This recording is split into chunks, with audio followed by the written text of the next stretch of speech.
Bộ truyện này bộ truyện này đọc khá là cuốn, nhất là cái phần phát triển nhân vật. What if one day you woke up as a mob character in the very world you created? This is exactly what happened to our protagonist, a novel author. The world he created in this story is about to face an apocalypse. Towers and dungeons appeared out of nowhere, spawning monsters. They attacked humanity, pushing the world to the brink of destruction. The most notorious area was the southern Korean peninsula, a region where towers and D-engines spawned endlessly. That place was even nicknamed Hell because the monsters there were more savage than in any other nation. They mercilessly attacked, claiming thousands of innocent lives. But it is in the darkness that light shines the brightest, brilliantly born. In this world, these beacons of light are called heroes. Thanks to their power, Korea was able to fight back against the monster hordes, gradually bringing the towers and dungeons under control. Using the new industry created from the disaster as a driving force, they recovered from the crisis. Time passed and they prospered.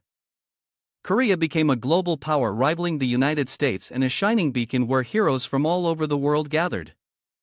The nation became the benchmark for preventing the rise of monsters and dungeons, pioneering better strategies. They also established a hero association based on magic arts and magic engineering known as the Cube. The Cube brings together hero cadets from all over the world who have passed the association's nearly impossible selection IA. It's also the place where the hero destined to save the world in our novel coexists with his arch-rival. That's the setup. This was the basic setting for the story the author had created. And then the admission announcement for the association was released. The top-ranked first-year cadet was Kim Soo-ah. He is the main protagonist of this novel. The students admitted to the Cube this year were all exceptionally talented. But among them, Kim Soo-ho's power was beyond imagination for a 17-year-old. After all, he's the main character, so it's only natural for the author to buff him into being completely OP. Soo-ho is destined to lead in this chaotic era dominated by heroes and monsters. He embodies the traits of a righteous hero, championing kindness and justice. At the same time, he hides a secret from the eyes of others. Where there's a protagonist, there's a deuteragonist. Where there's a hero, there's a villain. The one who will stand against Soo-ho is the second-ranked cadet, Shin Jong-hak, the fourth-generation heir to the Jin conglomerate. He possesses the potential to challenge the protagonist, but in the future, he will become a villain and a faithful follower of the essence of a straight doctrine. Right now, Jong-hak might just be a cadet, but later in the novel, his inferiority complex towards Soo-ho will corrupt him. And once again, light and darkness will clash. These are the two central characters of the novel world the author created. But as fate would have it, Light played a cruel joke on the creator of this novel.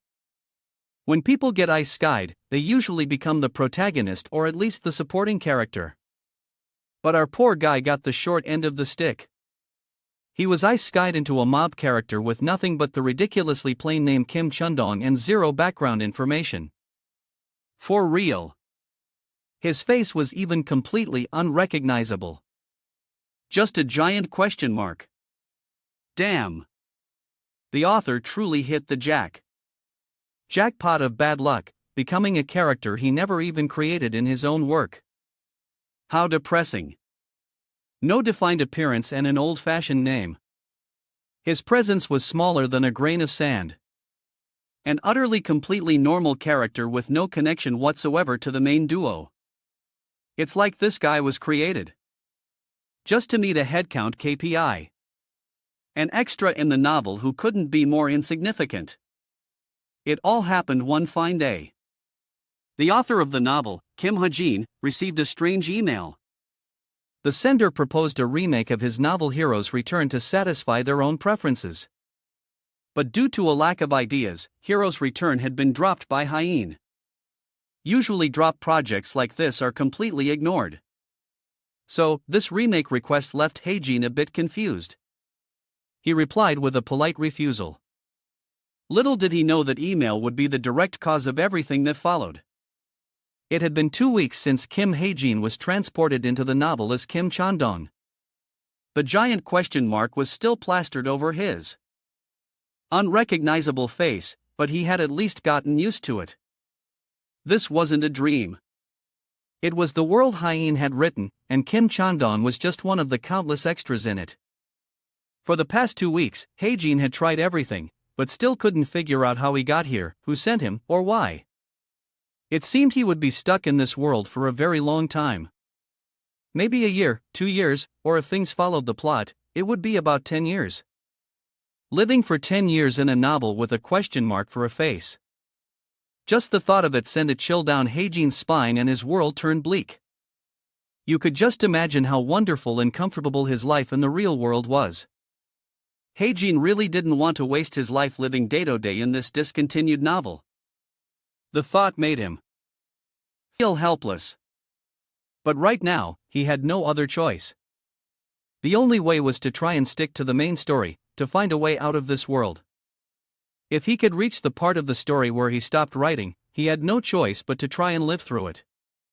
And to do that in the world of Heroes Return, he needed an opportunity. The first step Hae-jin needed to take was to go to school. The cube is actually an artificial island in the East Sea home to about 50,000 people, including the hero cadetses. The city gathered talented individuals in magic and manufacturing from all over. And the cube, the Hero Training Academy, was one of the reasons Korea was called a powerful nation. It was the core of the city and the main stage of the novel. The cube's admission standards were incredibly high and strict, even among hero candidates with special talents. Only a small number could become cadets at the cube. Though he was an extra, the original owner of this body, Kim Chan-dong, was also a cube cadet, meaning he wasn't just some pushover. The problem was Hyene still didn't know what his ability was. Today, he headed to his Veritas class. Hae-jin opened the door and entered the room. This was the epicenter of all events at the cube. It was also where the villains and rivals were allies and enemies, and of course the protagonist of this novel. The main cast would soon form their groups and journey together, and because of that they would face numerous events. The thought of having to live for 10 years with these people without even a proper face made Haji feel incredibly depressed. That evening, he returned to his dorm. Hae-jin was so exhausted he barely remembered how the day had passed. Suddenly, he discovered a strange package from Cube Deliveries on his desk. Curious, Hae-jin opened the package to see what it was. And to his surprise, inside was the exact laptop Hae-jin had been using in his real world. Hae-jin picked up the laptop, completely bewildered as to why it was here. The laptop screen lit up with the words synchronization beginning. The light from the screen was so blinding that Hae-jin dropped the laptop. The laptop continued to display its synchronization with Kim Hae-jin looking at the command tabs and control panels appearing. Hae-jin couldn't believe his eyes. It was the settings book he had written. Hae-jin wondered who could have sent this to him. He reached out to check it, but just then the synchronization was nearly complete. The laptop screen suddenly turned off. A control panel appeared. Privilege setting intervention has been granted, and he felt his body breaking apart into pieces. The light gradually faded and the system displayed synchronization successful. Kim Chan-dong has been converted to Kim Hyene. All stats will be synchronized. Kim Hae-jin slowly opened the laptop. The reflection left him stunned. Isn't this my real face? Kim Hae-jin stared in confusion at the virtual screens floating around him, thinking, what's happening? What are these things? He muttered in a daze, don't tell me. But before he could finish, the virtual screen displayed, synchronization complete. Kim Hae-jin questioned an awakening. The phenomenon of awakening occurs when a person surpasses their own limits. In this world, it's called an enlightenment. Following an enlightenment, they can see talents, skills, abilities, and many other values. They can also become stronger much more efficiently. Simply put, they can see a status window. At the same time, the system screen displayed his status. Kim Hajin, current SP100 name changed from Kim Chandong to Kim Hajin. Synchronization complete. Kim Chandong's initial stats converted to 10 stat points. Variable stats: strength 1.2, stamina 1. 3 speed 1.5 talents observation and reading proficiency in setting 0/3 out of curiosity. Kim Hajin clicked on the talent section, talent observation and reading. Observation can observe people within line of sight. Reading can analyze laptop settings at any time without a medium proficiency setting, and stats were all 0/3. Variable stats: strength 1.2, stamina 1.3, speed 1.5, intellect 2, vitality 1.3, magic power 1. Fixed stats: intelligence 4.105/10, perseverance may 1 say 10, lux 33/10, charm 4.135/10. The long list of information surprised him slightly. Then Hajin scrolled through the system panel, muttering, "For now, I'll just check these regularly." Looking at the info about the completed synchronization from Kim Chandong to Kim Hajin and Kim Chandong's initial stats converted to 10 points, he thought with great interest, "The parts that catch my attention the most are synchronization and initialization." Kim Hajin coolly pondered, "I don't know what they are, but they must be why my face is no longer a question mark and is back to normal. My stats are lower than Kim Chuendo's, but in exchange, I got points." With that thought, he immediately glanced at the system panel. And the next thing to know is, at the same time the system displayed an info panel setting intervention unique authority. You can use SP to write or edit any non-living target. You can use SP to write or edit stats, talents, proficiency and settings limited to the target Kim Hajin. SP story points. The more important Kim Heen is to the world, the more SP you receive. 1 stat point can be converted into 1000 SP. Newbie consideration. You can write 1 talent by consuming 10,000 SP. Seeing all the text, Kim Hajin felt a bit dizzy and muttered, "What the hell is this?" Glancing at the last few lines, he was a bit speechless and said softly, "I don't remember writing an ability like this. The more important Kim Haji is to the world." At that point, Kim Hajin paused, his eyes widening in shock. Does that mean I have to increase my own importance in the novel? Recalling the dangers he had faced, Kim Hajin slowly realized the issue. The reason I was given this laptop and this strange ability is to interfere with the main plot of this world. He grumbled to himself.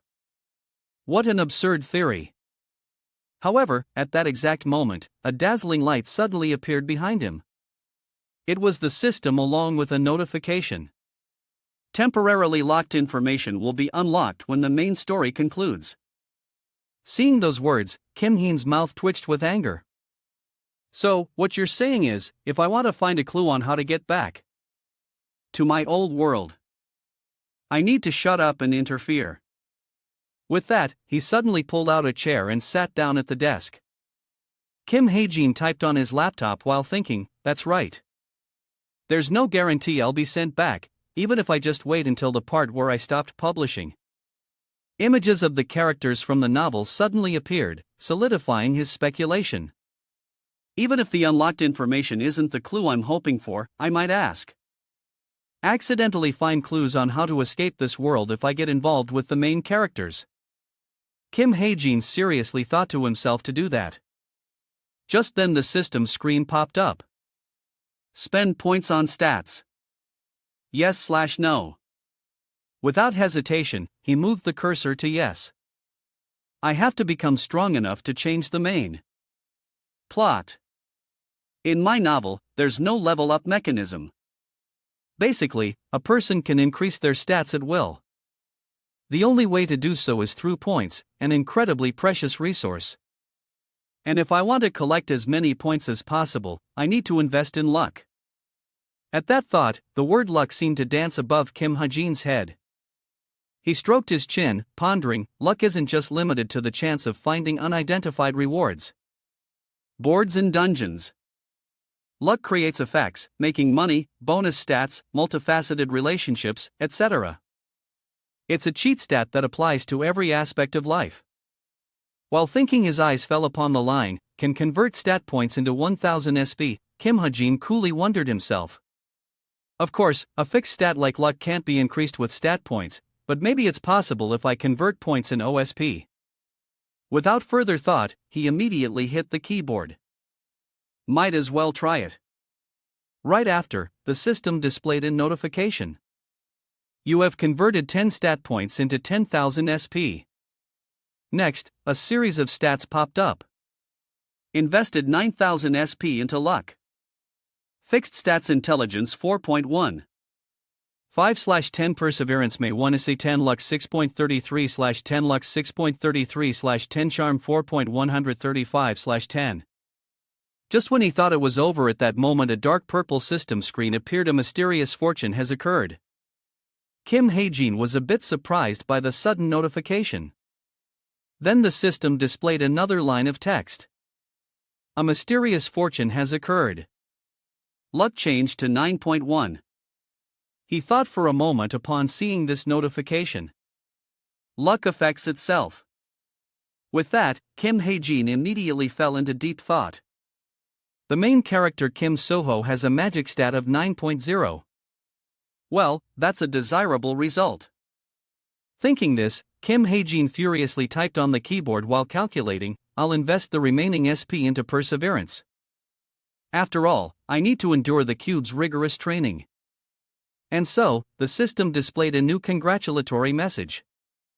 A massive fortune has occurred. Perseverance increased from 6.6 to 7.207. He forced a smile and praised. Luck is God.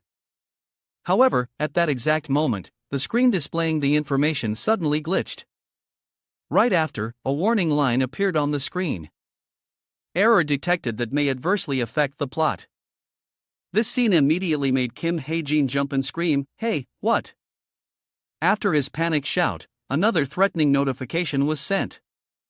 From now on, fixed stats cannot be interfered with using SP.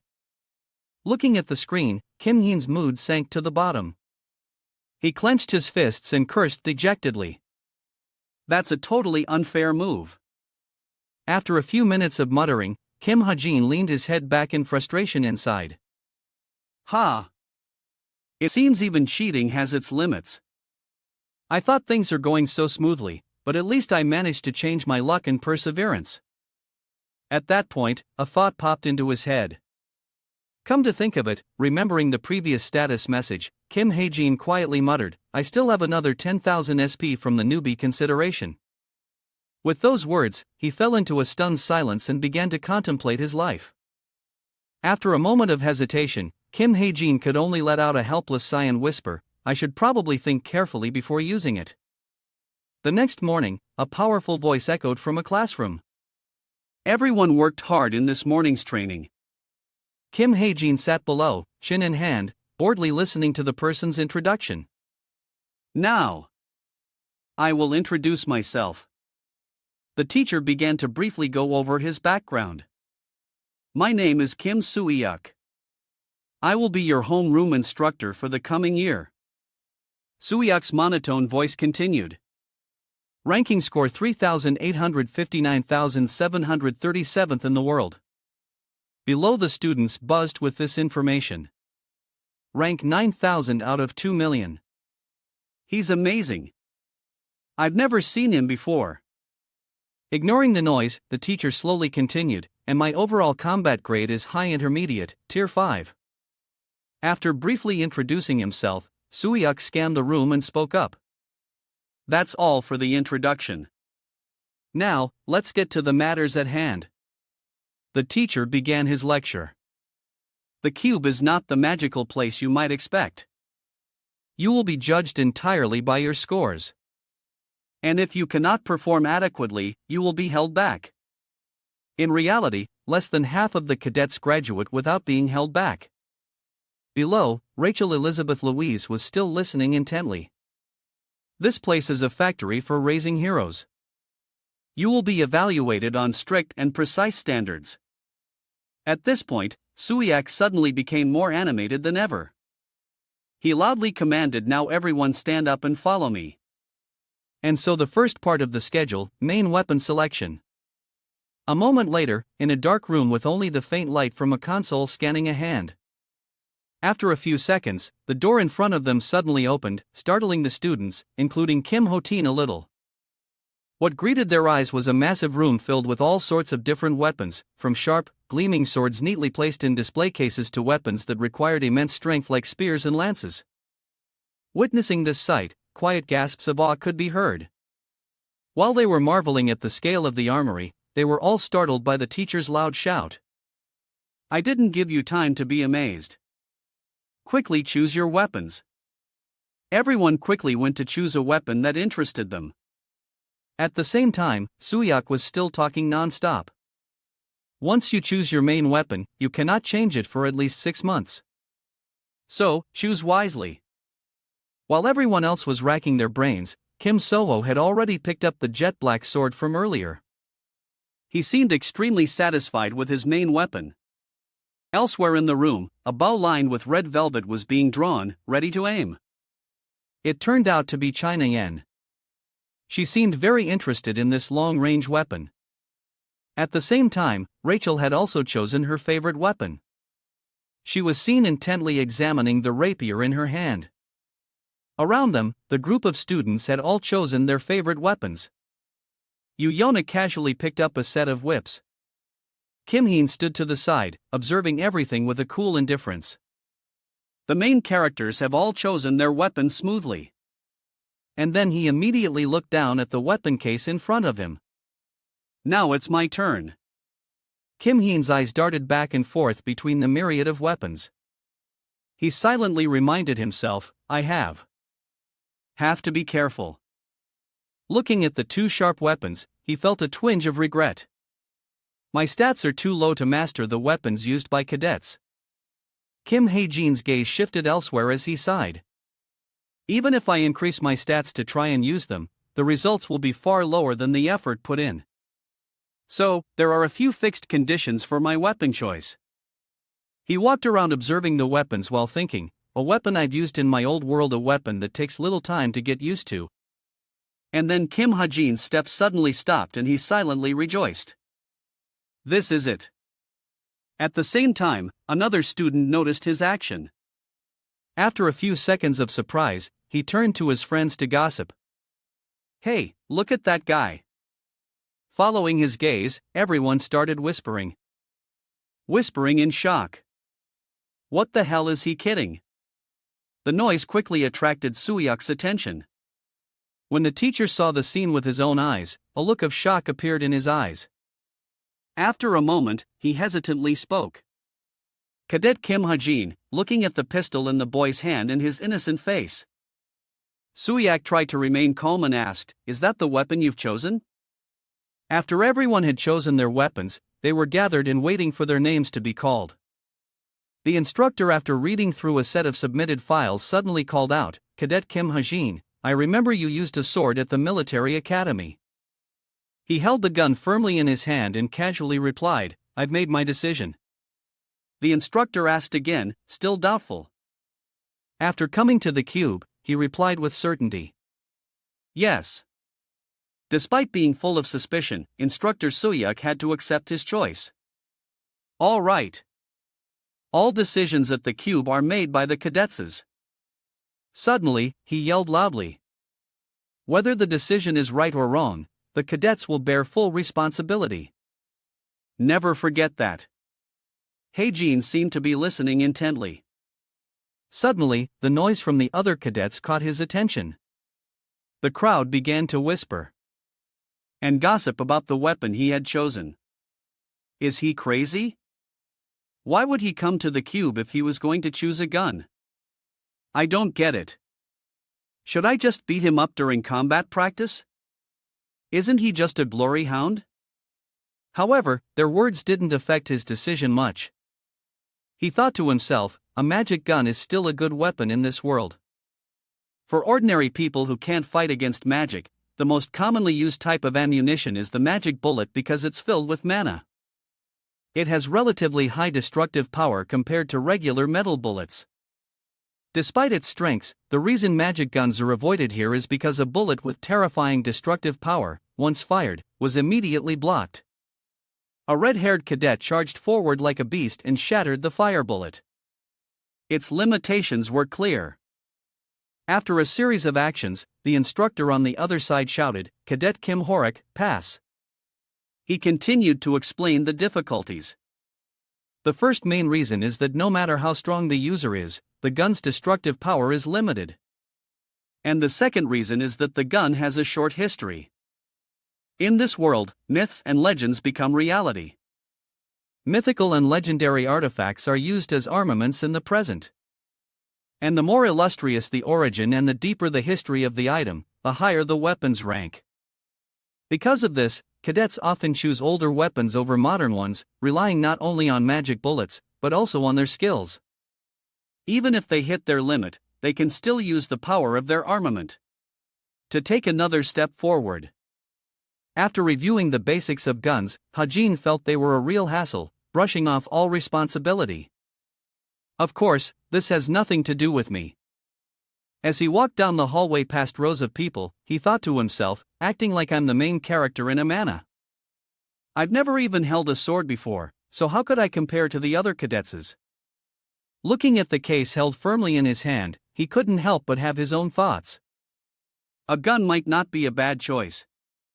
It's something I can use immediately, and by using it, I can stand out and receive support points. Heijin's face suddenly turned serious, as if preparing to enter a new battle. He thought, since I've chosen my weapon, now it's time to choose a talent. To explain a talent is an ability that can be considered special. A sword, thanks to a talent, can easily slice through a giant boulder. He continued to explain, each person can only receive one talent, but there are some exceptions. There are both passive and activated talents. The wielder of the sword. The next name was called out. Kisuo, a young man, upon hearing his name, quickly ran forward. The one who called him was a girl. Seeing her, he asked, "China, you practice here, too?" In response, she quickly complained about his question.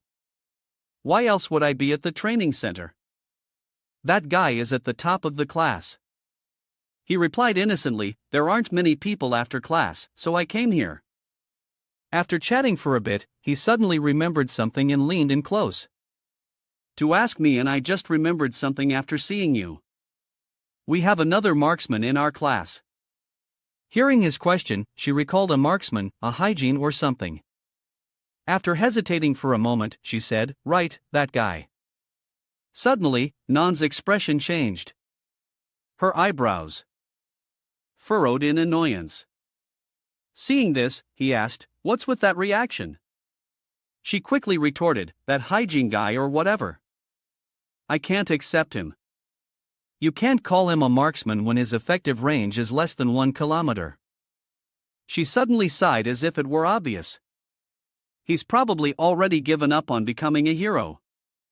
Since he can't drop out if he retires early, he's just trying to hold on longer. Suddenly, Suo cut her off. About him giving up. You can't say that so easily, he said intently. Nan looked back at him, bewildered, as if he were a strange creature. Despite that, Soho just smiled back at her like an obedient cat, waiting to be petted. Suddenly, she got angry and yelled in his face, "Don't tell me what to do." Kim Soho caught off guard by her anger, stammered back, "Sorry." Nane's shout echoed throughout the training hall. "If you're not going to practice, then get out of here." The scene shifts back to Heijin, the one who was just being talked about behind his back. He felt his ears itching. He rubbed his ear and thought, "Is someone talking about me? I think I can add talking behind my back to the list of things that give SP." He calmly stared at his laptop screen, deep in thought. In any case, since the main character can become the greatest hero with his talent, that's how important talents are. And since I get 10,000 support points for writing my first talent, I can't pass up this opportunity. On the laptop screen, a notification appeared. Setting intervention authority can adjust /write skills or items. Can adjust /write stats or talents. Using this authority to create the first talent will grant 10,000 support points. Right after Hajin got to work. First, I should write something simple. After some editing, the text on the computer changed. Talent, Master Sharpshooter, proficient in the use of long-range weapons. After he clicked confirm, another notification immediately popped up. You have used 10th0 SP to write talent.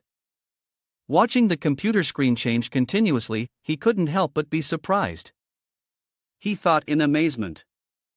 So, it gets automatically edited like this. The system panel was immediately updated. Master Sharpshooter, rank, common, low, element, darkness, evolutionary. Proficiency 10 points. Proficiency EXP 0% bullet time. In battle, for every 4 hours, a total of 3 seconds of bullet time is granted. Master Sharpshooter training. You are proficient in all skills of long-range weapons. 1000 miles. You can see distant moments and accurately predict the target's movements. Looking at the result, he felt extremely satisfied. ALS skills of long-range weapons. That's useful. Not just guns, I can also use bows in the future.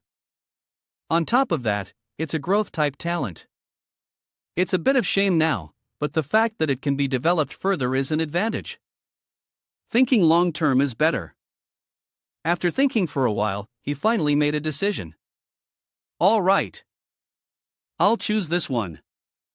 After completing a series of actions, Hajin sat contentedly on his chair and cheered. Now I feel more prepared. Just thinking about all those talents made him feel tired. Now I have to survive with this talent until the main story ends. Outside the city was just for decoration. The flow of people was incredibly bustling. Inside the large lecture hall, the professor was passionately explaining about done. Ahem. Small questions like this usually aren't allowed, but you all need to understand the examples of tower and dungeon assaults. Below, Heijin was listening intently and taking down necessary notes, marveling to himself. A few lines of description could create a whole book. If the characters knew. They cry with envy. But since I have the observation and reading talent, I can easily pass this class. On the board, the professor continued to lecture about the new era. The tower that Saint Apaso attacked and the reward they received. The system also updated with some knowledge.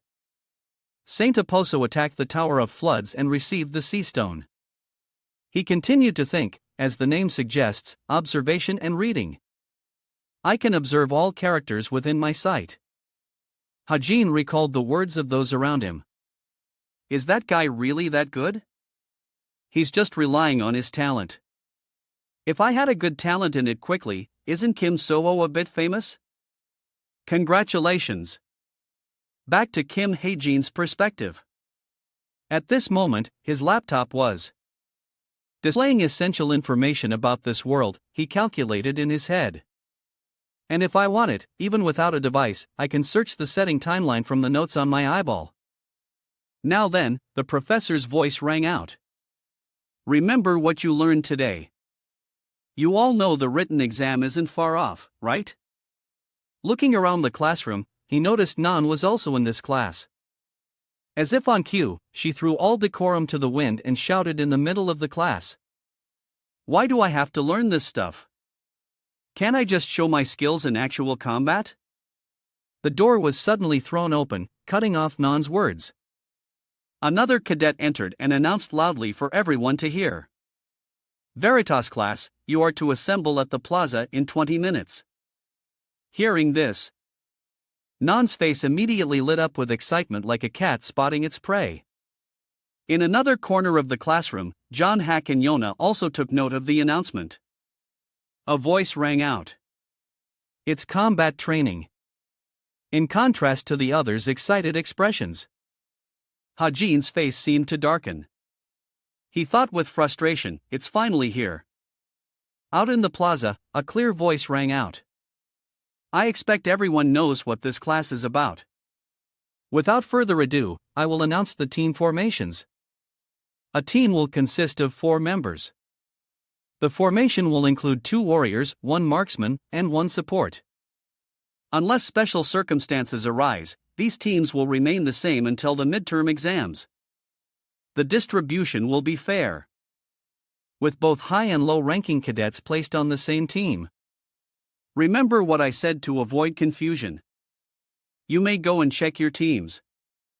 Suyak stood to the side, clearly explaining the rules for this test.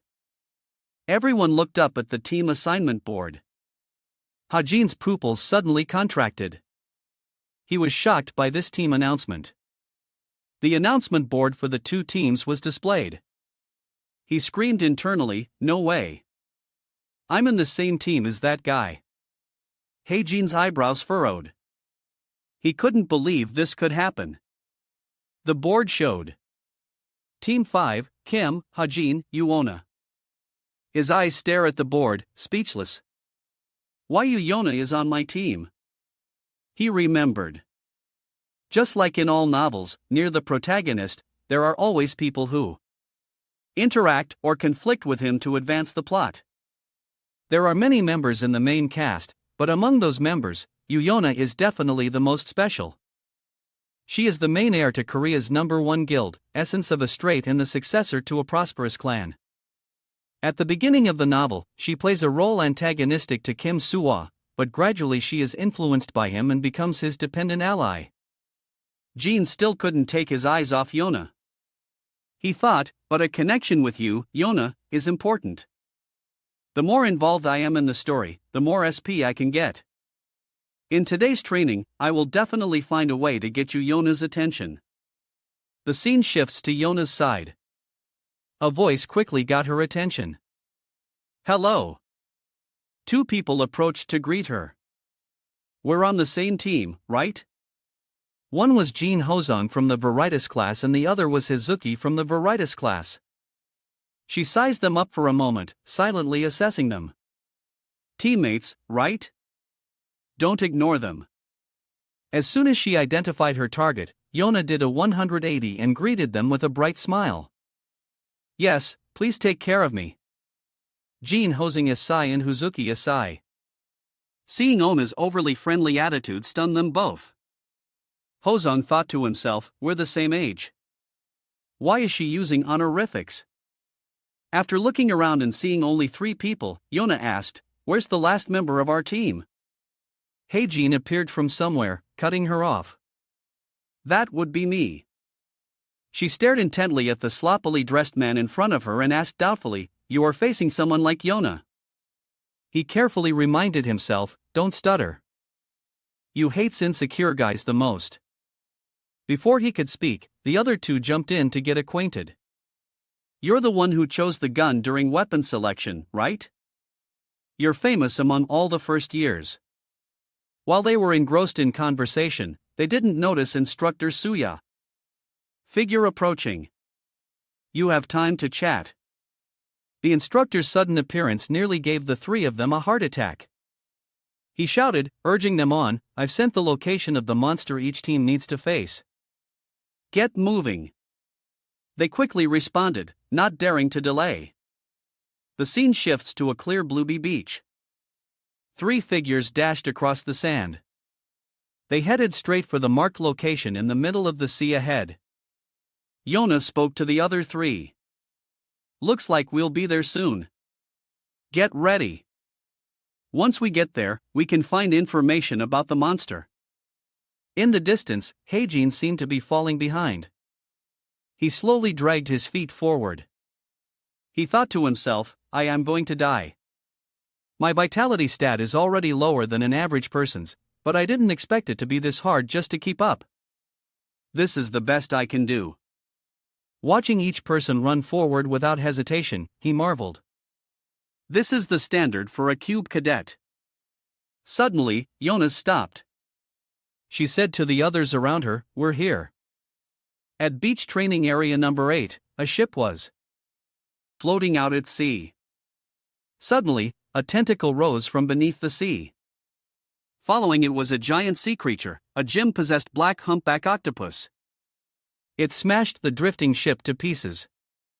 The four of them watched the horrifying scene, unable to do anything. Yona broke the silence. Let's start planning the mission. A low intermediate gray monster, the black humpback octopus. The attack power of its main body isn't that high. But the problem is the hump on its head. When it feels threatened, the black humpback octopus will launch baby octopuses from that hump to attack its enemies. It doesn't just spew out dozens of bloodthirsty octopuses at once. Each one is dangerous enough to turn a normal person into a dried-up husk in a second. Hozong cut Yona off. So when the fight starts, we need to prioritize taking out the baby octopuses first. Hazuki beside him added, we need to deal with them quickly. So the gunman, Hajin, right? Before she could finish, Yona spoke up. No, I'll deal with the baby octopuses. The warriors will stay in the rear and conserve their magic power. The black humpback octopus's recovery speed is very fast, so we need to take out the hump in a single strike. The others were dumbfounded by what she had just said. Heijin couldn't believe his ears. He was shocked. This just now is she trying to exclude me from the training exercise? Yona stepped forward and ordered the others. Is everyone ready? Her face grew serious as she shouted. Let's begin the mission. Looking at her attitude, he felt utterly disgusted and thought. This girl, the ship on the sea, was gradually breaking apart. Instantly, it shattered into pieces under the impact of the tentacles. A loud noise echoed, attracting its attention. Hong on the shore was relentlessly smashing his axe against the rocks to attract the octopus's attention. His face gradually became worried. He thought to himself. First, I have to lure it onto the surface. The monster's pupils gradually shifted. It dived into the water, creating a loud splash. Columns of water rose, obscuring the view. It shot towards him like a bullet. Then, it suddenly surfaced. It immediately lunged to grab Hozong. Team 5's monster subjugation training. Each person with a task. Hozong is bait. Izuki attacking with her sword. Hajin providing long-range attacks. And Yona as the main damage dealer. Begin. This black humpback octopus was indeed a tough opponent. It wasn't defeated yet and continued to launch its hump towards them. In a brief moment, a loud explosion rang out right above its head, startling even in Hozong from a distance. But instead of fear, he felt a strange surge of excitement. It exploded. Hozong immediately retreated to maintain distance, his hand already on the axe on his back. Soon after, the black humpback octopus launched smaller clones to attack him. Faced with an overwhelming number of octopuses, Hozong didn't dare to charge forward and immediately turned to run. But when he saw them relentlessly chasing him, his face turned pale. Just as it seemed Hong would be finished, a powerful slash from Yona suddenly saved him from the brink. It couldn't be denied. Yona was truly incredible. Her matrix-like slash opened a path of survival for him. Under the terrifying power of her attack, the baby octop exploded like fireworks, leaving not even a speck of dust behind. After wiping them all out, Yona stood tall and proud, unfazed by the black humpback octopus. Faced with this beauty saves the hero moment, Hozong couldn't help but admire her. Such terrifying power. The image of Yona in his eyes was strong and brave. Ranked 7th among the Cubs cadetses. Yona.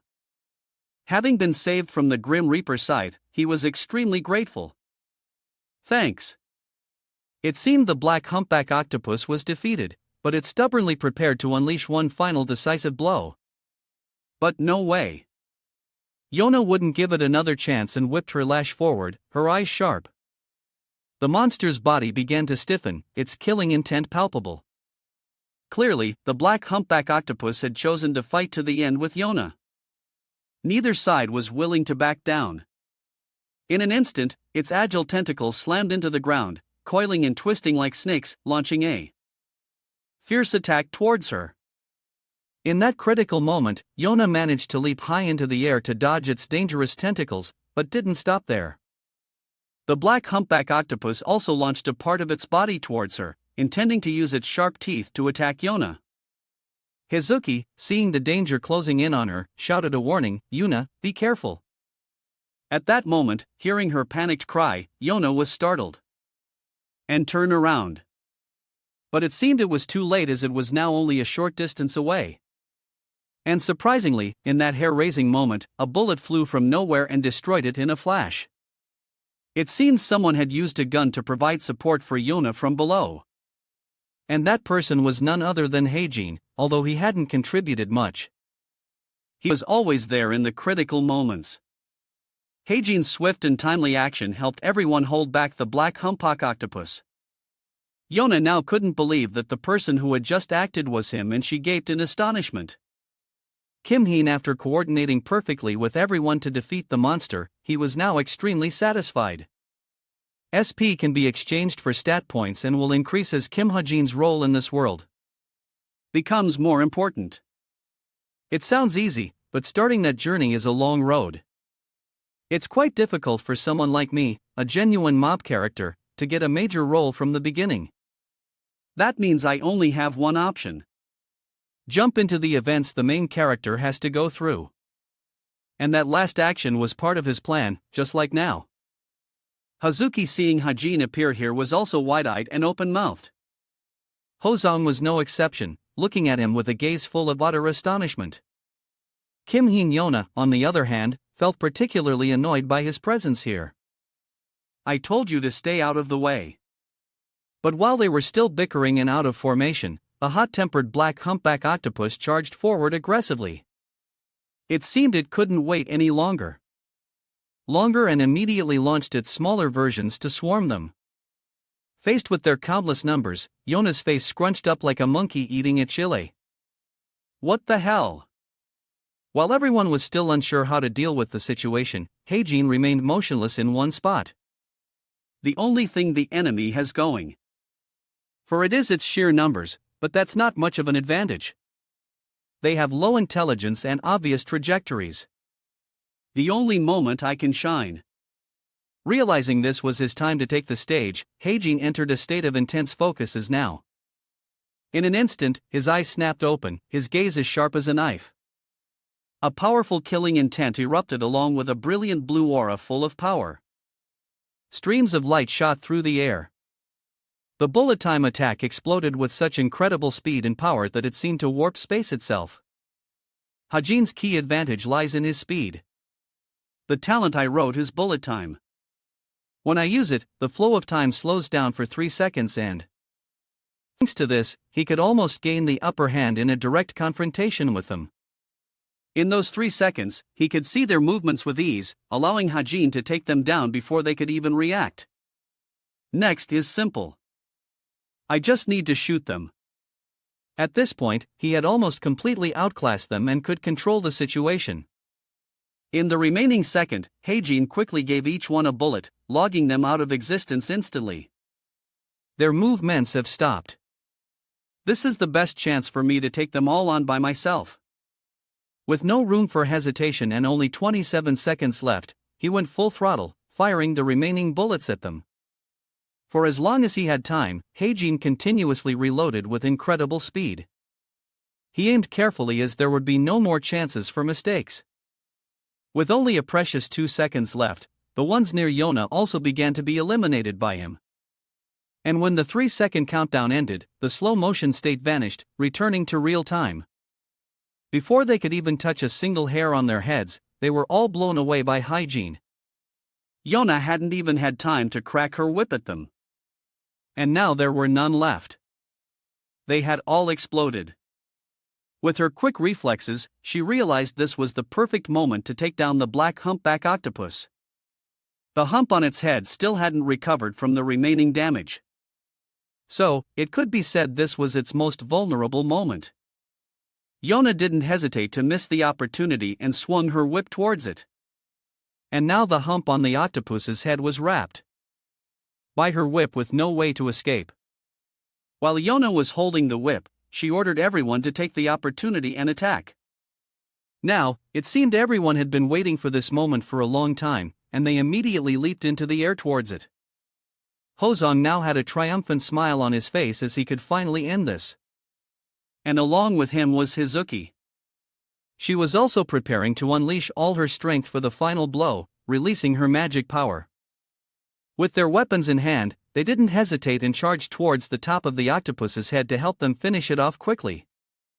Yona also tried to restrain it for as long as possible. And finally, they did it. A clean slash came down. In a flash, the black humpback octopus was defeated. Seawater gushed out in torrents. No matter how ferocious the black humpback octopus was, with her seamless cooperation, it was bound to be defeated.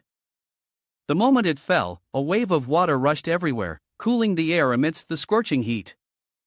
After using all his skills, Hajin was also starting to feel tired. Did we kill it?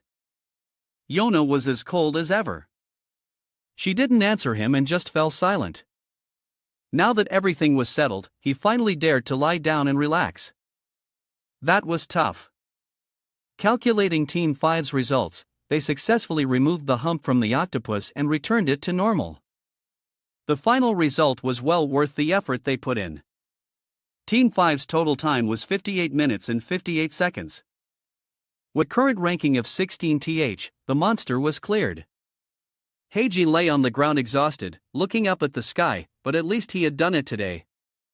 The notification board updated incredibly quickly and immediately showed the results. Total time wasted, 58 minutes 58 seconds. Rank 16 out of 100. However, a noteworthy point was that their ranking had impressively skyrocketed. One would think that would be satisfied with that result. But Yona was extremely disappointed and stood rooted to the spot. This time the combat was recorded by a drone. I'll send it to your smartwatch, then you can analyze it yourself. It seems her expectations were much higher, so this result was unacceptable to Yona, and she stood trembling with frustration. Only 16th. I know individual performance will be judged separately, but and the person she was glaring at with jealous dagger-like eyes was Non. She's even ranked higher than me. Non Team 2. Non and 3 others ranked 4 out of 100. She felt utterly helpless as all her efforts seemed to have been in vain. I was determined to create a gap between my team and Nain's team. I tried so hard to win. And this is all I get. Meanwhile, John Hack sitting next to her was making eyes at Non. Even though they were separated by Yona, he still looked at her with a captivated gaze. After thinking it over and over, Yona still felt unsatisfied, and a sense of discomfort welled up inside her. Unable to bear this anger any longer, she slammed her hand hard on the table. Then Yona with a murderous aura strode aggressively towards Non. She stopped right behind her. The atmosphere became incredibly heavy. Just when it seemed Yona was about to get physical with Non, she did a complete 180 and became friendly with her. Non. Oh, Yona. The two then exchanged words about their training. How was training? Did you do well? As you can see, I only got 6th. It's embarrassing. What about you? Even though Yona wanted to eat her alive right now, she still managed to hold it in on the surface. I got 16th. Instead of showing pity, Non was impressed with Yona. You got 16th with a gunman. That's amazing. If that guy hadn't held you back, you would have done much better. Suddenly, hearing Non mention Heijin, she had a realization. Help me back. That's right. We wasted 50 minutes on a 10-minute route just because of that guy. But on the other hand, his contribution in the fight against the trailing monsters was high. Even though he was a bit of a drag at the beginning, he wasn't bad in the latter half. Yona, of course, couldn't forget that surreal moment. The dozens of squids that monster shot out were completely annihilated by his bullets before they even hit the ground. After this joint mission, she had a different view of Heijin. Can he do something like that with just normal magic bullets? A suspicion began to rise in her heart. What is that guy? After the struggle with a black humpback, octopus hyena also needed to regain a lot of strength. After a period of intense training, he collapsed onto the ground, panting heavily. Training area. Suddenly, in that moment, Hygiene remembered something very important. I forgot to check my watch because I was so focused on training. I wonder how much it has increased. Luck activated due to targeting a low-grade monster. Accuracy has significantly increased. All attacks successful proficiency increased by 20%. Knowledge increased by 0.3. Luck activated.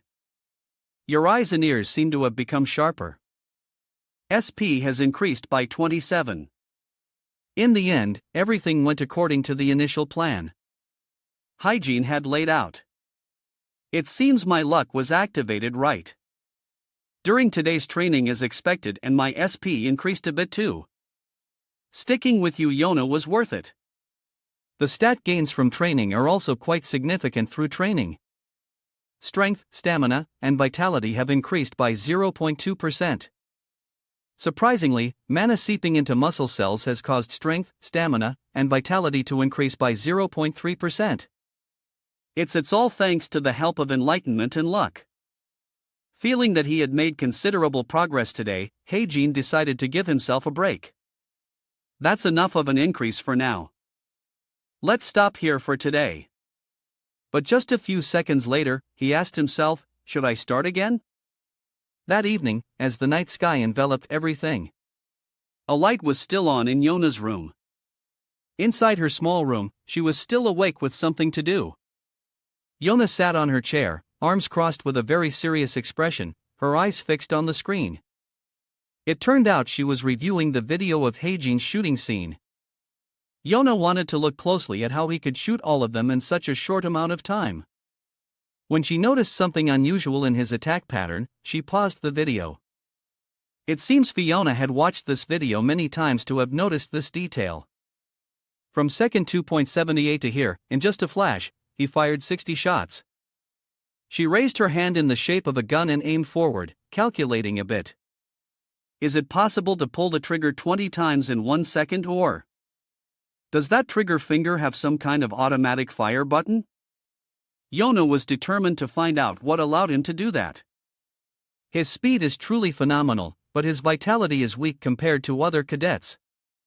And the fact that he suddenly changed weapons, there are too many suspicious points. Suddenly, while she was deep in thought, another notification arrived. Why don't I remember seeing him at the Military Agent Academy? For some reason, late at night, John Hack sent her a message. What are you doing? When she read that message from him, her girlish heart began to pound. Yona didn't hesitate to reply to him. Analyzing my video. She's doing that boring stuff again. Gene Hack stood amidst a pile of rubble, texting back and forth with her. If I'm going to succeed the guild, I'll need to recruit some talent first. Does your team have any talent? All trash. But what about that gun user? Reading this, Yona let out a small smile. Whether it was genuine or not, she laughed and praised Hygiene. He acts like he doesn't care about anything, but he's actually more considerate than I thought. He's kind of cute sometimes. Gene Hack also rated his abilities quite highly. I guess he's alright. His skill rank is exactly 934. Didn't he just get lucky to get into this group? After finishing her chat with John Hack, Yona turned serious again. On a beautiful morning at the guild headquarters, SA's secretary was reviewing her schedule. Vice Leader, the guild visit is scheduled for Friday, 2 weeks from today. But at that moment, another matter caught her attention more. All right. More importantly, look at this. The image being projected on SA's large screen was none other than Suho. Isn't Kim Soho amazing? His impressive style and skills had her completely captivated. Elegant movements like water and a sword style completely unlike any modern swordsmanship. Sa was particularly attracted to Suho's fresh fighting style, as if he were dancing with his sword. She highly valued and recognized Suho's artistic movements. Look at his unnatural cutting power, too. It's like he's not slashing a monster, but just passing through empty space. Sune continued to praise him to the heavens. The nature of a sea, the desolate moon, the silence of a subordinate. I can vaguely understand why all the major guilds in Seoul are targeting him. After fawning endlessly over Suho's talent, Sa was determined to recruit him. No matter what, I have to get him on my side. So, the next cadet is her screen then displayed many other outstanding names. After scrolling back and forth for a while, her eyes landed on one person. Wait. It turned out the next person who intrigued SA was Hyen, a cadet who uses a gun. Based on what he had heard, the secretary recounted to her, yes, he's also being talked about quite a bit in the guild community. It seems many people have seen this video because he was on a team with Yona. Without an automatic rifle, he managed to fire 60 shots in 3 seconds. Of those shots, he hit the target 59 times. Even if someone pulled the trigger with great speed, a normal shooter couldn't do that. It seems Hyen's impressive performance had caught the attention of many. It was thought he was an unremarkable name. But now things were different. To produce such a performance with a low-grade product, Kim Hae-jin's skill could be called a heresy internally. Furthermore, it's rumored he switched from a sword to a gun after entering the cube. Hearing this, SA understood. So, he had an awakening. Awakening is the phenomenon where a person realizes their talent, their special ability. Before awakening, a person doesn't know the talent they possess. That's why there are cases where if the weapon they use doesn't match their talent after awakening, they might change their main weapon.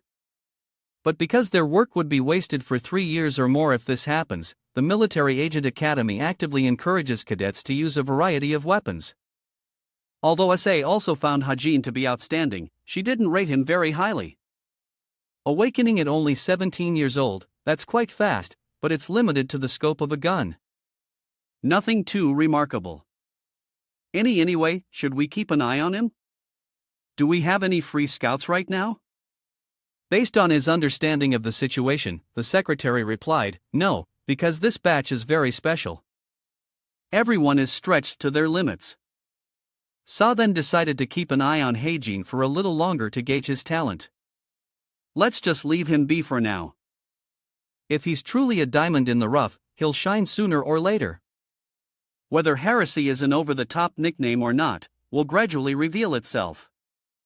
SA didn't want to interfere, choosing to stand aside and silently observe, letting things unfold naturally. Wednesday finally arrived. Today was an opportunity for the cadets to compete and show their full strength. They would face each other in pairs to improve their physical strength and train their minds. Today was interpersonal combat training day. Everyone was serious and used all their strength to determine the winner against their opponent. The process was extremely organized. The interpersonal combat training was conducted in groups of 2. Everyone used training weapons during the practice. This made it easier to assess and reduce the sensation of pain. But this was hell on earth for Hae-jin. However, rank 934 Kim Hae-jin is paired with rank 934. It was truly bad luck to be this unlucky. Everyone else was paired with a classmate, but only he was singled out like this. Get up quickly. Why am I the only one who has to fight the professor? It was as if the instructor could read his deepest thoughts as he immediately explained. If you're curious, let me explain because the training guns aren't ready yet. Using real weapons for interpersonal combat training would cause many dangerous accidents. Yes, sir. So, as your professor, I will train you personally. However, Hae-jin was not at all grateful for this special treatment. I can't continue. I surrender. But with his fighting spirit, how could the professor accept that? In a real battle, there's no such thing as surrender. Without letting Hae-jin argue back, he directly threw a punch at him. Defend yourself. Heijin, in that hair-raising moment, suddenly activated his powerful skill. He might seem weak, but once he got serious, he could dodge the professor's punch as easily as eating cake. Even the professor was a little surprised that Heijin could move so quickly. But it didn't stop there. He still had to maintain high focus and couldn't let his guard down for even a second because the professor would take advantage of any opening Heijin left to attack him at any time. The instructor continued to unleash earth-shattering punches, but Heijin managed to dodge them all. At this point, the professor also noticed something very special about him. This kid, his posture may not be perfect, but he can keep up with my speed with his eyes. Heijin's incredibly superhuman reflexes made him stand out from the others, and it wasn't by chance that he could achieve that godlike speed. It was all thanks to Thousand Eyes. You can see far and roughly predict the target's movements. With the help of that skill, Heijin became the king of speed. Of course, the skill shows everything. All I have to do is dodge on my own. While he was training with a professor, the people around him started to make fun of him. Hey, look at him. That guy's really jumping around like a monkey. Hearing the whispers and gossip about him, he couldn't help but feel bitter. Do those guys just get to do whatever they want? SP has increased by 40. After a long day of stretching his muscles, Heijin treated himself to a cold can of Coke. He slumped down next to the vending machine and sighed sadly as if he had completely run out of energy. Then he suddenly lifted his pale, bloodless face and looked forward. It turned out the person Heijin was looking at was Yona. She walked past him with a not-so-happy expression. Yona stared at him with eyes full of hostility and contempt. Heijin didn't say a word to her, just watched her back as she walked away. Suddenly, upon seeing her again, Heijin remembered something. I'm probably the only one who hasn't written a letter to her. Her personality is just fearing that Yona would be gone if he hesitated too long. Heijin quickly pressed the button. Should I give a try? Before she could get too far, Heijin managed to call out to her, Yona. He called her over for no particular reason, just to give her a can of Coke. Although Yona was a bit confused and wary, she still took the can. Even though Heijin was being nice to her, she thought badly of him. You want to fight? What are you talking about? A moment later, he immediately came up with a plausible excuse. You helped me out a lot during the last training session. Consider this a drink to hope we can get along. A simple test. If just going along with it is enough to get 40 SP, then how much will I get back if I talk to one of the main characters?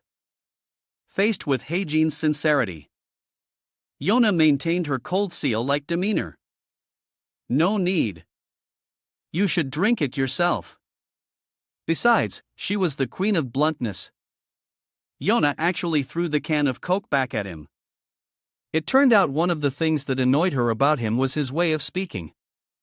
Until I give you permission, don't speak to me so casually. This is your first warning. After putting on a cool display in front of Ian, Yona flicked her hair and walked away. She held her bag tightly and walked forward with great confidence.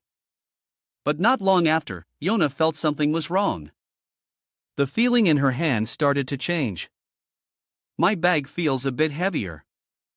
To find out, she opened the bag to see what was inside. But surprise, even though Yona had returned it, he had still managed to stuff. Confident in this idiot. I hate him. She raised it high, about to take her anger out on it. But then after thinking it over, Yona decided to lower her hand. It wouldn't be right for her to waste a drink because of hygiene, so she put it back in her bag. Well, Coca-Cola is innocent. Heijin was so insistent because he knew she had a sweet tooth. Yona, she likes fast food like soda, ramen, and hamburgers. But because of her reputation, she can't buy those things herself. That's her character setting. Heijin started to get lost in his thoughts. Even if I can push the character settings that only I know, I won't get much SP from a short conversation. Of course, I have to force myself into the main plot. That means the next part of the main story is about to begin. It's that and the event Heijin was referring to was the Jin's attack on a national weapons museum. And who are they? Why would they do that? Jinns, those who have made contracts with devils. They are people we cannot trust. Jinns have exchanged their souls for immense power. They became the powerful arms of the devil and their numbers grew. This incident occurred with the motive to assassinate a certain individual at the National Weapons Museum. According to what Heijin remembered, the protagonist's unexpected visit to the museum for an exhibition caused the Jin's plan to fail. The protagonist, Kim Suwa, attracted the attention of some key figures through this episode, but even so, the situation didn't change much. Although the two main characters, Kim Soo-ho and China Yi-yoon, appeared. Since it was still early in the story, the Jin wasn't in too much danger. After thinking it over carefully, he made a decision. Alright, I can fit into this episode. Now I had to find a way to get inside the museum. Suddenly, a guard came over and asked him to leave. Hey, cadet, class is over. Why are you still here instead of going back to the dorms? Cadet, report your student ID number immediately. To avoid trouble, Heijin didn't linger and just picked up his laptop and left. Sorry, I'll report it right away. The laptop screen displayed distorted characters and a glitched code as if an invisible force was trying to break through the boundary between the digital and real worlds. Then, a digitally glitched envelope icon appeared indicating an electronic message containing a system error or malicious code at the cube. There are extracurricular activities which can be seen as small organizations founded by the cadets, academics, martial arts, first-time experiences, hobbies, etc. By default, there are about 100 clubs covering all fields at the cube. Furthermore, besides self-improvement, clubs also serve as a social foundation among the cadetses. That was Kim Heen's voice. That's the principal of the club I joined today follows Cub's portal. Another voice suddenly rang out. Oh, hello. Thanks for joining the travel club today. That was the voice of Ohan Hyan, the president of the Healing Rain Travel Club. He continued, there are a lot of amazing people among the new members this year. Suddenly, Ohan Hyan became dejected as he received a stack of applications. I doubted if it was true. The students behind him, seeing this, encouraged him. Hanhee and Sunbi, take a deep breath. Then he continued, anyway, let me explain a little about our travel club, Healing Rain. Oh, Hyan explained that our club's main goal is to rest. We will use teleportation gates to visit places outside the cube once or twice a month. Kim Heen was also here. He was listening attentively to the announcement. We are planning to visit a nearby location for our group social activity today. We will be going to Seoul. Ohan Han was extremely excited as he said those words. But Kim Hae-jin looked quite indifferent. He was thinking that the trip to Seoul, where everyone could freely do whatever they wanted by splitting into groups of two, was exactly what he wrote in the novel. Kim Hae-jin planned to himself. My destination today is the Seoul Weapons Museum, where the first main plot kicks off. I'll follow the main characters there and infiltrate the main story. Ohan's voice was still ringing out. Alright, for the group division, come up and draw lots, everyone. This made Kim Heen a bit surprised.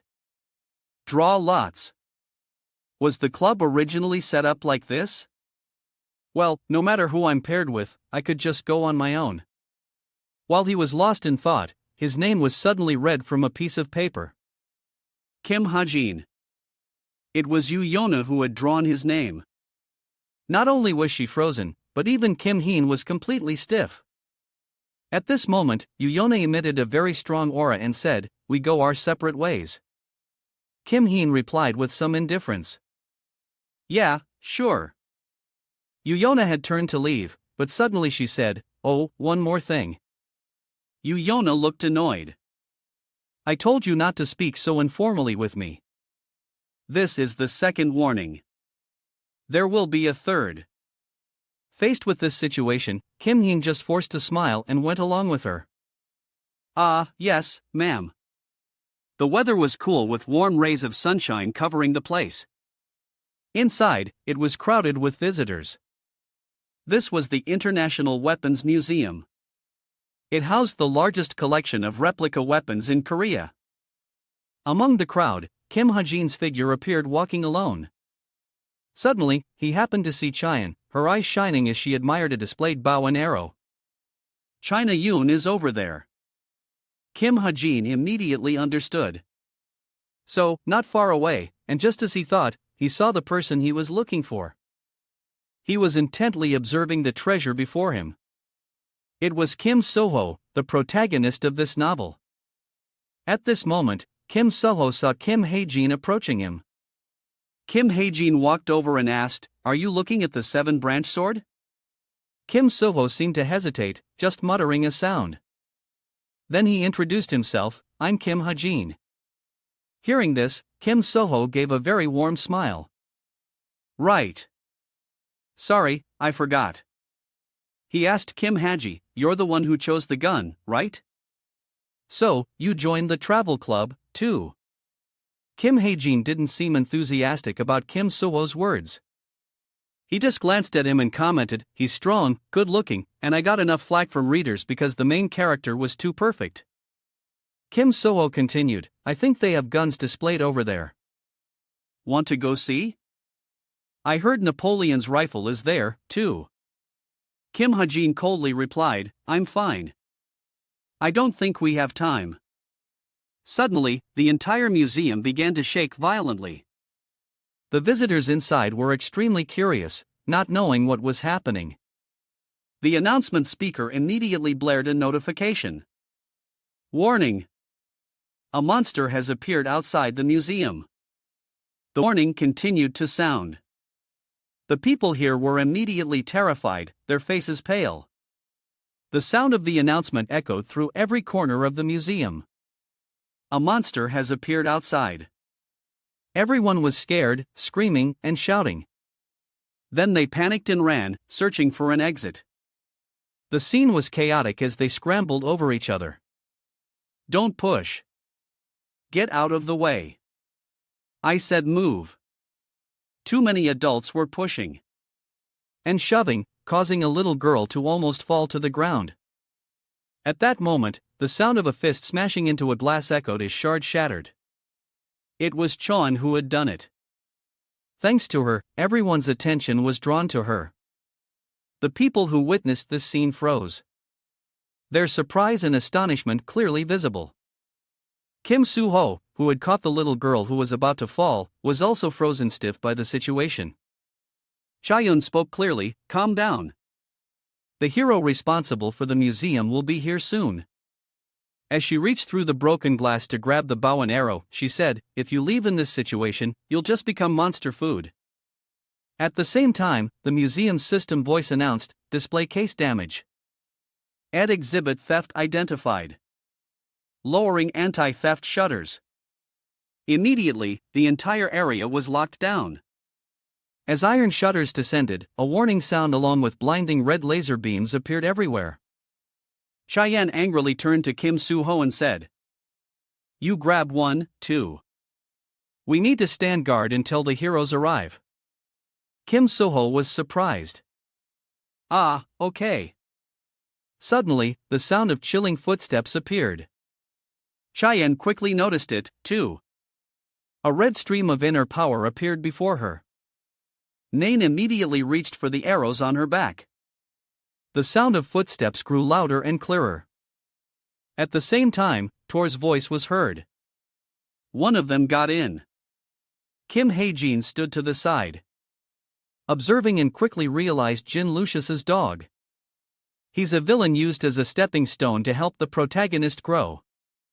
At that moment, Tor swung his hand with its sharp claws. Using his power, he was ready to charge and attack Chan. Just as Tor was about to strike, Kim So-ho suddenly appeared behind him with a massive sword. He didn't hesitate. He was about to deliver a fatal blow to Tor. This scene was witnessed by Kim Ha-jin. He thought to himself, just like in a novel, So-ho can easily defeat him. But unlike what Kim Hae-jin said, Tor sent Kim Soho flying with one hand. His power was so immense that it slammed Suho into the wall. Then Kim Suho fell, landing right behind Kim Haj. This left him utterly astonished. After Tomer's devastating blow, Kim Suho collapsed on the floor. The wall was deeply dented, and the laser system was immediately activated, trapping the entire room. Kim Heen's face went pale with fright for a moment, his eyes wide with shock. Questioning himself. Something's wrong. The story I wrote doesn't develop like this. At first, they were a bit pinned down, but then it turned into a battle where Kim Suho revealed his power and overwhelmed his opponent. Kaeon also became confused, muttering, "Hey, Kim Suho." She shouted loudly, "Kim Suho." This powerful voice managed to wake him. Suho jolted awake, spitting up a mouthful of blood. Hajin rushed over worriedly asking, "Hey, are you okay?" Suho struggled to stand up, his whole body trembling as he managed to reply, "I am. Hey, am I okay?"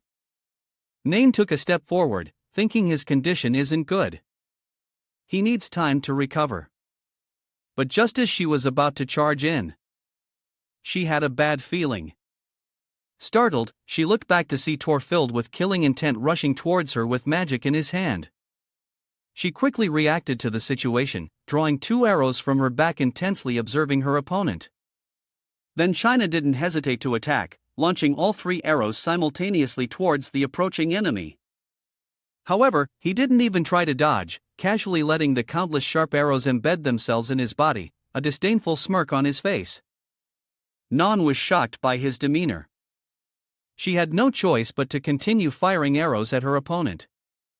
Once again, the arrows from her bow struck Tor's body directly. He stood there calmly, as if feeling no pain. The arrogant smile on his face growing wider. By this point, Qian was scared pale by him, frozen in shock, her face unable to hide her terror and confusion. She gripped her bow tightly, her whole body trembling with anger. Nain refused to give up. She continued to draw and fire arrows, her mind in a state of panic. It's not a special ability or healing. This time, her arrow was directly broken in midair. He stood against the continuous barrage of arrows with only a look of contempt. That's right. Good. Tor easily used his strength to flick away all the arrows stuck in his body while also nullifying the enemy's attacks. His face showing unconcealed arrogant delight. He narrowed his eyes and suddenly broke into a wicked grin. Haji instinctively looked back and cried out in alarm, "No, don't." He used all his strength to shout, "Chinon, run." But at that moment, Tor was rushing toward Chinon at lightning speed. He aimed his demonic claws straight at her. Nain could only watch in terror as the sharp points got closer to her face. At the crucial moment, Kim Hae-jin charged forward. He leaped into the air and punched Tor, pushing him away from his teammate. Then he quickly turned to Non and asked in a panic, "Non, are you okay?" Chaeyoung quickly drew another arrow and Hurley reminded him, "Hey, worry about yourself." Before she could finish, the enemy charged fiercely towards them and flash. Kim Hae-jin tried to block the creature's massive demonic arm with his sword, his trembling figure struggling immensely. Suddenly, from within the black smoke, a large mouth appeared wide open before his sword's blade. Its eyes glowed with a sharp light. Under Tomer's control, the beast formed from black smoke viciously bit down on Haji's holy sword, its eyes flashing with killing intent. The master grinned happily. Kim Hae-jin stared in amazement at the spirit beast before him, silently guessing. Has his body changed? The monster's relentless attacks began, and he couldn't hold on, being forced back. Tor lunged forward, fiercely, tackling Hajin to the ground, raising his hand for a fatal blow. Thank you for watching and please subscribe to support our channel. At that moment, countless spirit-infused arrows pierced Tor's back, causing him to grimace in pain and immediately halt his brutal attack. It was Chon with a tense expression who had just saved her teammate from a perilous situation. Good. Tor turned his head, glaring at her. His wounds healed quickly. Without a second's hesitation, he launched his giant demonic claws to surround Nan, leaving her no time to react. Only when it was right in front of her did Nan realize, stunned, letting out a small cry. In a flash, she was sent flying into the wall with a powerful impact. Kim Ha-jin watched anxiously as Nan repeated the same scene as Suo. A growing sense of unease in his heart. He thought to himself, at this rate, someone's going to die. Ha-jin's face suddenly darkened and he shouted in panic. Everyone run! Remembering Nan still struggling and fiercely resisting. He himself was also having a hard time fighting against the pressure from Tor. I'm so confused. I definitely wrote this novel. So why is the content so different? Hae-jin tried to calm himself. Shakily taking out his laptop. Calm down right now. I need to do what I can. His whole body couldn't stop shaking, a look of extreme tension on his face as he poured out some silver bullets from a box. Holding the bullet in his hand, Hae-jin became even more furious and cursed. Damn it! Damn it! Nominal mana bullet. Destructive power 2.5/10. A bullet with concentrated mana. These bullets can't even scratch that demon. Even if I increase the destructive power, I can't inflict fatal damage. But if I'm in my novel's world, this won't be an advantage. The fundamental properties of bullets probably won't change. With that thought, Kim Ha-jin didn't hesitate and began to furiously type on his keyboard. The ordinary bullet from before instantly transformed.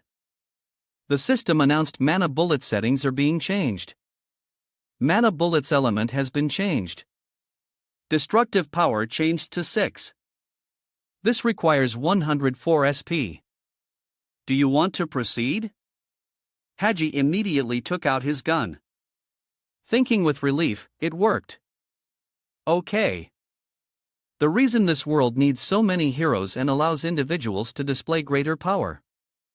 In his sights, Tor and Kim Soho were fighting fiercely. Hae-jin raised his gun to aim. He thought to himself, that demon is definitely a dark element type. His fingers slowly moved to the trigger, and the thing that dispels darkness is light. No question about it. Hae-jin suddenly shouted, Kim! So, oh. He resolved to fire a powerful stream of mana with a blinding light. Hae-jin roared die. The system displayed white light bullet element light destructive power 6 out of 10. Concentrated with the essence of light, it often creates a secondary explosion inside the body. The bullet was quickly fired by Hae-jin. It landed precisely on Tomer's shoulder while he was still stunned, not understanding what was happening. As a result, the explosion from the white light bullet emitted an incredibly blinding light, forcing everyone to brace against the shock wave. Tor was hit by the attack, and one of his arms was instantly severed, much to his own astonishment. Only when he realized the situation did he roar, in anger and pain. Chainan, who was pinned against the wall by him, had already passed out. As he loosened his guard, she slowly fell. Kim Heen stood right there, his whole body trembling with fear. I've dragged this on too long, haven't I? The severely injured Tomer was shaking, clutching his shoulder. Kim Soho seized the opportunity and aimed his sword. Hae-jin fell to his knees, looking utterly panicked. The gun in his hand had also shattered and he was breathing heavily. When he regained some composure, he instinctively looked up. Kim Soho was unleashing an intense torrent of mana, his expression extremely determined, his eyes flashing with a sharp light as he stared down the enemy. In the next second, his sword, now enveloped in powerful spiritual energy, was slowly swung. Tor, only now realizing his situation, had a look of utter shock, staring at the magical glowing light. Kim Soho casually stroked his sword, the mana emanating from it growing stronger. The power of a sword that can cut through anything. Now it finally ends. Kim Soho decisively sliced Homer in half with a single instantaneous strike. In his final moments, he only managed to utter a few sounds of agony. Then, completely drained of life, he collapsed on the floor. Suo also slowly landed, planting his holy sword firmly on the ground, ending the attack. Sweat poured down his face, and his breathing became heavy and rapid. Over on the other side, China wasn't much better off, struggling to kneel on the ground, her whole body trembling with extreme fear. Kim So-ho quickly went over to her, reaching out a hand to comfort her, gently asking, "Are you okay, Non?" Instantly, Non coldly slapped his hand away. Kim So-ho stared blankly at his rejected hand at a loss for words. Just then, Kim Hae-jin casually walked over and said matter-of-factly, "Just leave her alone. Her brother will surely come to comfort her soon." He thought to himself, that's what happened in the novel. Not hearing any reply, Hae-jin instinctively looked up. Both Kim So-ho and Cheyenne were staring at him with shocked and astonished expressions. She looked at him in confusion, her face tense, and asked with a tremor in her voice, "What? What did you just say?" As she finished speaking, she collapsed from exhaustion, causing So-ho to cry out in alarm, "Non!" Outside, spiky lizards were aggressively charging forward, breathing fire from their mouths. Suddenly, a blinding light flashed in midair. In the next second, the spiky lizards were hit by countless blades embedding into their flesh, collapsing to the ground in pain. When they were all unconscious, a pair of feet in red shoes calmly walked forward. It was Yuna. She walked into the middle of the battlefield with dual swords and casually asked, "Is it over?" An ambulance quickly arrived. The person inside rushed out, calling loudly, "Vice Leader, the emergency situation outside the museum has been resolved." Yuna let out a sigh of relief. "Thank goodness. How are things inside the museum?" A devil appeared, but he was dealt with immediately. There were 3 cube hero cadets there at the time. Inunge was slightly impressed and asked curiously, "Ah, how commendable. Who were they?" Her subordinate replied thoughtfully, It was China Kimo." And hearing that name, her eyes lit up. Sar rushed off with an eager expression, leaving her confused subordinate calling after her. "What, Vice Leader?" Insunga couldn't hide the joy on her face, marveling to herself. "Thank goodness. I never thought I'd get a chance to meet Kim So-ho in a place like this." She quickly ran to the museum entrance, still wondering to herself, what should I say first? Suddenly, Kim Heen came into her view. Yuna felt like she had struck gold. Ah, perfect timing. To his surprise, she didn't hesitate to walk over. Insunga suddenly appeared right in front of Hae-jin, very close, and said excitedly, "Hello." She quickly asked him, "You're a cube hero cadet, right? Do you know?" Before she could finish, Hae-jin immediately interrupted, "Ah." He stepped aside and calmly continued, "Kim So-ho is inside." Yuna also politely left, replying courteously, "Oh, thank you." She happily went inside without a second thought. But after walking a short distance, Sa suddenly realized and exclaimed in suspicion, "Wait a minute. How did you know I was looking for Kim So?" At this point, Hae-jin was tiredly sitting on a bench in the plaza sighing wearily. He opened his laptop thinking in suddenly talking to me scared the hell out of me. Is this situation also related to the changes in the story? I want to check. Let's get straight to the point. An outside character named Kim Ha-jin has become involved in the story, but his role is still very minor. So far, everything has progressed without any problems. So, I'm definitely not important enough to affect the thinking this Hae-jin froze. He remembered something and cried out, "Ah, I completely forgot. This novel has a co-author. This world is a remake of the novel I wrote. If this world is based on what was written by the person who sent that email, then it makes sense that things are happening that I didn't anticipate. If so, it's possible that the predictions from my novel are now useless." This hypothesis sent a shock through Kim Hae-jin, leaving him completely frozen on the spot. Suddenly, a sound rang out, startling his stiff body. Hae-jin stared in confusion at his glowing laptop screen. The mailbox had a new notification. He thought to himself, a message? When he opened it, it was a system notification, a criticism. The protagonist and the characters around him are never in danger. If this continues, there's a risk that readers will get tired of such boring, repetitive things. Oh no, the protagonist will come to the rescue. As a result, Heijin's fingers moved slightly. He looked at the screen. His face darkening and exclaimed in shock, "What? What did you say?" There is an alternative measure.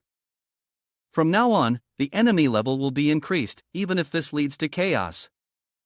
As the sky turned red in the sunset, Suya came over, waving to his students.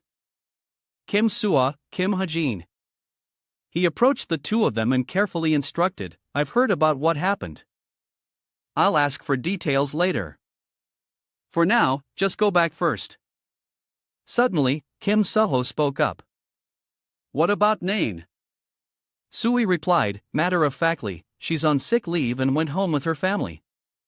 You two should get back to the cube quickly, too."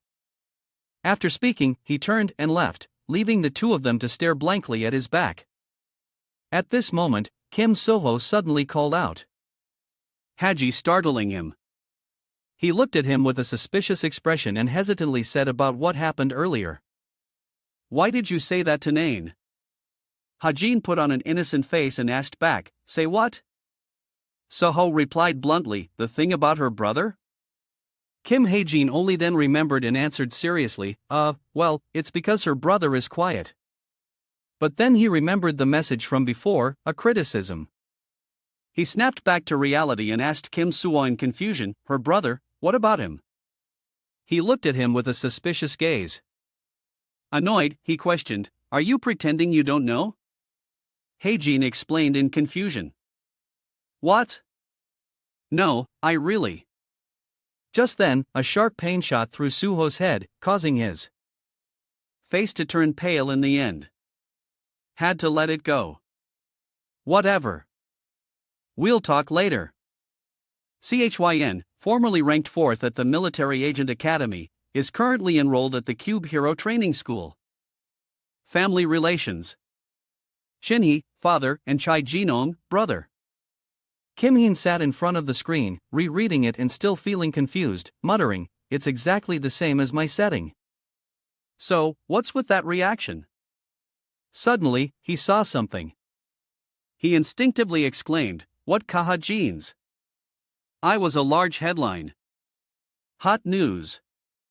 Chase Shinhee's son Chai Jin-young in critical condition after a gene attack. Below were countless articles about the event. Flame Arrow operation successful. Newly joined Hero Chai. Jin-young currently in a coma. Hero Chai Jin-young successfully rescued 3 comrades during the gene attack and has been declared to be in a coma.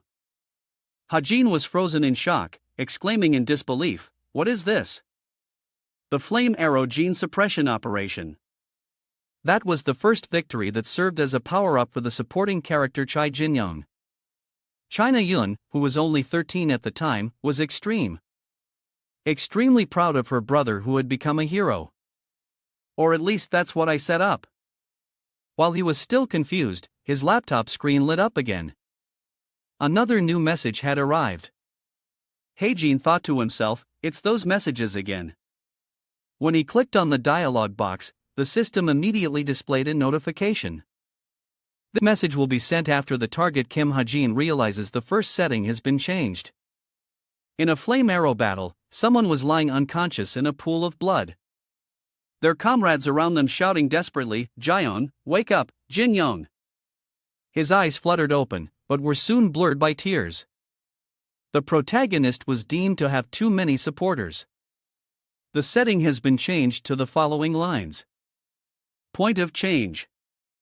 4 years ago, Chai Jin-young, after being appointed as a hero, met with an accident during his very first deployment.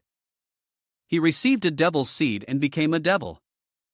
Reading these lines, Kim Haejin was completely stunned, his eyes wide with disbelief, muttering, "What?"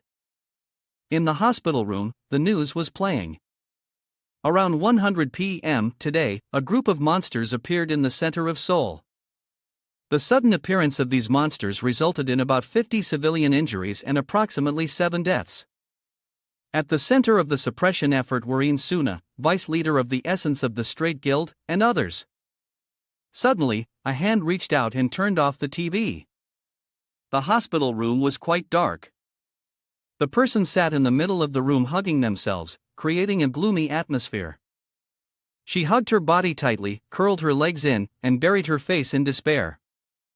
Suddenly, Shinhee burst in from outside with a doctor, shouting in alarm, "Non Chai!"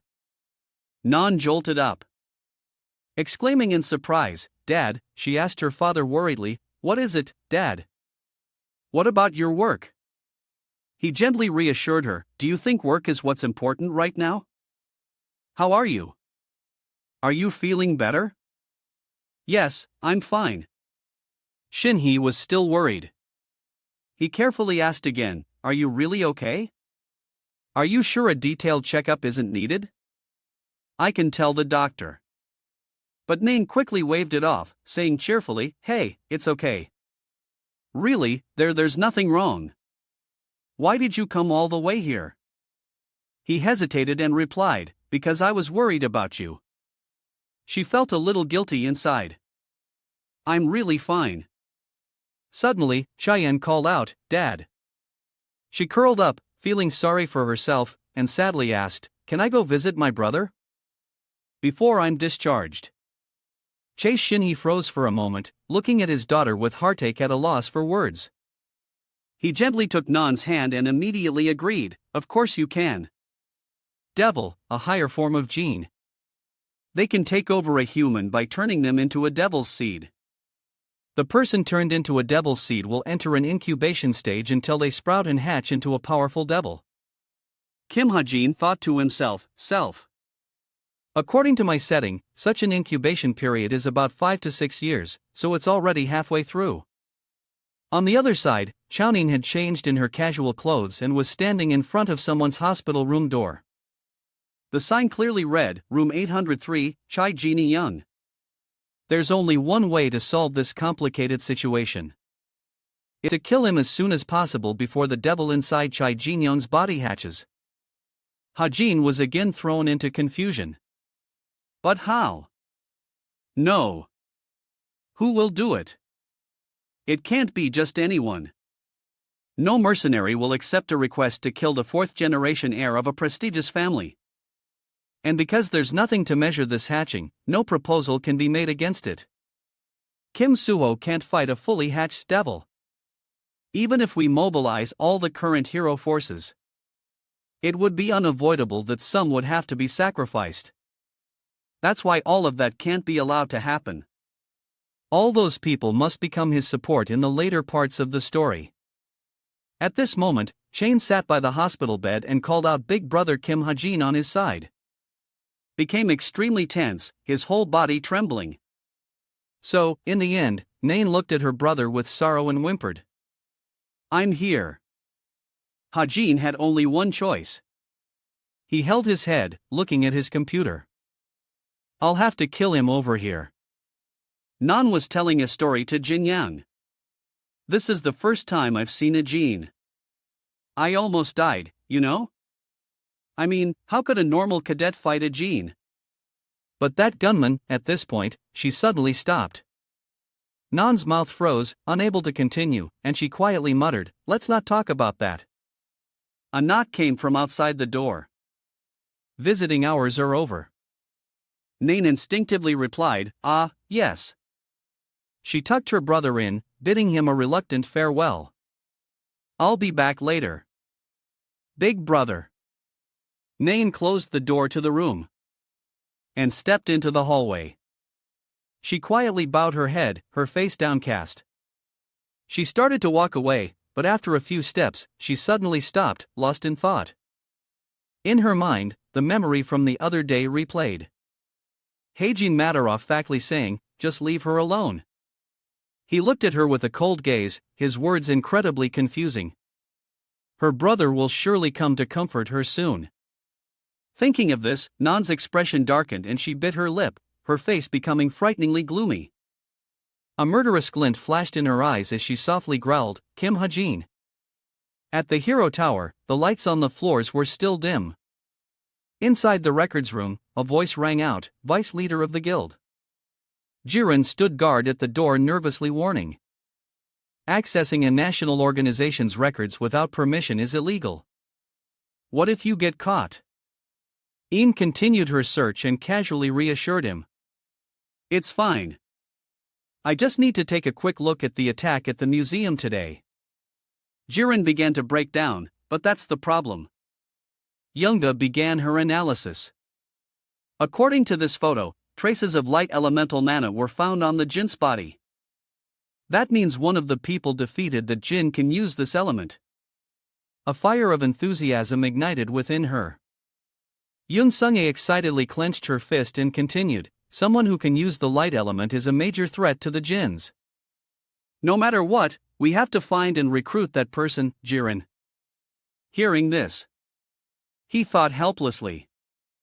She's going crazy about recruiting talent again. Suddenly, Insuna asked the Jin was defeated by 3 cadets who happened to be at the exhibition, right? One of them must be. Jiren confirmed with certainty. Yes, the one who can use the light element. She began to list the names one by one. Kim Suo China Yun. We've had our eyes on them for a while now. A question formed in Yun Sa's mind. She voiced her doubt. But I've never heard of this third person's name. Rank 934 at the cube. Kim Hae-jin. Elsewhere, Kim Hae-jin was tapping on his laptop reflecting. I only realized this recently. He was a bit pleased, but it seems others can't see this laptop. Thanks to that, I can freely check the settings without fear of other characters seeing. Kim Hae-jin continued to think. After realizing this, I added a few features to the computer. Suddenly, the referee's voice cut through his thoughts. The winner is Rachel. That was the appearance of a setting change. A notification popped up. Character Damien's confidence has dropped lower than the initial setting. He knelt on the ground crying as the point difference between him and Rachel was too great. Someone please switch training partners with me. Kim Hae-jin began to introduce its function. I'll receive a notification if there's a change from the novel I wrote within a 30 m radius around me. Kim Hae-jin was somewhat confident. This should be more effective than the messages from that co-author which only arrive when I realize something. At that moment, a dark figure suddenly appeared behind him. Hey! Cha-yun with a sharp glint in her eyes asked, why won't you fight me? Kim Ha-jin silently looked at her. After a moment, he bluntly refused, I don't want to. Chan retorted, why are you scared? After talking about someone else's family like that, the other cadets who were training saw the argument and were confused. Are they fighting Kim Haji? Didn't get angry at the taunt. He just calmly replied, because this is a direct fight, I have to be cautious. I don't want to get into trouble for injuring a classmate. Chinayan, seeing him look down on her, gritted her teeth in anger and cursed, you bastard. Just then, the professor came over and scolded them. What are you doing? He reminded them, Cadet Hajin cannot fight with other cadets because he hasn't had weapon training yet. Return to your position. Cadet Nan. Hearing this, she turned away in frustration.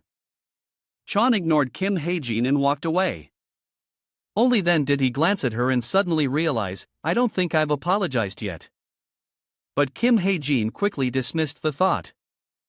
I have a fundamental goal. I'm currently working myself to death. To become stronger. He was focused on a single goal, to be able to kill her brother. Kim Hae-jin reflected, even if I improve our relationship now, in the future, she'll only feel more betrayed. At another building in room 305, a large crowd had gathered. A voice rang out. Is everyone here? Jun Yun introduced himself. Welcome to the orientation for the Truth Club. I am the president of the academic club Truth Jun. He continued with the main points. The main activity of our club is monster research and attack strategy research. So we will meet weekly to discuss. Jun Yun continued his speech. If you have read the flyer we distributed below, Both male and female cadets were blushing in front of him. Kim Haji analyzed handsome appearance, ability to charm the listener. He confirmed with certainty are all the powers of a devil. Kim Heen recalled the Cubs plot. An important stage in the early part of the novel had quite a few incidents like cadets being kidnapped and monsters invading. Jun Hyun is the villain who orchestrated those events. He recalled Jun Hyun's true identity. He is an individual who gained the ability to charm from the devil. Lilith Kim Hajin speculated his main goal. He was sure of his guess as a reason I joined this academic club. At this time, Yona was also listening to the orientation. She coldly crossed her arms and looked forward. Jun Hyun gently turned on the screen. Since today is an orientation, let's do something light. A 3D image of a monster appeared. He then introduced it. This is a high intermediate grade monster. The mountain tyrant began to appear after this summoning. So, it's a monster with a history of nearly 50 years. Junyan stated a fact inside and outside of the cube. Information about high-grade monsters is very valuable, and information related to their weaknesses is worth millions of dollars or more. He posed a question and called out, "So, what do you all think the weakness of the mountain tyrant is, Cadet Yona?" Hearing the question, she bluntly replied, "I've heard that no weaknesses have been announced yet." Junie agreed. That's right. Discussing cases like this is one of the pleasures of an academic club like this. Then he invited anyone who wants to share their opinion, please join the gathering right after this. At this point, Kim Hae-jin spoke up. Are you going to, Miss Yona? She ignored him and walked past. Seeing himself being ignored, Kim Hae-jin raised his voice and repeated his words.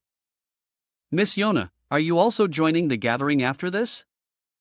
This time she reluctantly answered, yes, because I might get some useful information. Kim Ha-jin thought to himself, how is information about monsters useful? He voiced his suspicion. Are you planning to share with your guild attack team? Yuona, having been found out, glared at him. That was the essence of the Stray Guild, and it was founded 50 years ago during the summoning. And it was centered around Yuona's family clan. Currently, they're one of the major guilds with influence in Korea. Then Kim Ha-jin bluntly said, but I heard that recently the support for the guild's vice leader is so strong that you, the official heir, are being threatened. He exposed Yuona's true purpose. That's why you came to the gathering after this, which is completely unlike you to get information. She didn't care and asked directly. So what are you trying to say? Kim Hae-jin offered, I'll tell you the weakness of the high-grade monster, the mountain tyrant. Yuona couldn't believe her ears. She stuttered. What? What did you say? Kim Hae-jin just matter-of-factly said. Now if you want to succeed the guild without any problems, you have to make a contribution, right? Then he began to point out the small mark on its heel. If you attack that, you can completely stop the mountain tyrant's movements. Kim Hae-jin posed a question. But I'm not giving you this information for free.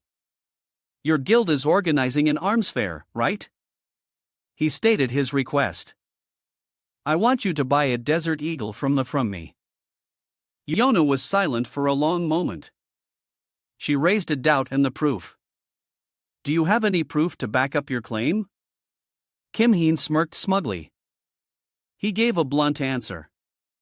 No, I don't. This answer left both of them in a state of confusion. Yuona looked at him helplessly. She gritted her teeth and turned her head away. What a waste of time. Kim Heen didn't stop her and said, I swear if you don't believe me, you'll regret it. Big time. Kim Hae-jin calmly analyzed the situation. If Yona decides to ignore me, this $1 million information will be wasted. He thought of a better possibility. But if she believes me, I'll have a powerful ally on my side. Yona was contacting her team. Hello, Secretary Jean. Ha! Can you pass a message to the mountain tyrant attack team? She blushed as she instructed when attacking. Yuna relayed the weakness Kim Hae-jin had pointed out. The blue mark on its heel might be its weak point. So try to attack it. Kim Hae-jin was certain of one thing. She was an ally who would one day be known as the Queen of Seoul. The notification screen displayed a line of text. Debt note creditor QE Bank debtor Kim Hae-jin loan amount $300,000. The creditor Q Bank will be referred to as the creditor and the debtor Kim Hae-jin will be referred to as the debtor. Both parties agree to the following terms. Looking at the screen clearly displaying the debt amount, Kim Hae-jin broke out in a cold sweat and stuttered. $300. $300,000. For those who might not know, the maximum loan amount for a cube cadet is $300,000. Kim Hae-ji guessed in his heart. He used the debt to take out all the money he could and then ran away. He angrily cursed. That bastard Kim Chundon. What the hell was he thinking? Suddenly, Kim Heen remembered something. Stuttered. $300. $300,000. For those who might not know, the maximum loan amount for a cube cadet is $300,000. Kim Hae-ji guessed in his heart. He used the debt to take out all the money he could and then ran away. He angrily cursed. That bastard Kim Chundon. What the hell was he thinking? Suddenly, Kim Heen remembered something. He quickly opened his digital watch to check. What about the bank account? The watch screen showed the number $3,000. Kim Heen was helpless. No, if this keeps up, I won't just be sent back to my original world. He imagined creditors chasing him with an indentured servitude contract in hand. This customer can't pay his debt anymore. Don't worry. Then he thought about a life. Adrift at sea, working hard to pay off his debt. Kim Hae-jin concluded the worst-case scenario. I might end up spending my whole life paying off this debt.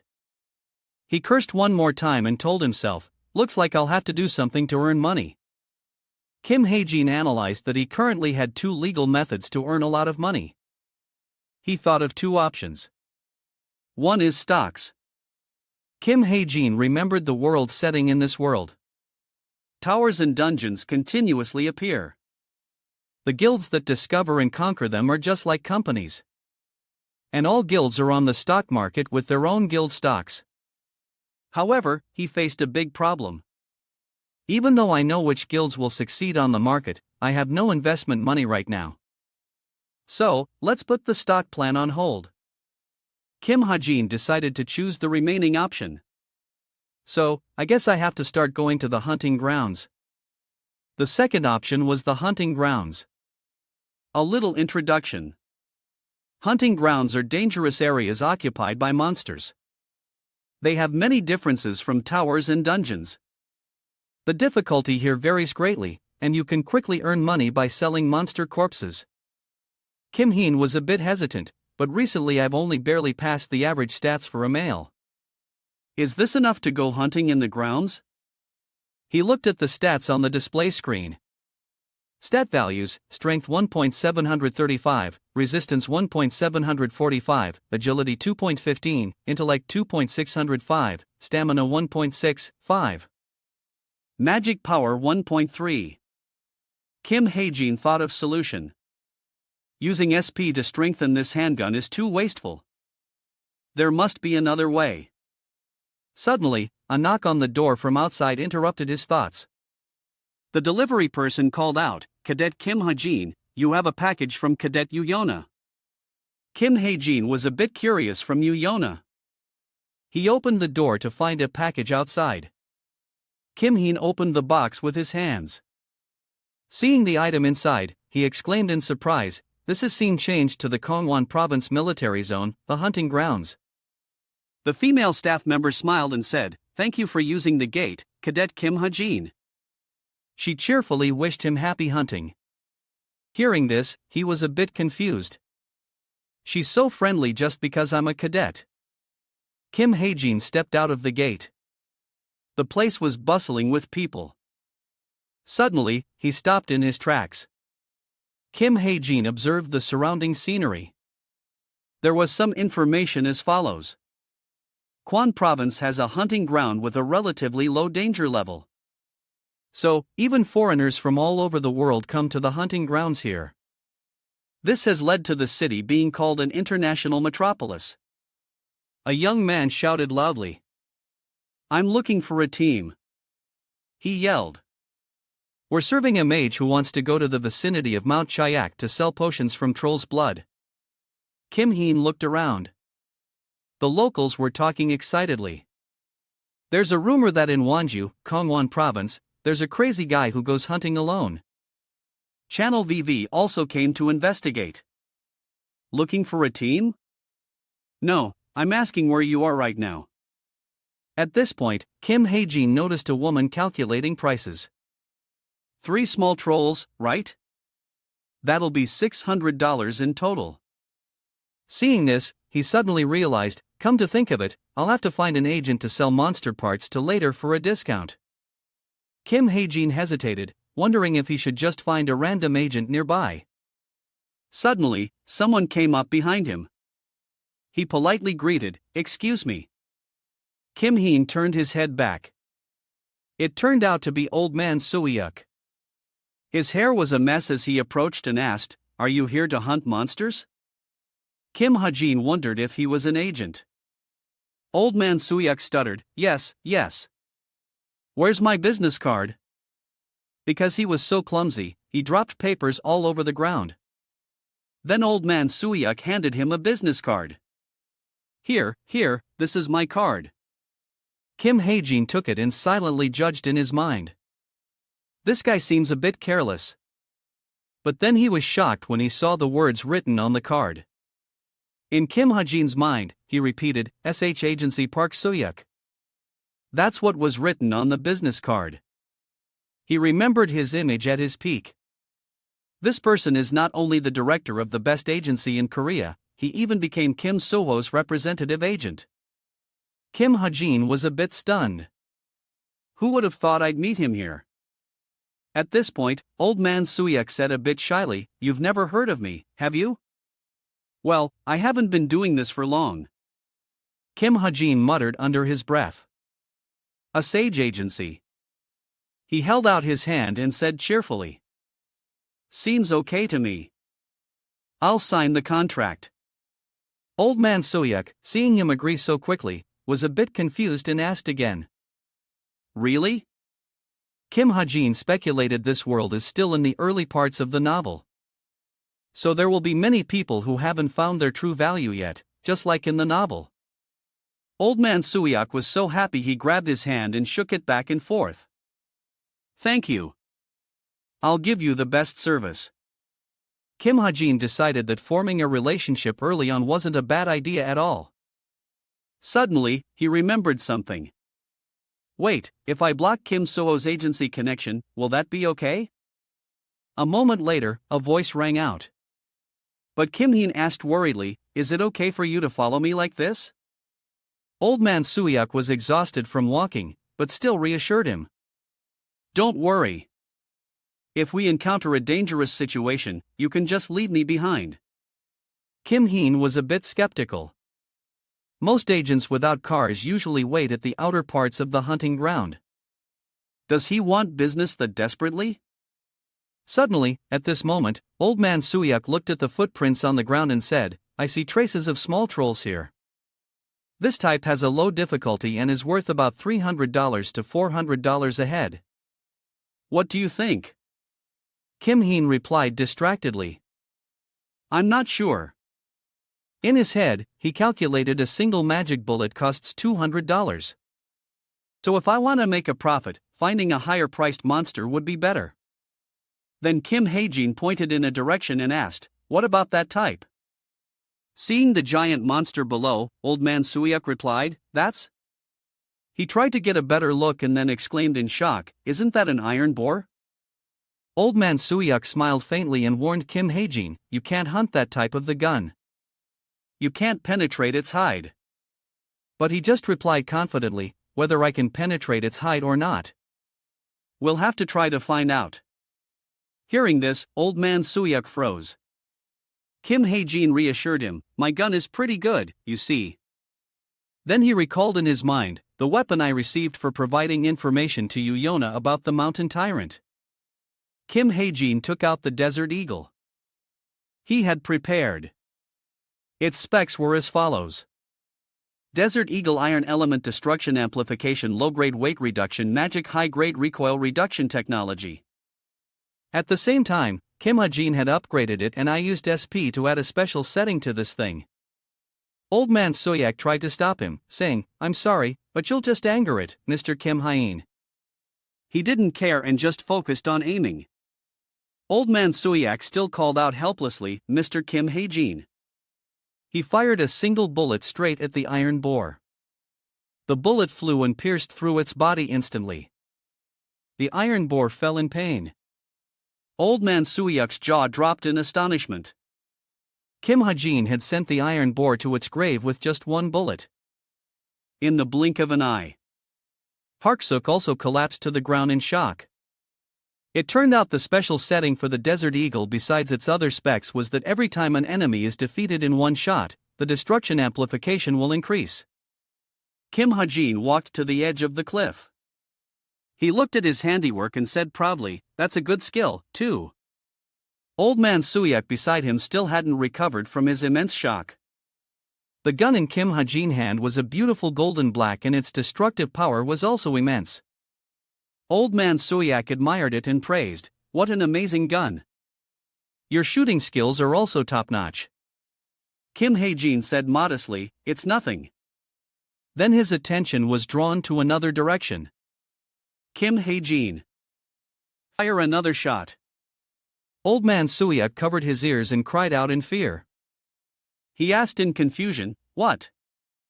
What now?" Kim Ha-jin calmly explained, "There's a black pelican over there by the cliff." Old man Suyuk said in admiration, "You can see it from that far away." Kim Ha-jin confirmed, "Of course." He used his skill and said, "With 1,000-mile eyes, even a thrown stone is nothing." Then Kim Ha-jin turned to leave and announcing, "Well, I'll be going ahead then." Old man Suyuk was surprised and shouted, wait a minute. Wait for me." The scene changes to the image of the black pelican and the iron boar lying on top of each other. Old man Suyuk panted exhausted and said, just the two of them, but they're extremely heavy." Kim Hae-jin wondered, "Can we even bring them back to the grounds?" Old man Suyuk muttered the options. "It might be better to call an emergency vehicle and pay the fee. The payment will be sent tomorrow. Let's see, after taxes it will be." Kim Ha-jin, seeing this, praised him inwardly. Just as expected of Park Suyuk, he's really good at his job. He shook his hand and said agreement. "Yes, let's do that. I look forward to working with you again in the future." Old man Suyuk replied politely. "I should be the one saying that." He asked with some curiosity. "You said this was your first hunt, right? May I ask what you plan to use the profits for?" Kim Ha-jin answered coolly. "Stocks." And old man Suyuk's heart. Something suddenly shattered. He couldn't believe his ear. Kim Heen was researching the Packermaster new guild because the guild consists of jinns. It plays a rather important role in the story. He used his laptop and thought, of course, that's not what I'm interested in right now, but the dungeon this guild conquered in the story. He remembered an important piece of information. It's the Sugul demon's lair. After that, the stock price of Packhorse Master skyrocketed by nearly 1,000%. Kim Hae-jin was extremely certain. Just buying them is a sure way to make money. There's no better way to earn. He clicked the buy button on the screen. The screen showed a green check mark indicating the stock had been purchased for $3,000. Kim Hae-jin said to himself, "That should be enough, right?" He wondered aloud. "Where else can I find useful information about stocks? There's not much information on public forums. So, if I'm going to search for something, I should look on the dark web." Violet Banquet. Suddenly, Kim Heen remembered something. He told himself, speaking of the dark web, that reminds me of the Chameleon Troupe, the main villains until the middle of the story. A criminal organization whose members' true identities are unknown except for their aliases. I, the author, and probably the only one who knows about them and their activities. He calculated in his head, the Chameleon Troupe are criminals, but they don't like jinns. So, if I can somehow get acquainted with the leader of that troupe, maybe I can get help sending Chai Jinyong to his ancestors. Thinking is doing, Kim Heen continued to ponder the plot. Let's see. According to the story, there should be an empty spot in the Chameleon Troupe right now, which means they're about to make a move. Suddenly, his laptop screen went black. Kim Hae-jin didn't understand what was happening. What? What is this? Why is it black? He worried. No, this might be the only way to return to my world. The laptop screen lit up again. Kim Heen was relieved. It's back on. The screen displayed 1 month has passed. A notification appeared. Laptop functions will be updated. Progress 0.1%. Elsewhere in a small coffee shop, the customers were sitting, blushing, and whispering to each other, "Look over there. Oh my god, is he a celebrity?" It turned out to be Shin Jong-hak sitting and talking with Yona. He complained in annoyance. This is so annoying. Can we just stop with these aristocratic gatherings? Yona smiled and advised, just grit your teeth and bear it. There's nothing to lose by being friendly with the club leaders. Don't you think so? She asked about their recent scores. Shin Jong-hak answered briefly. Long enough? Yona replied, the Jong-hak I know is only satisfied with the number 1 rank. He looked down at the 3D screen and said, that's why I said it's long enough. Yona didn't ask further and just said, yeah, okay. Suddenly, the shop door opened. Che walked in. Yona called out, "Non over here." Shin Jong-hak, seeing her, happily jumped up and called Chi Na-yoon. He quickly walked over and asked, "Why did you come to this meeting?" Chon retorted, "What? If I had known you were coming, I wouldn't have come." Shin Jang-hak asked with concern. "I heard you were in the hospital. Are you okay?" Chon replied casually. "It's nothing. Don't make a big deal out of it." Yona just silently listened to their conversation. At this moment, Chayun suddenly said, "Right, I have something I want to discuss." She asked seriously, "Do you two know a guy named Kim Heen?" Yona was startled upon hearing this name. She quickly looked up and asked, "Kim Heen? What about him?" Chakian slowly recounted, "You know about the Jin at the museum, right? It was me, Kim Soo-ho, and that guy, 3 of us." She continued to tell her experience. The Jin was stronger than expected. So, it was a fight we had to give our all in. And then China said in horror, "But that bastard." She remembered the moment the Jin's arm was shattered. She shuddered at the memory. How is it possible? He blew off a Jin's arm with a trainee weapon. Looking at Kim Ha-jin's face at that time, Chinaean asserted, "It's very suspicious." After finishing her story, she suddenly turned to ask you, "Yona, come and think of it, isn't he on your team?" "Yona, what do you think of him?" Yona was startled when her name was called. "Me?" In the past, a voice rang out. "Grew up in an orphanage. Is a cube cadet with a debt of about $300,000. That's the information related to Det Kim Hae-jin. I still don't know how he could find the weakness of the mountain tyrant."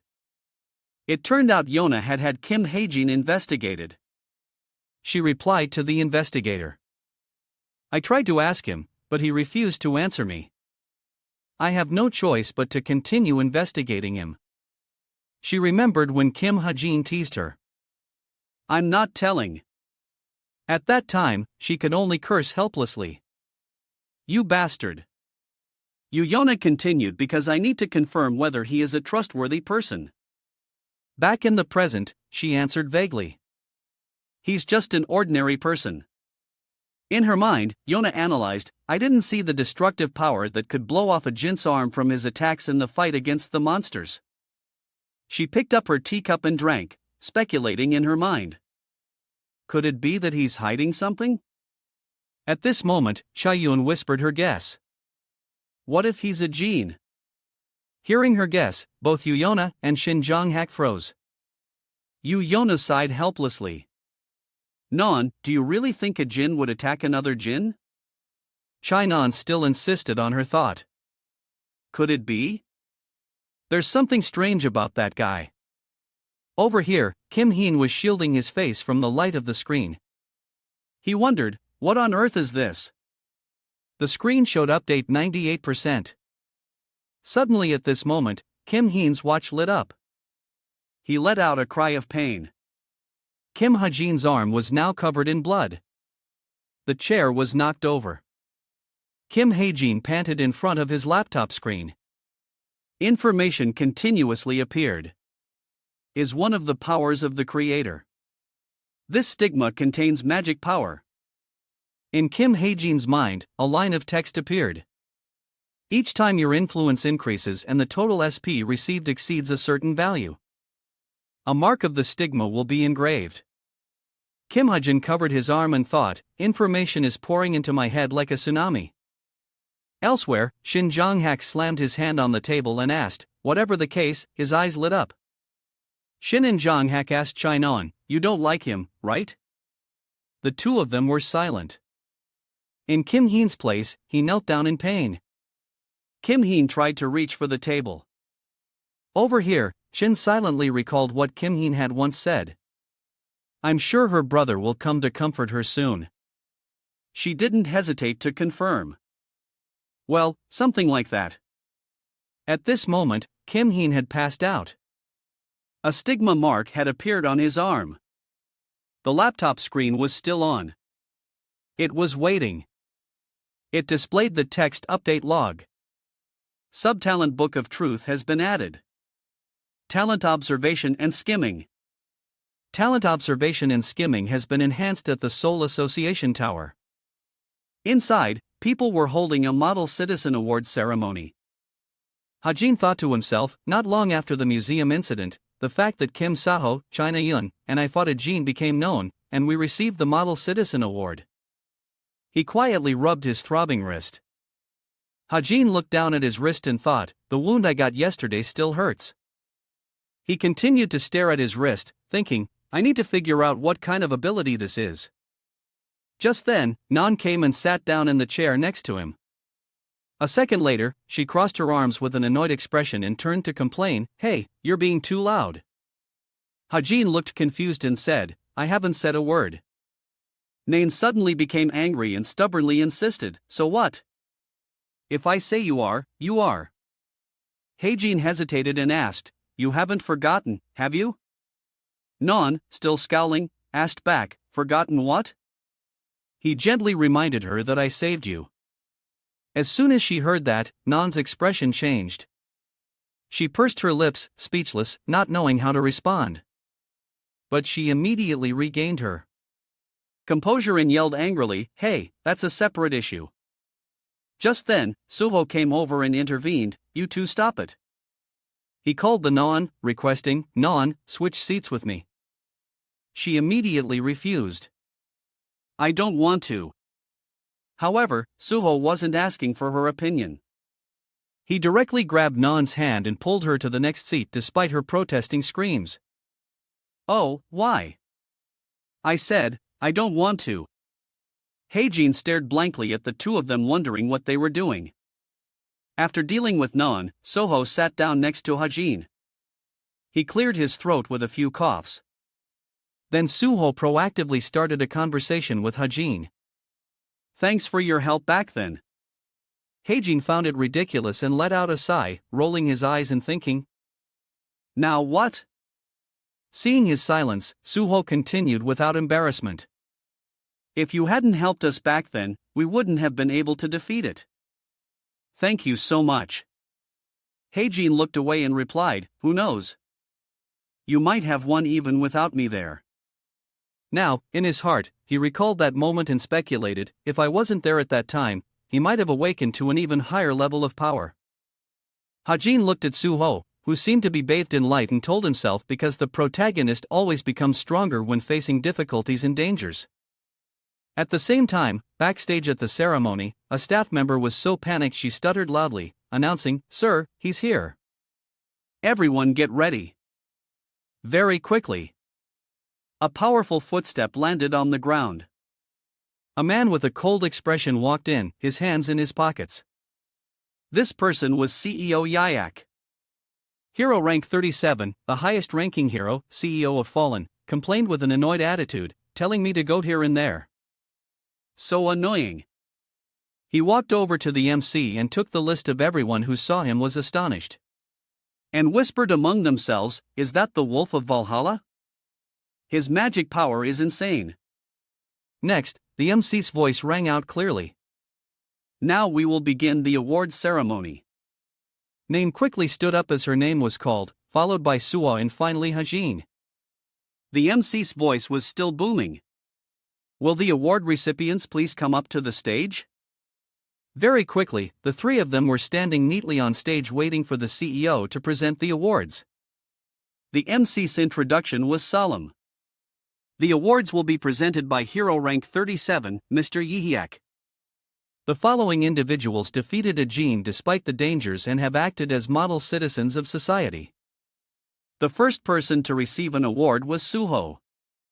As the CEO handed him the award, he asked, "You're Kim Suho?" Suho politely confirmed with a yes. The CEO continued, I can see why they all want you." Suho, a bit confused, uttered, "Sir," his award presentation suddenly slowed down. You see, Huck took the opportunity to lean closer to Suho and warned him in a dangerous tone, never join the association. It might be better for you to join the endless battlefield and become a hunter there. Being a hero, it's just a pile of responsibilities and not fun at all, is it? Suho was silent for a few seconds, then smiled and replied, "Even so, being a hero suits my personality." Hearing this, you see Hayek stood up straight, cleaning his ear with his finger with a bored expression and replied, "Is that so? Well, then that's fine." In his mind, he was actually thinking, this kid is so bland. Next, the CEO glanced over at Non and said, "Next up is, it's been a while." Non, knowing it was her turn, stood up straight, trying to control her nervousness. She was so nervous she stuttered, "A master? It's been a while." The CEO, being called master by her, asked in surprise, "Why am I your master when you're an archer?" He said bluntly, "Your father asked me to look after you, but I don't plan on doing that." That statement immediately made Non's expression fall. In contrast to her, Heijin looked on with an unconcealed smirk. After the other two, it was finally Haji's turn, the CEO, and he suddenly made eye contact. Seeing him as a stranger, he asked, "Who are you?" Hajin simply replied, "Cadet Kim Hajin." The CEO didn't ask anything else and just replied, okay." After that, both of them fell silent, making the atmosphere between them awkward. A thought popped into Heijin's mind. They say the only thing worse than being hated is being pitied. And this situation fits that perfectly under the bright stage lights and the MC's loud voice guiding the program. And with that, we will conclude today's awards ceremony. Cadet Chon, please share your thoughts on receiving this award. Sometime later, at a coffee shop, Hajin carried his meal, which he had just spent $15 on, with a satisfied expression, thinking the reward for defeating Ajin is so good. He sat down at a table, took out his laptop, and said to himself, "I'll use this money to buy more stocks of Packhorn Master right now." As Heijin opened his laptop, he wondered, why don't I check out the newly updated functions on my laptop at this moment? The laptop screen displayed a few lines of text. Notification of updated functions, stigma, laptop internet activation, low-grade talent, book of truth added to talent. Observation and skimming. Heijin raised his hand to look, and indeed a strange mark had appeared on his wrist. First is the stigma. That's the name of the wound that was carved into my arm yesterday. He touched it gently, thinking to himself, but the instructions on how to use it are a bit vague. It can be activated at Kim Hae-jin's will. And as time passes, it says it could be used at my will. But Hae-jin stared at his bandaged wrist, still not understanding how to use the stigma, slowly guessing at my will to activate it. Just as he thought this, the stigma seemed to awaken instantly, flying off his wrist. However, Hae-jin was quick and used his other hand to press it down, hiding his arm under the table. After that unexpected shock, Hae-jin gave up on figuring out the stigma. I'll confirm this when I get back to the dorms. He moved on to the next thing. And next is the laptop's internet activation. So, Hae-jin quickly clicked on the laptop internet activation box. He didn't know what the screen displayed, but his eyes suddenly widened. After a moment of thought, he slowly said, I see. The laptop screen showed a list of currently accessible websites, including 6 options: Law-Abiding Spirit, Violet Banquet, Jeremy's Kim, Messages, Kubernetes, and Armory. Hae-jin now realized. The real reward is this. He put his hand on his chin, examining the websites while pondering. It doesn't just have regular websites. It also has sites that require a fee to enter. But what caught his attention the most right now was the Violet Banquet website, as Hae-jin had speculated. And among them, Violet Banquet is the most important one. As far as he knew, Violet Banquet was the most famous private website because it was a place to exchange information, weapons, bounties, requests, etc. There isn't a single hero who doesn't interact with Violet Banquet. Because of that, the government turned a blind eye to it despite knowing it was a black market. Or at least that's how I set it up. Normally, you'd have to pay a huge entrance fee to become a member of this site. Now I can easily create an account just by paying 200 SP. At the same time, the laptop screen also showed the question, do you want to create a Violet Banquet account? 200 SP will be used, and Hae-jin quickly clicked on a confirm box. He focused on his laptop, thinking to himself, alright, why don't I try connecting? Just then someone walked up to him and exclaimed, ah, there you are. This person was none other than Yaina. She very naturally pulled out the opposite chair. Then she proactively started a conversation. You know me, right? Cadet Kim Hae-jin. Hae-jin just stared at her with a blank expression. Sa, while fumbling in her coat pocket, continued, I was shocked because you disappeared so quickly after the awards ceremony, she said, I have something I want to give you. Then Sunga placed a business card with the words Creator's Sacred Grace Guild Representative In Sunga on the table. On the surface, Hae-jin stared at the business card without saying anything, but inside he was contemplating what to do about her action. In Sunga giving me her business card has a pretty big meaning. Sunga had now sat down opposite him. She rested her chin on her hand and said softly, I'm curious about something. Hae-jin was still lost in his calculations because this is probably. She smiled brightly and continued, would you mind if I ask? He silently observed her plan. The first step of In Sunga's style of recruitment. Sunga clasped her hands in front of her and asked with a bright smile, I'm curious about one thing. Would you mind if I ask? Hae-jin was silent for a moment, silently assessing the woman in front of him. In Sunga has a friendly public image, but her real personality is a bit different. She will kick out anyone if they don't meet her standards, even if she spends a lot of effort to recruit them. A mindset that only cares about power and focuses only on achieving the best. Looking at Sa smiling benevolently in front of him, completely opposite to the information he knew, Hae-jin silently affirmed, that's Yune, the representative of the country's best guild. If I can build a good relationship with Yensa, it will definitely help me in future events. So, thinking this, Hae-jin placed a hand on the table. Sana leaned in closer, acting very friendly. I wonder if you. But at that moment, Hae-jin suddenly cut her off. No. He bluntly refused to communicate. I have nothing to say to you. The words once spoken immediately silenced the atmosphere. Sona was also frozen stiff. After a few seconds, she regained her composure and explained with a forced smile. I think we have a little misunderstanding. I'm expressing my interest in you as the representative of Korea's #1 guild. Haejin, while putting his things into his backpack, replied without a care, having interest is great, but only if it's sincere. Looking at Suna's awkward reaction, Haejin silently judged. She probably approached me because she saw me use a light elemental attack.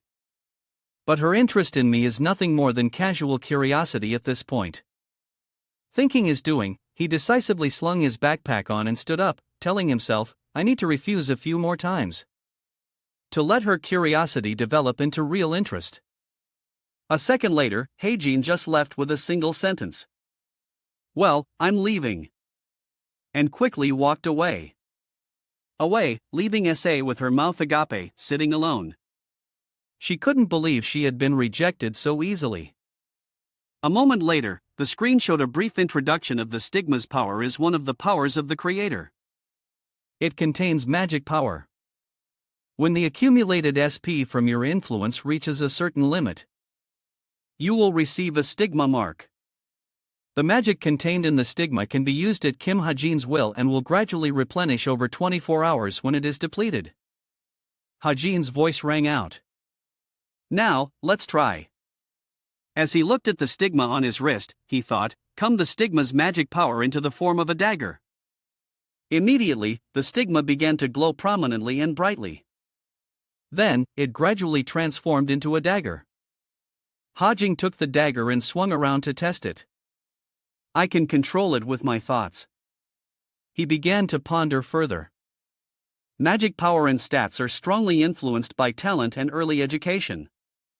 Watching the daggers slowly dissipate, Haejin felt lucky. A newcomer to this world like me should have no way of using magic.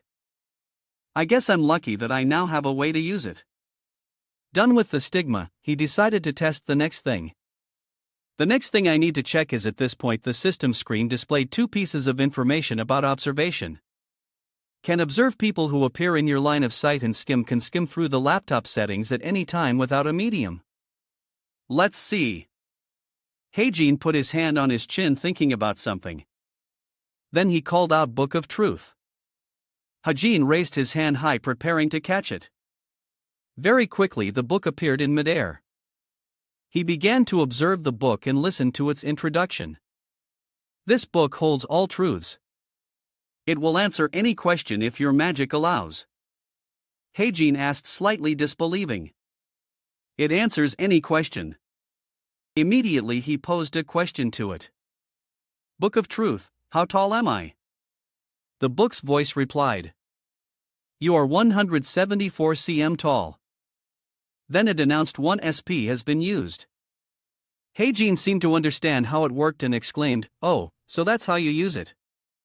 Suddenly, at this moment, Haejin's wristwatch rang. It rang louder and louder, startling even him. Haejin wondered in confusion. An emergency alarm.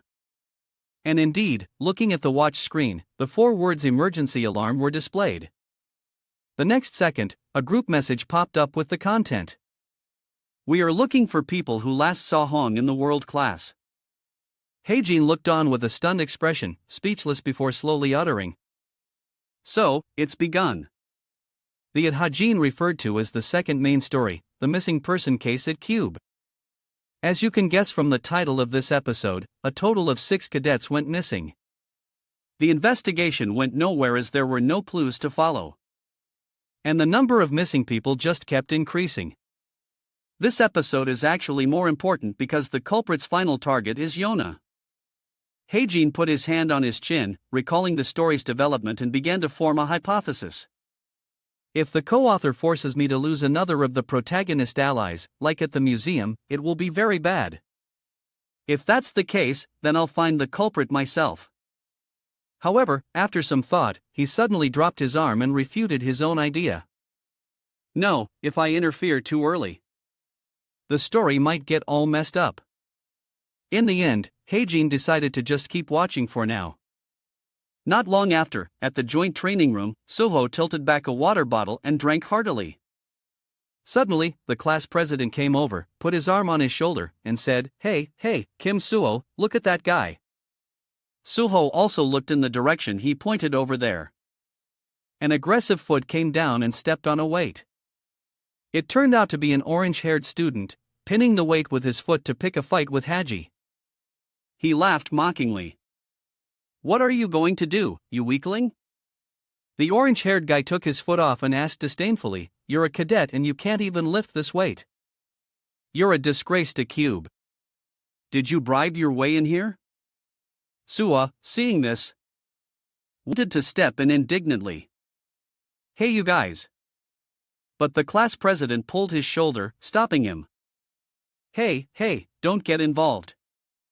Suho was still very annoyed and turned to question him. "Shouldn't you be leading them as the class president?" The class president, since it wasn't his business, replied nonchalantly, "Just let them be. It looks like that guy is angry at Shinjong Hack.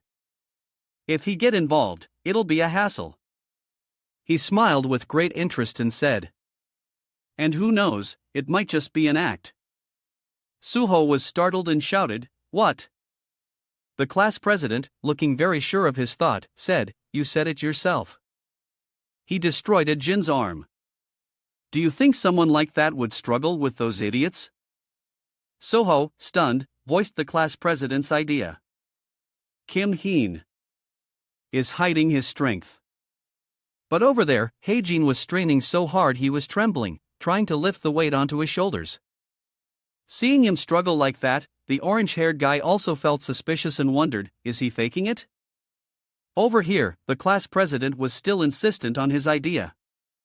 If defeating the Jin wasn't a fluke, however, so didn't bother listening to him anymore and directly charged forward, shouting, "You two, stop it." Very quickly, a conflict broke out between them.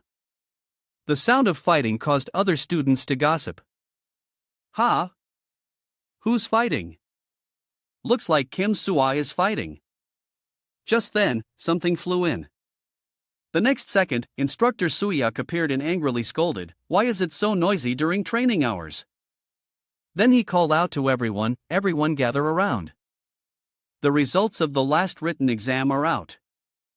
I'll post the scoreboard, so come and check your scores." Hearing about the scores, Suho and the orange hair guy temporarily paused their fight. They started to gather to check their scores. "Did you guys do well?" "Damn, I'm about to fail. I already failed." But on the scoreboard, the name Kim Haejin was clearly at the top. Haejin also went to check his. Even though he was at the top of the list, he remained calm and thought to himself, "First place. I copied the settings exactly, so it's not surprising." Right at this moment, a sword suddenly fell to the ground with a loud clang. Haejin turned around to see Rachel standing behind him in astonishment. He was also a bit surprised to see her and thought, "Rachel." Haejin immediately recognized her. "This is Rachel Elizabeth Louise, the Princess of England, who ranked third in the Cube entrance exam." Looking at her astonished face, he remembered more related information. Besides, big or small, she has never missed first place in a written exam. While he was thinking this, Rachel's gaze suddenly shifted to Haejin. He met her gaze and froze, not knowing how to react, completely stiff.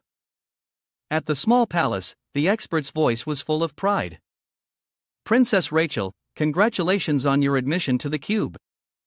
The butler, with a worried expression, offered words of encouragement. "I hope you will not be anxious when standing among the world's greatest hero cadetses." The female bodyguard with the same expression said, "I also heard that all their classes are only in Korean." Contrary to their worries, Rachel was very calm. She gently replied, "It's all right. I will do my best to meet everyone's expectations for the honor of the British royal family." Rachel remembered the time she was looking up at the family portrait on the wall. A flicker of guilt quickly rose in her heart. Rachel, disappointed, supported her forehead with her hand and said to herself, "Citizens of the country, I apologize." Very soon it was class time again. The teacher holding Heijin's test paper praised, Haji's answer showed a completely different aspect of analysis. I hope the other cadets will follow his example and improve. Rachel put her pen to her mouth, thinking phenomenon analysis is a very academic field. From now until midterms, it will be very difficult to close the gap. In her heart, she silently called his name, Kim Heijin. Then Rachel looked towards Heijin. From behind, he looked a bit awkward. On top of that, his iPad screen was turned off. After observing Heijin, Rachel asked herself a question in her mind. I wonder how he usually studies. As soon as the thought finished, her flame of determination seemed to ignite. Scene changed to the laptop screen. It was displaying the words revealing truthful information. I will answer all questions. So, please state the problem. Heijin. While typing calculated in his head I should make more use of a convenient ability like the Book of Truth to earn some pocket money. He put his hand on his chin and thought about the Book of Truth. The Book of Truth helps me learn any information in the world as long as I have enough SP. My financial resources aren't much, so I want a lot, but once the rumor spreads the number of customers will explode very quickly. Heijin decided to click on the register business box, he exclaimed. All right. Looking at the jagged lines on the laptop screen, Heijin slowly said, next is. Then he waved his hand, creating 3 virtual screens in front of him and said, investing SP. Something I've been putting off. Heijin silently analyzed. The second main story has begun. Which means the cube is no longer safe from the gens. He held the pistol in his hand and thought seriously setting intervention. Sharpshooter, my current ability is not enough to fight a gene. Thinking this, Heijin suddenly smiled with satisfaction. Although thanks to the bullying from John Hack and his gang, I have more than enough SP to spend. I should invest them to increase my chances of survival. Then he decided to improve his weapon first. Now the virtual screen displayed the words Desert Eagle Pistol. Heijin continuously typed, starting to program. The system displayed a notification changing the mechanism of the Desert Eagle Pistol - Sniper Rifle. After he was done, he laughed nervously and said, I hope I didn't do anything stupid. With that, Heijin pressed the enter key to confirm. Immediately, the system announced that 250 SP had been consumed. The pistol quickly showed movement. It emitted a blinding light. Then, it gradually changed shape. In just a moment, the pistol had completely transformed into a sniper rifle. The system also displayed new information. Desert Eagle Sniper Rifle. Heijin looked at the gun and chuckled with satisfaction. This thing should at least be enough to scare them. Then the gun transformed back to its original shape. Heijin continued with the next task. Next, I should try writing a proficiency. He began to research proficiency. Unlike talents which use magic to create supernatural phenomena, proficiency is understood as physical techniques or skills that a person masters. He analyzed to himself a sniper who can escape assassination. The most important ability is positioning. A proficiency useful for positioning. After getting a basic understanding, Heijin placed his hands on the keyboard and started typing. A few minutes later, the screen displayed information about parkour rank low master. 0% flexible and agile body movements. Instead of being hindered by terrain obstacles, you can use them to move. Speed and practicality will vary according to the strength and agility stats. The system continued to announce that 350 SP had been consumed.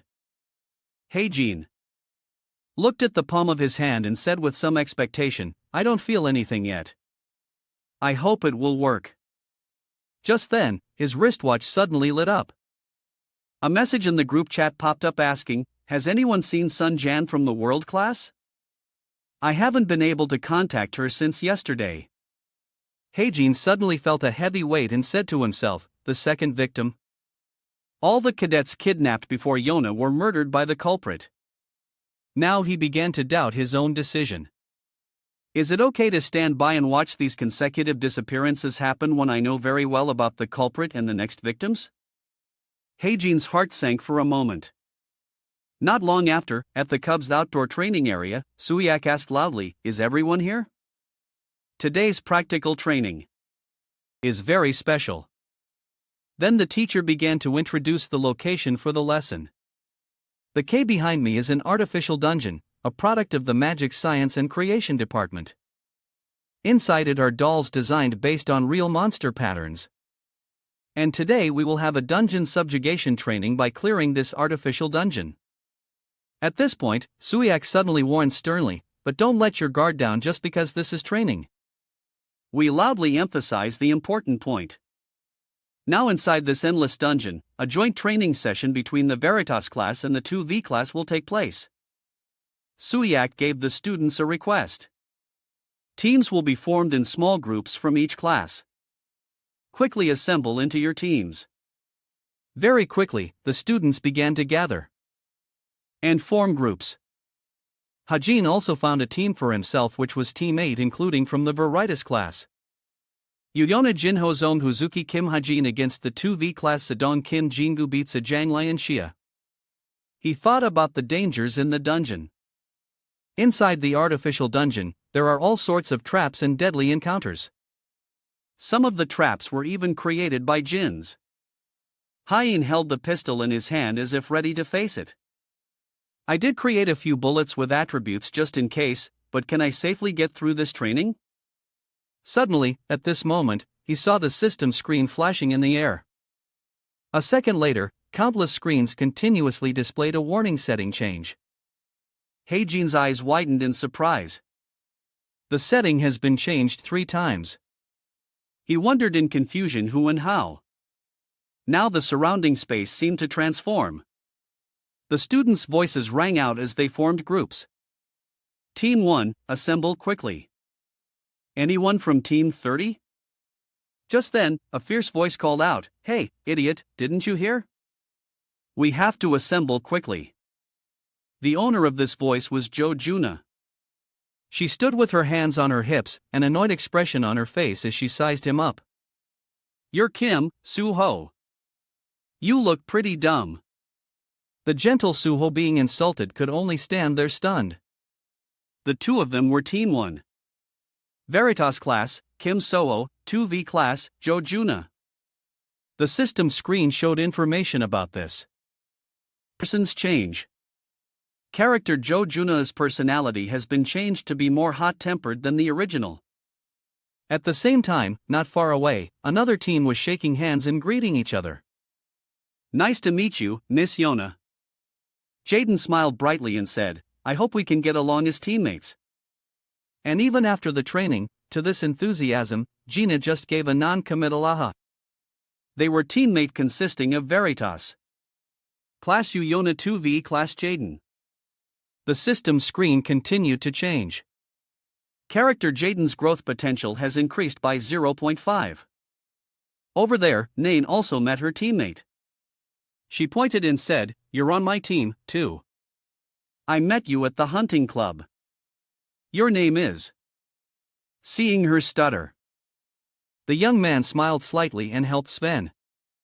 Sven introduced himself very gently. "My name is Sven." They were Team 3 consisting of Veritas class, John 2V class, and Sven. The system reported Sven's changed information. Character Sven's willpower has decreased. There's a high probability he will be possessed by the devil. Lola Heijin read the notification and stared at him with his mouth agape. His heart was pounding to the extreme. What? This change is too big. Kim Heijin looked anxiously across. Let's take a closer look. There are 2 people over there I need to keep an eye on. Jaden was cheerfully talking with you, Yona. The first one is Jaden from Teammate. He's a stander for those nasty scumbags who look down on those weaker than them. He's strong enough to be sent on scouting missions by essence of a straight with a blue card. Character Jaden's growth potential has increased by 0.5. Why did his growth potential suddenly increase? Now what? Jaden introduced himself and then introduced his friends one by one. My name is Jaden and this is my teammate Kim Jingyu, OSU Jang, and finally Lee Jinseo. Yona spoke and everyone looked at her. My team members are Jin Hozong, Huzuki, and Liha. He looked at her with a helpless expression when she said his name wrong. It's Kim Heen. Kim Heen looked at everyone. Well, he seems to be doing fine. Sven had a sword on him and on Nan's back was a large bow. The second person is Sven from Team 3, a German student, a candidate for the title of a promising hero in his country. And his important characteristic is Sven with a blush on his cheeks, smiled shyly and happily at her. He liked Sha Yun. Sven stood at a crowded train station pulling a large suitcase. Just like other foreign students, Sven came to Cube with a dream of becoming the strongest. China flew in the air.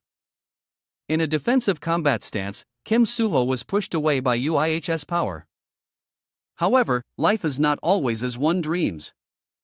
Sven stood stunned, looking ahead, worried and scared at the extraordinary skills of the others. He could only become one of the most ordinary students imaginable. Sven covered his eyes with both hands, his face full of disappointment.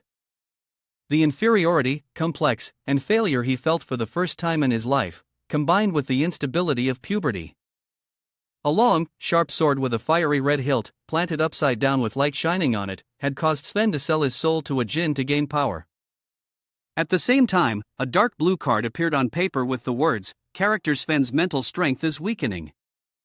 There is a high probability he will become a devil's henchman." This detail is also similar to what I once wrote, but the problem is this dungeon segment. Kim Hyen touched his nose looking at the blue panel in front of him and thinking at the same time. Someone's hand was about to touch him. His awakening has been pushed forward. I hope it won't affect the plot too much. Hey! A hand from behind touched his shoulder. It was Jaden. He massaged his left shoulder and said cheerfully, "You're the marksman, right? When you're in the dungeon, don't be as lazy as before." "Got it." He annoyedly brushed his hand away. "What? Get lost." Jaden laughed in response. "Damn. Aren't you supposed to be a good guy? There are a lot of good rumors about you." Kim Haejin silently clenched his fist. "Right now, everyone's opinion of me is extremely bad. That's because of some rumor that's been spreading in class." Kim Haejin stood still in a state of utter despair because behind him were only judgmental eyes and voices uttering unpleasant criticisms about him. So he was not happy in the past that Kim Haen uses his position as a Cube student to blackmail and threaten others and even goes to Seoul every week to satisfy his lust. Three boys laughed with a rather satisfied expression as they played with that rumor. The origin of the rumor is all too clear, but thanks to it, I received a lot of SP. Hizuki and Jin Hozon looked at him and sighed, muttering something. But why is no one standing up for me? Are we a team in a very old and run-down building? Let's start with Team 1. Jaden turned to you, Yona. As far as I know, you're probably the best support among all the students. Word from outside. I've heard a lot of rumors about you, too, Jaden. I don't know why your team is so unbalanced. But this is also an advantage for us. The word from behind made him angry and annoyed. But a team has to be like that. When you have two super talented people, you have to carry a dead weight. Come on, teammate. Enter the dungeon. The team slowly entered the dungeon. The entrance was quite large and it was dark inside. Everyone entered with the sound of their footsteps. The person leading the way was Jaden. He saw something and said, "Oh." What he saw before him was a dungeon surrounded by mysterious doors. Everyone stood around looking at each dark tunnel. So, the first obstacle is choosing a path. Yuyona pondered and asked the team, "Which way should we go?" Jaden spoke up. "Jing from our team is a marksman, so." Someone said door 6. Kim Hyun spoke clearly and everyone turned to look at him. Go through door 6. Yuna looked at him silently. Jaden turned to look at him with a fierce expression. Hey, you think your Kim Hae-jin didn't understand? Well then, let's go. Yuna looked at him. He may look incompetent, but his eyes are very sharp. Kim Ha-jin looked at Jaden with some helplessness. He really can't pray. Days in a better way. In his mind, he thought, well, whatever. Thanks to him, I can go through the route China took. The screen displayed all of Chinan's information with a potential of 95. Good. If Sven really makes a pact with a Jean today, then Chinan alone won't be able to handle it. If something happens to her, things will get complicated.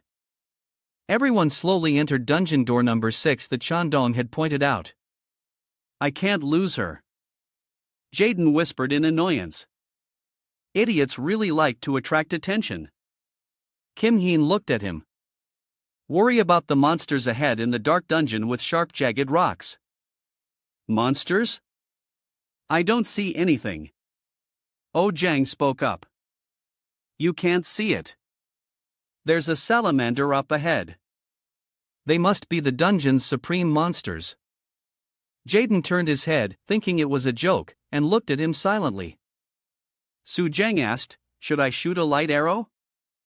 Yuna replied, if you can, then do it.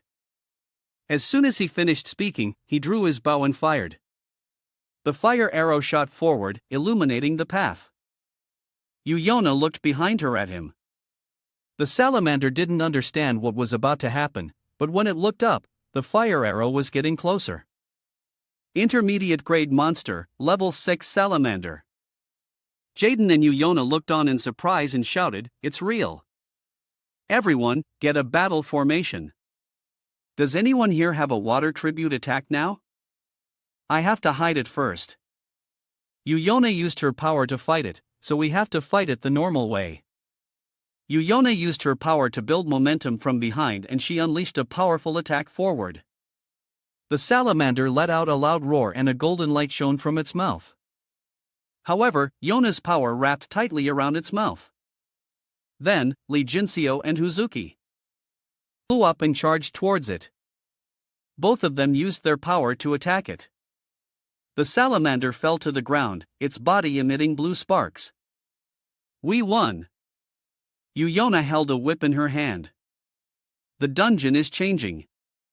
The whip she held conducted electricity and glowed with a purple light. Lightning Whip has Yuna already reached the brink of awakening. Let's keep going. Kim Ha-jin looked on with surprised admiration. She's amazing.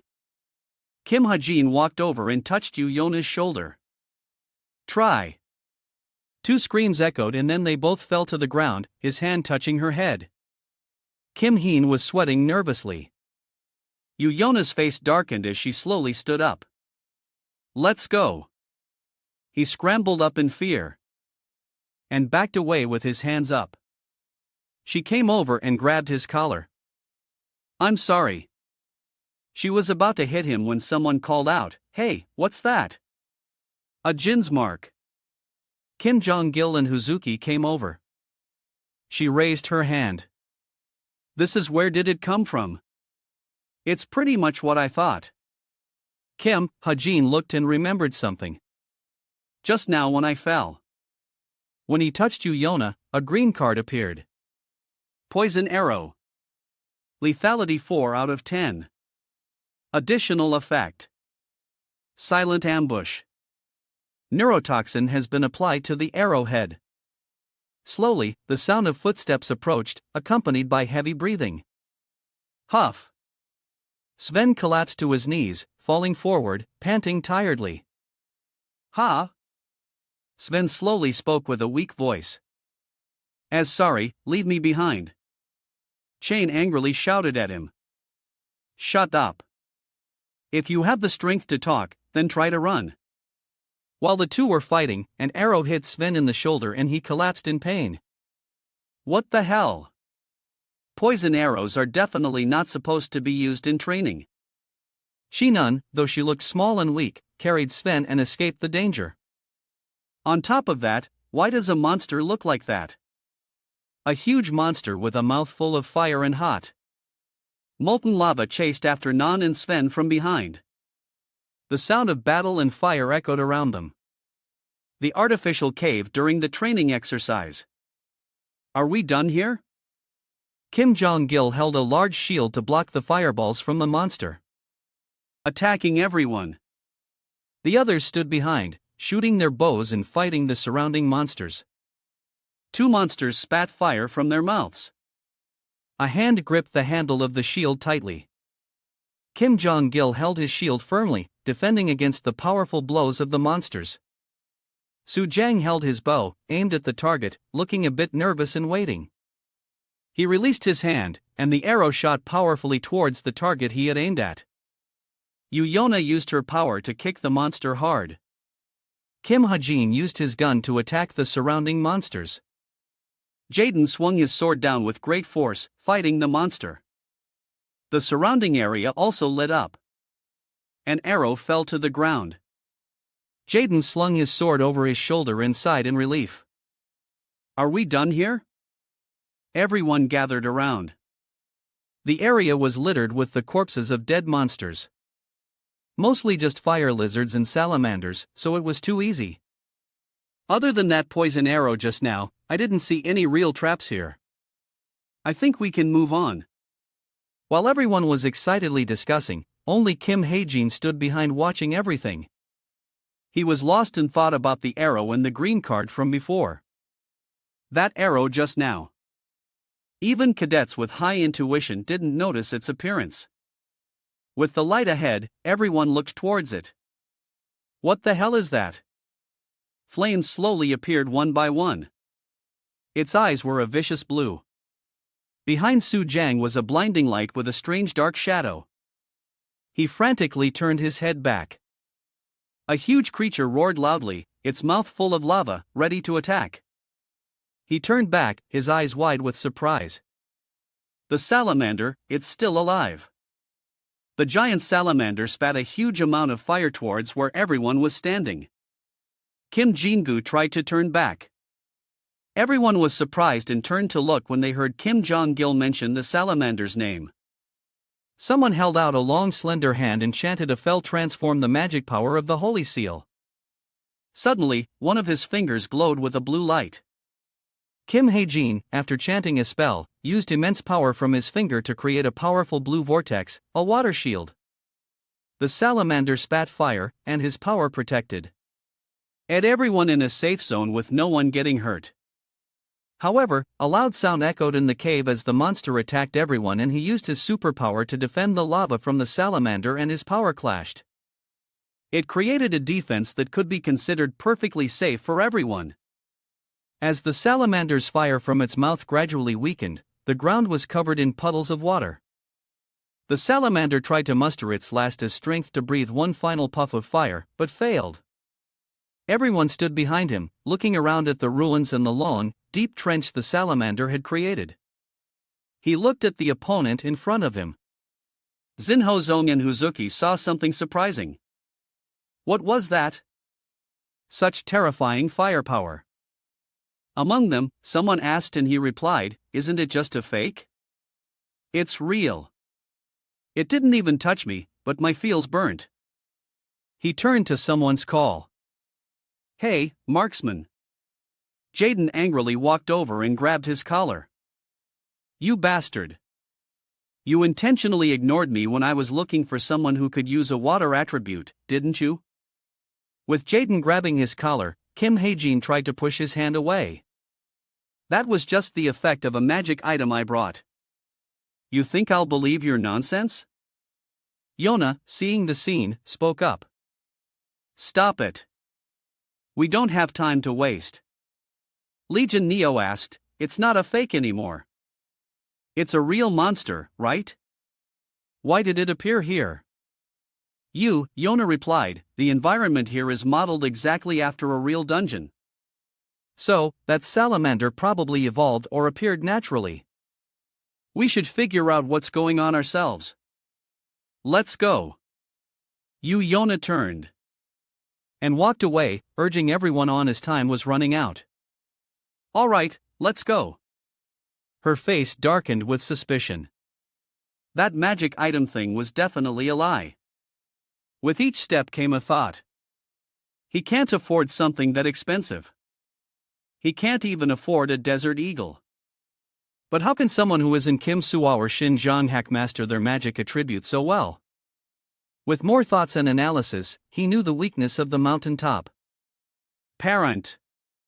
He can master his own magic attribute. And the reason he's hiding all of this is. She covered her hand and whispered softly, could it be that he's? She glanced back at him. A gene in an area with ancient architecture. The ground was covered in streams of fire.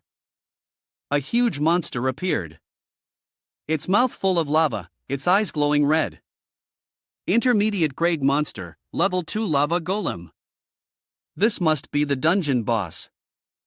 Su Jiang and Chinayan stood on a high ledge looking down at the monster.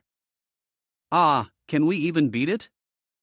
It'll be difficult if it's just us. Another team will be here soon. Let's fight it then. For now, let's just keep hiding here. Su Jiang and China discussed and analyzed how to defeat it with their teammates who are also standing there. We also need to treat Sven quickly. Why did that arrow have to show up? Damn it. It seems this training exercise has an unusually high difficulty level. The person moved slightly, clutching the shirt on his body. Sven was sweating profusely, his face worried. It seemed he was having a nightmare and talking in his sleep. I'm sorry everyone. It's all because I got hit by a poison arrow in a dark space. Why am I always like this? Ever since I came to Cube, nothing has gone my way. Tears welled up in his eyes. It hurts so much. In a hazy dream, a voice called out, "Kid, who is it?" He stood still, his face pale. "Kid, don't you want to become stronger?" In a dark space, with someone's voice. He, with a dazed and tired expression, as if he had just been unconscious, slowly opened his eyes. "You're in a lot of pain, aren't you? I will give you strength." Above, there was a strange green spherical light, but suddenly a long, slender, and rather strange hand reached out. And eerie long sharp fingernails along with creepy seductive words. "The price is cheap, cheaper than anything you've ever paid." Sven, now awake, suddenly sat up and backed away when he saw the hand reaching out from strange darkness. He stammered in fear, crying out, I burst into tears, the teardrops falling down his cheeks. "I want to become stronger." The hand reached out and grabbed Sven's hand. Somehow, he was now very close to the mouth of that creepy green monster, its body covered in sharp eyes along with a hand from before. Its tongue wrapped around Sven, pulling him into its mouth, its jaw full of sharp teeth. "Got you!" Someone shouted loudly. In a moment of silence and planning. Everyone was standing near Sven, but he suddenly screamed loudly, causing everyone to turn and look at him. Everyone gathered around to check on him and asked, "What's wrong with him?" Cheyenne seemed a bit uneasy and realized something was wrong. So, she turned to the others and shouted. But before she could finish, "Hey, what are you guys doing? Come here and hold him." At this moment, the monster heard the noise from above, so it looked up, revealing a large red eye. Kim Jingyu at this moment was holding a sword and standing next to an opening. When it heard the noise and stuck its head up, its large red bloodshot eye stared out. It lit up. The monster spat lava from its mouth. Rot! The monster began to attack, reaching its hand forward. It used its hand to slowly break through the wall where everyone was standing above. Hurried footsteps ran away. The monster's large hand punched straight through the wall. People scrambled to get away. Chan, carrying Sven on her back, hurriedly left. After the monster punched a hole in the wall the size of its body, it prepared to climb through. Some people who were standing next to the wall were sent flying. Small debris also flew out. Although the wall was heavily damaged by the lava golem, two people fell to the ground. Cheyenne fell, panting heavily. When she looked up, she saw the huge monster standing in front of her with two red glowing eyes. She couldn't believe her eyes. No way. This thing is fake. Faced with a giant monster, she seemed to be in a state of despair with no escape. So she thought of death. I'm going to die. The lava golem's eyes glowed red and it opened its mouth. The inside shining brightly with a lava in its mouth. And of all places here, a shiny blue vial with its cap open flew in. Some blue smoke surrounded it. The vial appeared in front of the monster and glowed with a blue light. Its eyes narrowed with a hint of annoyance. After its eyes made contact with that blue light, it suddenly stood still. Cha looked up. The lava golem had fallen. There was a very familiar figure. It was Kim Ha-jin who had held his gun and knocked it out. A few minutes earlier, when everyone reached a certain place, cave entrance was blocked by something unknown. What is this? Jaden exclaimed, annoyed. Hey, marksman, I thought you said we'd see the boss's area after this part, but this place is blocked off. Kim Heen replied, this is the right place. The entrance looked like a pile of rocks, but upon closer inspection, it wasn't.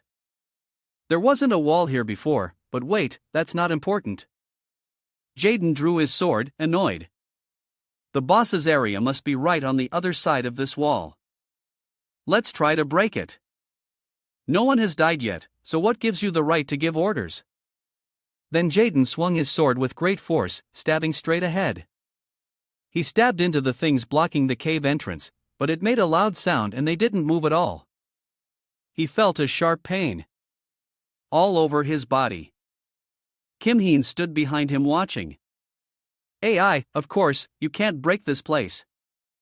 Can't even break it with a magic attack. Hazuki saw something and pointed forward. Everyone, Kim Heen looked up and saw a small hole high up. Oh, there's an opening over there. Kim Heen started rolling up his sleeves. We can probably get in from there. Jaden looked at him annoyed. What nonsense are you talking about? This wall is at least 10 m high. How are you going to climb it? Kim Heen raised his hand, preparing to climb. You can't climb it? Well, then I'll go first. Blue sparks surrounded his hands as he used all his strength to grip and climb, using willpower. At this point, he had started climbing. But below, everyone was just looking at him and no one dared to follow. He looked up at the cave opening as if he had a plan to reach the finish line up there. And he tried to climb up. Finally, he made it.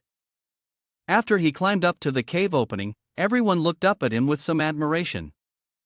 Is he a cat or something? Slowly, strange noises began. The people below were uneasy. Then rocks from the top of the cave began to fall as small debris. Jaden claimed, damn it. After reaching the top, he didn't expect to see a giant lava golem appear before him. It was the huge back that looked like a pile of rocks when he was climbing up just now. What the hell is going on? Then, from behind the monster, a young man held a gun. The lava golem's head swayed a bit. And it was slightly dazed. How did it recover from the stun so quickly? Kim Jingyu shouted loudly to the other side for Cheyenne not to snap out of it and move. Before him was a huge shadow. He couldn't see. Save me too, he muttered breathlessly. A loud shout to get into battle formation. Then all the swords and abilities of everyone were used to fight the monster with all their might. Continuous sounds and flashes of swords. A young man leaped high, holding a saber to fight it. Damn it, it's not taking any damage. A girl knelt down, overjoyed. Someone drew a bow.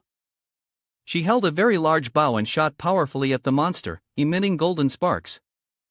She shouted, "Buy me some time." Everyone was closing in, fighting a monster to buy our time.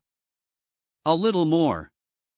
Kim Hae-jin held his gun, and behind him, a young man was carrying someone. Just a little more. The young man's footsteps hurried away. The lava golem's eyes glowed bright yellow as if it had seen its target. It growled angrily and began to spit lava. One moment, sorry. Sven, now recovered, landed on a monster, sword in hand, ready to fight. I'm a little late. The monster sent him spinning in the air. With her bow, she shot powerfully and quickly at the monster. In her mind, she remembered something. Tor's body was covered in arrows. It's not like back then. There was a bit of determination in her eyes. Things will be a little different now. Then she released her hand, letting the arrow fly towards the monster, fast and strong, surrounded by a golden light. An arrow pierced through the light, illuminating the entire area. After a fierce, indecisive battle, the scene was now a complete mess. Everything around was destroyed and desolate. The lava golem, after a long struggle with everyone, was finally defeated. Defeated by their talents. Everyone was in awe of the intensity of this battle. They even defeated a lava golem. Do you think they'll get points for this? Meanwhile, Nan and Sven had arrived and reunited with them. Hey, is everyone okay? Heijin just watched them from a distance without approaching to ask. Damn it! How did you guys kill it? You guys are amazing.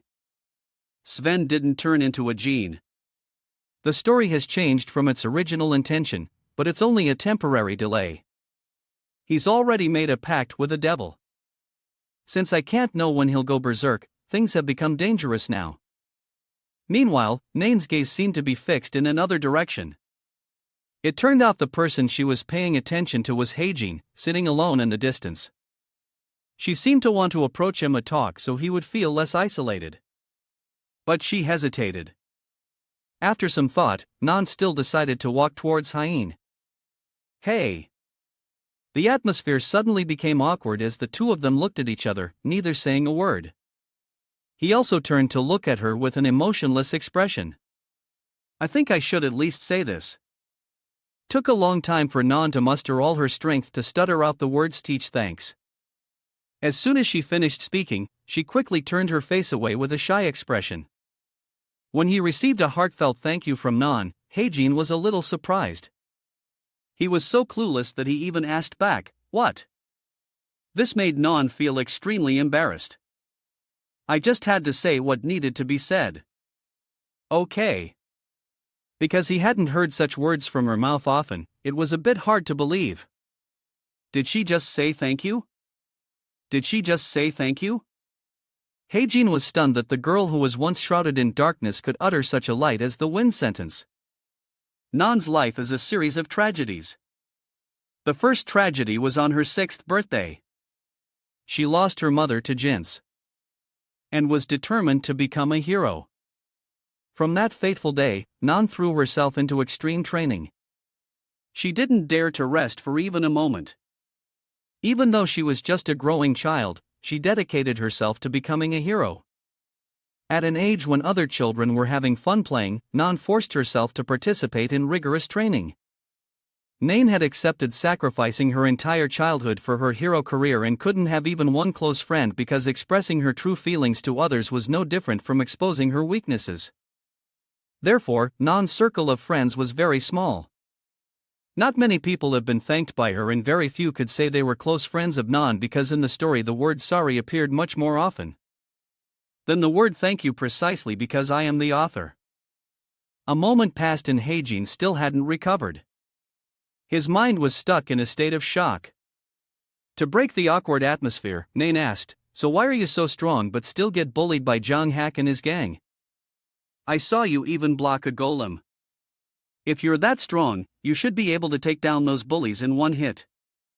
To her question, Heijin only replied with an even more confusing sentence. "I didn't do anything because if I had to fight, I wouldn't be able to win against them." "What are you talking about? I saw that your gun attack was pretty strong, too." "Oh, that." Hearing that, he raised his pistol in front of her. Fearless, Hein casually drew his gun like it was candy, his face unchanging. This is my personal happened. Do you understand now? Now that she had processed it, Na glanced left and right anxiously. Are you crazy? If you get caught with this, you'll be suspended. That's why I only use it on important occasions. Desperate times call for desperate measures. So, Hygiene found a way not to get caught. Because I've learned how to hide my weapon in my stigma, I probably won't be suspended for possessing a personal weapon. Suddenly, upon learning this mind-blowing truth, Ion had questioned, but even if you used it, you're still too strong. Could it be? Is your gift to enhance all kinds of firepower? She boldly voiced her speculation, but then Heijin only replied with a nonchalant attitude, which made Non start to feel bored and walk away. Think whatever you want. So that's why I'll let it slide that you have a personal weapon this time. So don't use it carelessly next time. She suddenly stopped as she remembered something important. Oh, one more thing. Don't you have anything to say to me? Before leaving, Nain still wanted to hear something from him. But being the cold-type protagonist, he only replied to her with silence. After a moment of being as quiet as a clam, the sentence he uttered couldn't help but disappoint her. No. Oh, is that so? If I apologize now, she would definitely forgive me for mentioning her brother, but I can't do anything because it's best if my relationship with Non remains at the level of a classmate. Although it was a tragic scene that Heijin didn't dare to think about, he would still have to face it because I will have to kill Chai Jin-young. When she heard someone else comment on their relationship, Non immediately denied it. I didn't know you were that close, damn. No, we're not. Fran just stood beside her, looking at her with eyes full of thought. Suddenly, at that moment, an important announcement was broadcast. Announcement for all cadets. Cease your advance and quickly exit the dungeon. I repeat, cease your attack. Without any warning, a sudden stop announcement came through. Due to unexpected incidents, this dungeon assault drill had quite a few problems.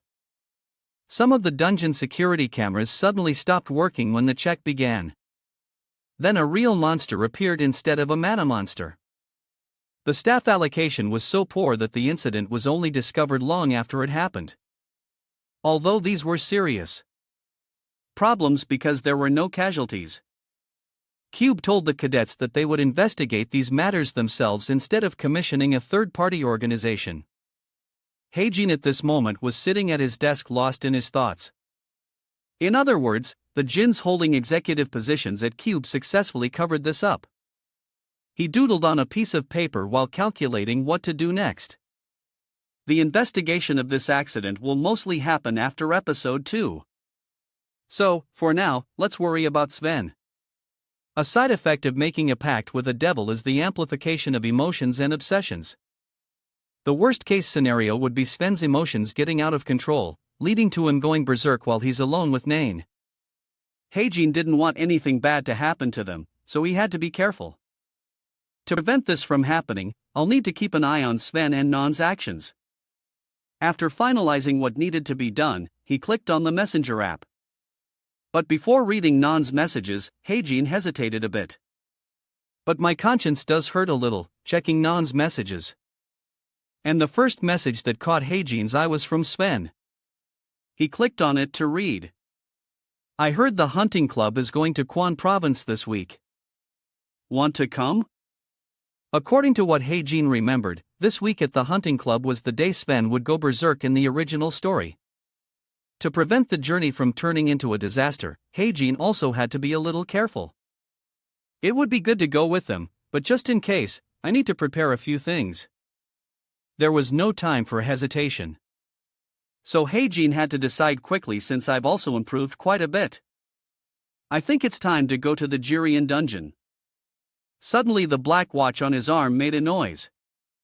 Heijin immediately accepted the call to see what Soho wanted. Why is this guy? As soon as he answered, he replied, hello. It seemed Suho had something important, which was why he was calling Heijin at this time. Heijin, are you free this Friday? Hearing this, he was a bit curious as to why he was asking. Unsurprisingly, Soho indeed needed his help. I have a small favor to ask you. Garyan is a famous destination in Gangwon province where the essence of nature and spiritual power flow and converge. Because of this, long ago, Gary was called a sacred training ground by martial artists from all over the country.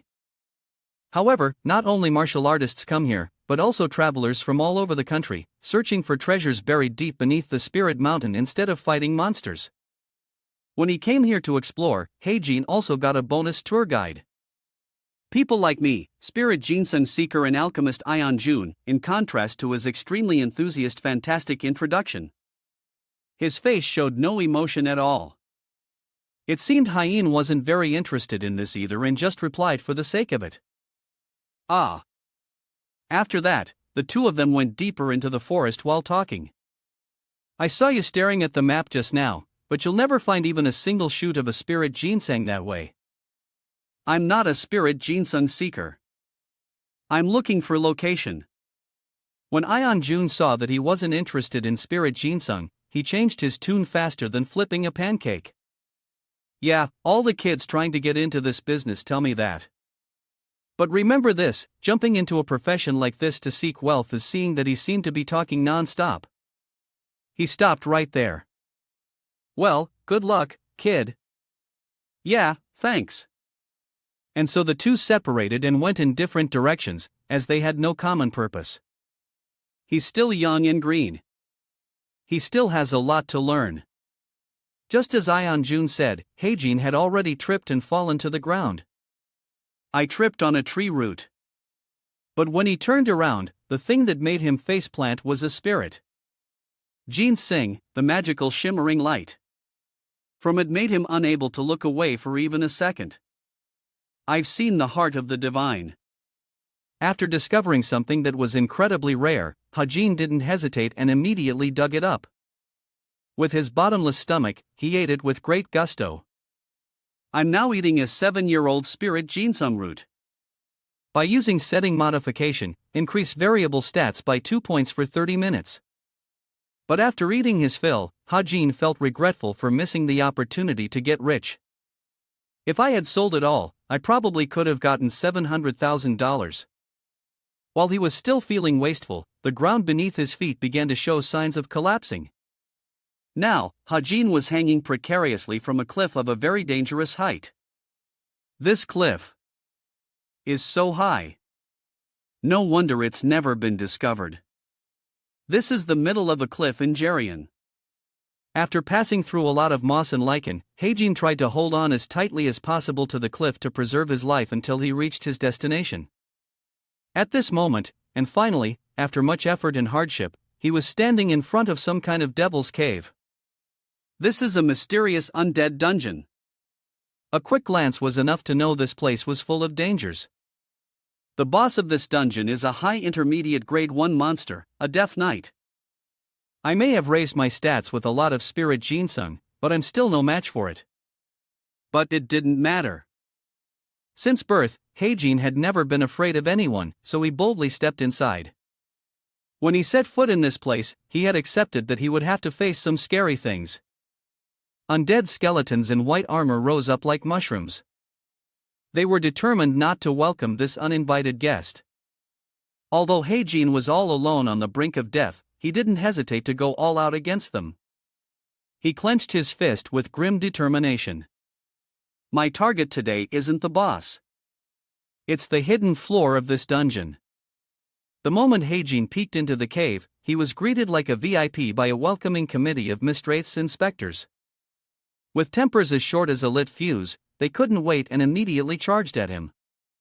Despite being outnumbered, Haejin remained cool as ever. He raised his personal handgun and aimed it at them. Then, with a single pull of the trigger, they vanished into thin air in a heartbeat. The remaining ones, clearly not knowing their own limits, continued their assault. To deal with them quickly, Hyen decided to use the supportive skill. Thousand Mice scanned the route. His eyes quickly swept over the horde to find the fastest way out of there. The Mistwraiths had numbers, but no brains. Haejin easily slipped past them to stop playing cat and mouse with the skeletons. He opened fire from above. In the very next second, a blinding light flashed and a hail of bullets rained down like a torrential storm. After sending them to meet their maker, the barrel of his gun was still smoking. Seeing that the Mistra had taken considerable damage, Heijin felt a little relieved.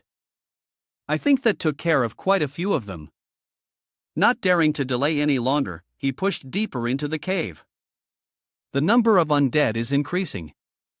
It means I'm getting closer to Avengersel's base. The Witch of Angel. She is the boss of the hidden floor in the Gary dungeon. And in the future, she will build the most powerful undead fortress in history and abandoned school in the city of Shugal. And of course, Heijin wasn't just here play with her. He came looking for her with a clear purpose.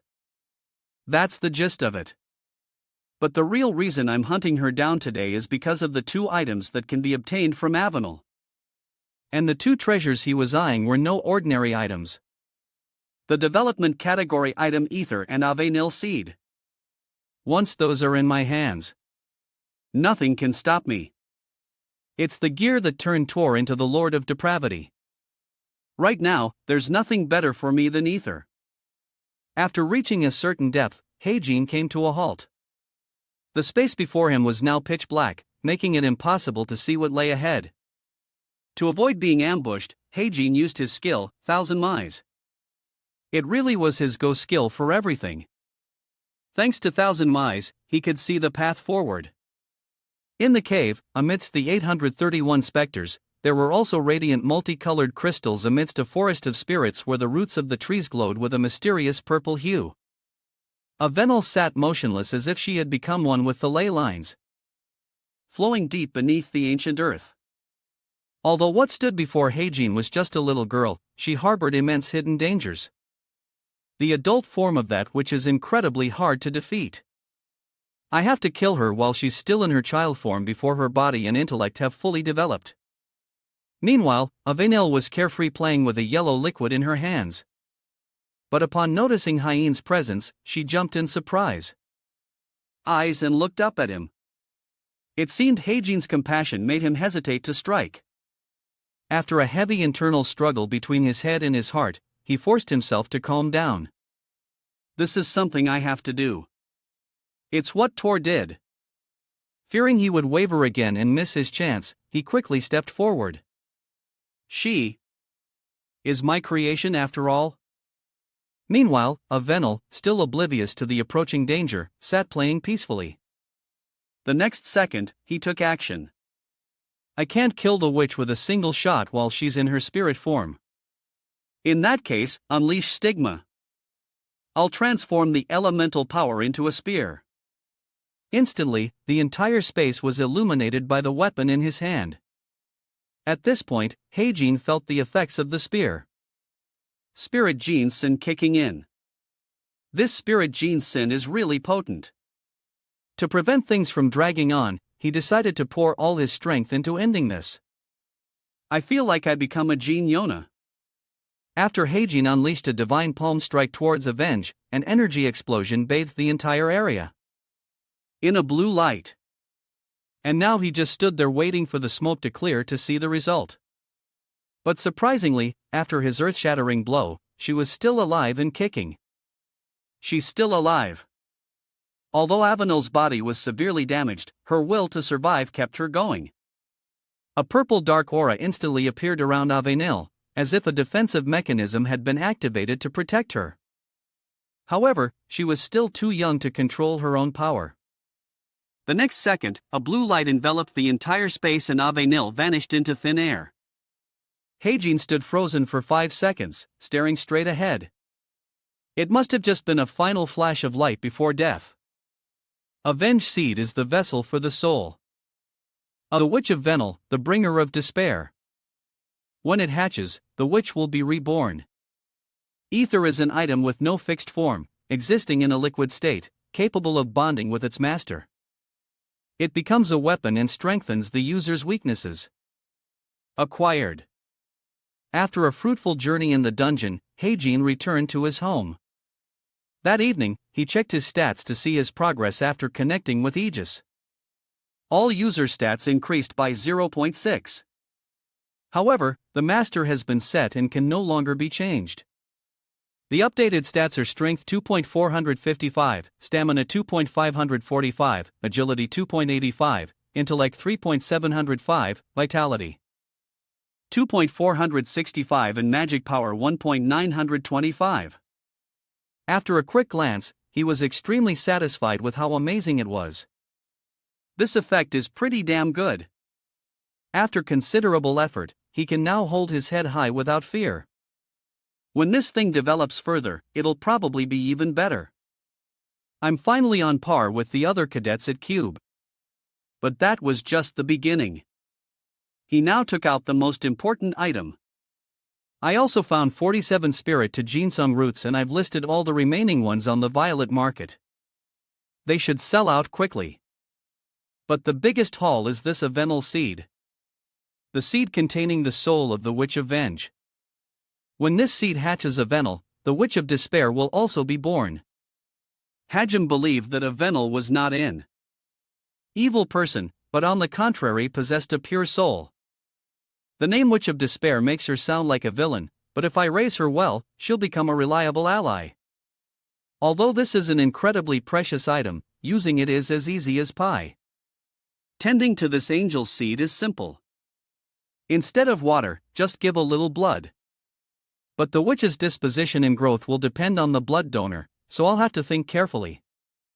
And in his mind, he had already listed a few potential candidates.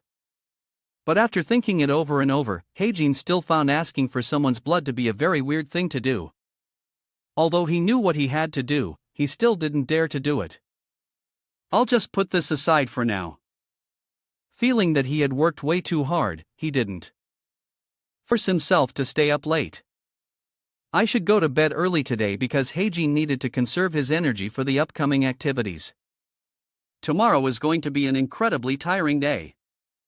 And then the next morning finally came. White Peak Mountain, Gangwon Province, spring. As the early morning sunbeams shone down, the regular hunt began. Everyone had already arrived. An instructor stood on a high platform enthusiastically, announcing the necessary information to them. I'm so glad to see everyone sitting so orderly. This might be the first time we've all met since the orientation, right? Let me explain our club's missions for those who missed the orientation. Our hunting club, Leonidas, regularly organizes gatherings by hunting harm full wild animals. We can both satisfy our hobby and help the community. Killing two birds with one stone. In this hunt, we might find some harmful wild animals. Hyene felt a little anxious. So much so that he swallowed hard because he had no idea what was about to happen. I don't know the details of what will happen today because when I wrote the book, I only wrote briefly about this. From what Heijin vaguely remembered, the consequence of the demi-human losing control was Nan being seriously injured and Sven losing his life for being the culprit. This event was just a detail to push Suho to pay more attention to Nain. And that was Hyene's purpose back then, to make everyone think the demi-human's target was Nan. While the search party focused all their attention on Nan if Haji had every detail in his hands. There'd be nothing to worry about. But now things are different. What worries me here is the details related to Sven have changed from the original novel. He hasn't lost control even once. Things are starting to deviate from what I created. And although it's faint, he's using the power of a demon. And now Heijin was stuck between two options, not knowing which one was right. If I take him down now, I won't have to worry about him anymore. But if I cause trouble now, I'll be punished immediately. Although he was looking at Sven, Nan was overthinking and looking at him with annoyance. He keeps staring at me. Her delusions of grandeur had truly reached their peak as she continued to speculate. Why does he keep hovering around me? While pretending not to care. Could it be that he? At that moment, Sven also noticed Nan shooting daggers at Heijin, so he reminded her be careful of Huim. There have been a lot of disappearances lately. She thought Sven was joking, but he was unbelievably serious. However, Nan's next words made his face darken. He's not the type to do things like that. Without keeping everyone waiting any longer, the hunt officially began. Well, then we should get started, too. At that moment, Sven and Nain paired up and went deeper into the forest to hunt together. Hajin was alone, so he stood silently for a moment, watching their backs. In the forest, a deer was leisurely grazing in the distance, unaware that it was about to be sent on its way. Suddenly, the next second, several dark purple tentacles appeared. They then stretched out and pierced straight through the deer in front of them with incredible speed. The tentacles wouldn't let it go, continuing to tighten around the deer's neck, making it tremble uncontrollably. Sven was standing nearby and quickly became the next target of the tentacles. They slowly approached him. However, he didn't react at all, just standing still with a face as cold as ice. "Where are you, Sven?" In that life or death moment, Nan's voice made the tentacles retreat. After splitting up for a while, she had returned with a deer on her back. "Ah, there you are. See, I won the hunting bet." "What? How did you catch so many?" "Surprise, old friend." Sven had hunted a mountain of deer and piled them up in front of her. Although reluctantly, Nain had to accept defeat here. "It seems I won the bet then, so I get to have one wish granted, right?" "Okay, what do you want?" Sven hesitantly stated his wish in an embarrassed state. His face began to turn as red as a tomato as he looked at Nan with gentle eyes. "Would you like to?" But they had no idea that their every move had been within Hajin's sight. He hid behind a bush, waiting for the right moment to reveal himself. Sven has made a pact with Asodius, the demon of lust. Ian watched Sven intently without looking away for even a second.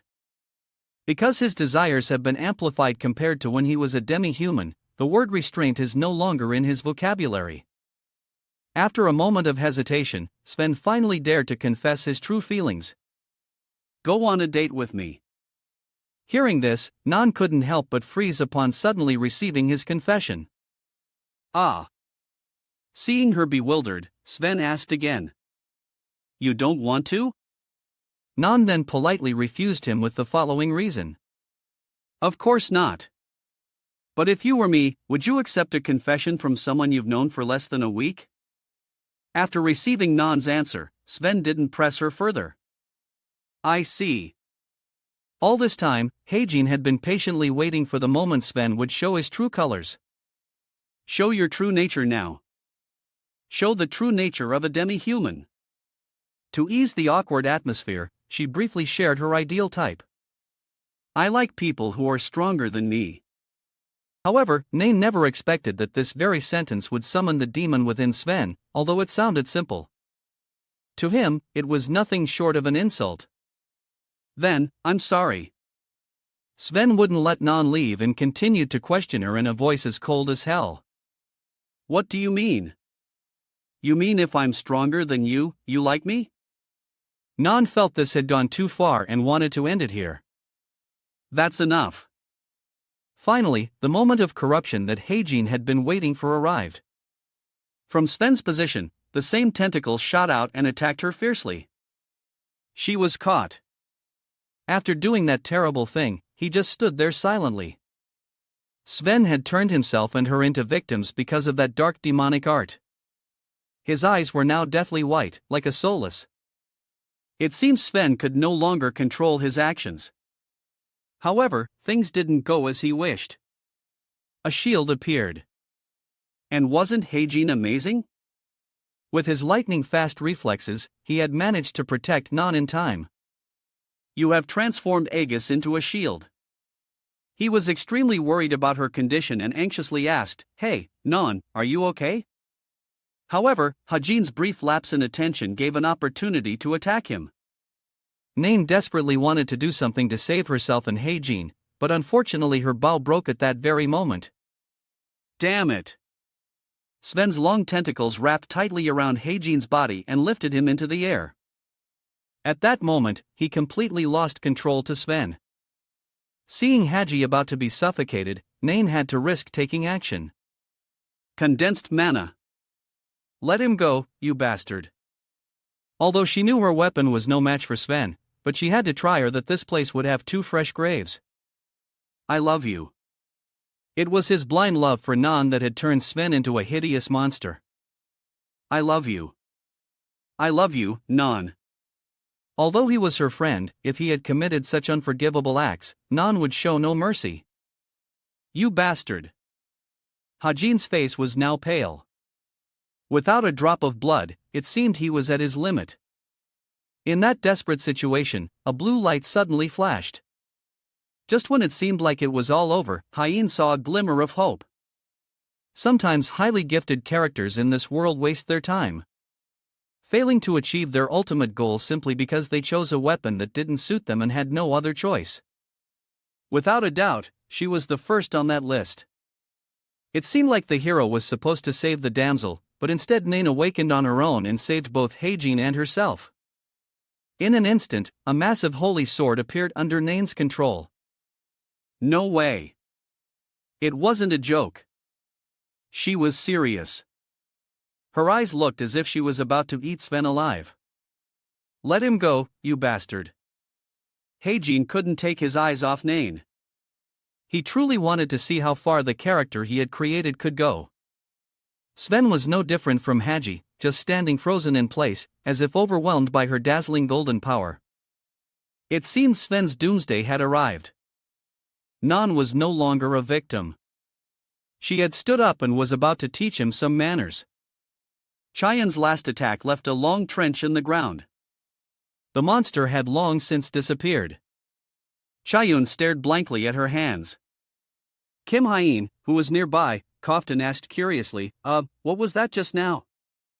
A laser sword? She was also confused. I don't know.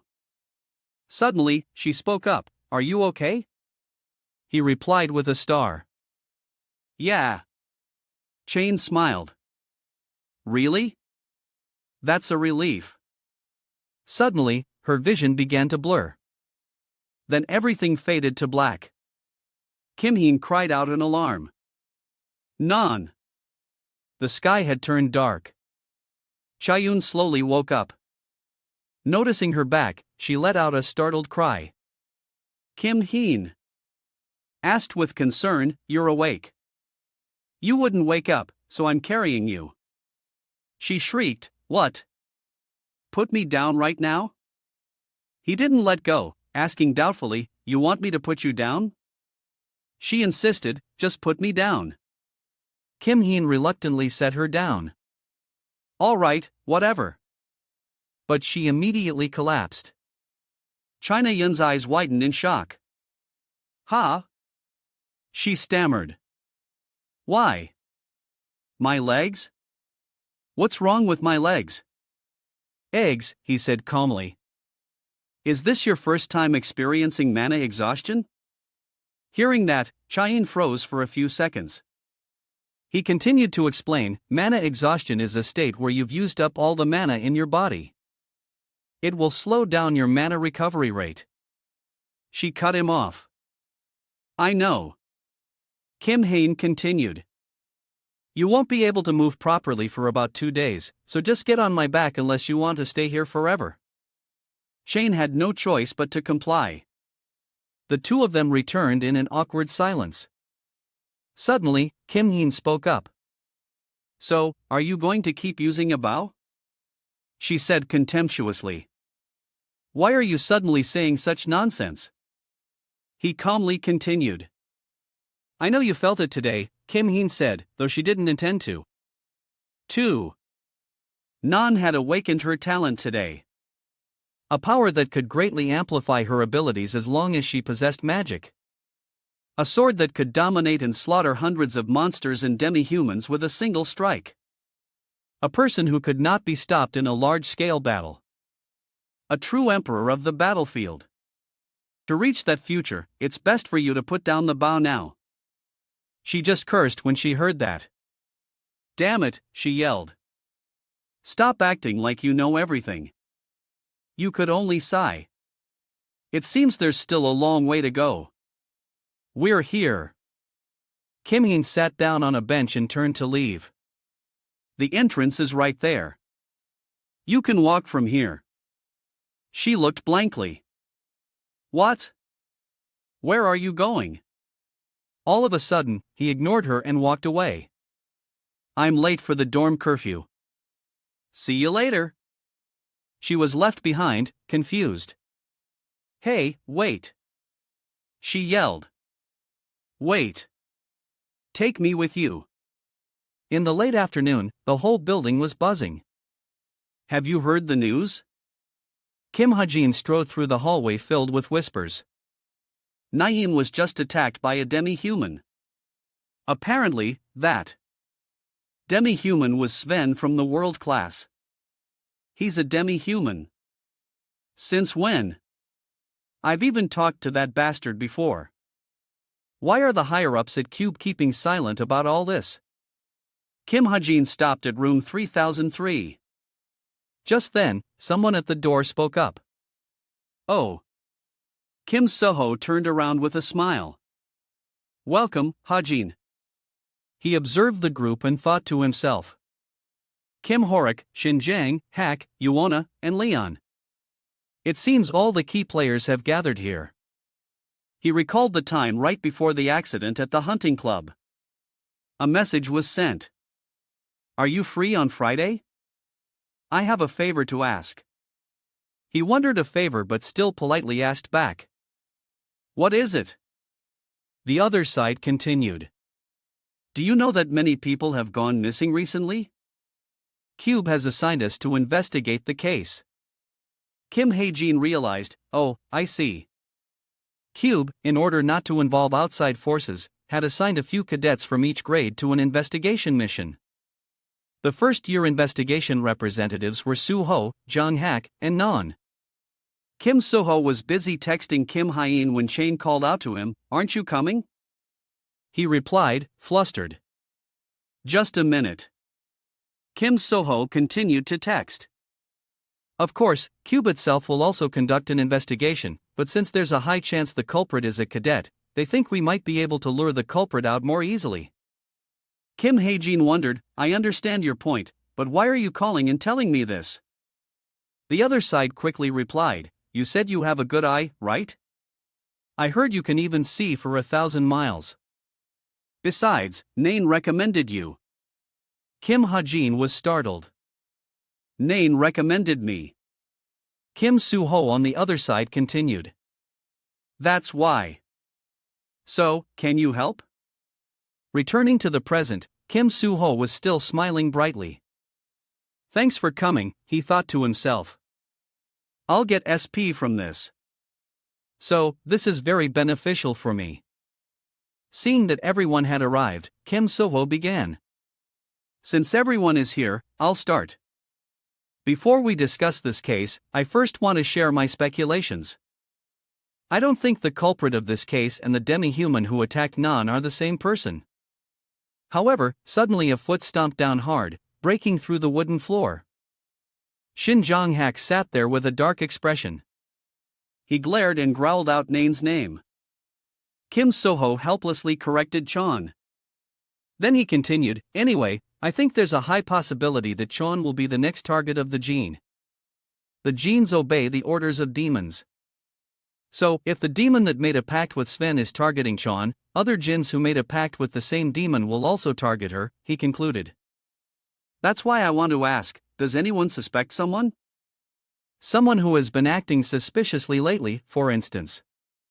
As Ha-jin sank into thought, I know the real culprit, but I've determined that saying his name would be very dangerous. So, I waited quietly for the story to unfold. But unlike the original story, in it, 6 people went missing over 2 months. 3 people have gone missing within 2 weeks. At this rate, the number of victims is likely to increase dramatically. Thinking of this, he clenched his fists. A memory of Chainan flashed through his mind and he made a firm decision. I don't want to use the excuse of letting the story progress to justify allowing bad things to happen to them anymore. Kim Ha-jin raised his hand to speak. I suspect one person. He spoke the name that had been weighing on his mind, the president of a scholars club, June. I think that person is suspicious. The whole room immediately fell silent. Then Kim Soho explained in confusion, that person has an alibi. We investigated because he had a close relationship with the first victim. Kim Hae-jin didn't give up and continued. What if the victims went to Jinai on themselves? Hearing this, Shin Jong-hak yelled, "Are you trying to say that he managed to control a cadet with just a few hypnosis tricks?" He calmly explained, of course, it wouldn't have any effect if it were just some ordinary hypnosis tricks. But before he could finish a sentence, he was interrupted. Wait, Yuna continued coldly. This is a bit strange. You keep insisting on suspecting someone we've said has an alibi. Finally, she concluded, but I think the possibility of you being a Jin is higher than the club president. Kim Hae-jin was speechless. What? A memory flashback to when Kim Hae-jin was writing. After writing for a while, he decided, I think it's time for the main character to have a new sidekick. He thought and muttered to himself. A high-status person born with a silver spoon to help Kim Soho with a fierce personality but doesn't hold grudges. Should I add a setting where she really likes commoner food? Finally, he smiled and her name will be Yuna. Back in the present, Yuna coldly concluded, compared to the club president who has an alibi, I think it's clear that you're more likely to be the Jin. Kim Heen was speechless at her words. Kim Soho spoke up. Yuna Hae-jin has an alibi, too. He was using a portal when the incident happened. She replied nonchalantly. I'm just offering my speculation like someone else did. An alibi, like a portal record, is something that can be easily forged. It's obviously much weaker than Senior Jan's alibi. Kim Heen shouted angrily. What the hell are you talking about?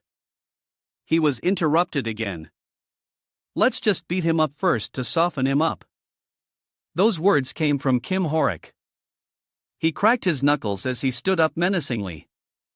Once he get a good beating, he'll either start telling the truth or show his true colors.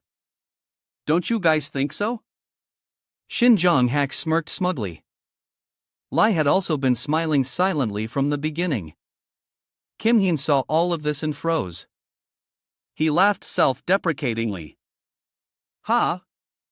Kim Horak, all brawn and no brains, wondered what's so funny. I'm about to hit you.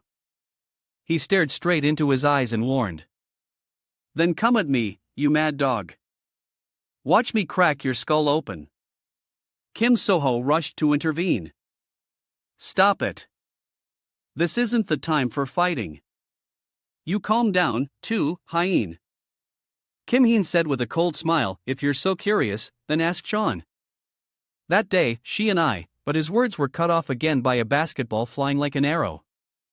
The culprit was Shin Jang-hak. He glared and shouted, Hey, you trash. How dare your filthy mouth utter Non's name? He ignored him and continued speaking. We teamed up to defeat the Jin that was fighting her. What? Too busy playing childish games with the investigators to have heard. Shin Jang-hak jumped to his feet. You bastard. The person next to him quickly intervened. Whoa, calm down. After speaking, Kim Heen turned to leave. Anyway, I've told you who I suspect is the culprit. Behind him were Kim Horak's wolf-like eyes. And Shin Jong-hak shouts, Hey, trying to run away. Seeing him nearing the door, but suddenly he tripped on the floor about to fall from behind. Kim Horak threw a punch like a thunderbolt. The blow was so strong it shattered the door. Everyone was shocked. Seeing him lying on the floor unharmed, he went berserk. You dodged it. Kim Hae-jin wasn't one to back down either, pulling out his gun to threaten him back. Looks like you're itching for a beating. Just as the two were about to clash in a full-blown fight, a gentle sword stroke flashed by, cutting the two opposing auras in half. Kim Suo stood with his sword between the two of them. He looked coldly at him. That's enough, Kim Horak. Then he turned to you, Yona. You too, Yona. If you're so suspicious and want to know, go ask Nan. She opened her communication device. Wait a minute. The room fell silent again gradually. A second later, Kim Ha-jin walked out as Kim Soo-ah called out loudly after him. Hey Jin. Nain on the other end stated firmly, I told you there's no way that bastard Kim Ha-jin is a Jin. Hey, Yona, are you listening to me? Everyone fell silent once more. Outside, Kim Ha-jin quick exited the building. The sky was pitch black in the quiet night. He sat down and let out a sigh. Kim Heen was lost in a jumble of thoughts. What the hell is happening to me? Not only have I been transported into the very book I wrote, but I'm also fighting with the characters I poured all my love into creating, he muttered. I'm so tired of this. I want to see my family and friends. I want to go back to my house that only has 1 year left on the contract. How does the flow of time in the real world compare to this place? If time in the real world passes the same as here, then I'm considered a missing person. He clutched his head. What about my parents? What if they're trying to find me? What if I'm making them sad? Realistically, can I even go back? While deep in thought, the system appeared again. It mechanically announced, your perseverance has increased. Kim Heen let out a helpless sigh. He swallowed his tears back and said to it, you really know how to ruin a mood. But he comforted himself. Thank goodness my perseverance stat has increased. The old me probably wouldn't have had the guts for 4, but I would have given up on returning for sure. Kim Heen wiped away his tears, dusted himself off, and stood up. He looked straight ahead with more determination. Maybe I can. The green landscape seemed to understand his heart as a gentle breeze blew by, as if sweeping away all his previous turmoil. In room 303, Kim Soo-ah had returned. Seeing him return empty-handed, Liang asked, where's Kim Ha-jin? Kim Soo-ho shook his head helplessly and replied, he's a bit hard to approach right now. Yu Yona and Kim Horak downstairs had also caught wind of it. She suddenly spoke up, Horak, you used your skill just now, didn't you? He flinched and fell silent. Yu Yona smirked coldly. Who would have thought a mere marksman could dodge a skill-based attack from a martial artist? Now, who's the suspicious one? Suddenly, she got a new message. It was from Jun-ion. Yona, can we meet in the classroom tomorrow before the academic club meeting? She was silent for a few moments. At the same time, under the blood moon, Yu Yona's message read, of course. Junie smiled with delight. His face was covered in blood, and he wore a savage grin under the crimson moonlight. In the crowded classroom, Kim Heen was lost in thought. I think I understand why people say you should keep yourself busy when you're sad. Exercising, hunting, or investing in stocks usually makes me too tired to think. But he sighed deeply, looking at Kim Soo-ho's apologetic, worried expression. He couldn't help but feel helpless. What's with these guys? Just leave me alone, you high school brats. I'm fine. This is so annoying. Kim Ha-jin was truly exhausted. He blamed himself. What am I doing with my own characters? I should really stop doing these useless things and think of a way to get home. Down below, Shin Jong-hak's booming voice suddenly called out, China, he asked with concern, is it okay for you to be back at school so soon? Non, leaning on a crutch, grinned and replied, I can't do anything at home anyway. Kim Soo-ho also quickly went down to help her. Take my hand, Non, she asked back in confusion. What's wrong with you? I can walk on my own. He asked again, not believing her. Really? Seeing this, Shin Jong-hak's face fell. Hey, Kim Soo-ho, don't you dare touch my Naeem. He gritted his teeth, silently cursing, get lost. Yu Yona and Kim Ha-jin above also noticed the noisy trio below. The teacher walked in and, seeing the class was still unsettled, reminded them, class has started. Get to your seats. Once done, he stood at the podium to announce the work now. Now, as you all know, the midterm exams are less than a week away. The practical exam week will begin as soon as the written exams are over. And the practical exam will be evaluated based on two factors: one-on-one duels between cadets, monster duels, fighting against phantom beasts summoned by mages. Finally, he instructed, both components will be much more difficult than our daily lessons. Remember that and focus. Kim Ha-jin pondered, the written exam will be a piece of cake, but the one-on-one duels are a problem.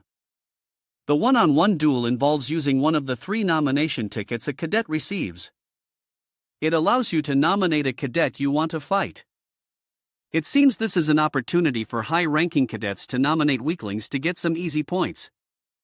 But a measure to prevent that has been implemented called the compensation point system. For example, even if the rank 1 cadet beats the lowest ranked cadet, the points gained will be based on a rank difference and the rank 1 cadet will receive negative points. He remembered a familiar face also staring at him from a distance. But of course, there are also bastards who directly ignore this system and use their nomination tickets to nominate people they hate and beat them to a pulp. The more he looked at Kim Horik, the more he couldn't help but sigh. Stupid mind-developed limbs. But then Kim Ha-jin's train of thought shifted. Now that I think about it, there's someone else who bothers me. A hand slowly approached him. Kim Ha-jin couldn't help but feel tired, but he could only think to himself, isn't she a little too close? He glanced over, thinking to himself with admiration. Rachel, this girl, she won't even talk to me, but she keeps hovering around me. She used to always study alone in the back. Rachel secretly glanced at Kim Ha-jin. He pretended to be busy, wondering to himself, what is she doing watching me do my work? He took out a pen and wrote something on a piece of paper. She also quickly peeked to see Kim Ha-jin wrote down 2 names, Olivia Yu and James Kim. Rachel's eyes widened in confusion. He chuckled softly, amused by his own joke. Those are your parents' names. As dusk fell, Yona received a message from Junie. I'm in the classroom, Yona. Take your time. Seeing this, she just went silently to the meeting point. Soon after, Yona arrived at the meeting point. She pushed the door open and peered inside. Jean had noticed. He was half sitting, half leaning against the table, smiling. Oh, Yona. His charming eyes curved slightly. Hello. Yona scanned the room and wondered. The other club members don't seem to have arrived yet. Gunyan reassured her, they'll be here soon. Let's sit. Suddenly, she smelled a strange scent and noticed the candle jar on the table. She asked, as a scented candle? He was still smiling as he explained, it's good for concentration. We'll be studying later. After that, he changed the subject. Oh. I heard you joined the Jin search team, right? Me, too. I'm the second-year representative. Yona was surprised. Oh, really? Junie then lamented, but we haven't made any progress. Do you guys have anything? For example, anyone on the suspect list? She honestly replied, no, not yet. Suddenly, Yona remembered something. Oh, there was one person who said something stupid. Don't say it, he asked with a smile. Stupid? Jin's fingers tapped a few times on the table. What did they say? Just kidding. She gradually became dazed and answered, just that you're a Jin, Senior June. But in her heart, she was slowly realizing something was wrong. What's happening? My mind is hazy. She didn't pay too much attention, continuing. He said, you use some kind of psychological magic. Crazy, right? Jean laughed. Aha, did he have any proof? Yona shrugged. Of course. Suddenly, she grasped the key point. To be sure, she asked again, proof? He quickly covered it up. Oh my, I misspoke. I meant, what was his basis for saying that? What made him say a Jean? Yuyona's brows furrowed even tighter. She hid her whip behind her back. I accusing Junaion. Innocent people don't ask for proof when they're accused. Soon after, a swift lash of the whip cut through the air. Yuyona took a stance, her eyes fixed on the person before her. Who are you? Junie let out a soft laugh. He slowly approached her, speaking devilishly. What's wrong, Yona? His eyes devoured the girl before him like a wolf watching its plump prey. His mouth still issuing a devilish threat. Isn't it my turn yet? Late at night at Cube Dormitory 52, Yuyona slowly opened her eyes. She was startled to find herself tied up tightly. Looking around, the bustling city lights shone through the window in front of an old music player. It took her a while to realize this was the second-year dormitory. Suddenly, she noticed the person still standing there smiling. Jean. Yuyona was in a state of panic. So, Jean is really the culprit behind the disappearances. Jean, he wasn't just talking nonsense, but the composure of an element didn't allow her to panic for long. This isn't good for me. She quickly calmed herself down. Calm down. I need to call for help first, but her hands were tied tightly. The more she tried to get free, the tighter it became. Yuyona couldn't help but frown. She quickly pressed a button on her communication watch, praying, anyone, please. Suddenly, a figure approached silently. Jinayon had somehow gotten behind Yona. He whispered softly, you don't have to do that, Yona. His eyes flashed with a heaven-defying killing intent.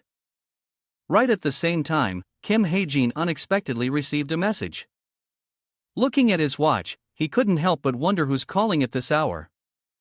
Reading the sender's name made him even more confused. Yona, what? But when he clicked on it, Kim Hae-jin froze. Huh? What does this mean? The message was just a single number. 9. Jean reached out and snatched the watch from Yuyona's wrist. He walked away, admiring the watch in his hand. If you suddenly send strange text messages like this in the middle of the night, what will your friend think? Yona struggled. The watch's information screen lit up, and Junien stared at it intently. Kim Hae-jin, the quick-witted one who discovered I'm a Jean. I should probably kill him quickly, too. Don't worry. Hearing this, Yona became extremely agitated and shouted angrily, do you really think you can get away with this? The search team must have noticed something is wrong and is investigating. Suddenly, Junie stomped hard on the watch lying on the floor. So, what? I'm leaving Q after this. Anyway, Yuyona's face was filled with hatred, her eyes looking as if they could devour him whole, her teeth clenched to suppress her anger. Junaion walked up to her and said, I love that expression. He spoke with a smile as if he were very happy, but the space behind Junien seemed to be enveloped in a dark aura. However, Lady Lilith wants to see this face filled with fear. Elsewhere, a notification appeared on a watch screen. Yona 9. Kim Hae-jin sat up and stared at the notification, thinking to himself, did she send it by mistake? His mind was filled with confusion, constantly thinking about the number 9 that Yona had sent. Suddenly, as if Kim Hae-jin had thought of something, his eyes widened in shock. Could it be? He immediately sat up and spoke urgently. Book of Truth. What is Yuyona's current location? Kim Hae-jin reached out to catch the book that appeared in midair. The book emitted a light so bright it illuminated the entire space. Kim Hae-jin looked inside with a worried expression. What the hell? Back with you, Yona. Her head was bowed, her body still tied to the chair. Suddenly, a strange voice rang out. Yona. Yuyona seemed to be on the verge of passing out, her body swaying forward. The voice continued, you've been lonely for long enough, haven't you? Yuyona let out heavy, tired breaths. I know that feeling, too. That voice belonged to none other than Junaion. He stood before her, looking at her with a gentle gaze and a strange smile. Jean seemed to see something. Yuna was still resisting. She hadn't passed out, her eyes glaring with hatred. Seeing her in this state, Junyon continued. Your will is strong. I can't believe I haven't been able to brainwash you after all this time. Just let go of your resistance a little. His restless hands moved up to brush Yuna's hair as he spoke. There's nothing to be afraid of. Lady Lilith only gave me today. Junie brought his face close to hers and again with that whispering voice. She wants someone too. Yuna gritted her teeth and looked at Junyon angrily. Suddenly, she cried out and her whole body struggled to break free, but it was no use. Junie's voice grew increasingly eerie. Struggling is useless. His eyes now turned pitch black and black claws grew long on his fingers. He laughed as he spoke. The magic power of Lady Lilith. Before Junyon could finish his sentence, something shot past with incredible speed, piercing straight through his head. Junyon, caught off guard, was hit. Blood splattered everywhere. He opened his mouth in pain, his head tilting back. Yuna came to her senses.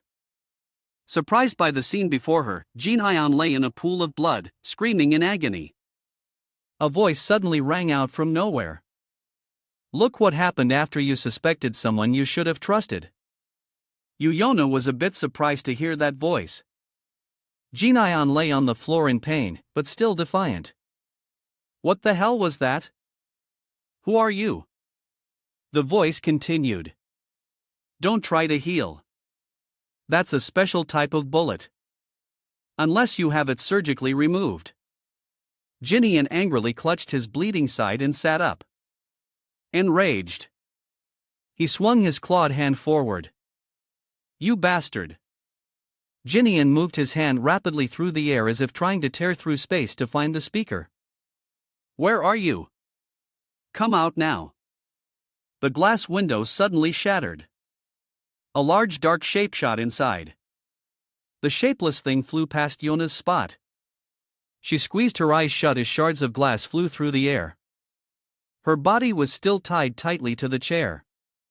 The mysterious person spoke again. Stop struggling. It's a waste of energy. Junyon, with half his face covered in blood, roared. You bastard! Where are you? The mysterious person held a gun in his hand, his fingers slowly squeezing the trigger. Right now, I'm very, very far away. As he finished speaking, a bullet flew from a distance and hit Junyon square in the chest. His face was still twisted in a wicked grimace. When the bullet hit Junyon, he cried out in pain and coughed up a mouthful of blood. And just like that, Junyon slowly fell backward. In the distance, something could be seen hiding in the bushes. Looking closer, something was glowing in that thicket. It was none other than the barrel of Kim Hae-jin's gun. He was currently hiding in the bushes, still holding the gun tightly. The barrel of Kim Hae-jin's gun was still aimed at Junyon's trembling body. This is why sniping from a distance is the best. Kim Hae said with an excited expression, Hey, Yuna, it looks like I'll have to use up all the bullets you gave me today. Yuna lay motionless and dazed on the ground when she heard his voice. If you have any conscience left, you'll surely give me something even better, right? Junyon was now trying to crawl away with his blood-soaked body. He was still terrified, crawling while looking back. Damn it! Kim Hae-jin quickly noticed and immediately took aim again. And just like that, the third bullet hit Junie squarely in the back. His whole body jerked in pain and blood spurted out relentlessly. Jinyon's whole body was now trembling with fear. He tried to look back. Kim Hae was still focused on observing the situation. His face extremely serious. Realizing it was stable, he immediately lowered his head, his eyes slightly contemplative. He continued speaking to Yuna. I think I saw something I shouldn't have. Are you okay? Yuna was still staring at the trembling Junyon. I'm fine, Kim Hae continued. Get some sleep. The search team will be there soon. Following his words, Yuyona's eyes slowly closed. All right, she thought to herself. Thank you. Somewhere, lights could be seen shining down from a building. Yuyona, dressed in a hospital gown, slowly woke up in bed. Suddenly, someone spoke from beside her. You're awake. Yuyona, not fully awake yet, glanced over. Beside her was none other than Kim Suo. Peeling an apple. She looked at him with a confused expression and asked, "What are you doing here?" Kim Suo gently showed his concern. You're not hurt anywhere, are you? The doctor said, there's nothing wrong with your body. Yuyona seemed so shocked that she sat up with her mouth agape. I'm fine, but wait, I was asking what you're doing here. Kim Soho finally answered, we're taking turns visiting you. What else? Me, non, Horak. Yuyona still had that suspicious look as she asked him again, what? Kim Soho answered, seriously, because things turn out this way, we also share some responsibility. Someone was tapping their foot on the ground. Outside the hospital room door were none other than Kim Horak and Shin Jong-hak, both standing there with somber faces. Kim Soho's voice continued. As members of the search team, we should have been more careful instead of focusing all our attention on other things. Back inside the hospital room, Kim Suo's expression darkened as he spoke. Anyway, we're really sorry. Yuyona listened in silence. After a moment of silence, she spoke coldly. I bet a lot of other people have told you you're really stiff, huh? Hearing Yuyona ask such a question, Kim Soho was a bit stunned and confused. Huh? Yuyona stared at Kim Soho and thought to herself, I used to think he was just a little better than average, but it seems I was mistaken. Kim Soho held up a slice of apple and asked her, want some apple? Yuyona recalled what happened before, her face turning a little somber, a misunderstanding. Suddenly, Yuyona asked, did the other person come? He still didn't quite understand what she was asking and inquired blankly. The other person? Who? Yuyona didn't answer and suddenly felt shy, not daring to look Kim Soho in the eye. Oh, it's nothing. Kim Soho was still in a state of confusion. The morning sun shone through the window, and Yuyona looked up at it. Outside, the sky was clear and blue with white clouds, and the sun cast sparkling rays of light. A few days later, a notification screen appeared. Yuyona, thank you. I promise I will definitely repay you. After reading her message, Kim Hyeen couldn't help but smile gently. The system then displayed a notification. SP increased by 457 points. Activated luck. You will receive an additional 11% of the increased SP. You will always hit your target in all long-range sniping shots. Proficiency in Zeromi eyes increased to level 7. Kim Haejin sat at his desk checking the notifications and thinking to himself, this is the solo mission that's given me the most SP. It seems the reward for helping one of the main characters is huge. His eyes were still fixed on it, his mind racing. Compared to my investments in sniping, this return isn't that big. But I saved you, Yona, so that's more than enough. Suddenly, while he was thinking, a voice from afar caught his attention. Mr. Hajin. The person was none other than Park Soyak. Kim Hajin was a little surprised and said, Mr. Park Soyak. He gave a bright smile and replied, you contacting me so suddenly really surprised me. What's up? Suddenly, Park Soyak knelt down in fear and clasped his hands in front of him. If you want to cancel the contract, I beg you to reconsider. Kim Haejin felt a bit helpless seeing this. No, that's not it. Suddenly, when he looked up, he saw Kim Haejin pull out a suitcase from nowhere. Kim Haejin said with a very calm expression, I want to invest in SH Entertainment. Hearing what he said, Park Soyak froze for a moment. What? An image of a ginseng root with a very strange shape, looking as if it were glowing. The spirit ginseng I posted on Violet Banquet was sold for a whopping 400 million. He then thought of other ventures like SH Entertainment, the master blacksmith with money pouring in endlessly. I'll use 250 million to invest in the master blacksmith and 150 million to invest in SH Entertainment. Kim Ha-jin thought to himself, the growth potential of SH Entertainment will be no less than the master blacksmith's. Snapping back to reality, Park Swak's whole body seemed to be trembling. His voice stammering, I thank you. His face was purple as if he was about to die, sweat pouring down. I can't accept such a large sum of money. Now, Park Soo-yak sat on the chair opposite Kim Ha-jin with the same expression. He pushed the suitcase towards him and said, Take it. This is a win-win for both of us. Also, use this to buy me a magic pouch in a car.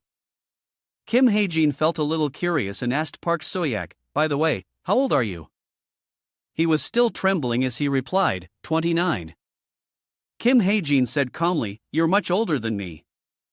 You don't need to use formal language. Park Soo-yak was a little flustered and said hurriedly, No way. How can I not use formal language with such a big investor, he said blankly.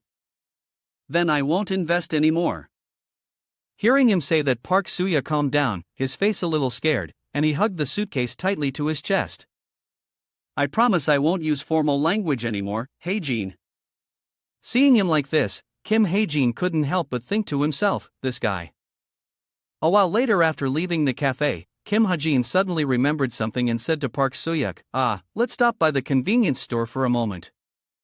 Soon after, they were in front of the convenience store. And inside, Park Soo-yak was a bit confused, not knowing what Kim Ha-jin was looking for. Why are you suddenly buying a lottery scratcher?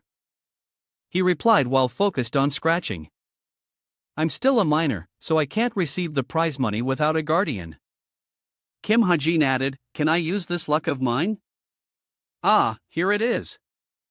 Park Soo-yak asked curiously. How much did you get? Kim Ha-jin replied very calmly, 2 billion. Park Soo-yak, not yet fully understanding, smiled foolishly along. 2 billion. After he fully processed what he said, he seemed to be petrified for a moment, completely bewildered.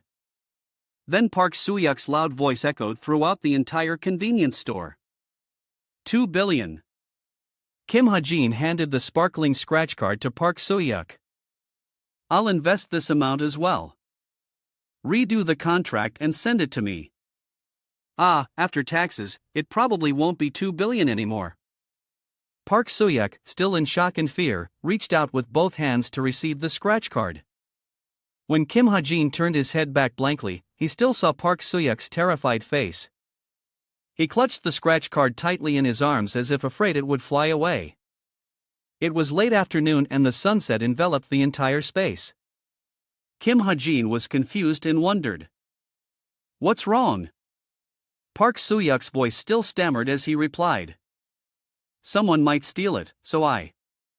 The evening sky today was turning increasingly crimson. The space was completely silent. The golden light of the sunset shone on an old workshop. A shapeless blackish thing was slowly forming. It was gases being drawn up from underground, gradually taking the shape of a person. The thing before him transformed into a young boy who was Druin. He walked forward cheerfully and said, Master, they have started to act. The master blacksmith is also on the list. What should we do next? Leofan sitting above replied to the boy, Take that item, leave the rest. He sat on large crates, half of his body obscured by shadow. Ron, after hearing, still curiously continued. Yes, sir.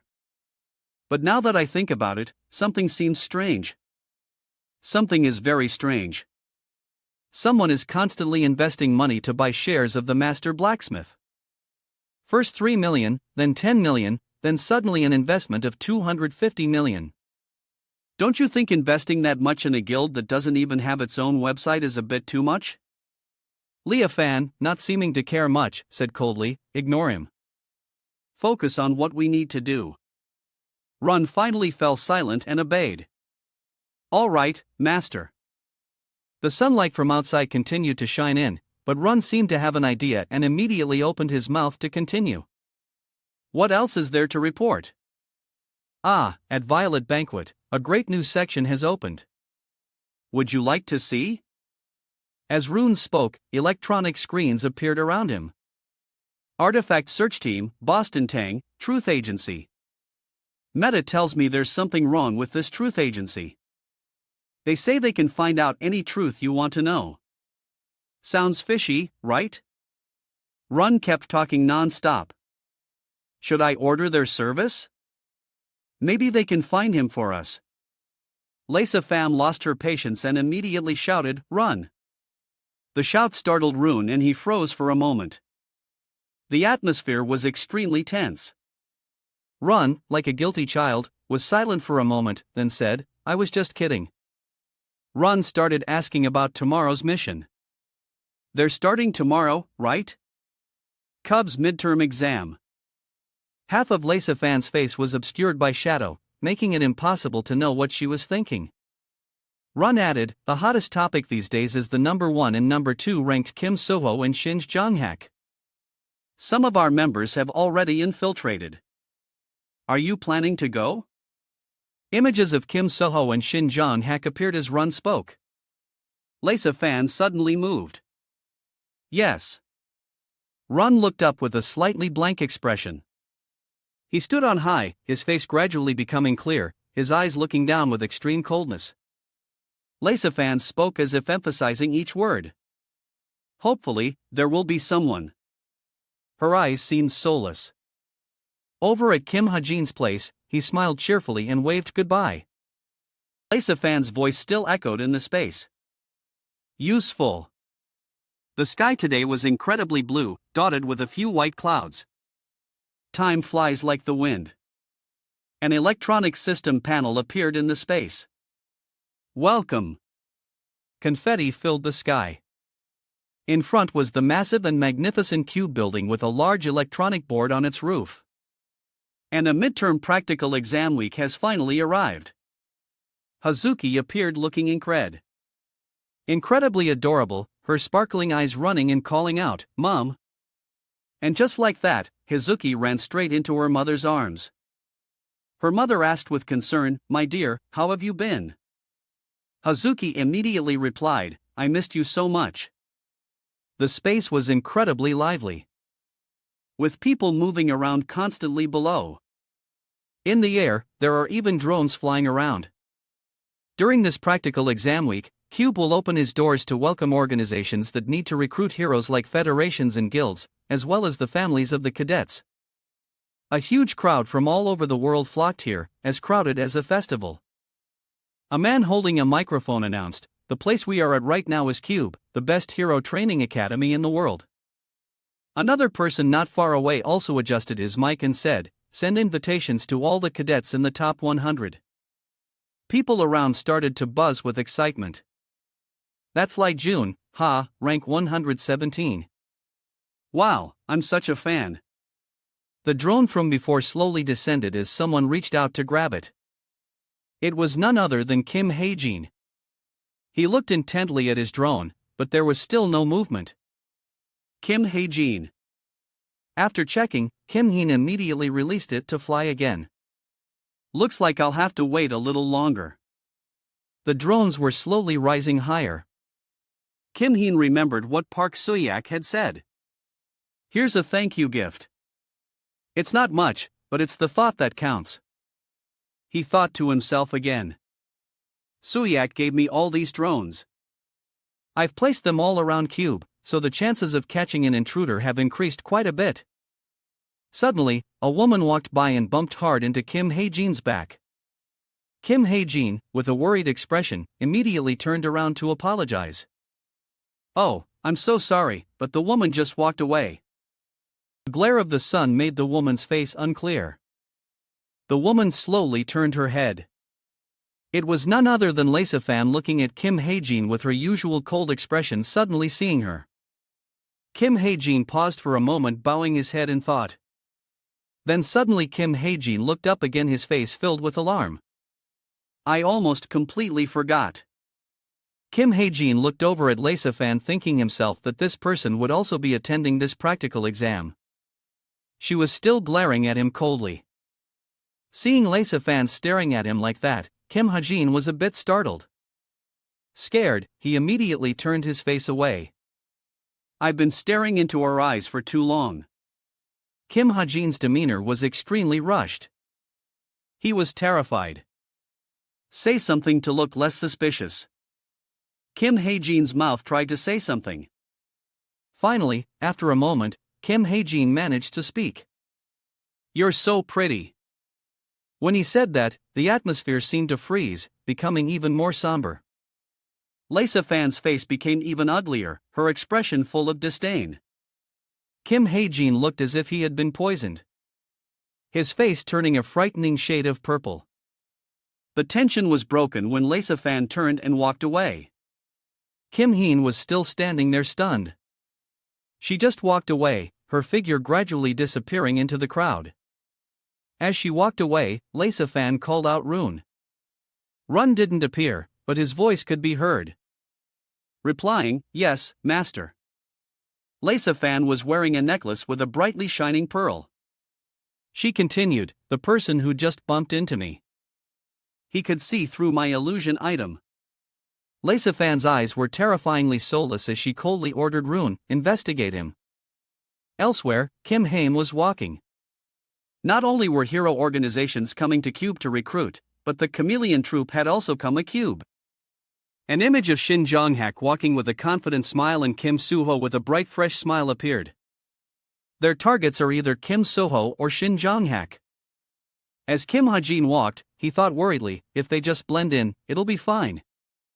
But if the story starts to change and they start attacking the heroes in charge of security during this test, if big problems arise, it won't just be one or two people dying.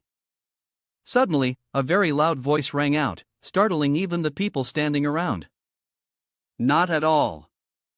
A man with blue eyes smiled with amusement and said, I haven't seen even a single suspicious person. Got it. The woman next to him said with some suspicion, stop complaining and search properly. If someone gets past Cube's security barrier during this combat training, what will become of us? The man walking ahead smiled brightly and said, well, as long as we deal with them before they cause trouble, it'll be fine, right? He was none other than Oh Jin Hyak, rank 1737, a 6th grade high-rank hero. The woman following behind was still carefully observing her surroundings. She was Ko Yinji, rank 2000, a 7th grade high-rank hero. Ko Yinji said unhappily, you're all talk. Oh, Jinhak replied without a care. Let's go eat pizza. Neither of them noticed a strange man emerging from a dark alley behind them. He smiled with amusement, half of his face obscured. He could see through the illusion of the siren's necklace and see the master. The man started looking around. Finally, something interesting. All I see here are a bunch of weaklings. I'm about to die of boredom. The passers-by saw him and glanced at him nervously. Somewhere else, Run sat watching. He looked on with a bored expression. That brown-haired man is Jigik. What kind of species is he? Let me try to find him. Hearing him, Run thought with contempt. What an idiot. All brawn and no brains. As Run's voice echoed, Jigik listened intently. Stay put.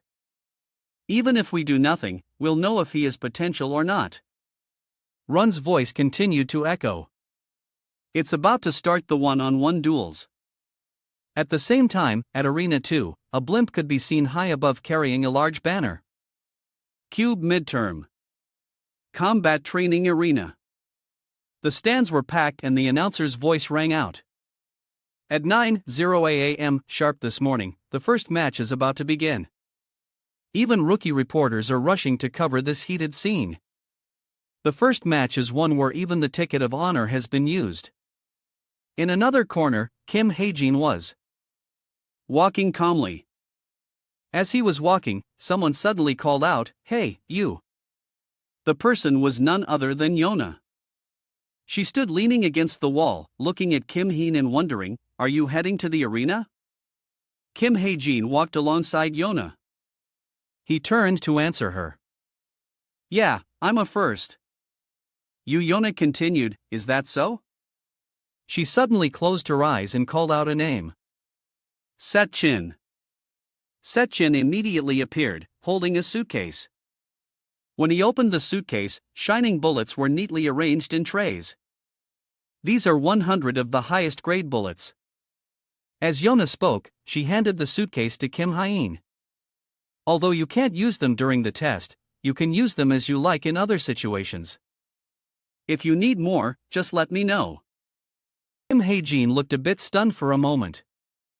Kim Hae-jin reached out and slowly took the suitcase. Yona added, "And just so you know, something as precious as my life. Even something like this isn't equivalent." Now, her eloquent and charismatic speaking style, Yona elegantly brushed her hair back and said, "Just consider this my gift to you." Suddenly remembering something, Yona said, "Oh, right. They keep asking me to release information." "Information about that, Jin, but I haven't told him you were the one who helped me." Kim Hae-jin didn't seem to care much about that and said, "About that. Please keep it a secret for me." He walked ahead looking like he was about to fall asleep. He thought to himself, "If it gets out that I was the one who shot June, things will probably get a lot more complicated." Yona walked behind, glancing at Kim Ha-jin's expression. "Those Jins of that Lilith woman are really nasty." While walking, Yona stopped and spoke up. "I understand you have your reasons for hiding your strength, but it will be difficult to hide it during this practical exam." Kim Ha-jin still didn't quite understand her words. "Hiding what strength?" Yona added, "Don't you know who you're up against?" Kim Ha-jin's expression remained unchanged as he listened at the cadets' waiting room. At this moment, a person with bulging muscles was lifting weights with his hands. His whole body was drenched in sweat from training. The surrounding atmosphere also seemed to weigh down. The person was Kim Horik. He had a scowl on his face, still holding the weight tightly. "I will definitely crush you, Kim Hae-jin." Elsewhere, Run was still pursuing his purpose, searching for data and reports. "There's not much information about him, Master." Now he compiled the information he just found into a summary. "He comes from an orphanage. No parents, no relatives. Admitted to the cadet academy at 5 to 6 years old after being discovered to have a special condition during a routine orphanage inspection. During his time at the academy, he didn't do anything noteworthy, just lingered in the middle ranks until he entered Cube. Additionally, he currently has a debt of 300,000. That's all." Hearing Rune's update on Kim Chuldong and seeing nothing unusual, Fan stood with her arms crossed, lost in thought, and didn't reply. At this moment, she remembered the scene this morning when she met him with that face. A panicked face asked, "So, how could someone like that see through my illusion item?" Hearing the question, Run affirmed, "I really don't know." Suddenly, a man pushed aside the bushes and stepped out, saying loudly, "Oh, you're here." He smiled slightly and greeted, "Long time no see, master." Turns out his name is Jig, a member of the Chameleon Troupe. Seeing he had arrived, Fan spoke up. "You're late. Something must have distracted you on your way here." Jig replied, "You underestimate me. I was just diligently carrying out my orders to scout for young talent." Then she asked him, "So, report back." He raised his hand to make an OK sign and replied, "Nothing to report yet. Just a bunch of weaklings that fly 1,000 miles with a single punch." Over here, Rune signaled for a spatial transmission and spoke. "That's normal. I'm asking if there are any promising cadets. I haven't seen much yet. I've gone to check out rank 1 and rank 2, but they're not very useful either." Then, Rune sighed. "Well, what can you do? The first years this year are the most elite batch. Remember to investigate carefully. Oh, and by the way, that Kim Ha-jin kid is about to go up for a duel. Jig was surprised when he mentioned the name Kim Ha-jin, but then he remembered. Ah, the one who saw through the illusion item and discovered the master. Right? Hearing that he had guessed correctly, Lisa Fan just remained silent. Back at Cub's midterm practical exam, confetti shot up along with a banner tied to balloons released into the sky, accompanied by enthusiastic cheers. Just then, Oh Ginhak, in a cheerful mood, took a large bite of pizza. Sitting next to him, Ko Yunji smiled happily. This place brings back memories. She was busy working and hearing him asked, "Are you sure it's nostalgia? And not trauma? You were beaten so badly you couldn't even watch boxing after that." Ko Yunji replied, "I've improved a lot. My son really likes this too." Hearing he didn't seem to mind, she said, "Is that so?" Suddenly, Ko Yunji's gaze fell on Jijik sitting opposite with one leg propped up. And she wondered, who is that person?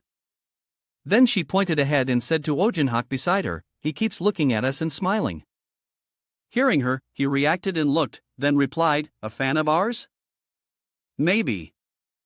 Jig's gaze and smile towards the two of them carried a sinister sinus.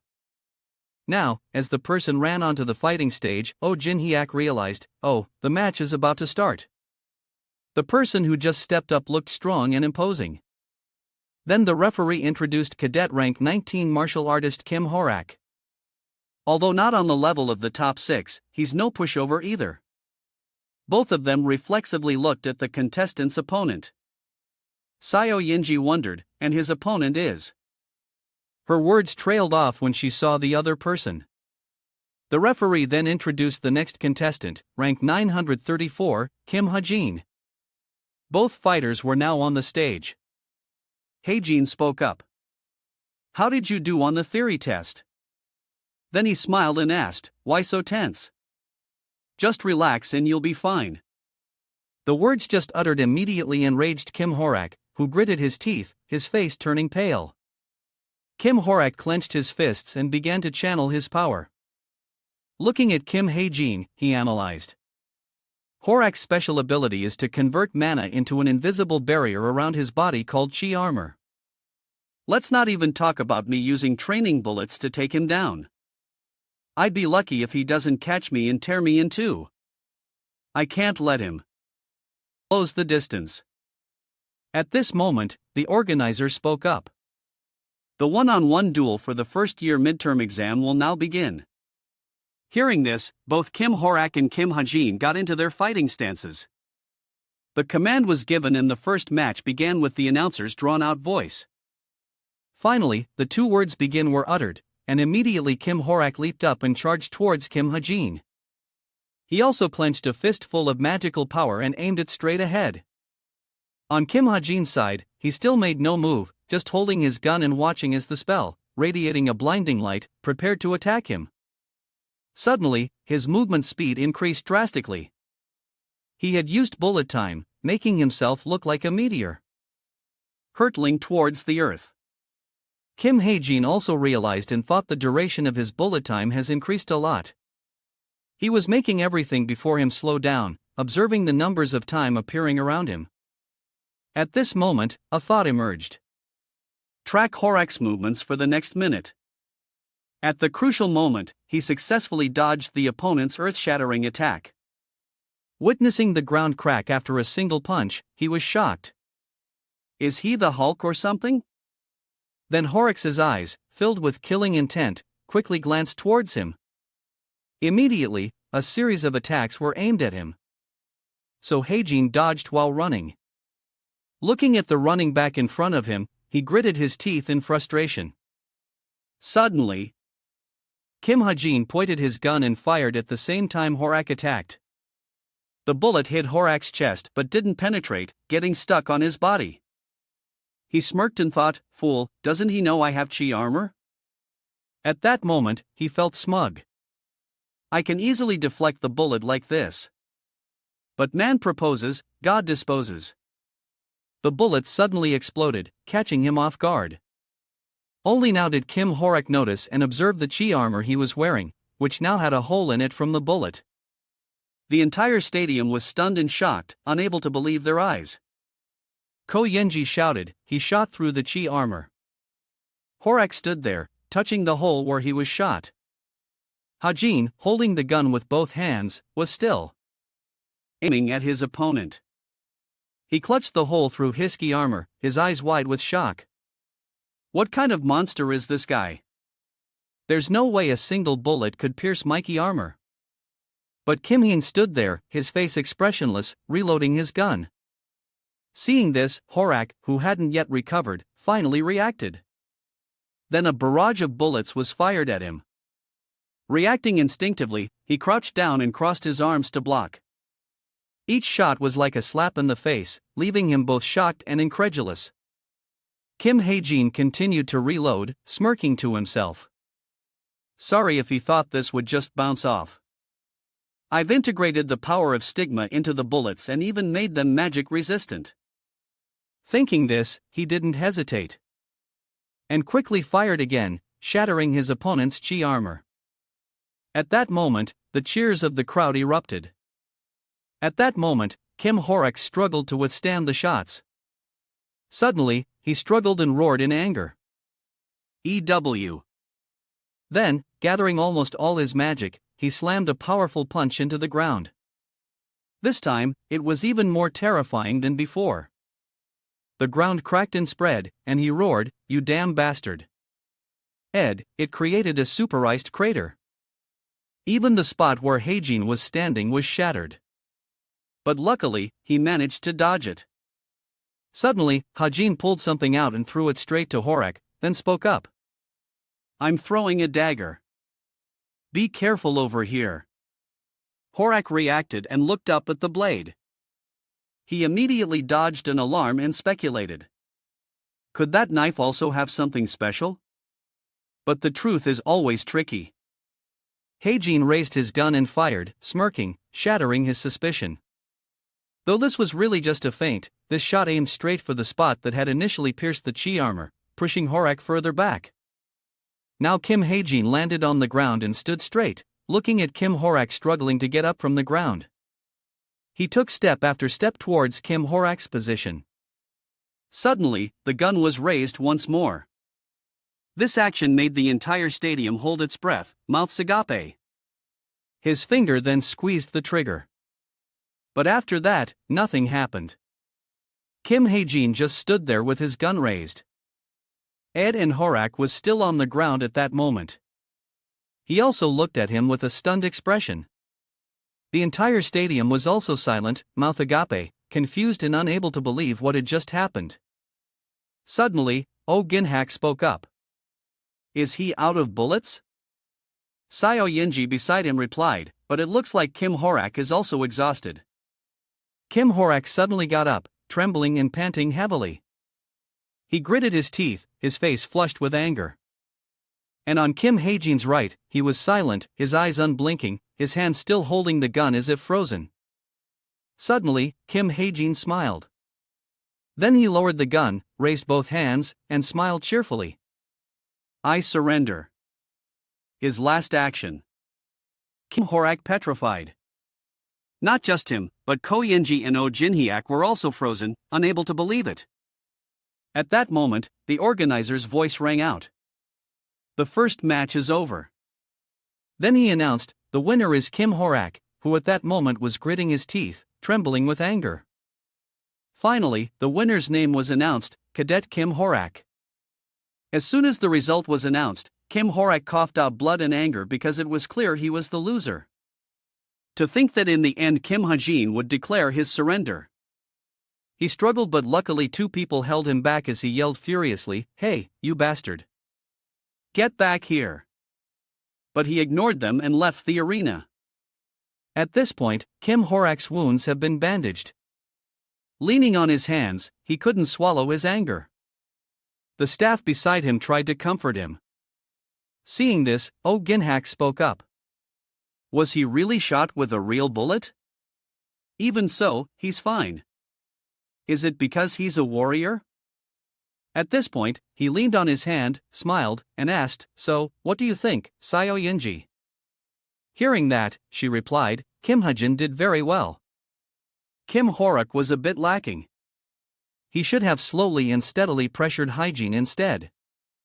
This kind of full-force attack is very risky. I guess he wanted to try for a quick victory because he felt embarrassed for some reason. Suddenly, she got serious. But either way, Kim Hae-jin is certainly more interesting. Then she recalled the scene of him firing relentlessly and then a single shot sending his opponent flying, and she analyzed incredible firing speed and flexible vision that could keep up with a martial arts genius.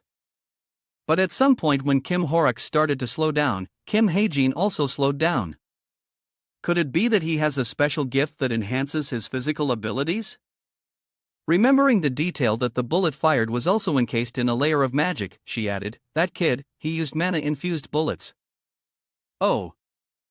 Jin Hyuk chuckled and said, you mean the magic density compressed into his bullet was strong enough to break through a full-force energy shield even though he's just a cadet? Ko Yenji crossed her arms and replied, we still don't know what Cadet Kim Hajin's gift is. Suddenly, a spectator shouted in disbelief. Seriously, he really broke through a full-force energy shield with just a gun. At this point, she guessed again. It's also possible he's a hybrid. A shout rang out. Contact the commander. Hurry, someone replied. Yes. Kim Horak's full-force energy shield. He has a high potential to become one of the greatest of all time. After that, the two continued their conversation. She started, anyway, Kim Hae-jin, or I remember that name. Oh, Jin Hyuk continued. All right. The next match is starting now. Jig picked his ear with a bored expression and said, Kim, Hajin or whatever. I don't like him. As soon as the first match ended, he had moved to another location to contact Rune through space. Just a brat with a small gun. Shooting randomly. Why did the captain send me down a check on a kid like that? Run, hearing this, replied, didn't you watch the match? He's the one with the power of a demon hunter. Jig replied without a care, whatever, demon hunter or not, it has nothing to do with being strong. At this moment, Rune, sitting on the other side of the empty space, propped his chin and asked, Jig, you don't like him because he's just a trainee, right? He confirmed, huh? Course. Suddenly, Jig's attitude changed. His face twisting into a sinister, cunning smirk. Effort to the extreme. A murderous intent so lethal it pierces the opponent's heart. That's what's needed for a real fight. Hearing this, Rune grew impatient. Yeah. Just go watch those deathly strong cadets. Don't forget why the captain sent you. Have you met Kim Sua and Shin Jong-hak yet? He stroked his chin and replied, both of them have pretty good physiques. Jig recalled that match and commented, Shin Jong-hak's destructive style of immediately targeting the opponent's weakness is really impressive. Thinking about it made him happy. I like how he panics those cowards who only like to defend. Seeing this, Rune couldn't advise him further. If you like him that much, then I guess I can't expect much from his personality. At this point, Jig switched to the other subject and Kim Suho. This one is a bit unique. Rune is curious. Unique? Then he recounted the match of the person named Kim Suho. As they say, he uses the sword. Dance of swordsmanship. An image of Kim Suho holding a sword and knocking back his opponent. Then Jigik continued, it's clear he was taught and trained in those movements for a long time. But there was still a feeling, an image of Kim Suho having defeated his opponent, raising his sword and pointing it at the face of the terrified person sitting on the ground. That was none other than our main character. He maintained a cold, emotionless expression from beginning to end. At this moment, Jig sensed he's hiding his true strength. Seeing this, Run spoke up. Oh ho, so he's different from everyone else. He replied, I don't know. None of them have made me want to fight immediately. Suddenly, Rune teased, so what about Kim Hye-in now? Hearing this name, Jigget couldn't hide his annoyance and shouted, "Why are you bringing that brat into this?" Sensing his strong reaction, Run still stood by his question. Of course, the power of a demon hunter is what the captain is looking for. Jig shouted back in protest, "Hey, I told you I don't like that guy." Suddenly, a patrolman shone a flashlight and asked, interrupting their conversation, "Who's over there?" This person warned, "This forest is off limits to outsiders. Get out of here quickly." At this, Jig turned and glared with angry disgust. Annoying flies. The other patrolman continued to urge him on. "Hey, get a move on." He just stood there growling, "So annoying." Just as the person continued to urge, "Hurry up," a hand shot out in front of him. And then, without another word, he brutally twisted the unfortunate patrolman's head off.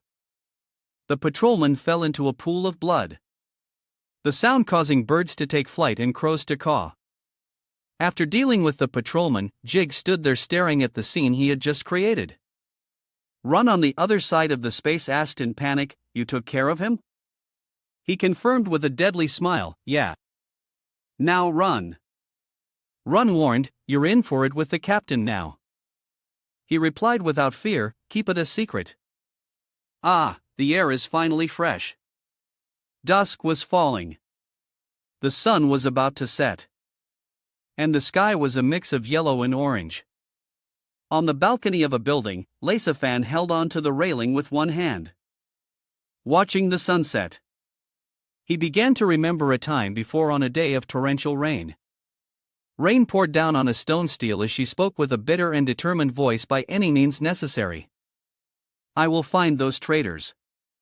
Lace-Fan clenched her fist in the rain before the tombstone, vowing, "I will find them." She, with a mix of determination and hatred, growled, emphasizing each word, "and get my revenge." Back in the present, she gripped the railing tightly as she recalled the painful memory. Then Lace-Fan opened her mouth and called, "Run."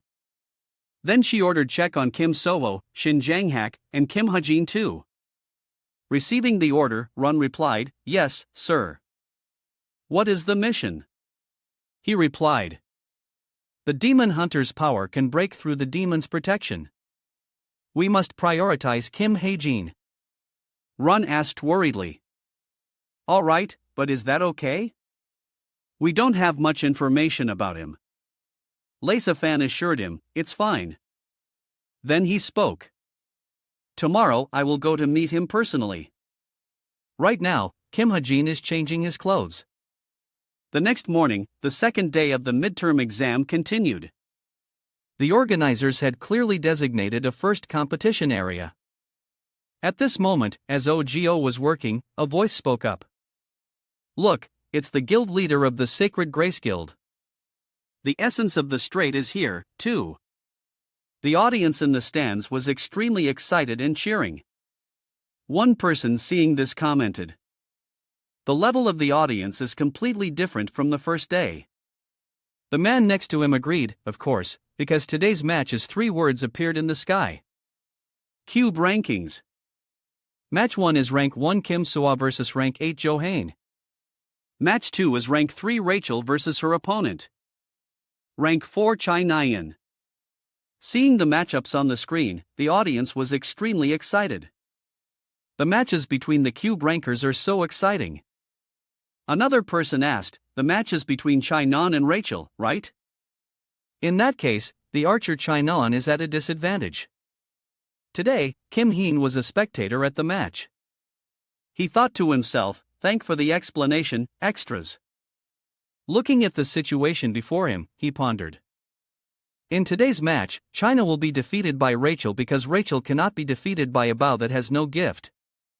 The organizer's voice rang out. Right now, the first year, 8th match.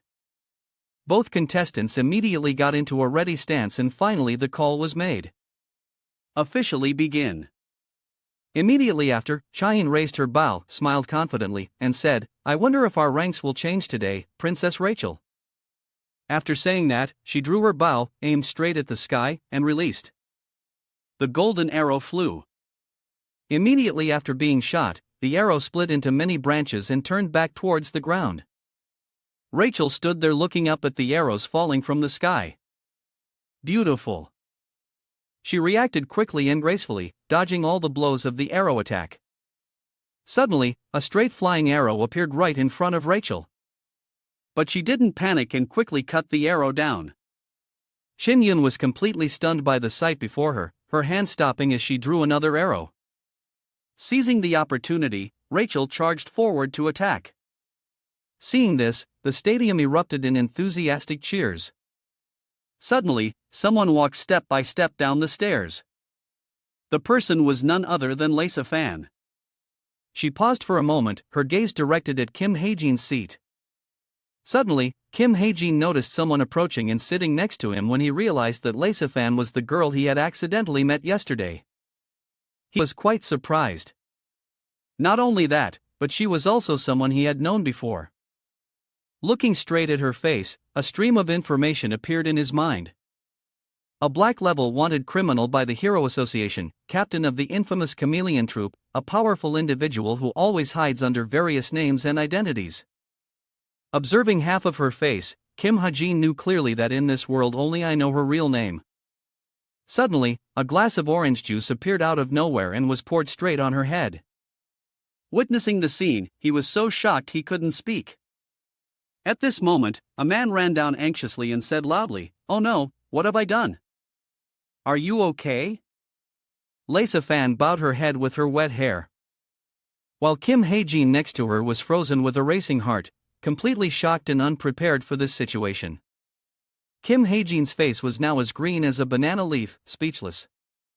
The main screen of the arena displayed the result of the previous match. Winner Rachel. As for Lisa Fan, her face was extremely gloomy. She brushed her hair back and used a towel to wipe away the liquid that had just been spilled on her. At this point, her mood dropped significantly, perhaps feeling a little embarrassed as she spoke. "Thanks for lending me the handkerchief," Kim Hae-jin replied. "It's nothing." Now, she reached in her coat for something and said, "I watch your match with Cadet Kim Horik." She held out a business card and spoke. "I've taken notice of you. The talent you showed in the match is that your gift." Looking at the business card that read Crescent Moon, 3rd grade hero Lisa Fan, he was shocked and realized the captain's contact information. Taking the business card, he thought to himself, this isn't her real name. It must be a fake identity. At this point, Kim Hae-jin spoke up. "Which guild are you from? By law, you're not allowed to contact us beforehand." Hearing him say that, she reached out to take back the business card, but he held it back. "I didn't say I wouldn't take it." Looking down at the second match currently happening, she spoke. "I can't reveal the details to you yet, but you won't be at any disadvantage." Cadet Kim Hae-jin. Suddenly, she stood up, leaving him bewildered. "I'm leaving now. Remember to contact me." Following Lisa Fan's departing back, he thought to himself, that's not the real reason the captain took an interest in me. Kim Hae-jin wondered why she came here. Just then, a sword was knocked into the air. The organizer's announcement rang out. Rank 1 Kim Soho and Rank 8 Jo Hang. The winner is Cadet Kim Suho. When he was declared the winner, he smiled brightly and raised his sword as a sign of victory. The match ended as dusk fell and people gradually started to leave accompanied by chatter and conversation. "Did you see Kim Suho? He was amazing. Chainan lost to Rachel. This is the first time I've seen a Korean lose to a foreigner." The drone began to stop preparing to land in the hand of its controller. It turned out the person who had just caught it was Kim Hae-jin holding in his hand. He thought, has my surveillance dropped? Drone found anything? I'll check after I get back to the dorm. Suddenly, a sound echoed and Kim Hae-jin noticed it. Holding the drone, he stood there and noticed Sha Na-eun sitting there sobbing. Seeing her like that, he turned pale and remembered this event. "I remember this." Then Kim Hae-jin recalled a memory. It was the scene where Kim Suho comforted Sha Na-eun after seeing her cry from her defeat. Starting from this event, Chan began to develop feelings for Kim Suho. Looking at her back as she sat leaning against a tree, Kim Hajin thought of those comforting words. If you work harder, you can do it. Let's try our best together. Honestly, comforting words like these won't do anything for China. Now, Kim Suho was walking out of the arena with his sword. Then he thought of Kim Suho. Sometimes you need to give up instead of continuing to try in vain. But in Kim Suho's dictionary, there is no give up. He has never told anyone to give up, including himself. Then he looked over at Chayun, who was wiping away her falling tears, and silently acknowledged. Perhaps it's because of Kim Suho that Shin didn't give up on archery. Suddenly, an idea sparked in Kim Hajin's mind. Now, Chayun's bracelet suddenly lit up. The information screen showed the sender. Kim Hajin, I watch your match. Seeing this, she wondered, what now? Chayun looked at the display screen, confused. Ha? Kim Hajin's messages came one after another. See, I was right. You're much better suited for a sword than a bow. It's not too late to become like me. Kim Hajin's next message arrived. In my opinion, you should switch your major. Looking at the messages being sent one by one, Shinian suddenly froze, shocked and unable to cry anymore. Now, Kim Suho and his friend ran over, excited. Like calling out, found you, China Yun. Hey, where have you been? At that moment, Kim Suho came to her side, panting, and said with a smile, I've been looking for you. Why did you run out here all by yourself? Upon hearing those words, Chayun immediately turned back with a furious expression. Then she screamed, Ugh, you bastard. I'm going to kill you. Witnessing her angry mood, Kim Suho called out softly, Non. Finally, the midterm combat practical exam part 1 is complete. 2 men appeared on the screen. The man in front looked back, snapped his fingers, and instantly the head of the man behind him flew off, causing a gush of oil-like syrup from a spot. The screen was paused at the moment the man performed the cruel finger snap. The hand touching the pause, he hesitated slightly. Kim Hae-jin's eyes were glued to the recorded scene, speechless. That's too brutal. Looking at the man's smile in the frame, he felt a sense of familiarity. Is he also from the chameleon troupe? A person came to mind. Killing without even blinking an eye. Killing just because he feels like it. Enjoying the act of killing. There are people like that in this world. As science and magic developed, many things in the world became much easier to accomplish. Because of that, jinns appeared from the shadows. People who cared nothing for laws and regulations. They were also human, but they denied the existence of heroes. We can't equate them with common lawbreakers because they possess supernatural powers. Just like heroes, they are called none other than villains. Hae-jin's eyes were determined. I can't just focus on the villains that appeared in the original novel anymore. According to that co-author, in this altered novel, it's completely unpredictable what kind of villains will appear. Some time passed and in the blink of an eye, it was the midterm practical exam at the Monster Battle Testing Center. A warm welcome to all cadets. I am Jinhua, the mage responsible for supervising you throughout this exam. Before we begin, I will explain the mechanics of this exam. Her voice echoed throughout the center. Before you is the place where you will participate in a monster battle, fighting against monsters summoned by mages. Before starting the match, Yunhua reminded the contestants, this test is much more dangerous than any training you have ever experienced, because the summoned monsters will have the same damage output as real-life monsters, and even if the mages stop summoning, they will not disappear immediately.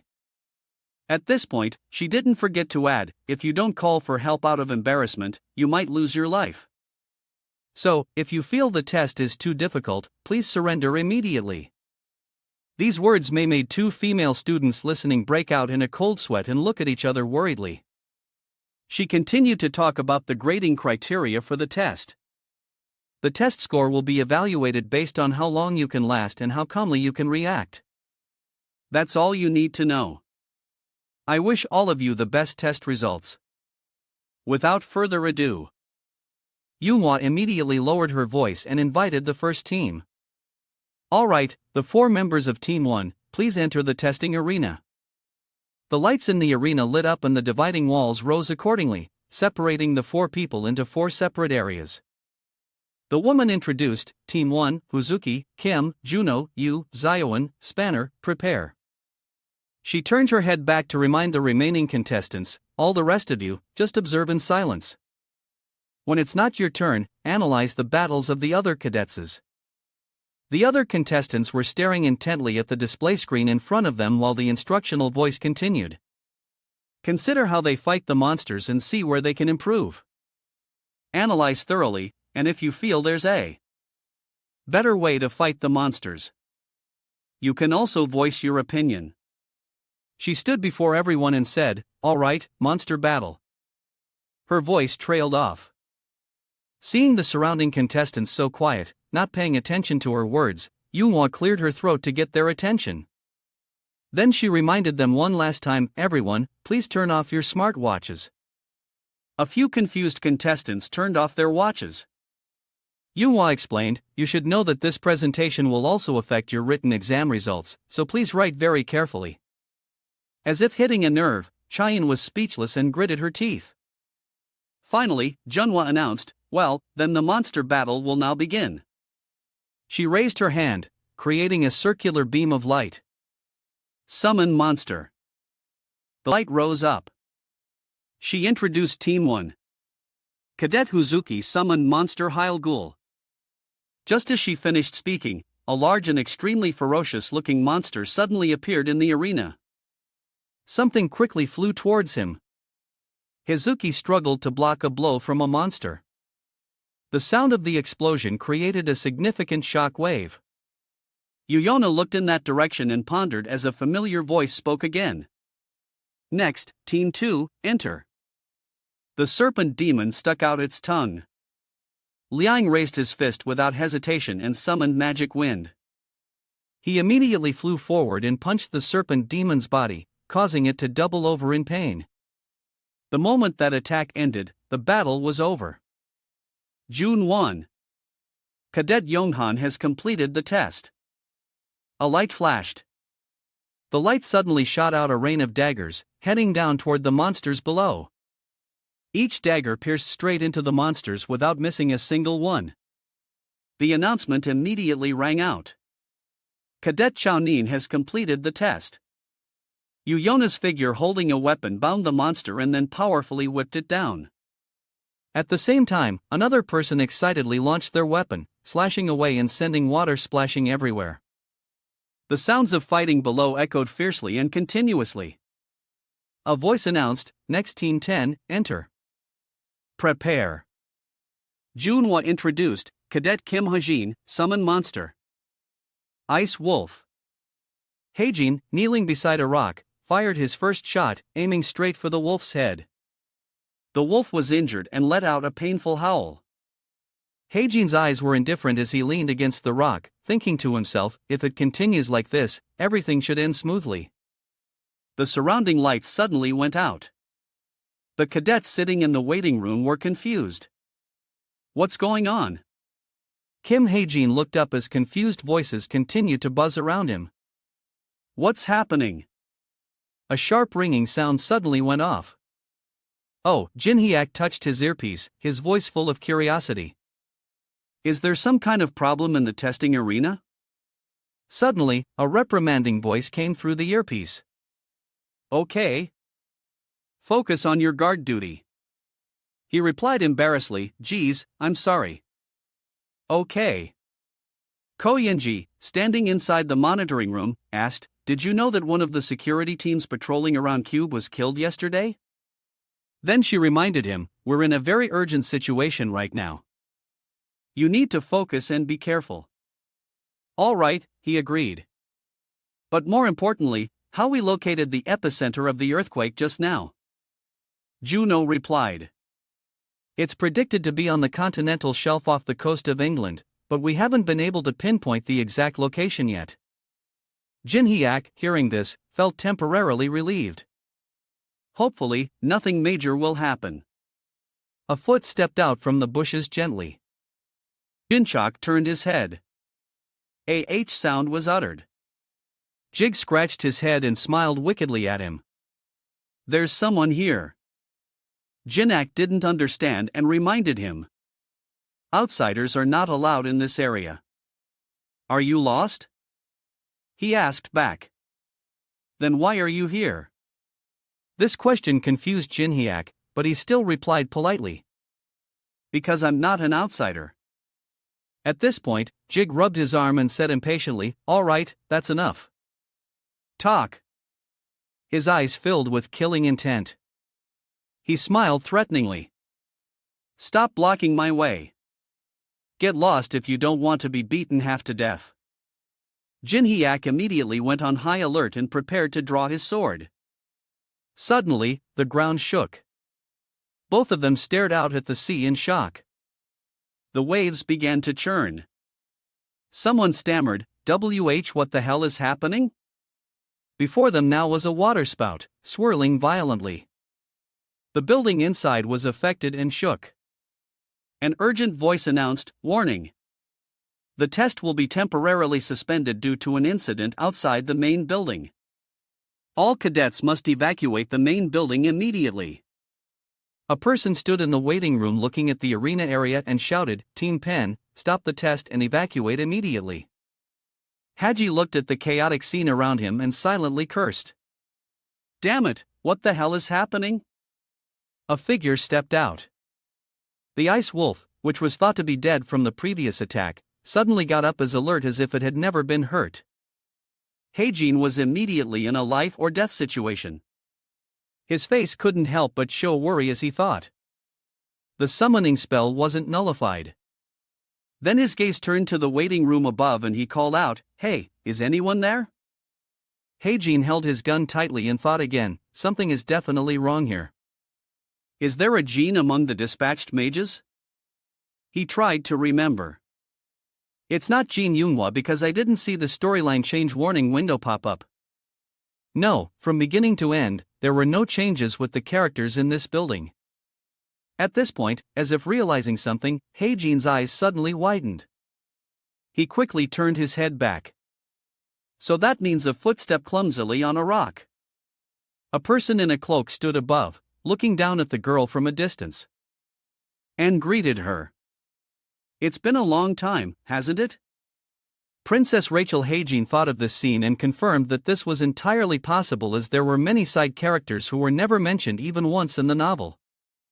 Just like Kim Haji, Rachel looked at the person in front of her and softly called out, Lord Lancaster.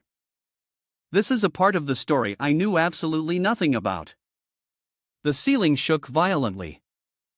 Over here, Rachel stood below looking at her opponent and asking, Lord Alex Lancaster, during the London incident 5 years ago, where were you? She hesitated in that look. Alex's eyes flashed with a hint of intent. It made Rachel pause for a few seconds. You sold your soul. As if understanding something, Rachel angrily shouted with a reproachful tone. How could a former captain of the Royal Guard like you do such a thing? Alex quickly said, It seems you've misunderstood something. He explained, I didn't sell my soul at all. My new master simply took it. A soul that was betrayed by the nation I dedicated my whole life to. But whatever, let's drop it. Her hand tightened on the sword. Rachel coldly pointed her sword at her opponent. It seems saying anything more is pointless. Let me capture you first, then. Her figure immediately shot forward. Rachel's figure was as fast as lightning as she charged forward. Alex didn't dodge, so a sword sliced through his body. Rachel suddenly stopped because his body only emitted smoke with no wound appearing. Then he explained to her, Unfortunately, my real body is not here, but somewhere else.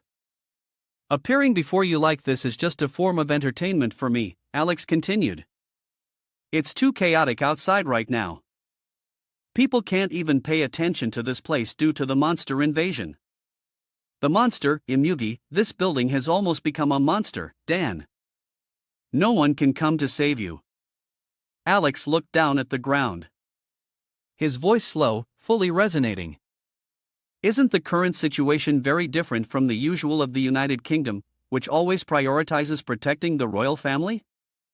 I don't care if tens of thousands of people out there die without a grave. Rachel frowned slightly. A scene from the past appeared. A land filled with blood. Alex was kneeling, holding someone in his arms. The person seemed to have stopped breathing. He remembered the image of himself in agony, tears streaming down his face. That wretched place. Back to the present. Alex prepared to leave, saying, "I'd like to chat with you more, but I'm out of time." Then he bid farewell. "Goodbye, Your Highness." Then he left amidst Rachel's cries. Wait a moment. Despite the cries echoing from behind, Lord Lancaster's figure did not turn back. A foot stepped out. A masked man suddenly appeared with a weapon in hand. The man suddenly charged forward at his fastest speed. Before Rachel could even prepare, the man struck, attacking her and forcing her to struggle to block the blow. Rachel gritted her teeth in difficulty. The attack is too strong. Rachel couldn't hold on any longer and was knocked back by the man's weapon. Her arm was inevitably grazed, causing blood to spurt out. Rachel was pushed into a difficult situation, anxiously calculating. If I fight head-on, I'll definitely lose. I'll have to find a weakness and risk an attack.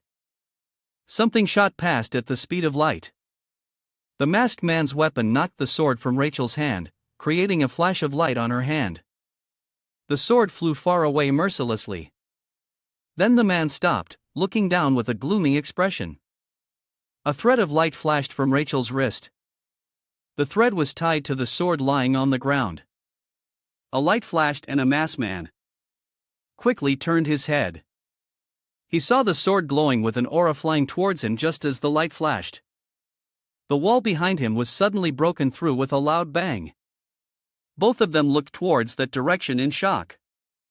A figure emerged from the crack. The masked man saw someone appear, then shot off, rushing to attack that person. The weapon is out. Desert Eagle transform.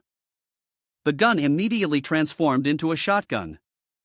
Kim Ha-jin coldly held it and aimed. Then one shot took down a masked man. After being taken down, the masked man was nowhere to be seen. Ha-jin paused. Then he admired the gun in his hand. It was over in just one shot. Well, it's not surprising since it was an attack that cost 250. Rachel silently looked at the figure in front of her. In her heart, she realized that person, he's in my class. A footstep approached. Ian extended his hand to Rachel, wanting to help her up. Are you okay? Then his eyes glanced at the very serious-looking wound on her arm, and he understood. Sing, ah. And then, I brought bandages with me. Then he knelt down and proceeded to bandage Rachel's wound. It made her shyly lower her head, not daring to look up. Ha-jin didn't pay much attention, just saying, "If I had been even a little bit later, you would never have been able to wield a sword again." Then he looked at the blood on the cloth. Then Ha-jin couldn't help but be amazed. His mouth agape, because this was an unexpected harvest, a blood sample from Cube Cadet. Rachel then looked at him and said, "Thank you." Ha-jin was stunned for a moment and replied, "What?" "Ah, it's nothing." The light on the ceiling suddenly turned on.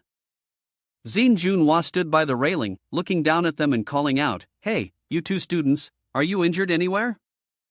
We'll be down to rescue you right away." A cloaked figure approached and announced, "Head mage, there are 2 severely injured cadets in the adjacent testing hall."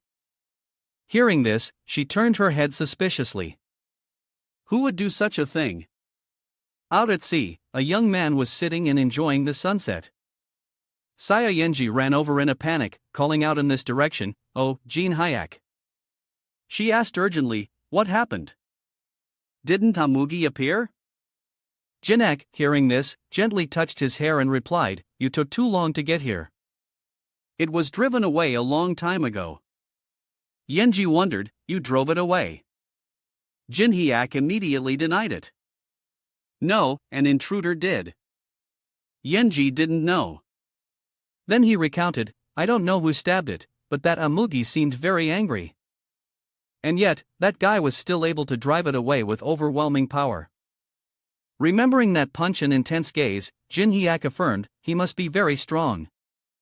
Yenji felt the story was too vague and said, and you think I believe that?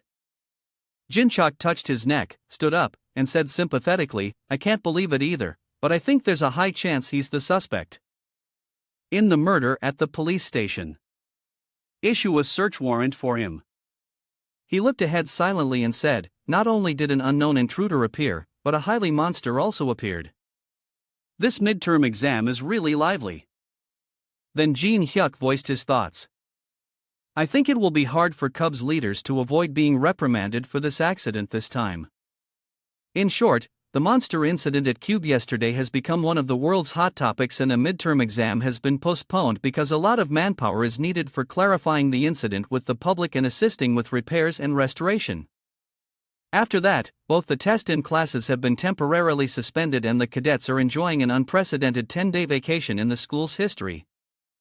Behind hygiene was a group of cadets cheering joyfully at the news of the vacation.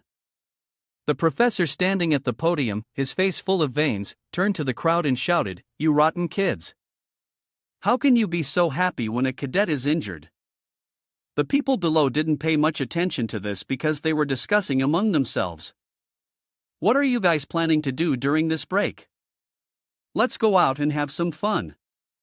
Hearing this, the professor got even angrier. Stop thinking about such nonsense. Quietly go back to your dorm rooms right now. The backpack next to Heijin suddenly vibrated. He took the laptop out of the backpack, turned it on, and finally saw this story change notification. That damn co-author. A name appeared on the screen, Alex Lancaster, along with a biography below. Has a very deep affection for his deceased family members. His anger is growing. There is a high probability he will attack Rachel without waiting for reinforcements when he sees a good opportunity. His danger level has increased from 7.5 to 8.5. Heijin remembered the image of that character. Isn't this Lancaster person one of the characters related to the England storyline that I created? His goal will be to conquer England. A pretty formidable villain, and he's even stronger than in the original novel and appeared much earlier too. Thinking of this, Heijin felt a little regretful. Damn it. If I had known this would happen, I would have created more good aligned characters. He rested his chin on his hand. But this isn't too bad either. I even got a blood sample from Rachel. Suddenly, Hajin's head was pushed hard by an elbow. He turned slightly to look and saw Nan's face filled with killing intent looking down. Then she acted as if nothing had happened, stuck out her tongue and said, "What are you looking at?" Just as Heijin was about to unleash his anger, a message appeared on his computer. "Hey, you leave that girl alone." Yang Han, standing some distance away, saw the two of them together and said, "They're fighting again." The person next to him didn't think so. But don't they seem closer than before? Looking at Nan's solitary figure walking away, Yang Han bluntly commented to the person beside him. "Is there something wrong with your eyes?" A moment later, Nain opened the door, her face smiling as she thought back. What a loser. If you can't do anything to me, why do you intentionally provoke me? As soon as she entered the room, the watch on her wrist rang. The screen showed a mailbox icon with the text below, Cube Cadet Chai Non-Exam Evaluation. She was surprised and said, "Ah, it's the evaluation for the last test." Then Nan conveniently sat down on a nearby chair to see what was written. Kim Sua's writing is in here, too. She opened it to see, and a line of text caught her eye. A very obvious victory. The next line was, although she seems to be worrying about many things to the point that it seems many external and internal factors have caused her confidence to decrease significantly. However, she is still a talented archer. And an extremely outstanding cadet. The text was full of praise for Nain. Although the opponent was a chimera, she was still able to kill it very calmly. Thanks to her hard work and outstanding talent, she had a perfect test performance. Then the following words sounded like something out of self-help book. Some people may feel that she doesn't have enough talent, but that's not true at all. What she's lacking is not talent, but self-confidence. As long as she continues to develop on the path she is currently on, I am sure she will become the most talented hero. At the end of the written evaluation, cadet writer Kim So-won, after reading these comforting words, couldn't help but be moved and lowered her head. This is so embarrassing. Then she looked up, her eyes welling up as she looked at the screen. But he's right. No matter what anyone says, I will definitely choose to be an archer. Nain continued to scroll down and saw another message. Next, anonymous. I don't know who it is, but this evaluation is really long. Nain excitedly clicked on the message to see what it said. Then she started to read. After reading for a while, her body started to tremble. Nain's face turned red with anger. She shouted so angrily that a person passing by her room was startled. Nain's voice echoed throughout the entire dormitory. I won't let this bastard get away with this. Before Heijin lay a vengeful seed covered in blood placed on a white cloth. However, something unusual was happening. The blood around the cloth was slowly being absorbed into it. At this moment, Heijin sat with his arms crossed, staring intently at Avenel's every move without looking away. Huh? Did it just absorb the blood? The Avenel seed I got from Mount Gary. If I give it blood, it will create the Witch of Venel. At this point, he was as certain as could be about the quality of the blood he had obtained. Since this is Rachel's blood from a prestigious bloodline, no evil person will suddenly appear. Heijin was extremely eager for the process to happen quickly so he could benefit. Grow up and help me out. The wish had barely crossed his mind when a cold chill ran down Heijin's spine, causing his whole body to break out in a sweat, as if a strange transformation was creeping into his body. Heijin's face instantly changed color, the blood draining from his skin. Ha! Impossible. In the palm of his hand, a strange mark suddenly lit up, glowing with a mystical light not of this world. The second stigma is actually in the dead of night from Heijin's apartment. A piercing scream suddenly tore through the air as he was shocked to realize the bizarre transformation.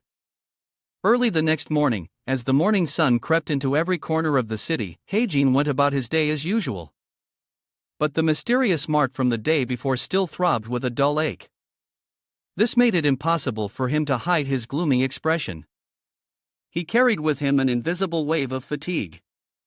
Seeing that his complexion was not good, Suya kindly asked, "What's wrong, Heijin?" He then didn't elaborate and just brushed it off. "It's nothing. I'm just a little tired today." By the way, Heijin also asked about Suyak's current situation. It seems he was doing much better now. Thanks to you, selling is easier and the number of customers has increased, too. I'm much less busy than when I was working alone. Suyak was extremely grateful to Heijin because it was thanks to him that he was able to manage. It's all thanks to you, Heijin. But he wasn't one for formalities and just wanted to change the subject. While sitting in the car, the crowd gathered like ants outside caught his attention. Why are there so many people in front of the door? But when he looked closely, Heijin realized they were from the guild. At this moment, when people saw the special individuals passing by, they stood with their mouths agape in utter amazement. Hey, look! Those people are members of the Essence of Straight. Being famous is really something. Wherever Yona goes, that place is always packed with people surrounding her. Although the people around her were very enthusiastic and boisterous, she still maintained a cold, expressionless sea-like face.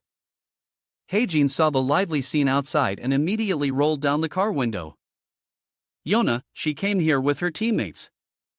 At that moment, Yona also noticed his appearance and looked over at him. Heijin, it seemed she was also very curious as to why he was here.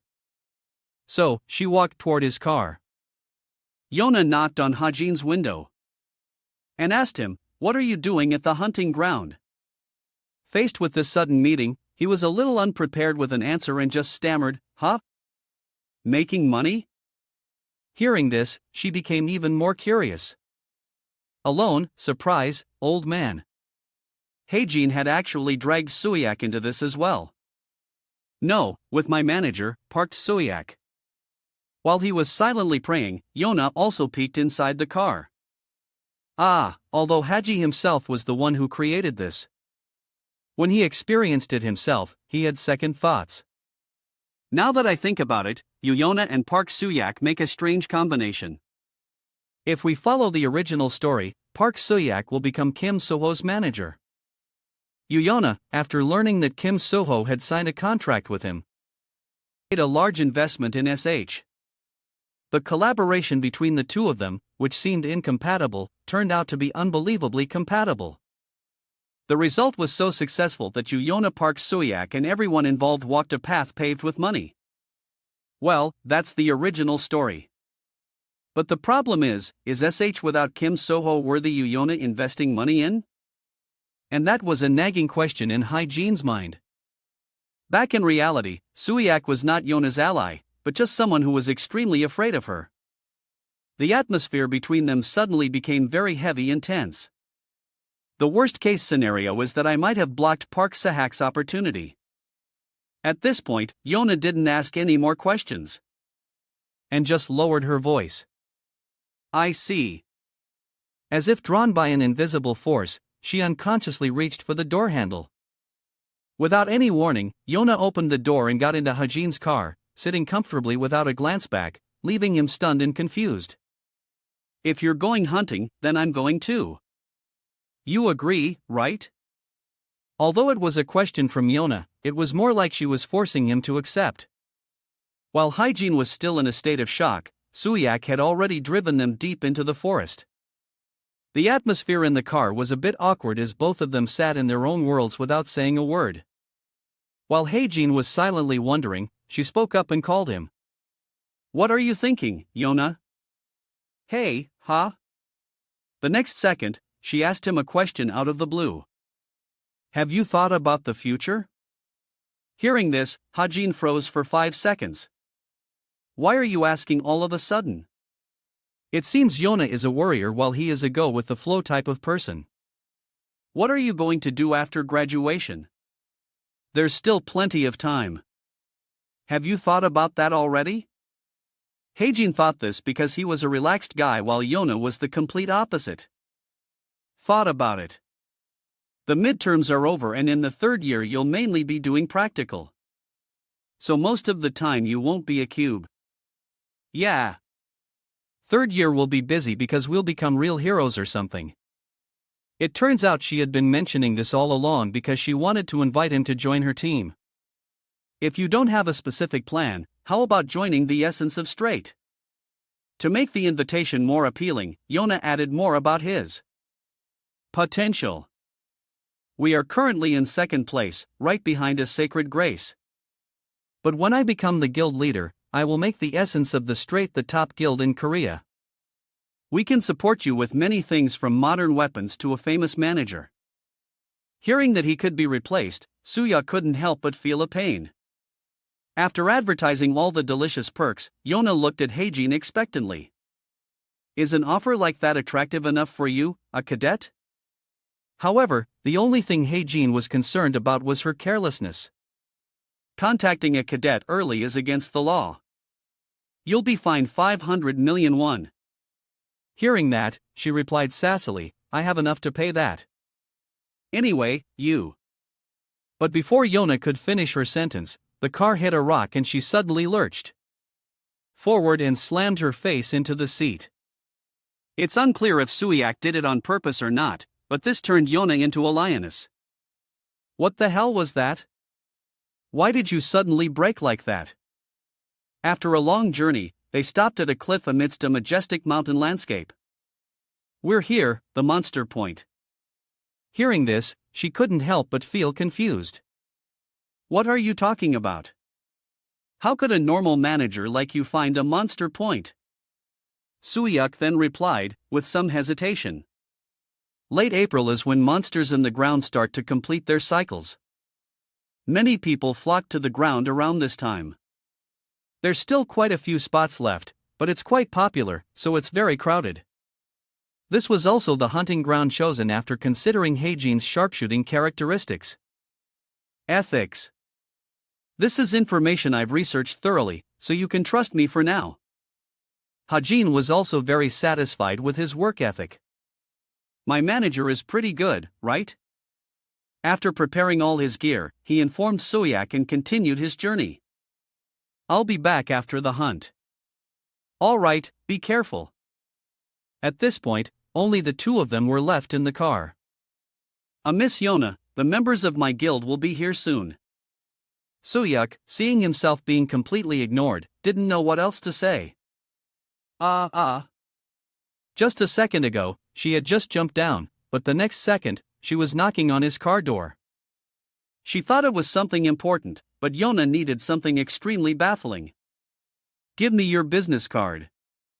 10 days after the midterm exam accident, the suspended classes finally resumed and the cadets returned to Cube. At this moment, everyone was gathered to check their results on the general scoreboard. What rank are you? I'm doomed. As expected, with his infinite IQ, Heijin still comfortably sat at the top of the leaderboard. And of course, I also snatched first place in this midterm exam. Everything was starting to fall into place now, no longer as chaotic as before. And after Horak was taught a lesson in the exam, I am his underlings who tried to bully me have also left me alone with nothing else to worry about. Hajin Kyong leisurely. This must be the most peaceful time for me since I entered Cube. But life is not a dream. Just when he thought it was peaceful, he received a warning punch from Nan. It was truly out of the frying pan and into the fire. Heijin once again faced her murderous gaze. You were the one who wrote that review, weren't you? When everyone saw the tense conflict between the two of them, they curiously gathered around. What's this? A fight? Before Heijin could even answer, her fierce face stopped him. Don't even think about denying it. That crappy tone is exactly like you. However, he actually confirmed it very calmly. So, what I wrote it to help you. Faced with his nonulence, Nan's blood boiled. Who asked you? So what? You're a good shooter, so you can't observe or feel. Who are you to judge me? You think you're so great because you're good at studying. You want a piece of me? Let me teach you myself how hard it is to hold a bow. Nan's loud voice attracted everyone's attention. Heijin had nothing to fear and immediately agreed to her request. Fine, I bet it is. Everything has its price. So, he also had a condition for Nyan. But if you lose, you can't touch a bow and arrow ever again. She didn't expect Hajin to be so difficult and stood there blankly for a long time. Seeing herself being put in a difficult position, Nan summoned her monster. This bastard. After a heated exchange, the two of them sealed the deal. I'll switch from using a gun to a bow, but can you give me some time for special training? As if some special training will guarantee a win. Bring it on if you want. As Nan was storming off, Heijin was silently calculating. My marksmanship ability is currently at level 7. As long as I can increase it to level 6 during this time, I'm sure to win this bet. That's not even mentioning my luck stat. Nan is clearly in denial. She mistakenly believes that her talent with a bow is as good as with a sword. Praise and encouragement won't solve anything. That morning, as the morning sun shone through every window frame, everyone gathered in the main hall. It's great to see everyone again. And the person giving the speech was none other than Han Hyan. I'm glad we're all safe here together after surviving that chaotic midterm exam. Due to the impact of the recent exam, there have been some changes. The scholars and hunting clubs have both been temporarily suspended due to the activities of demi-humans. The incidents at Q all follow the original novel. So that means there's still one more accident.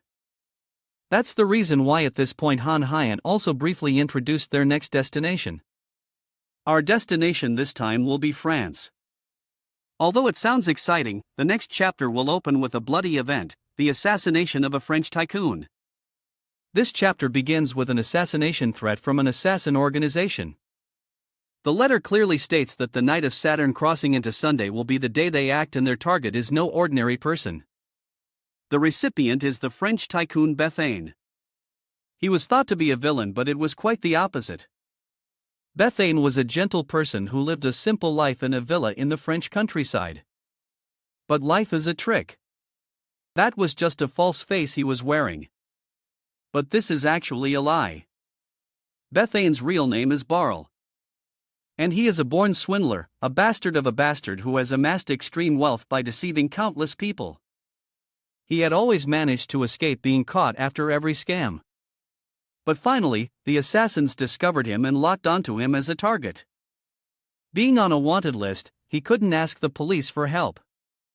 And he didn't have enough time to find a bodyguard strong enough to fight them. Bethane was terrified. No matter how ironic the situation, there's always a solution. But even in the darkest night, one can find a ray of light. In his desperation, Bethane came up with a genius plan one day after meeting a cube cadet during a vacation in France.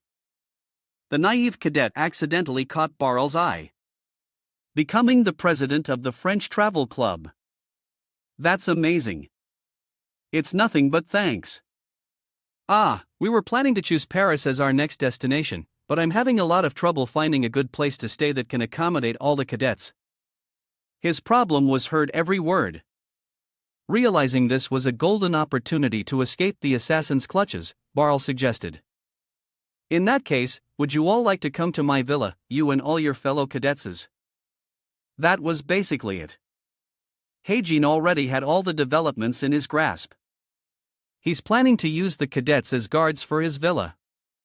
Suddenly, a notification appeared on Haji's laptop screen. Friend, the truth seeker, I need your help. It seems you found your first client. At this moment, Heijin was a little flustered because he didn't expect things to happen so quickly. My first order. The anonymous person then made their request to him. Please find a swindler who cheated my family and ran away. I have attached all the detailed information about the person I want you to find. However, after a quick look at the provided information, Heijin immediately recognized the target's identity. This person is. Meanwhile, in a dark place with no one around, the chameleon troupe was holding a meeting. People stood in a circle observing what was happening through a sphere of light. One of them spoke up first. Oh my, I'm scared. So this is the power of that counter curse. The others also started to join in. This year's first-year cadets are really high quality. This one seems like he'll be very useful. Useful or not, I don't really care. However, Jane couldn't accept the idea of having some gamer in her group, so she spoke up. Since when did our chameleon troupe turn into a detective agency specializing in recruiting newbies like that boy? However, her opinion was met with disagreement. I think he has a lot of potential. Not to mention, he doesn't have any parents. Or a lover. What does that have to do with us?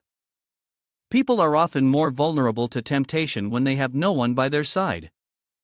We may not be able to give him fame, but we can give him a lot of money. It seems hygiene is a shining gem in their eyes.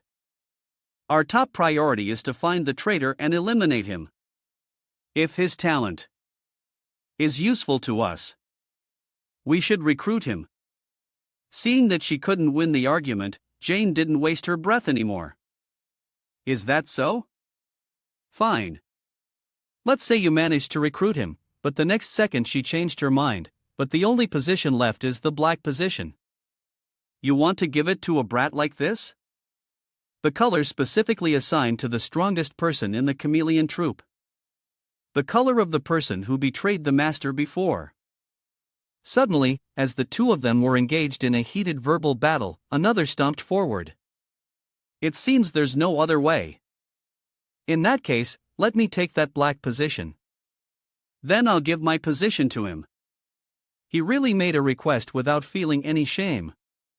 The rest of them, seeing his overconfidence, also whispered among themselves, reject him. You're too stupid for that position. Agree? Then what do we do? While everyone was divided into factions, arguing back and forth, another came up with an idea. Then the answer would be to hold the vote. Right, master? Laissez-Fan had been silent as a clam all this time, not paying any attention to their arguments. At this point, she also finalized the voting option and proceeded to get it done while it was hot. Those who agreed to recruit Kim Ha-jin into the chameleon troupe. Raise your hands. And after some consideration, a few people raised their hands, but some also refused. As for Jane and Jigok, neither of them raised their hands in agreement. The final result was already very clear. The number of supporters was higher than the number of dissenters. 8 votes in favor, 2 votes against. So the decision to recruit Kim Ha-jin has been passed. Right. Jane and Jig, who disliked Ha-jin, both gritted their teeth in discontent upon hearing this. But what could they do? They still had to obey. Suddenly, at that moment, Laissez-Fan had a mission for her. Jane, take this. This is an invitation to a VIP party in Paris. Jane looked extremely excited. Is this the location of this mission? Jane took the invitation in her hand and gave a strange smile. Jane, the wielder of the chameleon troops, yellow for me. Do a simple mission of stealing this ring. After the trip to France was approved, the cadets were at the airport early in the morning to pair. After completing the roll call, Han-hai moved on to the next task. All right, confirmed. Everyone is present, including Ha-jin. Before we teleport, we'll draw lots for groups. This was the first time he had set foot in Europe, so it was a little strange.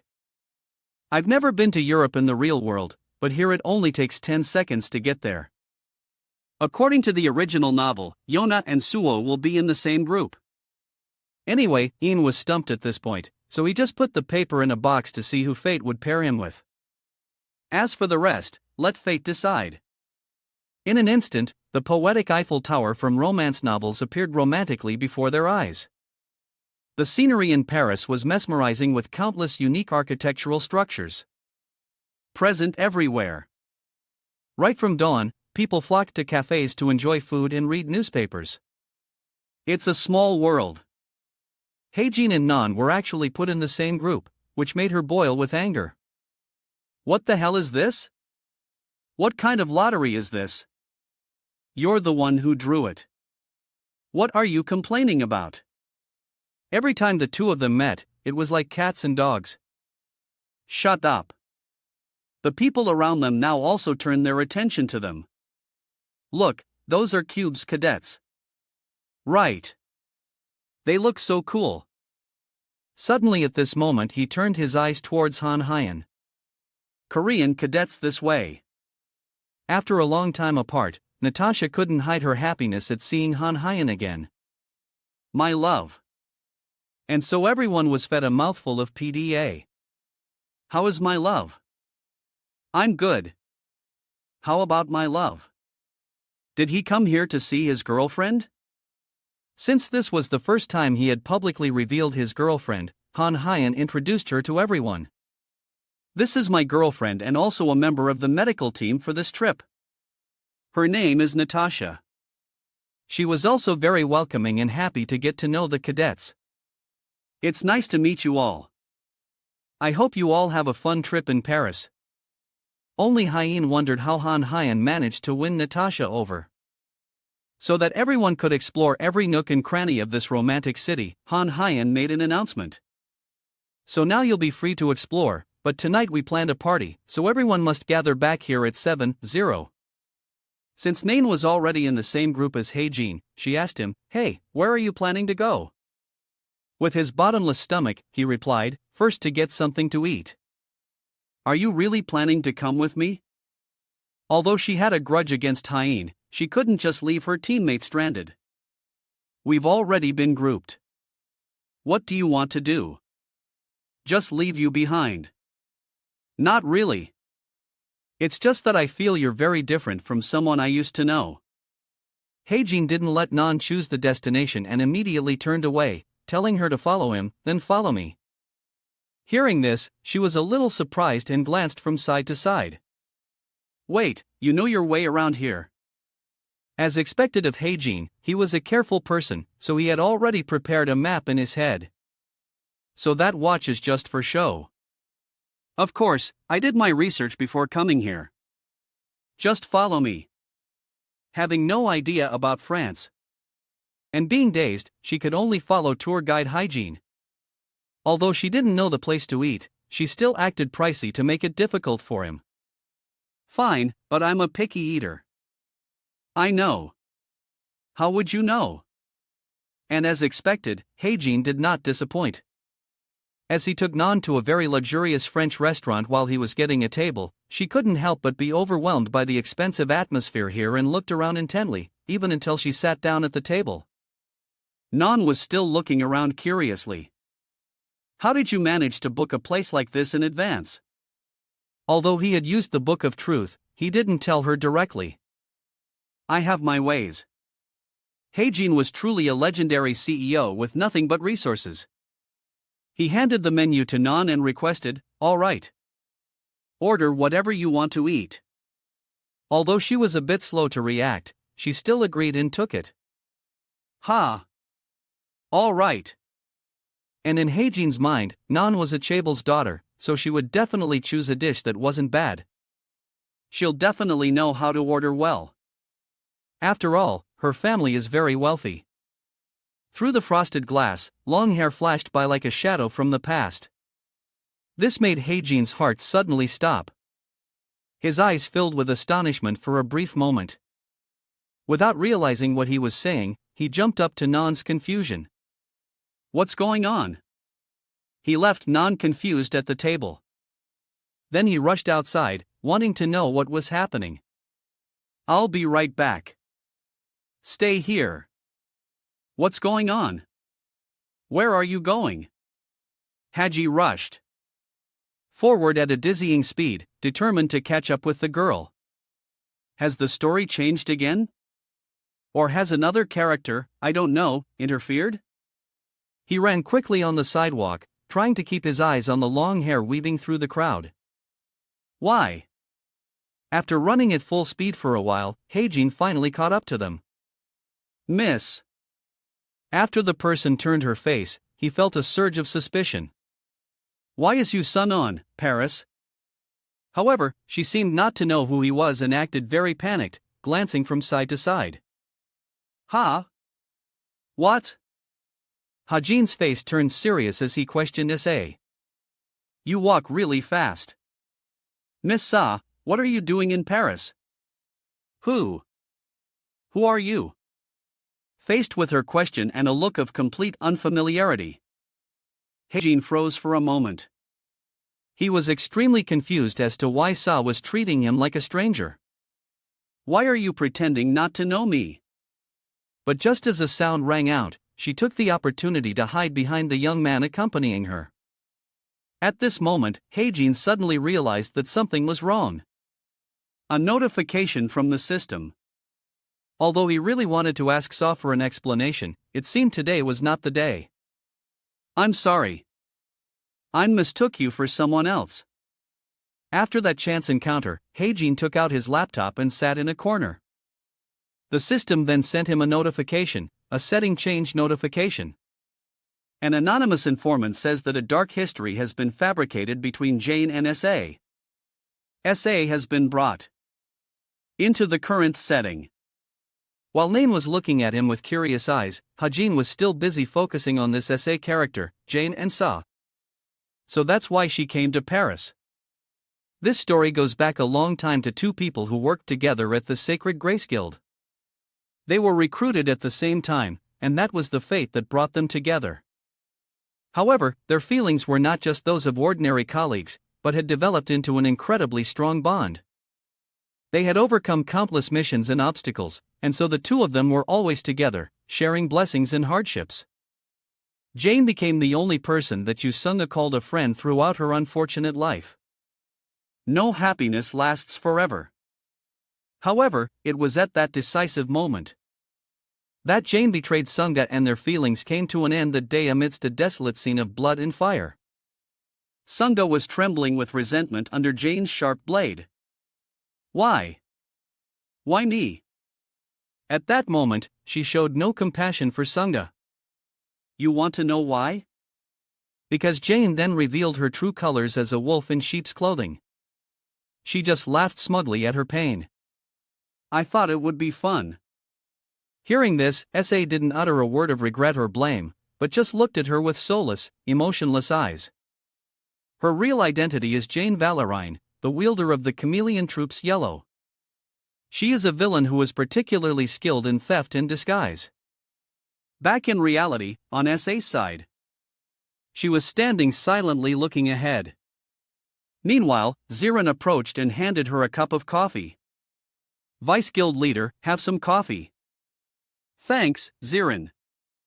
Looking at Sungga's expression, Zirin could somewhat understand her mood. You seemed troubled. Is that so? But at this moment, she was looking forward to that moment more than ever. I'm feeling very refreshed. I can finally eliminate a traitor. He then also asked for her opinion on this matter. Do you really think Jane Valerian will appear at this party? As the anonymous source said, I don't believe it 100% either. But when it comes to Jane, Sa knows her better than anyone else. She loves these kinds of parties, especially if there's something to steal. For her, it's like killing two birds with one stone. In the once-in-a-thousand-years treasure that Jane is targeting is the one that will appear at the party. The artifact stored in the waiting hall, Homer's ring. SA understood her like the back of her hand. She knew what Jane was planning. Tonight, Jane Valerian will definitely make a move herself to steal it. Right in the most luxurious 5-star restaurant located in the middle of a bustling and vibrant street. After finishing the sumptuous meal, Haeun left feeling extremely satisfied. I'm so full. Seeing her so happy, Haeun thought it was time to say goodbye. He spoke up and suggested, so, should we go our separate ways now? You probably have places you want to go, right? As he spoke, he was silently planning for tonight's ball. The ball starts at 5:00 p.m. I need to scout this place to find an advantageous position. Realizing Haejin didn't want to go anymore, Nain waved goodbye. All right, whatever. But he called out to her, hey, Non. Haejin carefully instructed her, don't get lost. As if seeing through her. Non angrily yelled, do you think I'm an idiot? Finally, the ball arrived. As night fell, the entire villa was dazzling under the splendid lights, surrounded by a line of luxury cars. Gentlemen and ladies from prestigious families appeared one after another, dressed in exquisite formal attire. If the outside was magnificent and grand, the inside was even more overwhelming, covered everywhere with expensive crystals and towering champagne towers course. Although the space was breathtakingly splendid, the eyes of all the guests were drawn to one direction. They exclaimed in admiration, look over there. Suwa and Yona were dressed in exquisite attire. Although their faces were hidden behind mysterious masks, the aura they exuded was hard to conceal. Their appearance caused a stir throughout the hall. Are they celebrities? Even with masks on, I can still feel their super cool aura. Seeing everyone endlessly praising her, Yona said proudly, hey, did you hear that? Clothes make the man. Dressing well is worth it. But Suho beside her didn't think so. He thought tiredly to himself. Wearing this is so stuffy. She felt the atmosphere was too lively. And suggested, wait a minute. We've come all this way and we're not going to dance. Suho replied shyly, but I've never danced before. The entire hall was immersed in the melodious music, dancing under the splendid crystal lights. But they had no idea that in the opposite building, a dark figure was observing their every move. From a hidden corner on a high floor, Heijin used his power to closely monitor the situation at the ball. 5:30 p.m. Yunga has also arrived. So far, nothing has changed much. The masquerade ball was held at an ancient castle in the outskirts of Paris. My mission today is to help the story progress smoothly. But through his power, Heijin immediately detected something strange. In the distance, a spatial gate of fiery red suddenly appeared, swirling violently. He exclaimed in amazement, "That's a magic gate." He had thought tonight would be peaceful, but its appearance made Heijin extremely worried. Damn it, I thought everything would be fine. He stared at the gate, trying to deduce who was behind this. Only a demi-human could create an artificial gate like that. Moreover, they must have significant support from a demon to have enough magic power to do this. Upon realizing this, Heijin immediately turned his eyes to the guild leader trying to track down the demi-human. So that means somewhere at this party today there's a demi-human who created a magic gate. Suddenly the laptop beside him made a noise interrupting his train of thought. A review appeared. The system suddenly gave Heijin a clue. Homer's ring, a mythical artifact. It's a mistake to think a mythical item is birthless just because it hasn't awakened. Another change has been added. The setting has been changed to the Gene Group, the evil society, joining the Paris storyline to search for the artifact. After reading the hints, he pondered and deduced the evil society. Could it be? The system immediately explained. The Evil Society, a terrifying group of jinns led by Kim Wakbile, specializing in robbing artifacts, launching riots, and waging war. No way. The jinns from the Evil Society have participated in countless brutal acts in this world. After hearing it, Heijin shouted angrily, "Thanks for letting me meet such dangerous guys." "You're welcome." Not wasting any more time, he activated his power and quickly took action. AEGS. As he spoke, a jet black mask covered Heijin's face and a thick killing intent emanated from his body, ready to haunt. This time, things won't go your way. Finally, Heijin was ready. He immediately set off. Well, then let's go find that demon. Inside the gala, in a hidden corner with no one around, a man was being choked to death. After a futile struggle, the man, having lost too much air, died on the spot. The culprit, disguised as a waiter, just like him, silently took down one person after another. After knocking them all out, he quickly carried out his plan. The waiter bent down and looked into the identification device. The system quickly confirmed and granted access. The door in front of him slowly opened. Seeing everything go so smoothly, he said smugly, "Easy as pie." The waiter quickly stepped inside, his eyes shining with excitement as he saw the only object emitting light in the dark room. So, this is a mythical art. Fact, inside the heavily protected glass case, a sparkling gold ring stood out with a radiant diamond set in the center, making anyone who saw it want to possess it. He exclaimed in amazement, "Homer's ring." But just as he was about to touch the ring, a cold voice rang out from behind. The figure of a woman slowly stepped inside. "What are you doing?" Ziran's face immediately turned pale as his plan was exposed. Zuran. He slowly turned his head filled with fear as his identity was revealed. Ziran said, "Vice Captain, what are you doing here?" In contrast to Ziran's terrified expression, SA just smiled softly and replied gently, "I came here to find you. My secretary's position can't be vacant." As she spoke, she slowly approached Ziran.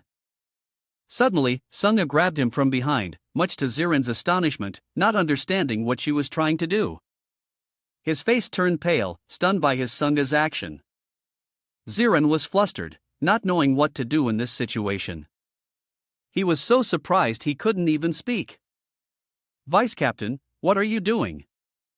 Sa remained calm, hugging him tighter and replied in a bewitching voice. "You know Ziran."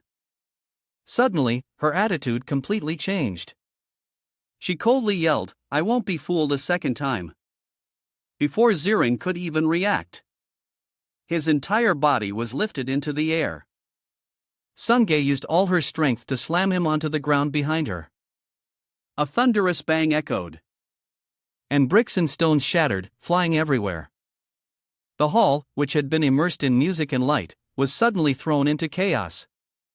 Piercing screams echoed everywhere as the dust and smoke gradually cleared. The scene that appeared before them left everyone speechless. The once luxurious and magnificent building was now just a pile of rubble. A huge hole was carved into the large wall behind. What was that? Was there an explosion?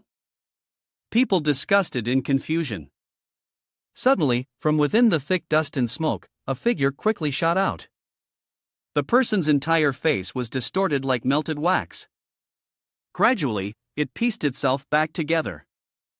The details on the face started to become clearer. It turned out to be Jane, who had been disguised as Zirin. As she fled from Sunga, she said excitedly, "How did you know? My disguise skills are perfect." She didn't bother to reply to Jane. "Fine." With a flash like lightning, she swung her sword straight at her. Even with such terrifying speed, Jane easily blocked it as if it were nothing. S angrily yelled, questioning her, "Didn't you switch places with Shirin after we arrived in Paris? Did you think I wouldn't notice the change in my right-hand man's way of walking and talking?" Hearing her words, she gave a cunning smile and said mockingly, "I don't remember you being so detail-oriented. Was my betrayal that painful?" Those words were like a knife stabbing into S.A. The pain from the past rushed back, causing her to falter. Suddenly, from behind, a whip shot out, interrupting their fight.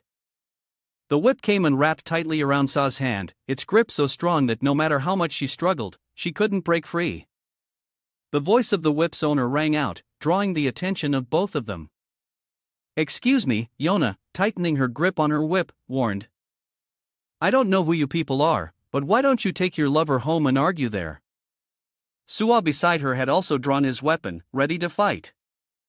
Someone suddenly dared to interfere in her fight, which made Yona feel extremely annoyed.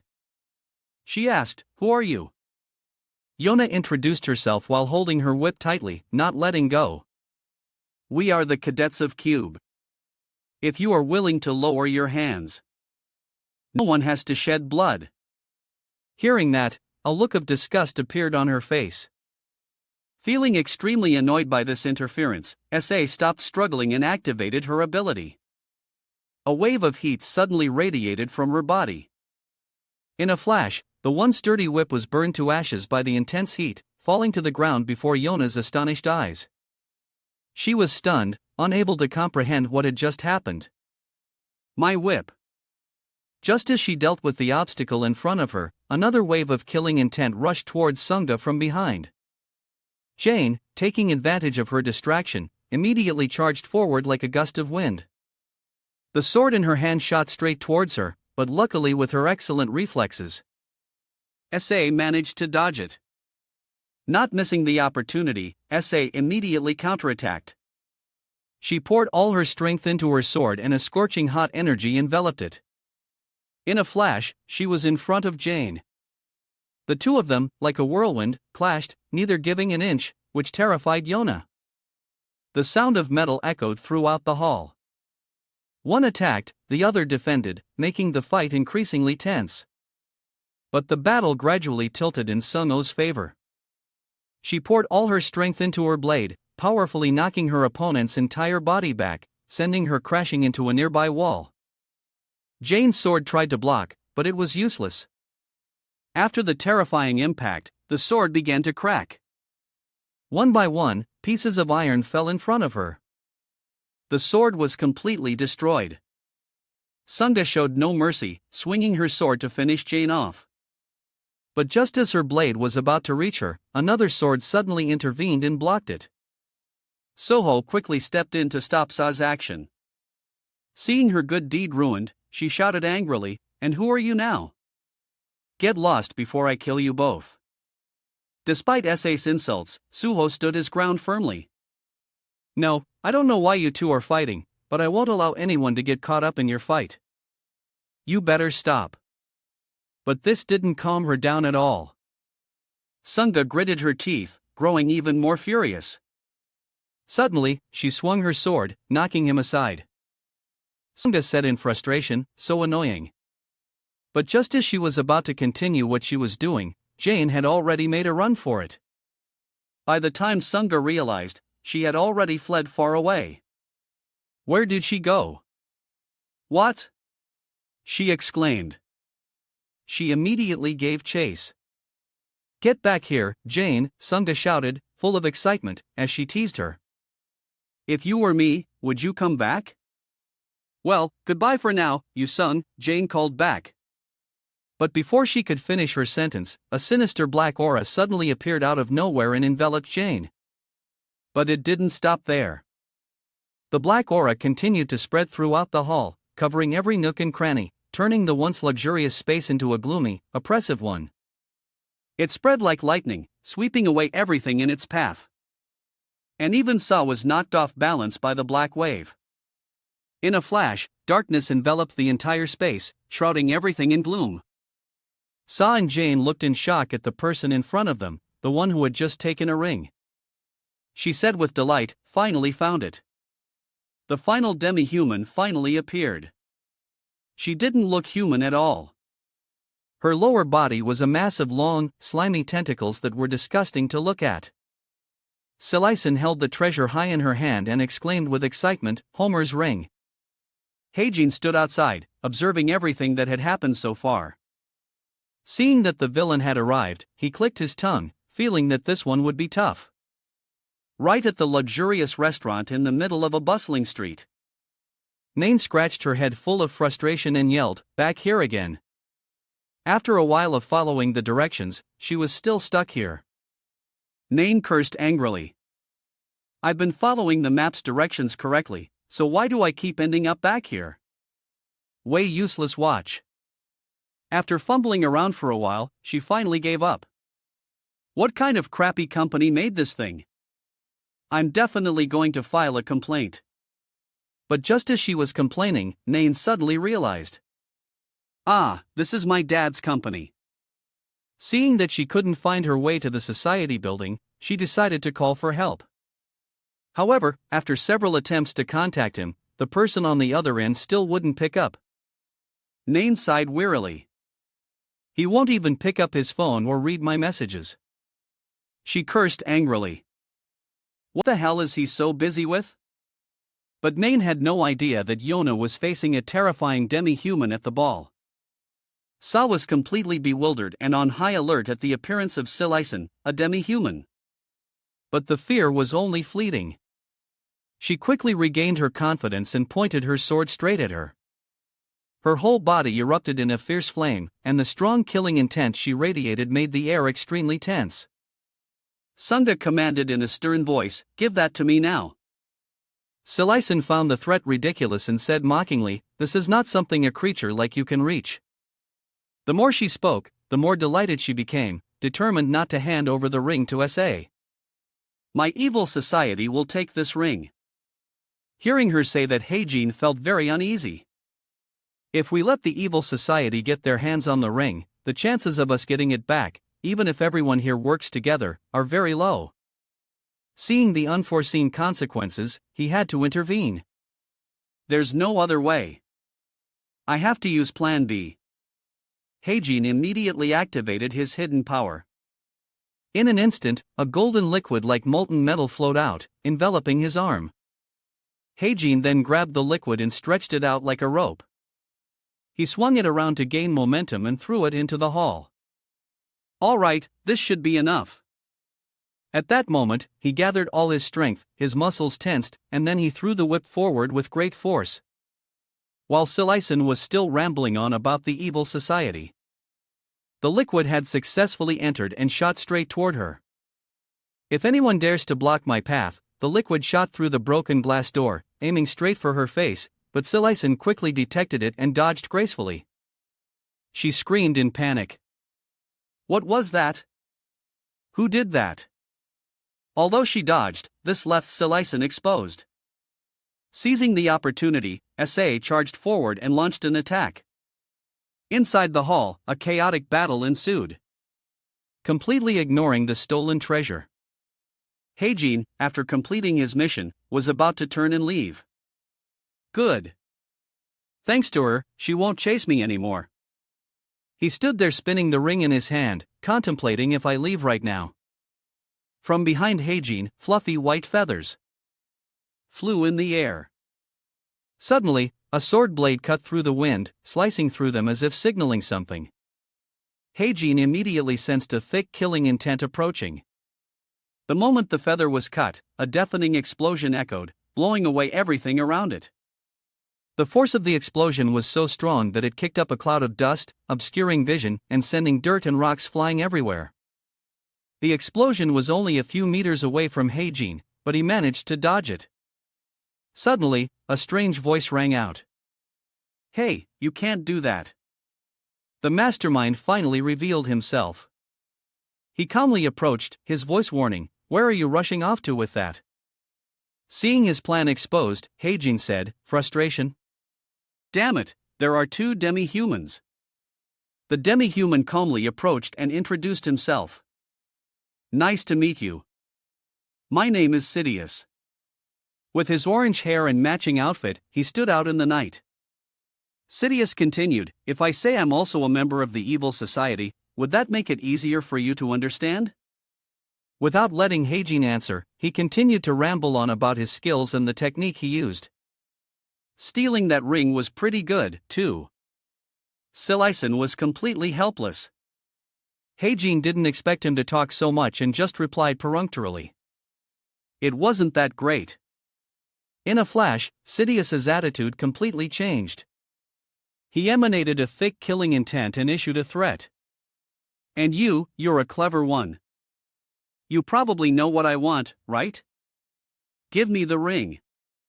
Feeling a little scared, Heijin quickly hid the ring in his coat and replied firmly. "But I can't do that." Seeing his stubbornness made him furious, and he cursed relentlessly, "Just as I thought. There are always people like this. People who want to obstruct our perfect plan." Sidious, seeing that words were useless, had to pull out his weapon and growled, "There's no other way." The hilt of the sword in his hand suddenly emitted small sparks of electricity and in a flash a shining blade was formed. Sidious, seeing that everything was ready, declared war. "If talking doesn't work, then I'll have to use force." As he spoke, a terrifying pressure immediately descended. Cadillus swung the sword in his hand violently. A beam of red and black lightning shot out, hurtling straight towards Heijin. The energy beam carried a ferocious killing intent, sweeping away everything in its path. A crimson flame erupted fiercely, engulfing the entire rooftop. Heijin immediately dodged to the side, but the pressure from the attack was so immense that it knocked him to the ground. Luckily, he had dodged it. With that devastating power, it could have taken Heijin's life. He gasped for breath, looking in horror at the devastation it left behind. Seeing Heijin's appearance, Sidious teased, "Are you a little scared?" He was full of excitement, lightly twirling the glowing sword in his hand and boasting, "This is a magic sword that costs at least a few 100 million. As long as the user can still supply it with mana, its power can even surpass a low-level holy relic. You'd better give me that ring before you turn into a bloody pulp." Hearing this, Heijin silently marveled. One of the few advantages a Jin gets from a pact is an exponential increase in mana. That sword is probably the best a Jin could have. He pondered, trying to think of a way to deal with it. If I could do something to that sword. But Sidious wasn't going to let Heijin get his way. He immediately launched his next attack, raising his sword high and then slamming it down with all his strength. The dark energy once again surged out, sweeping away everything in its path, but he managed to react in time and quickly dodge the blow. Although he dodged, the force of the blast was so strong that it almost knocked Heijin off the rooftop. Seeing his power was too terrifying, he spoke up and suggested, "Hey, how about we talk for a bit? If you agree, I'll give it to you." But Sidious flatly refused. "Why should I do that? I can just kill you and take it." Heijin didn't give up and retorted, "Didn't you just try to negotiate with me? Sidious remained resolute. He replied with an annoyed frown, "You keep blabbering like this. It's really annoying. No matter how much you try to stall, you can't defeat me."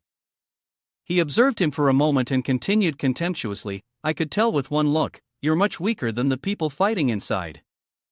The more Cadius talked, the more bloodthirsty he became.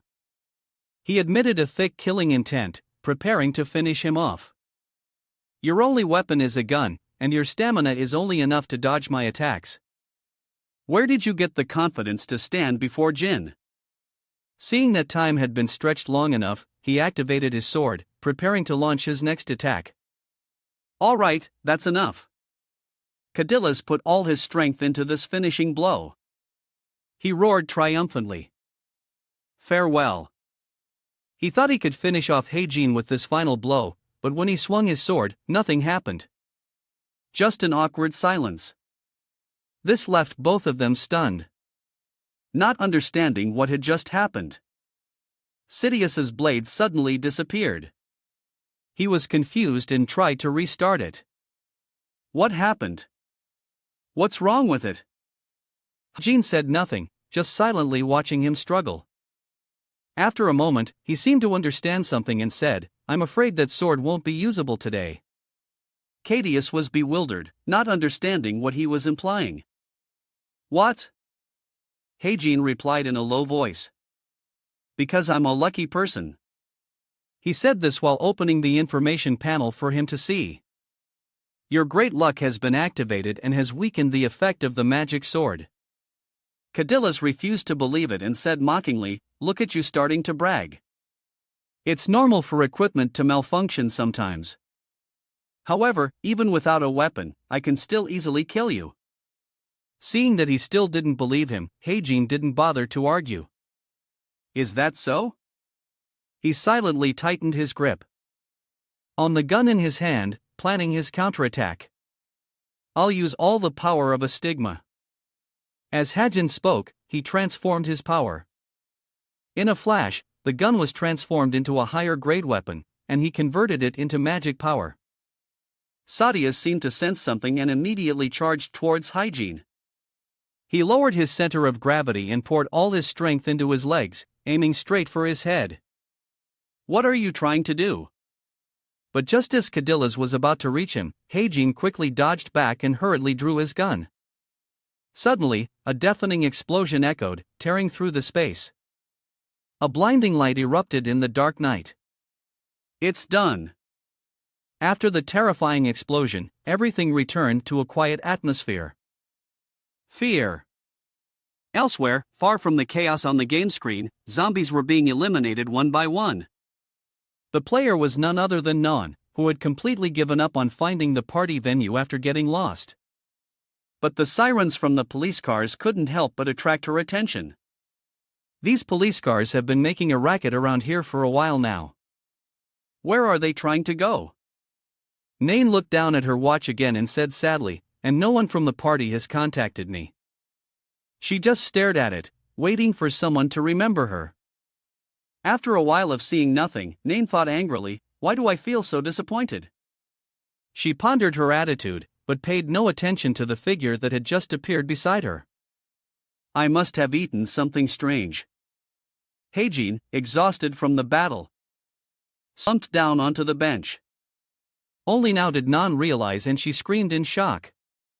"Kim Heijin, what is this? Why are you here?" His face had a few scratches and his hair was a mess. He said wearily, "That was exhausting." She heard him muttering and not understanding asked, what did you say?" Before he could reply, Heijin suddenly collapsed, startling Non. "What the hell?" Seeing him lying emotionless, she was flustered and didn't know what to do. "What's wrong with you? Are you sick?" But no matter how much Nain shouted, Heijin didn't respond. Kim Heijin. Hey. In his daze, some kind of light bulb kept appearing before him. If not, then not. But when Heijin gradually regained consciousness, he saw a bustling crowd passing by. "Where am I?" After observing for a while, he gradually realized, I just completed my sharpshooter certification here. Suddenly, from a distance, someone called his name. Heijin. Hearing the familiar voice, he turned around in surprise. Heijin's family was standing there. Congratulations on finishing the test, they said. He exclaimed in amazement, Mom, Dad. Heijin worriedly reminded them, why did you come all this way? It's really cold today. Halfway through his sentence, tears suddenly blurred his vision. Heijin sobbed. I messed everything up. Tears streamed down his face. Heijin said in disappointment, my test. At this point, he broke down and cried loudly. His mother quickly came over to comfort him. Son, there's no need to cry over something like that. His mother held Heijin tightly in her arms and his father stood there, both of them gently reassuring him. It's okay, Heijin. It's okay. But no matter how beautiful a dream is, it must end. Heijin didn't wake up, but tears were still streaming down his face. He was lying alone in a large room. Hajin observed for a moment and wondered, where am I? So Nan and Natasha had appeared outside the door at some point. Nain walked inside to check on Haji's condition.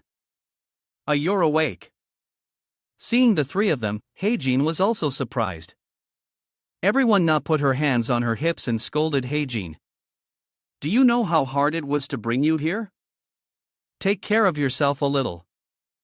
Nain saw Hajin's face was flushed and teased him. What? Were you just crying? Are you that sick? When Heijin heard her say that, he shyly raised his hand to wipe his tears. Know this? Suwa turned to scold Non. Non, you could have stayed outside. Hearing this, she angrily questioned him back. What? Did I say something wrong? Despite the two of them arguing loudly, Natasha brought a tray of food to Heijin and asked about his condition. Are you feeling better? Ah, yes. Natasha didn't forget to remind him. You're getting exhausted. Don't push yourself too hard. Get more rest. Okay. Night fell at the villa. In that villa, only one room was lit. Hajin wondered where he was. Where am I? Natasha brought a tray of food to him and explained, we're at the mansion. This room is for you and Kim Suwa. So, we're at home. The clock just struck 10:30. It's already 10:30. Do you want something to eat? Oh, no. I'm not hungry yet. Hajin remembered the notes someone had left earlier. By the end of this week, we will take your life. So, the assassination attempt is starting. I'm glad I woke up before that scene began. Natasha smiled and reminded him before leaving the room. Rest well. I'm going with Miss Nan now. Natasha led Nan out of the room. She seemed annoyed. What? Why is everyone targeting me? Well, it's late at night. Suho waved goodbye to the two of them. See you both tomorrow. Suho was slowly peeling an apple in his hand. While peeling the apple, he didn't forget to ask about Hajin's health. Are you really okay? Are you sure you can walk? Heijin touched his watch and turned to answer. I'm really fine. It seemed Heijin was doing something on the screen. That's good. The system announced the incident with the appearance of a demi-human near Paris shows progress in solving the case thanks to the help of the Cube cadets. Around 700 p.m. on February 20th, a demi-human appeared in a palace and the Cube cadets there handled the situation. According to witnesses, the demi-human attacked the palace's ballroom.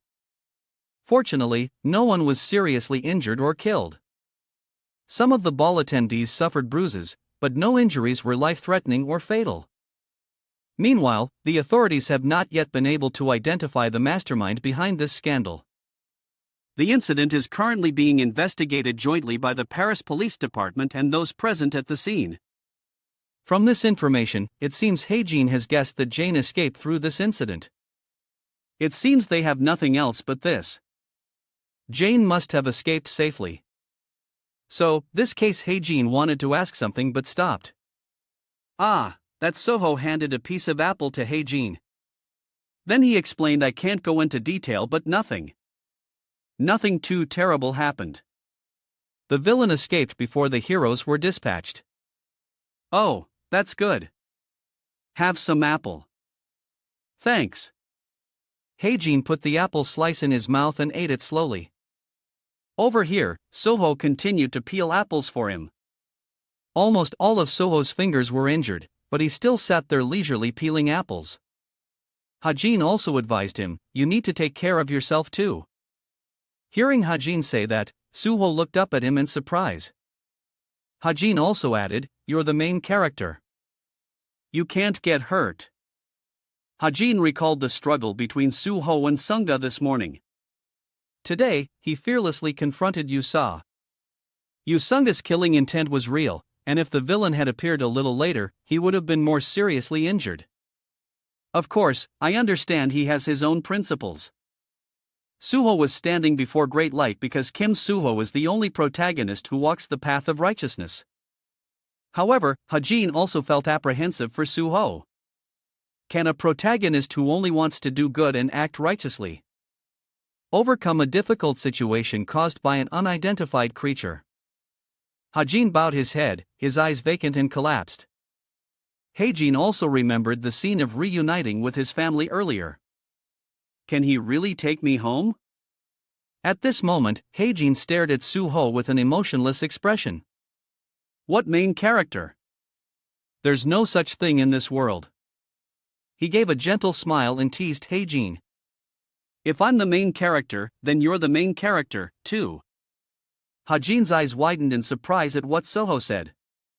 No, everyone in this world is the main character of their own life.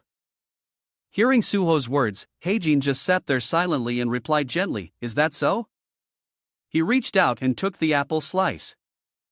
As Hae-jin put the apple slice in his mouth, he heard news from Suho. The report you wrote about Chin. I read it. Suho thought non was a bit too much. It's a little too harsh. I wasn't being harsh. Kayan really isn't a gifted archer. Now Soho knew why Hae-jin made a bet with Nain. So that's why you're betting with Non. That's right. And if I win, she'll have to give up being an archer. But Soho thought otherwise. But that's the path she chose. I don't think encouraging I'm going to give up is a good thing. Hae-jin lowered the arm holding the fork and questioned Suho back. So you want me to encourage and motivate her to the end, even if it's a dead end? A bow was broken in half and thousands of arrows were broken along with it. Just saying nice things like you do doesn't mean it's a good way. For every situation. No matter how hard she tries, only failure and disappointment are waiting for her. At that point, will you be the one to take responsibility? That question from Haji made him ponder for a long time. Suho was still convinced that Nan's archery was her natural talent. So, how can you be so sure that Nan has no talent in archery? Are you willing to take responsibility for saying such things? Hae-jin had written a lot about Nan. I thought a lot about this, more than you guys have, and I've been observing Chon for a very, very long time. Hae-jin also asserted to Suho. So, I understand her much better than you do. Hearing Hae-jin say he understood Nan, Suho couldn't believe it. What? It seemed like there was a sound coming from behind Soho. He turned around and seeing nothing wondered, what was that sound? Hae-jin used his skill to find out what it was. Damn, one of the archer skills I have. Invisibility. It turns out Nan had been using her invisibility skill to stand outside the door and eavesdrop on their conversation. When she was discovered, she immediately ran away. I guess I didn't learn it for something as meaningless as this. Nan opened the door to her room. The sound of the door opening was so strong that it startled Yona, who was sleeping. Nan's whole body trembled, her face filled with fear, not expecting Heijin to do this to her. He's crazy. He's definitely crazy. What is that bastard rambling about? Yona, with a sleepy face, sat up and called her name, which made Nan jump in fright. Nan? Yona didn't understand what was happening and wondered, what's wrong? Why are you being so loud? Nan raised her hand and scratched her head, looking embarrassed. Ah, it's nothing. The light in the room went out again, and Yona continued to fall asleep. If it's nothing, then go to sleep. I'm so tired. Yeah. Good night. Nain climbed into bed and pulled the covers over her face. She couldn't sleep, her heart still pounding from what she had just heard. She reassured herself, calm down, Sean. What you just heard? If he continued to ignore it like usual. Nan remembered the words Hyen had said earlier. And I've been observing Chayun for a very, very long time. She curled up, her face blushing with embarrassment. Nan was silently cursing Heijin. What the hell is he thinking? Before she could finish her sentence, a piercing scream came from outside. A hand was reaching for Nan and she could feel it. What is this? Nan looked behind her and her hair stood on end because Yona with a gloomy face was now very angry because of her scream. China, you really? I told you to be quiet. No, this wasn't me. Yona calmed down and wondered. Then what was it? Nan said nothing and just pointed outside. The two of them slowly looked outside. Was that someone's scream? Over here, a maid had discovered something terrible. She trembled and covered her mouth with her hand. Oh, the maid had discovered that Bethane had been murdered in his bed. Master, the door slowly opened. Everyone upon hearing the piercing scream just now opened their doors to see. Everyone wondered, did you hear that? Was that a scream? They realized the scream came from below. It seems to be from the lower floor. Soho rushed out like a flash of lightning. He grabbed the railing and was about to jump down to everyone's surprise. He quickly jumped down. The person on the railing called out his name loudly. Kim Soho Hajin holding a gun stepped outside. When he witnessed that act, he was also stunned. Is he a monster or something? This is the third floor. The villa was now shrouded in the quiet darkness of the night. Soho stepped forward and opened the door wide. His eyes widened and he stood there speechless. The sight of Bethane murdered in his bed along with the crying maid sitting on the floor met his eyes. The maid upon seeing Suwa cried uncontrollably and called for help. Hey, he's been murdered. Bethane lay on the bed, his blood soaking the sheets and pillows. Sir Bethane, how could this have happened? Natasha quickly went to her father's side. She was heartbroken to witness this. She bowed her head and gave her final conclusion. The wound in his abdomen. He lost too much blood. Unfortunately, he has. The maid who witnessed the scene earlier huddled in the butler's arms, sobbing.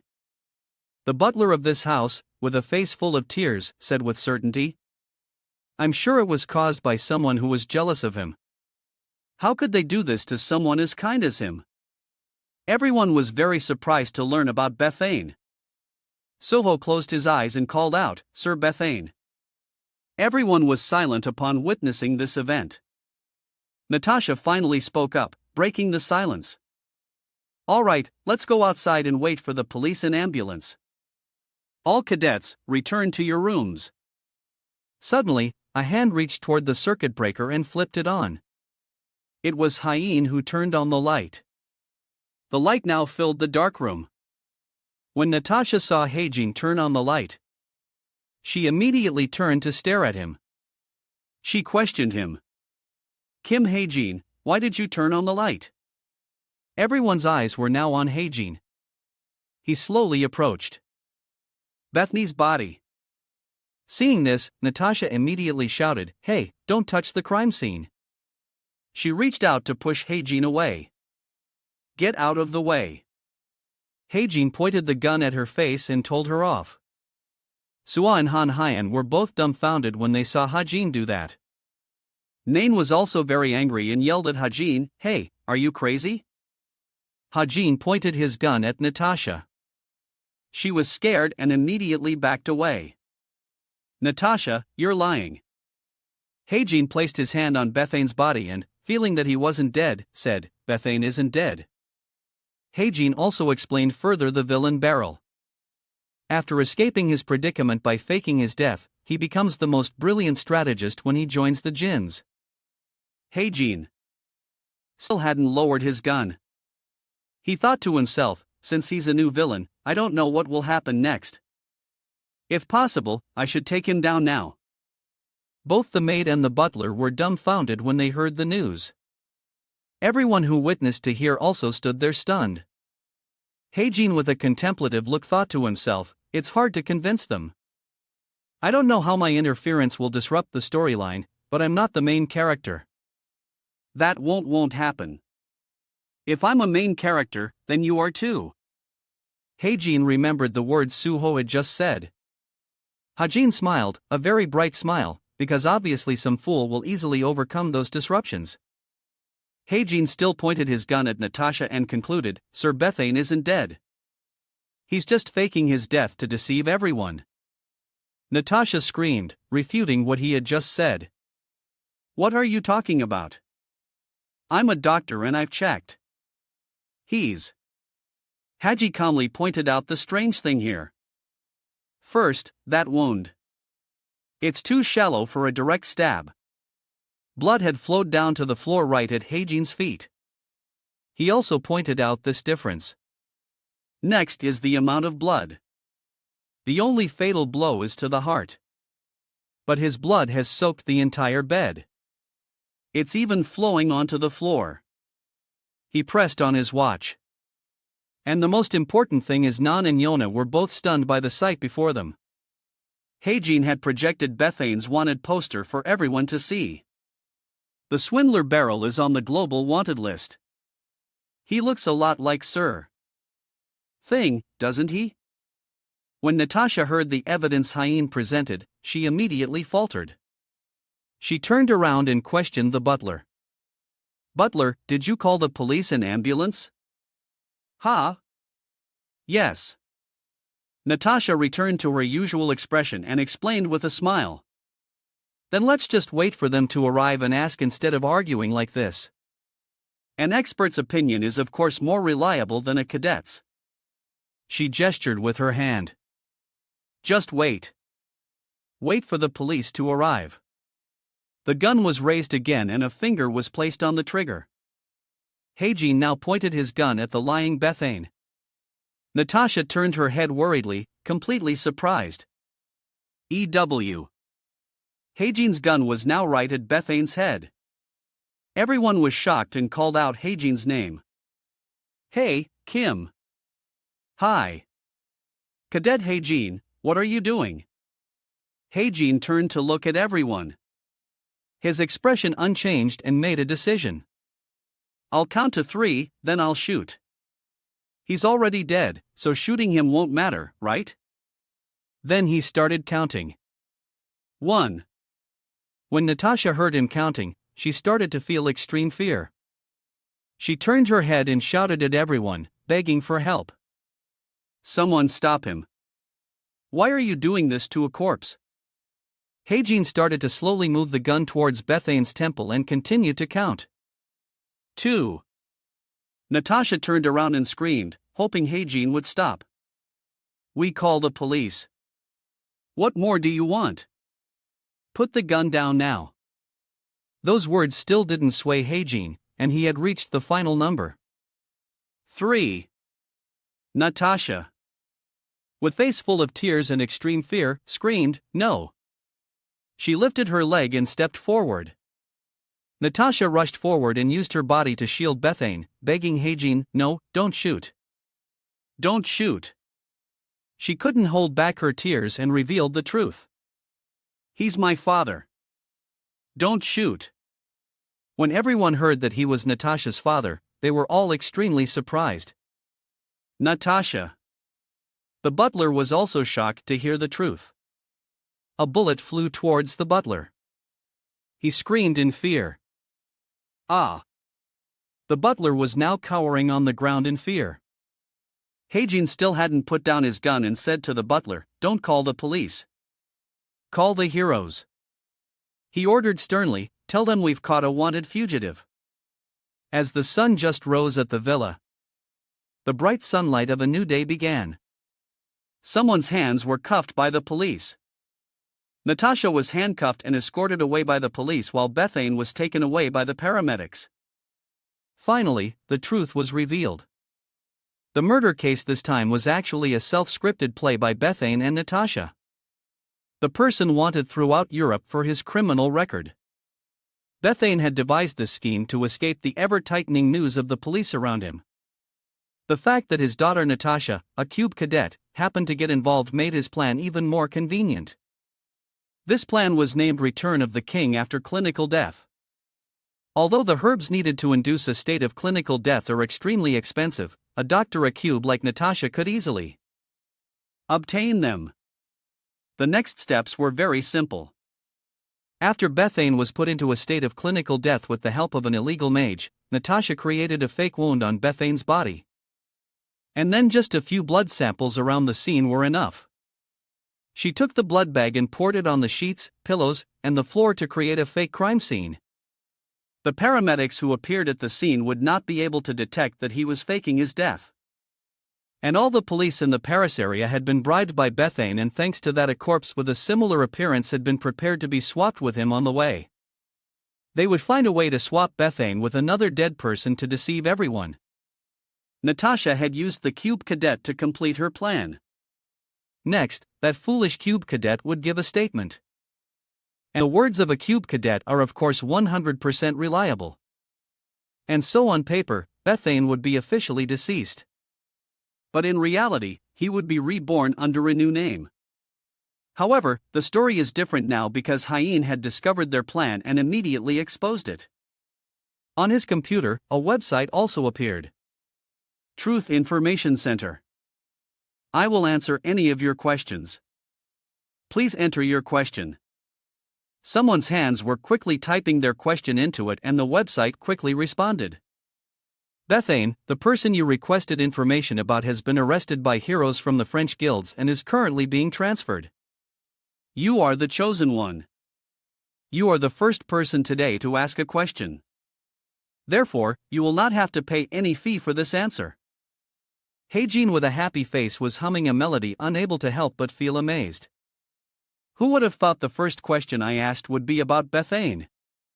But it's also good that my credibility is increasing.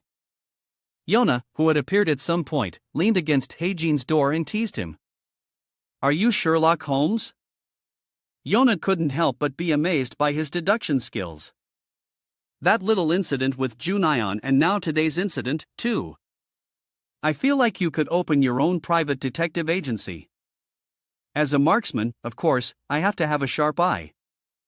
Heijin turned a glance at Yona because of her question. But how did you know what that criminal looked like? He replied with a jolt. This is my family's secret. Why are you suddenly speaking so stiffly? Heijin suddenly fell silent. When he mentioned the two words family matters, the image of a man staring intently at a fish tank came to mind. Now that I think about it, what kind of background does Kim Cheldon's family have? Silison placed her hand on her chest and reported to the person in front of her. An anonymous person wearing a mask blocked our way. He is extremely skilled at stealing and even Sidious was defeated by him. When a man heard Silison report that Sidious had also lost to that person, he just remained silent. He questioned her again. He doesn't resemble a djinn at all? Yes, sir. And he doesn't resemble a hero either. The man ordered Silison. Then focus your investigation on the heroes and bounty hunters. If you find any information about him, Don't even think about going after him alone. Report to me first. Yes, sir. The man turned his face away without saying anything more. The man's angry voice rang out again. And why do you keep going around advertising yourself as a gene? What, sir? Assassination looked up at the man's face. He was now very angry. And the power he emitted was immense, like a raging electric current. As he questioned her, I'm asking you, why are you acting in a way that is no different from announcing to the world that I am a gene? He took a step forward. Assassination shyly apologized. I'm sorry, sir. He reminded her to try to find him as quickly as possible. That man continued to question Assassination. So, are you going to retrieve that demon sword or not? The Saius blade he used. Hearing him mention the Saius blade, she immediately trembled in fear about that. The Saius blade is now in someone else's hands. Heijin held the Saius blade up to the sky, trying to figure out how to use it. How am I supposed to use this thing? Honestly, this weapon is basically useless to me since I can't properly control any power that isn't holy power. I feel like I could get a pretty penny if I sold this, but doing that just feels wrong for some reason. I'll just hold on to it for now. Heijin placed the Cadius blade on the table and continued his work. There was also a ring on the table. Next up is this item, Homer's ring. Divine artifact unidentifiable. The ring that Homer once wore. Its abilities are hidden. The ring emitted a mysterious energy, Homer's ring. According to the original story, to test its abilities, you have to infuse it with a certain amount of magic power first. But for me, it's not that complicated. Heijin decided to modify a few words to acquire the ring. I just need to spend a few product points to change a few words. Homer's ring change setting identified. You will spend 49 product points and Heijin clicked the confirm button to complete the process. From the cracks in the ring, a certain energy burst forth. Homer's ring, ancient artifact identified. Intelligence boost. The wearer's intelligence will increase by 0.1 points every 24 hours with a maximum increase of 365 points. Magic power boost high-grade the ring that Homer once wore. The system notified him that it could resonate with a natural environment, providing the wearer with a source of pure energy. Additionally, the wearer would receive a portion of Homer's wisdom. Heijin slipped the ring onto his finger, an artifact that permanently increases both magic power and intelligence, and it doesn't bind to its owner, so I can pass it on to someone else later. Seeing a great sword created by someone, Heijin also felt that his own magic power was still lacking. Compared to someone like me with barely enough magic power, Suho Kim or Nanshai would obviously make much better use of it, especially Nanshai who possesses more magic power. Admiring the ring on his hand, Heijin grew curious. Alright, I wonder how much my stats will increase. A stat window appeared. Stats points fluctuating stats. Strength 2.56. Stamina 2.575. Agility 3.29. Intelligence 4.21. Vitality 2.66. Magic power 1.92. Master Sharpshooter. Intermediate permanent growth type. Proficiency LV6. Proficiency EXP 0%. Effective Sharpshooter proficiency. You can use all range weapons with greater skill. After seeing the stat board, Heijin was a little disappointed. Besides agility and intelligence, the others didn't increase much. Magic power didn't increase at all. But at least my gift points went up. Depressing, isn't it? An arrow flew and shattered the wooden plank. I'm starting to feel like I've hit a wall.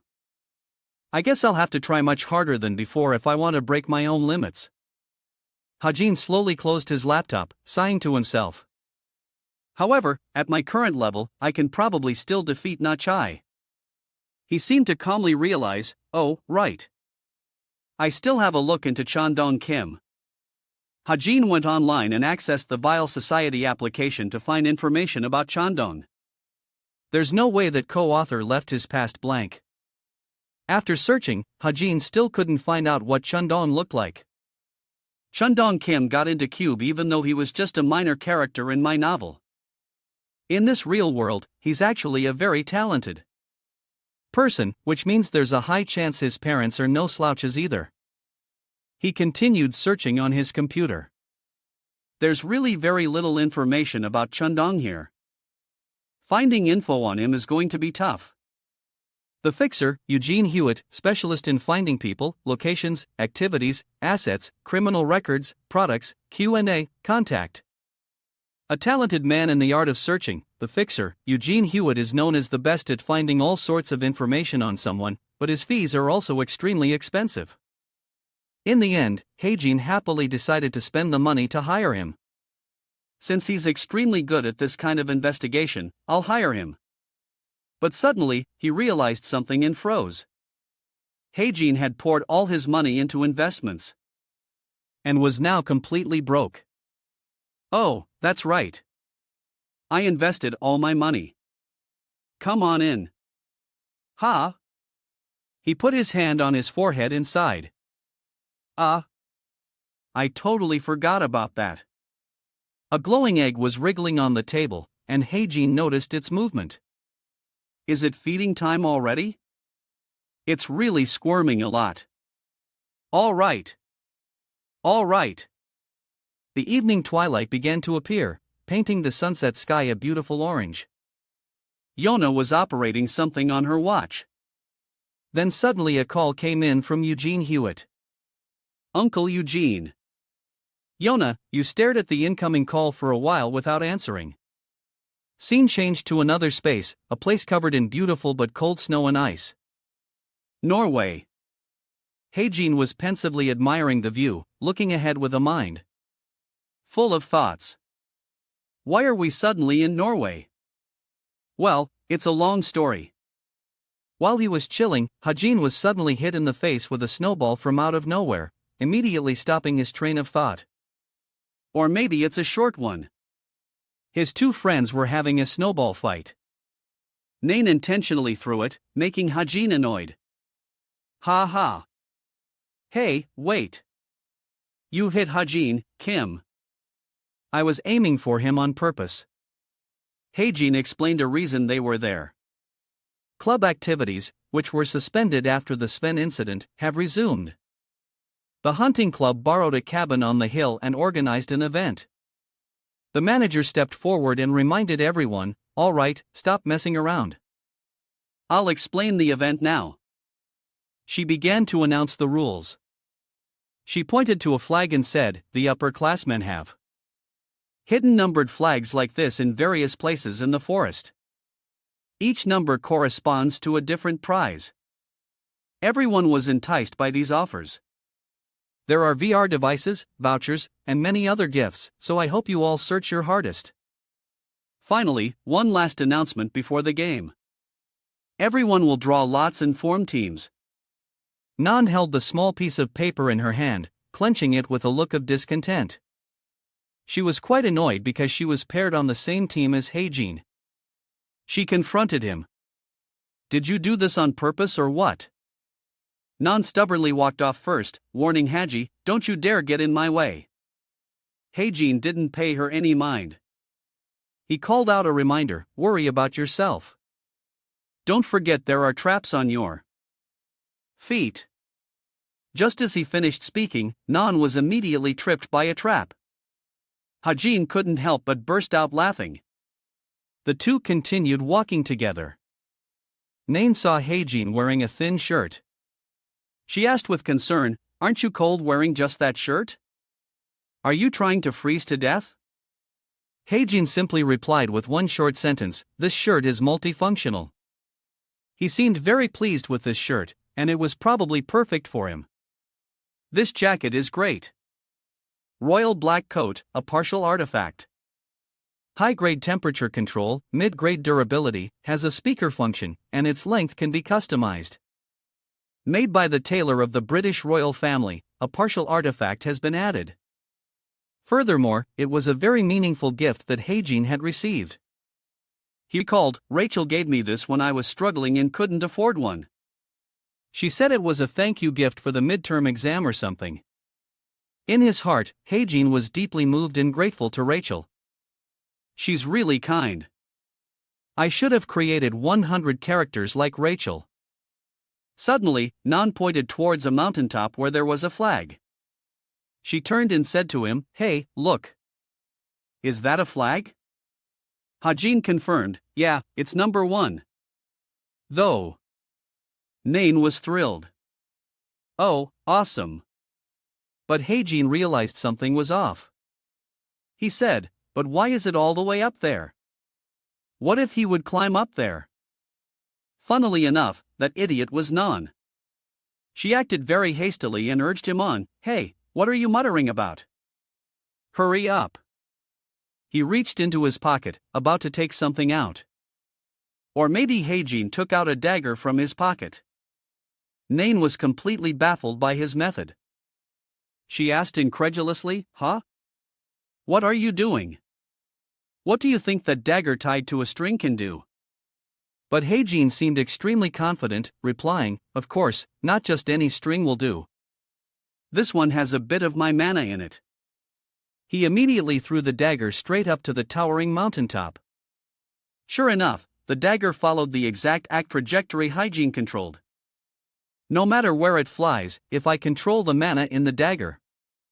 The dagger began to take effect, emitting a surge of power. It hit its target and successfully retrieved flag number 1. Witnessing this spectacle, Nain had to admit she was impressed. It actually worked. Flag number 1 fell right in front of them. Hae-jin picked up the flag. Nain excitedly ran after him, asking hastily, What's the prize? Hae-jin replied, There's some paper here. On the paper was a phone number and a message. Number 1, your prize is my phone number. Sun Ion, you know who I am. If you need help, you can call me once. I will do my best to help you.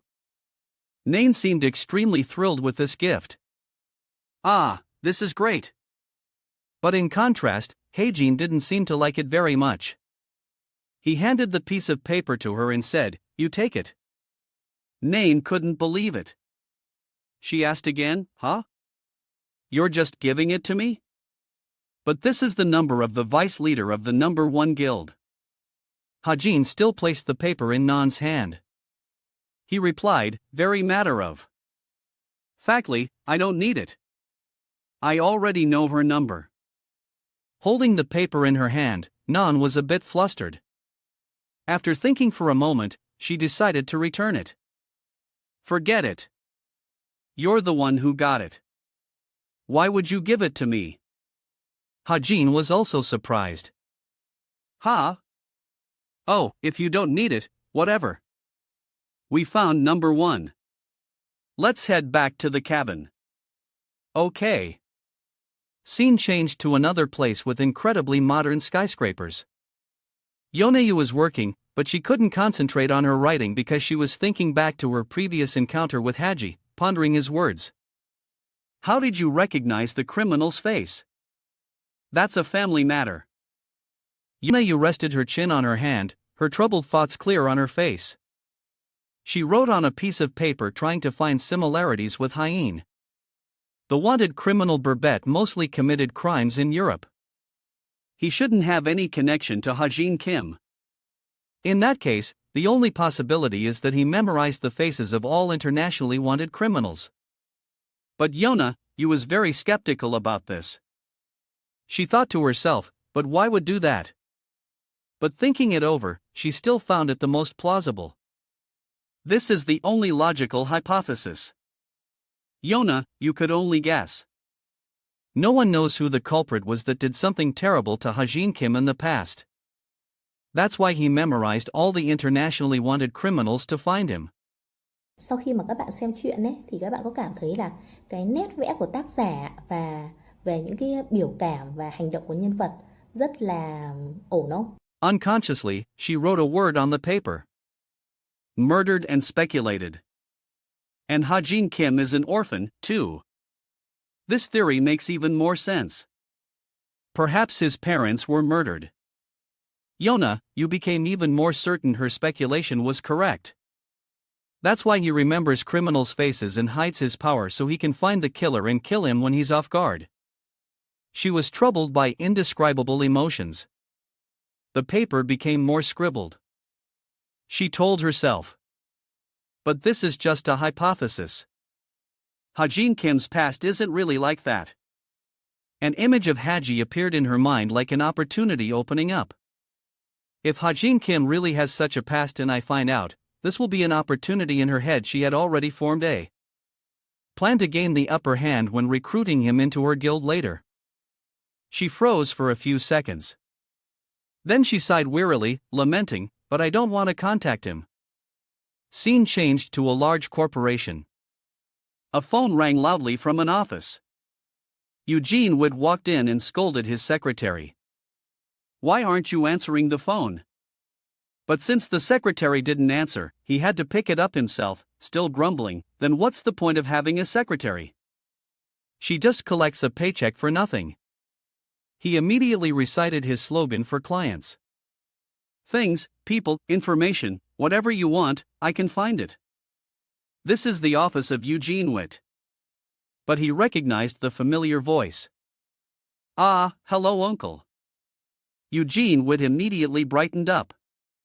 He inquired, who is this? Is this my dear niece Yoniu? It's rare for you to call me.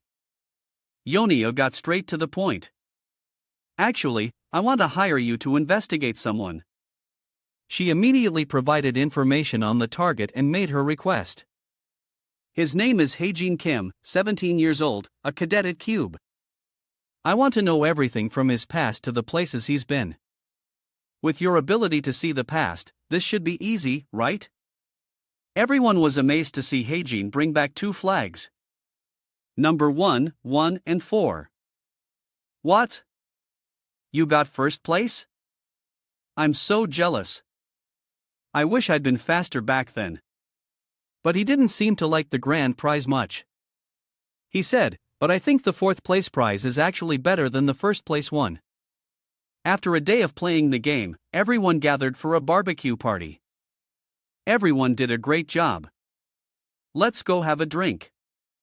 Delicious-looking grilled meat was laid out on the table. Ha-jin offered to take over the grilling. He said, let me grill the meat and other snacks. You go take a break. What? Oh, okay. The young man who was helped also developed a better opinion of him. He's really different from the rumors. Ha-jin truly had a talent for grilling meat, so he was very proud.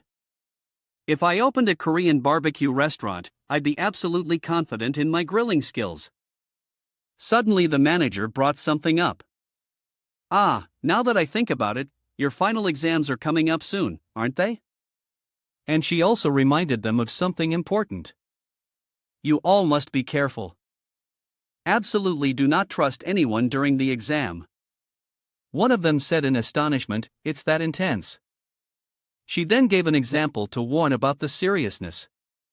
That's right. It's not like usual. I've seen many friendships break during this exam since it directly affects the final results. Everyone is very sensitive. Then she gave them warnings that made even hygiene pay attention. Also, you guys probably know about the remedial classes, right? Those classes are dangerous. You have to be wary of them. Hearing this, he also remembered a few things about this class. The remedial class, just as its name suggests, is a class for cadets whose scores aren't high enough to advance. Each class like this has about 200 cadets. Among them, about 20% of the cadets have either made a pact with a devil or are in a high-risk group. And the source of problems for the final exam comes from them. While cutting the meat, hygiene remained focused on his thoughts, especially now that the co-author has started to interfere. The probability of danger is even greater. This is proof of how corrupt Cube is right now. She proactively invited him. Hey Jin Kim, you're really good at grilling meat. Take a break and come try some. But Haejin refused. No need. I've been eating while grilling. Is that so? Okay, then. The others tried the grilled meat and found it delicious. They exclaimed, "This is really delicious." Haejin also felt happy in his heart. He thought to himself, just because I'm good at grilling, their attitudes have all become so friendly. Am I really that good? After eating their fill, everyone made a decision. Since we all had a great dinner and are full, let's just stay in. No need to go out for a night hunt. They chatted and played games together happily. While playing a game, Nan was accused by everyone and her face looked hilarious. She was furious when she found out the main culprit was Haejin Kim, but he just looked at her with a smug smile. The night scene was beautiful with a bright full moon and the aurora in the sky. As Haejin watched the night view, his mind felt incredibly at ease. It's been a long time since I've had this much fun. Suddenly, a new message on his laptop caught his attention. The message read as follows.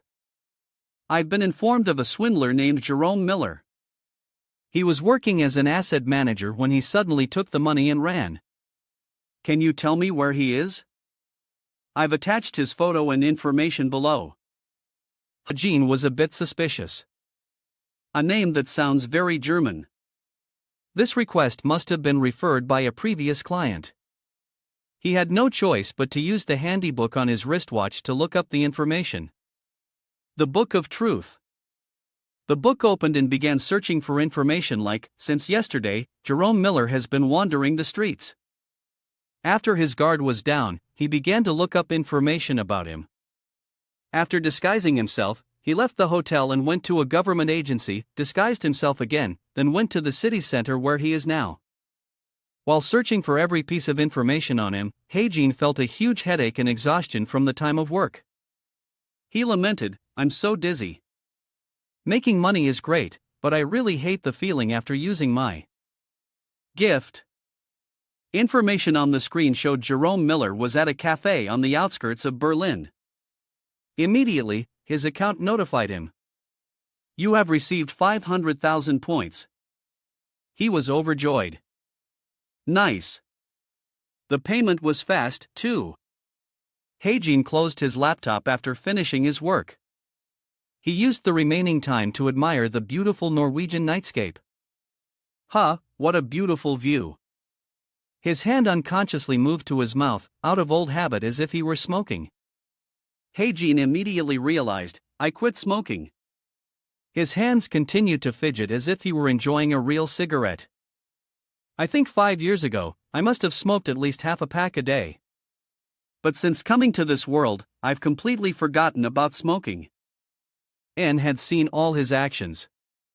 She immediately questioned him. You used to smoke, didn't you? Fresh footprints were imprinted on the ground. Haejin asked in surprise. You scared me. What did you get here? She replied. I've been standing here for a long time. You idiot.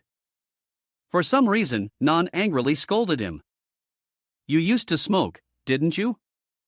What a punk. You probably have tattoos, too, don't you? These questions made him freeze on the spot. Seeing no reply, Nan pressed on. What? You really have one? Haejin denied it. I do not. Nan fell silent and looked at him with a judgmental gaze. Haejin couldn't deal with her anymore. You're getting on my nerves. Suddenly, she asked him a question. But are you confident you can beat me? Haejin shot back a question at Nan which also surprised her. Are you confident you can give up archery if you lose? This statement made her fall into deep thought. But Nain had to pretend not to be scared.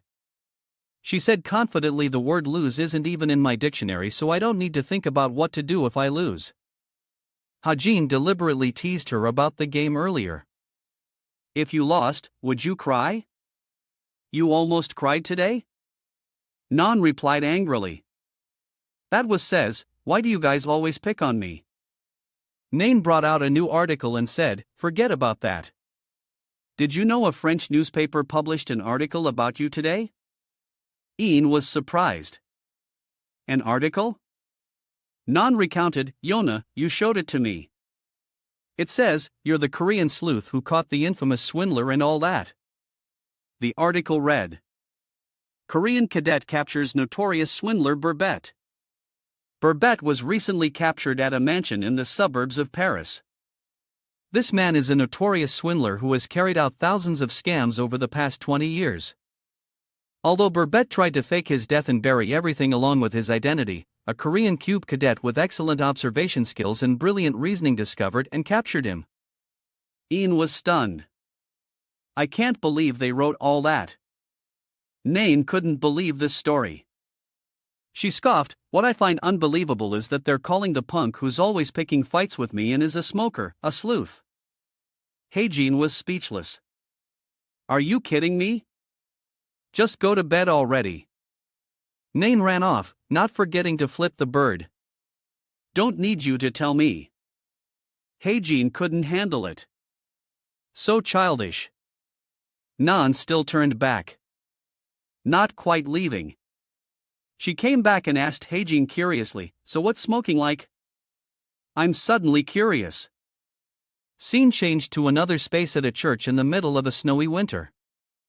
Eugene Hewitt had finally arrived. He seemed to be waiting for something.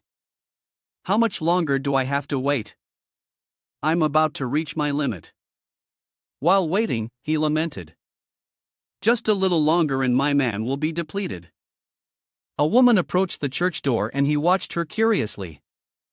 She was carrying a baby wrapped in a blanket and silently placed it at the church door. Eugene Hewitt was completely surprised. It's just a kid. Suddenly, a surge of black pressure flowed out, making him freeze in place. Damn it, the pressure is immense.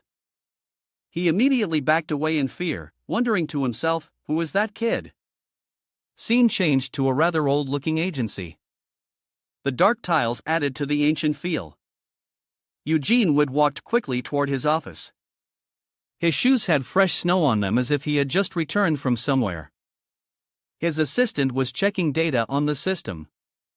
He instinctively turned to look when he saw his boss return. Oh, Eugene. Hewitt took off his hat, revealing some unmelted snow clinging to his clothes. The assistant greeted him, welcome back, boss. He replied, hello. The assistant seriously asked about the trip and his boss's condition. How did the target behave this time? It was a little strange, but before he could go into detail, Eugene Witt rushed to the restroom. Before we discuss this further, I need to use the bathroom. Eugene Witt recounted in detail, currently 17 years old, lived in an orphanage. I even investigated the day the target entered the orphanage to find more information, but I couldn't find any info on the victim's parents. Instead, a child came and dropped the target there, then ran away. The assistant looked incredulous. A child? Eugene Witt recounted. Eugene Witt remembered the figures back then and replied, yeah, that's right. He stroked his chin and deduced like a detective. I couldn't dig deep, and the target's past is shrouded in fog. It seems I'll have to give him my all to get to the bottom of this. As Eugene Witt enjoyed the relief of using the restroom, he sighed. Anyway, it's going to take a long time. Even if my niece asked me to do it, this case is too difficult to do for free. The assistant opened the door, pinching his nose, and said that his boss would have to take the case anyway. Eugene Hewitt didn't understand, his face blank. The assistant held out a piece of paper and explained that another person had just requested a background check on Hajin Kim. Eugene Witt immediately looked disbelieved. What? He continued, worse. This request comes from a top-level member of the Violet Society, a Crimson Jade-level client. Eugene Hewitt was surprised. The same level as me. He picked up the paper and began to read it carefully. Oh, Eugene would assessed. The person who wrote this letter is very polite. And this rare fee. The letter stated, request to find information about a person's past. If you agree, you will be paid 100 million points up front. Upon completion, you'll be paid an additional 500 million points. If the target finds out or there are any complications, this deal will be void. Eugene Hewitt quickly guessed, I'm sure this request is from the chameleon troupe. His eyes revealed a look of desire and greed. Look at this. Looking at Haji's photo, he couldn't help but speculate. Hey Jean Kim, there really is something suspicious about him. Scene changed to Friday morning. The instructor announced to all his students that the final exam was in 4 weeks. So, he gave some notes and reminded them of the exam regulations. The practical part will be harder than the midterm exam. You will be tested on what you've learned in this exam, so prepare thoroughly. Heijin listened intently to every reminder from the instructor. The midterm exam was more for entertainment, but the final exam has no stands or arenas. This final exam will be held on a remote island somewhere in Korea. An illustration of an island appeared, giving the candidates a better idea. A surf test will take place on an island full of monsters and beasts. But Heijin was getting a headache from this information. He thought to himself, if my co-author gets involved in writing, there will be many other changes. Just thinking about it gives me a headache. He also had some doubts in his mind, and there are many others besides that co-author, so I must be very careful. Finally, to conclude the lecture, the instructor wrapped up by saying, I can't give you any more details about the test. But the intermediate and advanced professors will do their best to ensure the safety of the exam location this time. You just need to focus on the test. And he didn't forget to wish his students good luck. All right, you're dismissed. Have a great weekend. Ayn also packed his school bag and headed home. Suddenly, Nain called him from behind. Hey, she ended. Hey Jean, you haven't forgotten our bet, have you? Heijin shot back at her, making Nan's eyes turn red with anger.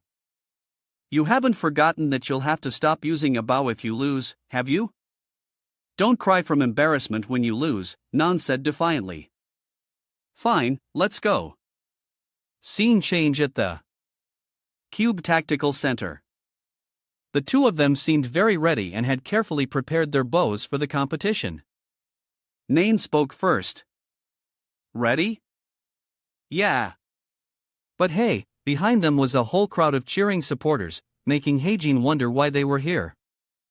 Yang Han Li came over and put his arms around both of them, smiling brightly. Hey, you two trying to have fun without me? This kind of thing needs a big audience to be fun. Heijin glared at him. Yang Han Li, isn't he embarrassed about last time? But Yang Han Li acted very naturally. You're not still mad at me, are you? We're still good friends, right? Immediately, he gave Hajin a punch that felt like the heavens were falling. It seemed Li was intentionally warning Hajin. He grabbed his hair and... You told Non-Shai to quit archery if she loses, right? What if you lose? You won't study at Cube anymore. Okay.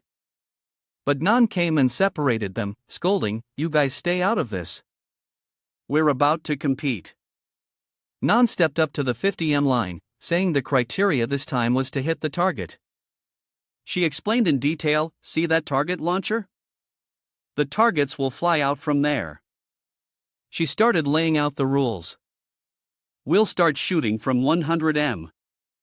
Each time we successfully hit a target, we'll move back another 50m and continue like that.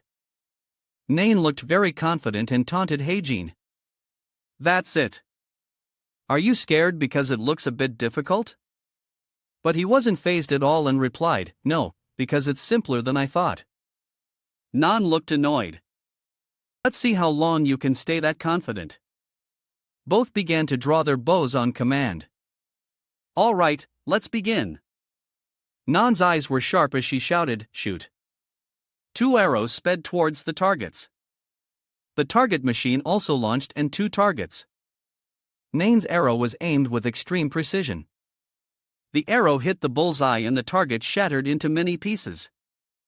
Looking at her perfect result, she smiled with great delight. Nan turned to Hygiene and flexed on him. 100M is still too easy. Hey, you nutcase. But he seemed very calm. Oh, sorry. I was so surprised I forgot to shoot. Let me try again. Watching Hygiene show off his skills made Nan's eyes widen in astonishment. Everyone in the stands couldn't hide their surprise either. They were stunned. Each person was completely dumbfounded. It was because they couldn't stop laughing like crazy at Hygiene's performance that went straight into the ground. Ha ha! Hey, get that fool out of here! Nain was also frozen solid. She scoffed at Hygiene. Even your stance is all wrong. No matter how many times you try to shoot, the stands were still filled with jeering laughter. A student had to remind them, stop laughing already. Hygiene got into position and drew his bow. His eyes were filled with determination. Even if Nan Chai has a good stance, things like that don't affect me at all. His arrow glowed with a brilliant aura. He was extremely confident. It's not for nothing that a person can rise to the top just by having the right stance. That's just a basic requirement. To become a leader in this world. The power called talent is what will decide who stands at the top. Hygiene with a determined gaze shouted shoot. The target machine also launched a target. Hygiene was extremely proud that with his talent, which as he released the arrow in his hand. The arrow shot out tearing through the air and hitting the bullseye dead on so precise that it shattered the target. The system announced that the sharpshooter talent had guided the target to its destination. This time, everyone was taken by surprise. Naeem was also left speechless in amazement. Hygiene said as if he had just tried it for the first time, I think I get the gist of it now. He looked pleased and suggested, let's go again. Back in the past, at a dojo, students were crowding around to look at someone. Whoa, don't push me. They couldn't contain their curious chatter. Look, is that her? The hero in training. The whole group gathered around the small crack in the door, looking at Nanshai and whispering to each other, the young prodigy, Nanshi. But what was going on? Because inside the room, Master Siaki was looking helplessly at his student who was sitting solemnly before her sword. He really couldn't understand. Impressed. Are you serious about switching your weapon to a bow? However, her eyes remained fixed on her master with determination. At that moment, he suddenly remembered something and asked if it was because of her mother. But before he could finish, she startlingly cut him off. There's no reason. After that, Nainchai shyly scratched her head and smiled brightly. Answering honestly. I just felt like changing. A prodigy like me will probably become the best archer even if I switch to a bow. Hearing this, he struggled to point at the sword in front of her and said, but I even gave you a sword. This left her at a loss, only able to say, I'm sorry, master. However, upon hearing this title, Master Siako became extremely angry, shouting, who's your master? I don't have a disciple who changes their life's direction like a spinning top like you. But in the blink of an eye, he calmed down and let out a long sigh. In the end, Master Siaki reluctantly accepted. If you've made up your mind, I won't stop you. However, he looked at his young student and advised, are you sure this is what you really want? Think carefully. Don't do something you'll regret. Back in the present, Nainchai was staring in shock at the arrows piercing the bull's eyes, shattering the targets along with a voice crying, shoot. She watched the fragments fall quickly and Hajin Kim still excitedly drawing his bow and shouting signals, shoot. Made her frown in confusion. Once again, the arrow hit the bullseye and the target shattered into a 100 pi pieces, making the students in the stand cheer along. Even the two archer students from the Veritas class had to admit, bewildered, Hajin Kim is actually keeping up at the top class much better than I thought. The friend sitting next to them also added painfully, yeah, it's 400M now. My personal record is 450 m. Suddenly, a student sitting behind them couldn't take it anymore and argued. You think he's just keeping up? He's been shooting right after Nang Chai hits her target for a while now. He pointed to the two below who were focused on competing and said with admiration, 1 or 2 shots, you could say something, but isn't it true that under constant pressure in a match, a normal person would be psychologically pressured? Yet, facing this psychological battle, Hajin Kim looks extremely relaxed and calm. After a moment of analysis, he suddenly came up with a hypothesis. Don't tell me in this bet Hajin Kim will actually win. Upon hearing this, Jang Hakshin, who was sitting in front of them, became so angry his eyes turned red. Moreover, he mumbled a curse. Tisk, which scared the whole group in a silent submission. Then he quickly focused on watching the fight. Seeing her draw her bow once again, he couldn't help but worry and silently call out, non-shy. However, this time, her arrow only managed to shatter the target without hitting the bullseye. Finally, non-shy couldn't maintain her calm demeanor and cursed, damn it. Feeling regretful inside. I missed the bullseye. At this moment, Hajin Kim, who was beside her, spoke up, drawing her attention. I told you, didn't I? You're not suited for a bow. Hearing this made her even more annoyed, and she stubbornly argued back. What? Scared already? Why resort to such a cheap taunt? Just shut up and shoot. He looked at her. Furious expression and thought to himself. Non-Chai's temperament isn't calm. The slightest provocation can easily make her waver or get angry. So, of course, she's not suited for the path of an archer. Her arrow missing the bullseye just now proved this. Still, he didn't understand. But for what reason did she still choose to be an archer? Suddenly, he thought of a problem and spoke directly. It's just that you're too scared, aren't you? Too scared to hold a sword and go into battle. This made her freeze while drawing her bow. Her gaze began to change. Nang Chai silently loosened the bowstring. Next, she looked at him with fiery eyes and a deathly expression, demanding, you better watch what you say. But Hajin Kim didn't stop and continued, isn't that right? That's why you're trying to find excuses for it. Isn't it? These words made her recall scenes from the past. And she unconsciously replied, my talent with a bow is equal to my talent with a sword. I'm good with a bow. I can become a top hero with a bow, you know. Despite that, he continued, well, for someone who switched to a bow halfway, you're pretty good. At this point, Nang Chai was extremely annoyed and repeated, I said, shut up. But she didn't notice her hand drawing the bow was trembling violently. He provoked her even more. But at this level, you'll never be able to kill even a single gene, let alone getting revenge for your family or something. And that completely hit Non-Chai's sore spot. In a moment of shock, she carelessly shot the arrow and she just watched it fly towards the target. However, just as it was about to hit the target, it unexpectedly grazed past and flew straight out. This scene left everyone in the stand stunned and in disbelief. Even Jang Hakshin's eyes widened in surprise at this. But the most surprised person was Non-Shy. Her eyes had completely lost focus. Hajin Kim calmly watched her slowly collapse. Perhaps.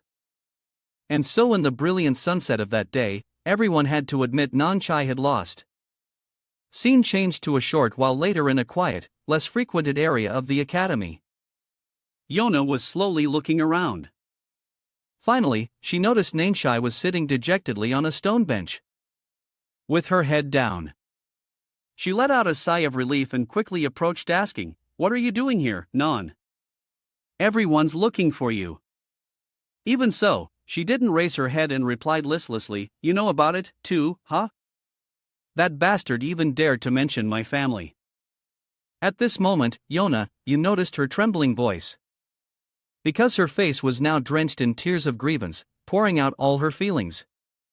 Why does he act like that he even helped me before even though we weren't that close? But I still felt that he clearly wasn't the jerk the rumors made him out to be.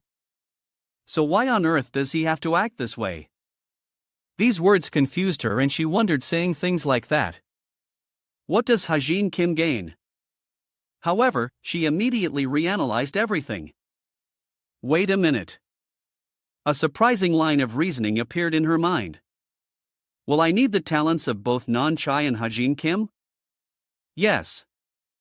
If their relationship deteriorates, will my plan to recruit them be affected? Yes. If I let this continue, I'll definitely be in a tight spot. As soon as she thought of this, her face turned pale. Her face darkened as she lamented. Why do I always have to do these things? However, Yonayu calmly said, it doesn't have a family either. Seeing Non-Shai surprisingly lift her head to look at her, she continued, probably for the same reason as you. She stared at her in disbelief, as if asking, really? At this point, Yona, you also voiced her thoughts. This is just my speculation. But maybe Hajin Kim sought his own reflection in you. He wants you to understand him even though he did those things to you, and he hopes you live well. These words were like a brilliant ray of sunlight illuminating her. Seeing her stunned eyes and bewildered face, Yona, you knew everything was all right. So she decided to leave but didn't forget to remind her. You'll probably need a lot of time to think about this, so I'll go ahead. Don't stay out here too long. In a blink, the surroundings were silent again. But Nansha's thoughts were completely different from before. At this moment, she suddenly remembered a conversation with her brother. That day, he had asked, Nan, why did you suddenly switch to using a bow? And she had replied, no reason. I'm just tired of the sword. She was very worried about her, but he still cheerfully reassured her. Ah, I see. Then he ruffled her hair vigorously, making Nan-Chai blush. Ah. Then he encouraged her. No matter which path you choose, I'll support you because I know you'll definitely do great on that path. But then his voice became serious. However, can you promise me one thing? This made her excited and she nodded, wanting to know what it was. HM. Then he held out his pinky finger and gently said, later, when you're really ready, I want you to think carefully about what you really want to do. Promise. Finally, the two made a pinky promise. Suddenly, remembering this promise, a fresh breeze seemed to blow through Nan-Shai's heart, and her gaze became more determined. At this moment on Hajin Kim's side, he suddenly received a system notification. Great fortune has taken effect in your relationship with others. Your product points have increased to 253. Making him read it with a bewildered expression. Huh? What's this? Meanwhile, Nanchai had also found her own path and was once again bravely moving forward.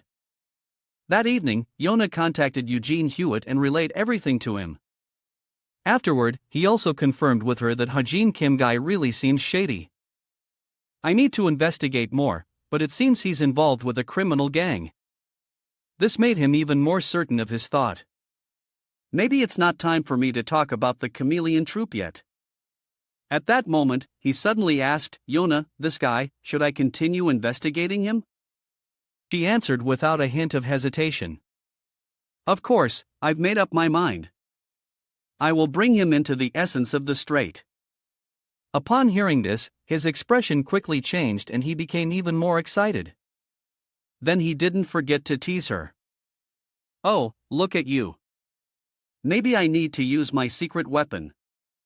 But she shyly stopped him. What on earth are you thinking? Early a few days later, Hajin Kim arrived to the training ground early. Seeing the empty ground, he finally let out a sigh of relief. He remembered the person who came to interview him. You, what's your gift? Is there a reason you switched to a bow?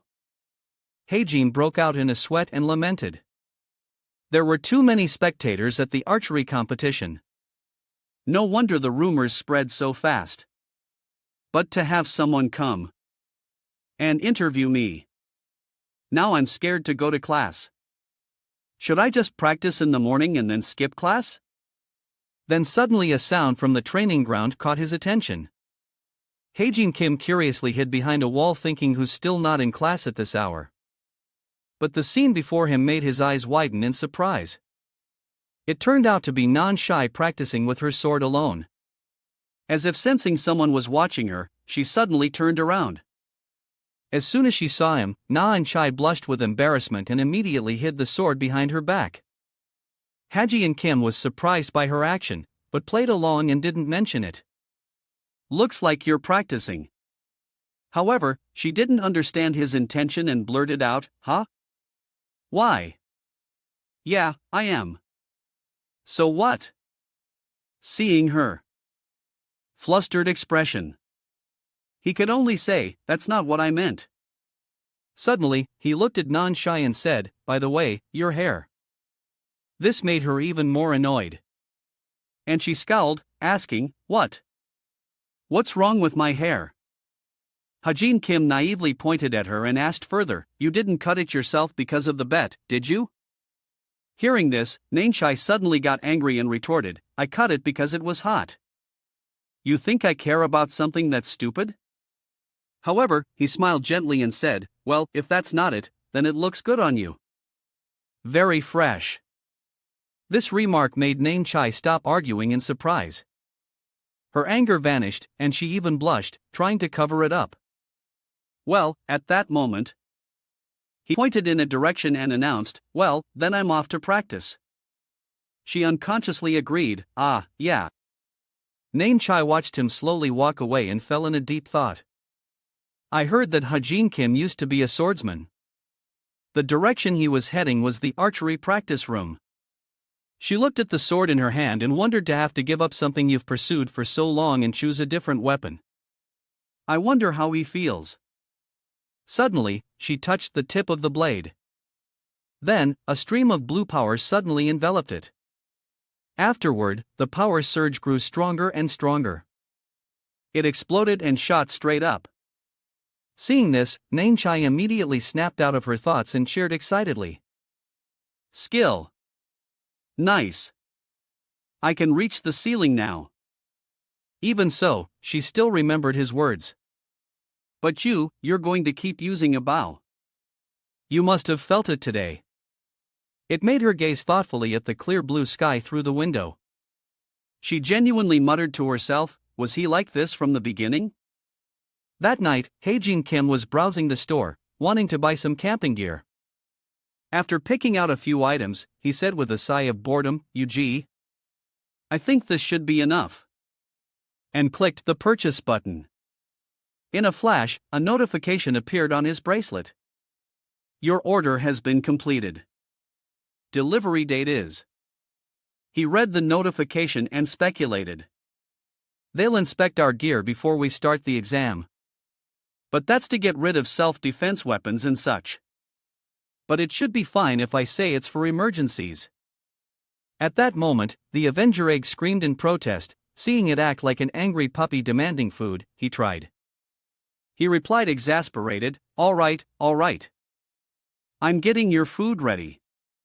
While watching it eat, Haejin Kim examined it and suddenly said, "This little guy's gotten pretty big, huh? Is it about to hatch?" Imagining a cute Avenger like a lowly clinging to him, he reassured himself, a newborn Avenger will look like a toddler. "It should be fine if I raise it in the dorm as long as I can transform it into a small familiar's power, like raising a dog or a cat." Afterward, he confidently cuddled the egg. It seemed to sense it and moved excitedly, making him laugh. Ha! And the two just played with each other like that. He looked at it with hope. That's right. Hatch soon. Scene changed to a room at the Collector Hotel in Seoul. Jane asked in disbelief, "Boss, are you serious? You want to dress like that? And sneak into the final exam?" Li Xiaopeng didn't care and admired the glittering city through the window, replying, "Yes, that's why I need your help, Jane," she asked, still confused. "Do you really have to go this far? Oh, did you get caught up in something strange again?" Li Xiaopeng replied coolly. "There's a guy I want to check out myself and there's something I need to retrieve from that place." Hearing that, she could only sigh helplessly and deploy her power. She also said, "Well, right, if you want to, who can stop you?" In a flash, her power enveloped her like a pool of mud. Before she left, Jane didn't forget to remind her, "I'll give you information about the person you'll be impersonating. Write down this person's habits, personality, and way of speaking. You'll need to memorize it." Even though she said a lot, she replied concisely, "Got it." Which made Jane's face darken as she frowned suspiciously and said, "I have a bad feeling about this." Li Xiaoping heard this and gave a cold, sarcastic smile. "You're worrying for nothing, Jane. This is basically nothing." So, on a new day at the academy, the female students were constantly shouting, Just then, two girls linked arms with her and eagerly asked, "You don't have a boyfriend yet, right? You didn't reply to my message yesterday. I was so lonely." "You still don't have a boyfriend, do you?" A friend even fed her a piece of food and said, "Have a bite." And she thought smugly, "These are the friends mentioned in Jane's information. I get it." At this moment, her gaze turned sinister as she reassured herself. "There's nothing difficult about this. I'm just impersonating a naval cadet." In a blink of an eye, her expression changed, becoming friendly with her friends. Not only that, she even winked and used a sweet voice to reply to them. "Oh my, what boyfriend are you talking about?" Without noticing Haejin Kim slowly entering the classroom. Seeing her use a sickly sweet voice to answer her friends, the air around him seemed to freeze solid. He froze in horror, his face darkening as he watched. Everything. The boss also quickly spotted him and silently asked, "Did he see?" But seeing his expression, she could be sure he saw. Haejin Kim, also hoping to survive, silently backed away. Then, without a sound, he quickly fled so fast that the female students didn't even see him and turned back to ask her, confused, "What's wrong? Were you looking at someone?" Only after he was settled in a spot quite far away did he stammer to himself, "What the hell was that?" He frowned, sweating, not understanding. How is that possible? He stared at her back as she chatted happily with her friends and wondered, "The boss is here." A few days after the written exam ended and the final semester began, all the students were gathered on a state-of-the-art boat cutting through the ocean waves. At this time, Li Xiaopang was still in disguise, laughing and joking happily with her classmates. Haejin Kim really didn't know what to do. He looked at her, still comfortable in another body, and thought the boss is still at Cube under the identity of Xia Jin. At the same time, he recalled their previous conversation and his face fell. "I didn't think I'd see her again after the midterm exam. She keeps appearing. It's a bit different from the original novel. I don't know the reason, but maybe I should keep an eye on her for a while." But when he saw a classmate poke Xia Yin and she didn't get angry at all, his face darkened as he wondered, "Will I be okay?" However, to get some more product points, I tried to strike up a conversation with her. When I had the chance. He remembered carefully approaching her alone at the vending machine. And at that moment, a can of Coke fell out. Afterward, she even smiled benignly and handed it to him. In the end, the only thing I got back was a can of soda. I put it in the fridge. At this point, Haejin Kim couldn't help but suspect she was here to test Suho and Yeonyu. While he was lost in thought, Instructor Kim Suyak suddenly announced loudly. Everyone listened up. The rules for the final exam are simple. The students quickly gathered around the instructor and listened quietly. Next, the instructor pointed to a nearby island and declared, "Survive on the island for 5 days and collect points. Points can be obtained through monster hunting activities or by stealing from others. Similarly, they could be used for trade." Then he sternly pointed to his name tag and reminded them. For cadets who want a high score, you can earn up to 200 points if you defeat an examiner. These words made Haejin Kim sigh in exasperation as if anyone would want to fight an active hero. Finally, the instructor shouted, "We will drop you off at the designated points. Follow me." Although reluctantly, the students still responded loudly, "Yes, sir." It wasn't until the sun began to set that everyone set foot on the island. While the other students had quickly found teammates and were moving together, Haejin Kim finally found the person he was looking for and silently called out, "There she is." He immediately called out to Rachel, causing her to turn around in surprise. He then quickly approached her and asked, "Do you want to team up with me for the test?" This surprised her quite a bit, but his thoughts were completely the opposite. "I didn't seek out Rachel instead of the other main characters by chance. I've studied many situations that could be changed by the co-author with the appearance of the main villain. He has a grudge against Rachel. She's the one most likely to be in danger during this test." After thinking for a moment, she finally spoke up. I prefer to be alone." Faced with her gentle refusal, although he felt a bit defeated, it was still predictable. I knew she would say that high-ranking people often prefer to be alone. However, at that moment, her bracelet suddenly buzzed with a notification. He also quickly pointed to his own bracelet and explained, "In that case, I'll share my location with you." He thought with determination, "I won't let the co-author do whatever he wants." Although surprised, she still opened the map display and didn't forget to say, "All right, thank you." In a blink of an eye, the island was plunged into darkness and the ground was covered with the footprints of the students. At this moment, someone was hunting alone in the forest.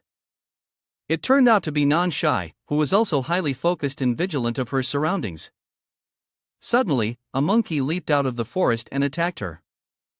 Not only that, it also shrieked, calling for its pack. But she didn't waver and unleashed power around her sword. Then with a few swift blows, she finished them all off. Next, she checked to see if anything was left around. Only then did she leisurely sheath her sword. However, she suddenly laughed, hee and finally looked up at the sky, letting out all her frustration. "Where the hell am I?" Nain Chai looked down dejectedly and muttered, "I've been killing monsters non-stop since I got here. Where's the food and rest area? If this keeps up, I'll be the first one to be eliminated." But at that moment, a light suddenly appeared. When she was sure she wasn't mistaken, her heart immediately cheered. A light. Her eyes also lit up as she rushed in that direction. At the same time, she smelled a scent and couldn't help but think, "And there's a delicious smell. Someone has found food. Awesome. This is a lifesaver." But what awaited her was Haejin Kim casually sitting and grilling meat. Seeing her, he was just as surprised. As Non-Chai angrily shouted, "Haejin?" He was quicker to remind her there is still 12 hours before we're allowed to fight. She pointed defiantly at the meat on the grill and asked, "What is this? Where did you get it?" Haejin Kim didn't hide it and answered honestly, "I bought them for a situation like this. The test is pretty long after all." Although angry, she had to admit, "Right, I forgot this guy has a lot of tricks up his sleeve." Just as Non-Shy was about to praise him, "You're still as smart as ever," her stomach betrayed her by letting out a loud growl. This made her close her eyes and blushed with embarrassment, unable to say anything more. He played along and asked, "How many points do you have?" Although she didn't quite understand, she still answered, 25. Haejin Kim quickly named his price. "I'll give you food for the price of half your points." At this, she scowled in annoyance and repeated, "You want half?" Even so, she thought it over carefully. In the end, she could only agree and sat down, replying, "All right, deal." Seeing this, Haejin Kim also inquired, "Can you eat pork belly?" At this point, Na-I didn't dare to be picky and replied, "I'll eat it." Beggars can't be choosers. After that, she quickly and enjoyably ate the food. So delicious. As for him, he felt a little regret.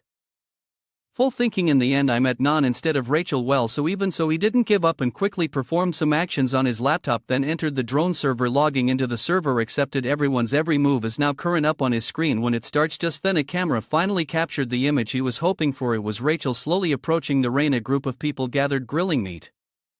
And this image wasn't too different from the original story. On the other side, Rachel was also slowly assessing this group of people. Suddenly, one person in the group spoke up and asked, "Do you want to buy some food?" Another person said, "No." Another person disagreed, reiterating, "There's no need for that. You can eat. There's no need for trading among cadetses." He even looked at her confidently, asking for her opinion. "Don't you think so?" The sky outside the tent was still dim and dark. Hajin Kim stretched and sat up, yawning. "Morning." He glanced out the tent window, lost in thought, looking at the still quite dark sky outside. Hajin Kim wondered, is it a white night today? A moment later, he looked at the quiet sleeping bag beside him and thought. Non is still sleeping. The small seat on the table suddenly lit up, making Hajin Kim smile. Oh dear. He reached out his finger to stroke it.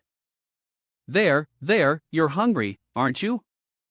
Cradling in his palm, he smiled so wide his eyes crinkled. How can you be so cute? After saying that, he tucked the seeds straight into his pocket. Just stay in my pocket when we're out. Okay. Fully awake now, Hajin Kim called over, "Hey, Nain, still sleeping?" He stood up to check. "I'm packing up the tent." Seeing that Nain wasn't responding, he went ahead and packed up the tent. Thinking to himself, I don't care anyway. I just need to pack up the tent. As he neatly folded the tent, Hajin Kim thought. Finally, the cadets are allowed to fight each other. If possible, I should start by defeating the dangerous ones first, but I shouldn't hurt anyone. An image of a person appeared in his mind because the cadet I suspect is a Jin, isn't truly a Jin yet. Because Hajin Kim knew there was a difference between a Jin contractor and a devil contractor. The former are considered pawns, even experimental subjects, but because they're supplied with the magic power of the Jin they contract with, they might not go crazy. And the contract is also fragile. And the white pieces, like the rest, are considered core members, but not many can overcome the side effects. Here, only one cadet can survive the side effects. Iel Hanj Hajin Kim slung his bag over his shoulder and looked in one direction. I should start heading to higher ground. He remembered the 8 large glowing trees. The target is the world tree in the center of the island. After deciding, Hajin Kim quickly leaped away, leaving the other sleeping bag abandoned in the forest. I should hurry. As for Non, she remained motionless as if asleep. In another place, the nearby rocky cliff, a small bright light flashed on the high canopy. A sharp arrow was knocked on a bough along with a female voice from behind the leaves. Yona. The target below was none other than Hajin Kim. She spoke up. I found one. Suddenly, she was stopped by Yoniu. No, stop. Her expression turned serious. You shouldn't attack him. Rose couldn't help but wonder why not. He's only ranked 934. Below, Hajin Kim was walking casually as if he hadn't noticed someone aiming at him. Yona, you sighed. No, you can't beat him, Rose. Below, Hajin Kim lowered his center gravity to build momentum. Rose frowned in disbelief, thinking he's about to jump. Is he planning to climb the world tree? Hajin Kim let out a soft breath, energy gathering around him. He could have shot off as fast as light. He continuously pushed off the tree trunk and then launched himself again without leaving even a shadow behind. Yona, you followed his movement and then said to the gawking Rose beside her, see. She lowered her bow, her mouth stammering, how? In the blink of an eye, the two looked towards another dense canopy. Yona, you explained, rank is just a number to him. Now you know, Rose mumbled, not knowing what else to say. A moment later, she was given another piece of advice. One last tip is to keep his strength a secret. She started to ask confused why. Yona, you looked straight ahead with a determined gaze. He will become a member of our group one day. Rose flinched slightly and replied immediately. Yes, I swear to keep this secret to my grave. Suddenly, a call appeared on Yona's watch. She calmly answered it. I have a call from Eugene. Let's head back. On Hajin Kim's side, he was stopped on a tree branch. His eyes sparkled with the emerald light of the 1,000-mile eyes. He scanned through the other people below one by one. There were men and women standing in groups of 2 or 3, and he even found the figure of that person. Hajin Kim looked back and forth for a long time. A moment later, he said to himself, found him. The small branch next to him was broken by Hajin Kim, his face filled with excitement. Time to claim the prize, he thought to himself as he carved some information onto it. I need to prepare a branch with a message and coordinates. That's all I need.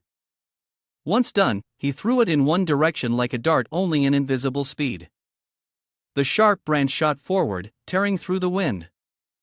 It headed straight for a figure below. Mana into stigma. The person seemed to and something approaching him. But before he needed to dodge, the sharp branch had already stuck straight into the ground near him. Seeing it, he was so astonished he didn't know what to say. Only after a moment did he pull out the branch and smile.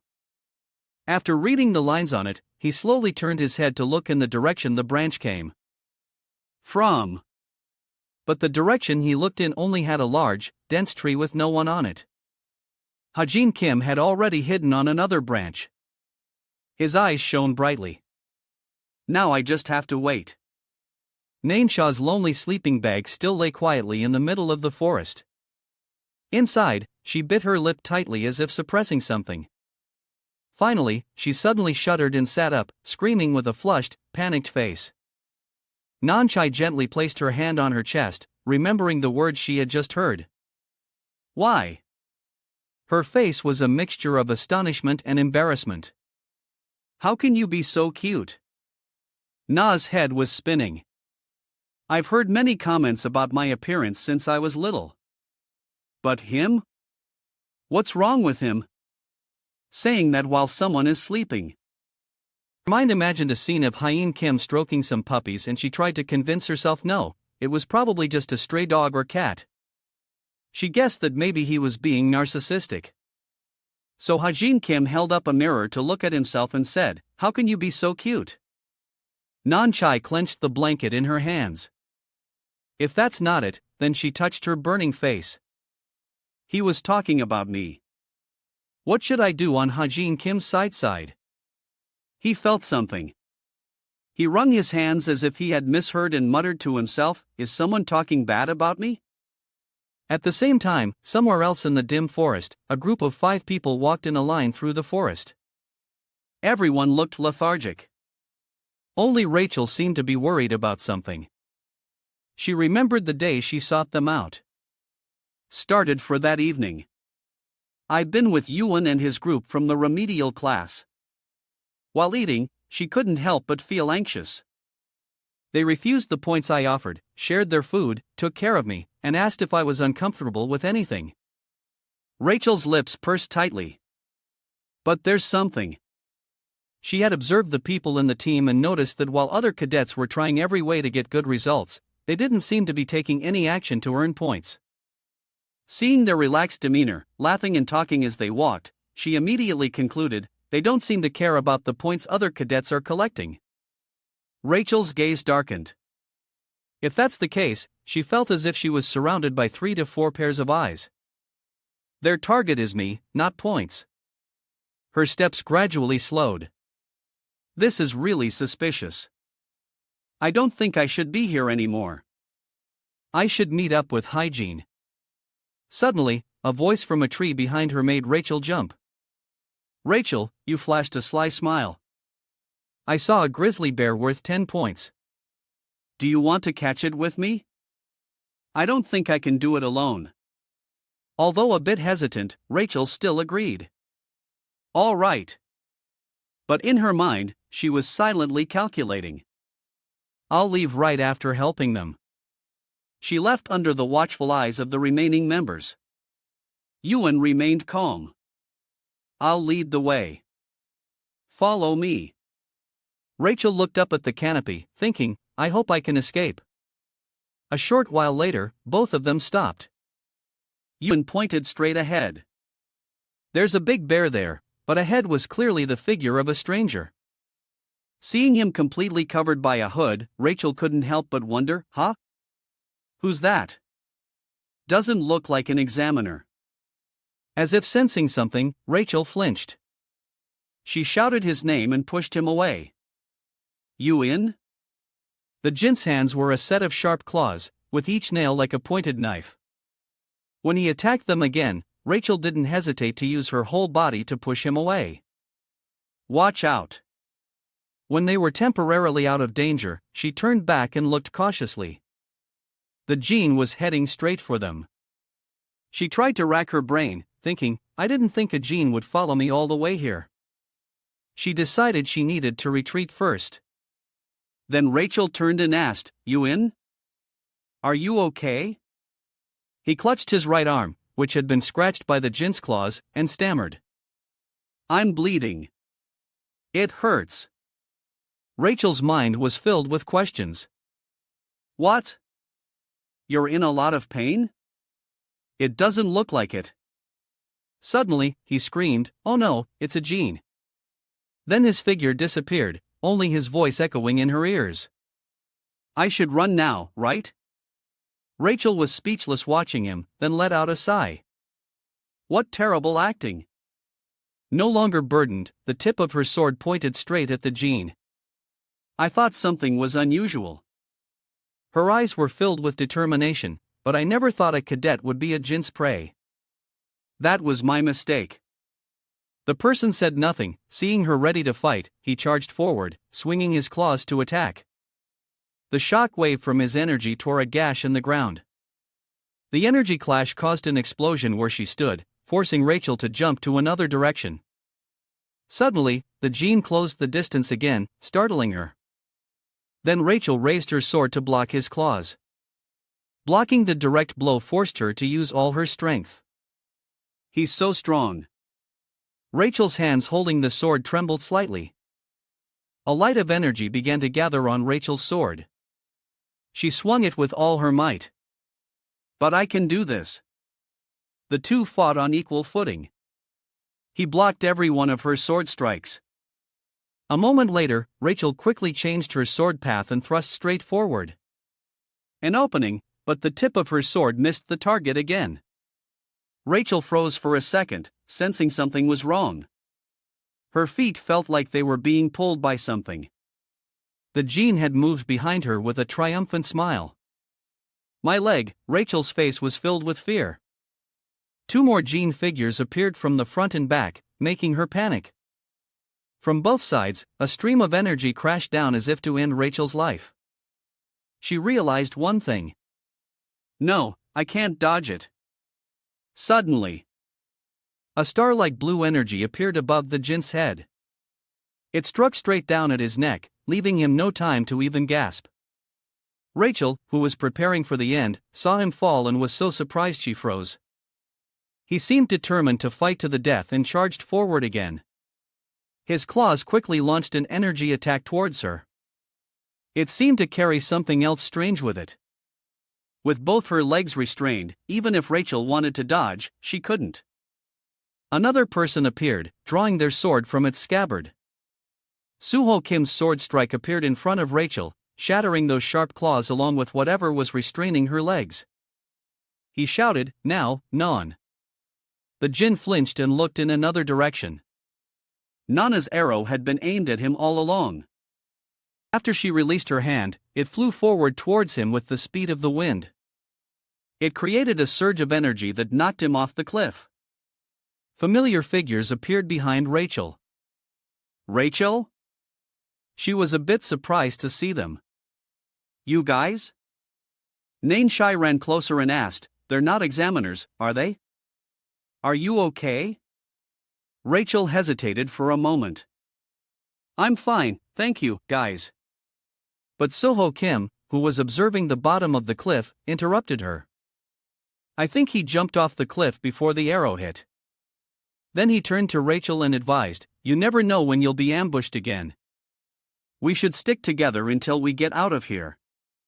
Nain Chai watched with an annoyed look. Why is he being so formal?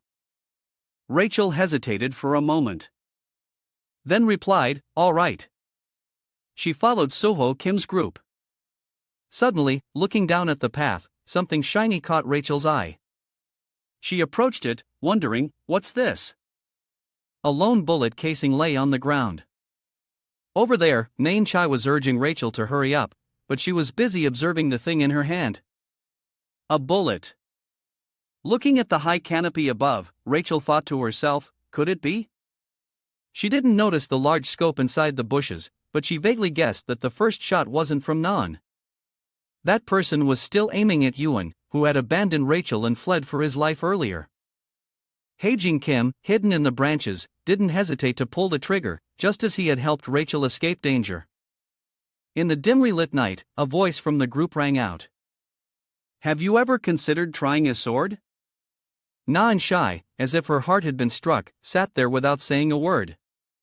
After hearing the question clearly, she got so embarrassed, she shouted, This is just for decoration. Okay. I thought it would be really hard to just stick to a bow during the test. Soho Kim could only laugh. Ha ha.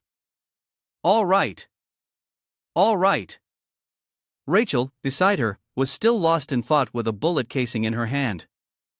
He's the only one I know who uses a gun, but I've never seen him use a sniper rifle before. The bullet in her hand was as jumbled as the questions in Rachel's mind. How did he know I was in danger? And why did he help me? And why? Why didn't he show himself after saving me? Suddenly, a voice made Rachel jump and clench fist. Rachel. She turned to ask Nanshi what Nan Shai casually invited her. Let's go together like a close-knit group. What do you think? Besides, Soho Kim and I are going to. Before she could finish, Rachel quickly replied that. She hesitated, then stood up to refuse. I'm sorry. I need to go on my own. Soho Kim was a bit surprised and reached out to stop her. What? It's still very dangerous. Please stay a little longer. Rachel looked seriously at Soho Kim. I can't. I have someone I need to meet. Elsewhere, Haejin Kim looked at his 22 points and calculated. I got 12 points from Nain Shai, and now I've gained another 10 points from hunting beasts. He sat dejectedly under a tree. To be safe. I still need to collect another 50 points. After calculating, he propped himself up again. Damn. To do that, I need to catch more. Just as he stood up, Haejin Kim was astonished by the person who had arrived. The words on his lips continued. More beasts. Why was Seoin standing silently in front of him? Seeing the boss's emotionless face, Haejin Kim couldn't help but think, the boss? Why is she here? Did she come here to fight me? He began to break out in a cold sweat. There's no way I can win. Should I run now? But that wasn't feasible either. Haejin Kim had to reassure himself. Come on, calm down. She must be here just to observe. After thinking, he hesitantly asked Koin, Do you need something? In his mind, he was still telling himself there's no way she actually intends to fight. But on the other side, Xiaoyin had already drawn her sword. Seeing this, Haejin Kim's smile was stiff and forced on the outside, but inside his head, he was just crying out. The boss gave a concise command. Take out your weapon. Haejin Kim's fingers tensed up and twitched. What do you mean? He calculated in his mind. Wait, my chances of winning against the boss are approximately 0. However, Haejin Kim tried to stall for time by asking a silly question. His hand had silently released something wriggling. My weapon? What do you mean? Haejin Kim naturally knew that in a fight between two cadets, the key to victory is the yellow thread had reached the grass at his feet. Seo Jin on the other side didn't say much more. You know what I mean? But he continued to stall. No, I really don't understand. As soon as I got here, you mean? The boss quickly cut him off. If you don't take out your weapon, I'm afraid I'll have no other choice. The thread by Hajin Kim's hand was gone. He quickly replied, I just want an explanation. Although she didn't understand, Sheen paused and asked without noticing the yellow thread from Hajin Kim approaching her. Are you trying to stall for time by spouting nonsense? While her watch was being stolen by that yellow thread, she kept talking. Then I hope you won't complain when I start attacking. Seeing that his goal was achieved, Hajin Kim smiled with relief. Good. The yellow thread quickly wriggled and brought the watch back to Hajin Kim. Seoin narrowed her eyes and glared at him. The boss saw him put on the watch strap and looked at her, then said sarcastically, Are you planning to surrender? But Hajin Kim smugly retorted, Does this look like it's mine? Seoin was petrified, stunned for a moment, then she slowly looked down at her hand. Hearing Seoin let out a loud gasp, Hajin Kim proudly held up the boss's watch. In a duel between two cadets, the one who takes the opponent's watch first is the winner. You know that, right? Once I press this, you'll be immediately eliminated. The watch has fingerprint recognition, you know. Shiraoyan gritted her teeth and shouted, What are you doing? Hajin Kim found it funny. Don't tell me you plan to attack me without knowing the rules. Hajin Kim smugly threw it towards company. Seeing her hurry to catch it, he asked, Scared now are we? Hajin Kim, as if granting a favor, said, I'll let you go this time. So looked at him, confused. You are letting me go. Seeing that she was still in a daze, Hajin Kim took the opportunity to turn and run. Well then, I'll be on my way. Theo-in immediately shouted to stop him. Hey, where do you think you're going? Left alone, Xia-in was silent for a long time, then asked. Jane, did you see that? A voice replied to the boss, A what? Sorry, I was a bit busy with something else just now. Jane, you devil. The boss, hearing her say that, decided to change the subject. It's nothing. In her mind, Coe Jean was calculating. Even if Jane's ability erodes more than half of her senses, I still can't believe a naval cadet could have such agility and precision. Coe Jean looked at the watch in her hand and the mark on her wrist. Ether technique. Maybe I should leave one behind. The pot of broth was boiling vigorously. Hajin Kim sat dazed, massaging his shoulder. Damn, that was really scary. If I had stayed any longer, I might have died right there. I guess I should be glad she's still in disguise. Looking at the handgun in his hand, he comforted himself. Well, I found a pretty decent place to camp, so for now, at least I'll be safe.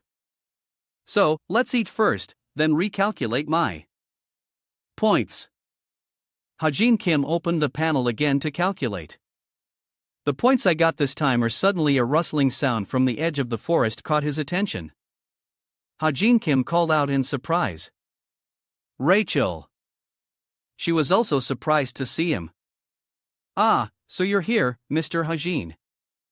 Hajin Kim stood up and walked towards her. Oh, were you looking for me? Rachel was indeed looking for him. So she just mumbled. Just as she opened her mouth, the thing is. Her stomach rumbled loudly. Hajin Kim paused for a moment, then invited her. Do you want some? Rachel stammered shyly. Is that okay? I'll give you some of my points. A short while later, the two sat together in front of the fire, but neither said a word. Seeing the silence, Rachel decided to speak first. What have you been doing all alone like this? Hajin Kim comfortably recounted, Oh, I've just been wandering around trying to earn points. Hearing the obvious answer, Rachel didn't know what else to say. Seeing her hesitation, Hajin Kim guessed, It seems like she has something she wants to ask me. I'm the one who saved you. No, that's a bit too direct. Observing for a moment, he suddenly noticed the wound on Rachel's neck. She's injured. Well, she had to fight those djinns, so it's not surprising. Outwardly, Ha-jin Kim quickly invited her. For now, let's just have something to eat. Seeing the food, Rachel couldn't help but exclaim. Suddenly, the seed in Ha-jin Kim's pocket popped out. He was startled and exclaimed. Hey you! Why did you suddenly stand up? Sit still for a moment. But before Ha-jin could grab his pocket, the seed had already jumped out. It shot straight towards Rachel while she was happily asking, How did you prepare all this? Ha-jin Kim's mouth fell open in shock as he reached out for it. Seeing something just crawl into her, Rachel froze and dropped her glass of water. Her eyes welled up with tears, her expression a mix of fear and horror. A second later, Rachel's ear-piercing scream echoed through the forest. When she managed to pull the thing out, it was still vibrating as if it was very happy. Ha-jin Kim turned away, still covering his embarrassed face. I'm sorry. It's just an almond seed I'm growing. Rachel's face turned beet red. An almond seed? Ha-jin Kim quickly corrected himself. No, I mean it's a type of pet seed. That is. Rachel interrupted him grimly. Wouldn't it be better to plant it in the ground? Ha-jin Kim reached out to take back the almond seed. I'm sorry. Let me do it. Give it to me. After a moment of less awkwardness, Ha-jin Kim pretended to be eager. Let's eat. However, Rachel was still a bit shy. Okay. As Ha-jin Kim was opening the pot lid, he heard her call out. Hey, Mr. Ha-jin. He cast a confused glance at her. What? Rachel nervously fiddled with her braid. It's a bit late, but do you want to team up with me? She was flustered. It's like a kind of close-knit group. Ha-jin Kim frowned. You sound just like non-shy. Rachel jumped. What? Did Miss Non already invite you to team up like that? In his head, Ha-jin Kim thought. I'm the author, but outwardly he calmly agreed. No, it's not that. Oh, well, I don't mind. Rachel asked happily. Really? Oh, right. But I'm still in another group. Ha-jin Kim's head was full of question marks. What do you mean? Then he asked her back, do you know Yuan? But Rachel didn't answer and just mumbled. Then Ha-jin Kim continued, don't pay him any mind. Rachel asked, slightly surprised, why? Then she heard him say nonchalantly, you don't need to worry about him. Just team up with me. On the chaotic battlefield littered with corpses, a mysterious, hazy figure appeared. Yuan's face showed clear shock and horror as he witnessed this gruesome battlefield. He couldn't help but exclaim, what is this? How on earth? He thought to himself, is Jong Hakshin here? Just then, the mysterious person smiled and spoke. You there? And the sword he threw shot towards Yuan like a flash, leaving him utterly astonished. Not yet understanding what was happening, he just let out a reflexive sound. Ah! Yuan noticed a sign of text on the sword. If you think you can win, then come and find me. Yuan frantically exclaimed, I didn't send that. You're mistaken. It wasn't me. It was someone else. John Hakshin smiled and casually replied to Yuan's excuse, I don't care. Yuan heard that and felt a chill down his spine. What? Jong Hakshin activated the staff in his hand and approached Yuan. I just don't like scum like you. Now Yuan was too scared to speak as he was being held by the throat by Jong Hakshin, and Jong Hakshin added a few bonus words for Yuan. You people are nothing but a bunch of venomous snakes. His eyes grew even angrier. You don't even know your place. Scene changed to the Northwest Observation Tower in Riyadh. Sung On was strolling around admiring the sky and scenery. Then a voice called out from behind her, saying, A long-haired man approached Sona, turned to look at her, and asked, "Who are you daydreaming about?" She answered him frankly, "Hajin Kim." The long-haired man was confused and puzzled. "Who's that? Weren't you head over heels for Suho Kim?" Sun Ion calmly replied, "Of course, Suho Kim is my favorite cadet, but I just found out some rather interesting information. 2 days ago, I received a top-secret report, a report from Yonayu. In that report, Yona assessed that Hajin Kim was even more outstanding than Suho Kim. Of course, the possibility that it's false information can't be ruled out, but we already know that Suho Kim is a special case, right? He can use light mana." Sunga thought to herself. A cadet like him is allowed to fool us once. The long-haired man asked her if there was any way to confirm that information. "Son, I will try to find a way when she's free." He felt quite curious. "How are you going to do that?" "Challenge him to a one-on-one." Then she pointed to the badge on her shirt and said, "I have this." She seemed confident that the 200 points on it would be enough to lure him in. Scene changed to the forest at night. Rachel was sitting next to a tent, warming herself by the fire. She held the bullet and examined it. The person who protected me back then was probably Hygiene. But more importantly, why won't he admit he's Hygiene? Also, how did he know I was in danger? Hygiene's voice and image appeared in her mind. "No.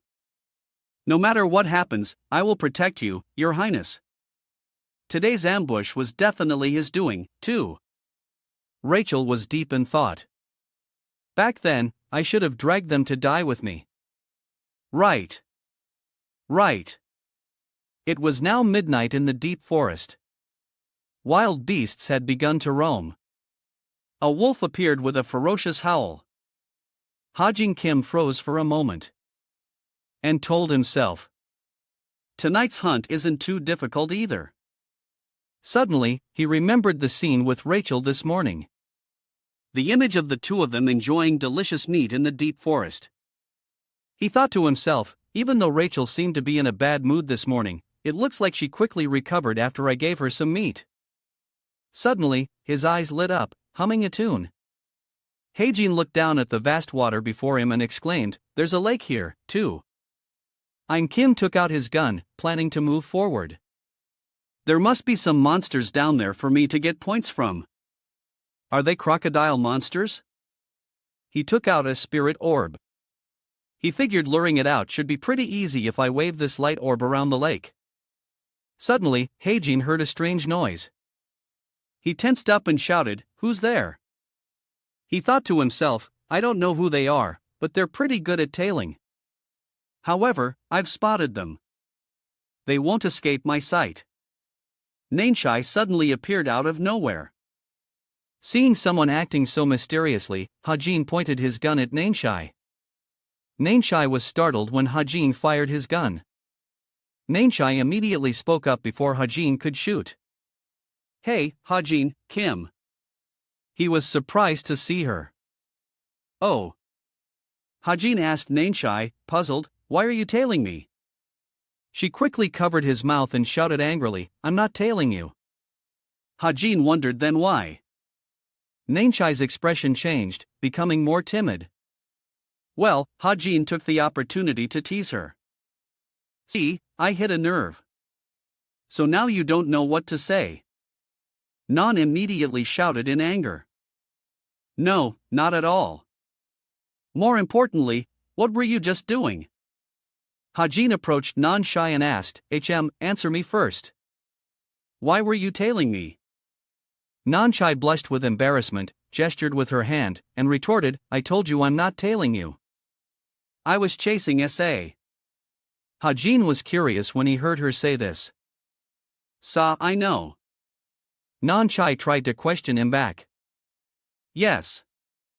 And why are you speaking so informally to me?" Hajin turned around and took a package out of his bag. Nainshai was stunned and exclaimed, "What? Why are you suddenly kneeling in the middle of a conversation? Are you sick or something?" Hajin was still focused on his search. Wait just a moment. Hajin thought to himself, I know Sunye's whereabouts from the novel. On the first and second days, she monitored Suho Kim. On the third and fourth days, she will definitely monitor the other promising cadetses.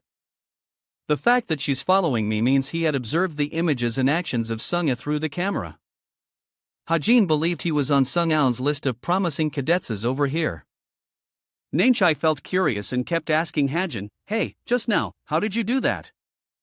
The thing you just created, that was your aura, right? Hajin was checking his computer, but still answered her, yes, you're right. But don't try to dig for more information. Nainchai looked at the Hajin before her and imagined him standing in a romantic flower garden, telling her, if you understand, then just shut up. Nainchai was utterly bewildered. What? What the hell are you talking about? Are you crazy? I'm not even a little bit interested. Who would even ask? Hajin was also stunned by Nan's words. He told himself, she's the one who asked me first. Hajin spoke up. Since I got here first, you go find another spot. Nah, I agreed. Fine, fine. As you wish. Afterward, Hajin looked conflicted, thinking to himself, I might have sounded a bit too arrogant to her, but I can't tell her the truth. If I tell her about the mana of the stigma, then I would also have to reveal the truth that this world is contained within a novel. Now, the space enveloping the deep forest scene became even darker. Hajin checked a watch on his wrist. He thought to himself, it's been 2 hours since Nan and I split up. By diligently collecting low and mid-tier monsters, I quickly earned 15 points. But the problem is suddenly someone ran up and spoke. The words abruptly cut off Hajin's thoughts. Hello. It turned out to be Sun Aun with a bright smile. This is the first time we've met since I was rejected, isn't it? Hajin froze and stared at her. I guess so. Her smile became even more charming. Oh my, did I appear too suddenly? Relax. Actually, I'm here to manage some events to help test the abilities of the cadets. Hajin was a bit puzzled. Events? SA said the rules were simple. I'll stand still and only use my left hand. You can attack me however you want. She held up one finger to illustrate, and if an attack manages to damage any part of my body except my left hand or forces me to move a single step. Sungha pointed to her name tag. I'll give you this name tag. She looked at Hajin. Simple, right? Hajin thought to himself. An inspector's name tag is worth 200 points. I'd immediately jump to rank 1 after getting it. That's a really tempting offer. Hajin focused on her name tag. However, the opponent is an elite hero. Sung Aae Yun. Can I do it? Sungha spoke up. What will you decide? Do you want to give up or will you accept the challenge? Hearing that, Hajin laughed out loud. This is really you're looking down on me a bit too much. Taking out a gun and pointing it straight at Sa. This is a surprise event. Sungha remained calm. Increasing her vigilance, she thought to herself, let's see how strong you are. Unexpectedly, Sun Yun managed to break through the bullet's encirclement. Then an orb appeared between the two of them. Sungha, while channeling her internal energy, thought to herself, he can create a light orb and possess such great power with just a pistol. It seems the report wasn't baseless after all. Suddenly, Sung Yun smiled brightly. That stung a little. Over here, Hajin also marveled at Sungha. He thought to himself, she deflected the enhanced mana bullet. So easily without even using mana. It seems a direct attack is useless.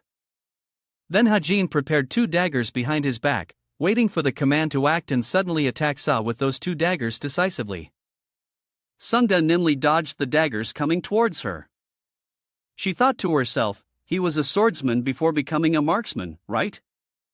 Using a sword and a gun at the same time is the right decision. Over here, Hajin was already preparing a continuous attack with his gun after those two daggers. Sana had used her left arm to dodge the bullet. She concluded that the firepower was much stronger than a training pistol. Sana still maintained a constant smile. I guess you're quite talented with a pistol. Out of nowhere, Hajin attacked her with another dagger. With her sharp senses, she quickly realized it. Hajin smiled as he followed the dagger's path. Thinking to himself, the distance is too great for her left hand to reach. It's over now. A huge fiery barrier surrounded Seoul. It deflected the daggers that were trying to attack Sunga. Hajin froze when he witnessed this scene. He exclaimed, "Damn, I give up on this one." Sa told him that was amazing. You changed the dagger's trajectory with your mana, didn't you? She showed excitement while talking to Hajin, complete with body language. What kind of technique is that? You're really like an onion. No matter how much I know about you, new layers just keep appearing. Do you have any other talents? But on this side, Hajin had already put his gun back in its holster, making Sunga exclaim in admiration. Now this again. Next. Hajin turned and walked away decisively. I'm leaving first. Sunga watched his retreating back, bewildered. She felt like she was being hit with one surprise after another regarding Hajin. Sunga called after him. Hey Hajin, where are you going? Things were just getting interesting. Seizing this opportunity, Haji turned his head back. You moved. This left Sunga completely stunned. What? Hajin continued. You said you'd only use your left hand, but now you've used your feet, too. Sunga stood frozen for 5 seconds, then spoke up. Are you thinking my proposal is a joke? Hajin turned back and said to her. I was just trying my luck because the difference in our stats is too big. This is just a waste of time. Then he turned back and waved goodbye to her. I'll give up here. But Sunga seemed to want to keep him there. She exclaimed, Haji? Hearing Sunga's footsteps, Hajin thought to himself, actually, just now. I was about to brazenly declare that she had lost, but she was too scary, so I didn't dare say anything more. Damn it. Now, Sunga was chasing after him, saying, Haji Kim, you'll regret this. Hajin, on the other side, a pink-haired girl was communicating with someone through an earpiece. On the other end, a voice spoke up, Captain, the infiltration was successful, right? She replied, yes. The person on the other end of the line continued, but I don't think acting alone is a good option. Your friends will think you're acting suspiciously. The pink-haired girl argued that going with them was the worst choice. Standing on a tree branch, she realized something was unusual. The person on the other end, seeing her silence, asked curiously, what's wrong? Did something happen? She began to activate her vigilance. She noticed a heartbeat. The butterfly tree spirit is about to awaken. The butterfly tree, it's a psychic-type monster. It sucks energy from trees like a parasite. It appears on the last day of the exam and is defeated by the main characters working together. And during that process, Suho Kim obtained the sapling's pollen while Rachel gained the mark of enlightenment. That's how the original story would go. However, right now, she's teamed up with me to help her achieve enlightenment. I'll need to guide her to participate in the fight against the butterfly tree. But the problem is, suddenly a voice interrupted his thoughts. Hey, Hajin. Nanshai appeared behind him asking, why have you been wandering around here for so long? Hajin was still pondering. I don't even know the time and place. Place that monster will appear. I never wrote it in too much detail. Hajin looked at the pile of beasts he had just defeated and said, with this pile, we'll secure the top spot right now. The three of them, Kim Soho, Kim, Hajin, and Yuan were all gathered here. Hajin exclaimed, there are only 20 hours left. Until the end of the test. Ha! Ian, panting and out of breath, said, "I'm going to get some water." As for Suho on this side, he was staring intently at something when he heard someone call his name. "Hey, Soho Kim," making him exclaim, "Huh?" The pink-haired girl asked him, "What do you think of Hygiene Kim?" The two of them discussed Hyene. "Hyene, why are you suddenly asking about it?" "Well, it's just that he seems to be hiding a lot of things. Don't you think he was very suspicious in the museum incident and also in the Paris incident? And he's even more suspicious because he looks very weak, but he's a high ranker and very strong, so I guess that's true." Suo recalled Hajine's words. "So, I know more than you do." Suddenly, Suho smiled unconsciously. What made the pink-haired girl freeze? "What's with that expression?" Soho laughed loudly and replied to the girl, "What?"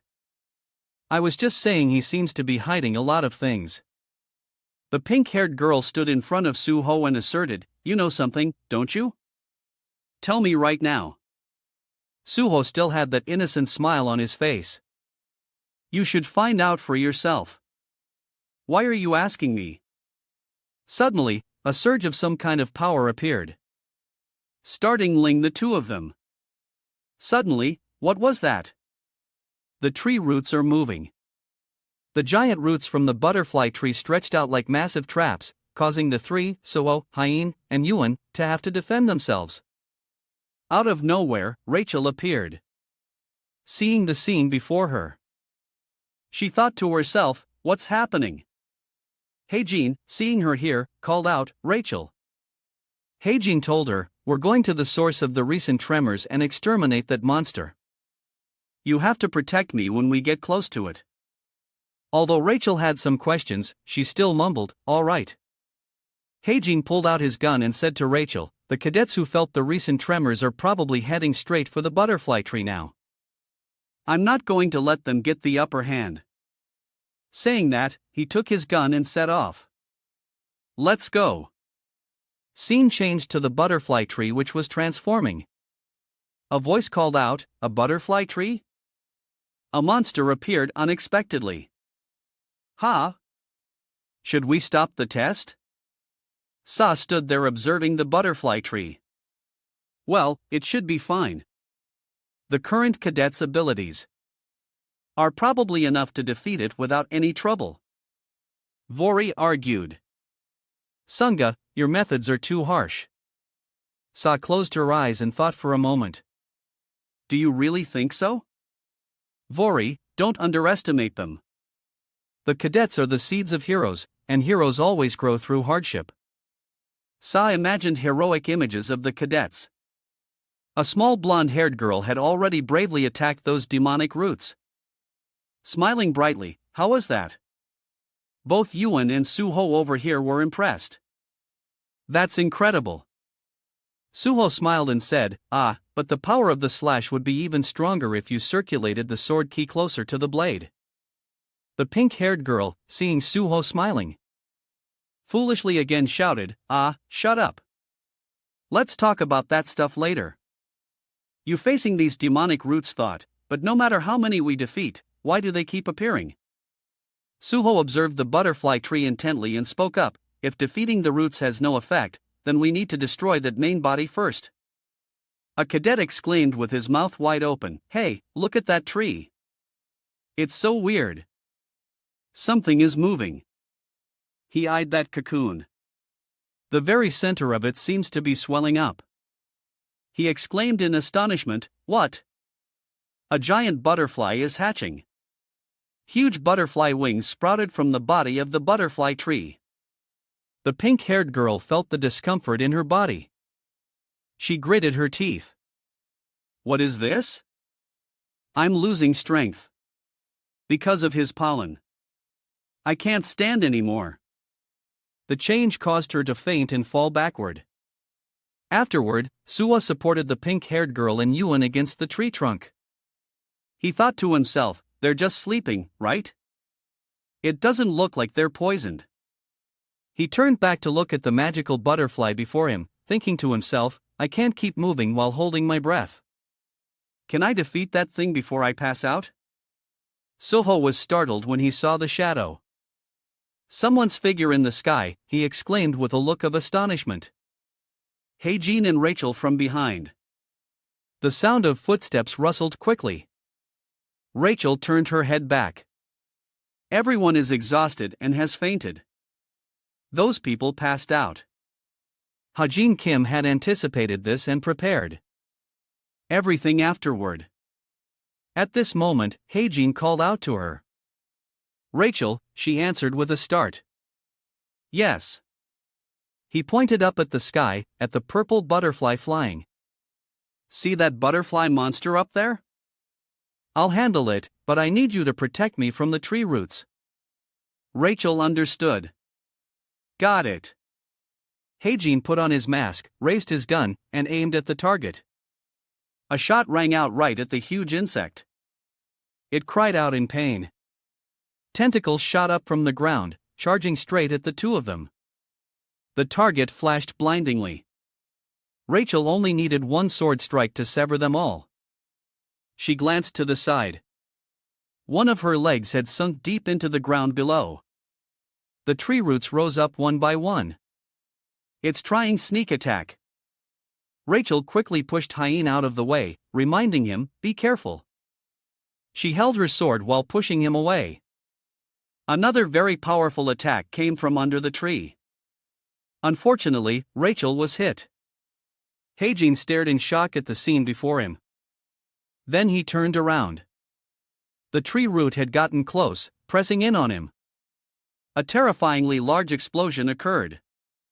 His legs could no longer stand. Instead, Suwa managed to intervene in time, saving his life. So Kim, what are you doing here? Heijin was currently holding his breath, his face pale. Would it be okay if I took a little breath? Soho reminded him, hey, stay put.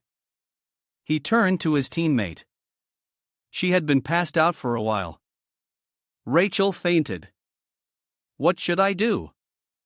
She can't fight anymore. Suddenly, the sapling inside him burst out. It jumped out into the open like a child. To Heijin's utter shock. He stared at it, his eyes bulging. Where are you going? Rachel was unconscious, completely unaware of anything. Heijin was so angry his face turned dark. That damn seed. Soho behind him was wiping his face and asked, You're here to defeat that butterfly, right? I'll help you. Although I don't think I can move for too long. Heijin simply thought that he could only create 3 more fire tribute bullets from a stigma's mana. I need to end this as soon as possible. He turned to Suho, crouching slightly. All right, help me with this. That purple butterfly just keeps flying around. You saw how it dodged my bullet. Just now, right? This butterfly moves very fast, unlike normal spirit monsters. Heijin devised a plan with him. To kill it, I'll have to aim from the closest possible distance. I want you to distract it until I get close enough. He gripped his sword tightly and agreed. All right. The two of them were ready to fight. The sword flashed in his hand. Heijin turned to look at the glowing sword. The mana of the sword seems to be stronger than it was at the museum. Ho looked at him with a warm smile. That's amazing. Heijin still seemed a bit confused. What? The two of them looked at each other passionately like friends. In Haji's eyes, Suho's image was beautiful. No matter what secret weapon I bring out, you're not surprised at all. You're also the one who discovered Nan's talent. Aren't you? Soho expressed his feelings. Heijin, sometimes when I look at you, he flashed a smile as bright as the morning sun. I feel like I'm looking at someone who knows everything about this world. The world in Heijin's eyes stood still for a moment. Immediately, he said decisively, then I'll leave the rest to you. At this moment, the tree roots went berserk again. Zuho fought them one-on-one, creating decisive sword paths. Heijin was in the mood to watch the main character Suho perform. He remained silent for a few dramatic minutes. Heijin lowered his head slightly. He trotted into the deep forest. How do I know about that? Heijin revealed. It's simple because I'm the one who created this world. I'm the author. He grabbed onto the vines trying to climb the massive ancient trees, and because some problems have arisen, Haji lightly jumped onto the tree trunk. The sunlight softly illuminated a part of his face. The novel world that I once wrote. Haji gazed at the magnificent dreamlike scenery before him is now materializing right before my eyes. I feel like I'm looking at someone who knows everything about this world. At that moment, I realized he made many friends that I, whether male or female, have become. Or even the beautiful Rachel, a character I had never written about before. Heijin raises gun from above, aiming at the target. I'm an extra in this novel. The bullet shot out, piercing through multiple layers of air. One shot hit the giant insect. It burst into flames and fell from the sky. A fire elemental attack. Soho from above knew who it was. It's from Heijin. That should be enough. Right after that, the insect burned fiercely. Its falling speed increased. Heijin stared intently at it. He shook the gun in his hand. Still lacking a bit of firepower. One more shot. A hand just needed to flick once. The insect fell flat, crushed to pieces. It splattered on the ground. Heijin was horrified. What? What? A footstep slowly approached. Heijin probably realized who that person was. The insect fell weightlessly. Is she chasing after the butterfly pollen? A force from the sword flashed. Suho Kim's speed was as fast as a flash. Slashed through the insect's body. It landed flat on the ground with a thud. Soho Kim's eyes became hazy, smiling. His body lost all strength and he collapsed. It's defeated. Someone approached the insect's corpse. She stood there for a long time. As she was about to reach down to take something from the insect's body, Heijin suddenly wanted to stop her, demanding, "Give it here." So turned her face. Heijin emphasized once more, "You can't take this item." He assumed she didn't fully know the function of the butterfly pollen. She's only taking it because an item dropped from a spirit would be very valuable. Heijin was determined to get that item. In order to fight the spirits that will appear in the future, Soho Kim must have the butterfly pollen. Jin said nothing, just looked at him with cold eyes. Soho Kim was unconscious. The other teammates were sound asleep like the dead at the base of the ancient tree. As for Heijin, he was facing Jin. Even though the butterfly is dead and the sleep effect is no longer strong, I didn't expect there to be another cadet still standing. She narrowed her eyes. Hajin Kim is strange. I need to keep observing him. Just then, his face suddenly turned pale, as if something was stuck in his throat. Have I reached my limit? Using Ether's host defense function, I'm starting to have trouble breathing. He quickly put on his mask. I need to use the mask. Just then, Jin used an extremely powerful force, making her unable to open her eyes. A powerful force. A pitch-black spatial circle opened. Heijin suddenly fell silent. Yuli Xiaoping asked in surprise. You know me. Heijin's eyes widened as he hesitated. You are? He pointed his finger, guessing. Li Xiaoing right. So what if I am? Her brain had a load for a moment. Who is Xiaoping? Only now did she realize I remember the fake identity I used to approach Hajin Kim in the past. Then Xiaoing admitted, that's right, why do you think I came here? Heijin asked cheerfully, aren't you an examiner? But her attitude wasn't very friendly. How long have you known? It was Lai Xiaobang. He still answered enthusiastically, but before he could finish his sentence, a streak of spiritual energy shot past his face. Of course, I knew because Xiaoing growled, threatening him with a scary face. If you dare lie, I'll kill. I mean, beat you up. Her murderous aura made Hajin shrink back. Since you stole the watch, He calmed down and said, "When I looked more carefully, I saw you were a little different." Xiaoa was half believing, half doubting. "When you looked at me," Heijin pointed his eye. "I have very good eyes." She had a grim expression. "Good eyes." Liao Pang pondered thoughtfully. Jane's talent can't be seen with just a naked eye. However, Hajin Kim not only saw through Jane's talent, but also bypassed the jamming devices. She thought of something impossible. "Don't tell me his mana is anti-agic." Heijin's eyes radiated power. "There's a special case where all the mana in his body is anti-agic. If so, I can understand why he could see through Jane's talent. He just needs to focus mana into his eyes to do it. And if this hypothesis is true, then he's a precious resource I can afford to lose." The dark power slowly dissipated. Haji noticed the boss had started to relax her hand. Leia Pang handed him something. "This is for you." At the same time, making a condition in return. Suddenly, neither of them said anything. Someone beside her reminded, "Boss, don't say anything weird. Just follow my lead." Even adding, "Don't rush. Take it slow." She made a simple request. "Give me your contact number." Heijin let out a sigh of relief, feeling like his soul was about to leave his body. "I thought I was going to die." He noticed a thing in his hand, but his emotions were a little joyful at this moment. "I've obtained an important item." Then, Haji clenched it in his hand.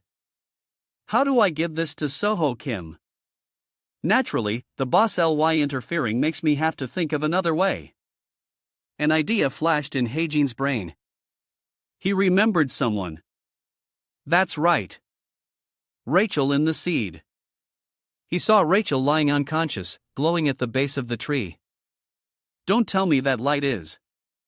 It flickered in her chest. "I didn't think it would happen at this moment." And then it shone with a blinding aura. It was so bright. Hygiene had to cover his eyes. In her days, Rachel vaguely felt so sleepy. "I have to defeat that spirit quickly. I need to become number one and be the pride of the royal family." She slowly opened her eyes. "This is strange. What happened? It's so bright." A smiling little girl appeared. A child. The baby hugged her tightly. Who was she? Rachel felt so warm. "My wound feels like it's healing. So warm." Her sparkling eyes were like rose quartz. "Why does she feel so familiar?" Even Dell smiled innocently. "That's right. It's like me when I was little." The girl seemed to want to tell her something. Rachel's eyes widened as she looked at the little girl. What is she saying? Evandel lay in Rachel's arms. "I need to ask her about it." She slowly opened her eyes after fainting. "No, I can't do it." Rachel's eyes kept drooping. "I'm so sleepy." Her voice was a little shaky. "What did you say?" Hajin was a bit stunned at this moment. "Dad." Evandel kept calling out. Mommy fell asleep again. The friends sleeping at the corner of the tree finally woke up. Heijin was also carrying the unconscious Zuho back. Everyone cheered and boarded the boat after completing the test. The large ship set sail 4 days after the test ended at 9:00 a.m. the next day. Heijin gazed at the vast ocean. Everyone has recovered from the test. Then Heijin turned to talk about the sword. There was a small disturbance due to the appearance of the butterfly tree which the supervisors did not anticipate. However, everyone has agreed that the 4 cadets who contributed to destroying the butterfly tree will share the points. He looked towards his watch which reported, "You have no new messages." Hajin's heart felt a little heavy. No contact from the chameleon troop. Heijin was a little pensive. But why is the boss interested in me? There are no clues at all. Suddenly, a voice called out, "Hey!" Nain seriously asked, "How did it end?" Hajin was a bit confused after hearing that. What? Nain had only heard and knew so much. I don't remember what happened after I fainted, but according to Siho Kim, you were the one who destroyed that thing. Hajin immediately denied it flatly. What? How could I kill it with just a gun? That's right. Even I couldn't do it. Suddenly, he noticed Nan's strange behavior. By the way, why are you using a sword instead of a bow? She froze stiffly. Nan shouted in the middle of the boat. You said that, but Hajin maintained a calm demeanor. I mean, you have to have your own opinion. It's dangerous to use a weapon you're not familiar with. She was filled with indignation. What? I'm not so bad that I need you to worry about me. In the end, Hajin had a compromise. All right, whatever. You want to ask one more thing? But hesitated. So, how do you feel after using a sword? Nain didn't know how to answer. She turned her face away and Hajin guessed, still scared, which hit her right where it hurt. Nain broke out in a sweat. What? What did you say? Who's scared? You idiot. Hajin didn't add another word. Nah, I really can't lie. That's one of the personality traits I wrote for her. But he also easily understood. I wonder why I never thought of changing it. The blue waves flowed gently. Hajin looked out into the distance. But if you continue to use a sword, your skills will improve. Hajin encouraged her. You're a natural-born swordsman. Later, Yona, you was eating and analyzing the situation. From my point of view, it seems like he likes you, Nain. Just as Hyen said, Nain couldn't lie. She jumped up. That's not what I meant. To verify, Yona turned to ask, right, Suho Kim, you're close with Hajin Kim too, aren't you? Suho asked back. How are we close? He thought about it seriously. Well, Hajin Kim isn't much different from what you know. An image of Hajin appeared in his mind. I know him better than you do. After that, Yona sighed and said. Hajin Kim is always cold and keeps his distance from people who try to get close to him, but he seems to like you, Nan. Nan had jumped several times already. Hey, Yona, you, aren't you pretty close to Hajin Kim, too? Yona Yu poked at her salad plate. She calmly replied. He only talks to me because I have something he wants, but doesn't he talk to you differently? She blushed and pulled at her shirt to leave. I already said it's not like that. Why is it so hot in here? Yonyu asked again. So, what are you going to do? Nan was frozen at this point. What are you talking about? While talking enthusiastically, Yona, you noticed he was standing in a corner on the other side. Hajin Kim. They politely greeted each other. Hi. Eating. Hi, Hajin. Yeah. Hajin silently observed, then turned away without emotion. Yonyu teased her. See? He looked at you before he left. Nain was already embarrassed enough. Please don't go. This made Nan really embarrassed. Hajin returned home after a long, tiring day. He called out, I'm home. Are you in your room? The adorable Evandel ran towards Hajin. His face looked completely helpless. Come on, don't run. The little girl happily called out to him, Dad. Evandel threw herself into Hajin's arms. Where did you go, Dad? I told you I was going to buy food for you. The little girl naively asked for food. Hajin picked her up, feeling that being called Dad wasn't quite right. Hey Evandel, you can't just keep calling me Dad, he said. Evandel wondered why not. He explained that everyone would misunderstand. But why? The innocent Evandel asked.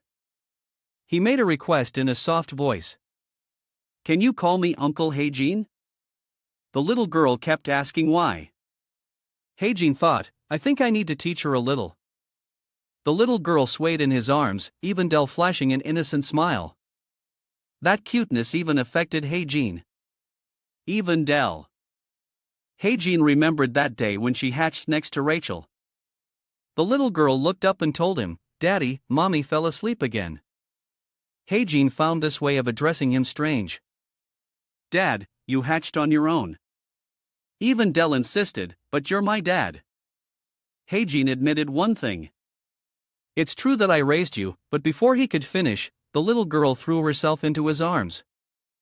Dad, honestly, Heijin didn't know what else to do. Geez. Just then, a helicopter flew by. Want to keep the little girl safe? He said, Evendel, can you turn back into a seed for a little while? Evendel wondered, a seed. Heijin described its previous form. Yeah, that's right. Round and small like before. The little girl was still worried about Rachel. What about Mom? Heijin was extremely anxious. Oh, don't call her Mom. Mom. Mom is busy. Evendel was a little sad, rubbing her eyes. Okay. Then the little girl turned back into a tiny seed. Evendel ran around holding Heijin's shirt. That's how I hid her in my memories. Heijin also didn't know what to do. When did I become a parent without knowing? Let's eat. Evendel exclaimed joyfully. Food. A super cute meal was right in front of the little girl. Evendel tasted it and found it absolutely delicious. Heijin reminded Evendel, sit nicely and eat. He went to another spot to check on something. All right. The bag of blue powder in front of glowed and sparkled. What should I do with this butterfly pollen? It attaches to a target with magical power and awakens their hidden potential. The butterfly pollen has a rather powerful effect. The description is very simple and it depends on the awakened target. In other words, it can awaken person or an item. He recalled the original work he had written. In the original story, it was taken by Rachel and Soho Kim. He placed his hand on the calculator. I should consider this more. Who should I give it to? Meanwhile, Rachel lay listlessly on her bed. In her eyes, the image of Evendel still lingered. Who was that child I saw? Rachel felt so happy being with the little girl. It was like a dream. I could feel her energy. She turned to one side, tossing and turning for a long time. Is she a spirit? The power of a spirit. I still don't understand it well. Or was it just my imagination? Rachel remembered when Evendel smiled at her, but I don't think it was my imagination. She smiled unconsciously.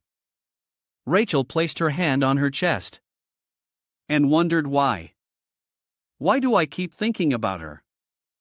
She had a good feeling. A feeling that I'll meet her again. Elsewhere, a majestic statue stood tall and imposing. Relax, Yona. You seem to be waiting for someone. Someone's footsteps approached naturally. She opened her mouth. You started. You're here. Yona, you teased him. I thought you wouldn't come. After that, she could.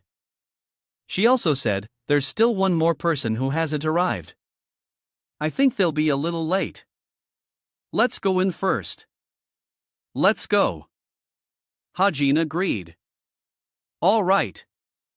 But in his head, he was still wondering, who else is there? As they walked, the two of them exchanged a few words. By the way, you did very well in the final exam.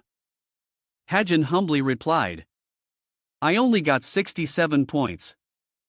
Without the evaluation, I wouldn't be able to. If you don't want to stand out, your score should be below 20. Yona, you also told him, other guilds have started to take notice of you. But Heijin didn't pay much attention to her words. His eyes widened in surprise. I love you, Yona.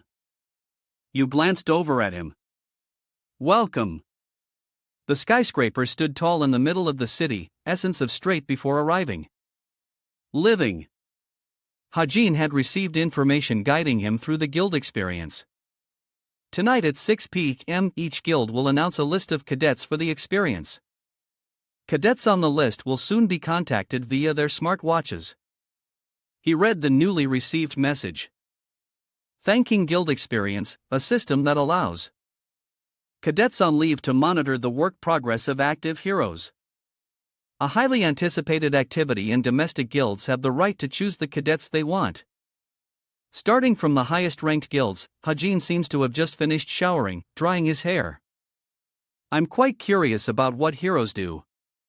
There must be some other side missions besides the ones I wrote, but this activity has a very limited selection. However, each guild can only choose 3 people from the first and second year cadets. Therefore, first-year cadets ranked below 300 have no chance of being selected. Hajin pondered while stroking Vanel's head. Consider my rank in the entrance exam, no matter how well I did on the test, it's unlikely I'll get into the top 300. That's disappointing. Suddenly, the bell on his watch rang. Heijin froze for a moment. He went straight to the watch. What? What? A call? Who could it be?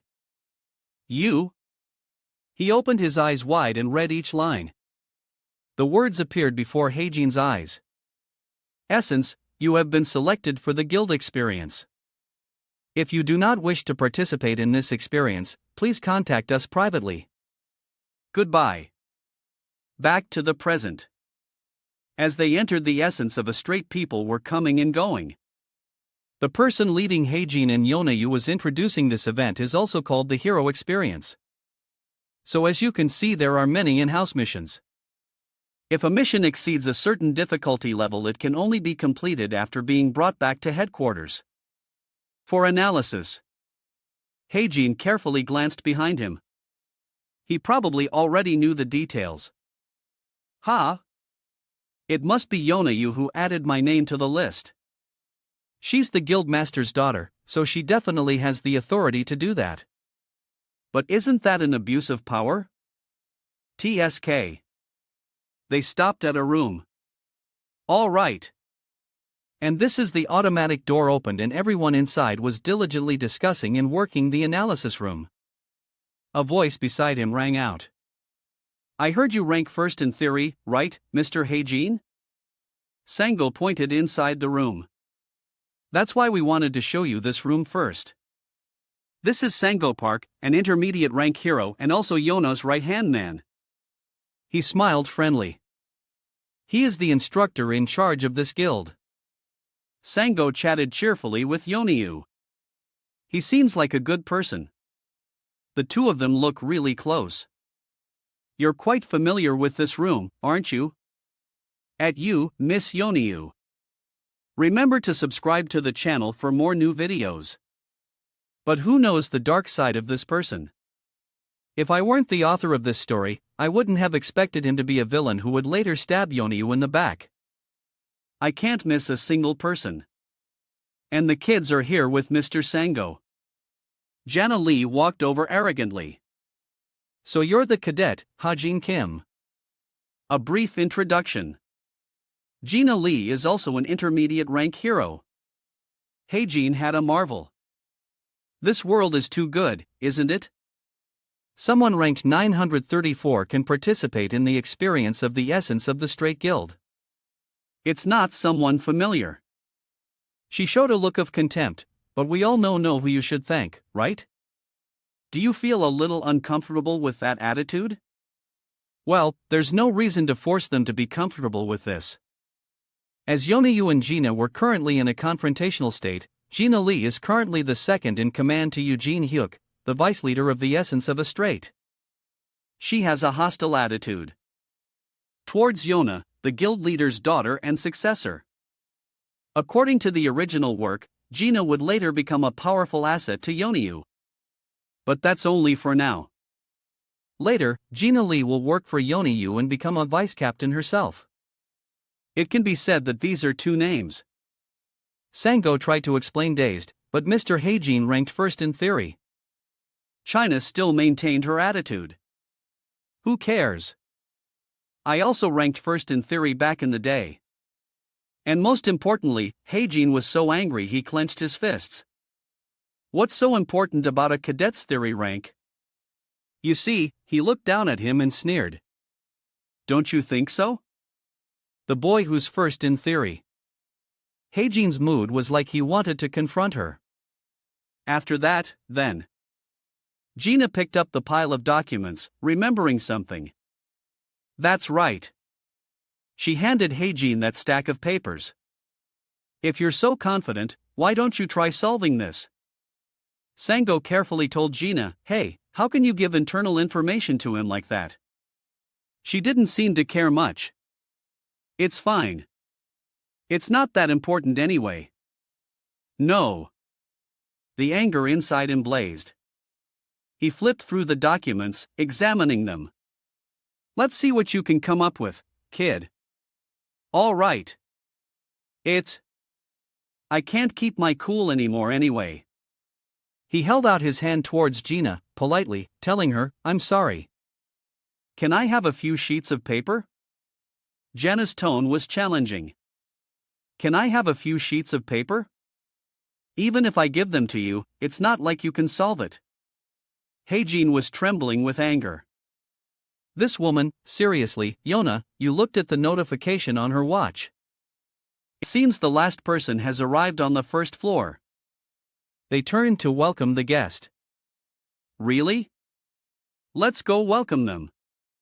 Just me because Heijin was the only one left in that room in front of all the data screens. Looking at the pile of words on the table. This must be data for measuring variables that can appear when targeting dungeons. A normal cadet definitely couldn't solve this. Heijin calmly solved each number one by one. But as long as I have OB observation and comprehension, I just need to write down the calculations that appear automatically before my eyes. As the document was down to its last words, done. One last line. Then his paper was snatched away. Gina appeared before him scolding as if someone had provoked her. Are you still working on that? Didn't you see everyone else left? Stop wasting your brain on useless things and follow them. Heijin gripped his pen tightly, so angry he couldn't speak. A moment later, he stood in a corner, guessing I couldn't finish it. For the first time, just ask me and see. But the more he thought about it, the angrier he got. The elevator arrived. The door opened and Heijin bumped right into Neen. You. She almost couldn't believe her eyes. Guys, what non? Non went crazy again, turning to Yonayu to demand an explanation. What? What the hell? Why is he here? Yona, you didn't know how to answer. Well, she was very amused by her reaction. So, the last person is not shy. This gave Haji a headache. But why didn't Yonas say? So from the beginning, the sun was setting elsewhere. Eugene Hewitt sat alone in the middle of the room. The result of spending a whole month digging into his past is just a few scraps of paper. On the internet on the desk was a pile of investigation documents on Hajin Kim.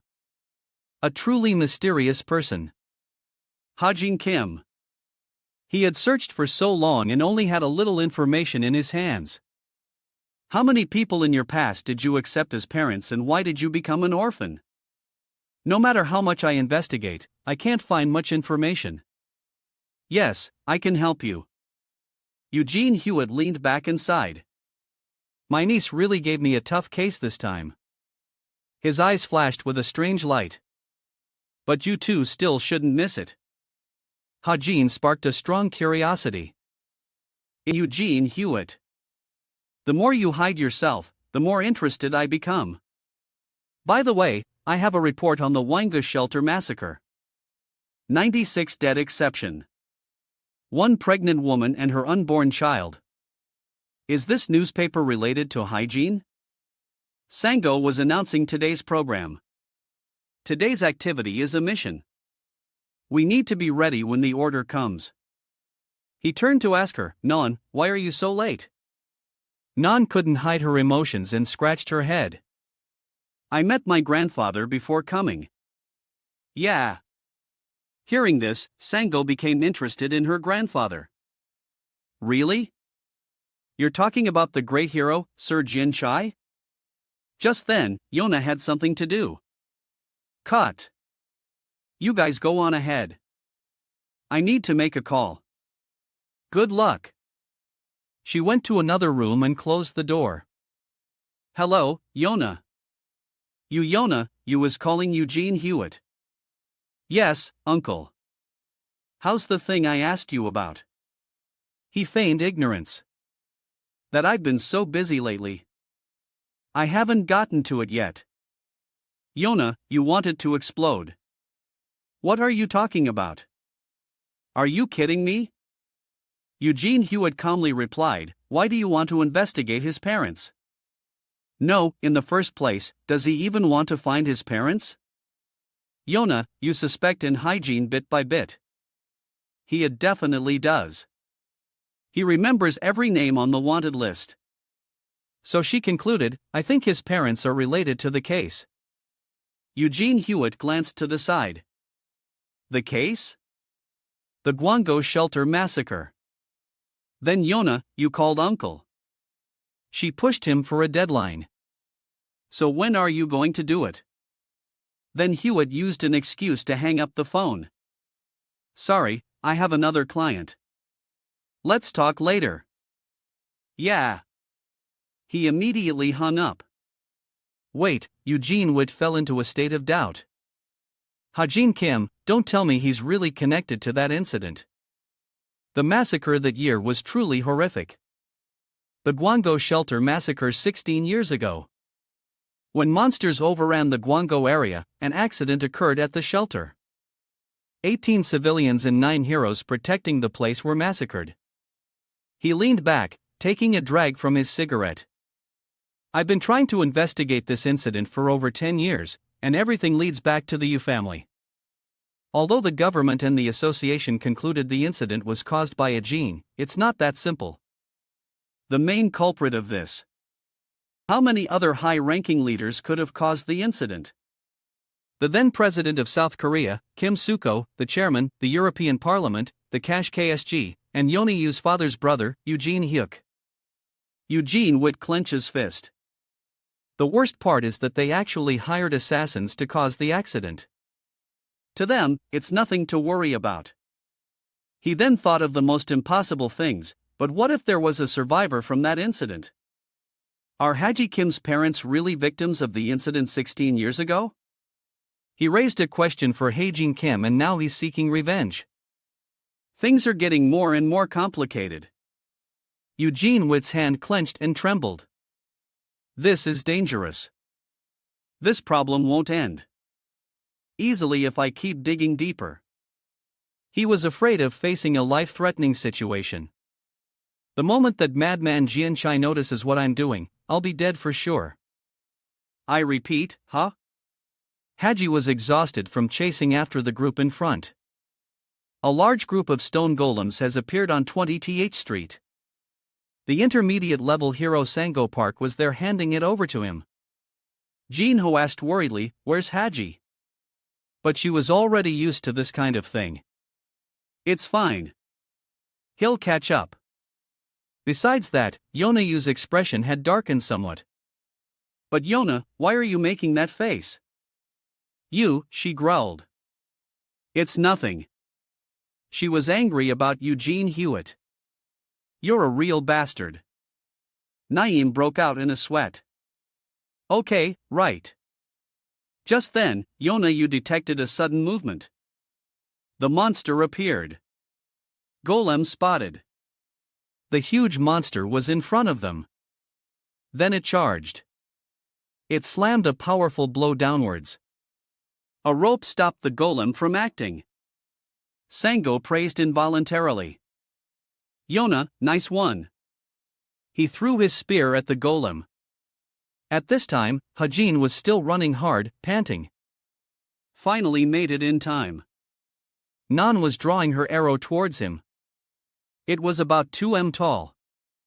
A thought flashed through her mind. I can handle it if I use a sword to handle it. Na braced herself and jumped. The sword flew like a moth, attacking the golem.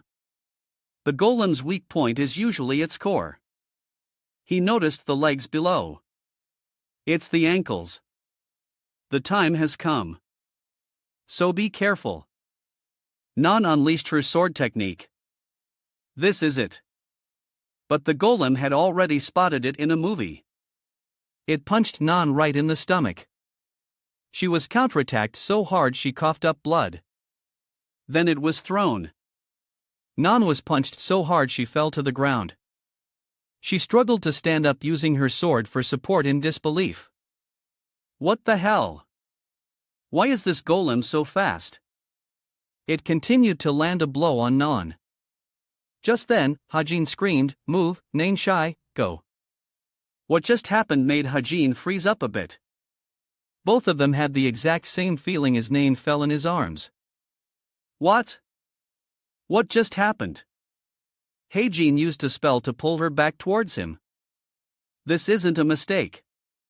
Because I wanted to help Nan. My ability automatically activated and an unwanted action occurred. So, I need to say something. Oh, you. He tried to explain to Nan. If you're just going to freeze up or hesitate at the decisive moment, it's best to keep your distance from it. The next words made her heart flutter. Your sword can attack it from a greater distance, right? She didn't know. She shyly pointed straight at his face to hide her true feelings. That's my business. I just made a mistake because I was careless. Just stand there and watch. She turned to the other side, still saying, "But thanks anyway." The sword burned with a golden light in her hand. The reason Nan became a swordsman was because the amount of mana she could use was many times greater than that of a normal hero. Her special ability was her overwhelming mana. Hajin's earlier words made her even more determined. Her mana reserves are even larger than Soho Kim's. When she uses her sword, it can be unleashed without limit. They fought for a long time. Basically, it's resolved. It's finally over. The rescue team will be here soon. Let's go back. Hajin realized someone was watching him. He glanced down. That person, Shia-jin, was staring intently at Hajin. It's clearly her. Nain called out to him as he stood there dazed. Hajin Kim, what are you standing there for? Let's go. Hajin quickly ran after them, not forgetting to glance back curiously. Well, sorry for hitting you with that skill of mine. Her body reeked of murderous intent. On another side, Gina was stretching her neck. My shoulders are so stiff. A female colleague holding a glass of water stood nearby and asked, "What are you going to do now?" I think telling those administrative people that it's their specialty would be faster. She pushed up her glasses, confidently, stating, I'm much smarter than them. Don't worry. Besides, I'm almost done, she said. She noticed the stack of papers on the table. So, what's with this pile of papers? She thought for a moment, then replied, I use pen and paper to calculate it. These are the notes on its name. Speaking of which, Gina picked up the stack of documents. We should organize this a bit, huh? She read every word carefully. What? What is this? As expected, Jana's message to Hajin was a serious. Hello, Cadet Hajin. I'm Gina Lee. We met before. Can we talk for a bit? Hello. Reply as soon as you get this message. That's right. You remember. Are you coming to the guild tomorrow? Then let's talk tomorrow. He arrogantly said, no. It's like I'll go there. Hajin angrily tapped his watch repeatedly. I already know how the guild works. There's no reason for me to go there anymore. Afterwards, he sent a notification message. Hajin Kim to Hiro saying, I will not be participating in tomorrow's guild tour activity. Sango was truly confused at this point. Wait, why? Then he flashed a mischievous smile, wanting to tease her. Should I mess with her a little? He politely texted back, Hajin Kim, someone told me I was the 930th person to receive network support instead of getting special treatment like that. I think it would be better if other cadets also got the opportunity. I'm sorry. The two of them foolishly read the message and then foolishly looked at each other. Sango exploded with anger. Johnny, no. She was a little scared. I didn't know this would happen. Take down. Heijin chuckled. This should be enough. I can't imagine how mad Yona you will be. He imaged in a scene of Yona, you pulling her hair. Why did I bring you there? Heijin let out a long yawn. I'm probably sleepy. Looking at Evendel sleeping with her limbs spread out, so tired. It must be because I had to go to so many places. What did she do to be so sound asleep? And I still have a few things to do tomorrow. Heijin carried the little girl to the bed. I should hurry while Evendel is still sleeping. He was about to grab something. In his hand, he held a small bag. Inside was a jade green powder. The butterfly tree's pollen. No matter how you look at it, it glittered beautifully. There's more of it than I thought. Heijin thought about how to divide it reasonably. If there's this much, then a little for Suwa, Kim, and Rachel. Heijin carefully put it into 3 different bags. And I can use it too, divided equally into 3 parts. Heijin always thinks about the big picture when he does things. They're both important characters, but I also need to survive. I should use it when I have the chance. Hajin's hands were a little hesitant, so he decided to strike while the iron is hot. I should act on my thoughts. He packed the butterfly pollen himself. Using it on my body would be a waste because I only have SP, not hidden potential.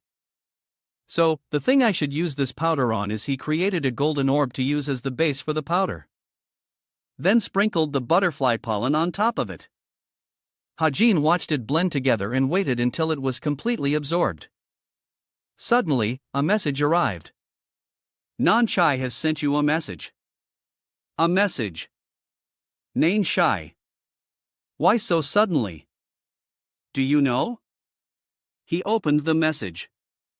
Hey, thank for today. Food. Let's go. Heijin's head was full of question marks. Food. Fun. Time passed quickly. 10 minutes later, just those few words.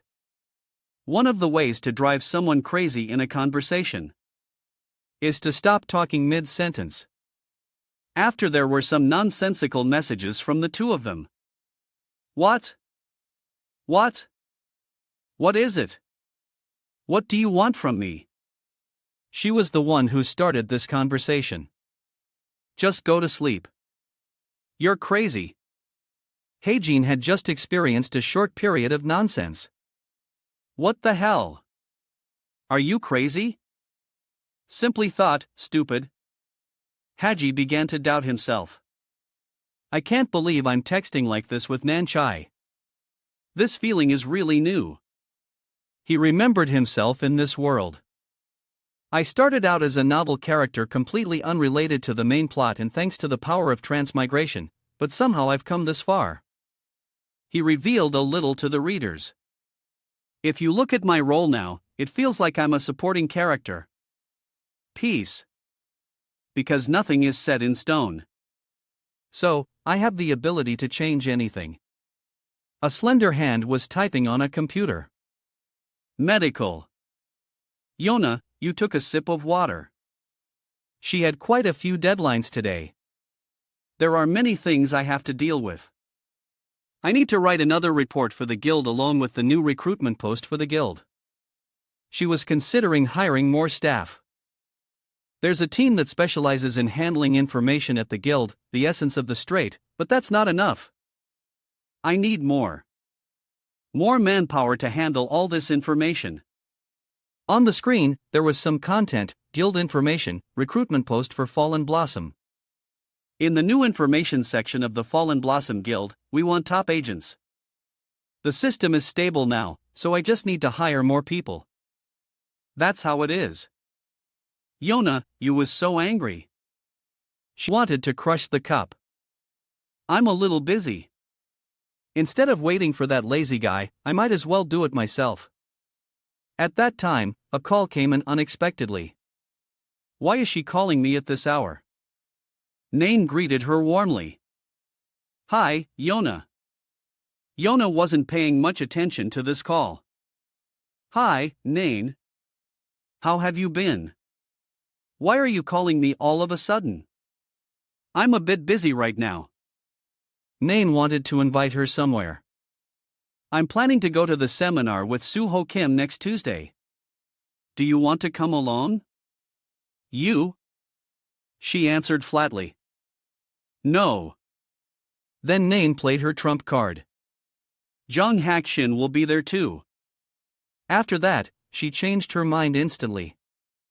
I'm coming. Yona, you got back to the main point. Is that why you called me? She denied it. No. If not, then why? Nan asked shyly, did you see the drone footage replay of yesterday's battle with the stone golem? Yona, you immediately replied, I saw it.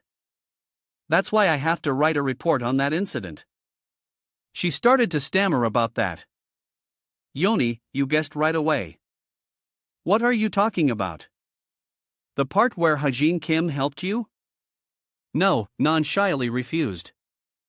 No, not that. The screen showed the scene of Hajin catching Nan in his arms. It was filmed very clearly. Looks like you fell right into his arms. Nan unwound, reminding her, don't go sharing that everywhere. Yona found her friend hilarious. Why would I do that?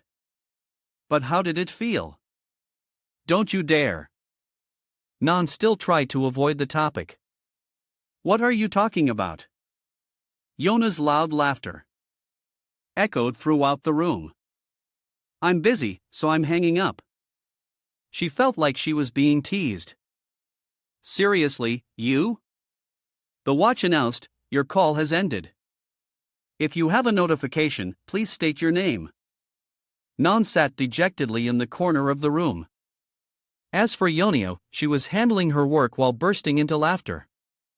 Oh my god, she's not being honest at all.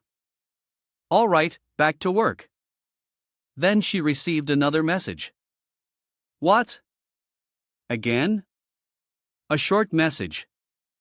Yes, she has received it. She was so angry she shot up from her seat.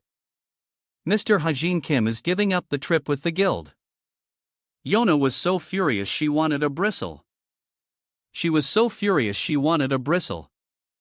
Oh, did Jia Li say that? Alright, let's stop talking here. Gina Lee wanted to drive Yona crazy. Gina Lee, that woman is truly insane. Messages kept flooding her device. Are you kidding me? You think I called him here just to play? Pick up the phone. And yet, she ruined it all with one hand. We were so close to getting him to agree to sign the contract. Oh my god, that Kim Hyen guy's actions are truly unpredictable. Over at Haejin's place, what is hygiene system? The information on the notification showed SP points increased to 89.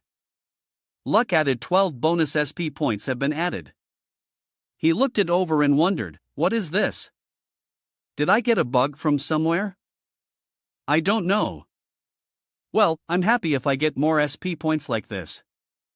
He opened his laptop to take a look. So, should I invest this SP as well? His face had a hint of sadness. No matter how hard I try, my physical stats will always lag behind over time. Haejin came up with the most effective method. So, the best thing I can do is to choose and focus because I used the butterfly powder for my ether. The analysis panel appeared. Random enhancement system, low grade, mixed attribute, identification ability, specific item has been identified. Random enhancement. The concept of a specific item is enhanced from 1 to 100%. The chosen percentage will be effective for 24 hours, and after every 24 hours, it will be randomly reset. Growth. If you invest SP points into the talent, you can enhance the random enhancement system. And Heijin made a bold choice. I will put all my SP points into a weapon instead of my physique, but he was truly a bit unlucky. It's clearly a talent that requires luck, but that's fine because my luck stat is in the top 0.1%. Therefore, everything will be fine knowing that. But whether it would succeed or not was another matter. Heijin focused on the problem. Alright, let's do this. The system asked, will you write your own talent? Will you write your own talent? Please let it be a success. He closed his eyes, not daring to look. I open one eye again.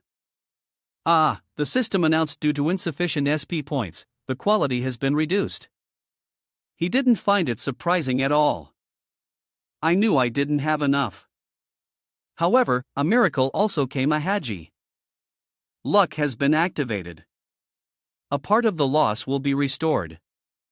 A new panel appeared for him. Random enhancement system. Lowest grade. Mixed attribute identification ability. Up to 5 weapons will be identified. Random enhancement. The random enhancement concept of the specific item will increase from 1 to 44%. The chosen percentage will be effective for 24 hours, and after 24 hours it will be reset. Randomly. When a weapon's identification is removed, it will return to normal after 1 hour. Growth. If you invest SP points into the talent, you can enhance the random enhancement system. Heijin finished reading and let out a sigh, holding his head in exhaustion.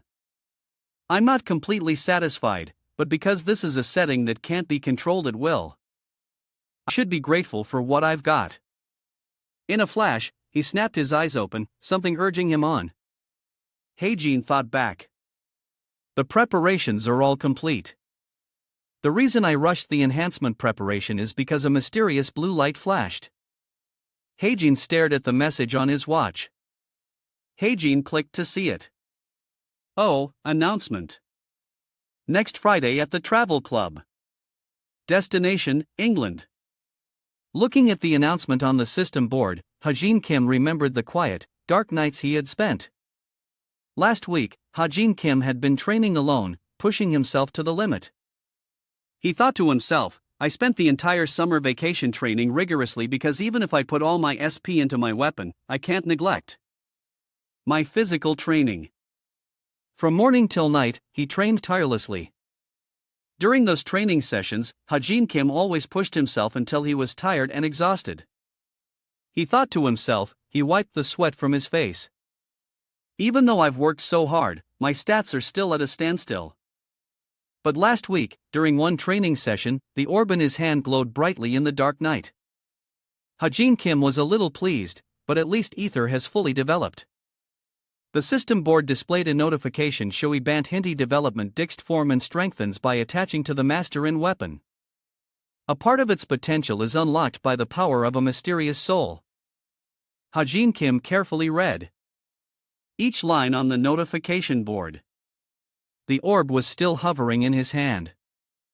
Hajin Kim silently calculated for a long time. In short, the body enhancement stat has increased by 0.7 and the function for detailed color and texture changes has also been added. After that, Hajin Kim wanted to test the current enhancement stats. Should I test it out? But apply it to a gun is still difficult. He pondered, then waved his hand. Return. The orb flew into the air and revealed a sharp dagger. What about the dagger? Oh, all right. He thoughtfully looked at the dagger in his hand. It's a success. It feels no different from a regular dagger. But to check the difference before and after enhancement, identify it's not beneficial. The system board displayed a notification. Random enhancement system identify up to 5 specific items. Enhanced the identified item from 1 to 44%. The dagger was continuously being empowered. To test its new power, you all can take a look. Hajin Kim threw the dagger forward. It shot out as if tearing through the air. The dagger ripped through the wind. Its sharp tip aimed straight at the giant boulder in front of it. Hajin Kim thought to himself. But its power is not ordinary at all. As expected, the dagger directly pierced through the boulder, splitting it in two, sending dirt and rocks flying everywhere. Seeing such a high achievement, Hajin Kim smiled with satisfaction. Detailed finishing and a random enhancement system. These two things satisfying. Looking at the long gash on the ground caused by the dagger's path, he was a little intrigued. This is quite useful, isn't it? It's not as strong as an artifact, but its appearance is very advantageous. An ordinary scabbard will make the enemy careless, and this blade will pierce the hearts of the careless. That's enough. Back to the present. Hajin Kim's sister, Evendel, was playing with a new spirit. Einar had no shape, just floating like a sponge. Hajin Kim gently reminded the little girl, Evendel, you have to be good and stay home when I go to club activities, okay? Watching his innocent little sister playing happily, Hajin Kim looked at Evendel affectionately. I'll bring back snacks for you. Okay. After that, Hajin Kim continued to remind the little girl. When you make friends with spirits, only befriend animals. Don't get familiar with humans. Okay. The repeated reminders made Evendel pout and cover her ears in annoyance. Stop nagging me. Ivandel's reaction made him gasp. After giving instructions, Ivandel's channel will receive more. Hajin Kim left home for the club. See you later, Evendel. Evendel also trotted over and waved goodbye to him. See you later. Elsewhere at Rachel Elizabeth Lewis's palace, where roses bloomed brilliantly, Rachel Elizabeth Lewis's servant called out to her, Princess. He announced, from now on, you don't need to worry anymore. In Rachel Elizabeth Lewis's room, she was listening to Henry's report on what had been assigned. We have successfully reached an agreement with Cube and assigned a reliable manager. After listening, she replied, Thank you, Henry. All right. Suddenly, Henry hesitated. As for the cadet, who saved you? Hearing mention of that person, Rachel Elizabeth Lewis became more interested. Henry continued, If you agree, I will contact him privately through the Royal Association. She replied, quite satisfied.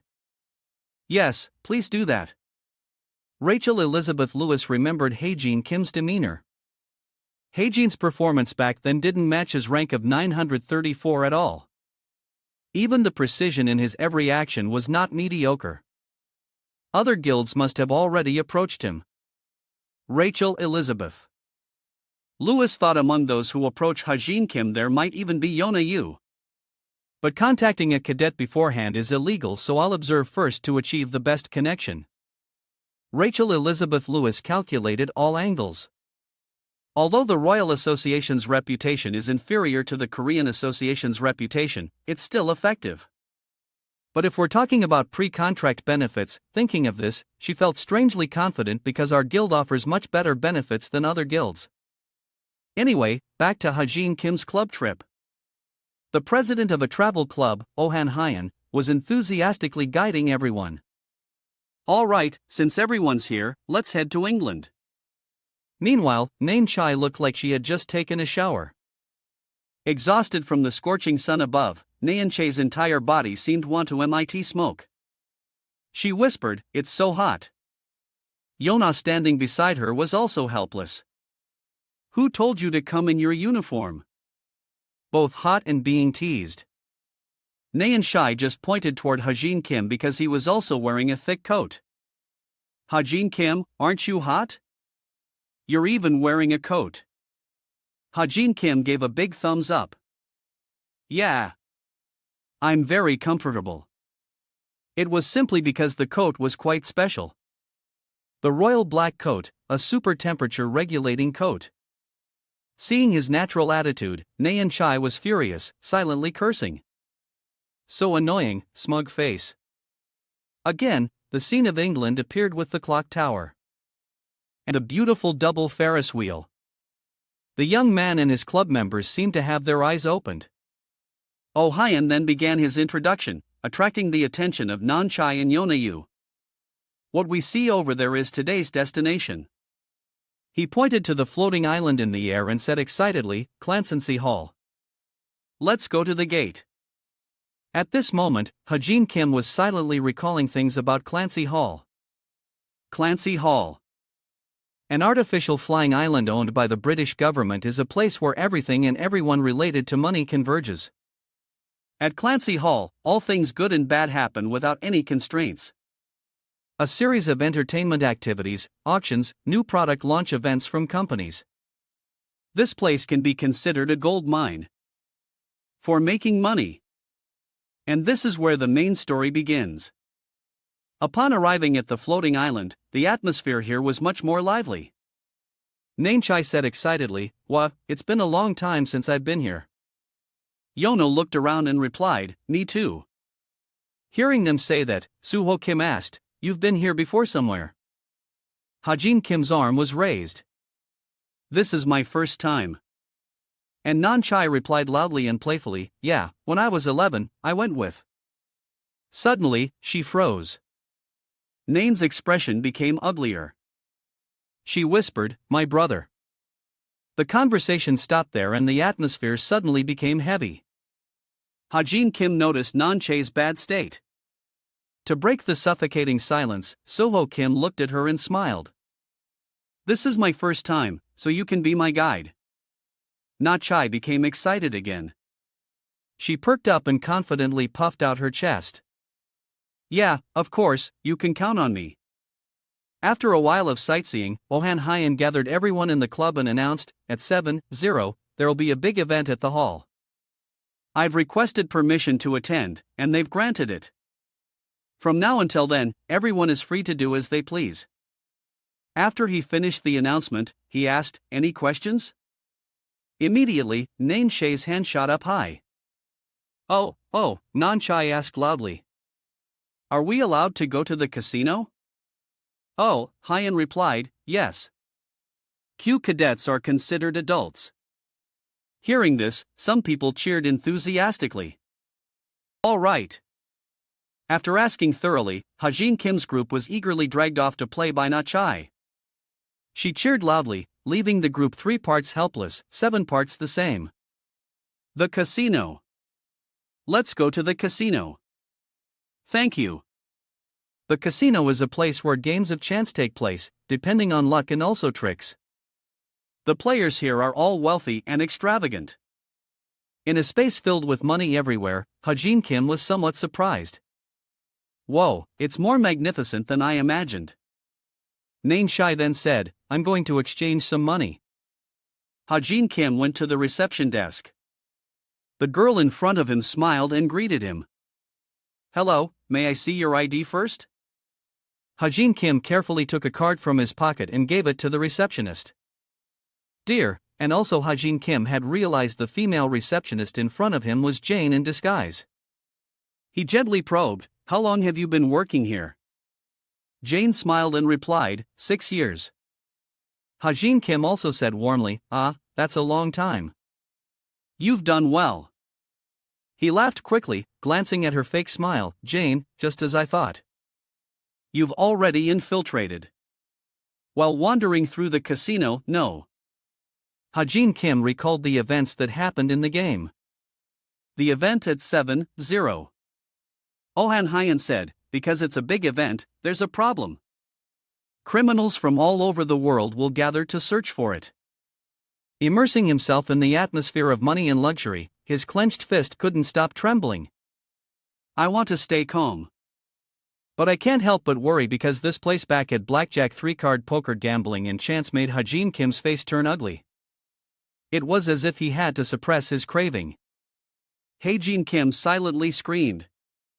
This is a place full of temptation and money because my luck works here. After thinking, Hae-jin Kim smiled faintly. That incident will happen at 7:00.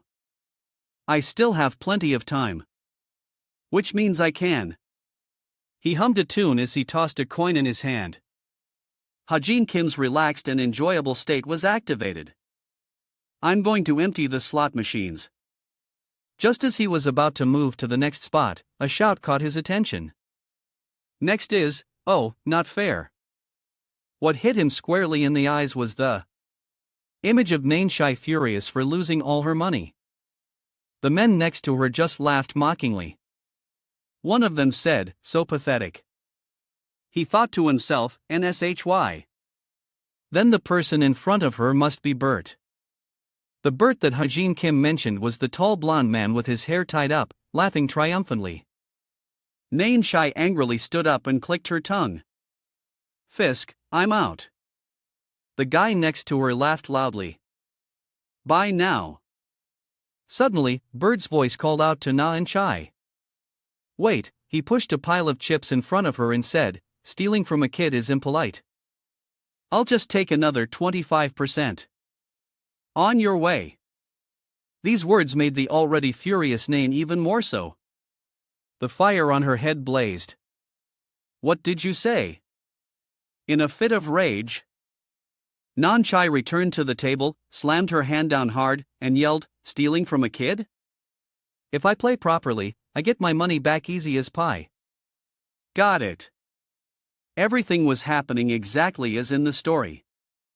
Within 2 hours, Nainshai would lose all the money she brought and lock herself in her hotel room, crying her eyes out. It was understandable for her to lose in a place full of scams and chance. Everyone around her had had an advantage because those guys were all in it together. The guy named Bert who provoked Nan was particularly special. Their leader Bert is a rather important character in my novel. After a few more rounds, Nainshai screamed, this is so annoying. Hae-jin Kim, watching from the sidelines, thought with frustration, she's really an idiot. Suddenly, his gaze left her and settled on the bracelet on Bert's wrist. I don't really care how much money a rich kid like her loses, but since it's that swindler, Bert thinking this, Hae-jin Kim immediately walked over to Nain's table. Get up, Nainshai. With that, he directly pulled up a chair and sat down, officially joining the game. Hae-jin Kim flashed a confident smile. Let me play. So now I'm interested. When a new player joined, one person at the table stood up, seeming a bit rushed. I have to take a call now, so please excuse me for a moment. Hae-jin Kim, while pulling up his chair, replied, then the 5 of us can play just fine.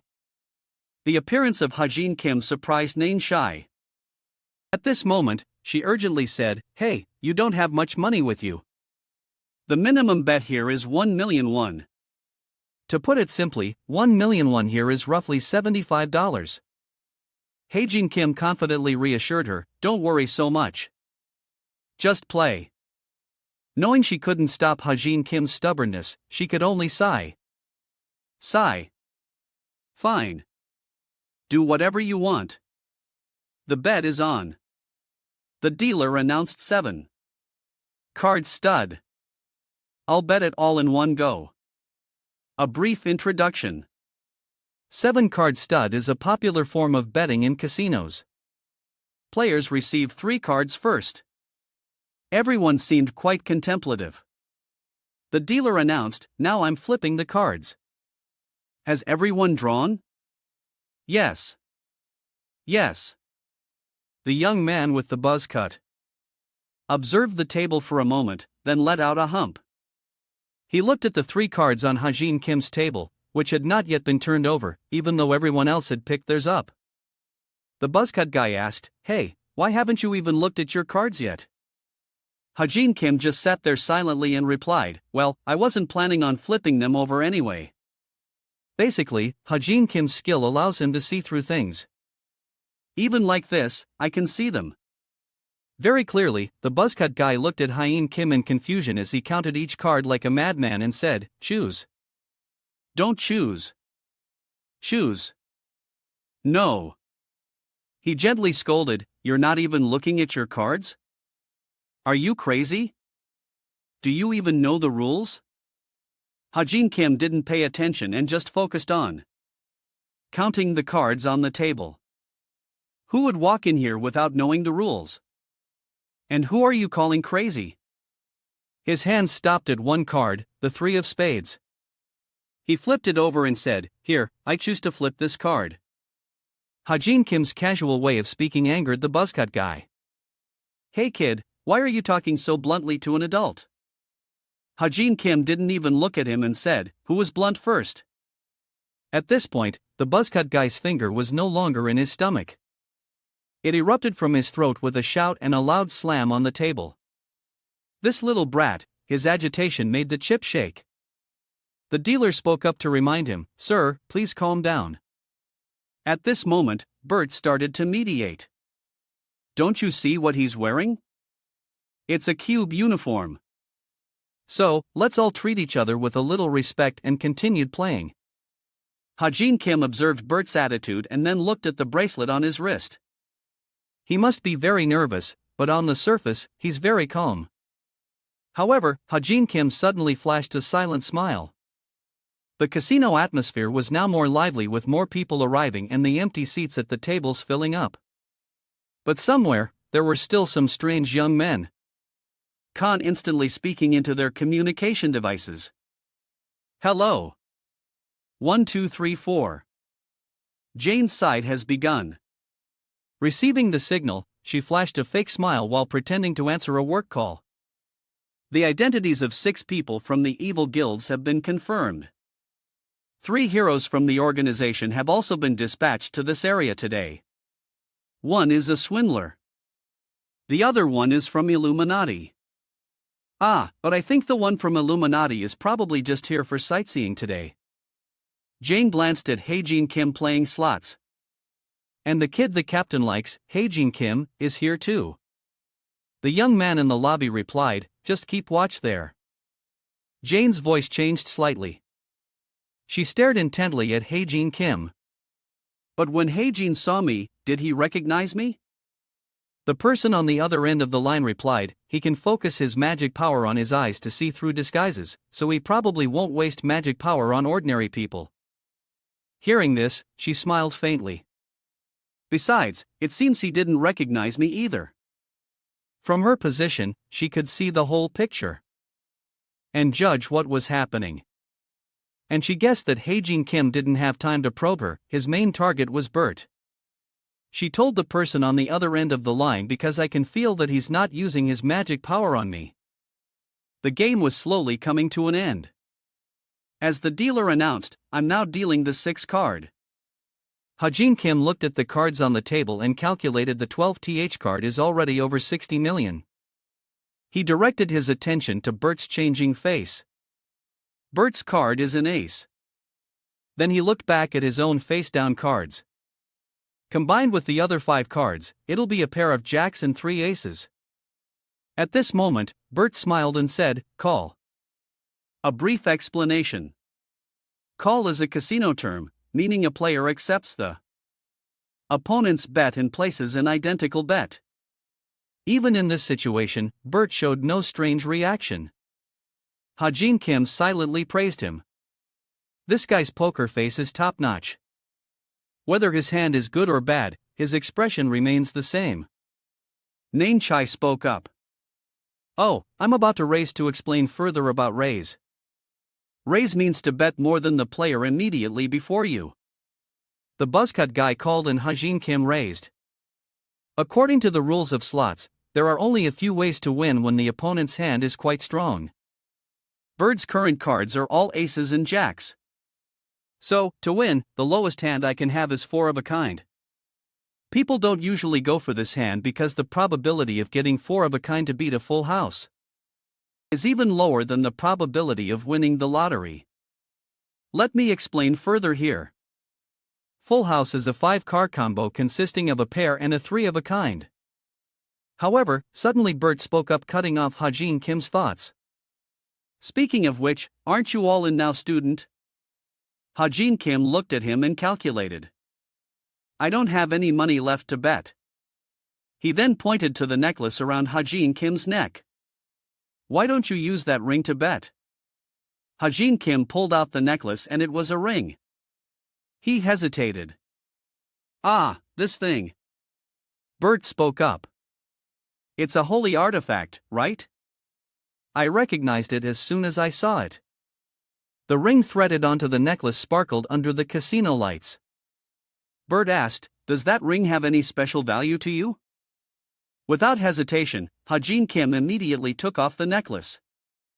No, it's just for decoration. The cold and heartless words denying the ring's value made Nan-chai a little stunned, her face showing a hint of displeasure. Unable to bear it anymore, Nan-chai slammed the table and stood up, startling everyone. Hey, let's go home. Ha-jin Kim was slightly taken back. What's wrong? Just sit down. She frowned and yelled straight at Ha-jin Kim. However much you lose, I'll pay it all back for my own pocket when we get back. You carry that ring everywhere, which proves it means a lot to you. Suddenly, Nan-chai's arm was grabbed and held by Ha-jin Kim. He spoke slowly but with confidence. Don't worry, just sit down. Ha-jin Kim leaned close to Nan's face, making the young girl's cheeks turn pink. He whispered, I can't lose. Don't worry. Back to the card game. Ha-jin Kim put the ring forward as a bet. And he also made a condition. This ring is very expensive, but I'm still betting it. So, to be fair, you should bet that bracelet of yours, too. Bert didn't hesitate to take off his bracelet. No problem. Like this. The ring and bracelet were confirmed as betting items. The dealer spoke up. So, shall we flip the cards now? Bert reached for the 3 face-down cards. Let me go first. Good luck. Bert's hand was 3 aces and 2 jacks. This made Nan-chai freeze, almost losing all color. She stammered full house. With a good hand in poker, you win. Bert casually ran in all the chips towards him. Ha, I was worried for you. Suddenly, Ha-jin Kim spoke up. Hold on. He pointed to his face-down cards and reminded him. I haven't flipped my cards yet. His gentle words made Bert's facial muscles tighten. He sneered and asked what Ha-jin Kim said as he flipped his cards. You know, on your table there are 7 cards. Among them are 4 of a kind twos. Ha-jin Kim smiled and continued, my luck is also quite good. He looked at the 3 cards he had just flipped and pretended to be surprised. Oh, for a kind. That means I won, right? The scene before him made Bert freeze while Nan-chai beside him shouted loudly, for the kind. Holy crap, what the hell? Ha-jin Kim beside her gently replied, well, I'm just pretty lucky in these kinds of games. To explain this match a little, 4 twos is the lowest of the 4 of a kind sets. Only 2 full house hands are higher than a pair of aces and 3 jacks. But if the previous player has already used this ace set, then in the next hand, that ace set cannot be combined with any other set. Ha-jin won this hand with a set that is almost the highest value in poker. Bert's pupils contracted. He yelled, how? How the hell? Unwilling to accept the loss. Bert yelled so loudly that security had to drag him out. No way. That little brat must have cheated. It was that bastard, not me. Nan-chai stood up and scolded this big guy. You're so loud, huh? Do you have any proof? There are security cameras all over this area. You know, the staff are checking them now. In Kim sat collecting his chips, paying special attention to Bert's bracelet. As for Nan-chai, she was still angry about Bert's arrogant attitude. What a sore loser.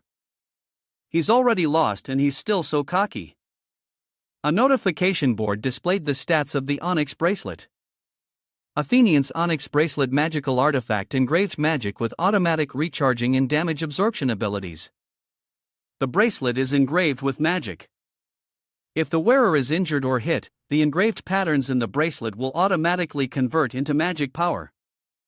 It can automatically recharge its magic when exposed to the air, although the charging speed is a bit slow. According to the plot, Bert still doesn't know the true value of this bracelet. The reason is that although the bracelet can store magic power, its owner cannot directly use that power source, meaning the magic power stored inside the bracelet. Hajin Kim stared intently at the patterns on the bracelet, thinking to himself, even though it only needs one more piece of engraved magic to be usable, but won't realize this until a year later. I'll engrave some muscle-building magic into it then. All right. Suddenly, Nainchai called out loudly. Hey! She looked at him with angry eyes. If you had lost just now, what would you have done? Haji and Kim thought for a moment, then calmly replied, jump off a bridge. Run from my debt. His words made her a little angrier. Don't talk like that. Looking at the chips and gold he had won. 1/3 of this pile was from Nanche's own money. Hajin Kim said, so, what else do you want? Do you want me to give you your money back? Nanchai immediately scolded. That's not it. You used it, so it's yours. I was just asking. You look pretty cool back there. A short while after leaving the casino, Yona's group had returned. She seemed very angry. The young man beside her waved and called out, oh, Hajin is here. Hey Jean, we're meeting over here. In front of them was still Hajin Kim, but it was a version of Hajin Kim decked out in expensive junk. The noble Mr. Heijin, if you had been 1 minute later, we would have considered you absent. Hajin Kim replied. Oh, sorry. You looked at him annoyed and scolded. What's with the flashy clothes, old man? Hajin Kim didn't bother to reply. Oh, you mean why am I so handsome? Nanshai, standing beside him, was carrying his pile of stuff and complaining. Oh my god, this is so heavy. Hajin Kim held up his bag and said calmly. Well, I just stopped by the antique shop for a bit. Your little bit is a Gucci shirt. Chanel shoes, a holy artifact that increases charm, a 300-year-old toothbrush. Everyone was stunned and asked. Where did you get so much money? At this moment, Nainshai then told everyone about the card game and the casino. Hey, he's not kidding you all. Thanks to some blackjack baccarat. Suddenly, someone from behind asked, oh my, look who's here. One of them is a white-haired young man with a bright smile greeted them. Isn't this our universe's cutest Nainchai? Nainchai flinched. Oh, what the why are you here? The young man replied, me? I'm just here to have some fun. Seeing Hajin Kim looking at him, the young man teased Nai. So, who's that guy? Your boyfriend. These words made her blush beet red and she scolded. No way. We're just normal friends. Oh, but I heard he has a lot of money. Are you really just friends? Yona, you seem to have recognized the person in front of her. She pointed at him and asked Hunter Jun Woo Kim from Illuminati. Jun Woo Kim smiled brightly. Exactly. It seems I'm still famous. After that, the two exchanged pleasantries. It's a pleasure to meet you. My name is Yona Yu. Oh my. It's a great honor to meet you, my lady. Their group was just fooling around in the small alley. Far away. Don't meet again. Lai Xiaopang was standing hidden behind a door, observing everything. The boss stared intently at Hajin Kim and softly called Jane. A few purple drops of water appeared from the top and Jane materialized. She smiled and answered the call. Jane is here. Returning to the floating island of Clancy, this place. The coordinator announced, right now, our news team is at the Thames Riverport heading straight to the floating island of Clancy.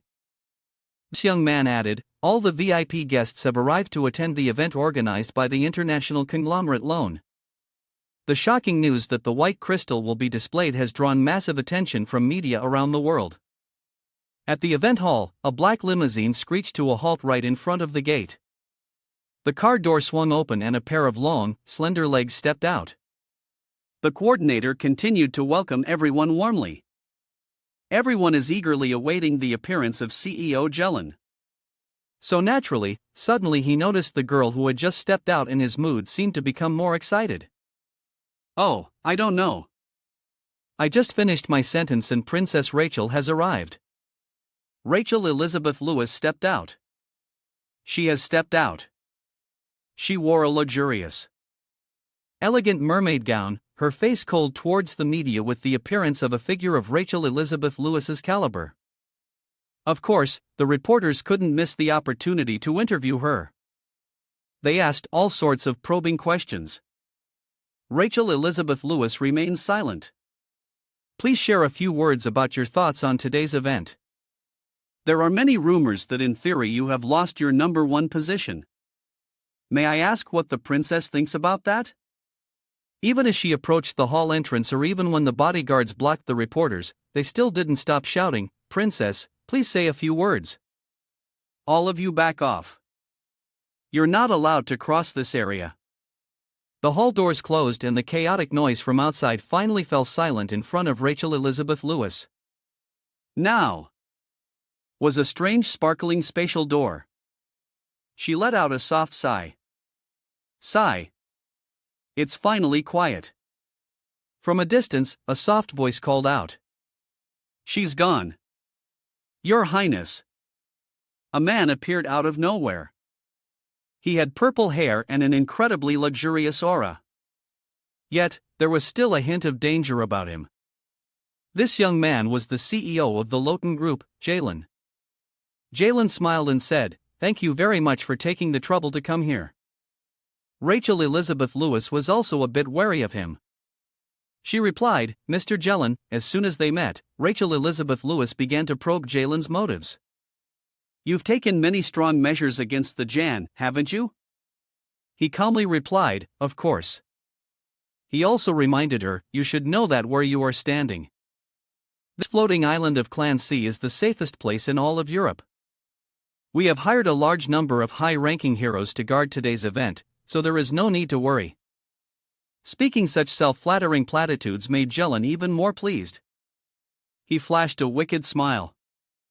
"As the largest sponsor of the Royal Society, we promise to support both your reputation and the rank of your society." Jelen's behavior and words made Rachel Elizabeth Lewis a little anxious. He on the other hand flashed a dangerous smile regarding the upcoming event. He reminded her, "You should place your hopes in this event, Your Highness." At this time, Hajin Kim had also settled down at a round table during the dinner party. He checked his watch for a moment, then thought to himself, "There's still 30 minutes until the event opens, and it's already this crowded." Not to mention, his eyes were somewhat wary as he scanned everyone in the party. Hajin Kim thought to himself, "In a world full of jinns like this, I can't believe such a dangerous event was allowed to be held." Hajin Kim remembered the main story, how Jelen's actions were like sitting under a guillotine. "In the story I wrote, the Lotan Group is one of the most corrupt corporations. Although there wasn't a single gene in their organization, the things they did were more inhuman than any gene. The smiles on those jinns were twisted and those people were in possession of something called a white crystal." Looking up at the Law Incorporation sign, Kim Hae-jin thought to himself that this was an item that must not fall into the hands of the jinns, nor the people of the Law Incorporation, because their reasons for wanting the crystal were exactly the same. A total of 3 jinn characters were set to appear at today's event.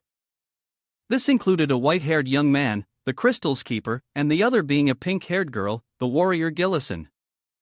And the most crucial figure of all was the captain of the Evil Society's relic retrieval team, Kim Hakpyo. At this thought, Kim Hajin leaned his head back. Feeling a bit bored, unsure of what he could do, he sank into his seat. At his current level, he knew he stood no chance of stopping their heist. It was better to just watch and see if things played out according to the original story. Suddenly, a cascade of long hair appeared and its owner called his name Kim Hajin. Leah Fong approached him with a cold expression. "You're here, too?" Seeing her, Kim Heen was a little surprised. "Oh, Frosty, you're here, too?" Leah Fong replied, "I'm here as a defense-type hero." From Li Xiaofan's earpiece, a teammate's teasing voice startled her. "Ooh, Captain, you finally met your crush. Congratulations." Her teammate was joking, but she was tense. "What the hell are you talking about?" Kim Heen's face turned pale. "What's wrong?" Leah Fong cleared her throat to regain her composure. "Ahem, and my apologies. My colleague is saying weird things through my earpiece." Kim Heen gave a forced laugh. "Ha ha. Aha. I get it." But in his mind, he thought, "Yeah, I heard it all."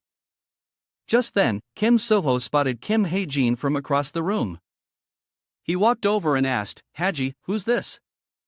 Kim Hae-jin quickly replied, "She's an acquaintance of mine, namely Xiao Fong, a high-rank hero. She's here on a mission today. We just happened to run into each other." He then introduced the others. "This is Yu Yona and Kim Suo. They're cube cadets like me."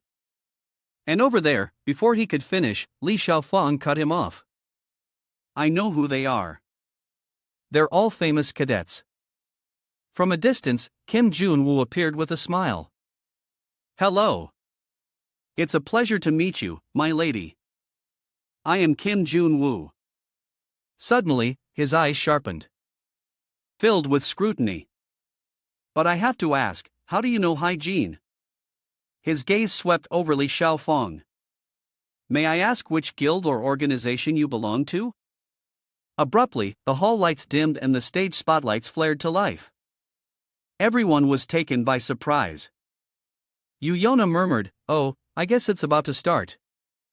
At that moment, Li Xiaoang turned to Kim Jun-woo and said, "I have to go now. I need to fulfill my offensive duties." With that, she left them and walked away. "Farewell." Immediately, Kim Jin-woo stroked his chin, staring intently at Kim Hae-jin before letting out a hump. Kim Heen's face paled as he thought. He's not getting the wrong idea, is he? Afterwards, the group sat down together at a table. From the upper floor, Rachel Elizabeth Lewis had spotted Kim Hae-jin. She leaned forward, thinking, Haji is sitting over there looking at him. A small smile graced her lips. "That's the relic I gave him." Rachel Elizabeth Lewis's lips curved upwards. "He's wearing it." From the stage, a spotlight shone directly on the man standing in the center.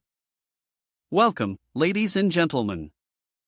I am the CEO of the corporation, a leader in industrial innovation. My name is Zealand." He began his presentation with an opening question. "In your esteemed opinions, what is the primordial power that sparks the creation of all things?"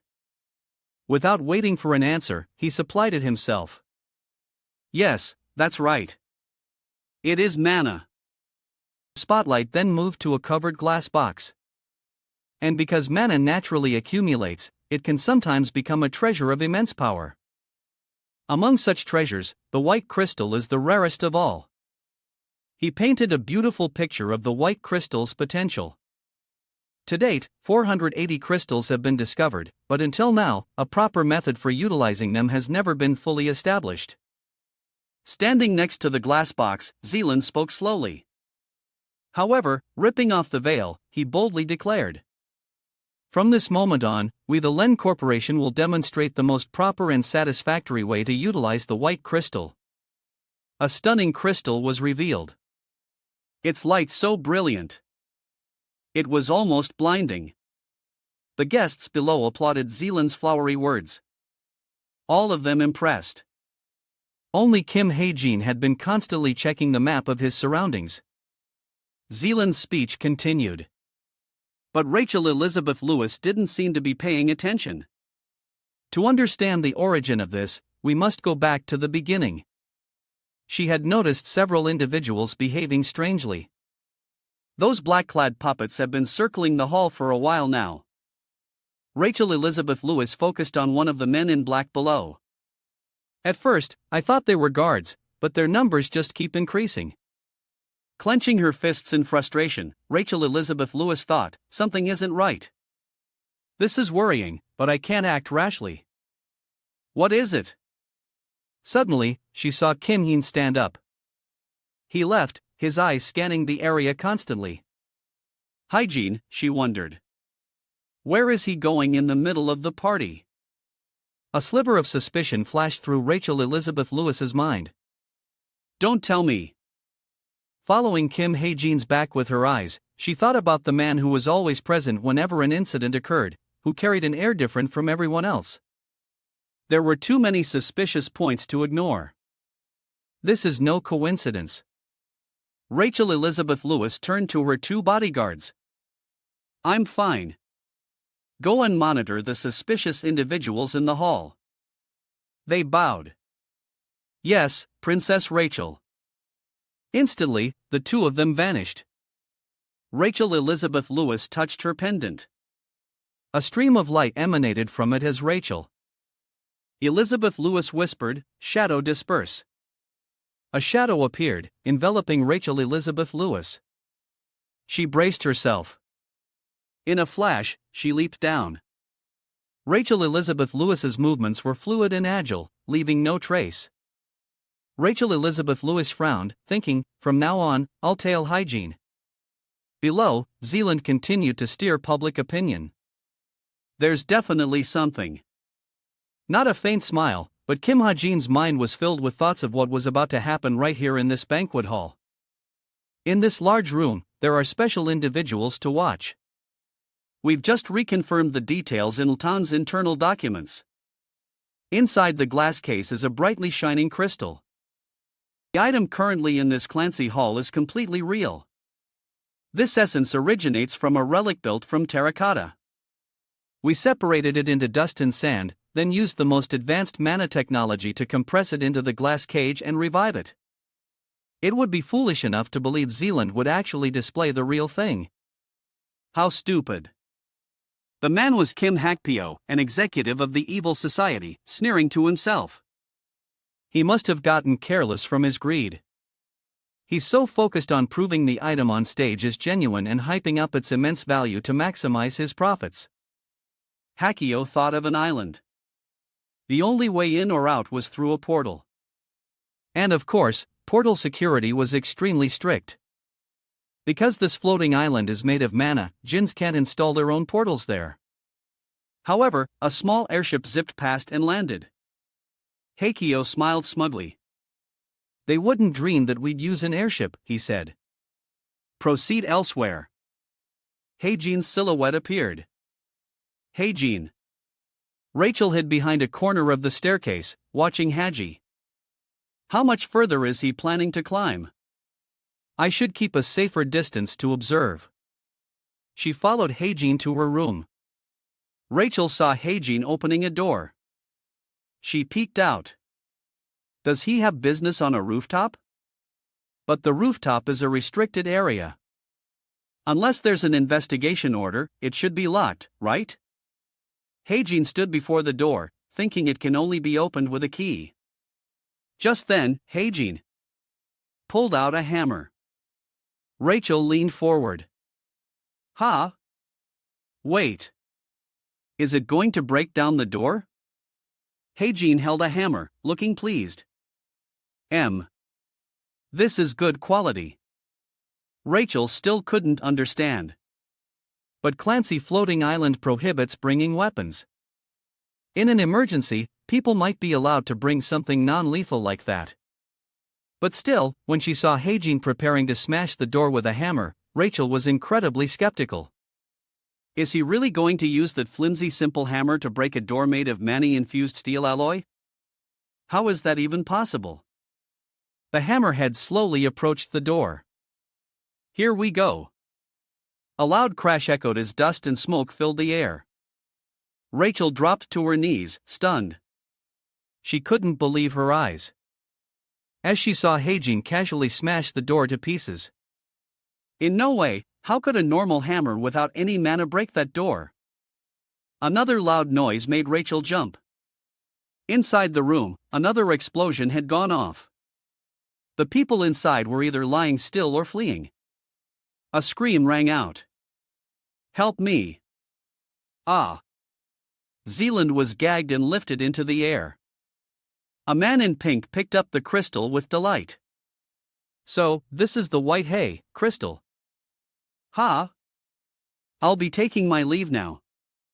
Before he could depart, he felt someone rushing him from behind. "Go!" Another explosion erupted. The man in orange held his pose, slightly surprised.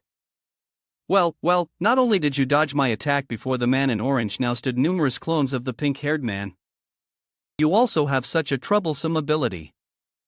As the clones dispersed, the man in orange spoke with a fierce grin. "High-rank hero Kim Jun-hyun at your service. I will be your opponent." The man in orange furiously yelled, "You dare run, you coward?" He was confused. Now, which one should I chase? Xiaofang stood in a corner, watching him rage. "Damn it, stand still." Scene change. A monster's head was sliced clean off. Another girl was leading people to safety. "Everyone stay calm. Evacuate in an orderly fashion this way." Yona asked Suho. "Damn it. What the hell is going on?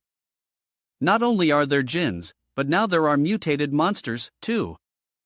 Another voice called out, "Yona, where are you?" Yona turned in surprise. That voice, Jangut. The young man smiled. "Thank goodness you're safe.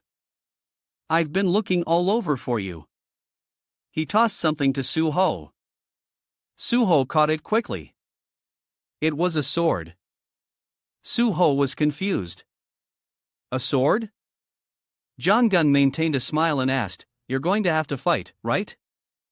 Suho nodded in agreement. Gun explained that the sword belonged to the jinns who just stormed the island, but go ahead and use it. On the rooftop, a figure stood watching. It was Heijin, looking down from above. In the original novel, the pink-haired guy split himself into 8 and escaped. Heijin saw the man in orange chasing after a clone. The first one ran east, with a hero chasing him.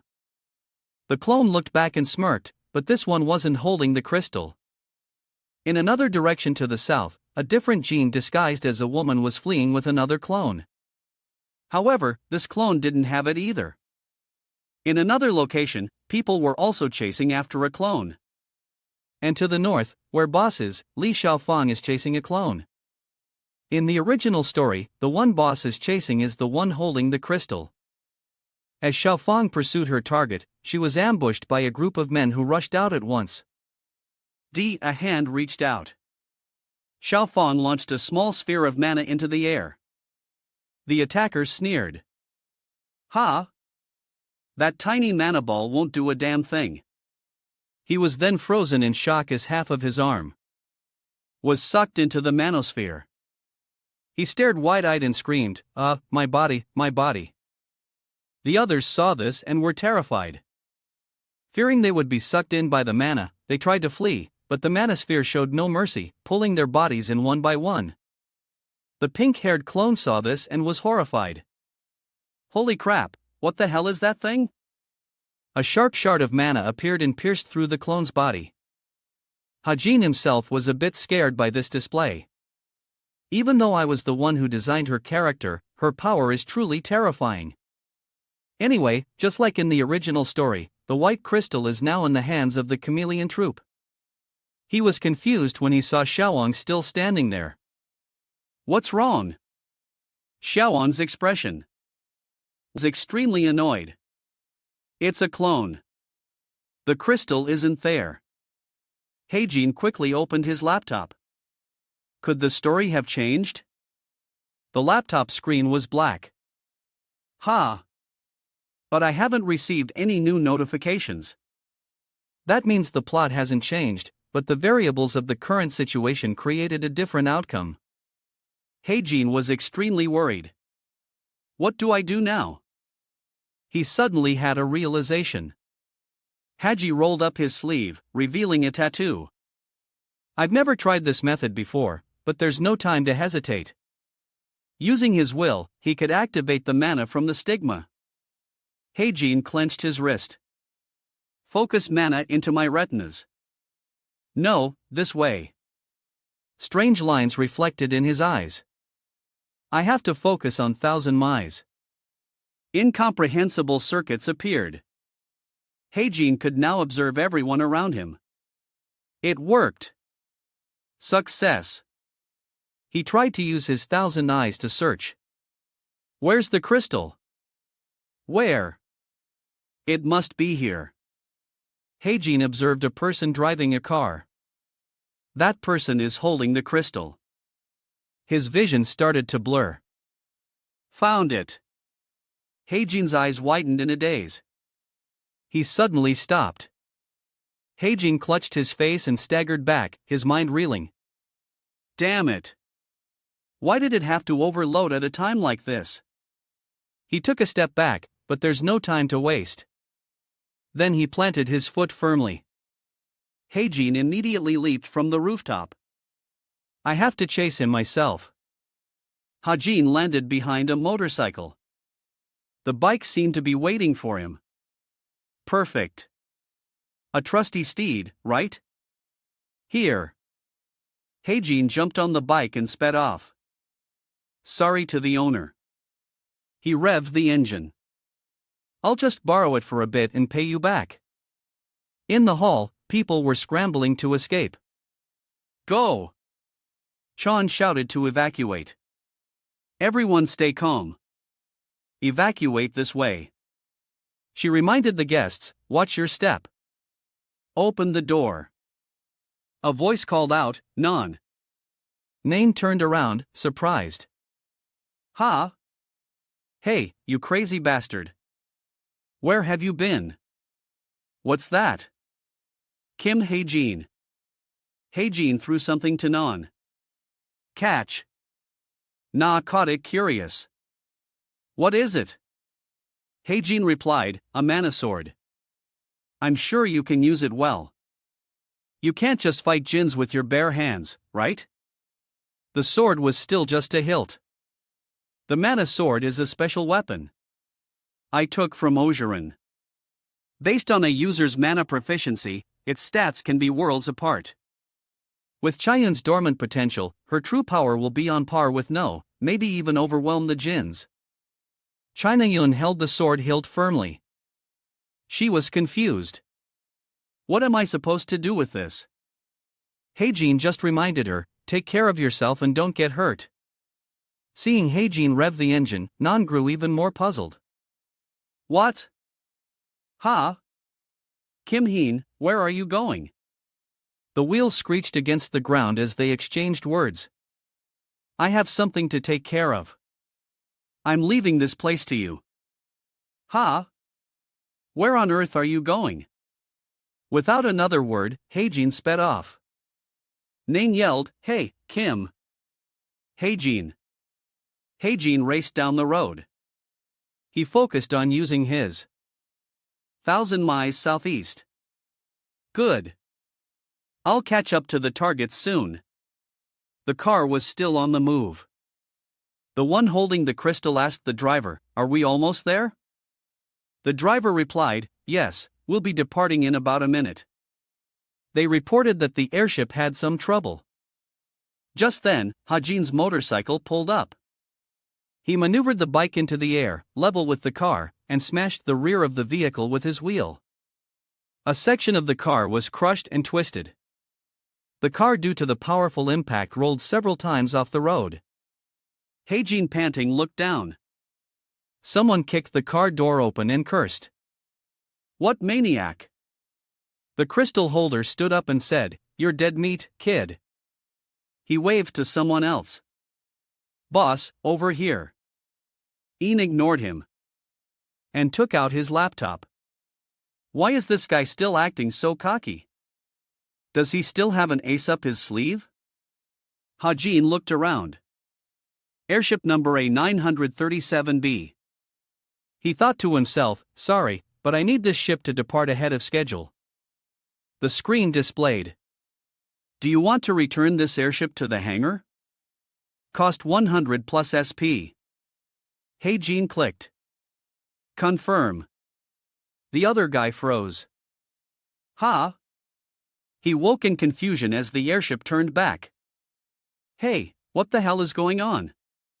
The guy kept waving and shouting, Boss, where you going, boss? Where the hell did my boss go?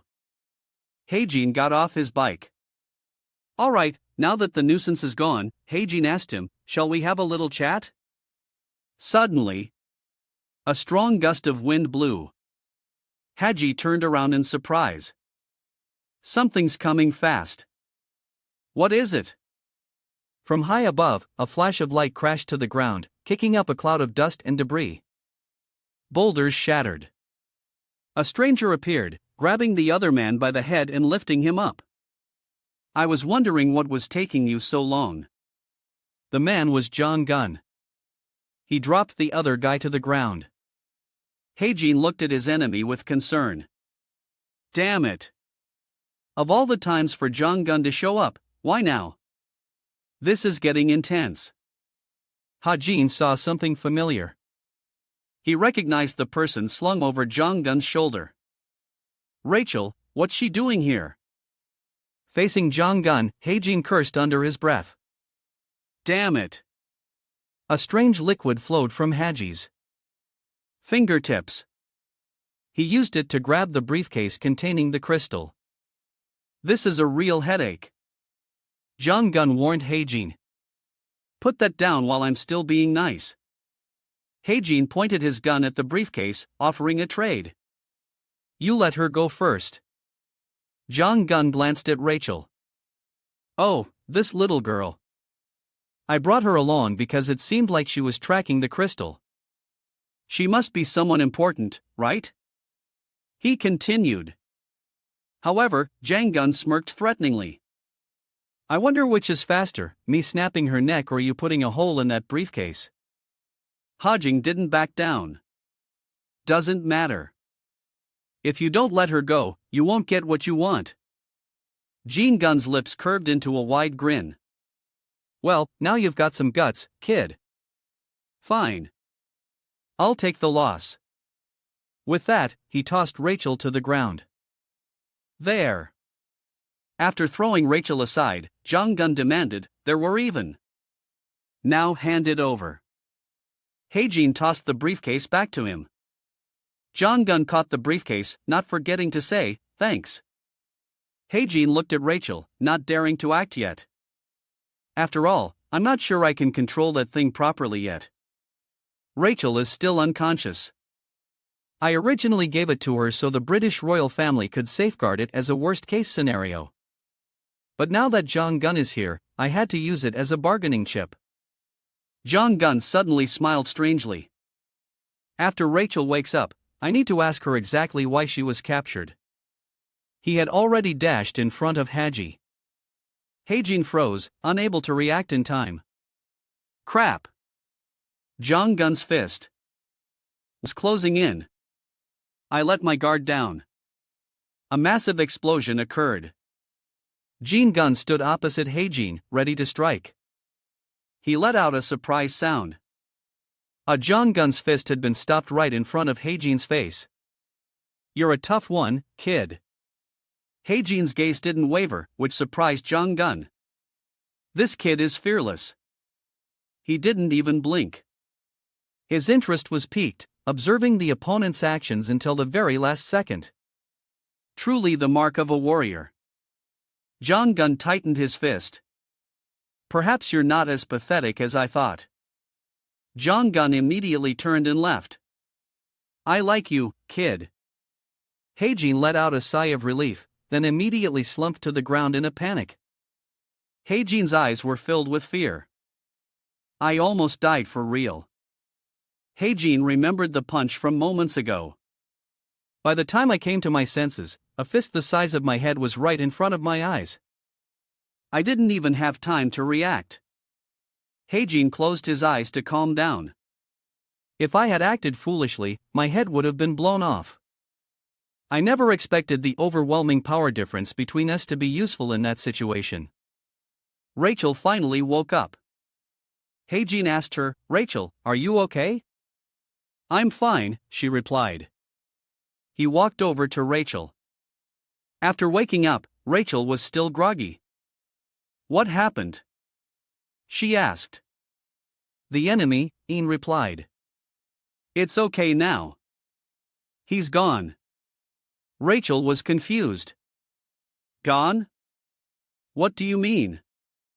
It took her a moment to understand. "I see. So, the crystal fell into their hands." Rachel asked him, "Were you also tracking the crystal?" Rachel shook her head. "No, I was looking for you." She held out a bullet. "Is this yours?" Heijin stared blankly. "This bullet?"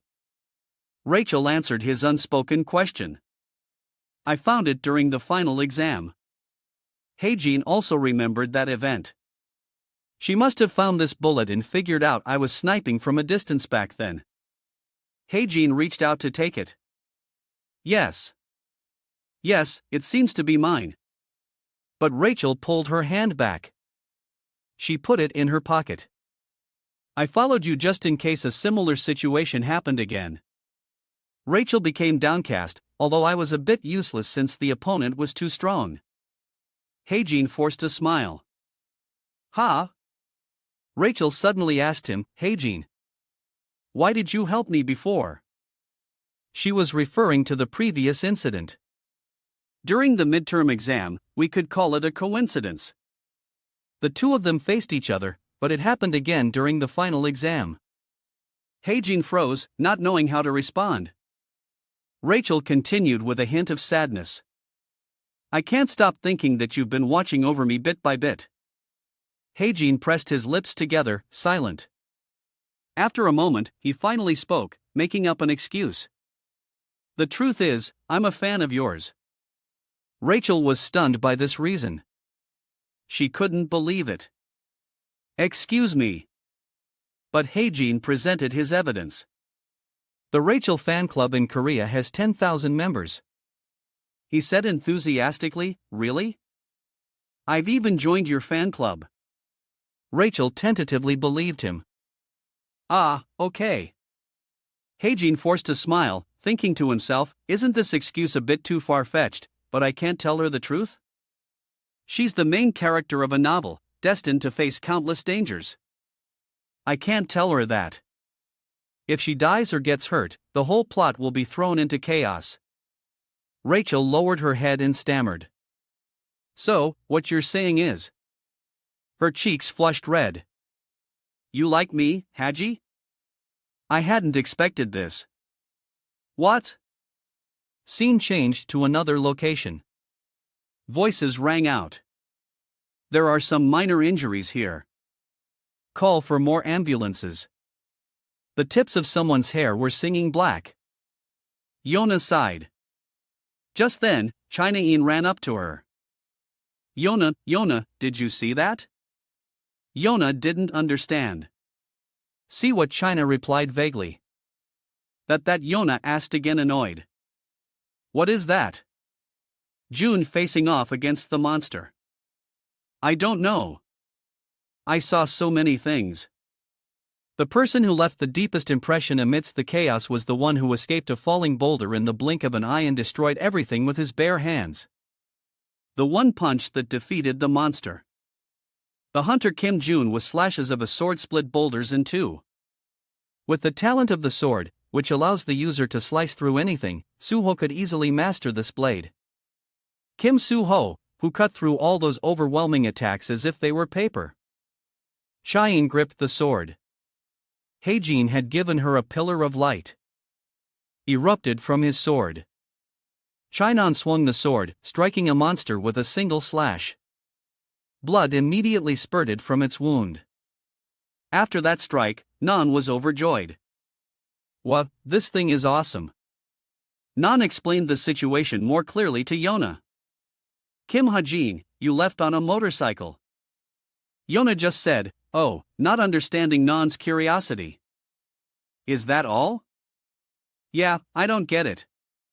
I saw it. He seemed to be a very skilled writer. What did he say he was going? Anne was still puzzled by it. I don't know either. More importantly, where did that bike come from? I want one, too. That's what I want. Just then, someone called out to them. Hey, you two. Soho walked over. I heard Rachel disappeared. Has anyone seen her? Na was also surprised. What? Come to think of it, I haven't seen her. When did she disappear? She was here until the jinns broke in. Her bodyguard are looking for her, too. A search order for Princess Rachel has been issued. Yona quickly said, Wait, does that mean their intention was to kidnap her amidst the chaos? It's entirely possible. If they hold her hostage, the British government would have to accept any of their demands, even ownership of Clancy Floating Island. Yona cursed angrily. Those vicious bastards. Soho saw something. Oh, look! Rachel was returning on a motorcycle, her face behind the helmet filled with terror. Princess, it's the princess. Are you all right? Yona sighed in relief. Thank goodness she's safe. Nyan recognized the bike. Huh? But that bike, she continued. That's the bike Kim Hae-jin drove away on. Yona froze. What? Yona looked at Rachel returning with Hae-jin's bike and couldn't stop speculating. Just when everyone was distracted by the chaos, Kim Hae-jin left alone on a bike, but Rachel is the one who rode it back. She thought of Hae-jin. Does that mean Kim Hae-jin single-handedly defeated all those jinns and rescued her? Yona denied it to herself. No way. She couldn't believe it. Even for Kim Hae-jin, that would be impossible. In front of a tall building, China Yun was looking at the screen displayed on her watch. Suddenly, a voice made her look up. China Yun, Kim Hae-jin walked up and asked, Why are you here alone? Where are the others from the travel club? She hastily replied. They all went to the restaurant. You're too late. Chayan turned and urged him on. Let's go. I'm paying for dinner tonight. Kim Heen asked, confused. What's the special occasion? She remained silent, ignoring him. He scratched his head, thinking, something's weird. Did something happen? Chayan walked on in silence. Suddenly, her face turned red and she stopped. Chayan standing in front of him spoke up. Hey, Kim Heen. She turned to face him. Do you think? Chanayan's face was beet red as she asked in a serious tone. We should at least try be friends. The two were silent for a moment after the question. Suddenly, a voice rang out, making Chayan's face darken. No. Kim Heen flatly rejected her question. I don't think we can. Hearing this, Chayan clenched her trembling fists. Ah, is that so? She turned away, stammering. Then, forget it. I wasn't being serious anyway. How embarrassing. Shane walked away without looking back. Just pretend I never said anything. Kim Heen stood frozen, thinking. We can't be friends because I will definitely leave. An image of a man and woman embracing appeared in his thoughts. And one day I will have to kill the person most important to you. Kim Heen stood there for a long time, lost in his thoughts. We can never be friends. The scene changes to a house named Garham. Kim Heen stood at the door, taking off his shoes. I'm home. Eandel ran out from her room excitedly. Haji. The little girl jumped with joy when she saw the food bag he was holding. Fried chicken. Kim Hyen bent down and handed the bag to Eandel. I bought you 2 pieces. The little girl took the food bag and ran off happily. Thank you, Hae-jin. He sighed contentedly. This feels so peaceful. It's like I'm a real dad. Kim Hae-jin walked to the table and pulled out a chair, his mind full of thoughts. Evanella has been very good and quiet lately, and with only 3 days of vacation left, I need to finish up what I haven't done. He sat at the table and placed his laptop down next to the screen on his watch. I'll connect the smartwatch first. Having to open my laptop every time something happens is a hassle. So, I'd been saving up SP little by little. An image from the past flashed in his mind the moment the huge man struck at him. Due to luck, you escaped death. A part of the luck accumulation set, a special death evasion stat, 3 nights, has been activated. Your SP has increased by 193. I finally have enough SP thanks to John Gunn. A notification popped up awaiting confirmation. Do you want to link the laptop with the watch cost 190 SP? Confirm. As he touched confirm, the smartwatch began to glow. In a moment, it reached 100%. Linking complete. A multitude of screens appeared in front of Kim Hae-in. He stared in amazement at what was before him. What, this is so convenient. I can't believe I didn't link it sooner. Thank you, Jong Gun. After the linking was complete, a call from Professor Suyak came in. After this, I have one more important thing to do. On the other end, hey, Hae-jin, what's up? Soo Hyak, did you buy it yet? Evandel sat to the side, happily eating her fried chicken. Suyak heard Kim Hae-jin's question and replied, the motorcycle? You mean the Daiji? Yeah, I've looked into it for you. I try to find one with the best specs, but even the one without full functionality costs 150 million. Are you okay with that? Kim Hae-jin heard this and replied, then get me the one with full functionality. Suyak yelled in panic. What, are you serious? His voice was so loud that Kim Hae-jin had to cover his ear. Yeah, just get me the one with full functionality. I'm serious. Hearing that, Suya, calm down. Okay, I'll order it under the company's name, so remember to come pick it up. Thanks. The call ended. Kim Hae-in began to research things on his smartwatch. I won 2.2 billion at the casino, so spending 150 million is nothing. Besides, that day is approaching. A rocky mountain with blue electric currents radiating from everywhere. The attack on the Swan Devil's Nest by the Masked Devil's Master, which means Kim Hae-jin looked at the screen secretly pleased. My stock prices are about to skyrocket. Suddenly, his face darkened and his smile grew wider. The scene changes to outside the town. Kim Hae-jin was walking down the street. The 1-mon break was over. He walked while looking around. Sigh. The atmospheric cube seems better. So, everyone is doing fine. His eyes fell on a man chatting in a corner. Did you see the picture I posted online? Yeah. It looked like a lot of fun. Social media, huh? Kim Hae-in ignored the man and tapped his smartwatch. Now that I remember, it's been a while since I checked the original owner's account. I used to be on it all the time. The first thing that hit him when he entered Shin Jong-hak's profile was his shirtless body, followed by a stream of Shin Jong-hak selfies. Jong-hak 2 inner conflict. Jong-hak 2 loves it most when training is exhausting. Then the third picture with over 65,342 likes. Jong-hak 2. Endure today for tomorrow. The last picture was too much to bear.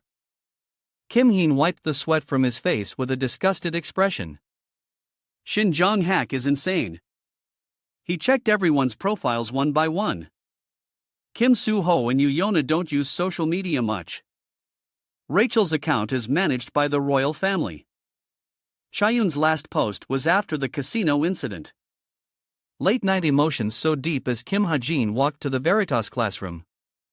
He thought she seemed pretty shocked, but she'll get over it. He entered the classroom and sat down, but I'm glad none of them had any major problems. Professor Suyak entered from the door and announced, "Cadets, today marks the beginning of the second semester." The teachers stepped up to the podium. As you know, the second semester will be very different. The rankings will change and there will also be new transfer cadets. Sueya's gaze shifted towards Kim Hae-jin. I'm sure some of you watched the transfer ceremony yesterday.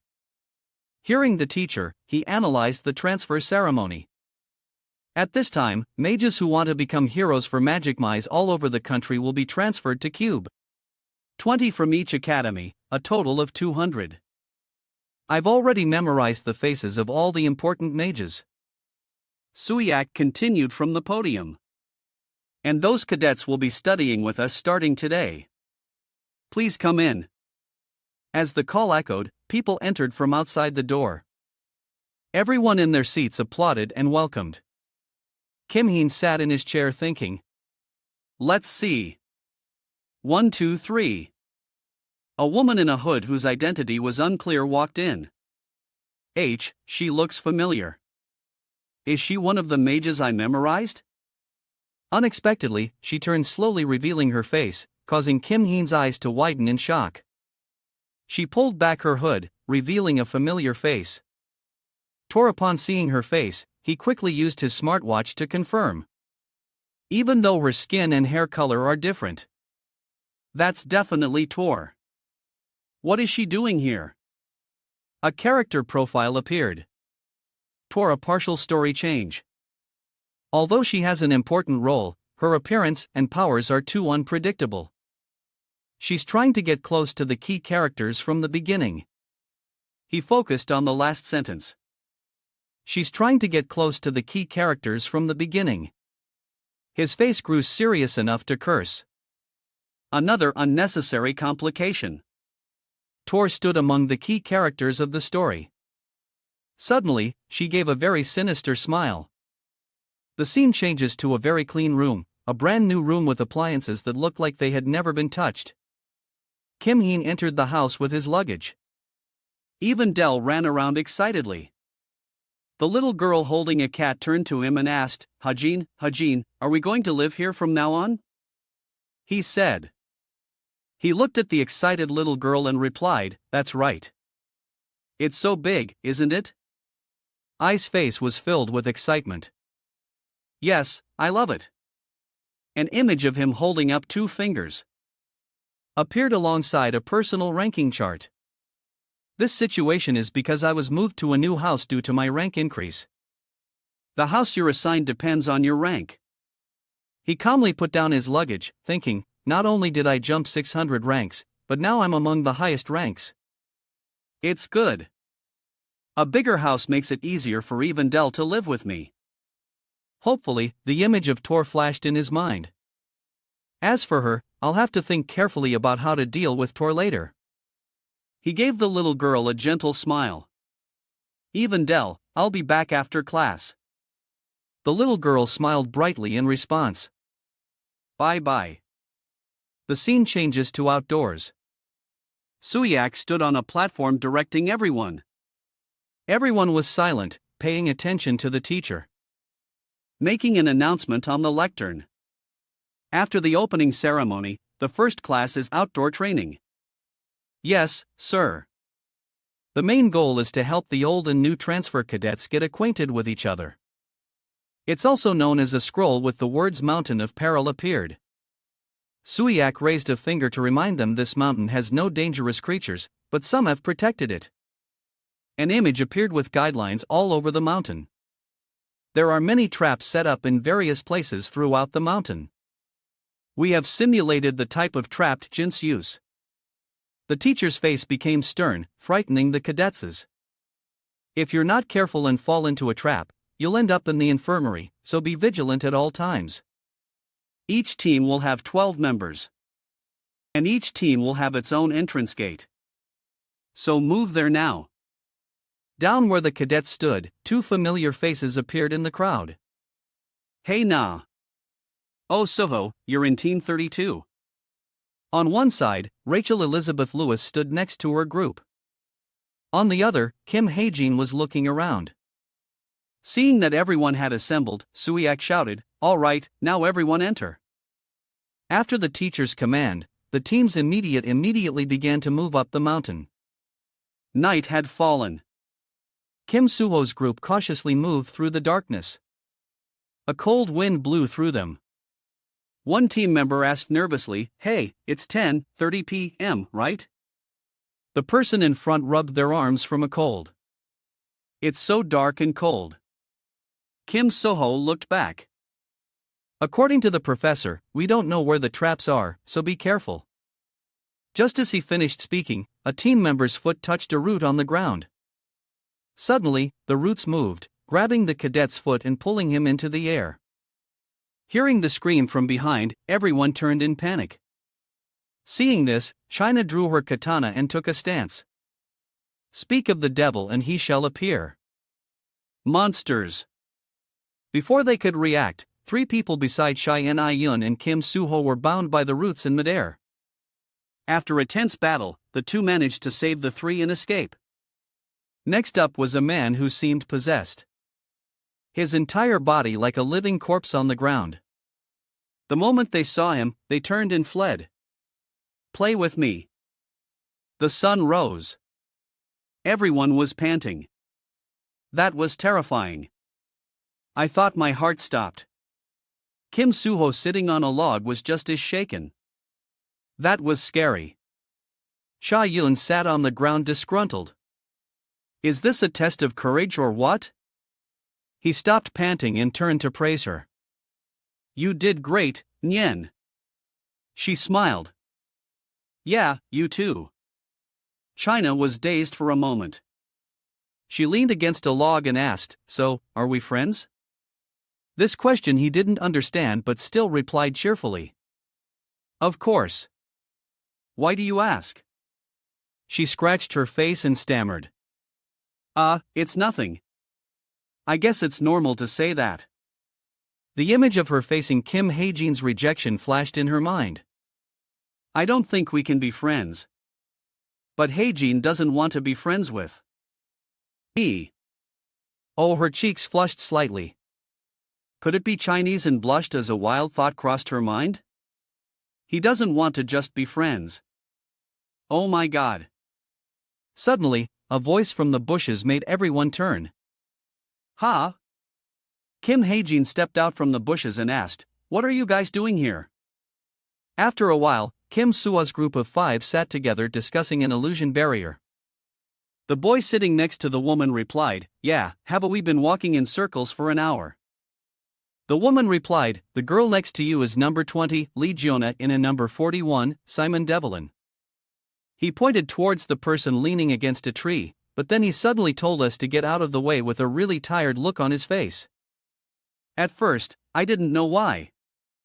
But he quickly found the entrance.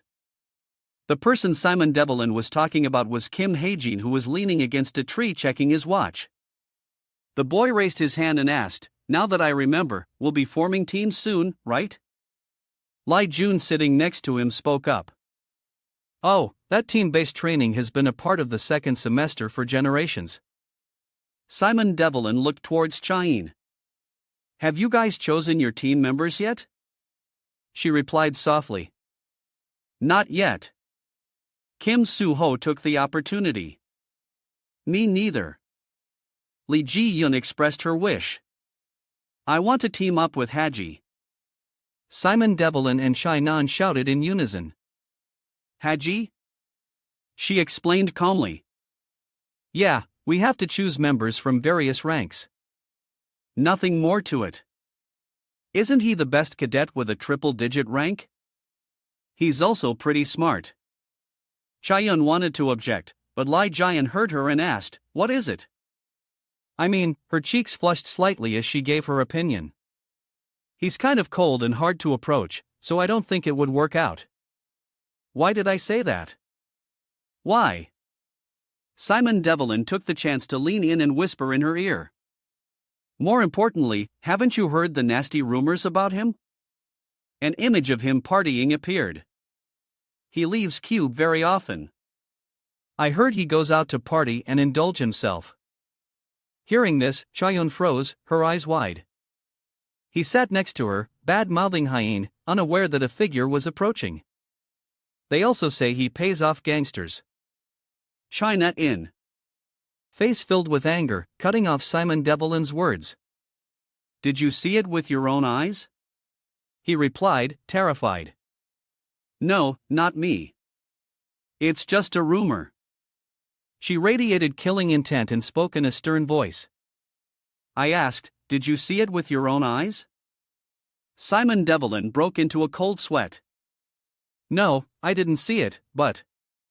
China Yun turned away with a look of disgust. And yet, you believe such a ridiculous rumor. Ken Soho, standing beside them, also spoke up. Nain is right. If you didn't see it yourself, you shouldn't spread rumors like that. Hajin is not that kind of person. With Chan angrily stomping her foot behind him, Kim Soho calmly announced. All right, we've rested enough. Let's move on. Simon Devlin and Lai Jian said their goodbyes. See you later. The scene changes to the Garham house. A voice from inside called out, all right, ahem. An image of a girl practicing her voice appeared. Yuyona sat in front of her laptop screen. All right, voice changed. She put a shawl over her head, thinking to herself. Since this is our first meeting, there can't be any mistakes. The information guild is called Falling Blossom. It's completely independent from essence of a straight and consists of secret agents who work only for me. Yuyona, without revealing her face, greeted them. It's a pleasure to meet you all. The three people on the screen replied, Master, it's an honor to meet you. She smiled from behind her mask. I'm a good start. I've divided Falling Blossom into 3 divisions. Team 1 will gather information and strategies of rival guilds. Yuyona sat on her chair, seriously discussing the mission of each team. Team 1 consisting of creators Sacred Grace and Desolate Moon. Your top priority is to investigate the strategies of rival guilds. Team 2, an image of a man hiding behind a rock gathering intelligence appeared. Team 2 will focus on informing me of new dungeons or the appearance of mid-grade or higher monsters. Your code name is Watchtower. As you command, Master, she calmly listed the 3 teams. Finally, Team 3. They will operate exclusively in the shadows and investigate, tail, capture, and blackmail if necessary. They will also assassinate. Your code name is Darkness. A character profile appeared before you. Yona Team 3. Investigate the pass to the 5 targets above, but you must not be seen or harm the targets. The people in the meeting acknowledged the order in unison. Understood. Among the 4 profiles, only one name shone brightly in her mind, but nothing else.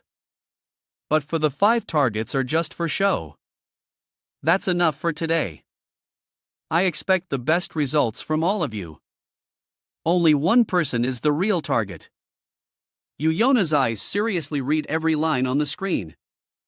Kim Hajin, 17 years old, marksman, previously at the Celia orphanage at age 9, discovered multiple gifts during a health check and was sent to the military academy.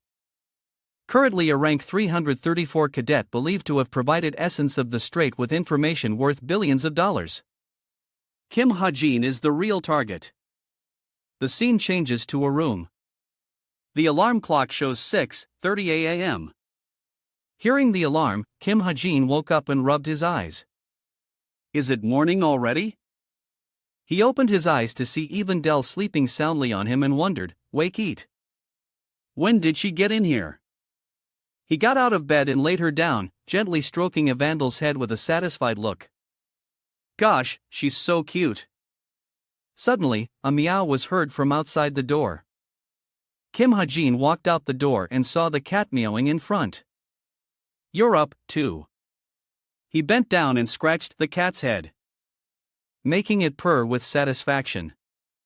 A magician with the ability to create spirits. This spirit cat is not an illusion or a temporary creation. It's a living being created by a vandal's power. After washing up, he changed into his uniform and walked out the door.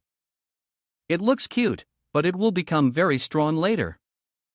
I need to go buy food at the cafeteria. Kim Heen walked down the street, yawning. Suddenly, a voice called out, making him turn in surprise. Hey, you! Yona, holding a water bottle, walked up and asked, Where are you going? It's still early. Kim Heen pointed ahead. I'm heading to the cafeteria. To the cafeteria? She asked doubtfully. You ran up to walk beside him. I heard you ranked up quite a bit this time. Kim Ha-jin replied nonchalantly. Yeah, I guess so. He stated his own expectation, but I'll probably stay around here in the future. Yona was silent for a moment, then asked. You've already planned your future. He heard her and asked back. It's nothing. Isn't it too early for that? She walked behind him, denying it. No, it's not. From our third year, we'll be doing hero internships. We won't even have time to come a cube. There's only 1 year and 3 months left. Yona made a proposal. How about joining Essence of the Vein? An image of her presiding over the guild appeared in Kim Ha-jin's mind. Essence of the Vein, the guild Yona will become the leader of. Honestly, if I joined, it would surely be a success. But he placed a hand on his neck and voiced his opinion. I prefer being a Jericho's hunter. Of course, whether I can get in or not is still unknown. That guild system isn't fixed since most of them are mercenaries. My face is the reason. Her face darkened. I won't have it. I will make you change your mind. Kim Ha-jin heard this and looked over in surprise. Hey, but Yona looked up and stated her intention. If I give you what you've been looking for all this time, you'll change your mind, right? Kim Heen's face fell. He wouldn't know anything else. She asked, confused. What is it? She transformed into a mischievous cat. I won't tell you. Yona's face lit up with realization. Alright, that lead Gina from before was harassing you. I heard she got punished. The scene changes to the academy. Kim Ha-jin was now intently watching Kim Soho chatting below. Looking at him, he thought about the future. Soon it'll be time for Kim Soho to clear a dungeon. In the original story, after the summer break, Kim Soho climbed Mount Gamak. And an energy source helped him find a new dungeon. Although clearing a dungeon alone is impossible unless you're extremely strong. But Kim Suho, our main character, defeated the boss all by himself and obtained a very important weapon, and that weapon is awakened with the power of young sprout powder. Kim Ha-jin clasped his hands, sweating nervously. But the problem is, I'm the one who has that powder. I'm also worried if he'll be okay going there alone. He calmed himself and looked at him seriously. For Kim Soho to develop properly, I have to go to the dungeon with him. I designed a world that is not merciful to him at all. Kim Heen's pen tapped on the screen. Who knows? He thought with a grin. What if I get something out of it, too? Time flew by, and it was already afternoon. The sunset shone directly into Kim Heen's house. They sat on the sofa with Evendel lying on his lap. What should I do about Tor? While thinking of a plan, he stroked the head of the sleepy little girl on his lap. I'm sorry. I want to deal with Tor before I have to attack the dungeon. Kim Heen put his hand on his chin, pondering. But she's not completely on the Jin's side. If I find her father, I might even be able to pull her over to my side.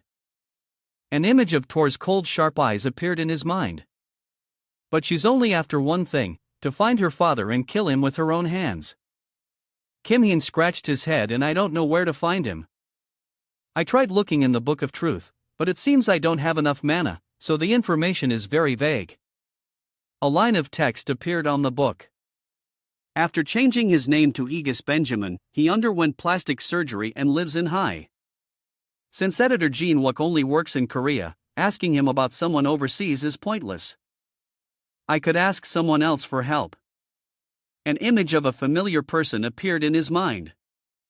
Chundon, did you stay up late last night? Kim Hae-jin suddenly realized there was someone he could trust. Him. The only connection Kim Chandong has a graduate from the intelligence department of the Agent Military Academy. The figure of a chubby boy sitting in front of a computer screen spoke up. Hello, he was Kim Hobe. He looked at the display and greeted Hobe. It's me, Kim Ha-jin. Hearing his name, Hozab was surprised. Yeah, Hae-jin. He leaned closer to the screen and asked, It's been a while since we last talked. How have you been hearing that? Kim Hae-jin replied. I'm doing okay. He took the opportunity to get to the main point of the call. You're at an information processing company, right? I was wondering if you could help me find someone. I'll pay you. Hob glanced to the man glaring at him from behind and stammered in reply. Well, yeah, sure. Just tell me the name. Hearing that, Kim Heen was delighted. Thanks. I'm counting on you. Oh, your boss seems strict. Hobe jumped. Huh? How did you know? He replied calmly. Your voice sounds tense. Hozab couldn't believe his ears and looked fierce. Tell me, if you're thinking of quitting, I'll recommend you to a guild. With your skills, you'll definitely be treated well. It's an intelligence guild called Falling Blossom. Hearing this, Hozab turned and expressed gratitude.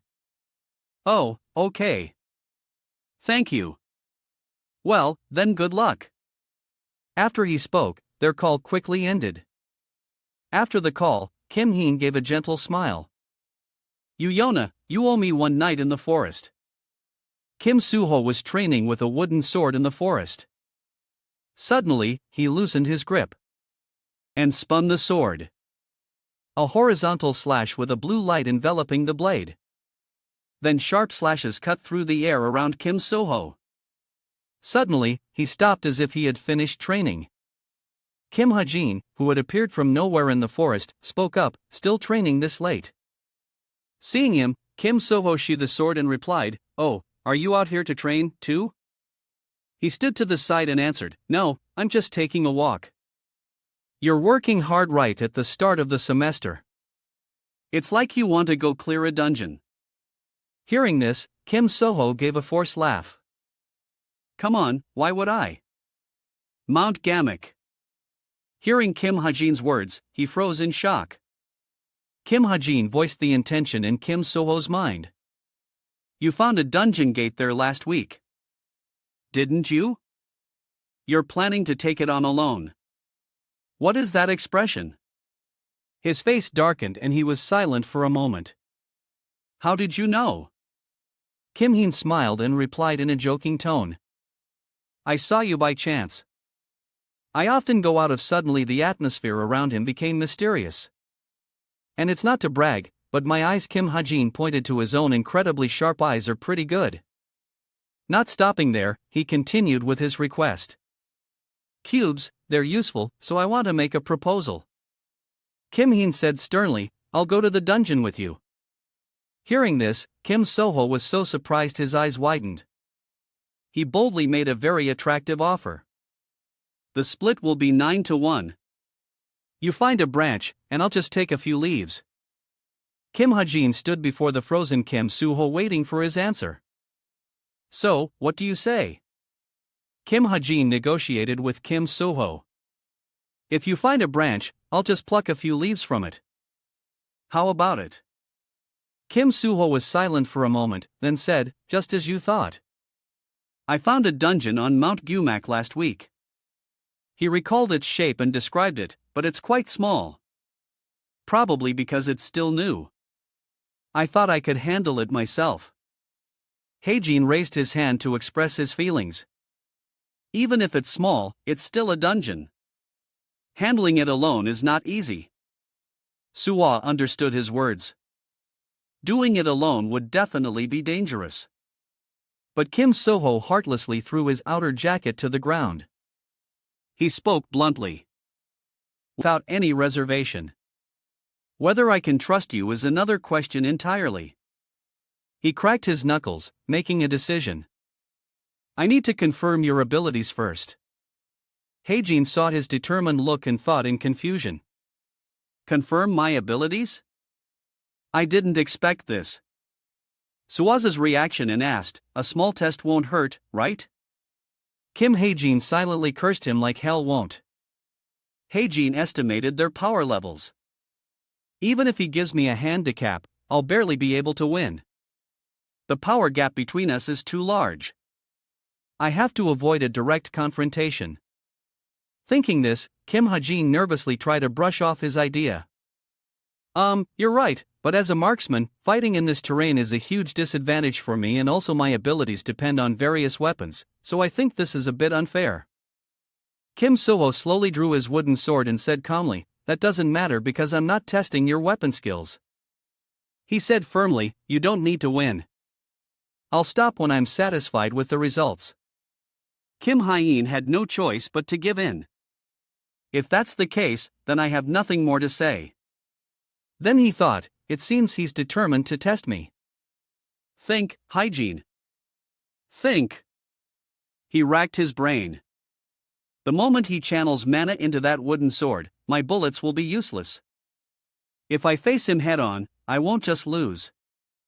I'll look pathetic. Kim Heijin lowered his center of gravity, making a decision.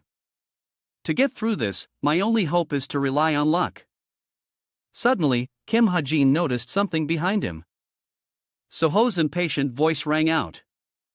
Tell me when you're ready. And then we'll start.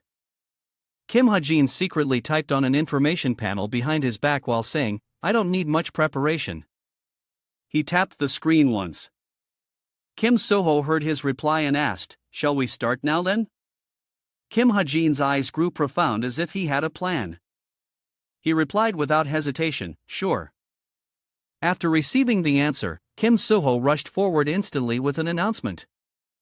Here I come. In that instant, Heijin's eyes widened as he activated a skill. He used bullet time.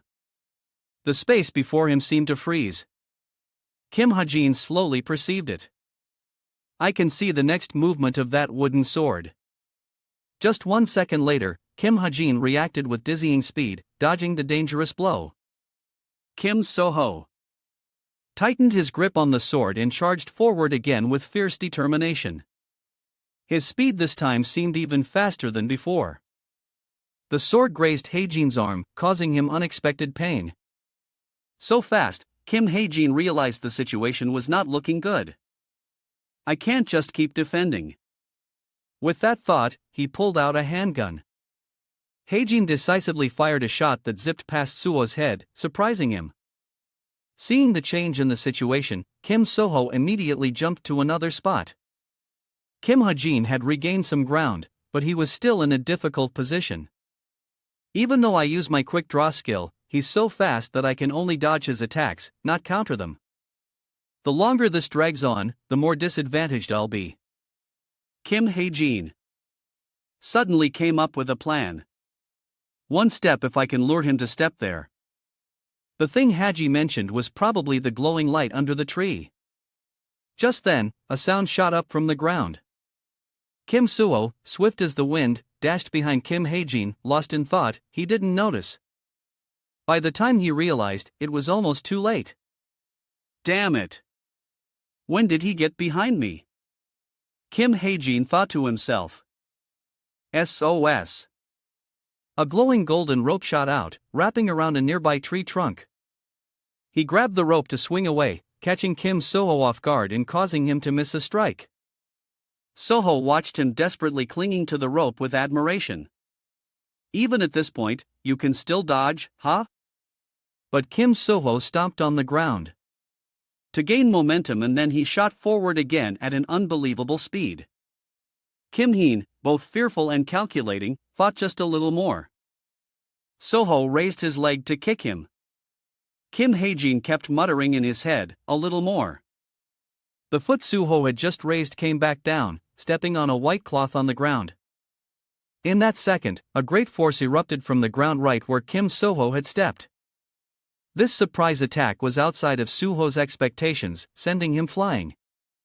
Kim Haejin smiled, secretly pleased with himself. I did it. Propelled by the force, Kim Soho fell to the ground, looking like he was in a lot of pain. A handgun was pointed straight at his head. Kim Haejin stood behind him and calmly asked, "Are you satisfied now?" A blue notification panel flashed in Haejin's eyes. He recalled his initial action. This doesn't harm anyone and disappears easily since it only lasts for 10 minutes. Good thing I invested SP in this. The thing he was talking about was the cloth Kim Soho had stepped on earlier. It was the outer garment of a cadet, a uniform made at Cube, nicknamed the Clumsy Trap. The moment when someone steps on this cloth, an unidentified force is activated, pushing the target with immense power. It only lasts for 10 minutes and disappears after one use. At this point, Kim Soho also smiled in reconciliation, turning his head to declare, "I lost." Suddenly, he stared blankly at Kim Haejin. Haejin's face still showed signs of tension. After hearing Suho's words, he finally relaxed a bit. "All right, then." Kim Suho smiled and extended his hand towards him. "Let's go together." Haejin took his hand and said firmly, "You can trust me." An abandoned factory in Swan. The sound of shattering glass echoed piercingly. Jong Gun sat beside the rubble talking to the person opposite him. "Hey kid, I destroyed the relic like you asked. Is it okay to destroy something so valuable? This thing is expensive." Ran held a transparent box containing a strange crystal in his hand. He smiled, reassuring Jong Gun. "Don't worry, I have a way to double its value. That is, if we use this in England." Jong Gun didn't quite understand his words. Ran didn't explain further. "All right, I'm activating it."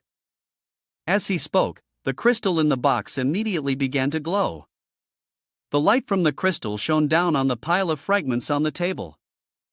The fragments gradually moved and connected with each other, starting to form new shapes.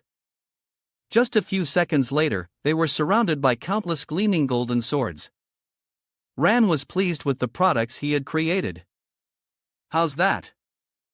"These were made from the fragments." He picked up a sword and held it out. "No other process is needed. It can create parts of a relic with just the crystal." He calmly recounted. Based on the test results, this weapon possesses abilities that surpass other high-grade relics. A relic can only create about 30 swords in a short time. And based on the mana energy of the crystal, we can create an additional 6 swords. Ran calculated the staggering numbers. If we sell each sword for at least 700 to 800 million, we'll earn at least 5 billion. Jong Gun smiled, looking at the swords with deep meaning. "I see. So what you're saying is this is a goose that lays golden eggs." Suddenly, a round of applause was heard, followed by a woman's voice. "Excellent. Truly excellent." Jane seemed to have overheard their entire conversation and spoke up. "That's good news. But listen, there's something very important." She informed the two below. "I think the master of the masked devil has already started raiding the nest. And Swan, the master of the masked devil. That's our next target, right?" Xiao Fong, standing beside her, replied, "Yes." She crossed her arms majestically and gave the order, "We, the chameleon troop, will go and snatch it from them." Kim Sual walked alone on the dark road. He reflected on his battle with Haejin earlier. Haejin's movements. He recalled the times Haejin moved to dodge his attacks were slow and full of openings. "I also dodge his attacks with all my might." Thinking about it, he wondered, and what was that final attack? Was it physical strength or an instantaneous mana explosion? Musing on this, he suddenly smiled. Kimaho came back to his senses and decided to give up on this investigation. No matter how I think about it, I can't figure it out. Soho's face became unusually relaxed. The streetlight shone down on the thoughts in his heart. If someone is much stronger than a normal person, they'll attract a lot of unwanted attention. The reason he's hiding his strength must be to protect himself. Kim Soho muttered to himself. I thought I was the only one hiding my strength. Two silhouettes opposite in every way. Turns out there's someone else who thinks the same way. A chaotic sound suddenly drew Soho's attention. What's that sound? Kim Soho followed the sound to where Nan was. She was still outside training hard.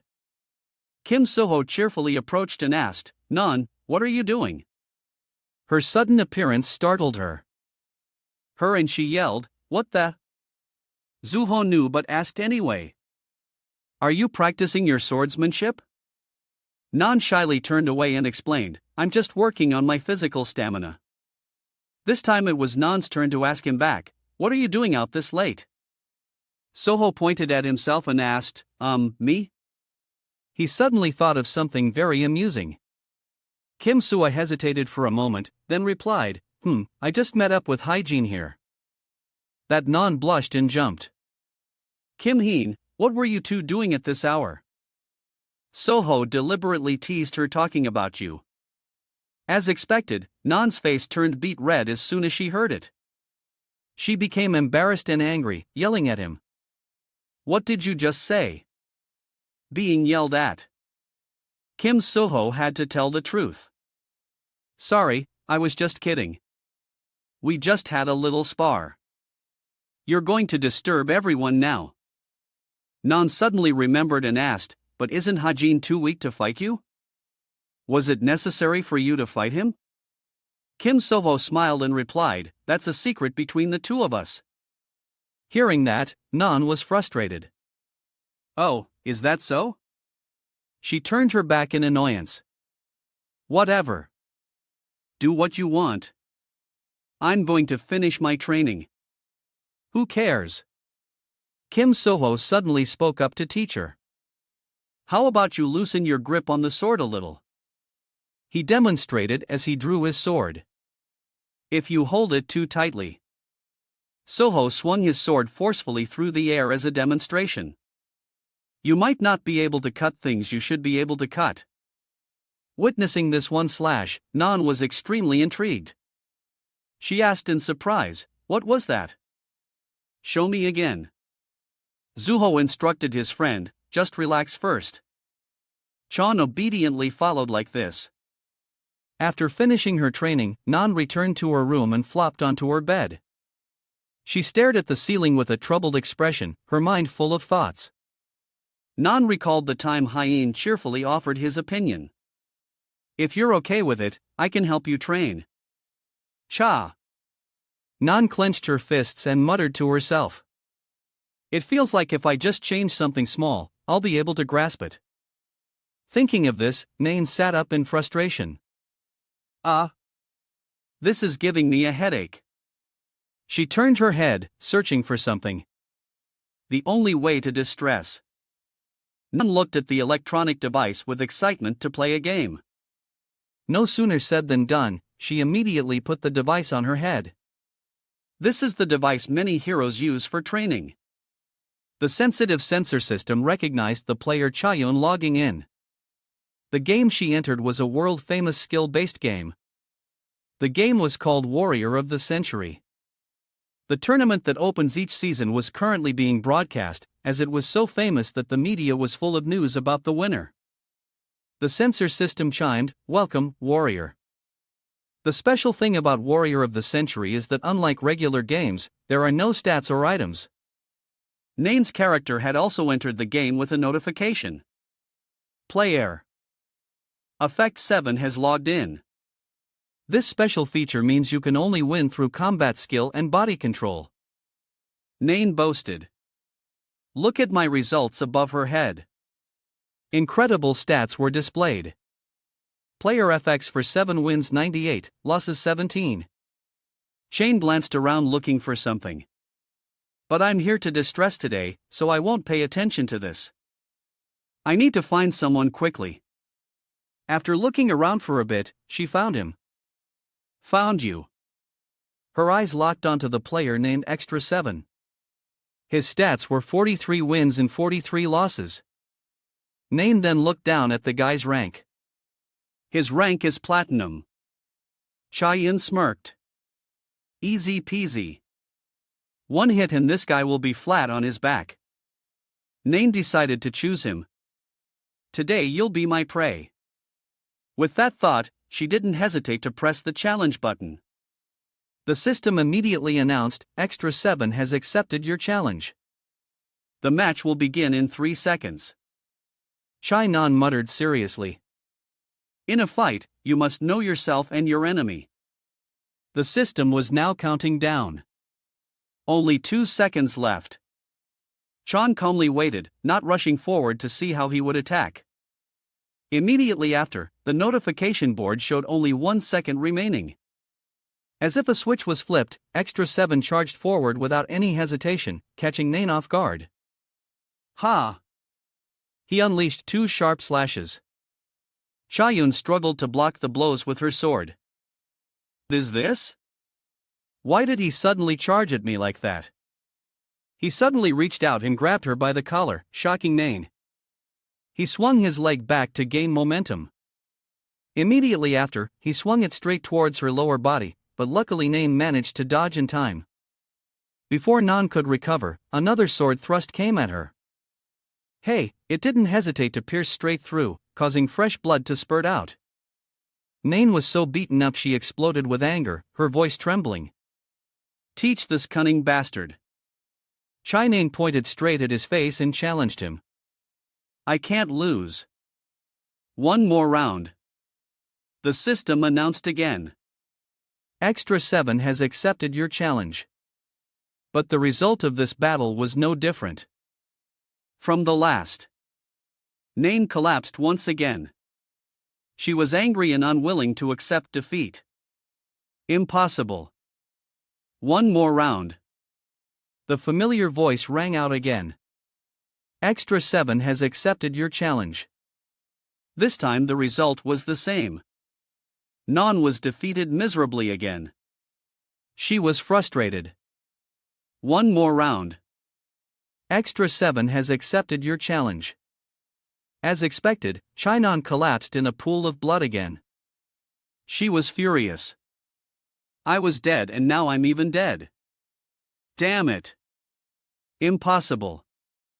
She hung her head in frustration. I can't beat him. Nain pleaded. One more round. The other person coldly refused. I have to go to sleep. Bye. She desperately tried to hold him back. Wait. Nain asked. Do you log in around this time often? Extra 7 didn't understand her intention, but still replied, yes. Xian looked at him with hopeful eyes. If that's the case, can you fight me every time we meet? Extra 7 hesitated for a moment, then agreed. Okay. And so the two said their goodbyes. Bye. Kim Heen sighed in relief and took off the electronic device. Phew, who was that? She's really perceived. Distant. He was still a bit confused. I won 7 times in a row. Kim Hyen hesitated. I didn't expect to run into something like this. I was just trying to see if this thing worked in the game. The thing he was referring to was the random consolidation skill. It allows you to recognize up to 5 pieces of equipment. The stats of the recognized equipment increase by 1 to 44%. This percentage lasts for 24 hours and is then randomly reset. When a weapon is no longer recognized, it returns to normal after 1 hour. Kim Heen thoughtfully looked at the helmet in his hand. The function of random consolidation is better than I thought, although I was a bit worried when my mana started running out. The concept of this item was truly enhanced. With this feature, my gaming device has reached a new level compared to others in the game. I can feel that my senses have been greatly enhanced. Kim Ha-jin mumbled with a hint of regret. It's a bit of a shame that the enhancement range is only from 1 to 44%. But since my luck stat is quite high at this point, he suddenly realized there was another person in the room. Hae-jin looked helplessly at the little blonde girl sitting and eating a huge piece of cake and yelled, "I vandal." He immediately snatched the leftover piece of cake. "How did you eat so much in such a short time? Stop eating or you'll get a stomachache." Even Dell panicked and reached for it with her short arms. "Why? I want to eat more. More." Hae-jin looked at the little girl helplessly making a deal. "You can eat again tomorrow." "Okay, Kim." Hae-jin held the cake box and hid it on a high cabinet, not knowing what to say to this little girl anymore. Now she's even whining for sweets. Kim Heen suddenly picked up the little girl and comforted her. "Tomorrow morning, I'll go buy you something even more delicious." "Okay." Ivandal's eyes welled up with tears as she asked. Half believing. "Really?" Seeing that the little girl had calmed down, Hae-jin sighed. "Of course, have I ever broken a promise? Now, let's go to sleep." Only then did the little girl reluctantly agree. "Okay." The sky outside was still pitch black. In some places, the stars twinkled. Hae-jin sat at his desk, diligently researching something. He suddenly stopped. Hae-jin was a little surprised and opened his watch. "Kim Soo sent me a message." The content of the message was as follows. "Meet me on the second Friday of August." Kim Ha-jin smiled as he read it again. The second Friday, Kim Ha-jin thought smugly. "Excellent. Everything is going according to my predictions." He quickly replied to the message. "Okay. Meet me at the clearing." Once done, he calculated again. The only thing left is to clear the dungeon. So, a few days later, I trained and studied every day, and the sound of exhausted panting echoed endlessly. Nain's character in the game was bleeding. She angrily pointed at him and shouted, "How can you do that over and over again?" Kim Hae-jin, or his in-game character Extra 7, calmly replied, "You just need to stay calm when you do it." Hearing that, Nan vehemently objected. "Easier said than done." She suddenly remembered something and asked, "But why is your win rate only 50%? Being asked this, Kim Hae-jin felt a bit guilty and avoided the question. Because I don't like to classify wins and losses by Ray." In his head, he thought differently. "Actually, I lose because of the random stats."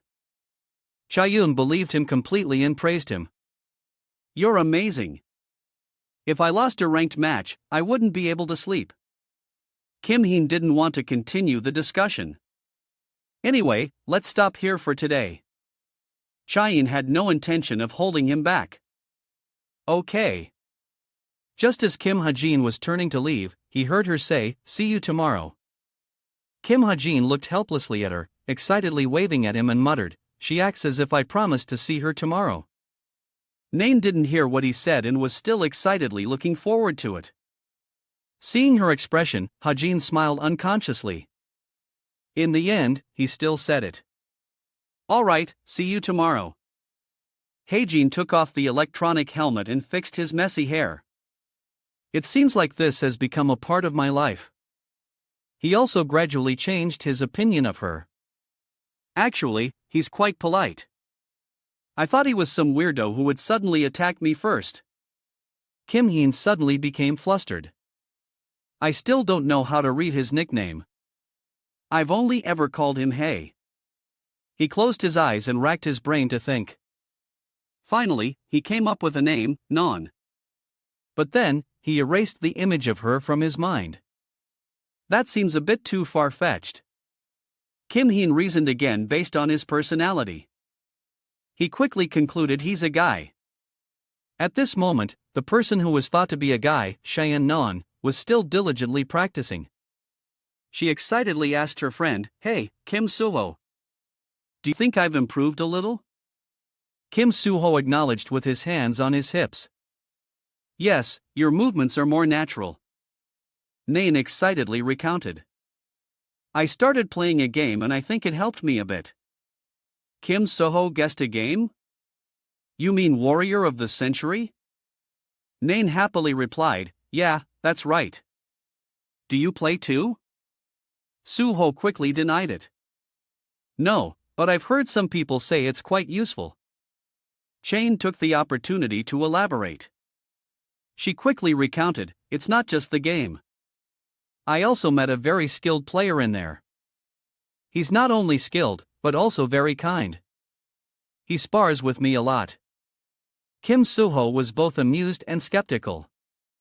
Chain clenched her fists, looking extremely enthusiastic to try and win in rank. Battles. Everyone plays so defensively, so the matches are pretty boring. But this person is different. She used all her words to describe him.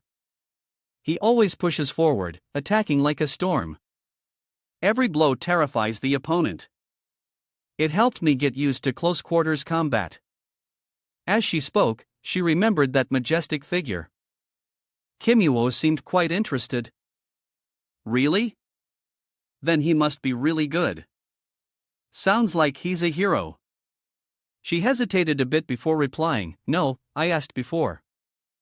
As they were talking, a voice interrupted. "Soho, you're here." Nain immediately recognized the voice. She blushed and turned a look. Soho called out in response, "Kim Hajin." Seeing her, Hajin was curious. "Non is here too. What are you two doing?" Kim Suho replied casually, "Oh, Nain is practicing with." Before he could finish his sentence, Nain hit him hard. She quickly corrected, "I just happened to run into him while training." Kim Hajin found her attitude strange, but didn't ask further. "Is that so?" Kim Swan now rubbed the spot where he was hit and looked at her. Only Nan was still embarrassed, her mind a complete mess. Hajin urgently called him, "So, let's go." Kim Soho smiled and said goodbye to her. "Yeah, see you later, Nan." Chaeyon couldn't help but wonder, where are you two going?" Kim Soho waved as he replied, "We had plans. Don't overdo your training. Good luck, China." And didn't say much more. "Okay, see you later." Kim Hyen also turned and gave her a cold look, saying, "Good luck." Non, though confused, replied, "Why are you two?" She lowered her waving hand and quietly watched the two of them. They hadn't gone too far, so Non could still see them huddling together and talking. Suddenly, she wondered when the two of them had gotten so close. Nain remembered last night. "I thought he was joking when he said they were talking about me. Could it be?" An idea popped into Nain's head because of me. She then remembered when Heijin said they couldn't be friends. Thinking of this, she dismissed the thought. No, probably not. How could it be when he doesn't even want to be my friend? Forget them. Despite saying that, her feet still carried her to hide behind a tree to eavesdrop. I really can't just forget about it. The other two were still huddled together talking cheerfully. Shadian overheard bits and pieces of the conversation, but she heard Kim Hyen proactively ask Suho about her. "How has Chai Nan been lately?" After hearing this sentence, she was stunned for a few seconds. Nan's face suddenly flushed red. What did he just say? By now, it was dark. Both of them stopped at a small roadside area. The sign in front of the shop read Grandma's Kanji Open 24H.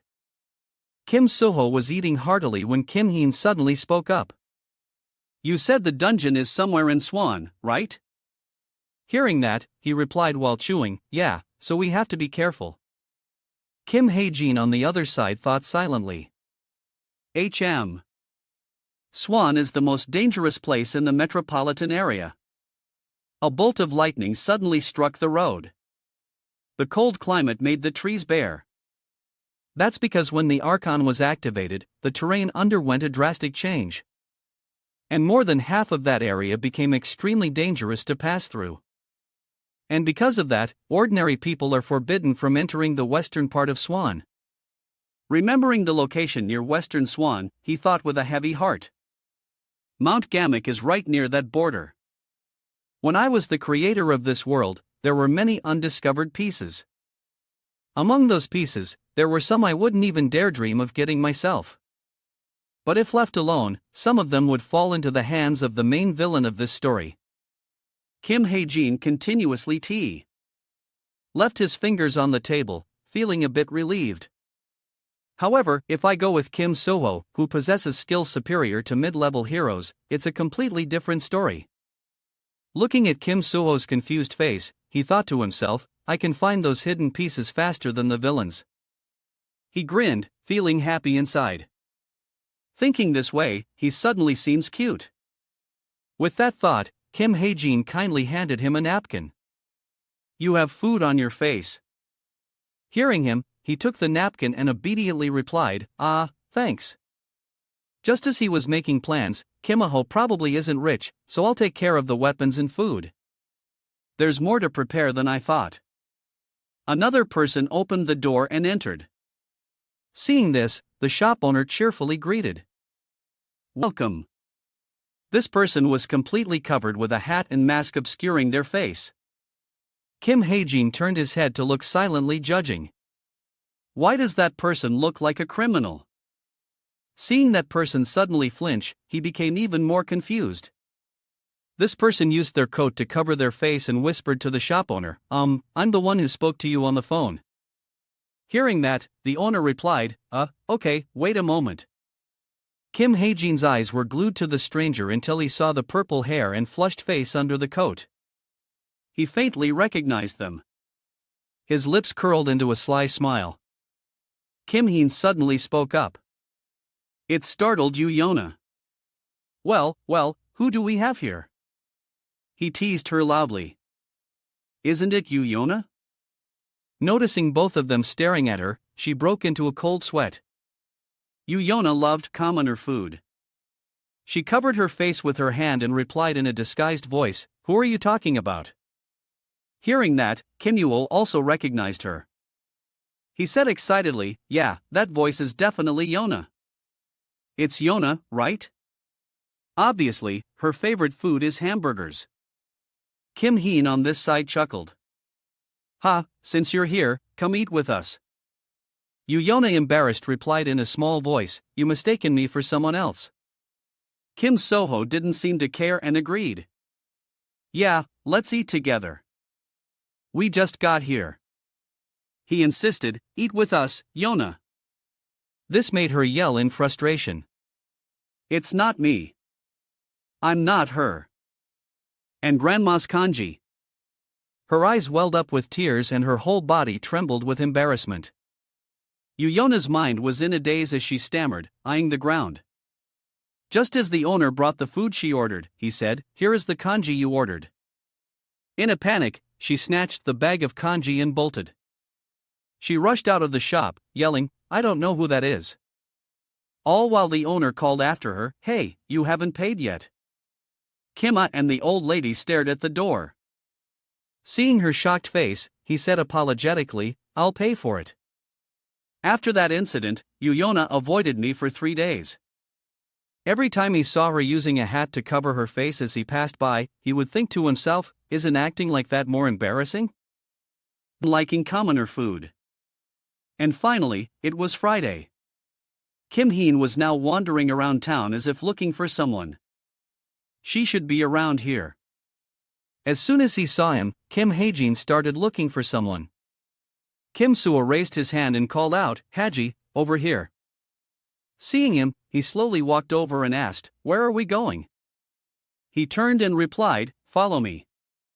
And so the two ventured deep into the gloomy Mount Gammer, where a thick fog covered everything. Kim Soo led the way, silently, climbing the slope. He looked back, wondering worriedly. How long have we been walking? He glanced in another direction to observe.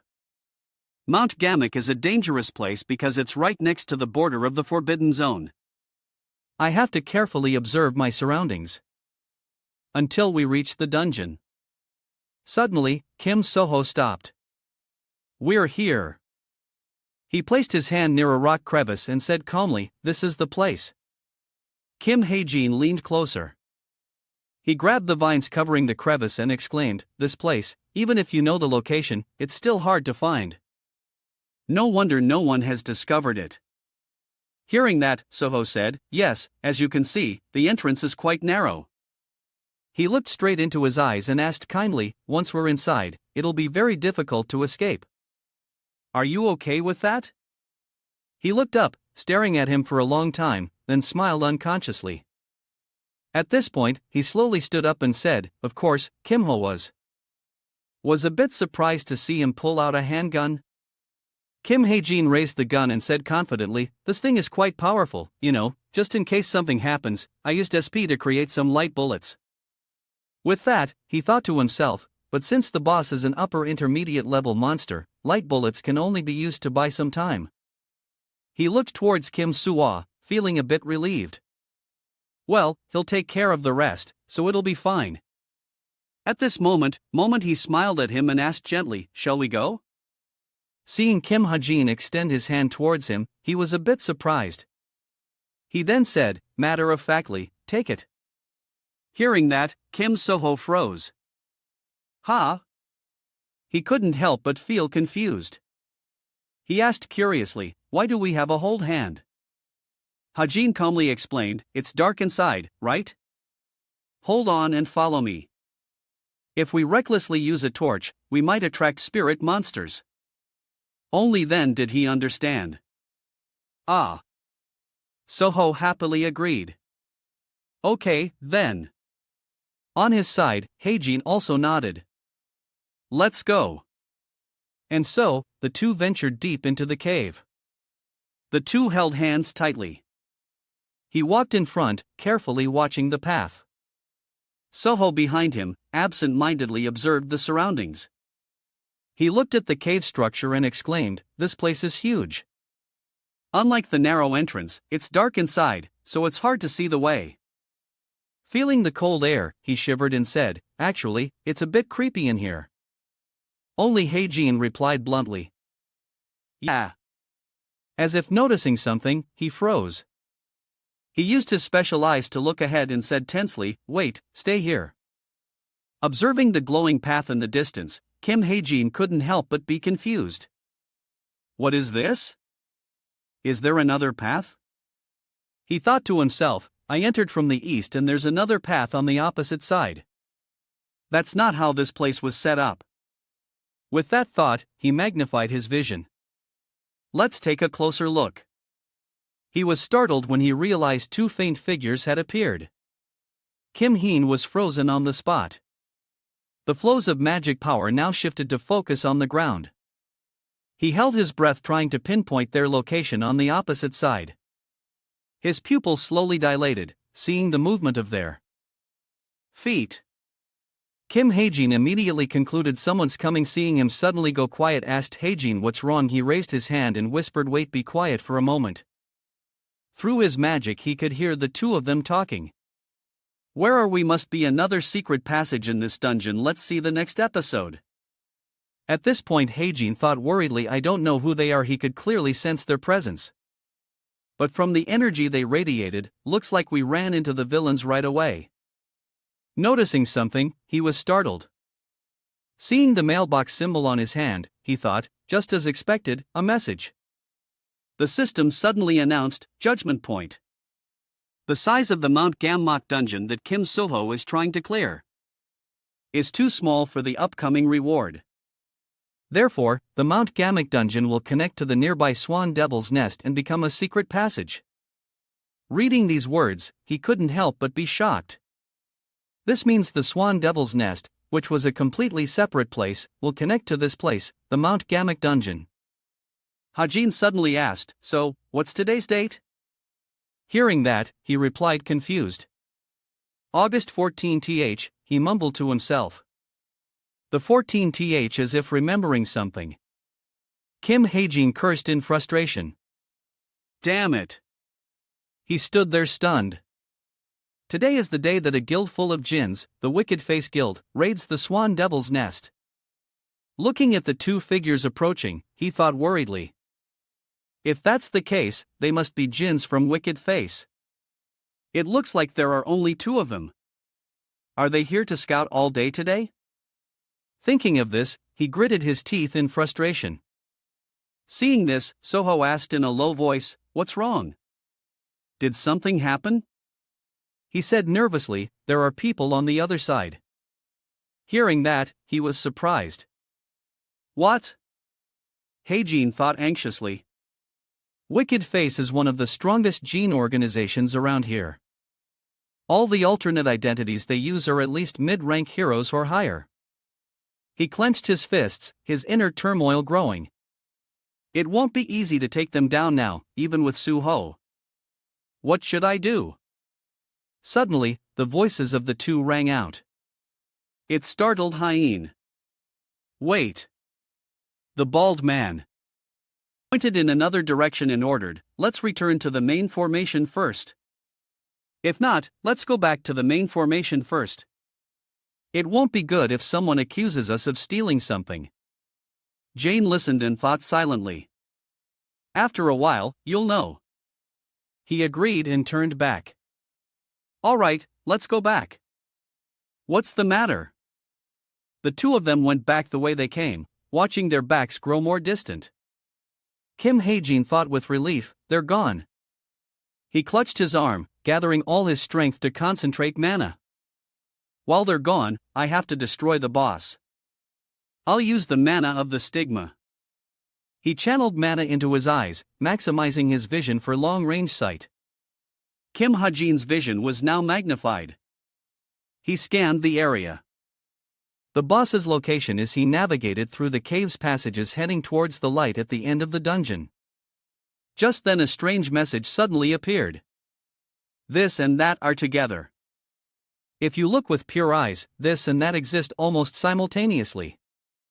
Look far and your eyes may discover what that is. What is this?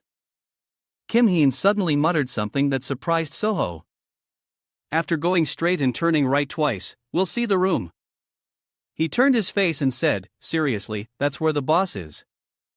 Hearing his urgency, let's finish this quickly.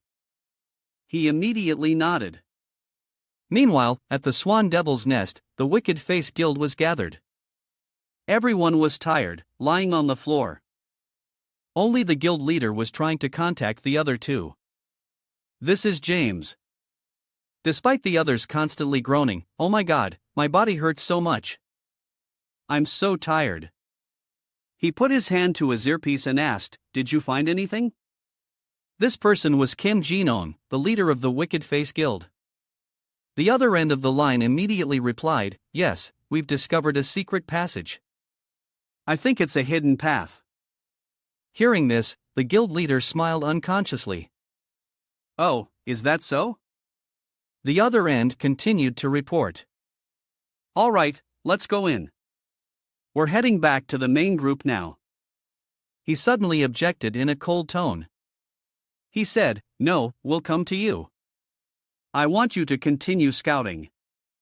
With that, he looked at the other members and called out loudly, all right, it's time to go, everyone. Him Jinong said excitedly. The two new members who went out earlier have discovered a hidden passage. Let's all go. Kalen, leaning against a rock, asked, what about the scouting team? Hearing that, he replied, we'll go and join up with them. Suddenly, he smirked. Watching them all leave, Kalen said with amusement, there are 2 fewer people here. Ha? With that, he gently put his hand to his ear. This scene was coincidentally witnessed by a blonde-haired boy. He asked curiously, hey, Kalen, what are you doing messing around out here? Noticing the flow of magic, the guild leader immediately turned his head. Kalen now took out his glasses behind him. Was a spatial gate. Seeing this, Kim Jin-yang asked, annoyed.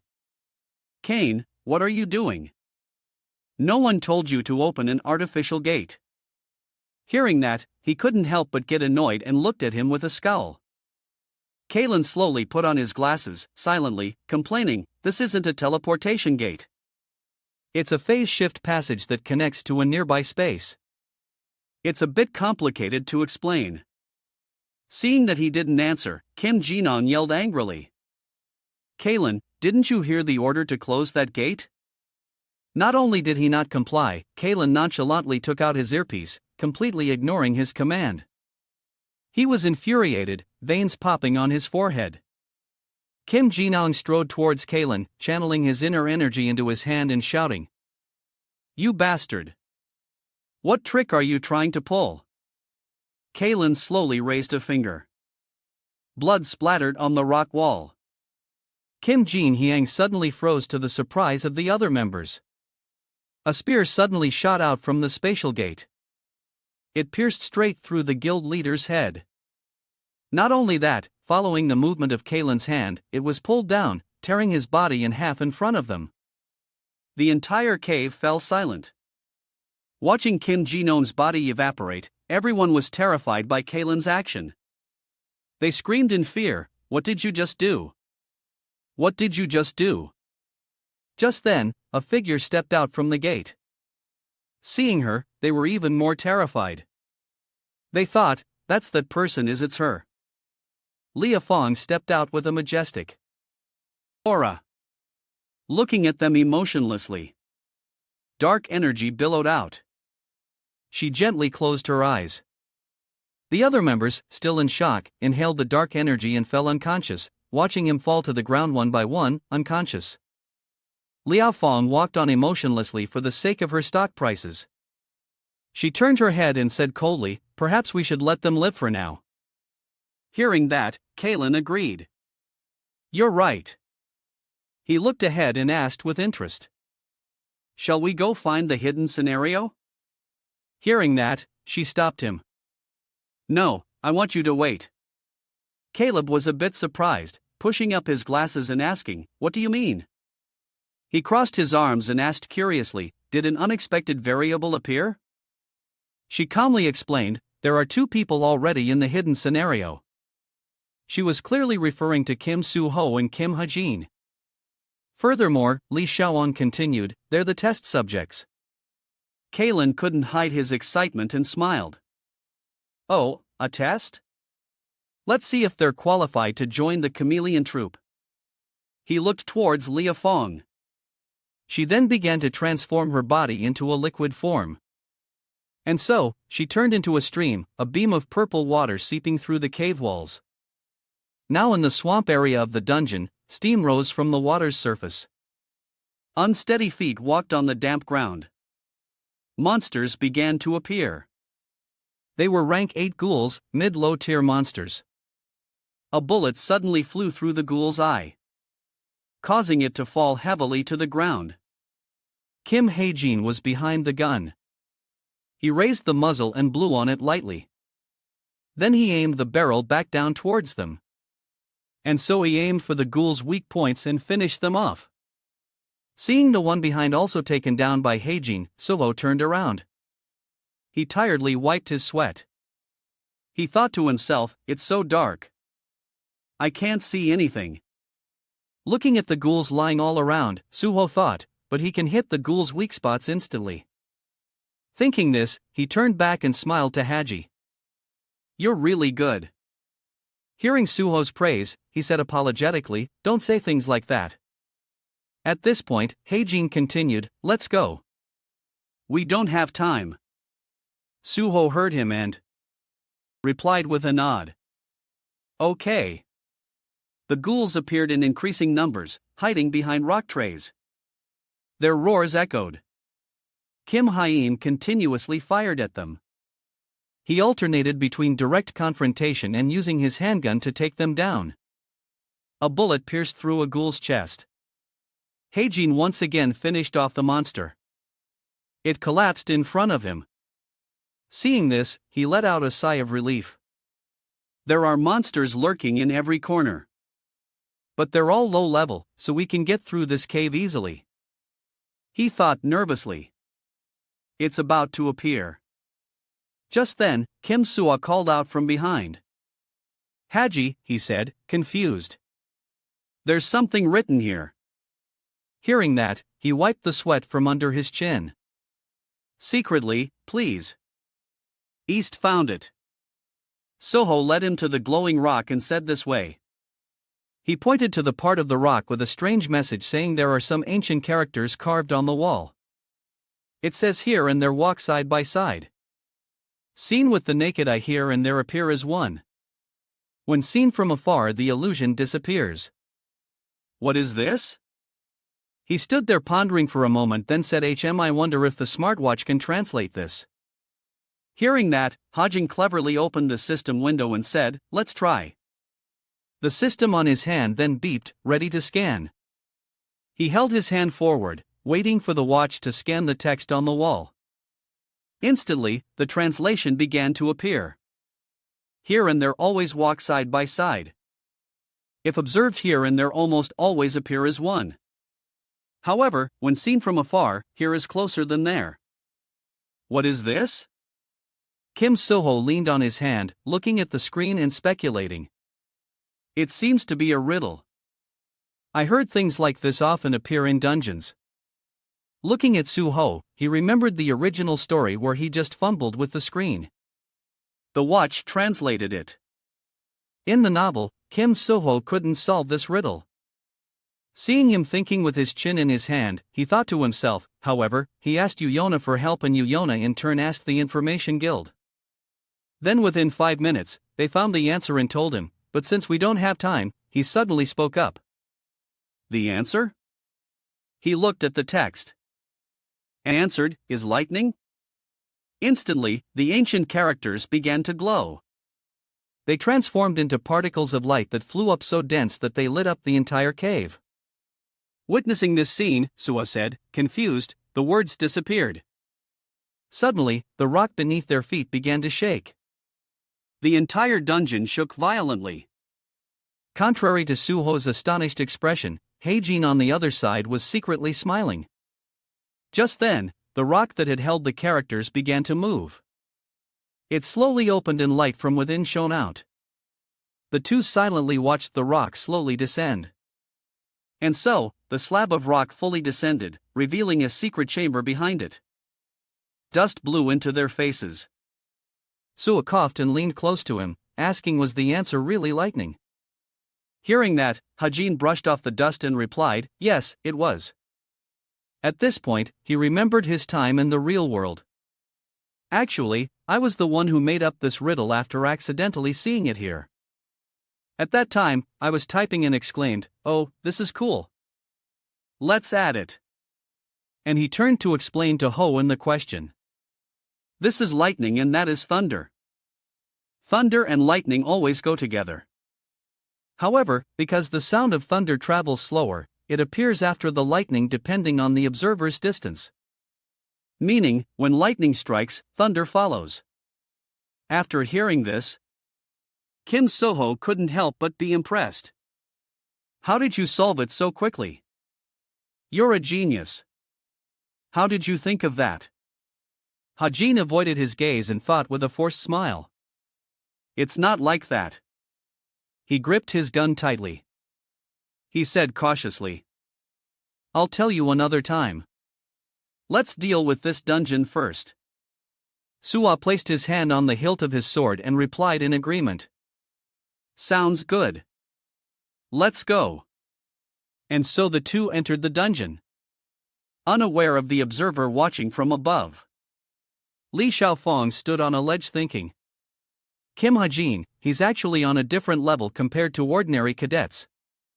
Recalling his decisive expression earlier, she felt a bit impressed. Good judgment, quick-witted and courageous, too. And he has a unique way of thinking. Not finished, she continued. Even though this is just a hidden scenario, he still managed to overcome it with his own abilities in just 10 minutes. Thinking of this, Lia Fong smiled unconsciously. She crossed her arms and declared confidently, that's good enough. I will recruit Kim Hyen into the chameleon troop. In the damn cave, a female voice echoed. I can recruit Kim Haji into the chameleon troupe. She thought, confused. The only thing about Kim Hae-jin that makes me hesitate is whether he has the ability to kill without any reservation. An image of Kim Hae-jin appeared, his innocent and fearful expression being the reason for her hesitation. Suddenly, another voice echoed in the cave, attracting Li Xiaoang's attention. Didn't we just come this way? Another man replied, this must be a maze. They seemed to be lost in the cave system and had wandered here. She looked at them from above, silently judging. They must be jinns from the wicked face. Kim Hyen probably still doesn't know what kind of jinns they are. Besides, they still hadn't noticed her presence. A heated argument was happening below.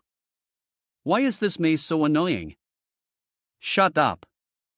They went from arguing to preparing to fight right there. All of this was witnessed by Xiao Feng. She thoughtfully planned her next move, starting with them. An idea suddenly struck her. Her face twisted into a sly, cunning smile. I'll test him with them. The scene changes to Heijin and Suho's location. In another corner of the cave, droplets of water fell one by one onto long rotted skeletons, creating a strange sound. The surroundings were littered with the old bones of those who had passed through here, creating a gruesome scene. A footstep slowly entered. The figures of Hajin and Suo gradually appeared behind the fog. In front of them, a figure sat majestically on a throne, exuding the aura of a king that made others tremble. Kim Hae-jin recognized him and thought grimly. That monster is the boss of this dungeon, the skeleton swordsman. The fog gradually dissipated, revealing the clear figure of a king sleeping on his throne, waiting to be awakened. The sound of the two entering successfully caught his attention. His eyes slowly opened, revealing the terrifying pressure of a king about to rise. Suddenly, his attention shifted to Suho. As quick as a flash, he had left his position. The creature instantly appeared in front of him, smiling menacingly as he claimed Suho as his own. An interesting one. That speed was hard to follow with a naked eye. Even Suho himself was surprised by the incredible speed. His pimples contracted. I didn't even see it move. I have to focus and fight back now. Suho intended to draw his sword and fight back. A voice from behind pulled him back to reality. Kim Soho focus. When he realized it, everything seemed to be just an illusion. The creature was still sitting motionless on throne. He stared at it, beginning to scrutinize it carefully, but it was definitely right in front of me. Did it use a teleportation skill? No, this is his hand gripping the sword tightened, his anger becoming apparent. A thought crossed his mind. Aura. The image of the monster appeared with a savage smile, the look of a powerful being mocking those it deemed inferior. Zoho began to panic, trapped in his own thoughts. It can be said that this is definitely an elite monster. It's a difficult type to deal with. Compared to the monsters I've fought before, it's on a completely different level. His steps gradually faltered and he began to show his fear. Suddenly, a great sword was slammed into the ground, creating a massive tremor, accompanied by a voice filled with provocation. Are you scared? Heijin immediately recognized the direction of the sound. The creature smiled slightly, continuing to provoke the fighting spirit of the two cadetses. Don't worry, this will be over soon. However, it didn't seem to have much effect. The two continued to watch every move of the monster boss carefully. Soho spoke up that. Meanwhile, Hyen was no less composed. He smiled confidently in the face of its threat. His heart still pounding. It finally appeared. Suddenly, he noticed Suho beside and was acting strangely and called out, Soho that. As for Suho, he seemed very determined. So, Hajin's words didn't register. Seeing his friend regain his spirit, Heijin was also happy.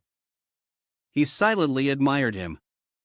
He regained his confidence as soon as he knew his opponent was a swordsman.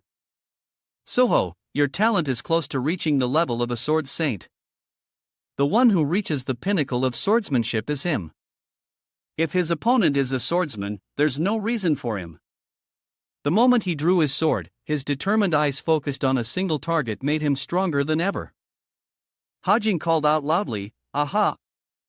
Only then did he notice and pay attention to the person who made the sound. Heijin continued, "That skeleton swordsman, I think its true self is a sword." Suwa asked doubtfully. "Its true self is a sword?" He explained seriously. "The sound we're hearing is coming from that sword. I think the body we're seeing is just a shell." The giant's silhouette appeared. Unlike before, the pressure this time was truly only coming from the sword it had plunged into the ground. The creature arrogantly smiled slightly. Zoho also understood what Heijin was worried about. He replied, "I understand." Nearby, Heijin also felt somewhat relieved. He smiled to himself. Either way, he would have figured out after fighting with that sword, but I don't have time to wait for him to verify that information himself. Hajin got into position and signaled to Suo, "No need to aim for that body. Aim for the sword right away. I will support you." His eyes were filled with determination. Seeing Haji like this, Soho also trusted him with this task and said with a smile, "All right? I'll trust you." Suddenly, the creature didn't let him finish speaking and quick as a flash circled behind Suho. He was shocked and panicked, rushing forward to help, but he couldn't believe his eyes. A preemptive strike. No way. Then he called out loudly. So, a loud explosion rang out and smoke filled the air, obscuring everything. Heijin stood in a corner, unable to rush in, witnessing the scene before him, feeling helpless and cursing under his breath. Damn it! In front of him was a chaotic battlefield. He thought helplessly. The smoke and dust are blocking my vision. In a quiet space, the sound of two swords clashing suddenly echoed. The skeleton swordsman looked arrogantly towards Suho. He also fought back resiliently, neither giving an inch. From that clash, a huge explosion erupted, forcing both of them back. Suwa and the creature were both thrown back a short distance. Despite this, his eyes never gave up, and he charged forward again. The creature smiled smugly, looking at him with a wicked grin and remarking, "Not bad." Suddenly, he jumped into the air, and brought down a strike straight onto the Aura's head. The creature immediately reacted to the attack, countering with a similar strike. Believing he had victory in his grasp, he laughed triumphantly. Suddenly, he sensed something and looked around in shock. The spot where he should have been under its blade was now empty. He shouted in surprise, "What?" The Aura looked around, calling out, "Where are you hiding?" He didn't notice Soho landing right behind him. He immediately jumped back and advanced towards the boss once again. Caught by the surprise attack, the creature was too stunned to react. Quick as a flash, he closed the distance and brought his sword down. He stared intently at the sword it was holding and thought, "I have to aim for that sword." The strike came down, heading straight for its target. The smoke gradually cleared, revealing the scene before them, which left both of them stunned. Zuho's sword was stuck in its arm, which was trembling from the immense pressure. Seeing this, it sneered, provoking his fighting spirit, then said slowly, "You're strong. I'll gladly take that body of yours." The sword was stuck straight in the creature's arm. Soho trembled, thinking, "I can't pull my sword out." Suddenly, from a distance, a bullet flew straight towards the two of them with terrifying power. He was surprised and quickly dodged. A loud voice called out, "Dodge." So, the bullet immediately hit the sword it was holding and ricocheted off. Immediately, the creature turned to where Heijin was standing. He was still frozen after that shot. Thanks to that, Soho had successfully escaped death by a hair's breadth. He was grateful to his teammate. "Thanks, Heijin." Unlike his carefree state, Heijin seemed to be very wary of the boss in the distance and called out hesitantly, "Suo, that thing. It knew from the beginning that our target was its true body." That's why it intentionally tricked us. His eyes were filled with worry. Helpless, he could only curse it. What a dirty trick. Seeing him like this, Suho standing beside him also became worried. He trusted his teammate completely. Even so, he had to be the stronger one to protect his teammate. No matter who the enemy was, Suho would not hesitate to step forward and fight. He pointed his sword forward, reassuring him. Then, we just have to fight more carefully against this bastard. The more he saw them resiliently fighting back, the more amused he became, laughing loudly. They both looked at him confused. He remembered the image from before Suho attacking him with terrifying power. The creature thought, just thinking about him being able to use such an unbelievably explosive power, just thinking about it made him laugh uncontrollably. The more he laughed, the more he got carried away. His laughter echoing throughout the cave. Suddenly, his hoarse voice rang out. It's been a long time since a body worthy of me to possess has appeared. His body gradually transformed, his mind seemingly on the verge of going insane. The arm that was just cut off had now grown a new one, even sturdier than before. Witnessing this scene, both of them were stunned. His arm regenerated. Heijin rationally replied to him, I told you its main body is the sword. Attacking its human body is useless. Suddenly, Suo interrupted him, adding, What I don't know is what I don't know. That also means it will die if we destroy the sword. If that's the case, it's time for round 2. With that, he charged straight forward without any hesitation. On the other side, the aura was also ready to fight at any moment. Both of them charged at each other, delivering their most fatal blows.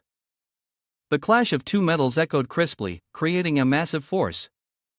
Standing at the edge of the fight, Heijin could still clearly feel how terrifying their power was.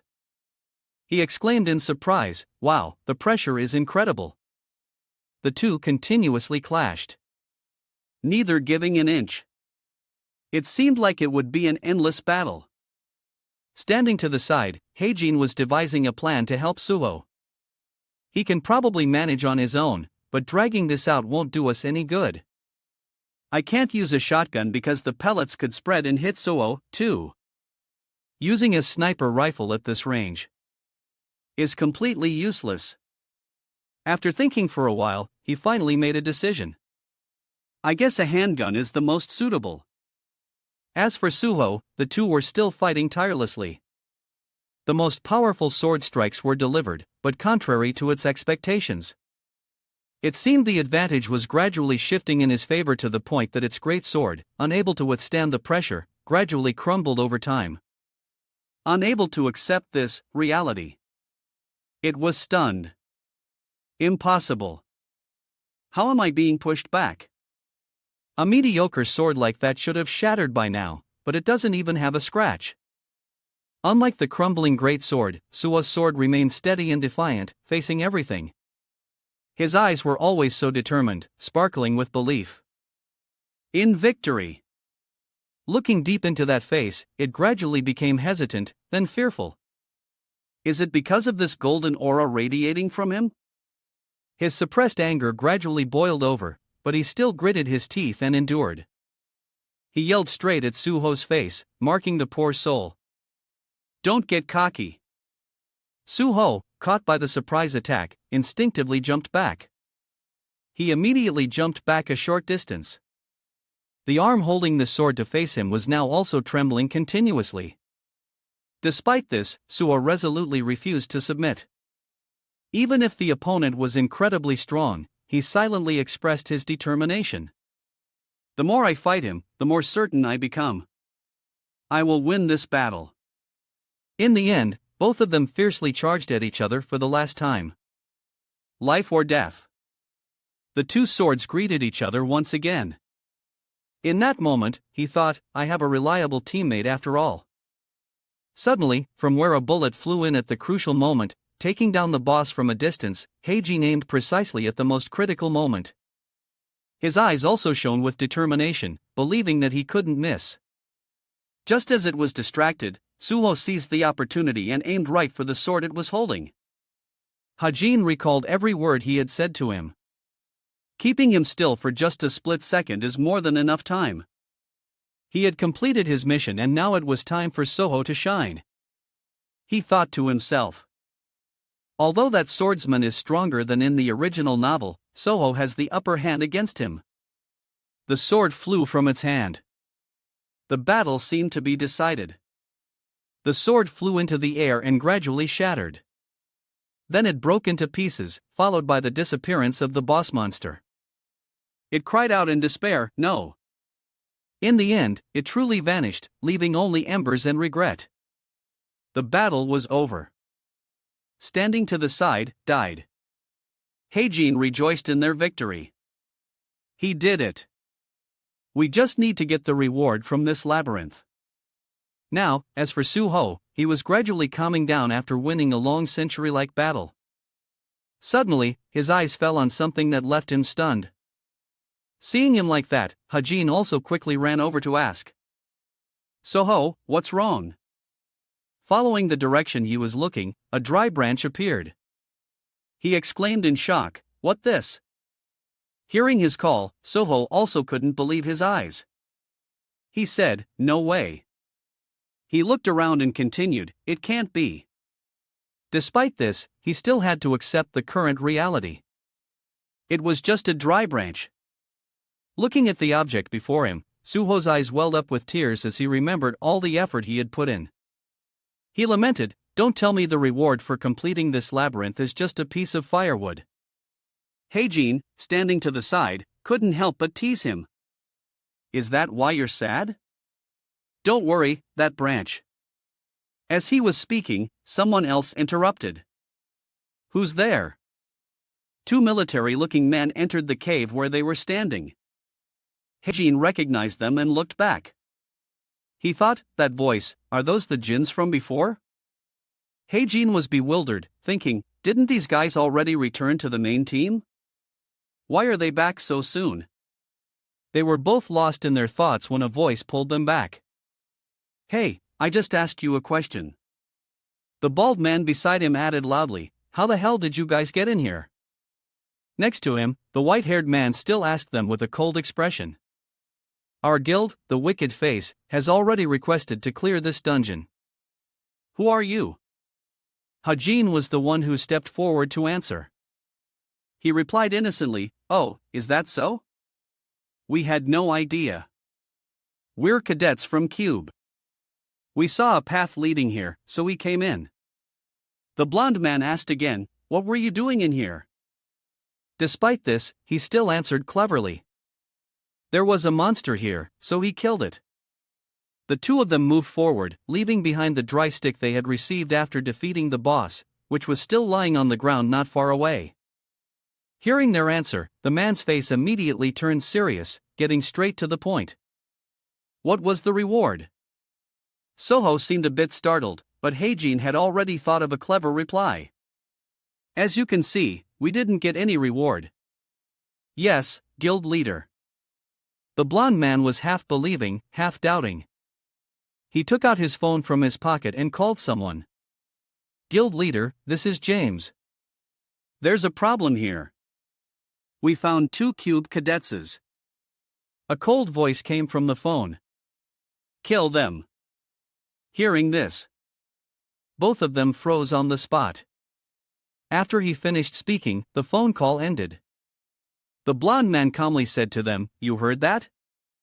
If you want to blame someone, blame yourselves for being too curious." With that, he began to activate his power. A murderous intent radiating from him. The attack hit Suwa. Seeing this, Hajin yelled worriedly, "Soho." He also gathered all his strength to reply, "What's wrong, Heijin?" His voice gradually faded and disappeared. The two had been separated by that attack. Heijin looked around feeling strange. He made a judgment. This is a barrier to separate us. I have no way of knowing what's happening outside the barrier. Will Soho be okay on his own? From the darkness, a figure silently stepped out, blocking his path. He gave a faint smile. "Whoa, well. That guy always leaves me with the weaklings. He said it with a bored tone, not wanting to put any effort to fight him. Heijin sized him up from head to toe. He thought, 2 golden axes on his coat. That means he's a hero. He stared confused and asked, a mid-level hero? Why do you guys have to go to such lengths just to deal with cadets like us? His eyes showed a mix of curiosity and fear at having to face him alone. He just saw him suddenly grip the axe in his hand and reply one word at a time, do I have to answer you? Either way, you're going to die here. With that, he swung the axe down hard. He stood to the side, witnessing his terrifying power, and his fear grew. Impressive mana. The difference in our stats is too great. If you want to cut my head off, it's as easy as pie. But even so, this situation is not completely hopeless. Suddenly, he became mysteriously calm. The other man also looked at him, sizing him up. Heijin rummaged through his pockets, looking for something. It seemed to be something very formidable that he was about to pull out of his pocket. Seeing this, the other man also got into a defensive stance, ready to fight at any moment. His eyes were fixed on him, wary of his every move. He took out a shiny stone and held it up. The bald man immediately looked at Heijin, confused. He burst out laughing, mocking him. Don't you have any other way to deal with this situation? Other than that rock?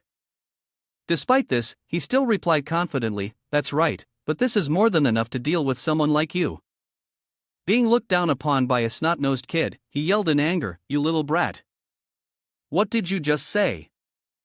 Now, even though he was also worried because it was the first time he had to face an enemy alone, he didn't dare to show it. He sized him up from head to toe, looking for a reason for his arrogance. But the results surprised him. Even more. This kid's mana is nothing but trash. How can he be so confident? He laughed, mocking him again. Looks like you're scared out of your mind. Just as he finished speaking, the stone flew past his face. From its trajectory, it created a golden thread of mana that made him look back. The man exclaimed in surprise, a thread. His hands holding the thread tightened as he pulled it towards him. The man also instinctively turned back in alarm. He only saw Heijin pulling the thread back with all his might. The stone that had flown past him earlier came back and hit him hard on the head. After that impact, he seemed to have gradually lost all consciousness. His face also became serious as he stared at the bald man. His body lost its balance, and he fell to the ground. His head hit the ground hard, creating a large dent. The battle was over and victory belonged to Heijin. He let out a sigh of relief after winning. PHW. Holy cow. Yes. Because he let his guard down, this trick worked. So, you can use ether like this, too? Not stopping there, he approached the cold corpse. Lying motionless on the floor. He saw it. He suddenly pointed his gun straight at his head, preparing to pull the trigger.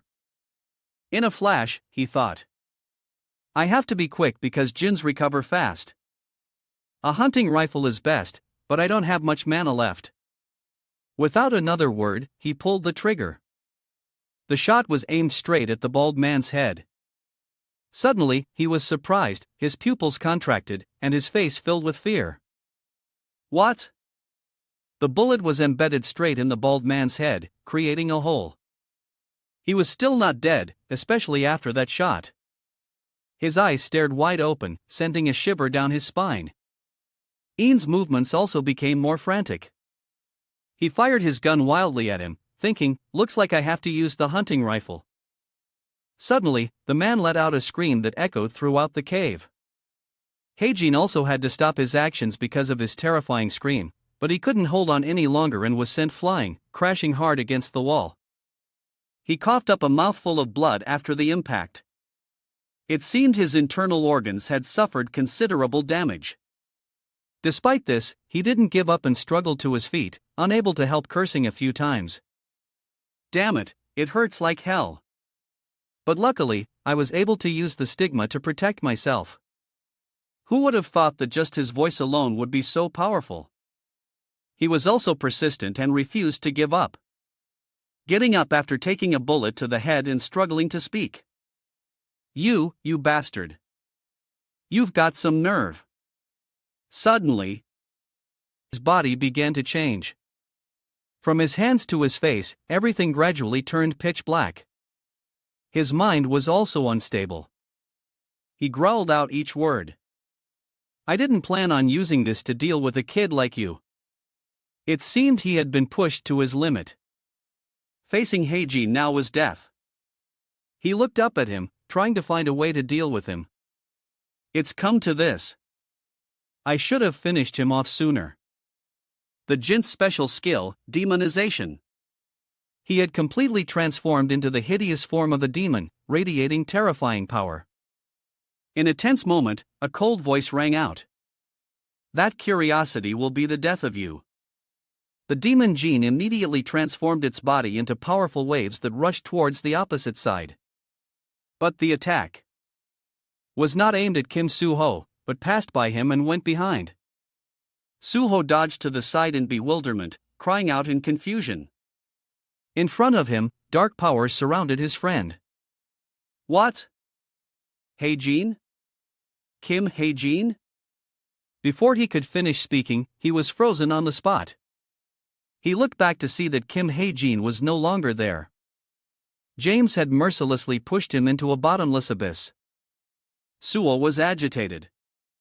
Unable to believe what was happening, he called out loudly, Heijin, Kim, Hajin. But his reply was a terrifying silence.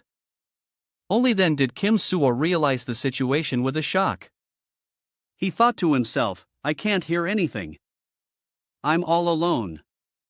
He looked over at James, who was now alone and slowly approaching. With a cold expression, he decisively drew his sword. There was no escape, and the enemy was slowly approaching with murderous intent. I have no choice but to fight. With that thought, Soho also quickly raised his sword in front of him and asked, confused, why are you doing this? The man looked at him with an emotionless expression and replied nonchalantly, just consider yourself unlucky.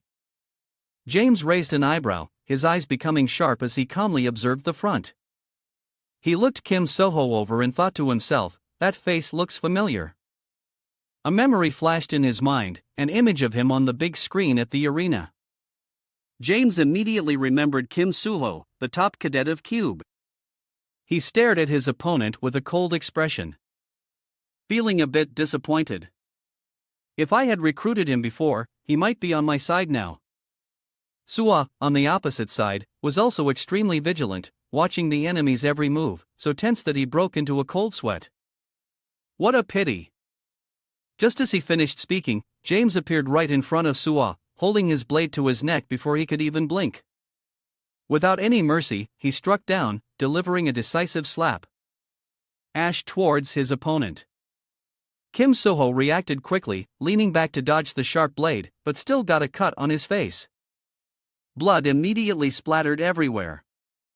Then he used his hands to push off the ground for momentum. In the next second, he spun around, raising his long legs high. He aimed to kick straight at the assassin's head. But at the decisive moment, he used a teleportation technique, disappearing just before Kim Suo could land his kick. He looked in shock at the vanishing figure before him. Thinking in confusion, he disappeared.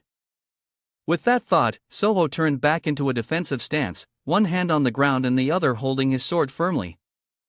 Just as he stabilized himself, James appeared. He landed lightly on the ground, intently making a sound to alert his opponent. Suho retreated slightly, staring at him, wondering when did he get there. Suddenly, Kim Soho jumped back, his face contorting in discomfort. Only then did he notice the bleeding wound on his calf and realized with a shock, I've been hit. Recalling what happened earlier, when he raised his leg to kick James. He had taken the opportunity to kick his leg hard before disappearing. He thought in confusion in that split second. After just one exchange, Kim Suho decisively concluded, he's too strong. His eyes flickered with a hint of worry and tension. He nervously wondered, can I keep up with the speed? He stared at the opponent not far away, trying to reassure himself. Let's try. I'd to focus and keep up with his movements. While he was lost in thought, James had already taken the first step. He suddenly rushed forward in a flash with a sharp sword in hand, his face filled with murderous intent. His mana-infused sword slashed decisively towards his opponent. Luckily, Suho reacted in time, raising his sword to block the fatal attack. Sparse flying, he stumbled back, feeling a bit relieved. I blocked that attack. However, immediately after, James unleashed a series of powerful attacks aimed straight at him, catching Suho off guard. He could only block while retreating, a thought forming in his mind. But I can't counterattack in time if I can just lure him closer. Just then, Suho's plan came to fruition. The enemy's sharp sword suddenly grazed his cheek and fresh blood splattered. Although Suho was injured, James was not happy. He frowned, annoyed, and clicked his tongue in displeasure. Suddenly, his gaze shifted to the side, his expression one of shock. A murderous glint flashed in his eye. His expression one of stunned disbelief as he looked at the blade flying quickly towards his neck. In the decisive moment, just as Kim Suho was about to succeed, James quickly used his teleportation technique. He disappeared in a flash, hastily landing with a long slide. He tried to support himself with his hands, but when he looked down, he was horrified. One of his thighs was more than half slashed, and blood was continuously pouring out. Suho also stood up after the enemy's close-range attack. Both of them silently observed each other, temporarily inactive. He was a bit surprised by the enemy's action and thought, he's not getting any closer. Suho continued to raise his guard, carefully assessing his opponent. He's weaker. And seems distracted, but I can't find an opportunity to attack. He unconsciously tightened his grip on the sword, asking himself, what would Hajin do in this situation? But now Kim Suho was all alone fighting without Kim Haejin by his side. He immediately corrected his thoughts. No, now is not the time to think about that. This is my fight. After a moment of contemplation, he sighed. How could I say I could fight him alone? Only with this skill. I regret it. His hands slowly moved to the hilt of his sword. My talent is to wield a sword to protect the world. As long as the opponent is a swordsman, I always have a way to win. James on the opposite side also noticed his action. My only choice is to do my best to defeat the opponent in front of me. Kim Suho stood majestically, his hands tightly gripping the hilt of his sword as he released a powerful magic force.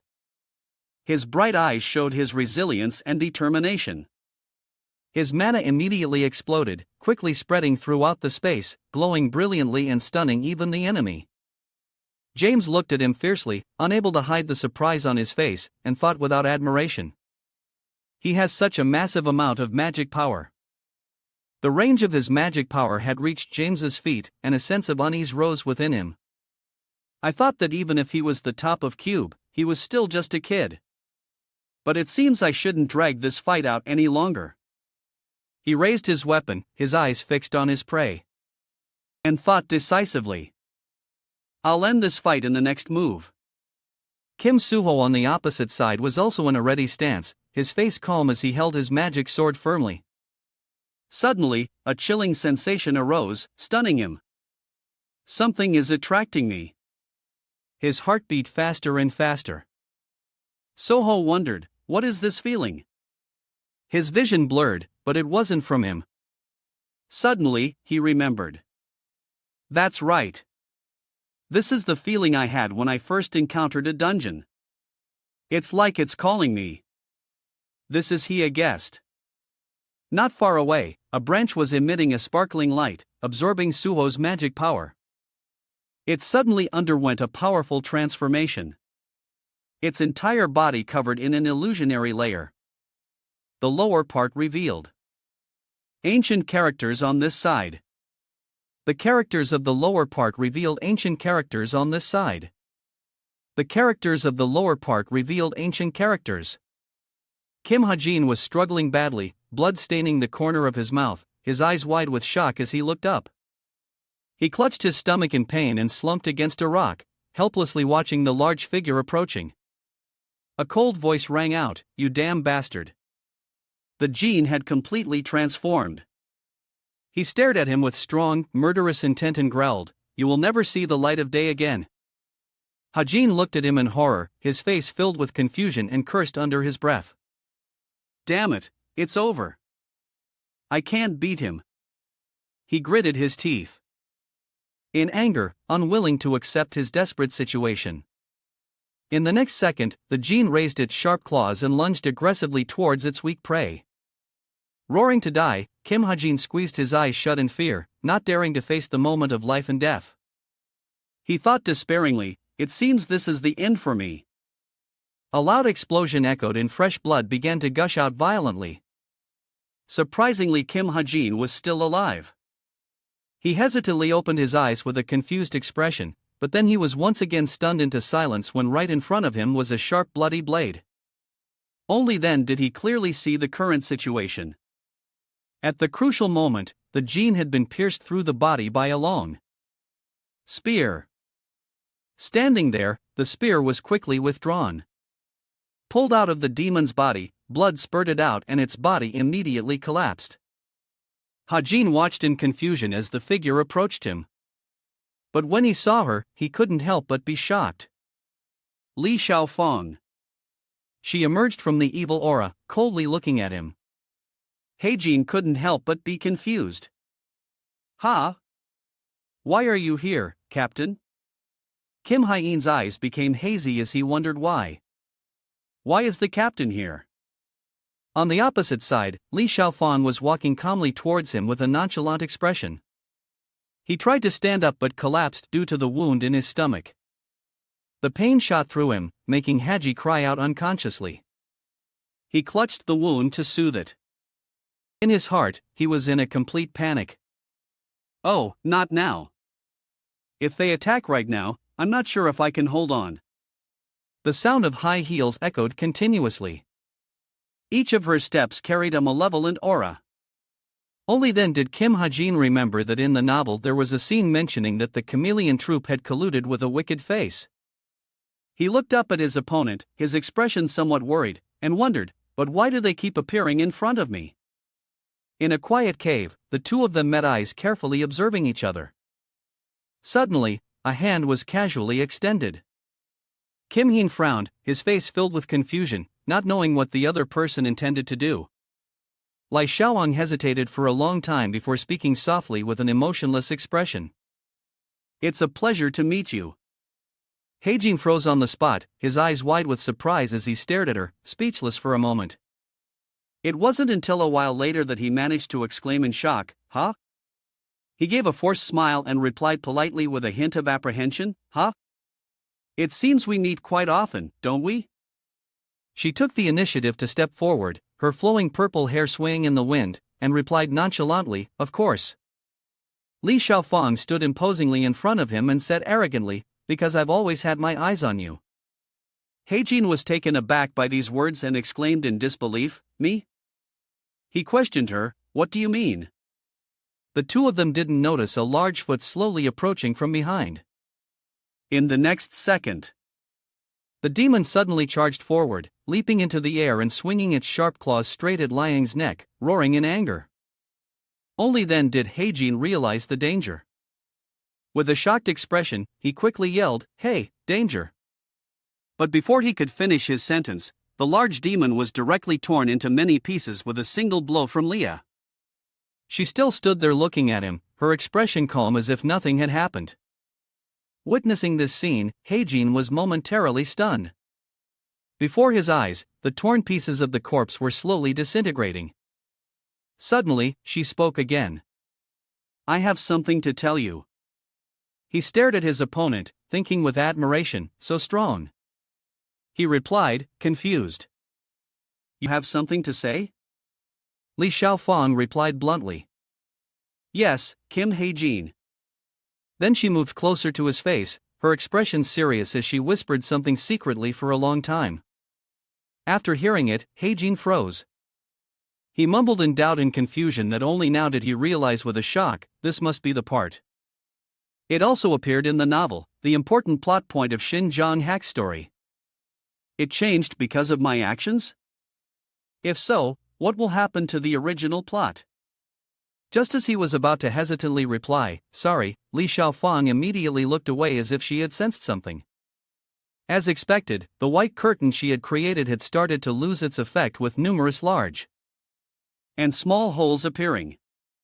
Li Xiaofang said annoyed. Time's up. She began to transform into water. Her aura also spread out. Before leaving, she didn't forget to smile at Kim Hae-jin and said cheerfully, well, then I hope you think carefully about it. With that, her body immediately turned into a pool of water and collapsed to the ground. To Kim Hae-jin's bewilderment, Li Xiaofang reformed and seeped through the rocks, moving swiftly across the ground. Only then did he dare to breathe a little, but he was still tense after everything that had just happened. Suddenly, from behind the rock, a voice called out, Ha-jin. He came to his senses and exclaimed, ah, over there, Kim Soho. Soho rushed over and asked anxiously. Hae-jin, are you okay? Are you badly injured? He replied calmly, it's nothing. Did you defeat him? Suho came closer and extended his hand to help him up, saying calmly, yeah, can you stand? Kim Ha-jin firmly grasped Suho's hand and struggled a bit. I think so. He was helped up, but as soon as he took a step, he cried out in pain. Suho asked, confused, are you okay? Ha-jin quickly reassured him. A few days of rest and I'll be fine. He looked behind him and asked for Ha-jin's opinion. What about that person? He also instinctively turned his head to look back. It was the assassin James lying motionless on the ground.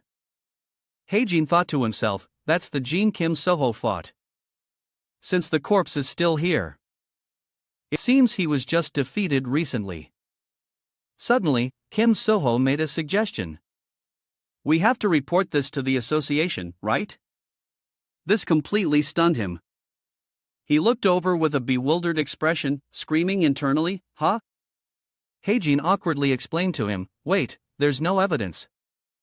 Besides, we entered the dungeon without permission, so we'll be punished, too. Only after hearing this did Kim Soho nod. I see, he thought nervously. I've invested all my savings in Wicked Face's stock. If they're exposed as jinns, it'll be a lot of trouble. I also don't remember him not thinking of this.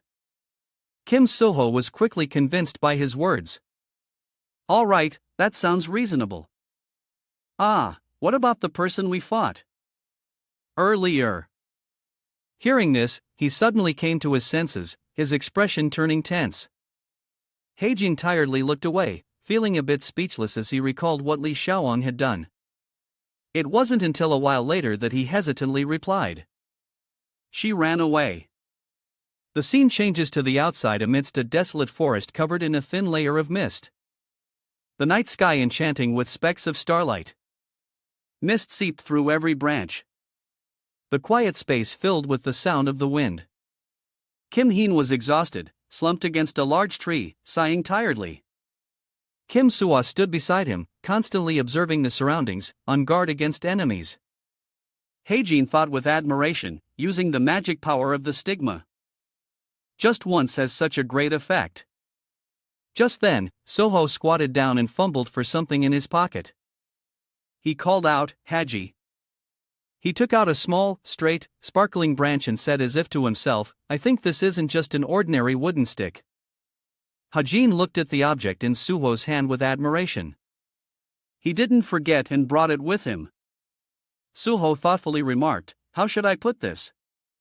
While fighting, I felt like it was calling me. It was calling me.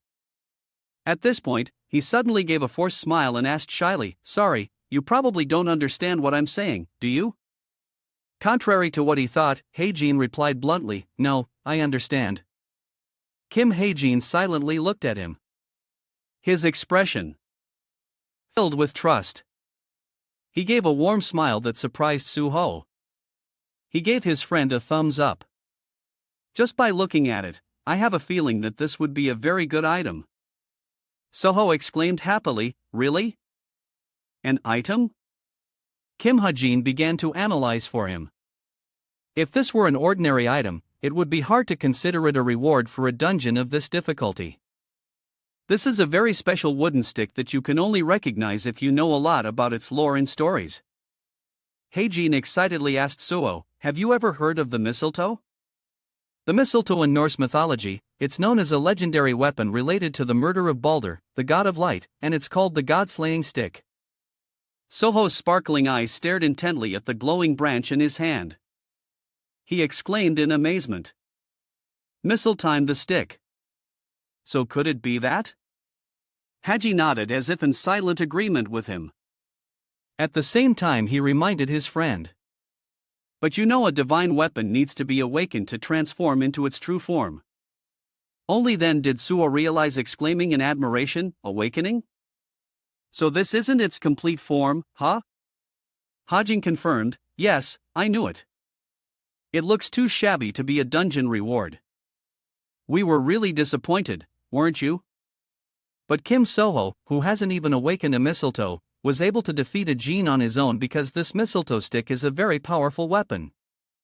While he was lost in thought, Kim Suho was busy exploring his new toy. Then I should find a way to awaken it. Ah, about that. Hajin instructed him. Can you put that stick here? Zuho quickly complied. Like this. Then under his curious gaze, Hae-jin began to rummage through his bag.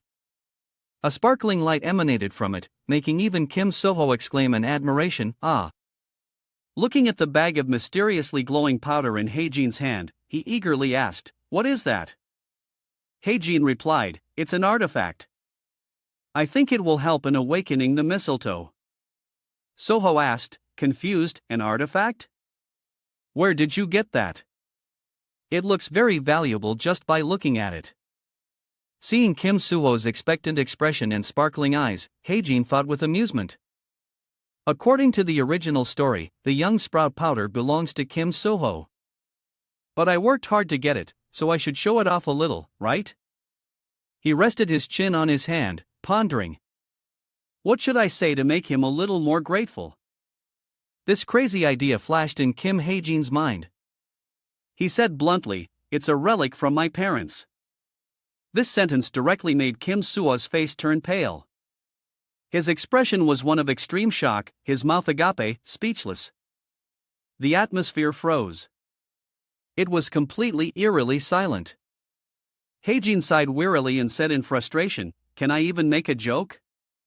A relic from my father and mother. Hearing this, Kim Suho's face turned pale, his eyes wide with confusion, so shocked that he couldn't speak, sweat pouring down.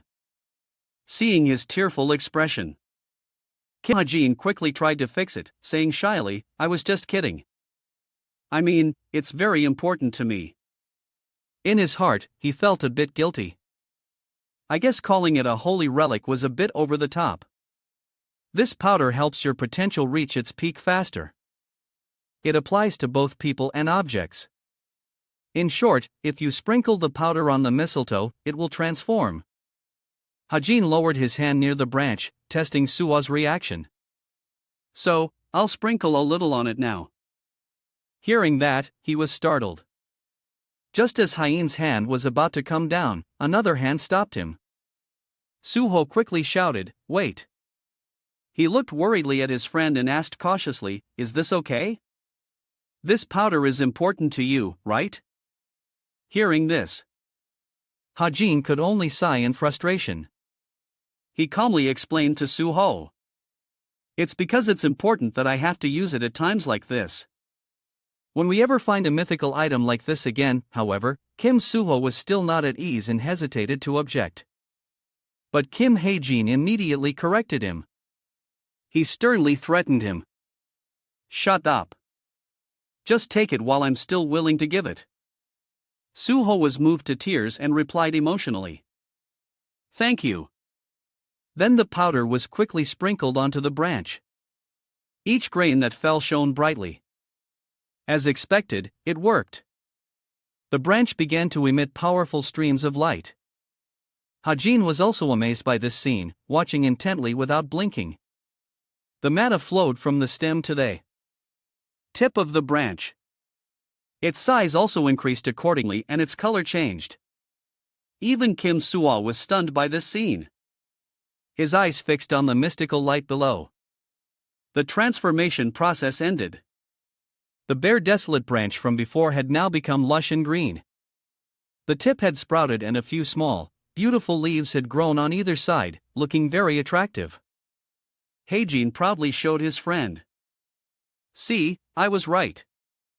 It wasn't an eye. Suo held the treasure in his hands, his expression still filled with amazement. He unconsciously muttered, "You were right."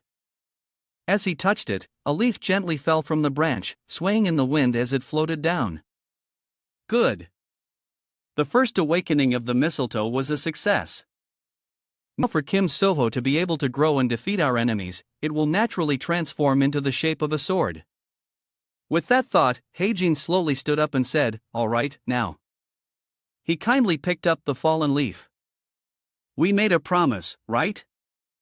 Heijin held up the glowing product in his hand and said affectionately to his friend, "If you take the stick, then I'll take the leaf." A while later, the two of them continued on their way through the forest. Kim Soho led the way while Kim Heijin followed. Kim Heijin trudged behind. Suddenly Soho turned back, his expression worried and concerned.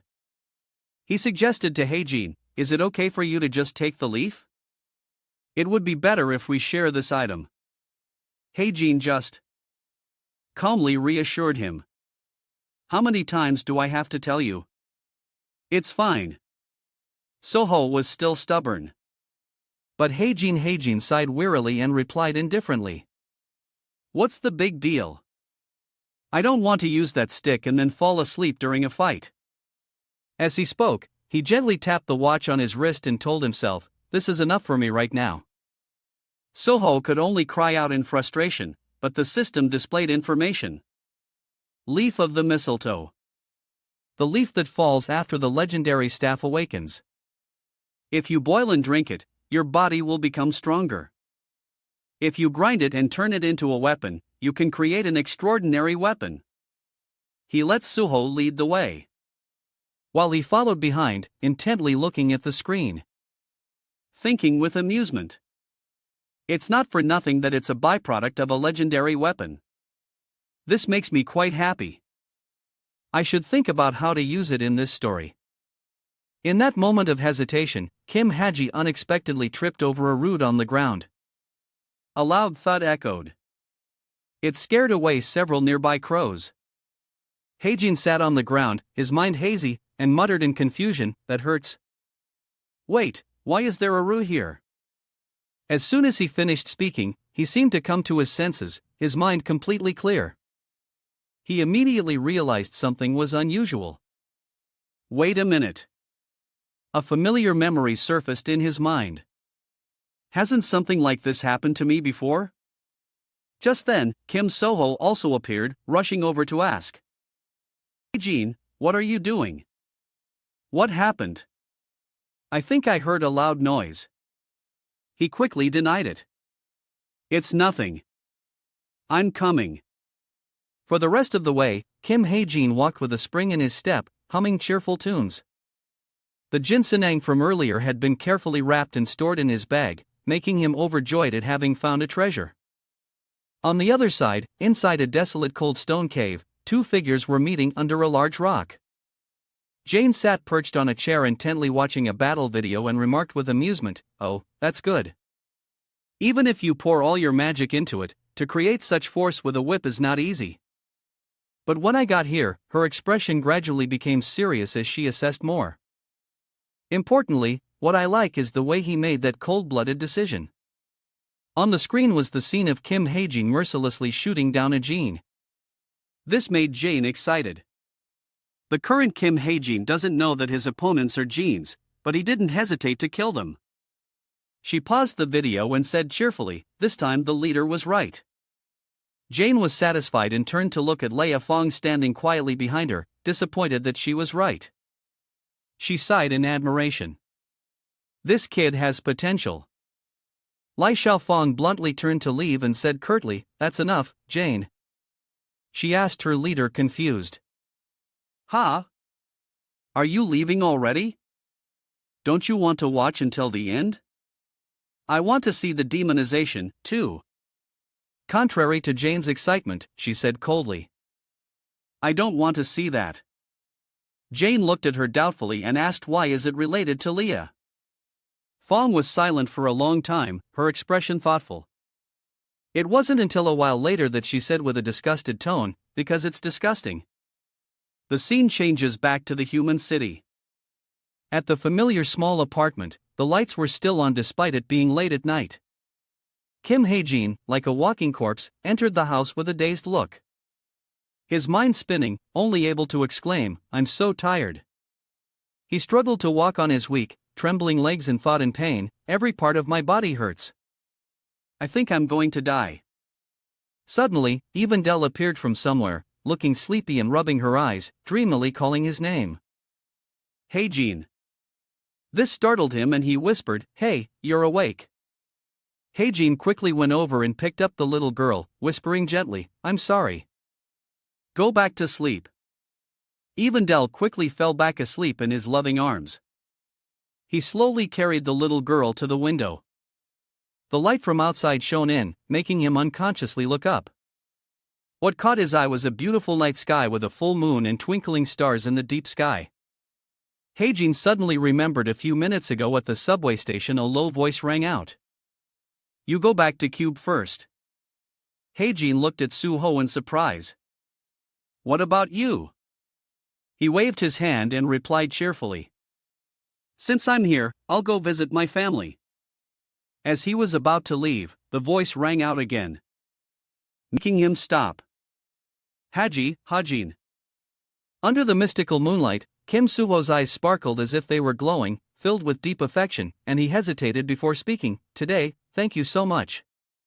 Kim Suho spoke while giving a radiant smile as bright as the summer sun.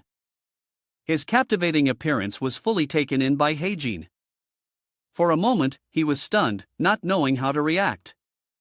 In the end, Kim Hae-jin was moved by Suho's sincerity. With a shocked and emotional expression, he stared at his friend, feeling incredibly warm inside. Kim Suho is the main character of this world. He doesn't compromise on anything and always stands firm. He is simply a hero of justice, and steadfastly walks the path of righteousness.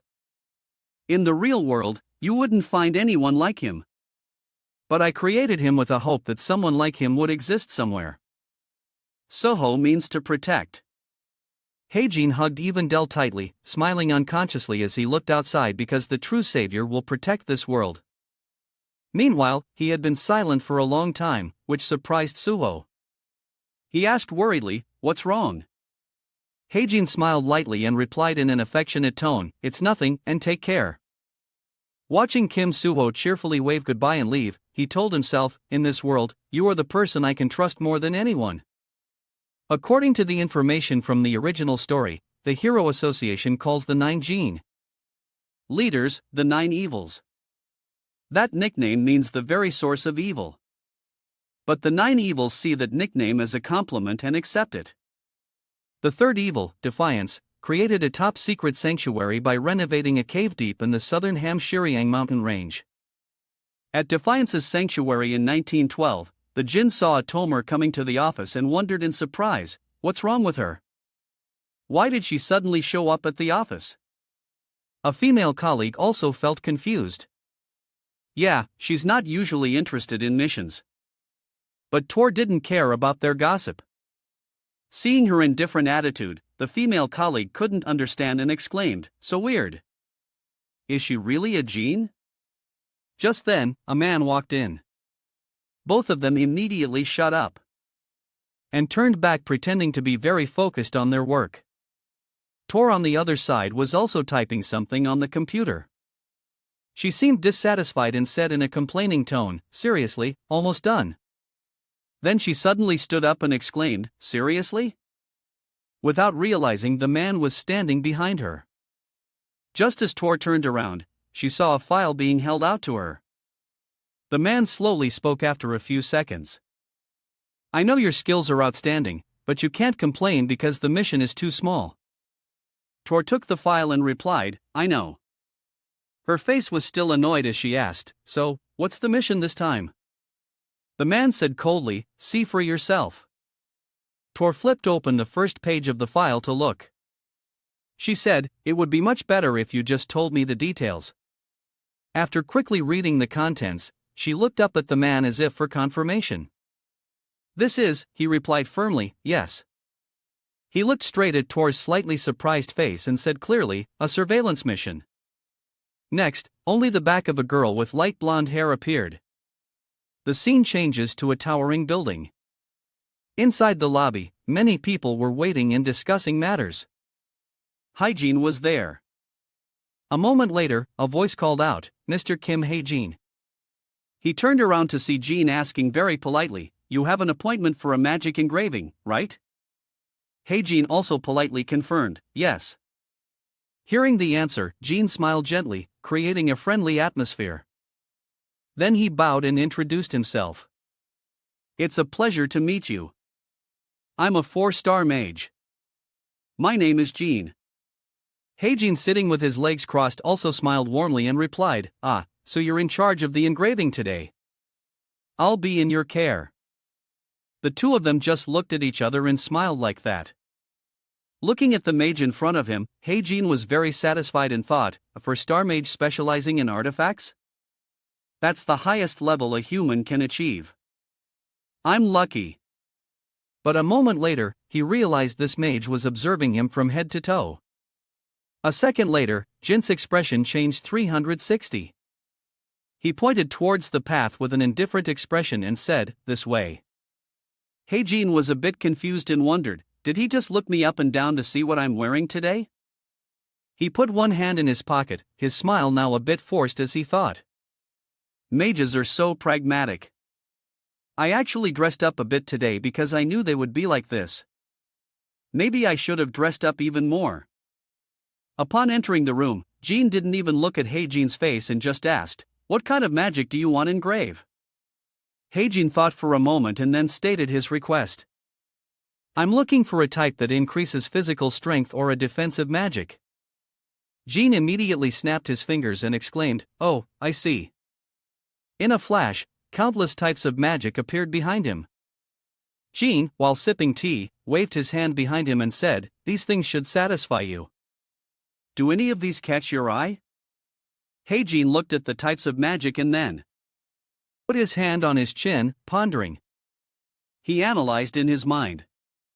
Other mages usually consume very little mana on artifacts because even if it has a lot of mana, the amount they can use is limited. However, the obsidian bracelet doesn't have those restrictions. So, what I need is a spell that consumes a lot of mana that I can use within a week and also has a great function. After thinking, Hae-jin's face became even more determined about what he wanted. But looking at the apathetic mage in front of him, he suddenly felt angry and cursed under his breath. This man, what's with his attitude? Hae-jin annoyedly assessed this pragmatic man.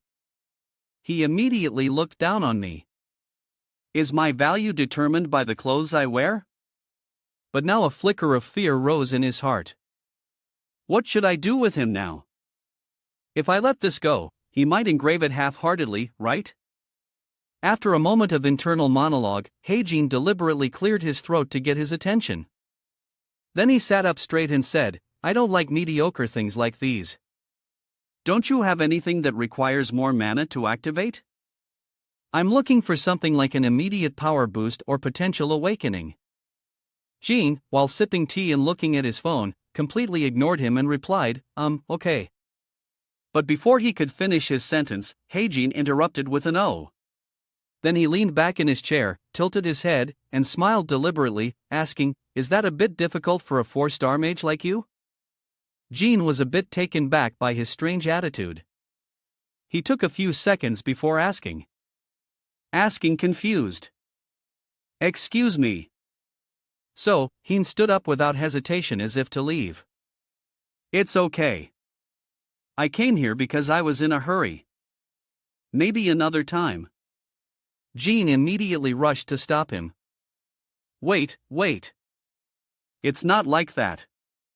He squinted one eye and asked back, it's not. Mr. Jean thought he had unintentionally offended a big fish. He was extremely flustered and wondered, what's with this kid? Is he really rich? On the side. He returned to his caring demeanor and tried to keep him. Yes, it seems we haven't provided you with enough information yet. Jean, sweating, said politely, of course we can do it.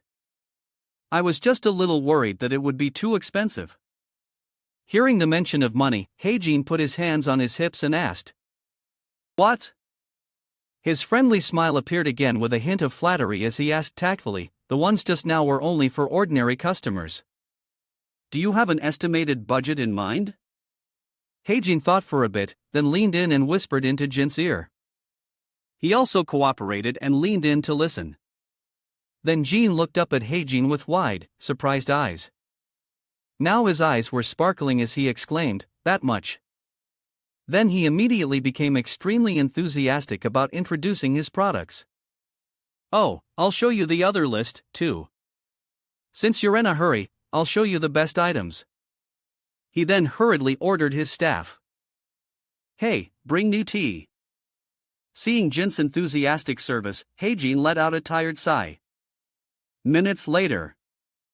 Back at school in the classroom, while the teacher hadn't arrived yet, the students were taking the opportunity to chat animatedly. As for Jean, he was resting his chin on his hand and smiling. He seemed to be in a very good mood, humming softly and thinking to himself, I just cleared a difficult dungeon, and Kim Suo even got the mistletoe safely. Jean happily whispered to himself, I've also ordered some spells. He remembered the image of the mage Jean bowing and saying confidently, please leave it to us. And felt grateful. Thank you, Kim Soho. My stocks. While he was lost in his thoughts, Professor Suyak walked in. I don't want to brag like this, but I have no other choice. He's pragmatic lately. I feel like everything is going very smoothly. When Professor Suyak entered the class, he said loudly, all right, attention. After the students settled down, he began his announcement. From today, you'll form groups of 5 and start working as a team. As soon as Jean heard it, he knew what was coming and exclaimed, here it is. Team battles. In other words, teamwork. And this teamwork includes activities like raiding small-scale towers, sparring, and doing group bonding activities like traveling together. Professor Suyak's voice continued to echo, form a group with the people you like and submit the member list to me by next Wednesday. Immediately, the surroundings started buzzing with people forming groups. Want to be in the same group? Only Jean still sat alone wondering, what should an outcast like me do now? Above, the teacher continued. If you don't have a group by this Wednesday, I will form one for you. He let out a frustrated sigh. I don't like that idea either. From the noise around him, Jean gently turned his head and accidentally saw something. It was a classmate tapping their fingers on the desk, or rather, it turned out to be Rachel. While the classroom atmosphere was very lively, Jean caught Rachel still sitting alone. Her expression looked very sad and she even let out a silent sigh. Her posture was exactly like as a moment ago and he guessed, wait, is Rachel in the same situation as me? She looked isolated from her classmates. Jean silently compared their situations. The difference between her and me is that she probably chose to be alone, probably because she's also a princess. He put his hand on his chin, remembering the bag of butterfly pollen he still had, and thought teaming up with her would be good. I also have something I want to give her because he knew it would be useful for Rachel. In that case, according to the original plot, she's showing signs of chi deviation. If this drags on any longer, her stats will be very different from the original plot. So after some thought, Jean decided to compose a message with the content. Rachel, do you want to form a group with me? He then pressed the send button. After sending it, Jean quickly looked back at Rachel. Her face was still very downcast, her sighs growing longer with her mood. Suddenly, Rachel's smartwatch chimed with a notification, startling her.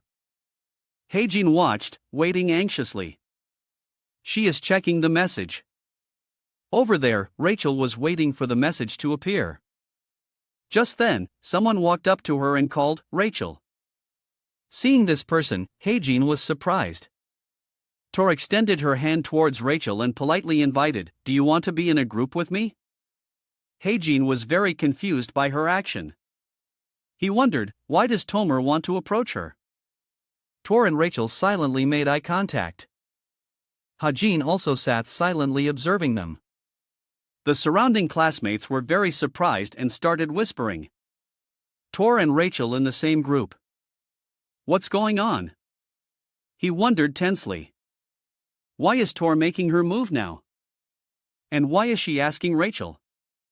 If Akma, a mercenary from the Gene world, has started to act, then there must be someone behind her. Heijin observed Rachel's reaction. And with her targeting Rachel, I can only think of one person. At this thought, his eyes became sharp. In his mind, the image of a boy with a cold face appeared. Lancaster. Now, Rachel also turned to answer Tor. There's still time, so I want to think about it more. Her smile suddenly stiffened. She was silent, not replying. And just looked at her face. And a few seconds later, Tor agreed. All right, then. After she left, Rachel looked at her watch and suddenly remembered, come and think of it, I think I received a message just now, right? She opened the message again to look. After reading the content of the message, Rachel turned her head in surprise to look at Heijin's seat. Heijin sent me a message. Then she caught him already looking at her. Rachel quickly averted her gaze, trying to play it cool with a single blink. But once she turned away, she couldn't suppress a faint smile. When Heijin saw that Rachel was no longer looking at him, he was startled. He thought anxiously, she turn away. Is she going to refuse? But just then, his watch buzzed with a new message notification. It was from Rachel and it read, let me think about it. After reading the message, Haji knew he still had a chance and immediately broke into a smile. He glanced over at Rachel to see her reaction, thinking, I guess I'll just have to wait.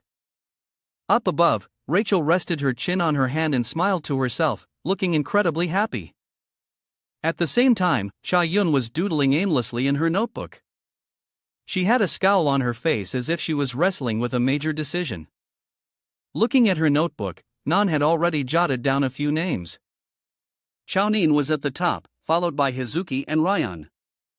But Nan was facing a tough choice. She wouldn't even consider teaming up with anyone ranked outside the top 100. She ran a hand through her messy hair. It's true that adding a low-ranked student gives the team bonus points, but where am I supposed to find a low-ranked student who's actually skilled? Her eyes flickered in a certain direction. I can only think of one person. And now I'll tell you who it is. Elsewhere, a female classmate was proactively forming a team. Hey, Hyen, are you doing anything after class? Want to team up? She asked. Another kind male student offered Heijin a gift. I heard Napoleon's pistol will be on display at the museum tomorrow. Want this ticket? It's useless to me anyway. You use a gun after all. Well, I'll be going now. A crowd of people now surrounded Heijin and he was holding a mountain of gifts from his classmates. They called out to him enthusiastically. Hey Heijin, do you want a Kim? Heijin, do you remember me? Heijin, Chan watched and had to admit, wow, he's really popular, even if it's only when it's time to form teams. She started analyzing the situation again. Since theory class is one of the criteria for team formation, someone with a high score like him is an ideal candidate. She confidently thought that if she just took the initiative, recruiting Heijin wouldn't be too difficult. Nain imagined a scene where she would just pat Haji on the shoulder and say we have one spot left on our team, want to join? Then Hajin would be incredibly grateful and reply, really? Thank you, Chayun. However, despite this, she still hesitated. She didn't even know why herself, wondering, what's holding me back? A moment later, a thought suddenly popped in her head. What if? What if he thinks I like him? Make sure to subscribe to the Law School channel so you don't miss out on any awesome videos. Her face instantly flushed red, and she couldn't stop herself from clenching her pen so tightly that it snapped in two. Not even trying to rationalize it to herself, she thought, I really just want him on my team, that's all. As she was lost in thought, a voice from behind suddenly startled her. Finished thinking yet? Hey, Nain turned around to see Shin Jong-hak sitting with his arms crossed in a row above. She snapped back fiercely. Mind your own business, Shin Jong-hak. Jong-hak offered some unsolicited advice anyway. It doesn't matter who you choose. So why are you struggling with the decision? Just do what I do. Pick someone randomly and then motivate them to do their best. But Nain wasn't having it. She stuck her tongue out and replied, whatever. I have my own plan. Who would have thought that John Hack would lean over and snatch Nan's notebook right from her desk? Well then, let me take a look. He casually opened it and chuckled. Let's see who you picked. Startled, Nan scrambled up the aisle, shouting for him to stop. Hey, Shin Jong-hak. She quickly reached him, stretching out her hand to grab the notebook back. Give it back now. But John Hack easily held her off with one hand, holding the notebook out of her reach as he casually read it. Huzuki Raymond. A second later, who knows what John Hack saw? A look of surprise crossed his face. Then he shouted in utter amazement. Kim Hae-jin. His shout was so loud that Nan wanted to disappear on the spot. The entire class turned to look at them, including Hae-jin. People started whispering amongst themselves. What was that just now? Looks like someone else is after Hae-jin. Chan's face turned beet red with a mix of embarrassment and anger when she heard her name mentioned. Jean Hack, however, remained completely unfazed and questioned her directly. So what's this? Chan, since when did you choose Kim Hae-in? Nan's hands trembled as she clenched her fists. She barely managed to force out a single word. Shut. Then with all her might, she delivered a powerful knee strike. Right to Shin Jong-hak, letting out a furious scream. Shut up, Nan, fuming with anger, snatched her notebook back and demanded, who gave you permission to look at other people's notebooks? By now, John Hack was slumped over his desk, completely motionless. As Nain stormed off in a rage, some concerned classmates ran over to check on him. Shin Jong-hak is totally knocked out. Is he asleep? But as Nain walked away, she had only taken a few steps before she met Hae-jin's gaze, which made her freeze. Nain immediately turned her head and looked away, avoiding his eyes. Hae-jin continued to stare at her, feeling utterly confused. Before long, Instructor Suyuk's voice rang out. That's all for today's class. The students began to file out of the classroom. Just then, Nan saw Hae-jin walking ahead of her and called out, Hey, you probably didn't hear her. So, she ran up and grabbed him by the wrist. Hey, Kim, Hae-jin. Hae-jin turned around, a bit surprised to see Nain. China, what's up? She took a step forward and stammered. Well, I think you probably heard what happened earlier. Nain finally managed to get her request out. Boom. Do you want to join our team? Before she could finish her sentence, Rachel suddenly appeared out of nowhere and announced, I've already submitted the roster. Hae-jin is Nain. Cut her off asking, huh? What roster? Rachel, also slightly surprised, replied, Oh, Hae-jin already. She walked over to his side and continued, Join my team. Nan's eyes widened as if she couldn't believe what she had just heard, and she let out a small, huh? Then, with a bewildered expression, she turned to look at Hae-jin as if seeking confirmation. To her surprise, Hae-jin spoke up bluntly. Yeah, that's what happened. His words hit her like a lightning bolt, leaving Nan completely stunned. Her mind was in a total mess. Trying to maintain a calm facade, she crossed her arms and stammered. "Oh, is that so? I was just worried that no one would want to be on a team with you. I was just looking out for you since we're in the same club, you know." Then even put on a cheerful act, patting Heijin on the shoulder and saying, I guess I was worried for nothing. Well, then. Good luck." After saying that, she bowed her head and walked away. Meanwhile, Rachel looked down, her expression tinged with sadness. Nain clenched her fists, trying to look normal as she walked straight ahead. In reality, an image of Rachel was flashing through her mind as she silently compared them. "Rachel, she uses a sword just like me. Our builds are similar, too. And besides theory class, our scores are pretty much the same." At this thought, Nan bit her lip, her mood sinking as she asked herself, so then why? Nan's face flushed for a moment, but she maintained a strong expression, suppressing her heartache. One question remained in her mind. Why did you choose her and not me? In the bustling hallway, students were still walking back and forth. Heijin and Rachel were walking together. Seeing that he was about to walk ahead, Rachel suddenly called out, "Hey, Heijin." Heijin immediately turned back and asked politely, "Yes." Rachel's face showed clear anxiety as she hesitated. You're not planning on joining another team, are you?" Heijin immediately understood why she was asking. She must be asking because of what just happened with Nan. He smiled reassuringly and replied, "Of course not." Just then, Hozong waved from a distance, calling out, "There you are, Hajin." Someone else was calling out to him from the other side. "Hey, Hozong." But Hozong didn't hear them. He walked over to Hajin with a smile and said, "Wow, thanks for letting me join." "Team." Hozong shared sincerely. "To be honest, I really wanted to be on a team with you." "This is great." Haji just scratched his head and replied, "It's nothing," but he was secretly thinking, "I only wanted Rachel on the team." Then Hozong suggested to build some teamwork. "Let's go grab a bite to eat." He pointed to the friend next to him and introduced him. "This is Lee Bakey, another member of our team." Bakey waved in a friendly manner. "Nice to meet you." Just then, Jammer happened to walk by. Haji noticed her and felt a pang of worry. "I'm still a bit concerned with Jammer here, but she'll be fine. Let's go since I'm here, too." Then he turned to look at Rachel and hummed as if asking for her opinion. Rachel understood immediately and nodded in agreement.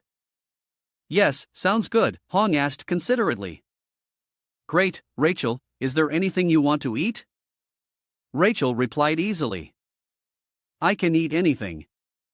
Really, anything's fine." Heijin recalled this character's personality. Rachel isn't a picky eater, but if there's one thing she wants to eat, it would be. With that thought, he made a suggestion. "How about this place? The Korean restaurant Han Koro." As soon as Rachel heard the name of the restaurant, her eyes lit up. She replied with a hint of excitement, "I'd love that."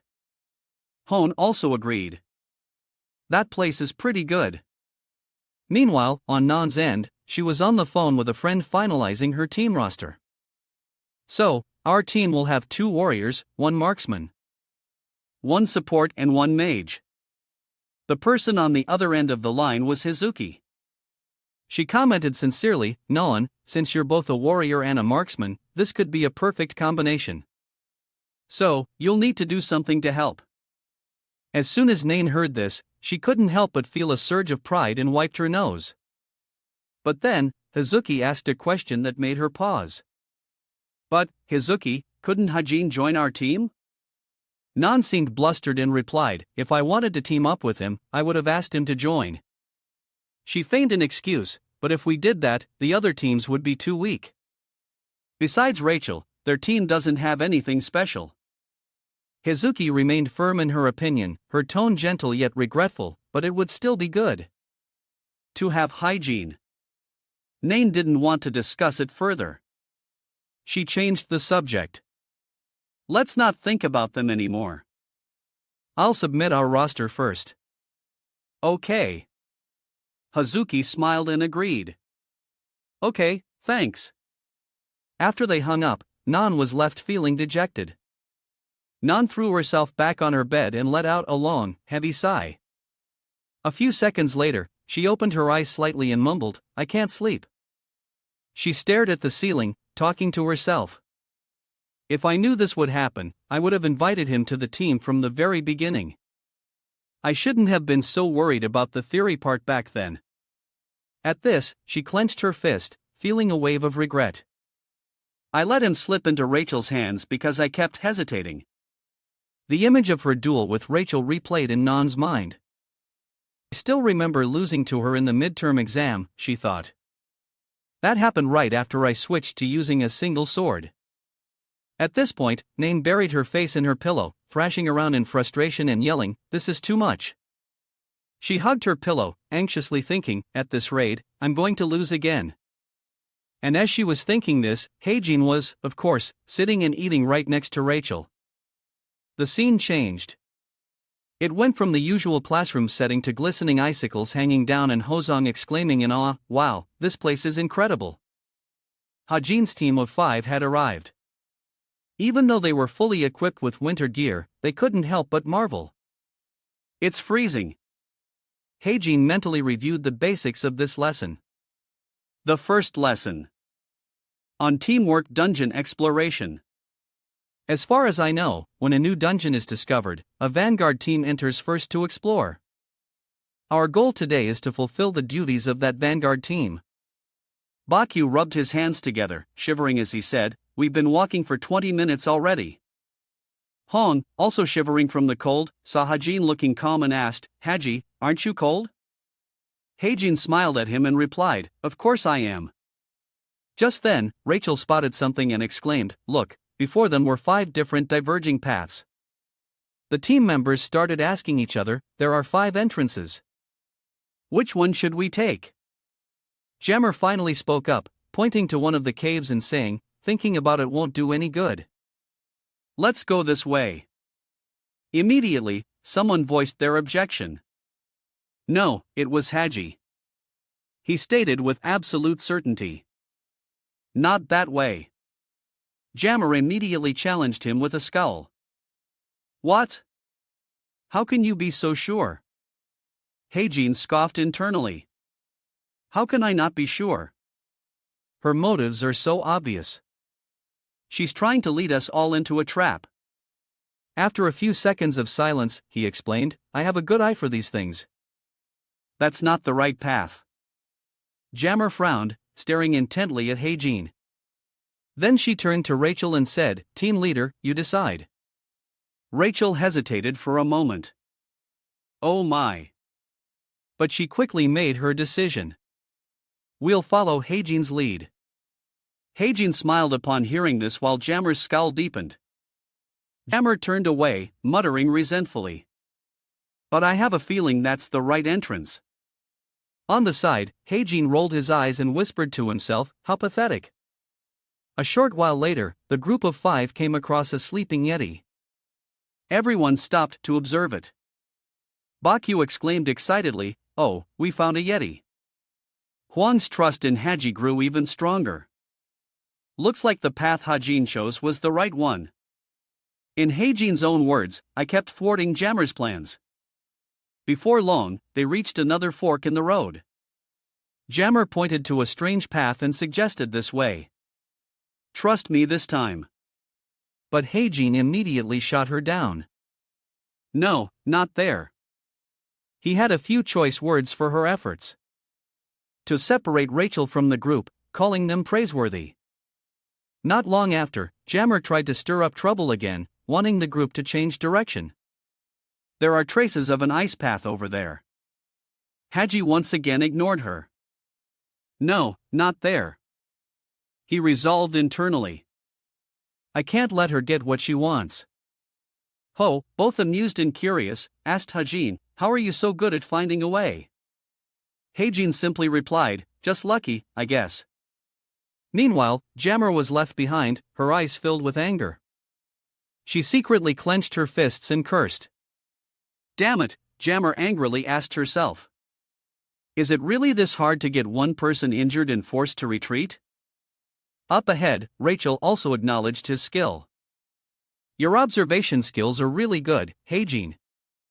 The other teammates agreed. Yeah, let's just rely on Hyene. This made Jammer resent Heijin even more. Her heart filled with hatred. She blamed him. This is all Kim Heijin's fault. Now it's come to this. A moment later, Jammer approached Rachel and called out to her directly. When Rachel saw her, she turned her head. Jammer pointed directly at Rachel and made her demand. Come with me. Rachel, a bit bewildered, asked back cautiously. What? What do you mean? Jammer clarified her intentions. It'll be easier to explore if we split into two teams. I don't think it's good to rely on just one person. Rachel, unsure how to refuse, only managed to say, but. Before a hand blocked her path. It was Hygiene. He directly refused Jammer on Rachel's behalf. We don't have time to waste. After saying that, Hygiene grabbed her wrist and walked past Jammer, pulling her along. Let's go, Rachel. Jammer, not giving up, watched them leave and called out loudly, Hey, Kim. Hygiene, why are you so confident? He mentally retorted, why else? Just then, Hygiene's eyes suddenly changed and a system notification appeared. Clairvoyant skill has been activated. In an instant, his vision could weave through the winding rock crevices and see the destination. Hygiene confidently declared, this way. Then he decisively walked forward. Rachel, who was behind him, was pulled along as well. Before long, they'd safely pass through the passage. Hong cheered, Haji, this path has no obstacles at all. Just then, Bakyu saw something and exclaimed in surprise, over there. In the far distance, a figure stood with their arms crossed, waiting for them. Zooming in, it was none other than Instructor Suiyuk. Hajin's team was completely surprised, exclaiming, it's the instructor doctor. Just then, Rachel suddenly called out, Haji. He immediately turned around and asked, yes. At that moment, Heijin was still holding Rachel's wrist. She gently reminded him, your hand. Startled, Heijin quickly let go. Oh, my bad. Sorry. Rachel held her own wrist and replied, it's okay. After a few seconds of silence, she decided to add, you don't need to worry about it. Then, Instructor Suiyuk's voice boomed. Rachel's team, submit your report. Heijin reported on behalf of the team. 1 Yeti, 1 Snow Tree, 1 Snow Golem, 1 Snow Duck. Based on the rank of the monsters in this dungeon, the boss will be around intermediate grade 3. As the instructor listened, he looked at his iPad screen and smiled, nodding in satisfaction. Then he gave a short assessment. Good. Perfect.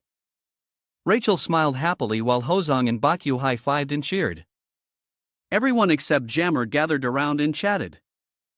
Did he just say we were perfect? That's awesome. Hozong laughed cheerfully and said. From now on, we could just count on Hygiene, right? Only Jammer stood alone in a corner. She gritted her teeth in anger, her hatred clearly visible in her eyes. Please subscribe to the LA School channel so you don't miss out on any awesome videos. In a room, Jammer and a strange man were discussing a mission. An observation mission. Yes. The stack of papers she was holding contained all of Rachel Elizabeth Lewis's personal information. The mission is to harm and weaken Cadet Rachel. Even some of Cub's executives are on board with a mission to infiltrate Sajak. She has also promised to support us, so this shouldn't be too difficult. Jammer continued to flip through the pages, checking the information. Once you eliminate Rachel and render her fenceless. Even for a moment, our team will move in and handle the rest. Can we trust you to complete this mission? After hearing his request, Jammer closed the file. Well, Jammer turned and slung the file over her shoulder. Something like this is a piece of cake. They're just a bunch of kids after all. In another room, Jammer was sitting on a sofa looking up at the sky. Suddenly, a sound came from her hand. Piece of cake, my ass. A beep came from the watch on her wrist. Agent, why is the mission delayed? Did something happen? Jammer angrily brought the watch close to her mouth and yelled, the mission has barely even started. Why are they rushing me already? Then she tossed it aside and buried her face in her hand. Groaning. She thought to herself. Something unexpected. Yes, there was. Kim Hae-jin appeared and on his shoulder was a Vanel.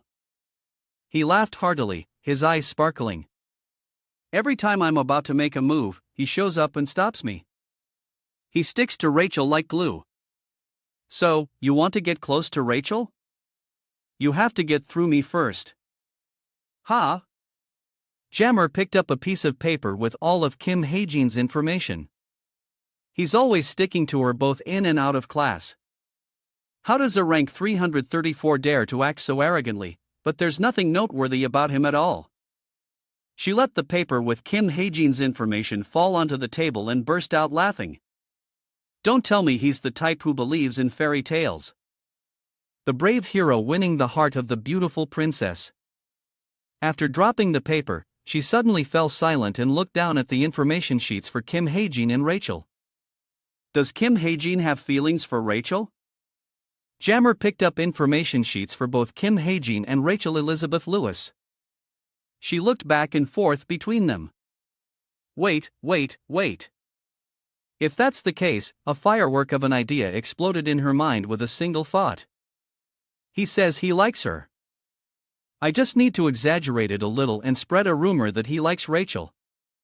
In Jammer's imagined scenario, I'm uncomfortable with what others are thinking about us. Rachel, please don't follow me around anymore. The distance between them would inevitably grow. In her fantasy, a triumphant Jammer had tied Rachel up. Then I can easily complete the mission. All right. Jammer propped her chin on her hand, thinking about how to make it happen. She crossed her legs and tapped her chin, looking at the two information sheets for Kim, Hae-jin, and Rachel. She looked at Rachel Elizabeth Lewis's profile and smirked. First, I need to get close to the whole group on a large TV screen.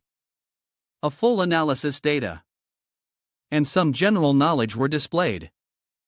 Phenomenon Analysis 2 Theory Class. We'll summarize the knowledge here. The teacher holding a tablet assigned homework. Each team will choose a small dungeon next week and present their best strategy for conquering it. Everyone groaned. Seriously? Class is dismissed. The bell rang, followed by a chorus of sighs. Jin Hozong hung his head in despair over the new homework. But then he perked up when he remembered he had Kim Hae-jin and Rachel Elizabeth Lewis on his team. One was ranked first in the written exam, Kim Hae-jin. And the other was ranked second. That was Rachel Elizabeth Lewis. Ha! I'm not worried at all. He looked at Jin Hong with his chin propped in his hand. Hey, hi Jin. I'm not that good, Jin. Hozong said. He looked at him with admiration and clapped. You're so humble. The teacher walked by and reminded them there's a meeting for team leaders next Wednesday at 7:00 p.m. Team leaders, please gather at the auditorium. Afterwards, everyone packed their bags to go home. Kim Heen turned to Rachel Elizabeth Lewis and said, all right, we can start. Should we go to a cafe to discuss our roles before heading home? Rachel Elizabeth Lewis was about to answer him when someone else cut in. All right. Jammer appeared with a bright smile, interrupting her. Come on, since we're all ready. Going to cafe anyway. Why not have some cake with it and get to know each other better? Kim Heen turned to look at Jammer, confused. Kim Heen retorted. What do you think you're doing? Jammer put on a friendly face. What's wrong? I just want us to bond as a team. Your behavior is the strange thing here. Then Jammer went to greet the other classmates. Kim Hyun watched from a distance, feeling a bit strange. Lee Baekee greeted Jammer. Why is she suddenly acting so proactive? Then Jammer pushed Rachel, Elizabeth, Lewis, and Jean Hosung ahead while Kim Hae-jin stood behind watching them. Everyone, let's go. You too, Rachel. Let's go. We're running out of time. Since when did she get so friendly with everyone? He felt a little worried, thinking, I feel like something shady is going on here in a bright and airy cafe under a clear blue sky. Kim Hae-jin turned his head, looking a bit uneasy. Rachel Elizabeth Lewis called out to him. Hae-jin, I've scanned the underground and I don't see any traps, but something still feels off. Sitting in a cafe, the table was covered with exam notes and homework plans. Kim Hae-jin held a piece of paper and exclaimed, yes. All right. He placed the paper on the table and showed everyone his analysis, assigning each person a task. However, while some were taking notes and highlighting important information, others were enjoying the cafe's desserts. Hong and Bakyu will find information about the dungeon. And Rachel, you two will calculate the mana density. Okay, got it.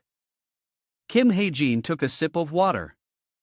Next, once the information is sent to me, I'll compile it and give a presentation. Everyone said in unison, okay. Then Jammer waved her hand and said, that's enough talk about homework. Jean Hosung laughed. You're really cheerful, aren't you? Bakyu put his hand behind his head and Jammer laughed happily. Yeah, I feel so lucky that we have hygiene here. I was really worried since this is a group project. Kim Hae-jin and Rachel Elizabeth Lewis were talking quietly to each other. It must be great to get such good results. You've been getting a lot of attention in matches lately after switching to a marksman. It's nothing that amazing. Things are just SOS for me. Rachel Elizabeth Lewis looked over and said to him, you don't have to be so modest. You've been approached by a famous guild recently, right? He replied, yes. She pulled on a sleeve. Rachel Elizabeth Lewis covered her mouth with her hand.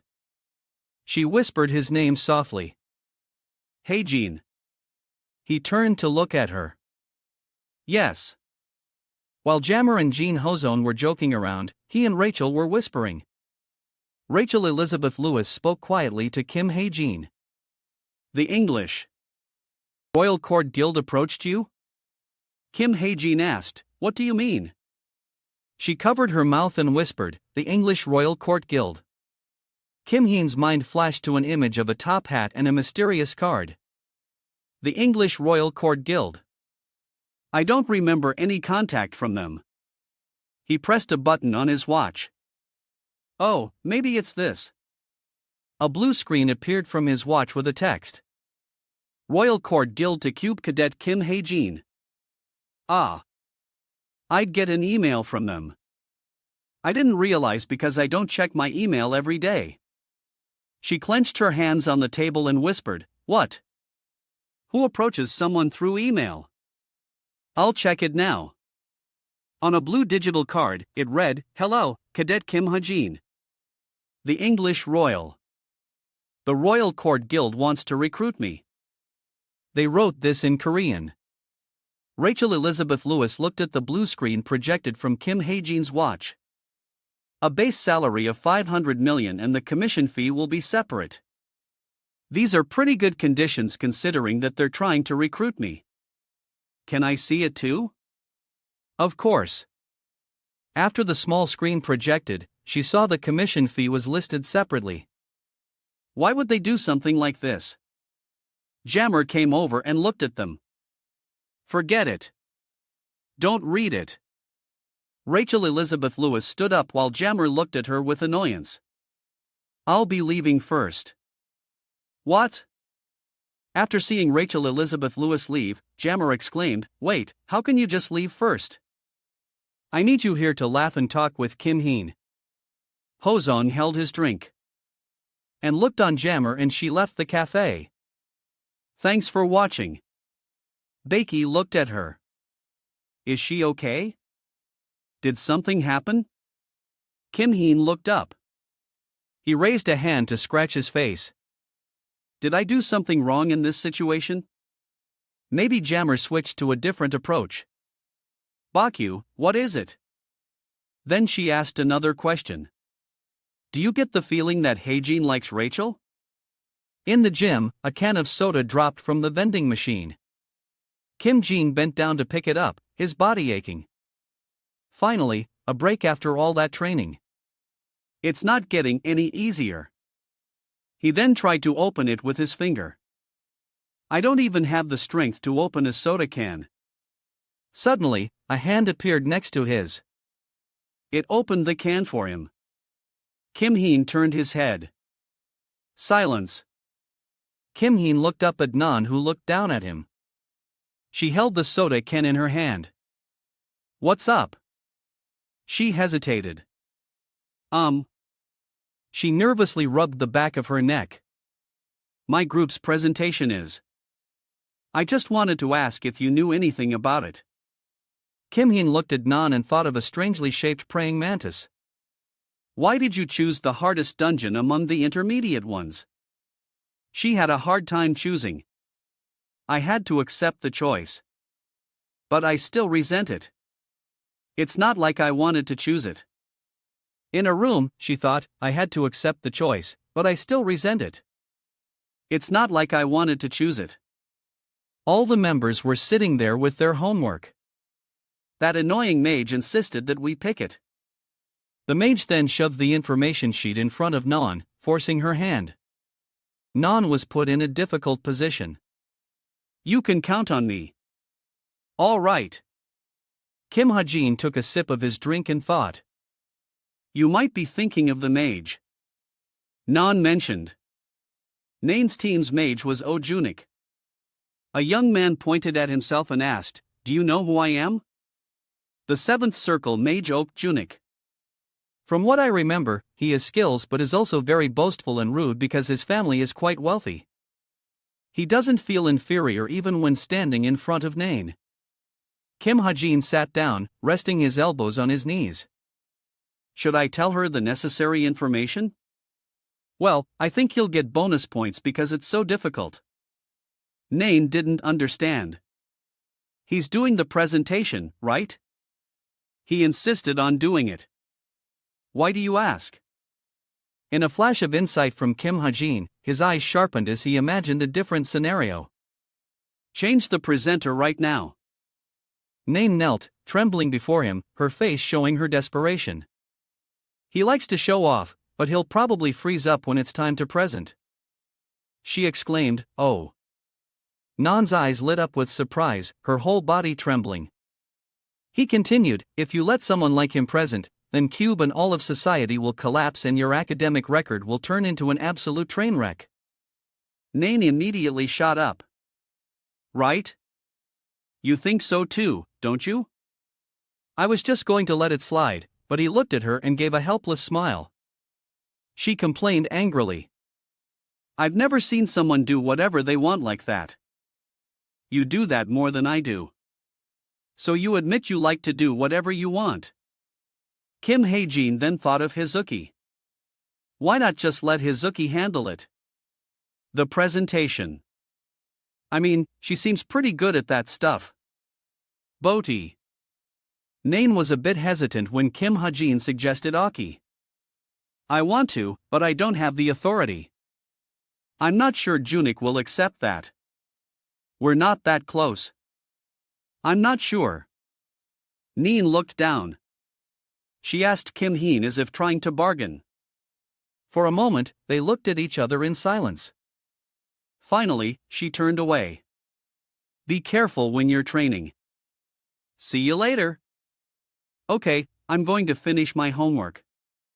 The presentation day arrived. Everyone was in the meeting room. A large projection on the screen. With some of the group's research data, a young man stood at the podium. He looked flustered, stammering, and trembling through his presentation. So the conclusion is, He held a white tablet. It trembled in his hands as he stammered. The dungeon, mana capacity ratio. Kim Hae-jin rested his chin in his hand, looking at him as the people around them murmured about the poorly prepared presentation. No, that's not right. What is he doing? All anyone could think was, this looks pathetic. In that scene, Kim Ha-jin looked down to see a girl seething with anger. Nan was practically radiating flames, as if she wanted to eat the presenter alive. So, in the end, they couldn't change the presenter, huh? Oh, Junik scratched his head. You could see him smiling awkwardly. Because I was so nervous. Sorry. Ha! As Junik scratched his head and smiled sheepishly at his teammates, Nan and Huzuki stood frozen. They stared at him silently, cursing. Kim Ha-jin looked down, his hands on the table, watching them in silence. Nain was furious. Is he serious? He's saying that with a smile. He calmly placed a hand on Nan's shoulder to comfort her. Let it go, Nan. Nan clenched her fist and slammed it on the table, trying to suppress her anger. I'm going to find him after class. I'm going to kick his jaw off. She propped her chin on her hand, glaring at him angrily. All right, next group. Yes, sir. Next up was his group, Kim Ha-jin's. He walked down confidently and Nain looked up. Her jaw dropped in surprise as she watched him walk down with such confidence. Kim Ha-jin coolly held the tablet on the podium much to Nain's amazement. What? He's wearing glasses. I'll begin the presentation, he said. He started by introducing the topic his group had chosen to give everyone context before diving into the presentation. Our group chose the topic of cooperation in Kasin Dungeon. It's a dungeon located at the foot of Mount Selzak. Kim Ha-jin presented with confidence, his every word loud, clear, and easy to understand. He analyzed every detail on the presentation slide, pointing to the parts he was talking about. Nain listened and watched. She stared at his presentation, her eyes wide with surprise as she exclaimed, "Wow!" Kim Heen showed no signs of trembling or fear while presenting in front of a large crowd. He calmly introduced his group's work, sticking to the topic they had chosen for their assignment for everyone to see. With Kim Ha-jin's confidence and charisma, his presentation was smooth without any stumbles or shakes in front of the large audience, delivering a very good presentation. The group's presentation was well prepared and flawless. He's so good at this. After he finished, the teacher raised his hand. I have a question. The teacher sitting to the side posed a question to him. How could you estimate the mana backflow? With just that amount of information. Kim Ha-jin smiled at the teacher's question. However, he didn't even need a moment to think about the question before answering immediately, causing the students below to look at him in awe. Oh, that could be explained by the formula here. The teacher praised him. Kim Heen is a great presenter. I knew he was smart, but to think he's also good at presenting, that's unexpected. Nain was now in a bit of a daze, looking at Kim Ha-jin. He also looked. Nan's face flushed red and she brought a hand to her chin to hide her embarrassment. Cool. Kim Heen wrapped up his group's presentation. That concludes our group's presentation. Afterwards, Kim Ha-jin returned to his seat and he happily high-fived Rachel Elizabeth Lewis. Ha-jin, you did great. Mine secretly glanced at him in silence. Kim Ha-jin's group was now overjoyed and they were praising him. At that moment, Jin Hozong and Bakyu also came over smiling excitedly. Nain rested her chin on her hand and clicked her tongue sadly while exercising. Rachel Elizabeth Lewis had just finished her workout and was wiping the sweat from her hair. Then she paused to think with that the schedule is finished. The presentation ended very well and tomorrow is the weekend. That evening Kim Heen and Rachel Elizabeth Lewis were walking down the stairs preparing to go home. I still haven't given it to him yet. I wonder why Xinjiang Hack's presentation was so terrible. Among them, Jean, Hozon, Bakyu, and Jammer all wanted to have a celebration party. The three of them said in unison, "Let's have a celebration party." Kim Heen asked her, "Aren't you going to the after party?" Rachel Elizabeth Lewis replied, "That's right. I still have a training schedule." Then he and she waved goodbye to each other. "Well, then I'll be leaving." "Yeah, bye." Rachel Elizabeth Lewis searched in her bag for something important. Oh, right. Rachel Elizabeth Lewis handed a stack of papers to Kim Hae-jin. "Here," she offered it to him. "Take this." He didn't understand what she was trying to give him. He spoke up and reached out to take the stack of papers from her. "What is it?" Rachel Elizabeth Lewis's answer surprised him. "It's the draft contract from the Royal Family Guild." She clashed her hands together. "This one has much better terms than the one you received before." Rachel Elizabeth Lewis looked resentful while Kim Hae-jin smiled awkwardly. "Actually, I was the one who asked them to approach you first, but it seems they had a misunderstanding about your rank." He looked at her, hesitating with every word she said. So, Rachel Elizabeth Lewis looked into Kim Hae-jin's eyes. "I want you to reconsider our proposal one more time." Rachel Elizabeth Lewis clenched her fist and raised her right hand. "I think I did it." Then she returned to her room to change. She sang happily as she changed. "I'll change quickly. Go back to the dorm and sleep." Just as Rachel Elizabeth Lewis was about to push open the door handle, she suddenly heard a sound from inside. "Have you heard the rumor?" Her face fell when she heard a rumor from inside, spoken so loudly that it could be heard outside. It left her completely shocked. She couldn't believe her ears. The rumor that Kim Hae-jin likes Princess Rachel. When Rachel Elizabeth Lewis heard the voice inside mentioning her, she froze and listened to the rumored conversation echoing from within. "Huh? Really? No way. Is it true that he likes the princess? I heard he even confessed to her." When Rachel Elizabeth Lewis heard all these rumors, she was shocked, her eyes wide. This must have been a huge shock for Princess Rachel Elizabeth Lewis. Hae-jin likes me. Along with all the rumors about Kim Hae-jin liking Rachel Elizabeth Lewis, have you heard the rumor that Kim Hae-jin likes Rachel? I even heard that he confessed his feelings to her. After she heard these rumors, Rachel Elizabeth Lewis was shocked to hear about her and him and had to exclaim, "Confessed his feelings? What did I just hear? Hae-jin likes me. More importantly, how do they know about that?" Inside, two girls continued to dig deeper. "Well, it's pretty steamy these days.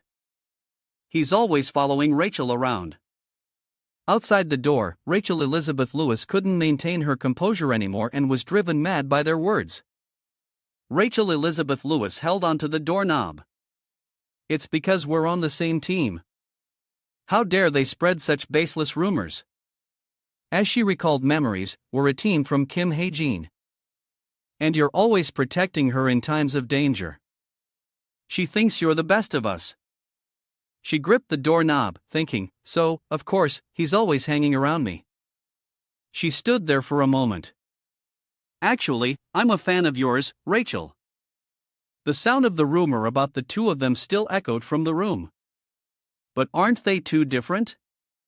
Behind her, Rachel Elizabeth Lewis's idol bumped her shoulder. She turned her head to look. "Seriously?" Walked up with a question. "Hey," Non asked Rachel Elizabeth Lewis. "What are you doing?" She stammered, unsure how to answer. Doing nothing?" Pretending like nothing was wrong. Non scolded her angrily. "Doing nothing? You just stepped on my foot. It hurts." You know, Rachel Elizabeth Lewis, not knowing, had stepped back onto Non's foot. She turned back. As sorry, Yuyona walking behind Nun looked at her as Na turned away, clicking her tongue. Rachel Elizabeth Lewis was a bit nervous, thinking, wait, if they go into the locker room now, a voice called out from inside the locker room. It was the girls from before. Hey, Nan Yona, have you heard the story? Hearing this, she panicked. No. She stood outside the door, holding her head, not knowing what to do. Her mind was exploding. What? What should I do if these ridiculous rumors keep spreading? Rachel Elizabeth Lewis immediately flung open the locker room door. At the same time, they were just about to reveal the rumor to Cha Nayun and Yona. But she was just in time. Haji Rachel Elizabeth Lewis threw open the door and everyone turned to look at her. The girls who were spreading the rumors stared at her frozen. Nan and Yuyona turned to look at her not knowing what had just happened. Rachel Elizabeth Lewis asked something. Did she hear us talking? I don't know either. The ones who had just been gossiping about Kim Hae-jin and Rachel Elizabeth Lewis also gave 4 smiles and avoided her gaze, starting to leave. We'll be going first. Nain didn't understand what was happening. What? You were in the middle of a sentence. Nain watched them leave, avoiding her. Rachel Elizabeth Lewis angrily shouted, "What about hygiene?" Then she slammed the door, leaving only the 3 of them in the room. While Nayan stood there stunned, she was completely bewildered as the story was cut short. What? What was that? Rachel Elizabeth Lewis let out a sigh of relief. Just in time, Yuyona crossed her arms and silently watched her. Behind her was Nain. She ran a hand through her hair and exclaimed in frustration, "Ugh! What on earth were they trying to say?" Just as Elizabeth Lewis was about to turn and leave, someone called out to her, "Hey, Rachel." She turned back as Yona asked, "You're on the same team as him, right?" She looked bewildered and answered him. Seeing that Rachel Elizabeth Lewis didn't understand who Yona was referring to, Nan spoke up. Haji, Yuyona turned to Nan, looking angry and embarrassed as if she didn't want to say his name out loud. For some reason. Who says I'm perfectly normal? Can you just stop with the nonsense? In the locker room, only Rachel, Elizabeth, Lewis, and Yuyona were talking, asking difficult questions. So, what about it? What do you mean? She laughed. Oh my. You act like you don't know anything, huh? She was rendered speechless. Didn't the Royal Guild contact him? Everyone knows about that. Yuyona sighed and crossed her arms, looking at her. But the preliminary contract last time was only used for rank 380. 34. That's just absurd. Unless the Royal Guild has gone crazy. In the darkness with her words, she thought, I think someone might have found out about what he's hiding. After a moment of silence in the room, Nain looked at her, not understanding what was happening in the tent. Atmosphere between Rachel Elizabeth Lewis and Yona. She kept looking back and forth. What? What are you two talking about? Rachel Elizabeth Lewis avoided the question. I don't know anything. What are you talking about? We made a deal with him based on a mutual agreement. That's all.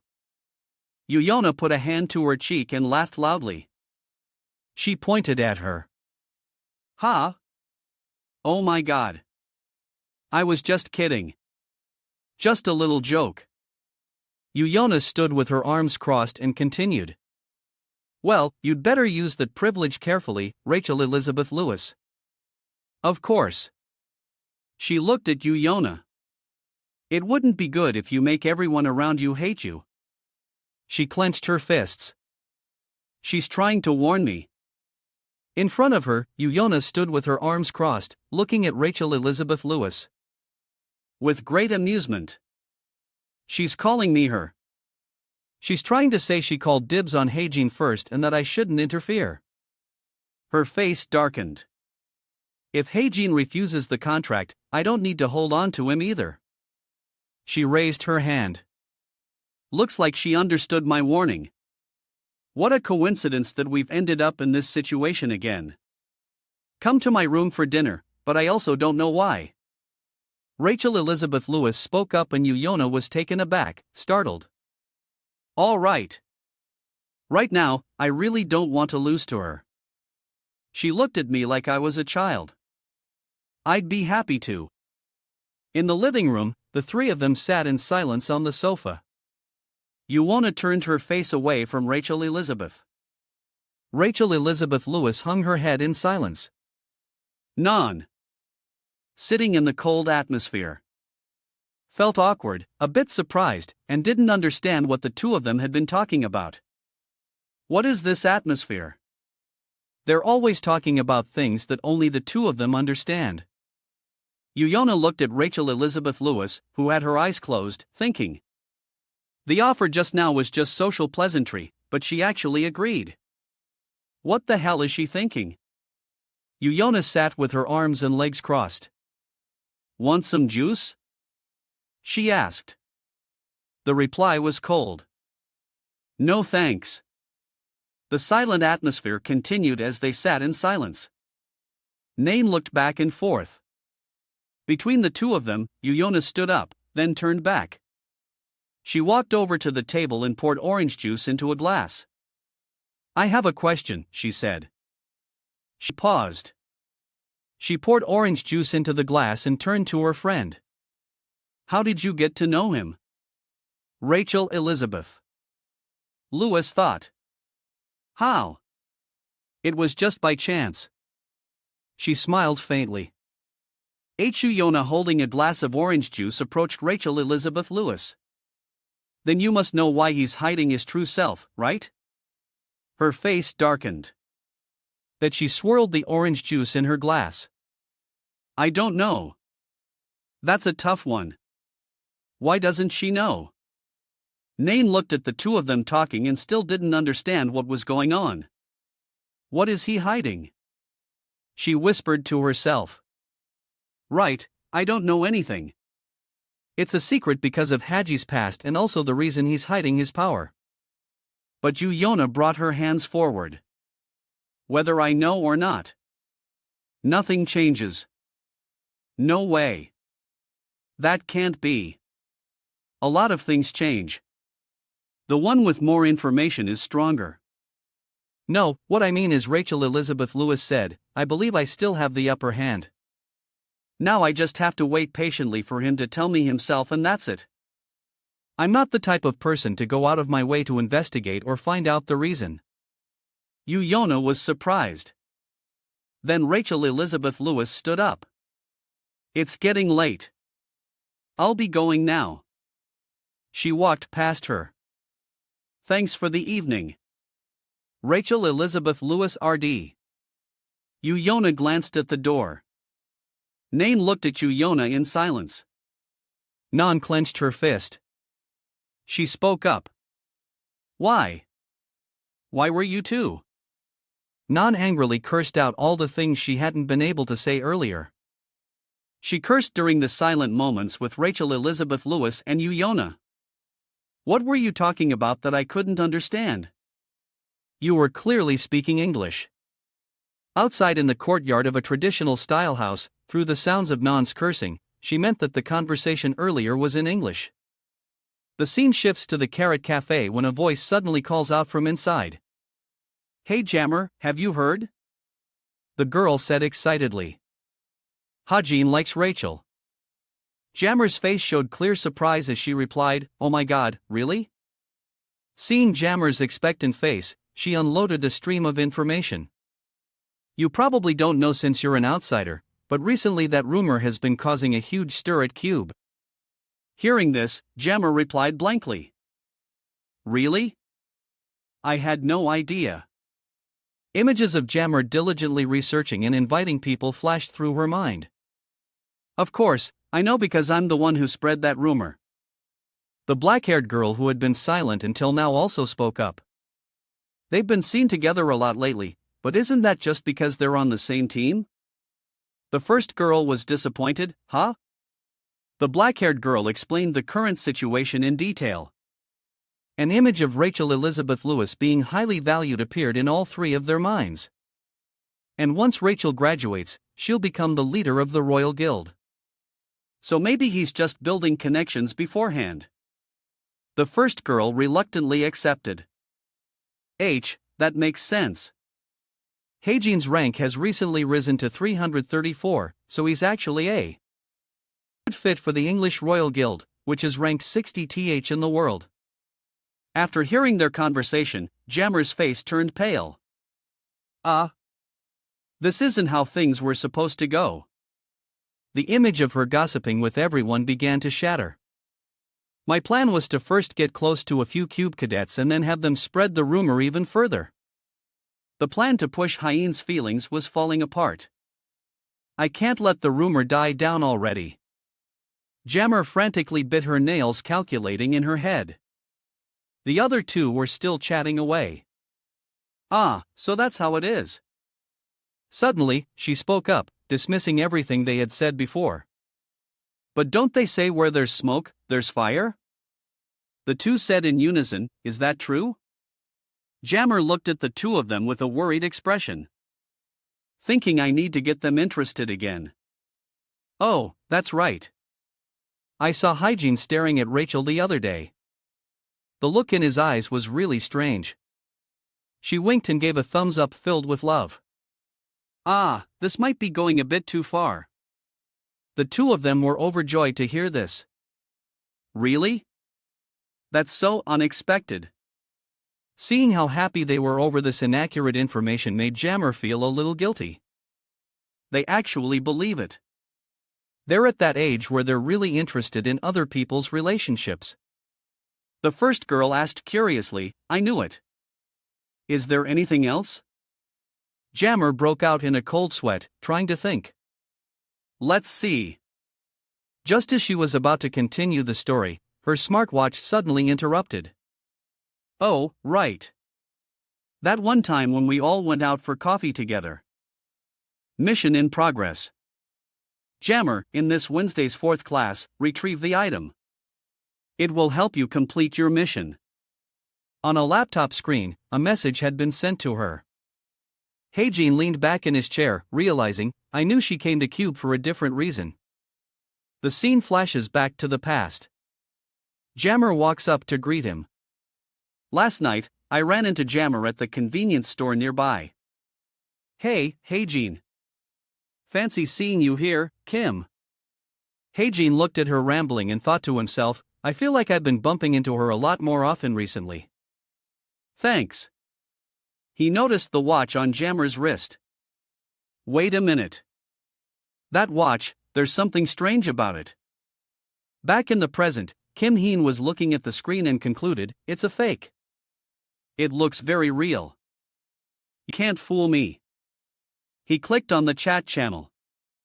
The mission will take place simultaneously in Rachel's classes this Wednesday. Send your report through your smartwatch. If you notice any special movements or other agents who have infiltrated when Rachel is out on her day off, report it to your superiors. Jammer received the order.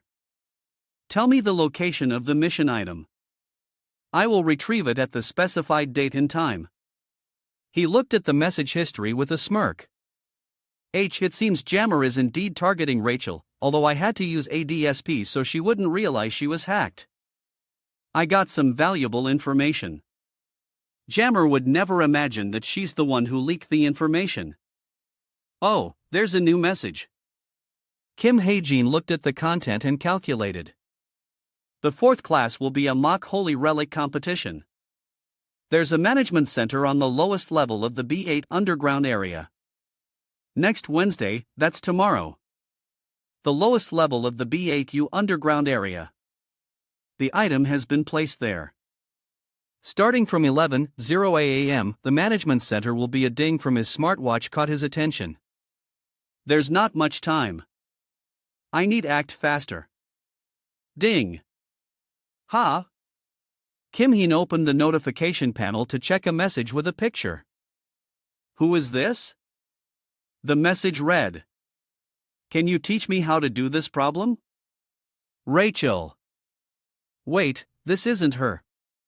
Mình hiểu là mỗi người sẽ có cảm nhận khác nhau khi mà nghe chuyện, và đây là cái góc nhìn của mình thôi. The scene shifts to someone writing in a book. On the page, a line of text appears. 1. It is important to calculate the mana density within a dungeon. This can be considered an essential ability for a hero, as depending on the situation, the dungeon's mana density can signal trouble. Practice Winter 1. Let's assume in a small dungeon, there are 6 goblin kobolds. Before you can kill the goblin kobolds, a grade 9 magic explosion trap is activated. You all surely know this already. Nain was frustrated as she read the line. She grabbed her hair in anguish, tears streaming down her cheeks as she complained, I don't understand a single thing this book is saying. Currently, Chin Yun was in the library complaining endlessly in her head. I studied this in the textbook. But I still can't solve these problems. She rubbed her head, criticizing the damn phenomenon analysis 2 subject. It keeps talking about calculations, but I have no idea what it's saying. In front of her was Rachel Elizabeth Lewis, who was studying diligently. Suddenly, she looked at her smartwatch. After waiting for a while, she sighed and gave up. Watching Rachel Elizabeth Lewis's helpless expression, Cheyenne realized even she must be finding it difficult. Looking at the scribbled mess in the book, she sighed. Cheyenne buried her face in her hands, thinking of someone. For Heijin, this would probably be a piece of cake. She was silent for a moment, then stared at her smartwatch. Chan used her smartwatch. Her messages filled with requests and her face with indecision. Teach me how to do this problem. Is that too rude? Could you teach me how to do this problem? If you can show me, I'll treat you to a meal. That doesn't sound right either. If you can teach me, you're a genius. Ha! That makes me sound like an idiot. After much deliberation, China Yun decided on could you teach me how to do this problem? She blushed slightly, looking at the message with uncertainty. A moment later, Nan decided to press send. Afterwards, after the message was sent, she crossed her arms confidently. I'm close to solving it, but I'm just asking to be sure. What if I did it wrong? 20 minutes later, after waiting for nearly half an hour, Cheyenne started to get angry. Is he ignoring my message? Annoyed, she packed her bag and was about to leave. Seriously, does he think I can only ask him? Suddenly, a ding from her smartwatch made her pause. After the beep, Cheyenne blushed slightly and looked at her smartwatch. She smiled faintly and slowly put her bag down, sitting back at the table. Over here, Kim Hyen scratched his head, worried. It's taking a while to write an explanation that Nan can understand. Then he smiled as he looked at his watch. An image of Chai Nan diligently working, looking slightly annoyed, appeared. She works hard at everything, just like in the last presentation. Suddenly, a thought flashed through Kim Hae-jin's mind. In the future, she'll become a hero even greater than her brother. No, the atmosphere around him suddenly turned dark. Ah, I've gotten so used to living here that I forgot. Chai Jin-yoon. An image of him unconscious with a girl sitting beside him appeared in Kim Ha-jin's mind. Although he's been turned into a devil seed and is currently in a coma. After the incubation period, he will turn into a devil. As for Chai Jin-yoon's final state, he feared there's still no hero strong enough to defeat him. No one knows how long Chai Jin-yoon will sleep. As he thought this, Kim Ha-jin clenched his fist with determination. So before that happens, he leaned back in his chair and sighed. The problem is I'm the only one who knows why Chai Jin-yoon is in this state. That also means I can't ask anyone for help. I can't get close to him by myself. Suddenly, he realized something. Unless I disguise myself. Kim Heen took the black card from his desk. That's right. Back then, an image of a purple-haired girl appeared in his mind. Kim Heen. Leah Fong bowed her head and proposed, join us. She had given him the black card before. Kim Heen looked at the card in his hand, bewildered. This is He looked at the text on the card and said, Gono Mercenary Group. Back in the present, Kim Ha-jin looked at the card in his hand with some hesitation. The Dano Mercenary Group, one of the top mercenary groups today, but in reality, it's just a front for the chameleon troop. I don't know why they chose to recruit me instead of Shin Jong-hak. But I also don't know how much this will deviate the story. He thought back to the past and concluded, if I can get their help, I can probably kill Chai-jin. An image of the 4 key characters of the plot appeared in Kim Ha-jin's mind without anyone.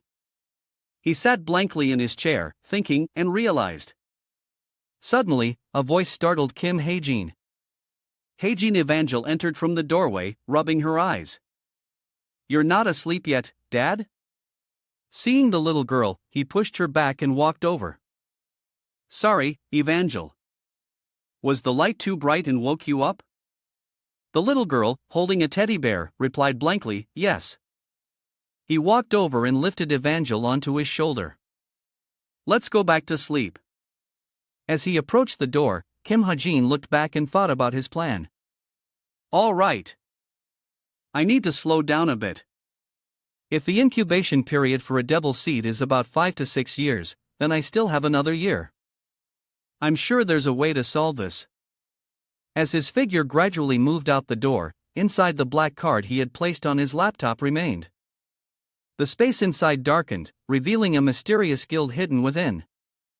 The scene shifts to inside the academy where a voice is lecturing, captivating everyone's attention. As you all know, today's practical training is. Suyak stood on the podium and shouted, causing the atmosphere to become tense. A mock holy relic war. The people below buzzed with excitement. This is so exciting. I don't want my rank to drop because of this. Kim Heen stood to the side, thinking silently. Usually with holy relics, whichever country finds them becomes their owner. But in this world, many countries have been destroyed fighting over holy relics. So now holy relics found in those lands belong to whoever discovers them.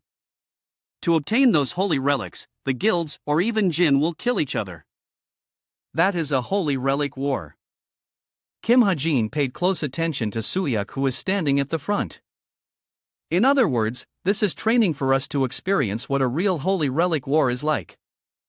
The instructor looked at the system board and began to announce the scale of the holy relic excavation area is extremely large. The theme will be close quarters combat. Suyak looked down at everyone and warned. The chain of command, the method of communicating with other members, and the location of the holy relic are all unknown. You must always make the right decisions. An instruction board appeared. Each team will have 5 members. During the training, the white team will be on defense and the black team will be on offense. When we judge that you have sustained a critical injury or if you shout, I surrender, you will be eliminated. Suyak snapped his fingers. All right. Suddenly, a black shadow appeared out of nowhere, obscuring Kim Heen's vision. Everyone in the academy was affected. Panic ensued. What is this? I can't see anything. The instructor on the podium quickly explained. Silence. It's my mana, so there's no need to be alarmed. I'm covering your eyes so I can disperse you to different locations. Now, let's go. As soon as he finished speaking, everyone started moving, following Suyak with a cacophony of noises from behind. Don't push. Ouch. Don't step on my foot. Kim Ha-jin also followed behind, silently admiring. Since when was he killed? Still, for an upper intermediate grade hero to be able to blind this many cadets isn't that surprising, but it won't work on me. He used the skill from his sharp eyes to dispel the instructor's technique. Kim Heen's eyes lit up. He observed every nook and cranny from where he walked. As everyone else stumbled along, he calmly walked behind, calculating. When you mention a holy relic excavation site, people think of a pit, but with the latest technology, it's more like an underground dungeon. Ha-jin observed his surroundings and concluded because the people of this world possess many amazing talents. Underground Level 1. 15 cadets were assigned here. Everyone was bewildered, not understanding what was happening. He mentally counted the remaining people. Underground Level 2, 25 cadets. On Underground Level 3 were China and Rachel and 15 other cadets. Kim Hae-jin walked leisurely, imagining those two are going to have a fierce fight. He slowly walked on.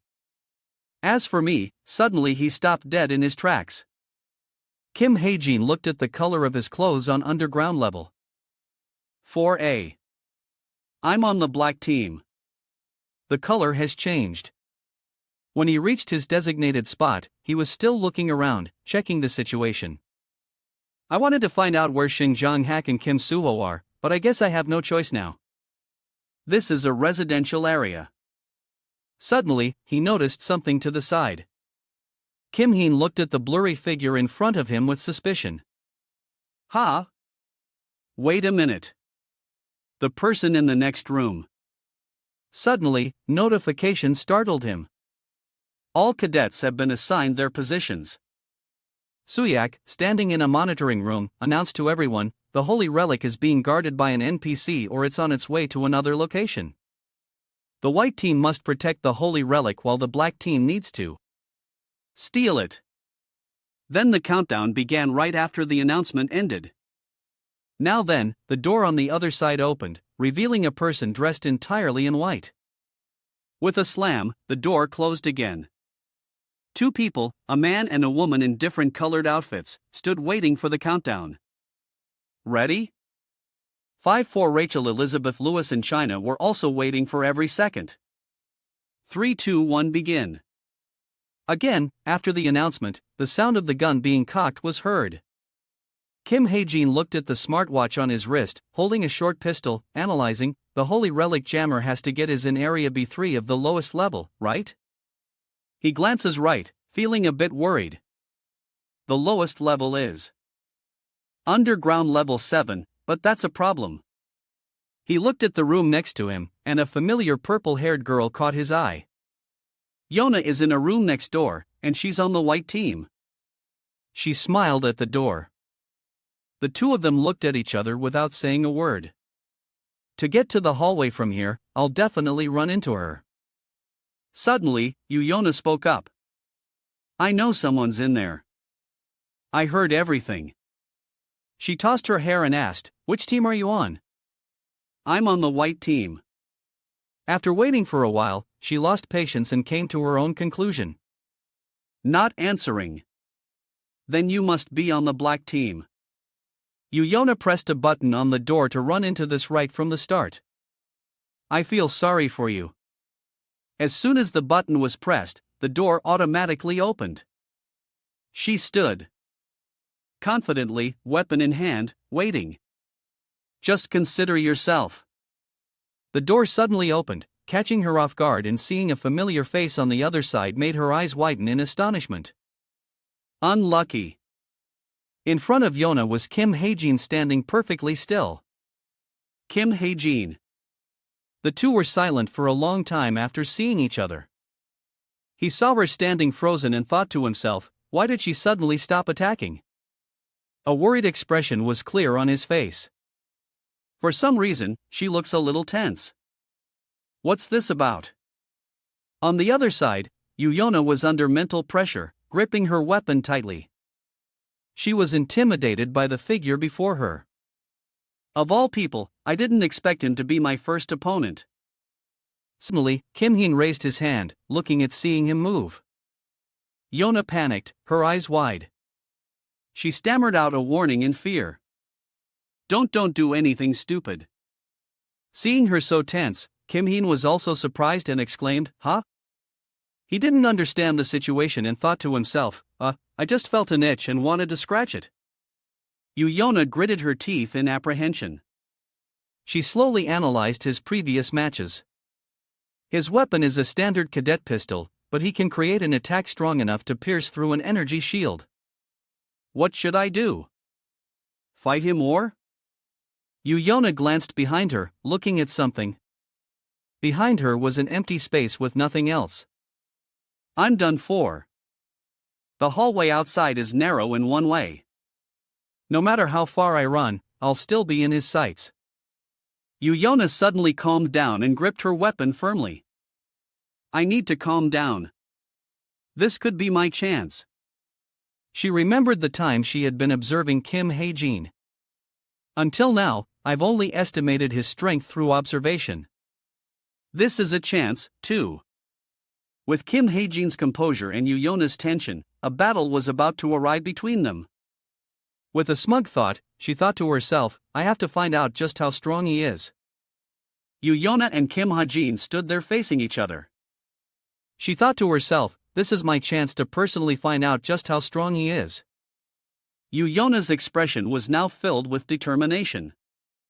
And she unconsciously tightened her grip on her energy whip. Kim Heen was still bewildered.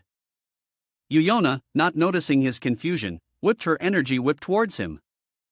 Yuyona's whip moved quickly, striking Kim Hae-jin's hand and causing the gun's hand to fly out. Kim Hae-jin still didn't quite understand the situation. It wasn't until the gun was sent flying that Kim Hae-jin let out a cry. Yu's energy whip continued to move, aiming to wrap around Kim Hae-jin's pistol. Just like that, Kim Hae-jin's gun was in her grasp. Yuyona held the gun, her face still showing bewilderment. She looked at the gun in her hand and unconsciously smiled happily. I got the gun. I can't believe I actually got it. Yuyona looked over at Kim Hae-jin. He was still standing there frozen like a statue. He's not so strong that I can't beat him. Yuyona was very confident. She closed her eyes, put her hands on her hips, and said without a weapon, even you can't do anything. The gun seemed to teleport in midair. But before she could finish her sentence, the gun in her hand vanished. Yuyona looked down at her empty palm, bewildered. What? Yuyona panicked when she saw that Kim Heen had already retrieved his gun. When did you get that back? Kim Hae-jin replied calmly. Just now. Yuyona was shocked and couldn't believe what had happened. But I didn't see you move. Did you use mana? Kim Hae-jin, still unconcerned, replied casually, HM. You could say that. Yuyona was utterly confused. An orange string was wrapped around Kim Hae-jin's hand, and that string was also connected to the gun because technically this isn't mana. Kim Hae-ji thought to himself, I used ether wire to prepare for situations like this. With the same innocent expression, Kim Hae-jin raised his gun and pointed it straight at Yuyona. Yuyona's anxiety was visible on her face, and she tightened her grip on her energy whip. She focused her thoughts. The space here is too small, so I'll be in his range no matter where I run. It'll hurt a lot if I get shot, right? If I die, I'll be the first one eliminated. Kim Heen's fingers slowly squeezed the trigger. Yuyona squeezed her eyes shut in fear as if she could only wait for the bullet to hit her, unable to do anything. A moment later, before anything happened, Kim Hae-jin stepped forward, letting out a small cry of pain. The hand that Yuyona had whipped earlier was now dark red. As Kim Hae-jin walked, he said, if that hit hadn't missed, I would have a broken bone. Yuyona is really strong. Kim Hae-jin had now reached a different, much more spacious area. He put his hand on his hips and looked around. But I can't believe a place this big is completely empty. With that, Kim Hae-jin brought up the information panel from his watch. They moved to another area. Kim Hae-jin's expression suddenly darkened. Thinking about something, all participants in the Holy Relic War are equipped with a light display device. His information, as well as everyone else's, will be clearly displayed on the system panel according to their status. Kim Heen's tag read abnormal, and there were other tags that read abnormal and weak. It would determine the remaining HP of a user's and show it to others. It was a device that could tell if a cadet could continue or not. In another office, a tag reading abnormal could be seen, but it couldn't show the user's tag. The little girl Evangel was happily playing on the floor with her cute teddy bears. Nice to meet you. That's a crocodile. Kim Hae-jin's thoughts continued. So if I use a computer to collect GPS data from that device, I can use my smartwatch to check the GPS data directly. Kim Heen thought of a map. Anna was a glowing orange. That's Jammer 99 and Z89, for example. She's in the restroom on underground level 7. Kim Haejin focused on the displaying screen. She doesn't seem to be moving at all. So, she must be wandering around looking for the item. The place where Kim Heen was standing was completely empty.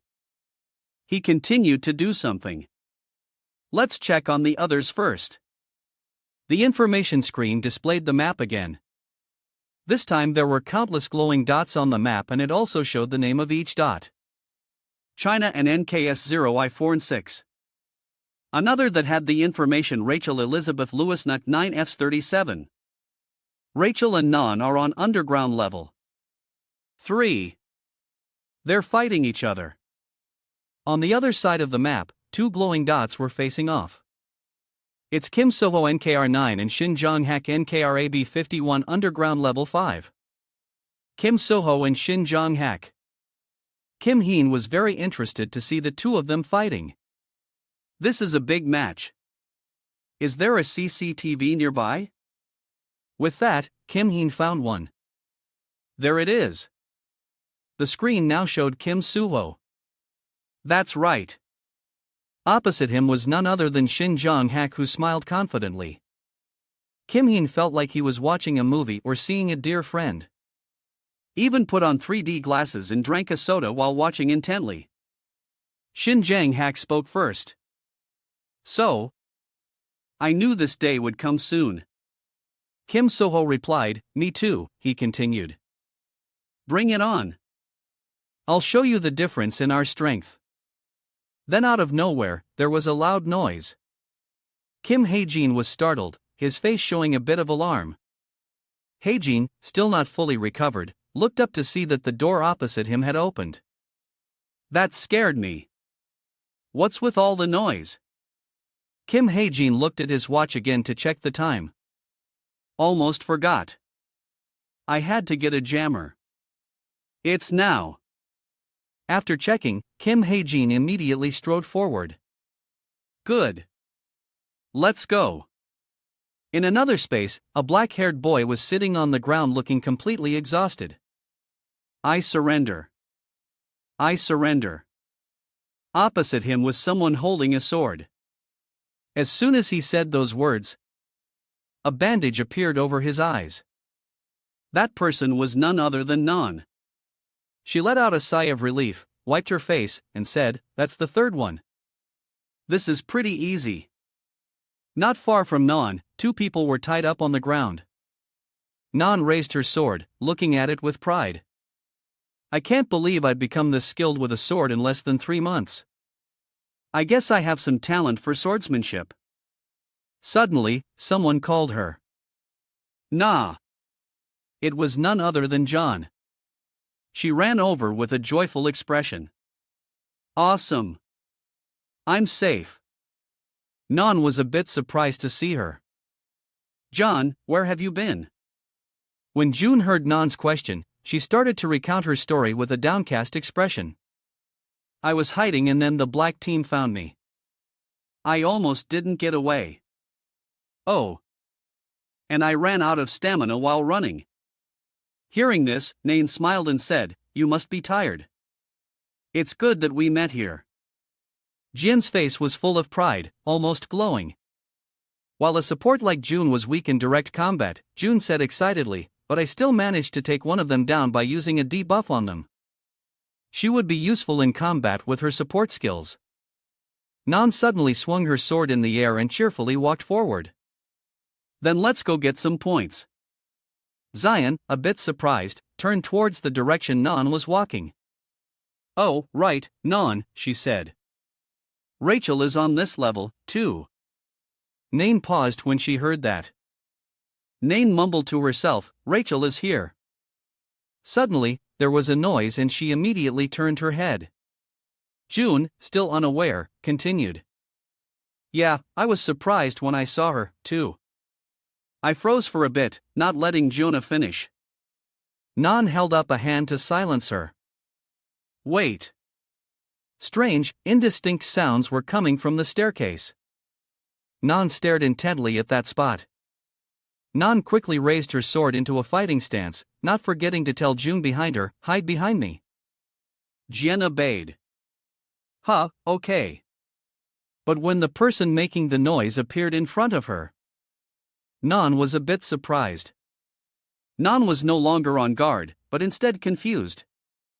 What? Jian beside her was overjoyed. They both said in unison, "You looked extremely tired." She bent over, taking heavy breaths. Nan. Nain looked up and immediately ran over. Why are you covered in sweat? Did you run into someone? Yona was still panting. Hearing Nain's question, Yona avoided her gaze and looked away. That person? Nan guessed from her expression. Hey Jean. June stepped forward and said, "Hey Jean, weren't you able to take him down? Your rank is much higher than his." Hearing such a question, Yona flinched as if she had been hit where it hurts. Yona didn't answer. Her eyes filled with a sense of helplessness. Not knowing what to say, she remembered what happened earlier. As she was closing her eyes, waiting for the bullet to hit her, there was a sound. What came next wasn't a bullet, but Heijin's hand. He tapped lightly on Yona's shoulder. Kim Heijin walked out of the room. Just like that. This is just the beginning. Let's take it slow. Yona was a bit stunned. She looked up and immediately turned her head back. Kim Heen continued to walk forward coldly. Back in the present, Yona crossed her arms and looked away.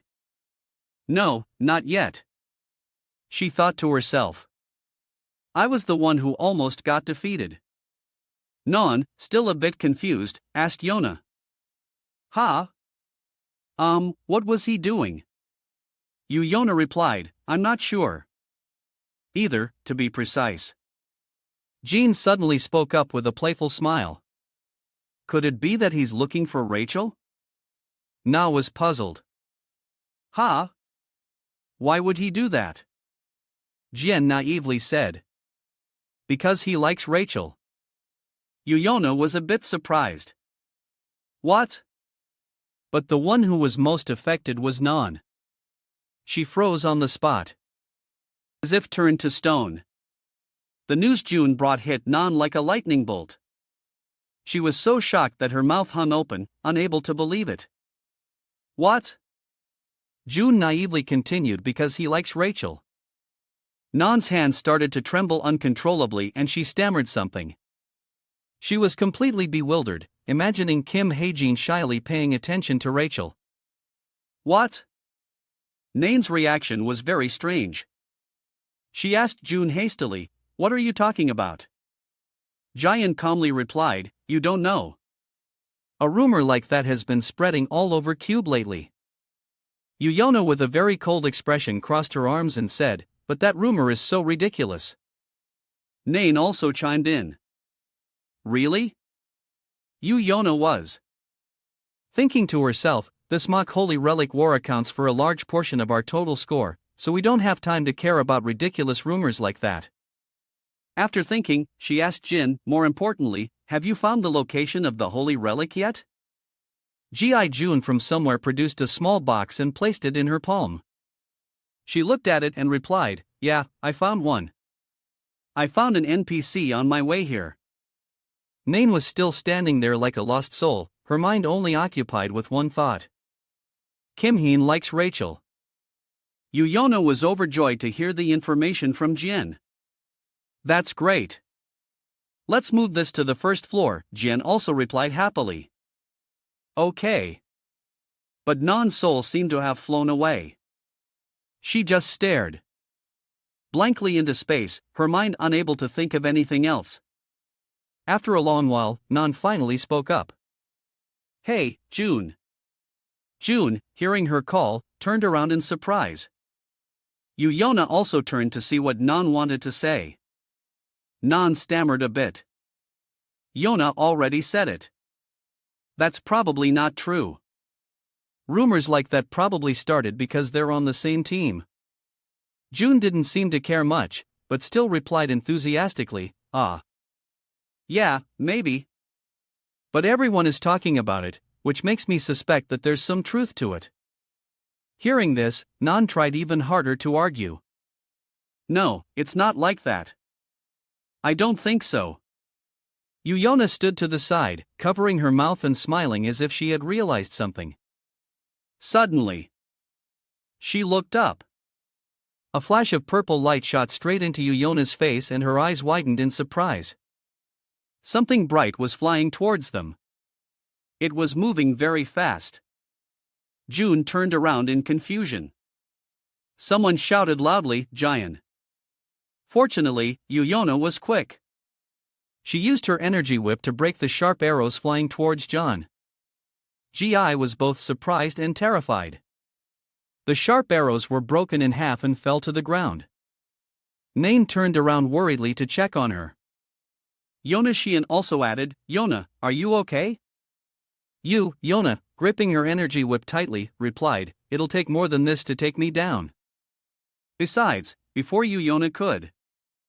Nan angrily drew her sword and shouted, "Who the hell was that? Show yourself." The three of them looked up in the direction the arrows came from, all on high alert. And right there, someone was standing. It was none other than Rachel's group. She and her teammates were staring down at Yona's group with cold eyes. Nain couldn't contain her anger and shouted, "Rachel, you! What a cowardly sneak attack!" Rachel suddenly pointed her sword forward. Without answering any of Nain's words, she gave a cold command. "Everyone attack!" Hearing Rachel's command, her teammates immediately charged towards Yuyona's group, each holding their own weapon. Yuyona turned back to warn John. "John, hide." Giant, startled, quickly replied, "Okay." Suddenly, someone from above shot an arrow that landed right in front of John. Surprised, she let out a loud scream. Nan, who was fighting with her sword, heard the scream and turned around. Angrily, she used all her strength to swing her sword, sending both of her opponents flying back, but they used their feet to dig into the ground and stop themselves from sliding. Kim Byongo looked at Nan with an amused smile, thinking to himself, "With the two of us here, even Nan can't win, right?" In contrast to his expression, his female teammate was panting on high alert. Nan coldly said one word, "Scram." Kim Bongo and his female teammate looked at her with confusion, not understanding what she meant. Nain grew angrier and swung her sharp sword at the two of them, creating a bright arc in the space. "I'm busy, so get lost." On another side, Yuyona's energy whip was clashing against her opponent's sword. She retracted her whip, her breathing heavy, but her eyes remained fixed on what was in front of her. The person facing her was a white-haired boy. He was on high alert, thinking to himself, "She's stopping us from getting to June. Does Yona always make such sacrificial choices? Or maybe it's because..." As if he had just thought of something, he immediately turned back and shouted to his teammates, "Hey, I think June has a holy relic with her." Yuyona was completely surprised when she heard him say that. An order was given.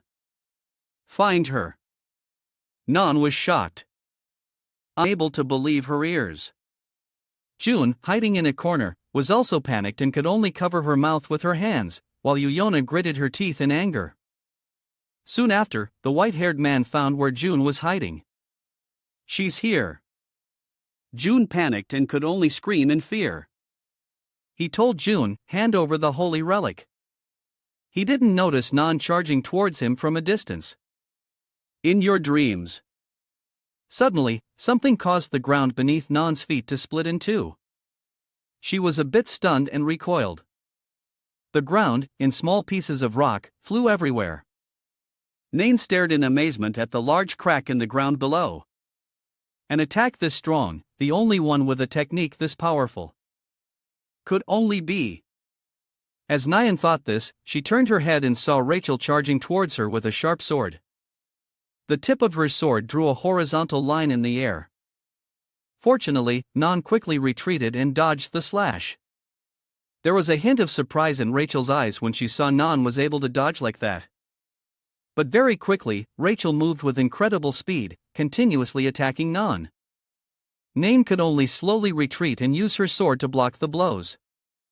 Nan gazed as Rachel's attacks came down on her like a storm. Even the sword she was used to using to win battles quickly was pushed back when they clashed. She's really strong. Nan looked over at Rachel. She still had a cold expression, using her sword skillfully to strike. With lightning speed, Nan thought. She knows my swordsmanship is lacking, so she's trying to corner me even more. Damn it! Just blocking is hard enough. Nan gritted her teeth in anger, her face darkening. Damn it, she cursed under her breath. Even so, Nan told herself. I really don't want to lose. Rachel had now retreated a few steps. Nan's sword was now glowing as if covered in power. She held her upright and a blue flame flickered to life, engulfing the blade in front of Rachel. Nan's gaze was firm with no trace of fear left. Just like that, Nan swung her sword with great force. The power of the sword was so great that it startled Rachel, causing her to stumble backward. Distant smoke filled the air. Rachel quickly regained her stance, her energy suddenly changing. Seeing the power from Nan's sword continuously striking towards her, Rachel could only quickly retreat. Her mana is truly impressive, but she's still too clumsy in using it. Rachel thought as she moved, instead of countering her attacks, I just need to dodge and wait for an opportunity. But things didn't go as she wanted. While dodging, Rachel's foot suddenly slipped to the side. Rachel's face showed alarm as she looked down. Nan also froze for a moment. As if seizing an opportunity, Nan acted. A chance. She leaped into the air. Holding her power-infused sword tightly, she charged straight at Rachel. Princess! You've lost your focus. Just like that, Nan swung her sword down with all her might. The force was so great that it seemed like the ground would shatter for a second time. Fortunately, Rachel managed to dodge back in time, her face still showing alarm. That was close. I'll close the distance again. And then, as she was thinking, she looked down. The ground where Rachel had placed her hand began to crack and crumble. And just like that, Rachel seemed to be floating in midair. What? Not far away, Nan watched in utter surprise as Rachel fell straight down. Yona, and Rachel's teammate, who were fighting, were equally surprised when they saw the scene. The ground where Rachel stood broke into large pieces and fell into the empty space below. She was no exception. Rachel's face was now filled with nothing but shock and surprise. She fell straight down into the void. Rachel! Someone shouted. Everyone around them could only stand there, stunned, looking at the deep, dark hole in the middle of the room. Blow! Rachel had landed. Still a bit panicked, she looked up. Just now, did the floor collapse? Rachel remembered Nan's slash from before. That power was immense, an exploding bomb. With just one blow above, people started to murmur excitedly. The floor collapsed. Rachel stared at the huge hole in the floor. Oh, right. There's no time for this. I should quickly rejoin the team. Suddenly, someone appeared. Rachel sensed it and immediately turned to look. The person who appeared was none other than Kim Soho. Rachel thought to herself. Kim Suo. He smiled and slowly walked out, drawing his sword. Rachel, exhausted, took heavy breaths and slowly stood up. No. Rachel thought to herself in dismay. Does it really have to be right now? Then suddenly, Kim Soho leaped up and charged towards Rachel with incredible speed. His sword slashed through the air in an arc. Fortunately, Rachel managed to dodge in time. No one knew what happened, only that something crashed into the wall, causing it to explode. Meanwhile, on underground level 6, a camera was active. Kim Hae-jin glanced behind him where the camera was pointing straight at him. He muttered to himself, "There are cameras everywhere. I should be careful not to attract suspicion." Elsewhere through the cameras, a frame with Kim Hae-jin appeared and he was muttering something. Back to Kim Hae-jin, he pretended to look elsewhere and said loudly, "I think I'll look for some holy relics in the bathroom. Should I check inside?" As he entered the bathroom, Kim Hae-jin could see someone cowering inside. He was startled for a moment. With his eyes like a scanner, Kim Hae-jin slowly opened the bathroom stall door. Inside, a man was cowering in fear, sweat beading on his forehead, holding a holy relic box. Kim Hae-jin was quite surprised. "Oh my, there's actually a holy relic here." Without another word, Kim Hae-jin snatched the holy relic box from the man's hands. The man, terrified, immediately burst into tears and ran for his life. "Spare me." Kim Ha-jin was still standing there, stunned. He continued to stare in the direction the man ran, his image gradually fading away. That hologram looked so real. It's a bit creepy. And to think with that, Kim Ha-jin popped down on the toilet and checked the time. "Well, I accidentally found a holy relic. I should quickly decide how to eliminate Jammer." Kim Ha-jin sat there silently. "Right now, Jammer is right below me. She's waiting in a restroom on underground level 7. In another restroom, Jammer was also sitting seriously on a toilet." Kim Ha-jin stared intently at his watch's display. "There's a management center in area B3 of the lowest level. The item is stored there. From 11:00 a.m. to noon, the management center will be completely empty, so go get it." Then after reading it, Kim Hae-jin said to himself, "There are 15 minutes left until the designated time. What should I do?" Suddenly, Kim Hae-jin realized something, his eyes widening in surprise. He looked up at the air vent in the bathroom. That's right, the air vent. Kim Hae-jin was sure that the air vent would connect to the 7th floor. As Kim Hae-jin thought, he slowly rolled up his sleeve, revealing a tattoo on his arm. Then with Stigma's magic power, from the tattoo on Kim Hae-jin's arm, an immense power suddenly emerged. Become a smoke with the power to make Jammer fall asleep. Then after that power dissipated, a wisp of smoke slowly rose from the tattoo. Kim Hae-jin watched the smoke drift away with a happy smile. And that's that. If I let it travel through the air vent. A short while later, in the bathroom where Jammer was sitting, that smoke had begun to seep in. Jammer annoyingly waved her hand to fan the smoke away. Damn it. What is this? Because this magical smoke moves according to my will. So even trying to make it disappear is useless. And just like that, Jammer had unintentionally inhaled a large amount of the smoke. After inhaling the smoke, Jammer paused for a moment. A blurry light appeared in front of her. What is this? Jammer's head spun, and she couldn't stand steadily. Why am I suddenly feeling sleepy? Jammer's eyes gradually closed, her consciousness fading. I can't fall asleep. Yummer.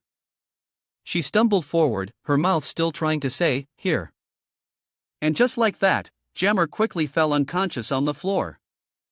The watch on Jammer's wrist displayed 10:35 a.m. All right, success. A short while later, someone was slowly opening the door. Door to the observation room. It was eerily quiet inside. Kim Heen peeked his head in to observe. There's no one here, right? With that, Kim Heen stepped inside and noticed a glowing screen. Is that the box? He immediately opened it. When Kim Heen completely opened the box, a blinding light shone from within. Kim Hae-jin looked inside and was stunned. The system panel displayed information about the item inside the box. Weakening all high-grade enchantment poison attribute and all that weakens an opponent it injures. It is imbued with a high-grade magic effect. Weakening. In the middle of the box was a sparkling awl. Kim Hae-jin stared at it, his mind racing. What is this all? It has a high-grade enchantment. He swallowed hard, unable to believe his thoughts. This item itself isn't a holy relic, but its value is at least several hundred million. Thinking about the value of that all, Kim Heen's face lit up with joy. He walked and sang, and now it's mine. A short while later, Kim Hae-jin was happily walking up the stairs. I even erased the footage from the surveillance camera. There shouldn't be any more problems now. Suddenly, he noticed something. In the hallway, Rachel was leaning against the wall. When Kim Hae-jin saw her, he couldn't help but wonder, huh? Rachel was on the 6th floor. Rachel had many scratches on her and she was breathing heavily. But why does she look like that? Kim Hae-jin wondered to himself. Kim Hae-jin called out from behind, Rachel. Hearing her name, she jumped in fear, her mouth babbling strange words. Kim Hae-jin looked at her worriedly and continued, It's me. It's okay. I'm on the black team, too. Rachel turned around with a pale face, looking like she was about to cry. Kim Heen. Did something happen? Why do you look like that? Asked with concern. Rachel touched her other arm. After a moment of silence, she answered, I wanted to try ambushing someone. Kim Hae-jin felt helpless hearing her answer. Ah, Rachel continued, her face downcast and lifeless. And then I ran into Kim Soho. I barely managed to escape, but then I was chased by Chon and Yuona. And when I finally got away, I got hit by the mage's magic. After hearing her story, Kim Hae-jin felt completely helpless. You've been through a lot, Rachel said weakly. How many people have you taken out, Hae-jin? Hae-jin replied immediately, none. What about you, Rachel? Rachel said timidly, just one. Rachel lowered her head in sorrow. Breathing heavily, Kim Heen stood by seeing everything. She looked incredibly pitiful, disheveled, and weak. At this rate, Rachel's score in this competition will be very low. It's easy to make up for a low score.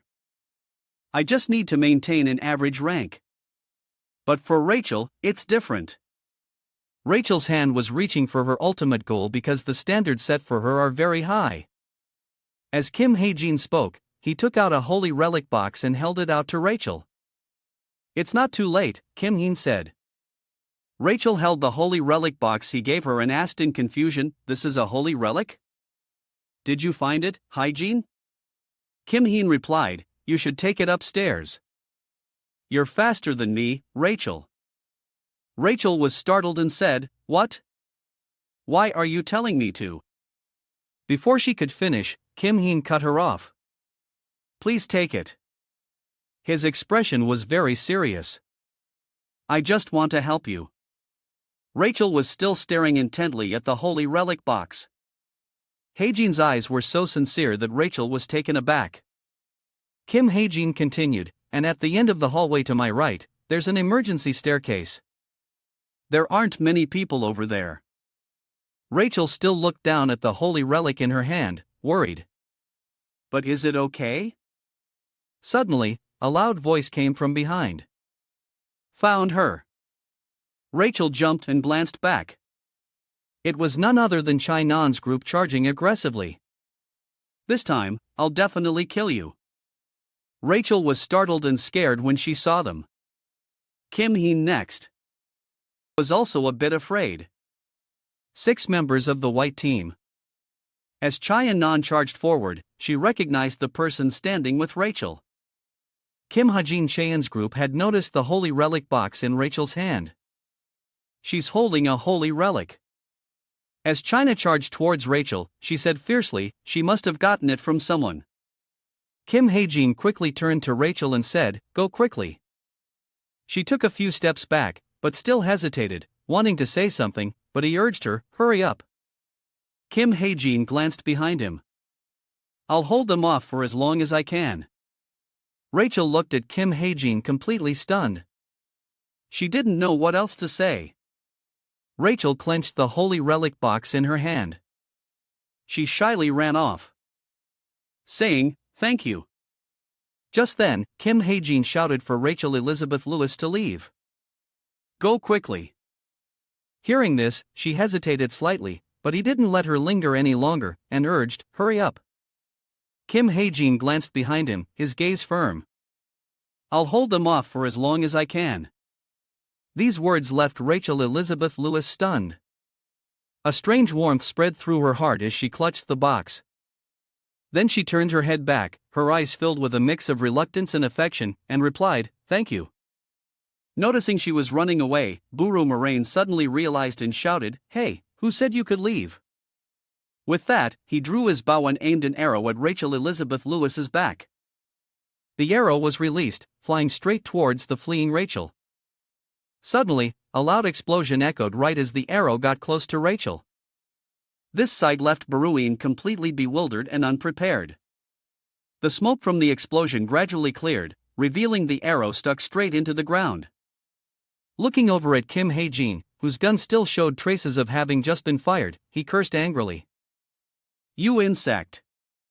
He then signaled to Junyang next to him, "Jinyang and I will chase after Rachel." But he was immediately stopped. "No." At that moment, Yuyona held out a hand to stop them, her expression calculating as she said, "Stay here. He's very strong." Now, Yuyona's entire group and Kim Haji stood in a silent direct confrontation. But then China couldn't hold back and advised Hae-jin, "You want to take on 6 of us by yourself? Are you insane?" Hearing this, Kim Haji put on an indifferent, calm expression and replied, "Well, maybe I am." Then he looked up at the ceiling and silently calculated. "Luckily, there are a lot of structures here I can use to my advantage. With this, I can use parkour to escape." Just then, Kim Hae-jin faced his opponents, loaded his gun, and issued a challenge. "There's only one way to find out." He also thought, "Anyway, my main mission is to buy time for Rachel." Seeing that he seemed completely unfazed and was even issuing a challenge, Kim Bungo couldn't help but get annoyed and ask, "Why do you all look so scared?" "It's just a kid with a gun." Immediately after, veins bulged on Kim Bungo's hand, gripping the axe handle as mana flared up. If no one else is going to step up, he immediately and enthusiastically swung his axe, charging forward with great excitement and shouting, "Then I will." On his side, Kim Hae-jin also raised his gun. He aimed precisely and fired continuously at Kim Byongo, forcing the latter, who had been on the offensive, to suddenly switch to defense, quickly retreating to dodge each bullet. Something purple also flew past Kim Byongo's face. It turned out that both Yona and Cheyenne had launched attacks from behind towards Kim Hae-jin, causing Kim Bongo, who was desperately dodging, to panic. The two attacks converged as they flew straight towards Kim Hae-jin, who was holding his gun. In that critical moment, Kim Hae-jin used his special ability to slow down time, aimed straight at his target and thought, now as he fired, then he lifted his leg. And after that, then he leaned to the side, dodging Yuyona's attack. The trigger of the gun in his hand was immediately squeezed, and the bullet shot out, flying towards Shannon's arrow. Finally, the bullet and arrow collided, redirecting the arrow to attack Kim Byongo. This situation caught him off guard, and he could only stare blankly as the arrow flew towards his forehead with a loud thud. The attack slammed into Kim Bongo's forehead, sending him flying backward. It seemed that after that impact, he began to lose consciousness. The result was different from what he had expected. Kim Hae-jin was also stunned by this unexpected outcome. But it wasn't just him. Shin Yun and Buru Rain also stood there with their mouths agape, staring at the scene that had just unfolded in a flash. With just one move, Kim Bongo was officially defeated. He lay motionless on the ground from the pain of the recent impact. Seeing this, the atmosphere fell silent. Cheyenne walked over and asked, "Hey, are you okay?" Suddenly, Kim Bongo shot up, wincing, tears welling up his eyes from the pain of where he had just been hit, and shouted, "What was that?" He couldn't believe that Kim Hae-jin hadn't held back at all and yelled in frustration, "How could you attack your own teammate?" But right at that moment, something appeared like a pane of glass, blocking Kim Bongo's vision, already angry and frustrated, now being blinded and gagged, made him unable to bear it, and he thrashed around in a fit of rage. In Kim Ha-jin's eyes, Kim Bung-do looked like nothing more than a child who had his candy taken away. Cadet Kim Byung-do remaining HP 0. Eliminated. He couldn't help but think to himself. Looks like his remaining HP was quite low. What a coincidence. Suddenly, a voice cut through Kim Ha-jin's thoughts. I knew it. It was Yona who spoke up now. You can't be underestimated. Then Yona's face darkened with a hint of annoyance. She held her whip in her hand and demanded, You even calculated the ricochet angle of the bullet? Hearing her say that, Hae-jin broke out in a cold sweat and stood there frozen, thinking to himself, no, I didn't. In another scene, Rachel Elizabeth Lewis was moving quickly up the stairs. Covered in sweat, she pushed herself forward, a thought running through her mind. I don't want to believe it's true. As she ran, she suddenly remembered something. There's a rumor that Hae-jin likes Rachel. Rachel started to remember all the times her friends had whispered and gossiped behind her back. Then she reassured herself. There's no way something like that is true. It must be just a baseless rumor. Then she suddenly thought about her moments with Kim Hae-jin and began to reconsider. But maybe I'm the only one who thinks that an image of Kim Hae-jin holding the holy relic and giving it to Rachel appeared, and she told herself. I knew it all along. The more she ran and the more she thought about it, the more confused Rachel's feelings became. I know by now Rachel had arrived at her destination. Her teammate recognized her and called out her name in surprise. Rachel, the tan pink-eyed friend said cheerfully, You're still alive. What are you holding? At that moment, Rachel, who had just been running for her life, was panting heavily and replied, this. Then he seemed to realize, Immediately after. After he waved his hand excitedly and shouted, Rachel got a holy relic. Everyone was surprised and overjoyed to hear this. Really? That's awesome. Then she looked at the holy relic in her hand and felt a pang of regret, thinking, I shouldn't have taken it. Rachel's current mood was chaotic. She lowered her face, bit her lip, and told herself, right now, I can't have feelings for anyone. Suddenly, Rachel remembered the image of her parents, and she became even more determined in her thoughts. For the survival of my country, my parents, and the Royal Guild, I've decided to sacrifice everything. As you can see, Rachel tried to appear strong, but it was clear how good she was at holding back tears, not allowing them to fall, which made her feel sad. I don't want to give up what I'm protecting. For a moment, she felt, but then Rachel clenched the holy relic in her hand. Rachel realized the problem, but with things as they were, she called out, everyone, fearing that if she continued to hesitate like this, she would develop feelings for him. Just then, Rachel spoke up, someone needs our help on the 6th floor. Hearing her, they all went down to the 6th floor together. But when they saw the scene before them, they were all stunned. A pair of legs were wiggling as they were tied up. The whole group was shocked by the sight and exclaimed, What is this? Before them were the teammates who had just fought Kim Ha-jin. All of them were defeated, gagged, and tied up, struggling on the ground. When Rachel saw this, 1,000 questions popped into her head. What happened? Do we even need to help anymore? Suddenly, the tan pink-eyed friend spoke up and asked, Rachel, who do we need to help? Being asked so suddenly, she stammered, I don't think he needs our help anymore.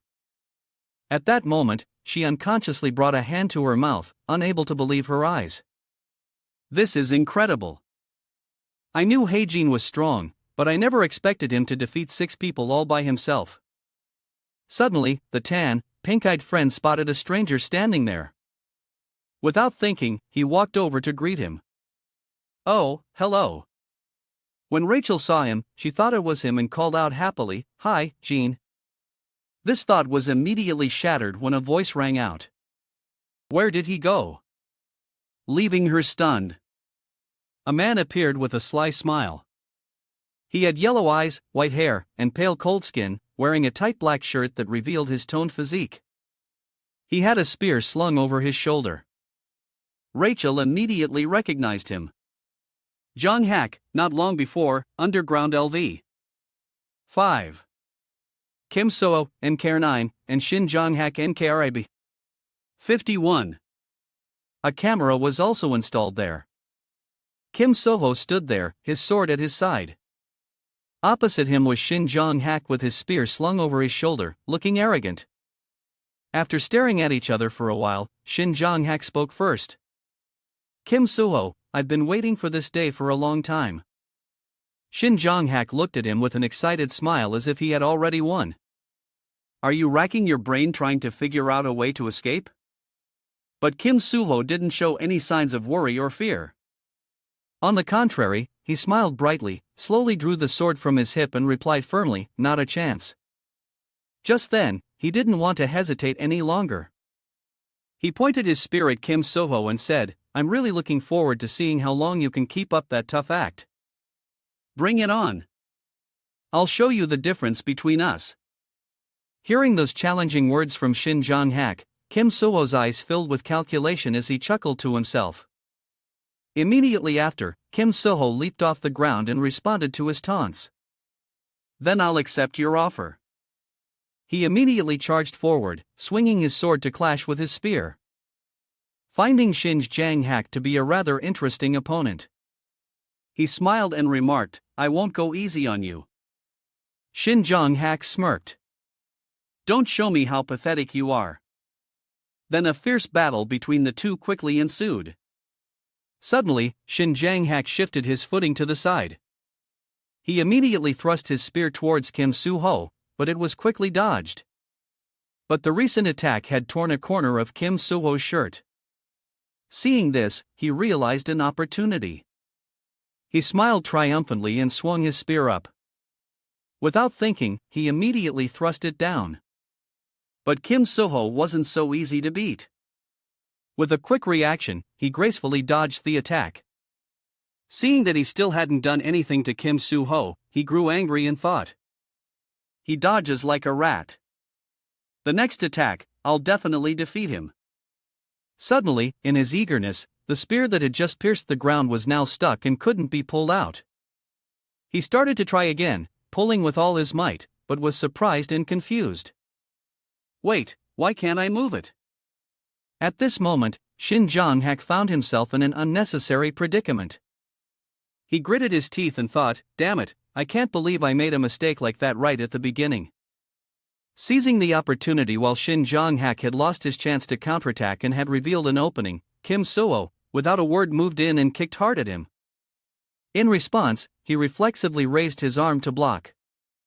It seemed as though he would attack as soon as his opponent lost his weapon. But Kim Soo-ho didn't do that. The kick just now was actually to help Shin Jong Hak retrieve his weapon.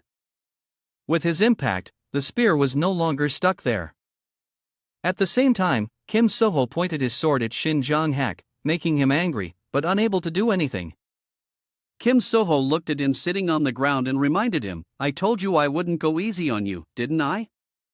But Shin Jong Hak's eyes were filled with the desire to defeat his opponent. His hand placed beside him suddenly lit up and he replied, who said it's over? These words surprised Kim Soo-ho. What? Suddenly, a bright light emanated from his hand. Kim Soo-ho reflexively shielded his face and looked at it. He couldn't help but ask, what are you talking about? Suddenly, he realized that the ground had cracked and a large hole had formed. At the same time, shattered debris flew everywhere. Kim Soo shielded his face and dodged. Dust filled the air, and he coughed, his hands still covering his eyes to protect them from the dust. Only now did Kim Soo slowly open his eyes to assess the situation. To his surprise, Shin Jong Hak had taken advantage of the situation to escape and disappear. Kim Soo also realized he's gone. At a nearby staircase, Shin Jong Hak was walking down one step at a time, but he was still as arrogant as ever, even muttering words that boosted his own ego. I just let my guard down for a moment just now. Next time, I'll get you back. Back to Rachel's side as soon as she heard the voice. Hey, hurry up. Where are you? She immediately turned her head to look. Suddenly realizing it was Shin Jong-hak, she instinctively called out his name. Jong-hak. He held the spear in his hand and smiled in reply. Ah, I was just taking care of some personal business. Just then, Jong-hak and Rachel locked eyes. She just nodded slightly in greeting, her expression showing a hint of disappointment. Seeing this, Shin Jong-hak also looked confused and nodded back in greeting.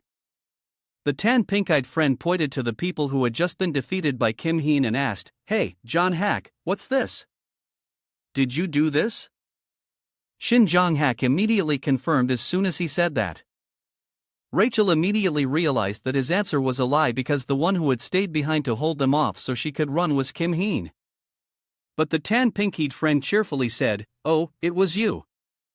Looks like we came here for nothing. Time for a break." Shin Jong-hak had unfortunately lost to Kim Soo in a battle, but this was just a tactical retreat. Then, while running away, he happened to find Yona and Chai Nayun in trouble with someone who was quite fast. He then attacked them by surprise, throwing his spear and eliminating 2 cadets. Just then, Shin Jong-hak recalled the scene and thought to himself, although it feels like I just stole the credit, I was actually the one who defeated those 2. Rachel stood there clenching her fists in silent anger at Shin Jong-hak's lie, but he, thinking no one knew about it, acted as if nothing had happened and said, "So I can command the black team now, right?" The tan pink-eyed friend replied cheerfully, "Of course, that's even better. Rachel, you're coming with us, too, right?" Not just him, but the others were also happy. Jong-hak is joining our team. Awesome. As soon as she was asked, Rachel started to walk away, her eyes filled with an unyielding look as she stared at Shin Jong-hak and replied, "I'm not going." Seeing this, the tan, pink-eyed friend asked, "Huh? Why not? Come with us." She was firm in her decision. "From now on, I'll go alone." The other friends still wanted to persuade her, but it's still better to go together. She refused the offer and reassured them, "It's okay. I'm fine." Then Rachel turned and walked away. As she left, her gaze fell, an unacceptable feeling washing over her as she realized what they did was not true. Yet, they took credit for it as their own. I don't want to go with someone who stole someone else's credit. Watching Rachel's retreating back, Jong-hak fell silent, lost in thought. Then, feeling annoyed, he thought to himself, "Why do I feel like something's wrong?" Suddenly, someone urged him, "Jong-hak, let's go." He replied, "Yeah." After that, the mock holy relic war proceeded quickly. Shin Jong-hak held the holy relic high and laughed triumphantly. "Huh, so easy, you losers." Everyone around them felt help. Les Shin Jong-hak gathered the remaining members of the black team and stole 2 holy relics. Therefore, Rachel also achieved good results with her guerrilla tactics. Her opponent shouted in fear, I surrender." Both of them achieved individual victories in addition to the team's overall win. Kim Soho stood out with his leadership and combat abilities as always, combined with the holy relic Lee Jun had. They safely transported 5 holy relics. As for me, I miraculously survived the attack from Yona and Chinan. Now, Kim Heen stood hiding behind a wall, silently observing Jong-hak's actions as he grabbed the unconscious Kim Byung-go by the collar, wondering why he had passed out. A cleaning in progress sign was placed in front of the restrooms preventing others from entering. Now Kim Hae-jin was sitting inside watching the screen. "I survived the battle on my own." As he sat there watching the screen with a happy smile, Kim Heen suddenly seemed to remember something. "I feel like I forgot something. Huh? If it's important, I'll remember it eventually." In another corner of the restroom, Jammer held her face in exhaustion. She sat in a bathroom stall, rubbing her forehead as she realized, damn it. I fell asleep. Just then, she looked at the watch on her wrist, her head a tangled mess. I have to find. Suddenly, she realized the item. The watch displayed 3:02 p.m. She panicked. It's already 3:00 p.m. Afterwards, Jammer sighed and reached for something, marveling to herself. What's wrong with this watch? The time is all wrong. It's nothing. I can't believe they asked me to use this while on a mission. Just then, Jammer compared the watch on her wrist with a cadet watch she was talking about and froze. They gave me. She still couldn't believe it was true and felt a bit frustrated. What's wrong with the time? A notification sound from the watch rang out. You have one unread message. The Holy Relic War has ended. Survivors, Black Team 12, White Team 11. Number of Holy Relics, Black Team 3, White Team 5, White Team MVP, Kim Suo, China. Black Team MVP. Xinjiang Hack Rachel. The White Team wins. Now Jammer was surprised. The Holy Relic War is over. Immediately after, Jammer ran out of the restroom and shouted, "It's over." The hallway was now completely empty, dark, and the lights were off. Jammer broke out in a cold sweat, panicked, and couldn't believe her eyes. She yelled, "What the hell?" Just then, a line of text appeared. Mission progress 0%.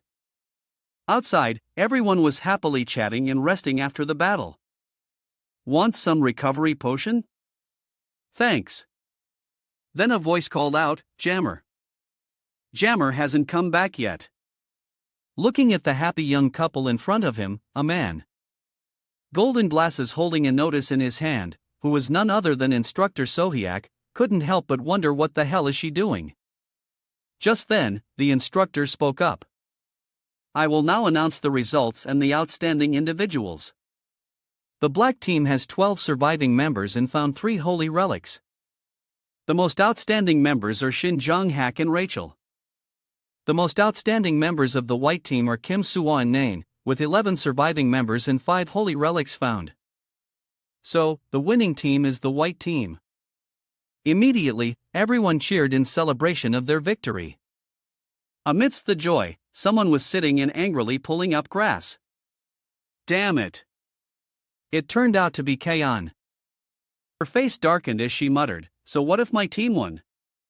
Just then, she felt her own weakness, her face falling as she thought.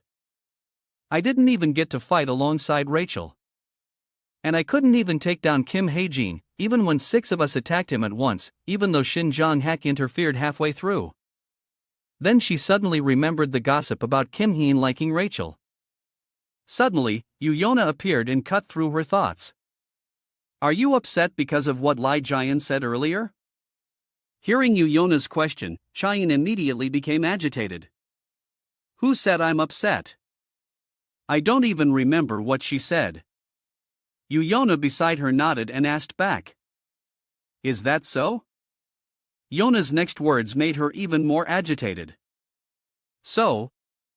What if he really gets stolen away? Nain panicked and jumped up, replying, stolen. Immediately after, she bristled like a porcupine and retorted, there's nothing to steal here. Stop talking nonsense. Seeing her reaction, Yona burst out laughing, huh? Just then, Nain shyly turned away and said, fighting over Kim Hae-jin is not a good look. Yona beside her put her hand on her chin and thought, although I don't really believe the rumors. Then Yona stated her own judgment, but he might join her team because you keep pushing him away. Her words hit home and Nain's face clearly showed her sadness. Then she looked over to another corner and saw Kim Hae-jin happily chatting with Rachel. She replied, if he changes that easily that I don't like him. These words made Yuna cover her mouth and chuckle to herself. Then she turned and asked, hey Non, who do you like more, Soho or Haji? Her teasing question ignited the fire within Non. Immediately after, she shouted in frustration, I told you it's not like that. As they were arguing fiercely, Shin Jong-hak appeared out of nowhere like a puppy wagging its tail, eagerly listening in. What's going on? Why are you shouting like that? Already angry, hearing that question made her both embarrassed and grit her teeth. Suddenly, Yona's eyes lit up and she called his name. John Hack. Non, seeing this, said sarcastically, "Oh, hey, John Hack, your team lost. How do you feel?" One would think these words would anger him, but that wasn't the case at all. On the contrary, he confidently brushed his hair back, looking handsome, and replied nonchalantly, "Just a bit of bad luck. But since I was the best on the team, that's good enough. Can't be helped. I did my best." Just then, John Hack turned and asked, "Hey, Non, you were on the white team anyway, right?" Hearing this, the tuft of hair on her head wiggled like a worm. Just then, Non regained her joy and pride, her eyes sparkling as she lightly rubbed her nose with a victorious expression. "Ahem. Well, that's right." Seeing her expression, Yona beside her felt helpless and thought to herself, "She's so simple." Instructor Sohyak, who just announced the results, was angrily criticizing Jammer's actions. Instructor Sohyak was as furious as an erupting volcano. He looked down at Jammer and growled, "You stayed in one place the entire time today. Explain yourself." Hearing this, Jammer looked as if her life force had been drained away, her face pale and shrunken. She remained silent, not daring to speak. Jammer's continued silence only made him more impatient and angry. He yelled, "Explain yourself, Jammer. Do you think this class is a joke?" What followed was a torrent of scolding from the instructor. Watching the scene, Non and the others gossiping looked over at John Hack, who spoke first. "What's going on?" The other two replied, "Who knows?" Suddenly, Shin's John Hack waved goodbye and left. "If there's nothing else, I'll be going first." "See you later," Yona replied cheerfully. "Oh, by John Hack," but he added another farewell. "Let's talk later, Ning." Hearing this, Chayin was surprised and asked back, "Talk to me." Seeing that she had been ignored, Yona felt hurt and fell silent. Just then, she turned and called out, "Non." Hearing Yona call her, Non replied, "What now?"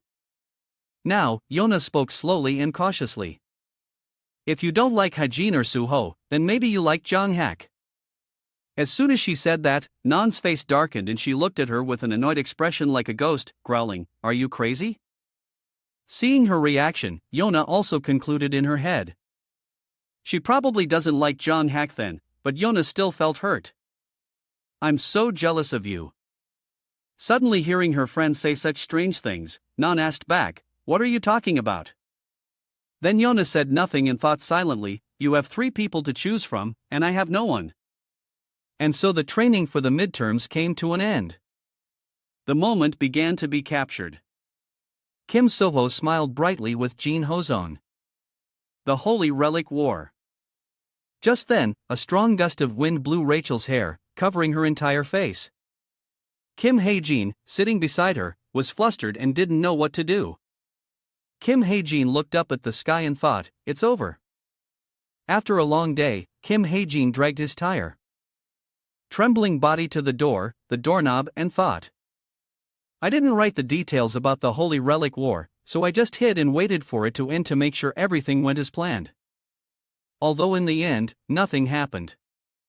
Opening the door, he tiredly punched his shoulder and thought, "I should have just let myself get knocked out in the middle of the exam.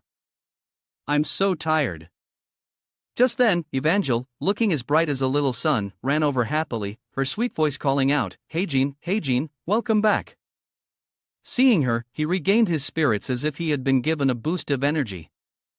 Kim Hae-jin immediately lifted the little girl up and smiled brightly in reply, "I'm home. Did you have fun playing?" Inside the house, there was a whole menagerie of animals like giraffes, birds, sheep, ducks, dogs, cats, snakes. He felt a headache coming on. The little girl replied, "Yes." He gave a weak smile and said, "Looks like you had fun." Then Kim Hae-jin asked the little girl, "You haven't forgotten what I told you, have you? Spirit beasts." The little girl replied brightly, "Are not allowed outside." he immediately praised her. Good girl. Suddenly, the little girl looked around as if searching for something, then asked in a childish voice, "But hygiene, where's the food?" As soon as she said that, the smile on his face vanished and he panicked, only now remembering. I was so tired I completely forgot. In his arms, her big sparkling eyes welled up with tears as if she was about to cry. You don't have any food. At that moment, Kim Hae-jin put the little girl down and reassured her, I ordered it on the way. They'll deliver it soon. As soon as he said that, he dashed off like the wind, saying, I have to use the bathroom. Then Kim Hae-jin frantically pressed buttons to select his order, urging himself on, I have to order now. Bread, beef, pho. Finally, he pressed the order button. After finishing, Kim Ha-jin wiped his sweat and let out a sigh of relief. Suddenly, a notification popped up and he just realized the notification content was about a new guild, the Essential Story Guild, successfully eliminating the Devil's Nest of Shugal. The news came at just the right time, alleviating his worries. I was worried because I hadn't heard any news about it. It finally made the news. Just then, looking at the screen, Hae-jin thought, what about my stocks? Remembering the money he had invested, Kim Hae-jin carefully tapped the screen. 1.5 billion. That's what I invested. As soon as he pressed the button, a red arrow shot out, piercing through the bathroom wall. It turned out to be the stock market increase. Kim Hae-jin covered his mouth as if he was about to burst, surrounded by blooming flowers. He was overjoyed. 1.5 billion turned into 13 billion. He couldn't stop smiling as he calculated. The price will keep going up, right? No. Maybe I should sell now just in case. Now, he couldn't hide his excitement and shed tears of happiness. No matter what, I'm now rich enough to live a life of leisure without having to do anything. Just then, Kim Heen composed himself and sighed.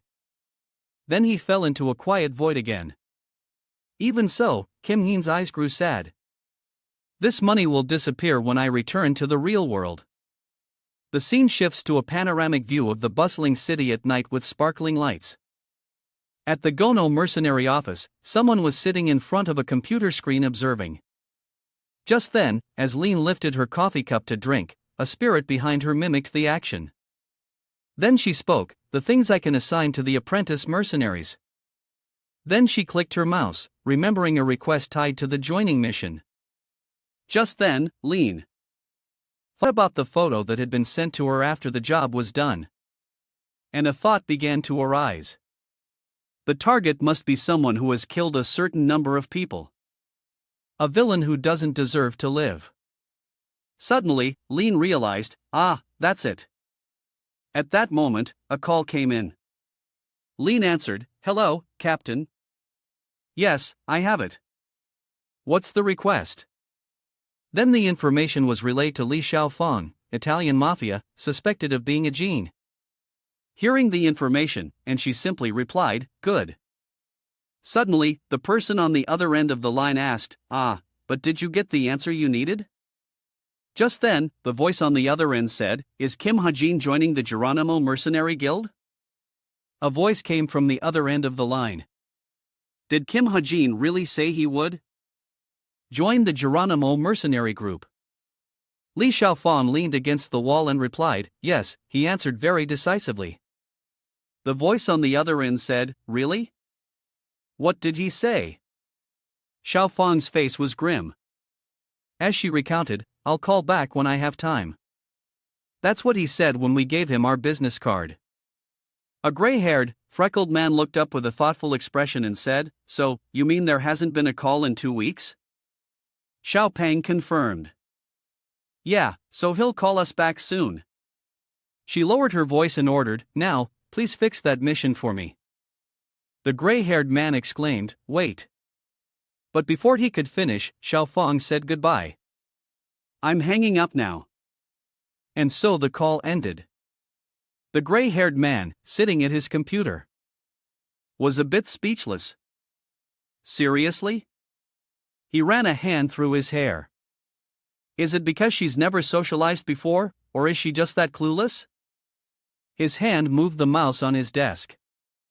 Forget it. I'll just do as I'm told. With that, he moved the mouse and clicked the allow button on the screen. Heijin was strolling in the dormitory courtyard. Glancing around, he saw only girls. He thought in confusion, is this the first time I've ever been this close to the girls' dormitory? Looking ahead, he suddenly saw a familiar figure. Ha! Is that? He called out. Rachel? She immediately turned her head and looked at him with a weary expression. Aha, Jean. He walked over to talk to her. You're probably on your way to the research library, right? Rachel replied. Yes, the midterm exams are not far off. Seeing him here, she was a bit curious. What are you doing here? Heijin said vaguely. I just have some business here. His eyes widened as he noticed that she didn't look well. She seems more down than usual. There's still plenty of time until the exam. What is she studying so hard for? Then Heijin thought the reason might be him. Could it be because of me? Because if they compared their academic achievements in theory, Heijin would be slightly better than Rachel. He was ranked first and she was second. His thought startled him and his whole body broke out in a cold sweat. Then Heijin changed the subject. By the way, I haven't seen you asking me about the subjects in class lately. Rachel thought to herself, asking him. Even though I know he likes me, it makes me feel like I'm taking advantage of him. But she just said, it's important to try and solve problems on my own and you should study too, Heijin. He replied, don't worry about me. Then he said to Rachel, if you need anything, just ask. Don't be shy. She didn't say anything. She blushed and replied shyly, yeah, thanks. Afterwards, Rachel said her goodbyes. Well, I'll be going now. Then she dashed off like a flash. Heijin also said goodbye to her. Yeah, see you later. But before he could even finish the last word, Rachel's figure was already far away. He was stunned, she was so fast. Heijin placed a hand on his neck and wondered, is she in that much of a hurry to study? A while later, Heijin arrived at the designated meeting spot and saw a figure standing in the distance. He called out, Yona. She looked over, you're here. So she walked closer to Heijin. What did you want to see me about? He replied, well, it's nothing too important. And he asked her, you just started a pharmaceutical company, right? Hearing this, Yona froze for a moment. She smiled faintly. Yona didn't dare to look him in the eye and answer, hesitantly. Well, since I didn't exactly try to hide it, it's not strange that you know. Anyone who knows me knows about it. I think it's only been a month or two. But so what? While she was talking, Heijin was rummaging through his bag for something. Then he immediately threw it to Yona. Take it. She quickly caught the object and started. Her eyes suddenly widened in amazement. Heijin immediately said that the item was a 5-year-old wild ginseng root. He remembered sitting and digging in the dirt. I've spent a lot of time lately thinking about what to do with a wild ginseng root I found on Mount Guanik. He touched his lips, humming as he thought. Now that I have enough money, I don't need to sell it. If I'm going to use it for something, it's best to use it to make an elixir. Heijin rolled up his sleeve, leaving his tattoo revealed. I made up my mind, so I should do it now. But he hung his head. I've tried twice already and still haven't gotten anything. I can't even activate it. Thinking about this, Heijin couldn't help but feel frustrated. He lifted his head, his eyes filled with determination. Then I have no other choice. I'll have to give it to someone close to me who has enough connections and equipment to make the elixir. Now Yona still held the ginseng root in her hand, unable to believe it. You're giving me this? Heijin pointed to the ginseng root. I'm investing in you now. Use this to do your research. Then you can repay this favor later with a high-quality elixir. Hearing such meaningful words, Yona was still a bit skeptical. Nowadays, it's very difficult to find wild ginseng. Even in a high-end auction house, it's very rare. Where did you? Then Hajin smiled at her and asked, deal? She was silent for a moment, then replied, of course, it's a deal. Then Yona's expression brightened. And she said, it will take some time, but I'll pay you back with interest. Hajin watched as Yona carefully admired the ginseng root in her hand and chuckled to himself. How could she refuse? The reason he knew this was because according to the novel, Yona's pharmaceutical company was bound to be very successful. But that was a story for 10 years later. Right now, since the company was newly established, she was having a lot of trouble finding a reliable child ginseng harvester. The smart device on Yona's hand suddenly rang. She glanced to Hajin and said, I need to take this call. He agreed. Yeah. He wondered to himself, who's calling that's making her look so serious? Seeing Yona's worried expression, he told himself, should I listen in a bit? As soon as he thought it, Hajin immediately activated the call eavesdropping mode. He heard the voice on the other end of the line. Yes, I'm a day on hospital right now. Recently, a very strange rumor has been spreading among the nurses. They're saying that one of Chai Jinnen's fingers moved. The voice on the other end continued. We need to confirm the details, but Yona didn't want to hear any more for the time being. She spoke into the device. All right, I'll call you back later. Hajin finally spoke up. What's wrong? She looked up and vaguely made up a story. Oh, it's just a network management issue. Hajin's tone was grim. Is that really it? Yona confirmed. Yes. But looking at Hajin's deathly serious face, Yona wondered, why do you look so serious? Hearing this, Hajin turned his head. It's nothing. I'm leaving now. And he left. She stood behind him, not forgetting his kindness, and called out. Thank you for the wild Janang. I'll repay you with more than just a quality elixir. If I don't fail.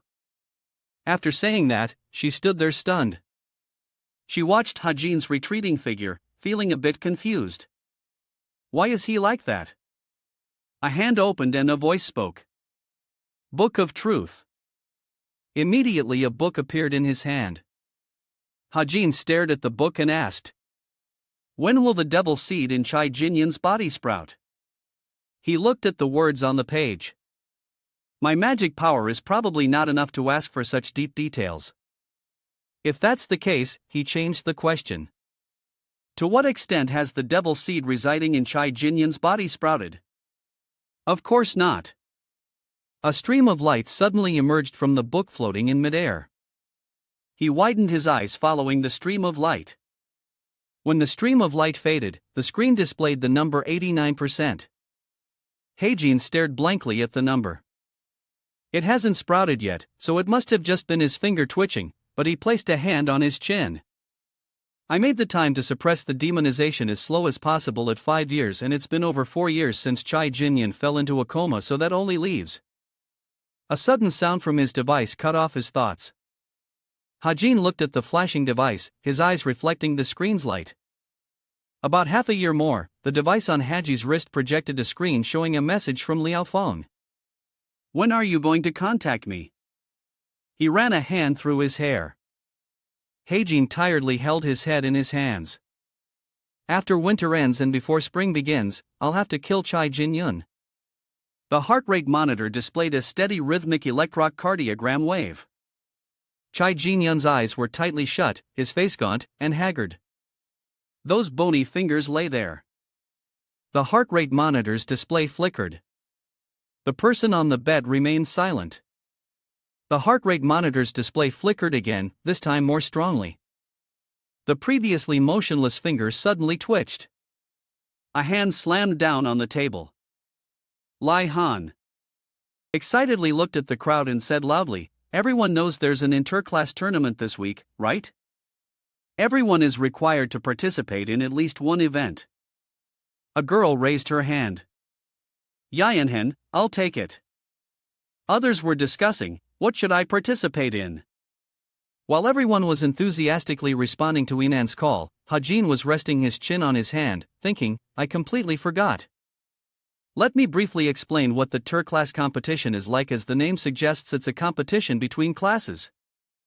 Please remember to subscribe to the channel for the latest information. The fields they compete in start with those related to practical combat abilities and gradually branch out to almost everything in entertainment and sports. Heijin silently calculated. If this were a regular class, I would have only participated in the practical combat part, but since this event is for all students, I guess it doesn't matter anymore. It can be considered a sports day for Cube Academy. He turned to look at the person sitting next to him. Rachel, what event are you planning to participate in? She answered uncertainly. The quiz competition, I think. Yan from the podium seemed to have heard and shouted over, Hey, we already have enough people for the quiz competition. We also have enough for basketball and soccer. Hajin was a bit flustered. All right. Then he asked, so what events are left? Yayanhan replied, the remaining ones are the singing competition and Yayanhan announced the last event, archery. Then he said excitedly, Hajin, want to try archery quick? Hearing this, Hajin blared at Chaimin behind him, being stared at. She immediately refused. Why are you looking at me like that? I'm not doing archery. After getting a firm answer, Hajin turned back to the podium. Well, I guess I'll do archery. Yayanhen happily agreed. I'll sign you up. Nan pouted, unable to believe it. Seriously? A voice rang out. Is this how we're going to duck the competition? At the same time, Heijin secretly glanced at the figure of someone sitting not far above him. The system made a sound truth agency to find out. The nickname of Jamie Jammer has been approved. Jamie sat bored, tapping her fingers on the table. They're giving me an answer now. I thought it was pointless. Since there was no response, I wonder if the truth agency is reliable. At this, Jamie's fist tightened. It doesn't matter who they are or what time they're from as long as I can find that bastard. Please remember to subscribe to the channel for more new videos. Heijin on his side was still staring intently at that person. Last night, Hostup contacted me. A line of text appeared on the screen. Heijin, I've decided to quit my job. I've sent my application to the information guild you mentioned. Heijin sat in front of his computer typing. Good.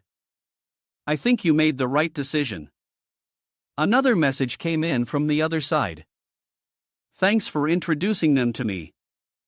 And I finally found out who August Benjamin is. After reading that message, Heijin froze in shock. Information about Jammer's father that I told him to look into before. Then he quickly typed and sent another message. Can you find out where he is and what he's doing now? The other side immediately replied. He has passed away.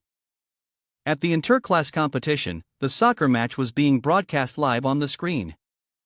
Amidst the enthusiastic cheers of the crowd, the words from yesterday's message suddenly came back to him. He spent his time in a nursing home in Korea and passed away 4 years ago. I'll send you the address of the nursing home in case you need it. Remembering that, Hyen thought, so Jammer's father is dead. That explains why the Book of Truth couldn't find him. He crossed his arms and looked straight ahead with a serious expression. Soon the main storyline will start again. I'll have to face Jammer before that happens. He cracked his knuckles a bit and then Heijin decisively stood up and left the competition venue. Yuona was confused when she saw him leave so suddenly, but she just watched him go. At the cathedral, Heijin stared blankly in one direction. In his line of sight was a red cross hanging on the wall. He looked at it for a long time, then whispered, I thought I'd feel a little bit of reverence, but I don't really feel it. Well, let's see. Heijin touched the device on his wrist. A message exchange between him and Li Xiaowang appeared on the screen. He started to send a message. Is the pay good there? The other side immediately replied with several messages. They definitely pay very well. They also protect your identity for the apprentice mercenaries of Geronimo until they become official. And after they do, they can keep their identity confidential if they want.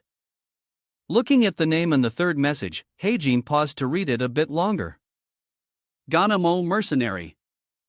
Mentioning the name Geronimo Mercenary, he couldn't help but remember the storyline. The Chameleon Troop is a villainous organization. Although they have an unwritten rule not to take unnecessary lives, they're still no different from an evil organization that has killed many people. Hajin was a bit hesitant at this point, but if I join the Chameleon Troop, I won't have to worry about straying from the main storyline. Since the pay is also quite high, I'll be able to face any unexpected situations that arise.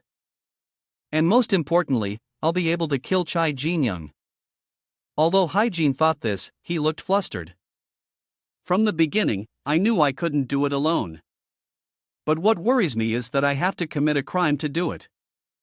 He asked himself, will I be able to kill another person? I don't know. To me, this world no longer feels like it's in a novel. A figure suddenly appeared at the doorway. Kim Soho smiled and started a conversation. Heijin, are you a Christian? When Heijin saw him approaching, he was a bit surprised. What are you doing here, Suho? Ah, just sitting here for a bit. What about you? Suho walked closer to his seat and said, I was planning to. Then he looked up and said to Heijin, I was just reminded of the past. Hearing this, Heijin voiced his thoughts. I guess he used to go to church in the past. Suho replied vaguely something like that. Hajin was curious. So what was it? Catholic Church. Suho denied it. No. Heijin continued. Buddhism? Mormonism? Suho chuckled at his random guesses and continued to deny them. No. Heijin, refusing to give up, asked. Then what is it? He speculated. A religion from another world? This made Soho pause and then he denied it as before. Come on, that's ridiculous. Suho suddenly called his name Hajin and asked. Do you think there are other worlds like in Lord of the Rings? Heijin looked down at his feet and thought for a moment. Then he said. The incident was mentioned 50 years ago. If we consider the world before the Great Calamity, there were no monsters or magic. So instead of monsters suddenly appearing on this continent, wouldn't it be more logical to explain that they came from another world and invaded this one? Suo was silent upon hearing this. His hands resting on his thighs slowly clenched into fists. Heijin continued, in that case, it's a part of the extraterrestrial theory that Professor Gersh taught. Soho was a bit surprised by this information. He said in confusion, oh, and then asked, so, it's one of the theories that once explained why the phenomenon of monsters and magic occurred. Heijin immediately replied, yes. Although many people say it's nonsense, I think it's plausible. In fact, from the beginning, theories are just for reference. When we try to explain it logically, we'll make many mistakes. Hearing that, Soho let out a sigh. I guess that hypothesis is correct. Think about it. If you were in a similar situation to me, he couldn't help but think of himself as a child. But you came to this world when you were young and got a new family, at least you wouldn't be alone. At his words, Soho seemed to fall into old memories, and his expression became a bit melancholic. Back. Hajin looked at him silently, holding his breath. Then he stood up to leave. I'm going now, Soho said. I'll stay a little longer. After taking a few steps, he seemed to remember something. Hajin turned back to look at the other person. Oh, right. You still don't have a manager, do you? I'll introduce someone to you. Hearing him mention a manager, Suho said, a manager? I was planning on slowly looking for a suitable one. Heijin said again, I have someone I want to introduce to you. Suho was surprised, really? Then thanks. Heijin was still lost in thought and once again looked back. He looked at the other person's figure and thought to himself, Kimaho has to get stronger, much stronger than his destiny is set for him. Then he walked out the door. He's the only way I can think of right now to deal with any unexpected challenges that may arise in the future. Just as he left, Suho was looking up at the cross. Deep within his sparkling eyes, there seemed to be many unspoken sorrows. His hand clenched tightly. A tremor echoed. The blue-haired girl was exhausted, panting heavily. Almost. I really went all out with my strategy this time. Heijin was speechless. In just a few months, I don't think I'll be able to beat you anymore, she said. Really? Then Heijin waited for her to catch her breath before continuing. By the way, why aren't you sleeping? Didn't you say there was an event at school? The blue-haired girl said, even so, it's just messing around, and I'm not sleepy yet. Heijin asked, are you worried about something? She replied, well, yes. Seeing this, Heijin thought for a moment and then said something that hit the nail on the head. Is it about love? This directly caused her to explode, her face redder than a ripe tomato. Then Non stammered, trying to hide it. No, it's nothing. Hearing this, Hajin teased. What is it? I'm very good at listening to others. She coughed awkwardly a few times. After clearing her throat a few times, the blue-haired girl explained, well, it's like it's something I can't have, but I also don't want anyone else to have it. Heijin understood, you mean possessiveness. The blue-haired girl admitted, oh, yeah, that's it. Heijin was speechless and thought to himself, to think that he could consider that person so important is also strange, she continued. I guess you could say I was a bit selfish, he asked. There must be a reason, right? She hesitated. I'm not sure. There's no clear reason. Heijin finally understood. Is that so? Then he advised the person in front of him, if you're thinking about it, why not just go for it? But the other person was hesitant. That's a bit, Heijin interrupted. Hey, he said sincerely. If you keep this up, that person will be snatched away, right? This statement hit her like a hammer, catching her off guard for a moment. She was a bit stunned by these honest words. The blue-haired girl didn't believe it. Come on, really? Whether it gets stolen or not doesn't matter to me right now. Heijin wished he could strike while the iron was hot. He continued to weigh her. You think it doesn't matter right now, don't you? But you'll definitely regret it later, right? The blue-haired girl said, that's not something you can just bet on. I've seen his strength, and I like that personality. Heijin asked, did you say you're always thinking about him? At the track-based competition venue, a voice announced.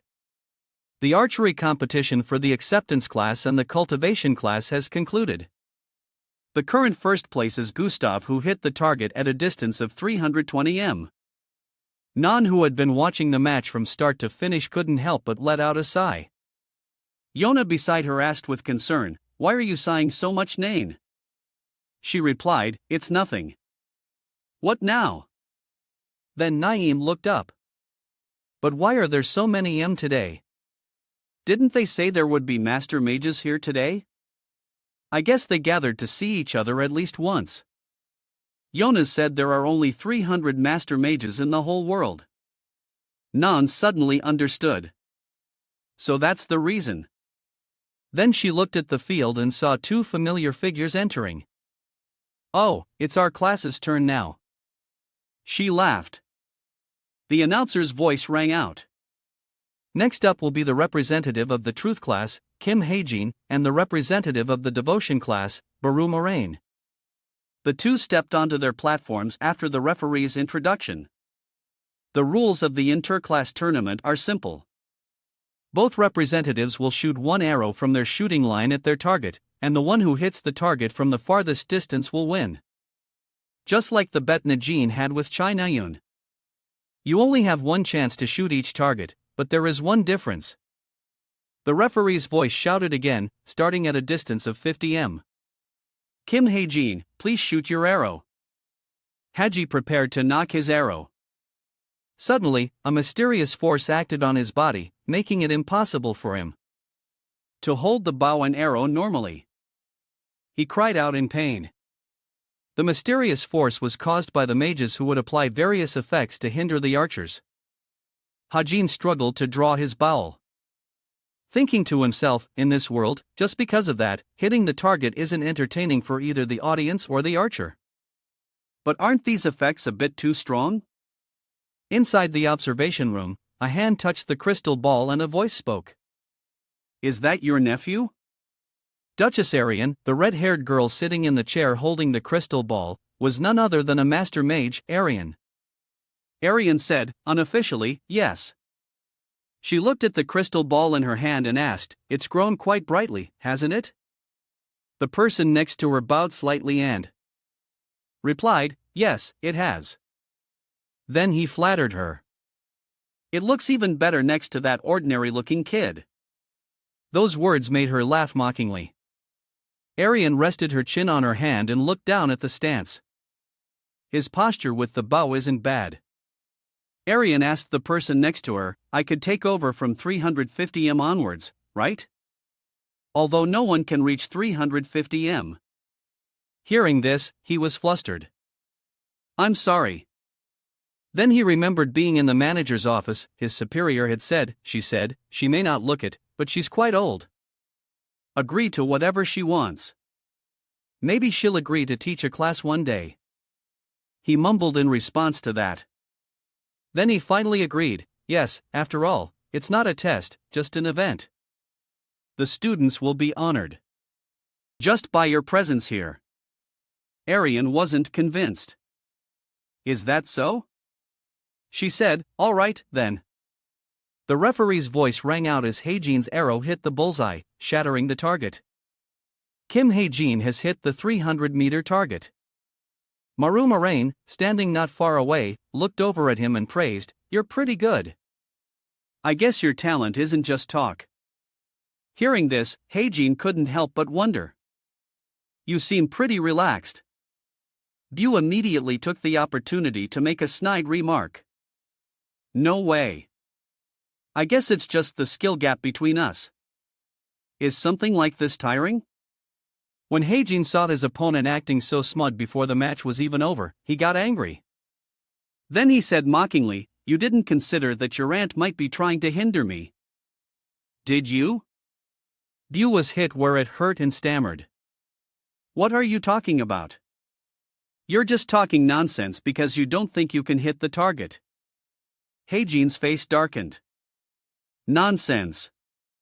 The nonsense he was talking about was when he shot at 100 m, he stumbled. At 200 m, rocks kept falling on his head from nowhere. When he shot at 300 m, a sudden gust of wind distorted his face, blowing his teeth and lips away. It was so difficult to get through and he called it nonsense. The referee's voice announced that both of them had broken the record for first place. Starting from a distance of 350 m, the speed of the target will be increased and the sequence will be changed. It's Bu Moraine's turn. Bu confidently held his bow, drew it, and aimed at the target. Hajin stood nearby, observing. Moraine, he's Arian's beloved nephew. Even so, I didn't think the favoritism could be taken this far. Suddenly, tree trunks grew around Bu. The trees quickly grew taller, causing him to cry out in panic. Hae-jin, watching from the side, was also surprised. Oh, trees. Can master mages do things like that? He thought, watching these trees is so peaceful. Are they trying to sue him? But now he's scared of them. The hand holding the arrow suddenly lost its balance and let go. The arrow flew far off the target. Hae-jin, standing beside him, pouted and reminded him, the first basic of an archer is to remain calm. The referee's voice announced, "Unfortunately, Mara has failed." Arian, sitting in the observation room, helplessly ran her hands through her hair and sighed heavily at the incompetence of her beloved nephew. Then she regained her composure and said, "Whatever, this will be the last one anyway." Arian rubbed the crystal ball in her hand and cast a spell. "If that foolish kid fails now, it will end in a draw." A footstep forward. Next, it's Kim Haji's turn. The trees immediately grew up around him. The tree trunks seemed to have eyes and looked at him with malice. Hajin was a bit scared. Damn, they look so scary. Are they trying to intimidate me? He quickly regained his composure and drew his bow and arrow. I just have to shoot through them, but this is starting to annoy me. Because we're just playing. I didn't intend to go this far.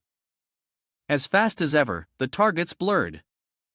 The rings of trees spread out and their trunks twisted and turned as if intentionally trying to block Hajin. He thought, the direct path to the target is blocked. He gritted his teeth, so cheap. I can't even see the target before I shoot. As if remembering something, he paused. That's right. I forgot about it. Identification. The Random Enhancement System panel appeared. You can identify up to 5 pieces of equipment. The stats of the identified equipment will be enhanced by 1 to 44%. The enhancement percentage lasts for 24 hours and after 24 hours is randomly reset. Hajin considered. I'll choose the bow and arrow. The bowstring's elasticity and the arrow's flexibility will complement each other. I'll enhance it. He released the arrow. The arrow, as if it had a predetermined path, immediately flew through the gaps between the tree trunks and straight to the target. Arian, sitting in the observation room, gasped in surprise. Bu was just as shocked. What? Why did the arrow curve at that moment, directly hitting the target and shattering it once again? The referee shouted, Kim Hajin from the Truth class. He has succeeded at a distance of 350 m. Bu didn't accept it. He used magic, didn't he? Hajin held his forehead. You don't think your aunt would have noticed if I used magic, do you? Bu gritted his teeth in anger but could do nothing. Hajin threw the object in his hand. The discarded bowl lay on the ground. He looked up at his opponent. This is what you call a skill gap. The referee immediately announced the result. Because Kim Hajin succeeded at a distance of 350 m, he is now recognized as the first place winner. He walked confidently amidst the cheers of the crowd. His eyes were fixed straight ahead, showing that nothing could faze him.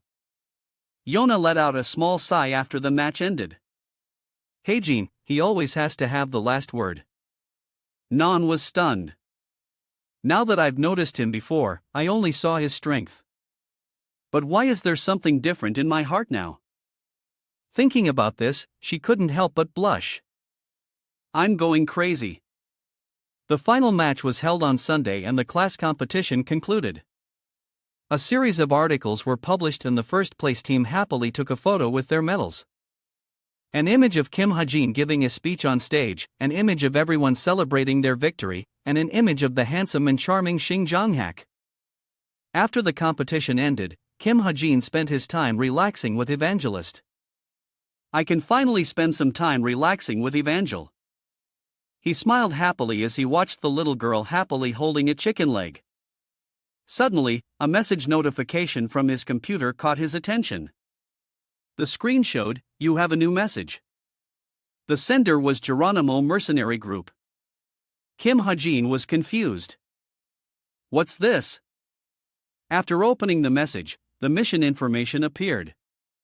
Apprentice Mercenary Mission. Difficulty D, reward 300 million won and a good item. Mission target: eliminate Siemens, the closest aide to the leader of the Torino branch of the Korean Mafia. Siemens has committed murder, rape, extortion, human trafficking, and a variety of other crimes. His reputation has spread throughout the Torino region. And there are also rumors that he is a gene. After reading this, he realized an assassination mission on the Italian mafia. Kim Ha-jin also had some knowledge of the target. He took advantage of the government's weakness during the Great Calamity to quickly enrich himself. They have a tight and very united system. So, they've started to become like an independent nation. He rubbed his chin and thought, the Korean mafia is a team that is directly involved in the middle part of the main storyline. The aide to the branch leader must be a lower rank, maybe rank 1 or 2D. He was suspicious. I took the chameleon troops test so I could write my own story. But isn't this mission too difficult for an apprentice mercenary? Is this really a D-rank difficulty? Kim Ha-jin looked at the information on the computer screen again. He repeated, a gene. He exclaimed, well, I guess I'll feel less guilty if I have to kill a gene. He looked again. He started typing on the keyboard. A moment passed in silence. Suddenly, Evangel shouted, Ha-jin. He turned around in surprise. What is it? The little girl looked at him with her big sparkling eyes and asked, can I have another one? Kim Ha-jin burst out laughing. Helpless. Of course. Eat as much as you like. The little girl happily opened a new box and exclaimed, yay! Evangel ate and hummed happily. Fried chicken deep in the mountains. Does anyone want some? Kim Ha-jin turned back to his computer, thinking, I'm not planning on starting the mission right away. I need to prepare first. The screen displayed body constitution. In this world, constitution is something innate like talent, special recovery ability, good mana control, special digestive ability. It can be considered a talent of the body. Kim Ha-jin reread what he had written. The constitution I wrote is a body that cannot use mana. Reading it carefully, cannot use mana. A body that cannot channel mana. Mana can only remain dormant in the body. Vitality substitution. Mana accumulated inside the body will not disappear but will become vitality and accumulate inside the body. Accumulated vitality can be used to increase physical stats up to 2 times and will consume vitality instead of stamina. The limitation of not being able to use mana inside the body is that you cannot use mana, which brings the positive effect of vitality substitution. Kim Ha-jin smiled happily, his eyes crinkling. A normal person would say this constitution is the worst, but since I can't use mana to begin with, I don't lose anything. This is because the mana from stigma is different from the mana generated by the body. Evangel, sitting next to him, still holding 2 pieces of chicken, looked at the box in confusion and wondered, why are there 2 heads? Kim Ha-jin paid no attention to the little girl, completely absorbed in his own thoughts. Vitality substitution won't be practical in the long run, and it will be harder to use, but can avoid mana shortages and also give me a chance to use more skills. He looked at the information on the screen. Kim Ha-jin stats, variable strength 2.570, stamina 2.580, speed 3.265, perception 4.220, magic power 1.930, recovery 2.670. He thought this is the best for a hero of my level to survive the main storyline. The screen continued to display, body that cannot use mana, cost 500 SP. Do you want to use it? He realized SP is not much, probably due to the great limitation. Kim Ha-jin immediately pressed yes without hesitation. Yes, without a doubt. A mechanical system suddenly appeared before his eyes. A line of text appeared. Special stat luck accumulation has been activated. Golden letters flowed in to form a sentence. The golden text appeared as he focused. Misfortune turns into a blessing. There's a very small chance that accumulated vitality can permanently increase your stats. The stat increase is affected by the type of invariable stat. Luck. His eyes were fixed on only 5 words. Permanent stat increase. His eyes widened and lit up. Even though it says it only increases by a small amount, it's still free, right? Even if it only increases by 0.01 every day, I'd still be happy.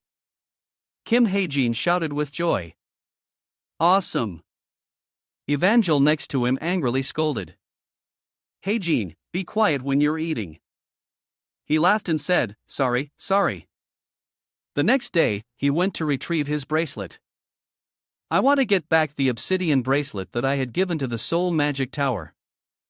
He looked at the bracelet on his wrist and couldn't help but praise. Oh, this is amazing. Looking at the shiny black bracelet, he admired it. It was worth the money. Athenian's obsidian bracelet. Magic relic. A bracelet with a magic edge once used by ancient Athenian nobles. Magic edge 24. Absorbs damage and automatically activates when a user is injured. Damage is converted into magic power and stored in the bracelet. When the bracelet is exposed to air, it will slowly charge its magic power to its limit. Intermediate magic power enhancement consumes magic power to deploy enhanced damage to the user's desired location. The enhanced damage and damage absorption capabilities will depend on the amount of magic power the bracelet has stored.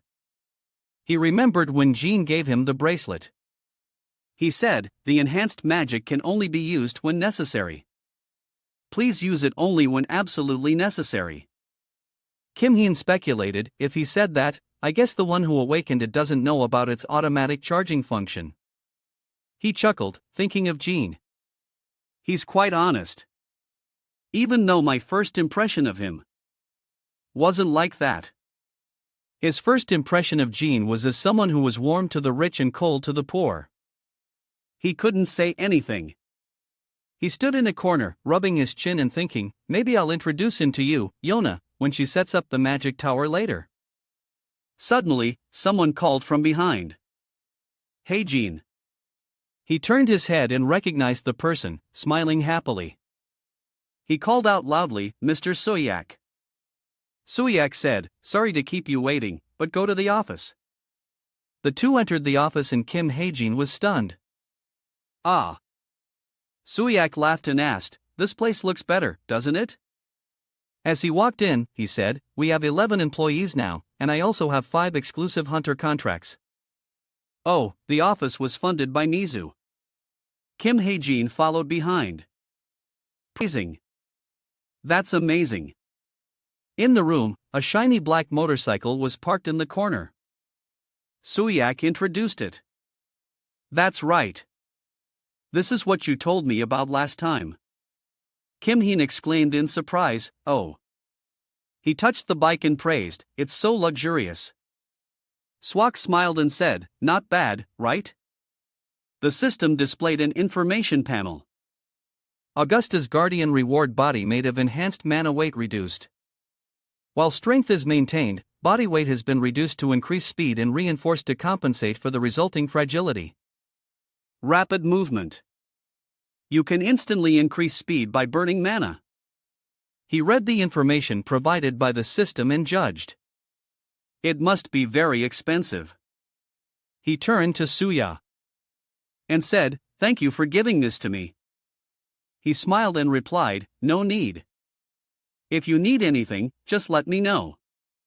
He continued, anyway, I can't do everything you want, right?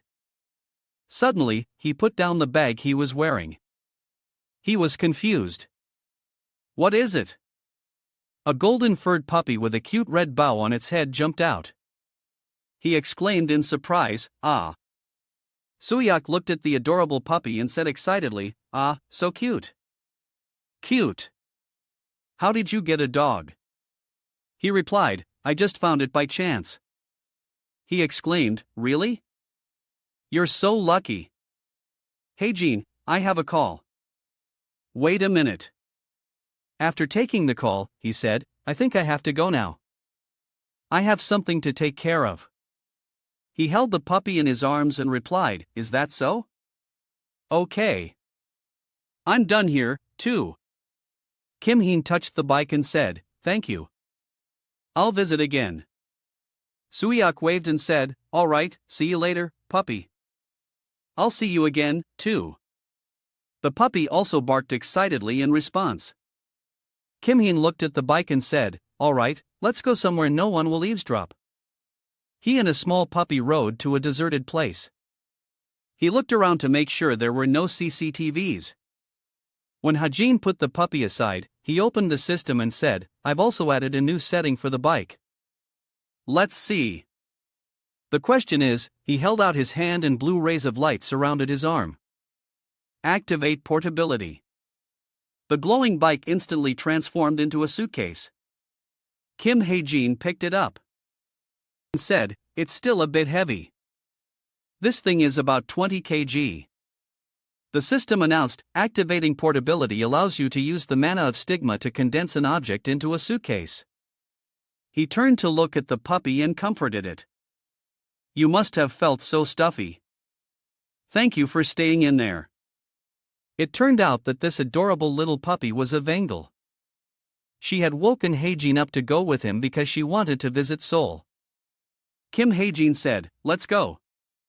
She asked in confusion, "Where are we going?" He laughed and said, "To eat delicious food far, far away." The streets were bustling with people. Yuona was walking down the street when someone suddenly called her. "Yona," the woman smiled and said, "Look."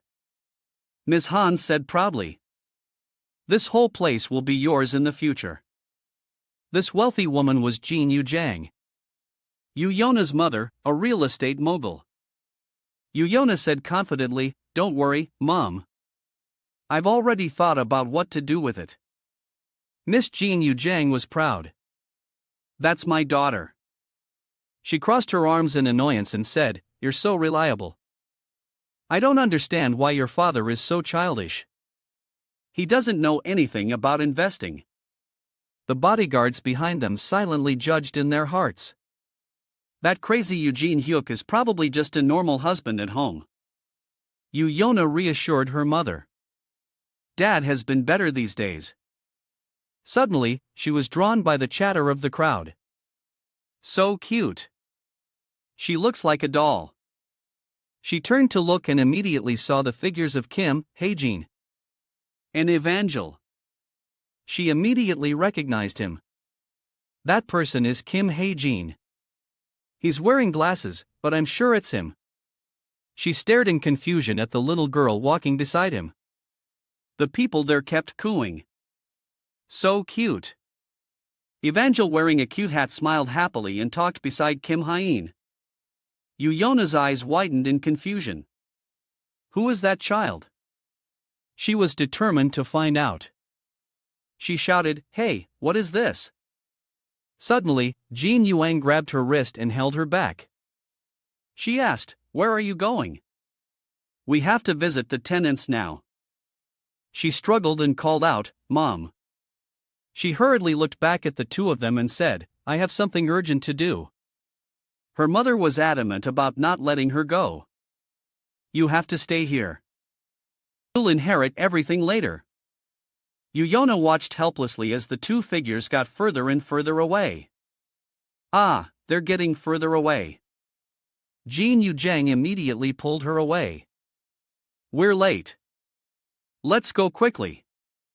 She struggled and called out, "Mom."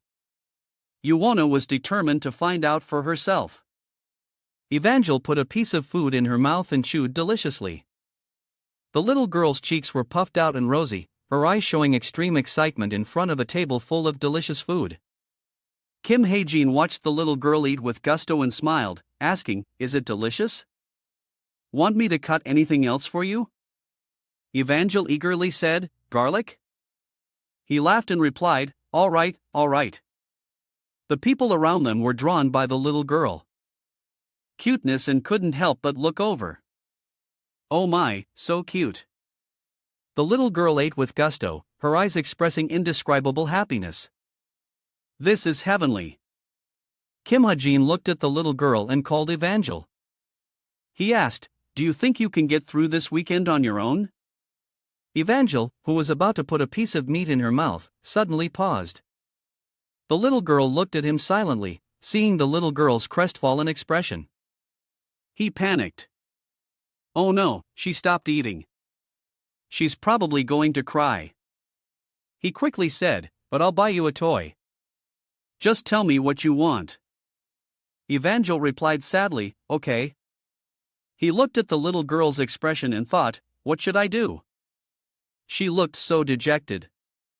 Suddenly, a waiter approached. Excuse me. The person placed a delicious-looking plate of meat down and introduced it. This is the pa tomahawk you ordered. Evangel immediately regained her spirits and asked excitedly, wow, what is this? The little girl urged him, Hae-jin, hurry up and cut it. Kim Hae-jin thought to himself, I'm sorry. I'll be back soon. After the meal, Kim Hae-jin held Evangel's hand as they walked down the street. He looked at the little girl and asked, what toy do you want? The little girl skipped along beside him and replied, a puzzle. Suddenly, the little girl stopped, her eyes wide as she looked in one direction. Kim Hae-jin was surprised to see the little girl stop so suddenly, and asked, what's wrong? A stray cat with two different colored eyes, covered in dirt, looked at her and meowed. The little girl looked at it without blinking. Or as they approached to get a closer look, Kim Hae-jin wondered, there are cats here. Evangel's eyes sparkled as she pulled on his sleeve and called out, Hae-jin, Hae-jin, I want to play with Snowy. He chuckled and said, Snowy? You named it. The little girl smiled, her eyes crinkling. Yes. He held out his hand for the cat to play with and thought, it's actually quite cute. With my current dorm room, I can still keep another cat. I wanted to get one for a long time.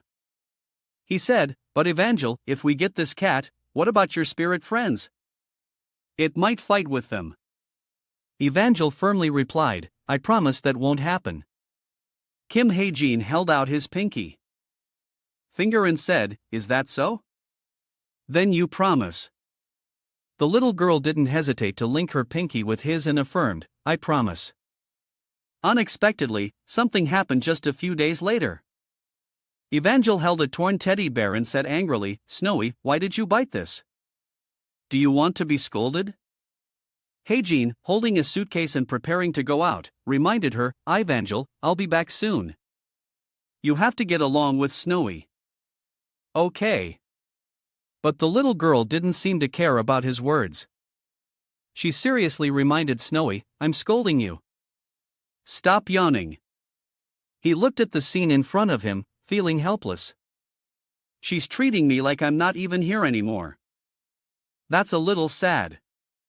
A passport was handed over. The customs officer said, Welcome to Tehran.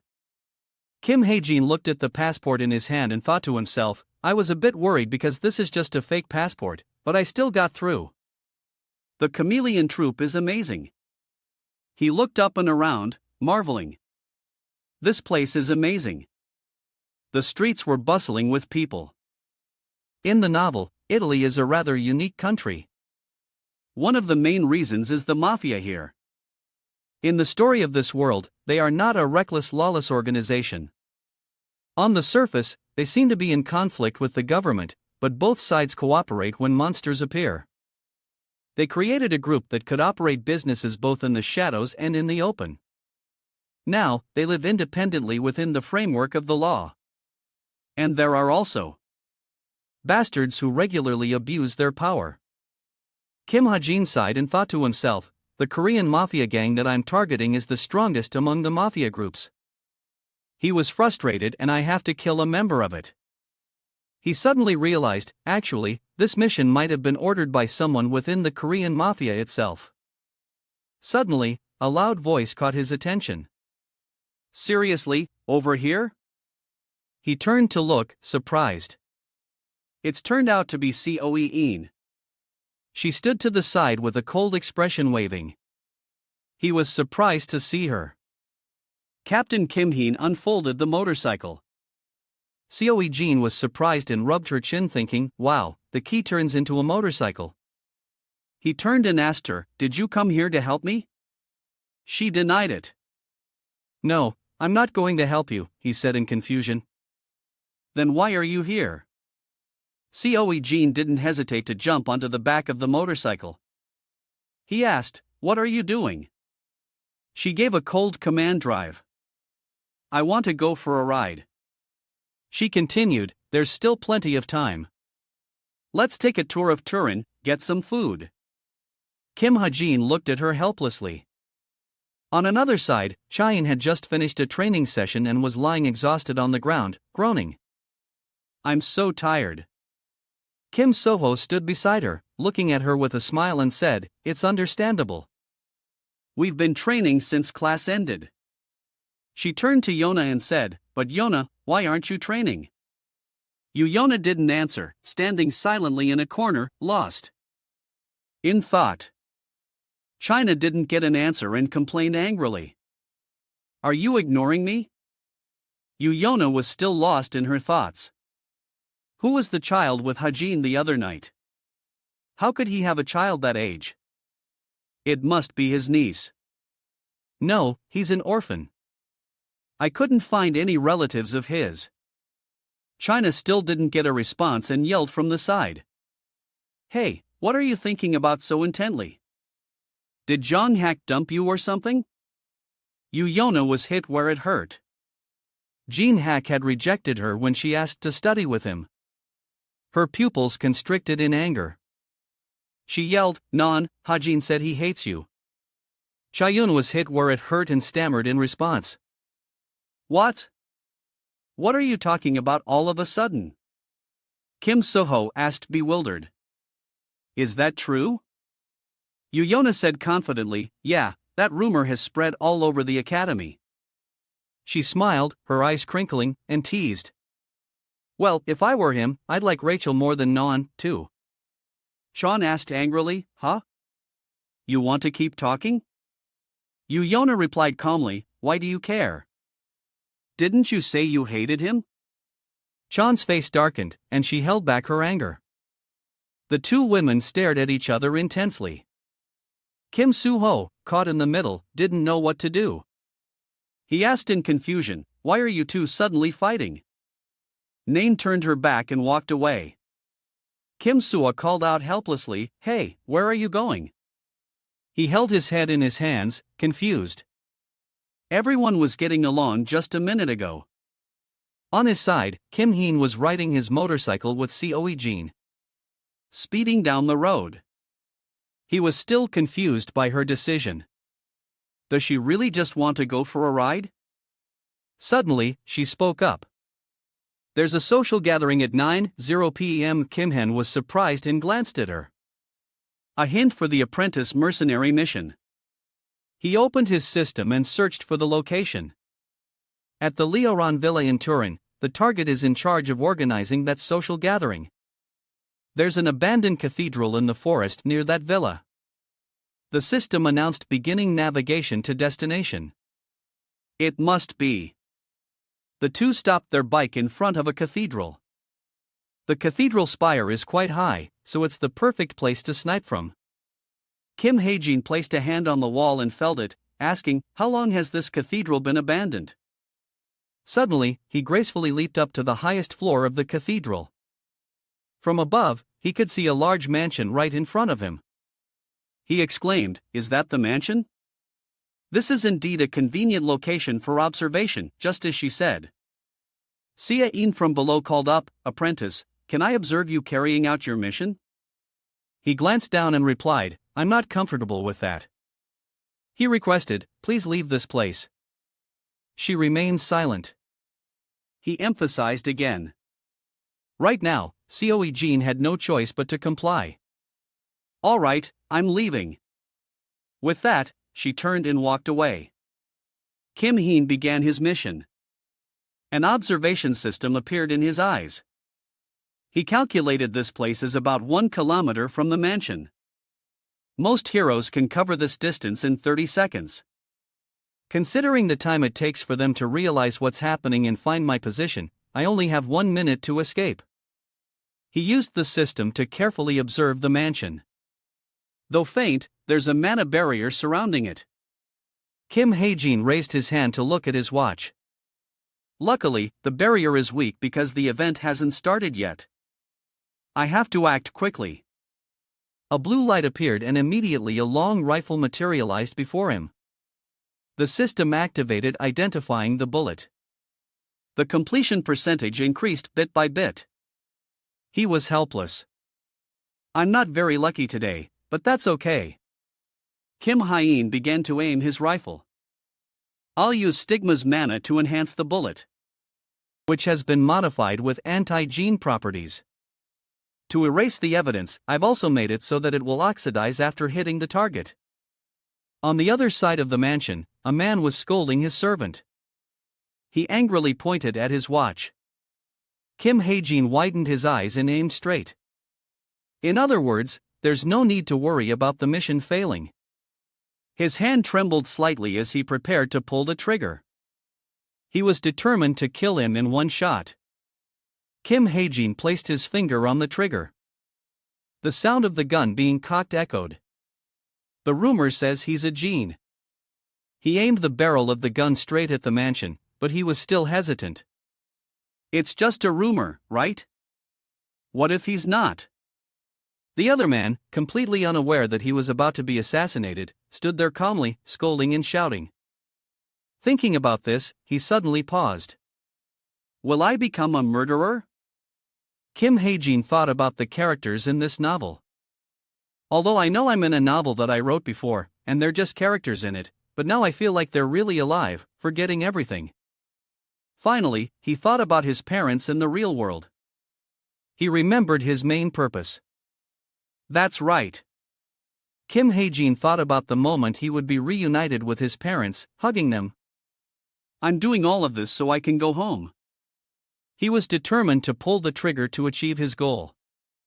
In 10 years, I'll still be in this world. Maybe I'll stay here even longer than that. So, I'll have to put aside my feelings in situations like this, even though I feel like they are really alive. He tried to reassure himself, but this place isn't real. It's only in a novel. He repeated the sentence.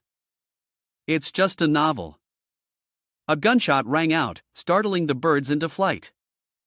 The bullet flew straight into the man's head, and blood splattered everywhere. The people around were stunned and shouted, "He's been shot." Everyone in the room was shocked. Blood was everywhere. Seoi Jean stood in a corner observing everything. She said, "Jin doesn't bleed." Unfortunately, the other man was bleeding profusely, lying in a pool of his own blood. After completing the mission, Kim Hae-jin sat alone at a roadside cafe. He sat there deep in thought, a stark contrast to the bustling street. Suddenly, Seoin appeared out of nowhere, distracting him. Apprentice. He was surprised to see her.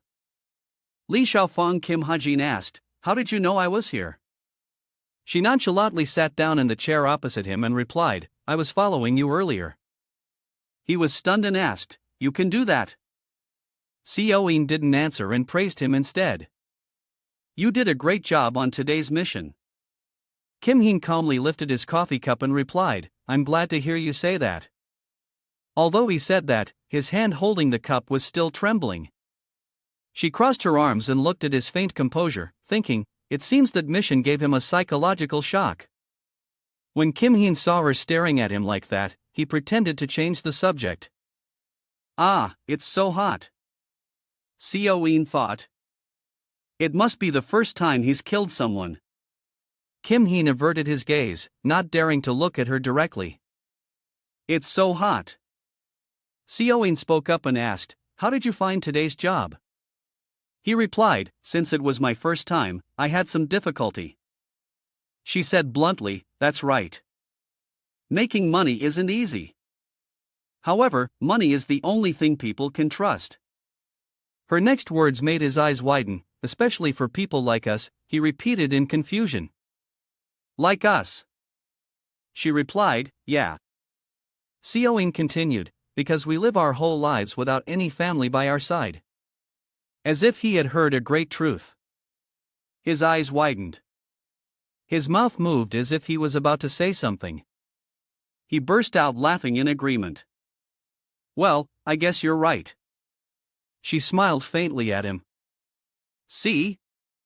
Ian looked at him and thought. He's recovering from the shock.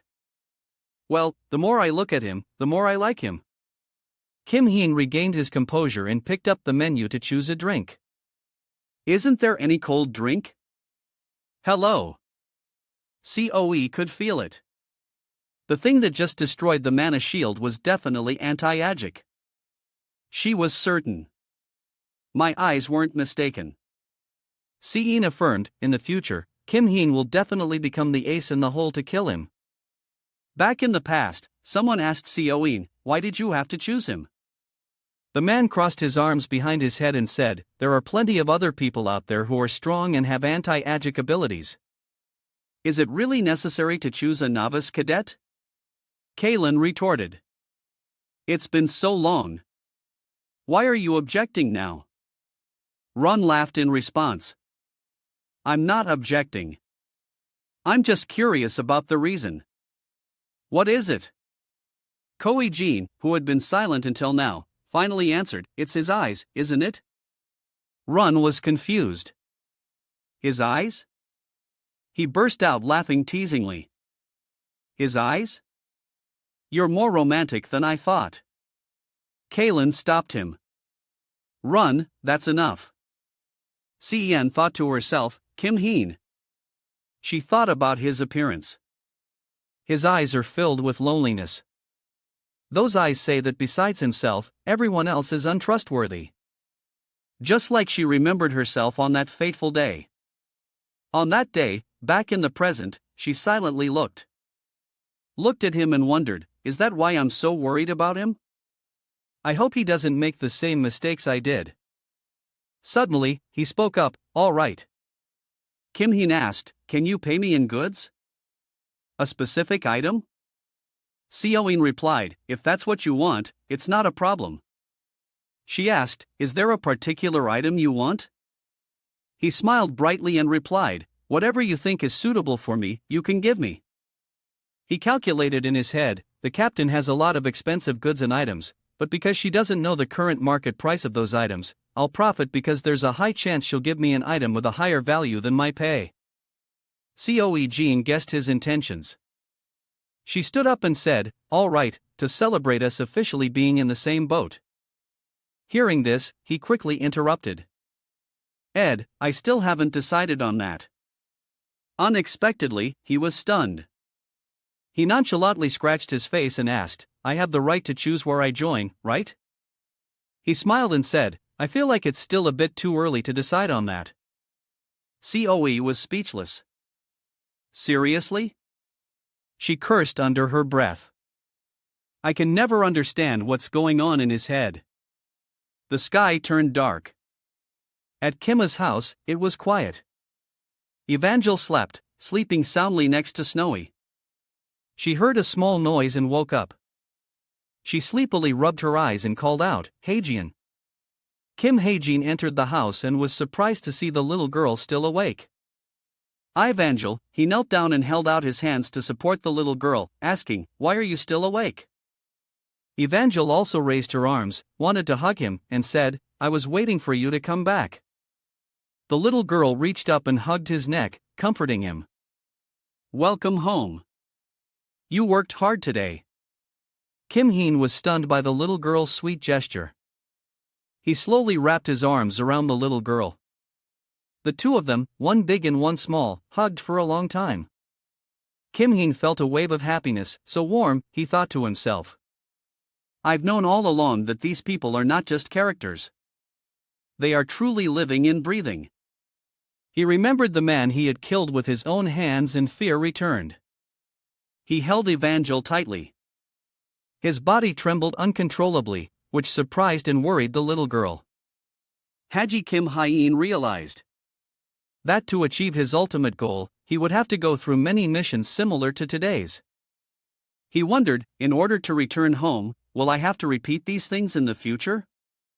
How many more times will I have to repeat these things? And then the second midterm finally began. However, things weren't as cheerful as the first midterm. With the large number of incidents in the previous term, outsiders were forbidden from entering. Heijin was walking on the school grounds, scratching his head, seemingly deep in thought. Different from the original, but whatever. I only wrote this part vaguely without much thought, so I don't remember much. Anyway, in the school hallway, everyone seemed worried and miserable because of the exam. Today's exam was so hard. A boy was crying and wanted to find A. Professor, it's so hard. I have to complain to the professor. But for the top-ranked student, in theory, it's just another day. Heijin looked at his watch, intending to visit the nursing home. I'll stop by the nursing home for a bit. Suddenly, someone called him. Hey, Heijin, can you come with me?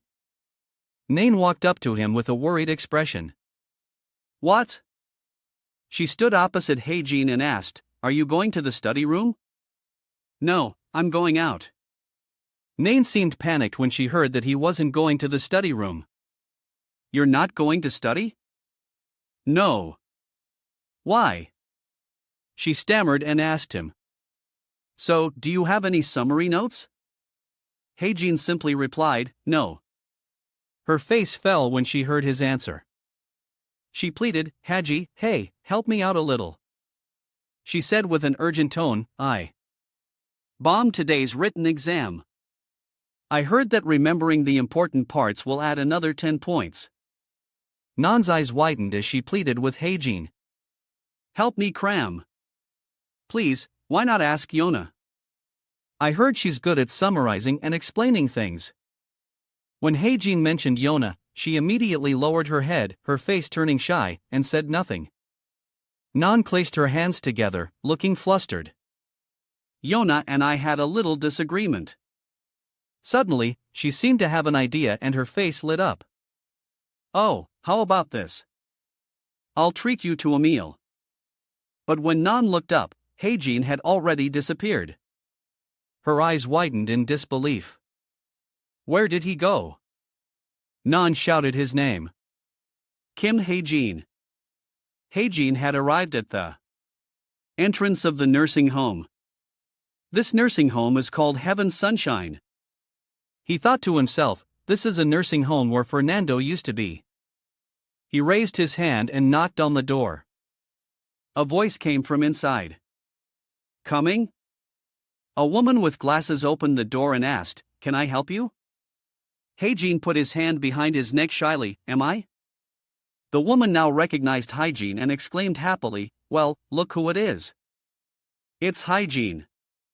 He was also surprised that she knew him. The two stood there for a long time. He was also surprised by this. Strange, huh?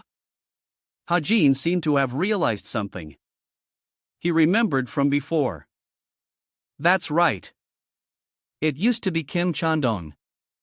Kim Chandong was a very warm person. He must have had personal relationships that I didn't know about. So the nurse invited him inside. It's been a year since her last visit, hasn't it? Come in. He slowly stepped inside and politely asked the woman, Yes, it's been a long time. How have you been? Heijin entered the nursing home and looked around. The nurse walked ahead and explained, This place is still the same. An old man in a wheelchair smiled and waved at him. The old man smiled warmly and waved. Long time no see.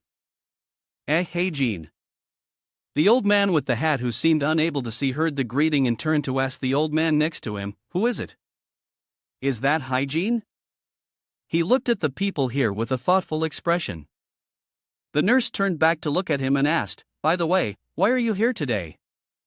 It's nothing. But then he stammered out his reason for coming. I'm looking for Mr. Augusta. She laughed to herself and replied, the one from South America, right? She also mentioned that he only wanted to talk to Heijin. He talks a lot, doesn't he? He only ever talks to you. Hearing this, he was also surprised to learn Chandong knew Fernando.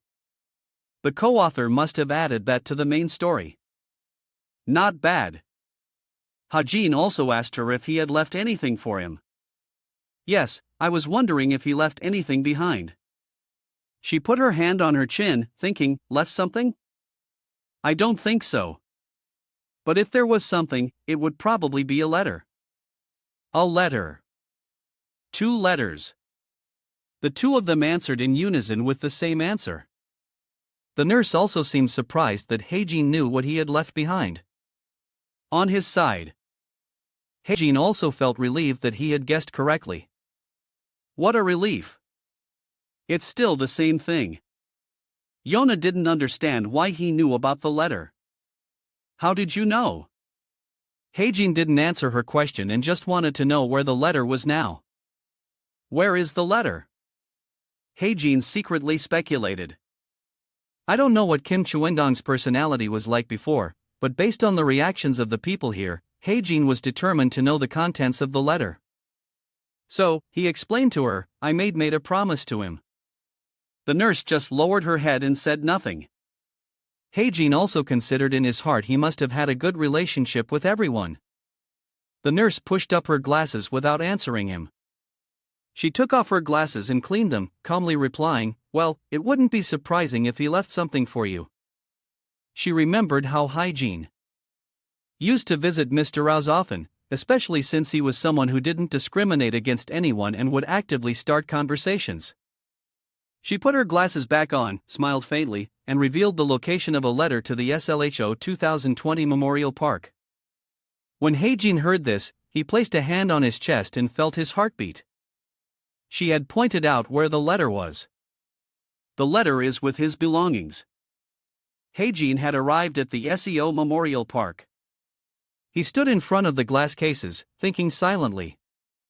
Now I'm doing so many things I've never done in the real world. He walked gently down the hallway, calculating in his head. Here it is. Section 17, first row number 4. Peace. An old letter was placed neatly inside the glass case. Heijin had found the letter and cheered in his heart. There it is. I'm glad I came here. He slowly placed his hand on the handle of the glass case. But then Heijin suddenly realized, wait a minute, I already know the contents of a letter. A look of confusion crossed his face. Why do I even need to open it? At least the first person to read it should be. The image of a girl appeared in his mind. But then he changed his mind. His hand gently turned the handle of the glass case, a suspicion rising in his heart. No, the co-author might have added something here. If the contents of the letter have changed, it will be very complicated. And so, Heijin finally opened the case and took out the letter to read. But what exactly was in a letter that made him shudder with fear? Yona, wearing a mysterious mask, sat with her elbow on the table, volunteering. She was connected to a girl with braided hair who was reporting back to Yona. Yes, before he entered Cube at the age of 51. There are records showing that he volunteered at several orphanages and nursing homes. Hajin did that. Is that why he's been going out so much lately? Yona, with a sad look in her eyes, thought to herself, about Heijin. There are so many bad rumors behind his back. It's hard to believe this is the truth. Even though I don't really believe those rumors myself. An orphan who grew up and joined the military academy as soon as he awakened. If it were me, I would have thrown that past in the trash. But he chose to cherish that past. Isn't that the reason? No, he even sought out people who could bring back that past. He doesn't use his power as a tool to attract attention, but simply to help others in silence. That sentence echoed in Yona's mind. With a serious expression, she thought to herself, although I don't quite agree, I can't help but respect him. Yona had looked up all the information about hygiene. When she saw that information about him, she couldn't help but be amazed. That's truly respectable. She still wants to know more about him. Is there no other important information like his birthplace? No, ma'am. We are still searching, but we haven't found anything yet. I'm sorry. Yona ordered the girl on the screen. Dig deeper. Report back. The girl bowed her head and obedience. Yes, master. The girl on the screen continued her report. Next, we have received a commission from the Korean mafia to track a killer. A director has been killed and there is a report that the killer is from Korea.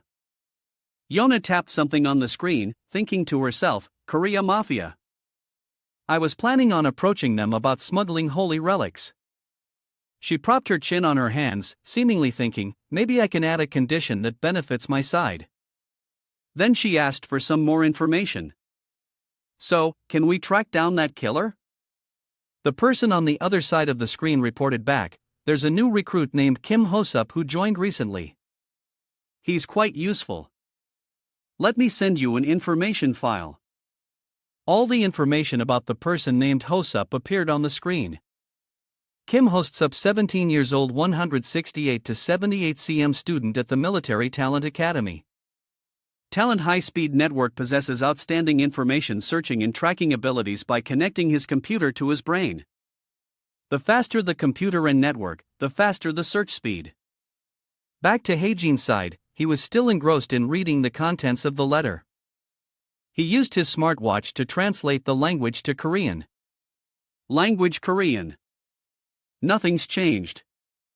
Haejin folded the letter and put it in the envelope, feeling a sense of relief. With the current situation, this is the only answer the Truth Investigation Office can provide. The watch on Jammer's wrist suddenly lit up. She glanced down at it. She immediately jumped. Staring at the watch. A voice came from it. Truth Investigation Office. We have found Fernando. When she heard that information, her face twisted into a strange, creepy expression. If you wish to hear our response, please transfer a certain amount of money. Haejin placed the letter back in the glass case and left. A voice rang out from the classroom. All right. The teacher holding the class's exams made an announcement. With this exam, the written test is now over. Good job, everyone. You may leave now. Yes, sir. After class ended, Haejin stood in front of the vending machine, seemingly wanting to buy a drink. A voice called out his name. Haejin. Hearing someone call for him, he immediately turned around. Hey, Haejin. Who's that? It was Nan who came over to check on him. The test is over. What are you planning to do now? Haejin, holding a can of soda, calmly replied, I'm going to prepare for the practical exam. Hearing this, her jaw dropped in astonishment. It's next week and you're already preparing. You truly are an honor student. She rummaged through her bag, wanting to give something to Haji. All right, here you go. Nan returned the notebook to him, not forgetting to thank him. Thanks for lending me this. Nan cheerfully thanked him again. Thank you. I thought you had left without lending it to me. I was in a bit of a rush back then. She didn't forget to praise Haejin. It's okay because you lent it to me. Your notebook was really helpful, Haejin thought to himself. Well, that's because I got it from hacking Yona's personal data. Nain added excitedly. Since you helped me, I'll buy you something. The test is over. So, why don't we go to that place? Haejin, opening his soda can, asked, where to? She revealed the place she wanted to go. How about Horengak? Haejin was a bit stunned when he heard that. What? It was a famous restaurant, a popular spot on Ganghwa Island. Hyangak. Hearing about the restaurant, Haejin started drooling at the thought, but then he turned away and refused. Not interested, Nain seemed surprised, not understanding why he would refuse. Huh? Why? Haejin already had a plan.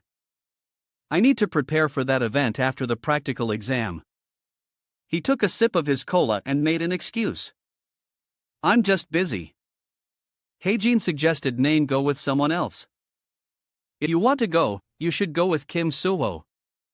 She suddenly became shy and wondered, could it be that you? Hearing her words, Heijin immediately spit out the drink he was having. With a grim face, he turned back to question her. What are you talking about? Ah, never mind. To ease the awkwardness, she changed the subject. I just wanted to treat you since you bought me something from the French store. Heijin turned to leave, rejecting her offer. You don't have to do that.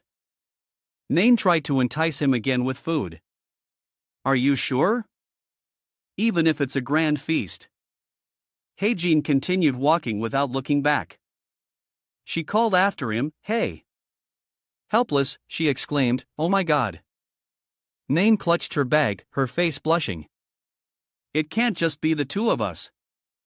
Walking across the school campus, Heijin thought of Evangela home and wanted to buy her something. Maybe I should buy some snacks for Evangela on my way back. From a distance, he heard whispers and wondered to himself, that voice is? Heijin approached an alley and saw a woman discussing something. So, if you pay a little more? The voice on the other end immediately replied, pay more? You've already dragged out something that should have been done in 2 weeks. For how long now? Hearing the accusation, she bowed her head. About that, the other person added, I heard you even lost the item the leader gave you. Is that right? I'm sorry, Heijin, Eve, dropping from the outside, smirked as he recognized the item they were talking about. Ah, that thing, the woman pleaded. But I really need the money. Please, just this once. The voice on the other end seemed furious, shouting, who said I don't need money? If you've lost it, just finish the work that's left undone. After hanging up, Tor turned around angrily, complaining, nothing is going my way. Just then, she ran into Heijin. The two stared at each other, she said. She couldn't help but feel flustered. How long has he been here? Did he hear everything? But she quickly reassured herself. It's fine. I didn't say anything related to him. She pushed him aside and walked away. Move it. Heijin offered to lend her money. Need me to lend you some cash? Hearing that, Tor turned back in utter amazement. Really? She glanced at him, sizing him up, but then she turned and walked away, not wanting his money. So you heard whatever. I don't think you have enough anyway, but aren't you a mage? Heijin proposed a partnership with Tor. She turned back to look at him and sighed. I thought making money wouldn't be a problem for a mage. If you write an IOU, I'll lend you the money. It's an amount you couldn't possibly have. He reached into his pocket, searching for something. Well, Heijin held up a credit card, looking smug. I may not look like it, but I have quite a bit of money. Battlefield 2, the first practical team exam. The rules are similar to the individual duels in the first semester, but this time it's a team battle. First match of the day, Rachel's team will be on offense and Yoi's team will be on defense. Heijin, holding his gun, scouted the surroundings. Looks like the terrain has a lot of obstacles. He readied his cannon, feeling confident. Ah, this is to my advantage. Lewis took the lead. Jin Hozong and I will be on the front lines. Following Lewis and Jin Hong was Heijin. The rest will provide support from the rear. Lewis gave the signal. Let's go. The moment she spoke, Heijin leaped into the air. He quickly jumped onto a high tree branch. Much to Lucis's surprise, she was curious. Ha? Hi. He smiled and explained, you guys go on ahead. I'll provide support from above. She smiled knowingly, guessing his intention. Ah, so he's taking the high ground. All right, then. Let's move. As soon as she said it, Heijin launched himself, soaring to another branch. He nimbly jumped from branch to branch. Heijin landed on a high branch and parted the leaves to survey the area, but then he glanced down below as if he had spotted something. Someone's gun was raised and the trigger was immediately pulled. A bullet flew towards Haji, but with his quick reflexes, he dodged it and aimed his own gun at the shooter. Heijin jumped to another branch to his escape, thinking to himself, a marksman here means their team is nearby. Among them, the one on the front lines will be. Suddenly, he turned around with a confused look. Someone was chewing on a small twig, then spat it out. It was Yohi. He was leisurely lying under a tree, resting. Seeing this, Heijin was dumbfounded. 1,000 question marks appearing in his head. Seeing him so relaxed and oblivious to his surroundings, Heijin was full of questions. What's with this guy? Even if they have a marksman nearby, isn't he being way too confident? Besides, the person he's about to face is. Suddenly, Lewis dashed forward from a distance like the wind. Meanwhile, Yohi, still oblivious to the disaster about to befall him, sat there leisurely singing, "Hey boy, I'm as free and carefree as the wind." Lewis appeared in front of him out of nowhere. She leaped high, preparing to swing her sword down on him. Yo quickly grabbed his own sword. Lewis's attack was swiftly blocked by him. Yo immediately stood up and charged at Lewis, while Hyene watched from above, utterly impressed. He blocked Rachel's attack. From behind, Jin Hozon appeared out of nowhere. He charged forward with his spear, shouting Rachel's name.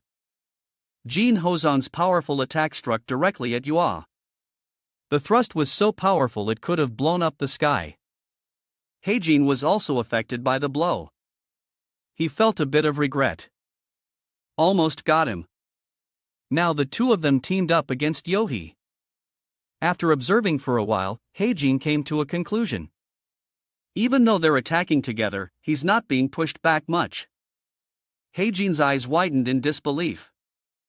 Wow, was Yohi always this strong? Yo looked up at him in the tree and gave a mysterious smile. Seeing Yohi's strength and fighting both of them, Jin Hozon couldn't help but be impressed. Whoa, this guy can handle both me and Rachel. And we're in the top 3. No joke. He must be using buff magic. Sitting in the tree observing the situation, Heijin finally figured out. Aha! So, I've got a pretty good grasp of the situation now. He had figured out their strategy. Yo is responsible for holding back enemies on the front line. Meanwhile, that archer is providing support from the rear. That mage must be using all his mana to pour buffs into Yohi. And the support and the other warrior are holding back to protect the support. So, this is an all-in strategy for Yohi to carry. Yeah, this strategy is quite effective for a defense-oriented team. He let out a sinister smile. Heijin immediately took off, leaping through the branches and moving forward. But of course, that's only if their mage doesn't get taken out first. Suddenly, a hand grabbed a tree branch. Hajin quickly glanced over. You observing from distance. He seemed to have spotted 3 members of the opposing team. Found you. While the other 2 were focused on the front, the blonde-haired one noticed something. He saw Heijin in the tree and immediately shouted, "Over there. There's a marksman in that tree." Knowing he'd been spotted, Heijin immediately fled from the branch, complaining to himself, "Damn, how'd they spot me? Do I have no talent for infiltration?" Of course, the blonde-haired guy holding a spear spoke with a contemptuous tone. "Marksman running over here alone. What the hell are you doing?" Heijin held onto a branch with one hand and fired his gun at the 3 of them with the other. The 3 of them immediately hid behind a shield to avoid the bullets. Heijin had now jumped down to the ground. I can see them. He ran past the 3 of them, pointing his gun at them. The girl with the shield asked about the other's condition. How are the buffs? All good. Buffs are still up. That guy's pretty good. Hiding. Heijin now stood on large rocks aiming his gun at the 3 of them, but I think I can easily shoot him down from up here. The blonde guy gave his teammate a meaningful look towards where Heijin was standing, silently confirming, "I'll do it." He quickly dashed towards Heijin, who thought to himself, "This guy thinks he can take me on alone." Heijin held onto a rock with one hand, a gun in his mouth, and kicked his leg forcefully towards a blonde guy. "There's no way he can catch me in this terrain full of obstacles." Heijin quickly jumped up to the blonde guy's frustration. "You!" He managed to climb up, sticking his tongue out to taunt him. The blonde guy fumed with anger. The girl with the shield behind them spoke up. "What the heck? You can't even catch him. What kind of person are you?" As she finished speaking, she brought her hand to her mouth and chanted a spell. Multiple shields appeared around them. Her technique was combination. The shields slowly drew together. "Don't let them escape." The shields now formed a giant iron ball protecting the two of them. Heijin glanced at the massive fear, marveling to himself. "Is this guy an armadillo or something?" An armadillo, an animal with a shell that often curls into a ball for protection when threatened. The blonde guy was gathering power, preparing to attack Hyene. He struck the tree trunk hard, trying to make Hyene fall, but he nimbly jumped onto the giant iron ball instead. Anyway, no matter how much you block, these are just inanimate shields stacked on top of each other. He raised his gun, preparing to aim. "I can see it clearly." And then a bullet flew from the gun. The bullet created a massive energy blast that shot straight towards the shields. Hearing the noise, Zhuai immediately turned around, his face now filled with fear. The female mage had been defeated by Hyene and was lying on the ground. Someone saw this and screamed, "What? No way. Hey, you're not down, are you? Hey!" An announcement rang out. Yua's team mage eliminated. Hearing that his teammate was eliminated, Yoi's jaw dropped. "What?" Seeing their team's mage defeated on the ground, the faces of her two teammates turned grim. Heijin thought to himself, if she had used a shield spell so she wouldn't go down in one hit. Her mistake was trying to conserve mana. The guy yelled at Heijin, "You bastard." Heijin forced a smile and retorted, Now who are you calling a bastard?" Rachel and Jin Hozon seized the opportunity to attack Yohei. This was all part of the plan. His mana is draining so fast. Total exhaustion. Yo's body started to tremble. His hand holding the sword shook uncontrollably as fear crept into his heart. "It's over. I'm losing my strength." Tor, the mage on Heijin's team, launched fireballs at the opposing team, causing them to panic. Meanwhile, the blonde guy and a shield girl continued to shout and provoke Heijin to come down. "Come down here if you've got the guts." Result of the midterm team combat assessment. Rachel's team wins by a landslide. On the school steps, Heijin was sitting with his chin in his hand when Tor walked up to him. Rachel clapped her hands together, a bright smile on her face, thanking everyone. "Everyone did a great job. You, too, Rachel." Heijin looked at Rachel and thought, she seems to be in a really good mood. Her tone and gestures are different from usual. She turned to Heijin and praised him. "Especially you, Heijin. We won because you took out their mage." Hearing her praise, Heijin scratched his head shyly. "I was just acting on instinct." Jin Hozong ran up from somewhere, slung an arm around his shoulder, and laughed heartily. "Yeah, if you had failed back then, you would have gotten a light scolding for team killing, but since you succeeded, you're the hero of the team now." The five of them stood in a circle, chatting. "I was really surprised. You said you were going to bring back the mage's head. I thought you were joking." "Ha ha." Heijin massaged his shoulder and started to leave. "Man, I might have overdone it." Nain ran up from behind calling his name. "Hey Hajin. Suho asked me to tell you that you fought well." Hajin turned to look at her and asked gently. "Suho said that?" "Yeah." He just went his own match. Back then when you shot your bullet changed trajectory and curved sharply, right? How did you do that? Heijin nonchalantly replied, it's a gift. Nan was dumbfounded by his answer. It was like he didn't answer at all. She put her hands behind her head and said with a sigh, I really want to fight, but my match isn't until this afternoon. Is that so? Hajin's eyes widened as if he saw someone. It was Shin Jong-hak and Yona. They were here, too. When Jong-hak saw Hajin with Nan, his eyes immediately turned red with jealousy, his face darkening. He wondered, why is this commoner talking to Nain? Look at those red eyes. Is he filming a drama or something? Seeing Jong-hak's expression, Nan immediately called out his name. Jong-hak, why are you glaring at us like that? He quickly put on a friendly face and smiled at Nan. Jong-hak walked towards Nan, the metaphorical tail behind him wagging constantly, looking very pleased. Nan, I wasn't glaring at anyone. Hajin walked over to Yonha and asked her, are you on your way to your match? Yeah, my team is up next. Stay tuned. Hajin walked past Yonha and suddenly mentioned bullets, 5.56 rounds, about 600 of them. Yonha turned to look at him, puzzled. Why are you suddenly talking about rifle rounds? I just had a feeling that information would be useful to you. The two stood with their backs to each other. You know that high-grade magic bullets cost at least 2 million won each, right? 120 million is just a drop in the bucket. You're not telling me it's impossible, are you? Yona smiled sweetly at Heijin. No way. Don't insult me like that. Do you need anything else? No, that's good enough.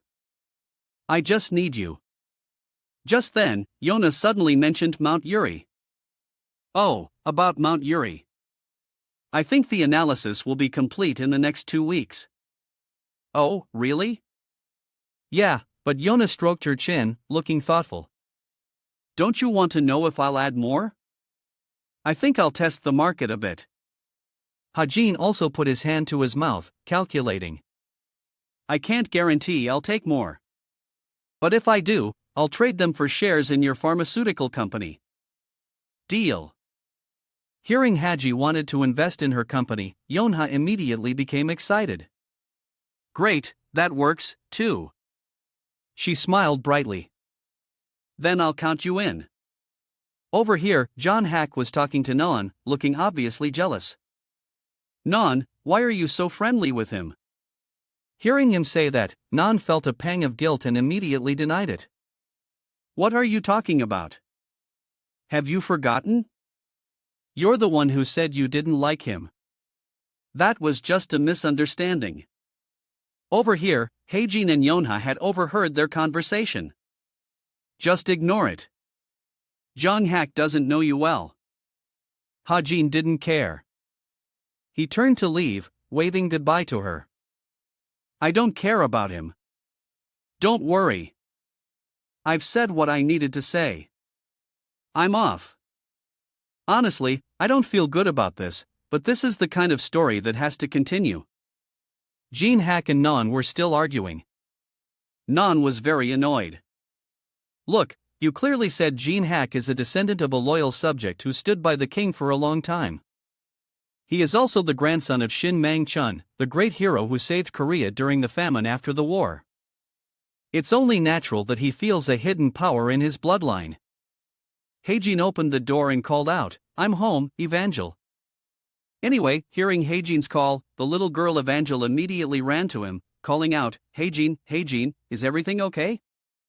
The little girl ran and hugged his legs. Heijin bent down to catch her and asked, nothing happened, right? Are you hungry? His face showed a hint of surprise when he saw the little girl. Evangel ran to him, crying, her tears staining Heijin's shirt. He looked worried and asked, what's wrong, Evangel? Evangel burst into tears. Heijin asked caringly, what's wrong, Evangel? The girl sobbed. The little girl held out her tiny hand, showing Hygiene a tiny scratch on it. She sobbed and taffled. "We scratched me." He frowned, trying to hold back his emotions. He thought to himself, the absolute rule of raising children is to never let them think they are bothering you. Hygiene hugged the little girl and comforted her. "Why did that happen?" "Evangeline now. Wei is naughty." The little girl looked aggrieved. "I didn't even do anything." Hygiene found it strange.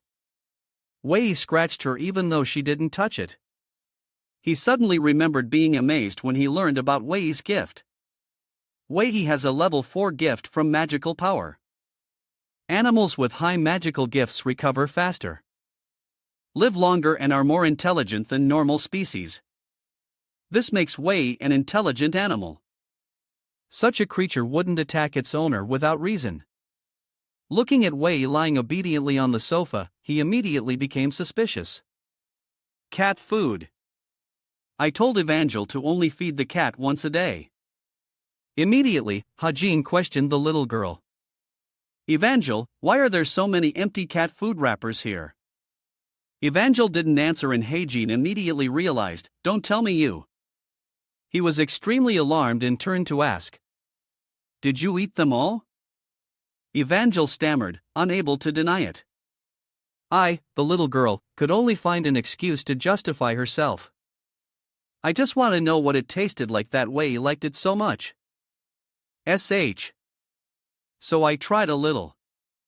Heen face-bombed, suddenly understanding. "So that's why I was so grumpy.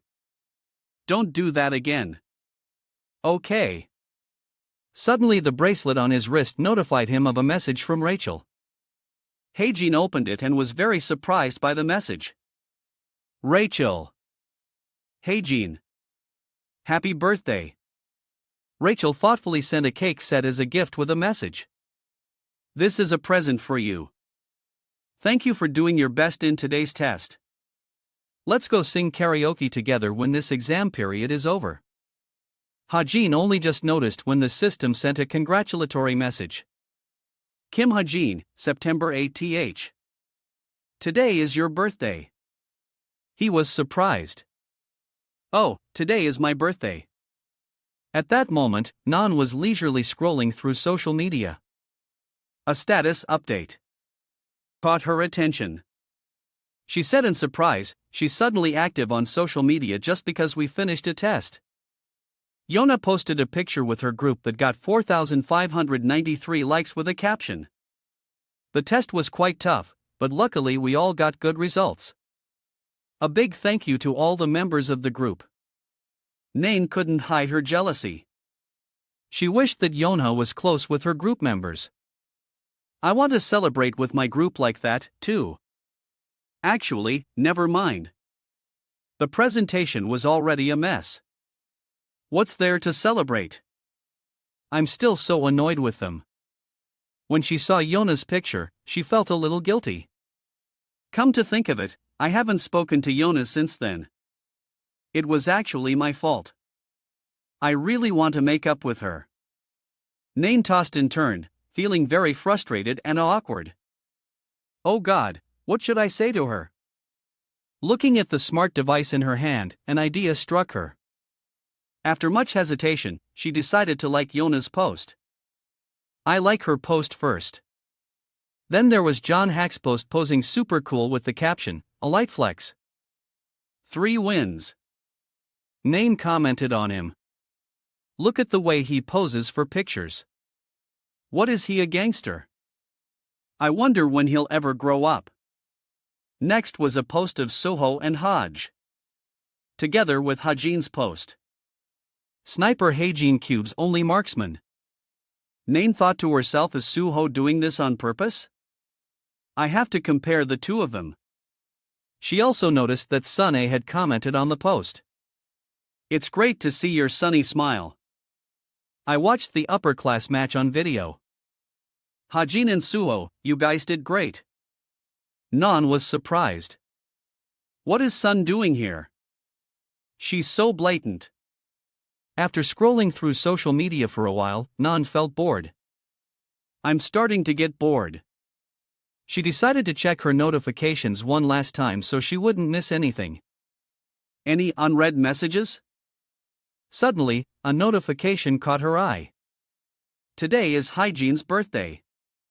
Nan scrolled through the search bar in her shopping cart. She wanted to give him a gift. Maybe I should buy him an electronic gift. Would a cake be okay? But before she placed the order, she suddenly paused, changing her mind. No.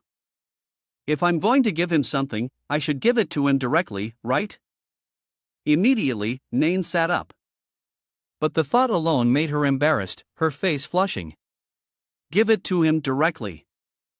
What am I saying? Are you crazy? We're not that close. Being too shy.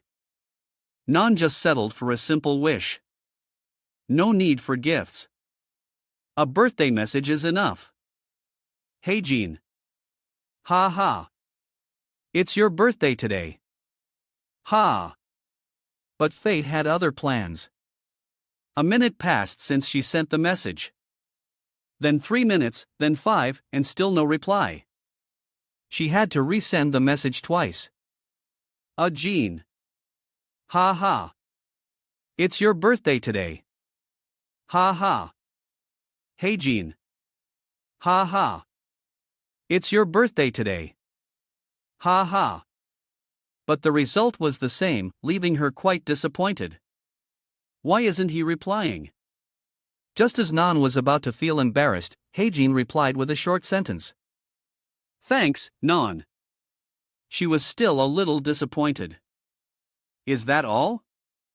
She angrily threw her smart device down. She sighed tisk and laid down her emotions complex and annoyed. Go on and act all high and mighty, you annoying Brad. Scene changed to a modern high-rise building complex. Heijin was inside and he looked very proud. Thursday marks the end of all remaining exams. I didn't do well on the individual test, but I got a pretty high score on the team test, so I can safely stay in the top 200 as I planned. Heijin hated for a moment. Maybe I should move to a bigger room in my second year, but whatever.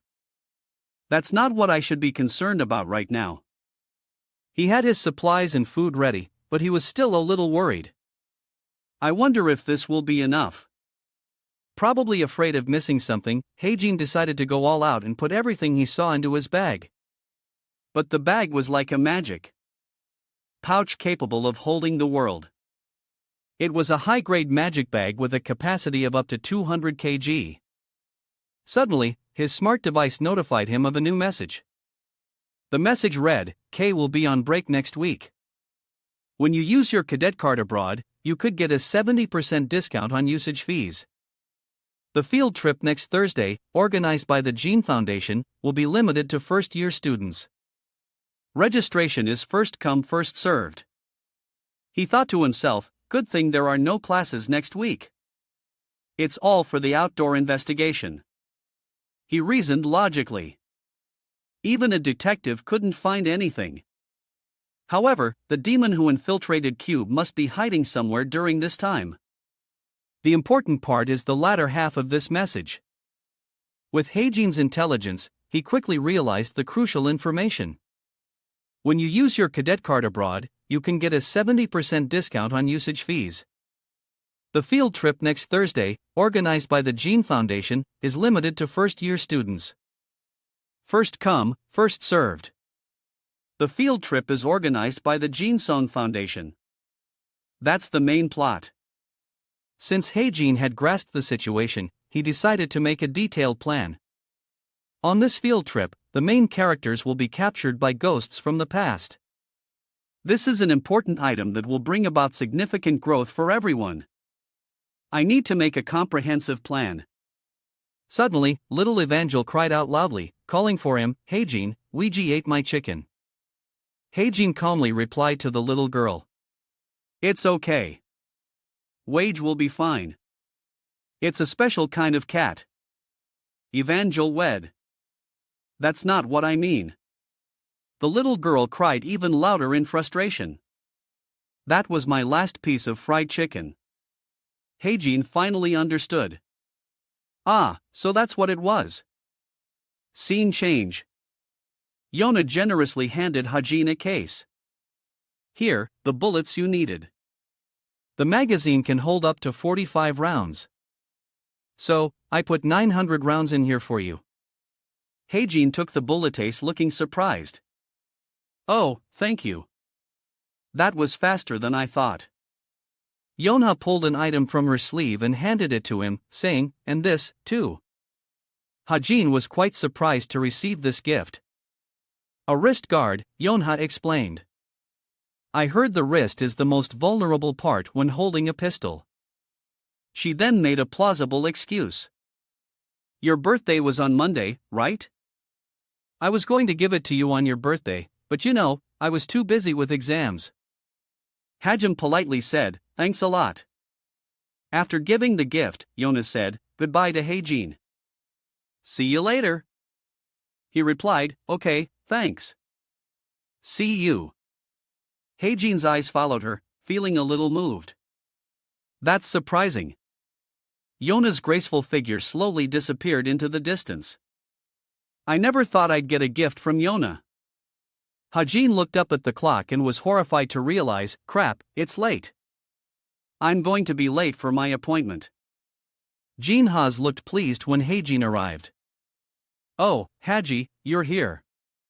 He joked with him. Did you come late on purpose because you're the team leader here? Heijin quickly. Sorry, I had something to take care of. Rachel looked excited now. The hygiene is here. Shall we go in? They all went into the karaoke bar together. Rachel was curious, peeking into each room to see people singing. Meanwhile, Hosen was in charge of booking a room for them. There are 5 of us. The receptionist replied, all right, please go to room 17. The others were busy choosing drinks. How many bottles of water is that? Don't buy too many. She glanced around looking for the room. Room 17. Room 17. Finally, she found room 17 and called out, oh, over there. Let's go in. Everyone cheerfully went inside with Heijin trailing behind them. Nain came out of room 16 on a mission to buy drinks. She said, I'll go get the drinks. 2 bottles, right? Okay. Heijin was completely stunned to see her. Heijin suddenly fell silent, staring intently at Nan. This immediately made her feel very flustered and she called his name, Heijin. Nan couldn't believe this random coincidence. Heijin, seeing him standing still like a statue, she felt a little flustered and thought to herself, what is he doing here? Aha! I thought today was just a casual hangout, so I didn't dress up at all. Hajin spoke first. You came to sing, too? Nan quickly replied, huh? Oh, yeah. He looked at the group of friends singing happily and explained, the written exam just ended, so my friends invited me here to relax. Nan curiously peeked inside and asked, who are you with? Nain was completely taken aback when she saw Rachel was there too. Rachel? She quickly composed herself, thinking, he must be with his teammates. Heijin curiously asked Nien, you're going on the extracurricular activity organized by the Gene Foundation, right? She replied, huh? Yeah. Are you going too? Heijin answered her, yeah, I didn't have any other plans, so I signed up. Just then, Yone came out of the room and called to Nan. Nan, it's your turn. Hajin took the hint and left immediately. Let's talk later. Nan replied, okay, bye. Nan continued to watch his retreating back. Hajin walked into the karaoke room looking uninterested. Tisk, it's been a long time since I've been to a karaoke bar. Back in the real world, I didn't frequent these places much either. Suddenly, Hozong rushed out and grabbed Hajin's hand, startling him. Ho's face was pale with visible fear. He urged him, Haji, run. Heijin was extremely surprised and asked, what's going on? He saw them collapsing on the floor, unable to bear it any longer. They tried to signal "Hey Jean." He was utterly confused. "What are you talking about?" Hey Jean looked over at Rachel and suddenly realized, "All right, it's..." Rachel looked very amused. She called out to him, "Hey Jean, you're here." Hey Jean understood now. Rachel loves to sing. Hey Jean was so scared his face turned green and he sang horribly. Hearing Rachel's performance made him regret his decision. "What was I thinking when I designed her like that?" Later at home, Hey Jean was busy sitting at his desk. After finishing his plan, he looked very pleased. Placing this trial magic dust on the bracelet to give to her is perfect. But then another problem arose that made Hey Jean rack his brain. "But how do I give it to Rachel?" An ordinary bracelet bought online. Enchantment effect trial magic dust. He immediately had to think of a way. "Originally, I planned to figure out this item's effect with the Suho from the future.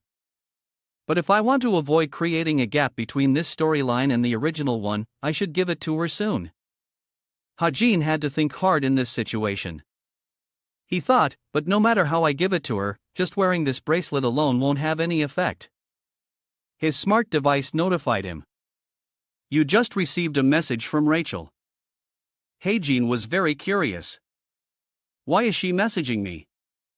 It turned out she wanted to ask him for a favor. Rachel messaged, Heijin, can you teach me how to control my magic power better?" Heijin found it extremely confusing. What? What does Rachel need to learn from me? Besides, I have a body that can't even use magic.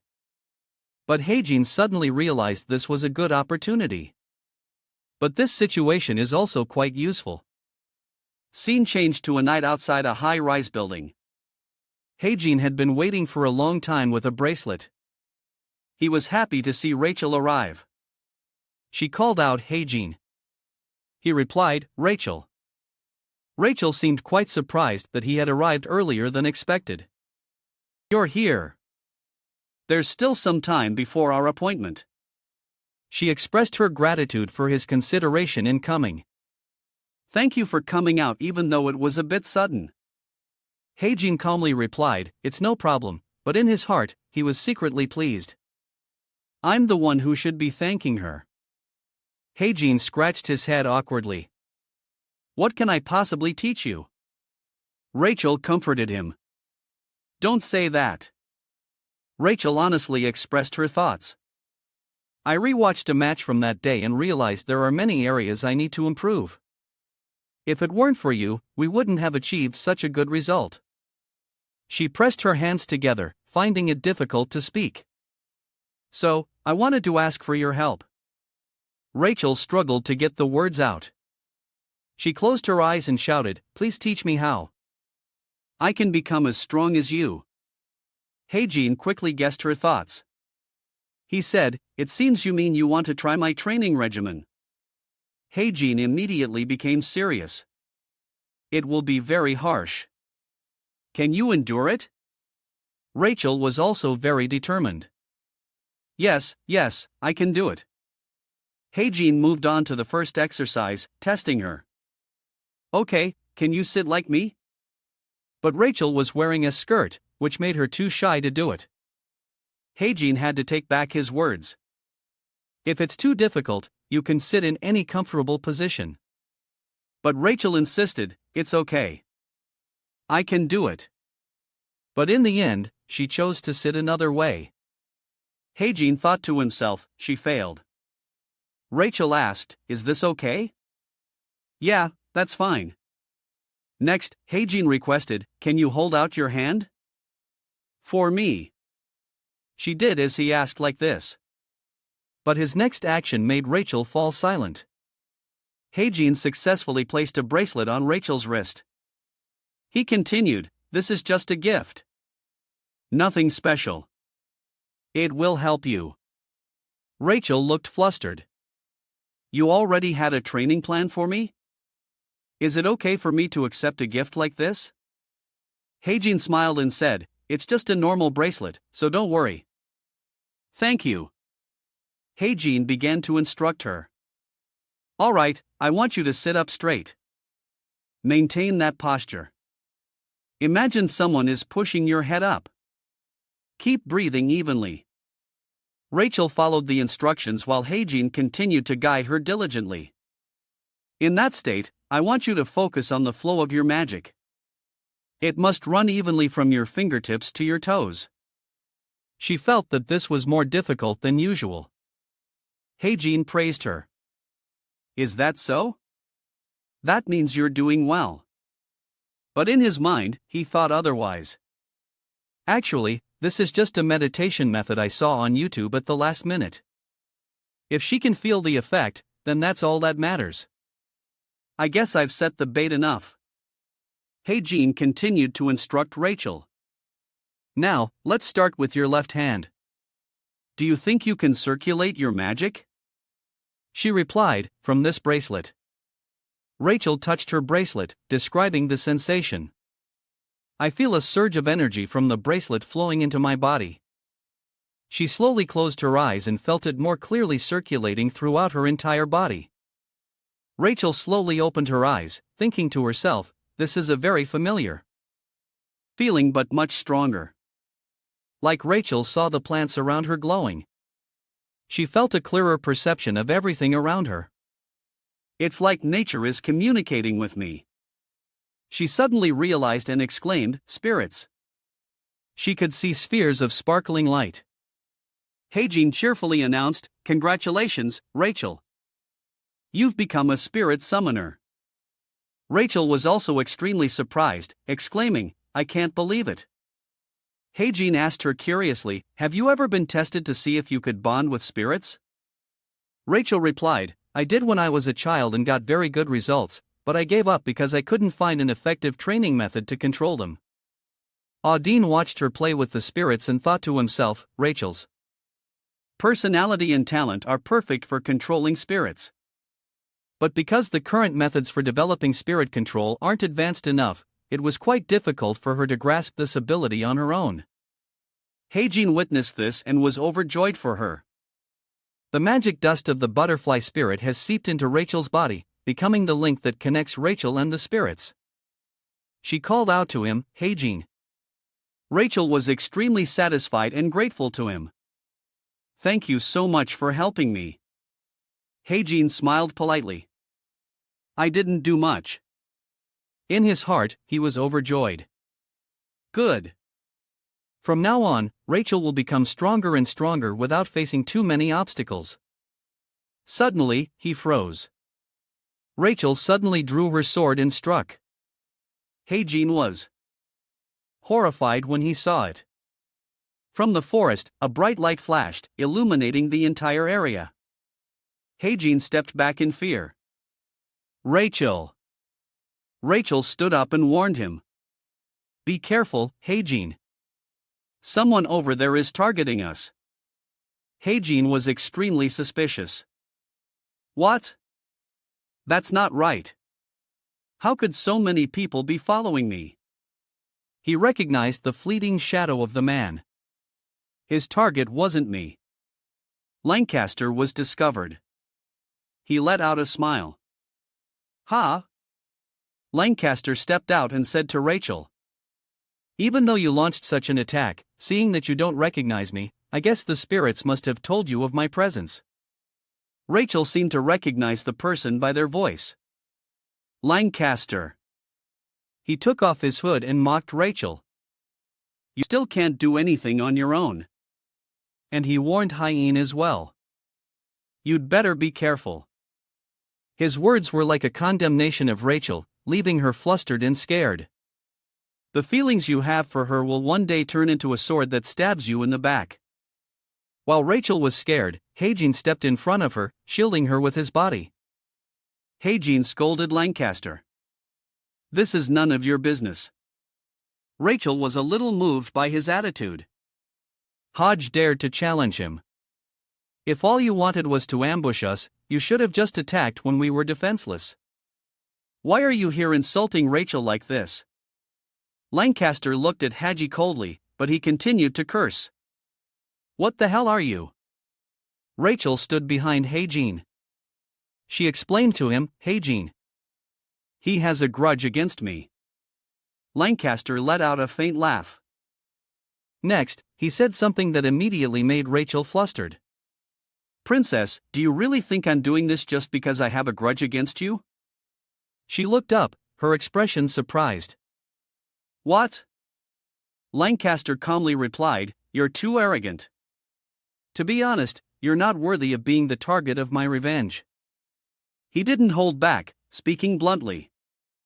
The targets of my revenge are those who abandoned, humiliated, falsely accused, and even exiled the people who dedicated their lives to them.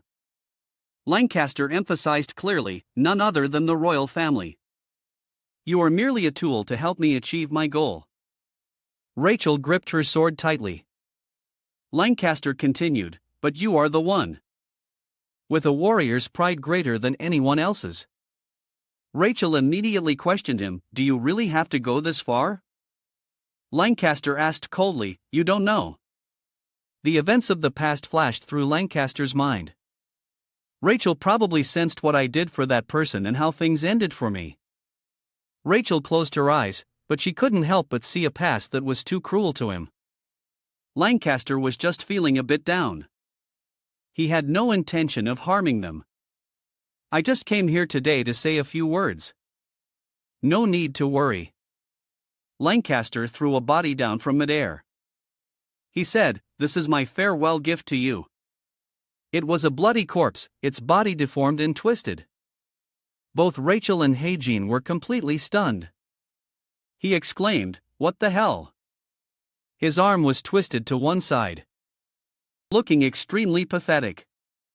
Lancaster explained, That person was one of the assistants who once protected you like a ghost. He let out a demonic smile. Then he gradually disappeared before their eyes. I will always be watching you, princess. Never forget that. Heijin carefully looked around. Is he gone? With the perspective of an author, Heijin had grasped the plot.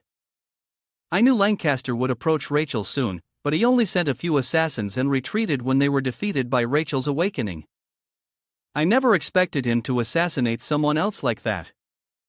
Heijin immediately became very hesitant.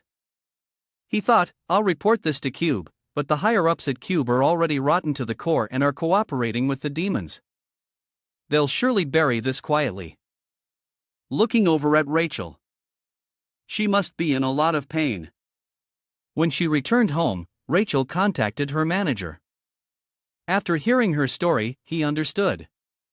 I see. So Lancaster did that. Rachel replied, Yes, but I can't believe he actually left like that. Something is clearly not right. He even sent assassins to kill me before. Hearing this, he suggested to Rachel, Could you tell me the details of the situation at that time? Rachel recalled that time and said, I was training with a friend in the park. Rachel looked at the bracelet and recounted, He gave me this bracelet before we started training. The manager was surprised. A bracelet? She held it up for him to see and said, Yes, he said this could help me with my training. Realizing something was unusual, he frowned and thought. After some speculation, he told Rachel, I guess that Lancaster must have misunderstood the relationship between you two. Lancaster lost someone important to him in the London incident, so perhaps he wants you to face the same pain he went through. Rachel was stunned to hear this. She screamed in horror, Why? Rachel bowed her head dejectedly. Why would he make such a ridiculous misunderstanding? If what he said was true, then Lancaster had truly misunderstood things completely. Rachel touched the bracelet, feeling a bit of regret because she wasn't allowed to have feelings for anyone right now. She remembered the terrifying warning. The feelings you have for her will one day turn into a sword that stabs you in the back. She tried to picture Heijin's face. At that moment, come to think of it, I didn't see any expression on Heijin's face. Rachel grew more anxious, clutching the bracelet tighter. What kind of expression did he have? Does he hate me? Seeing Rachel's silence, the manager asked, Princess, are you all right? She replied softly, Yes, I'm fine. perhaps because of Heijin, she decided to let go of her obsession. Well, that's fine, too. If Heijin is disappointed in me, he'll naturally stay away from me. That's the best choice for everyone. The manager gave a small smile and continued, putting that aside for now, you seem to have changed quite a bit. Rachel didn't understand what he meant. She asked, huh? Change what? You seemed nostalgic and reminded her, you always liked to run around. Rachel was embarrassed. I was still young then. The manager explained, at that time, you were just a child who loved to run and play. After finishing your exercises, he informed Rachel of his upcoming intentions. Anyway, I will organize a meeting to decide whether to send more bodyguards to your side or to hire some professional mercenaries to protect you. I will inform you after we have finished our discussion. Rachel paid no attention to this. She only cared about one thing. All right, but did the assistant who lost his life on this mission have a family?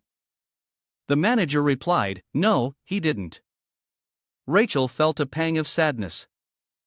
I see, but she still instructed him carefully. Even so, please give him a proper burial. I will attend.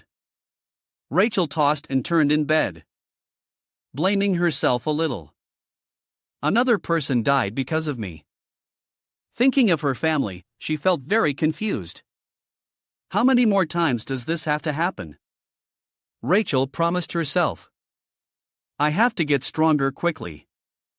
She noticed the bracelet. Looking at the bracelet, Heijin's image and his words came to mind. It's just a normal bracelet, so don't worry. It made her smile happily without realizing it. Her eyes sparkled and were deep. She closed her eyes. Peacefully. The bright moonlight from the window shone in as if to comfort her. Rachel treated the bracelet as a lucky charm. She touched it even while sleeping as if she would cherish it for the rest of her life. The king was also outside gazing at the moon, thinking about his daughter, the princess.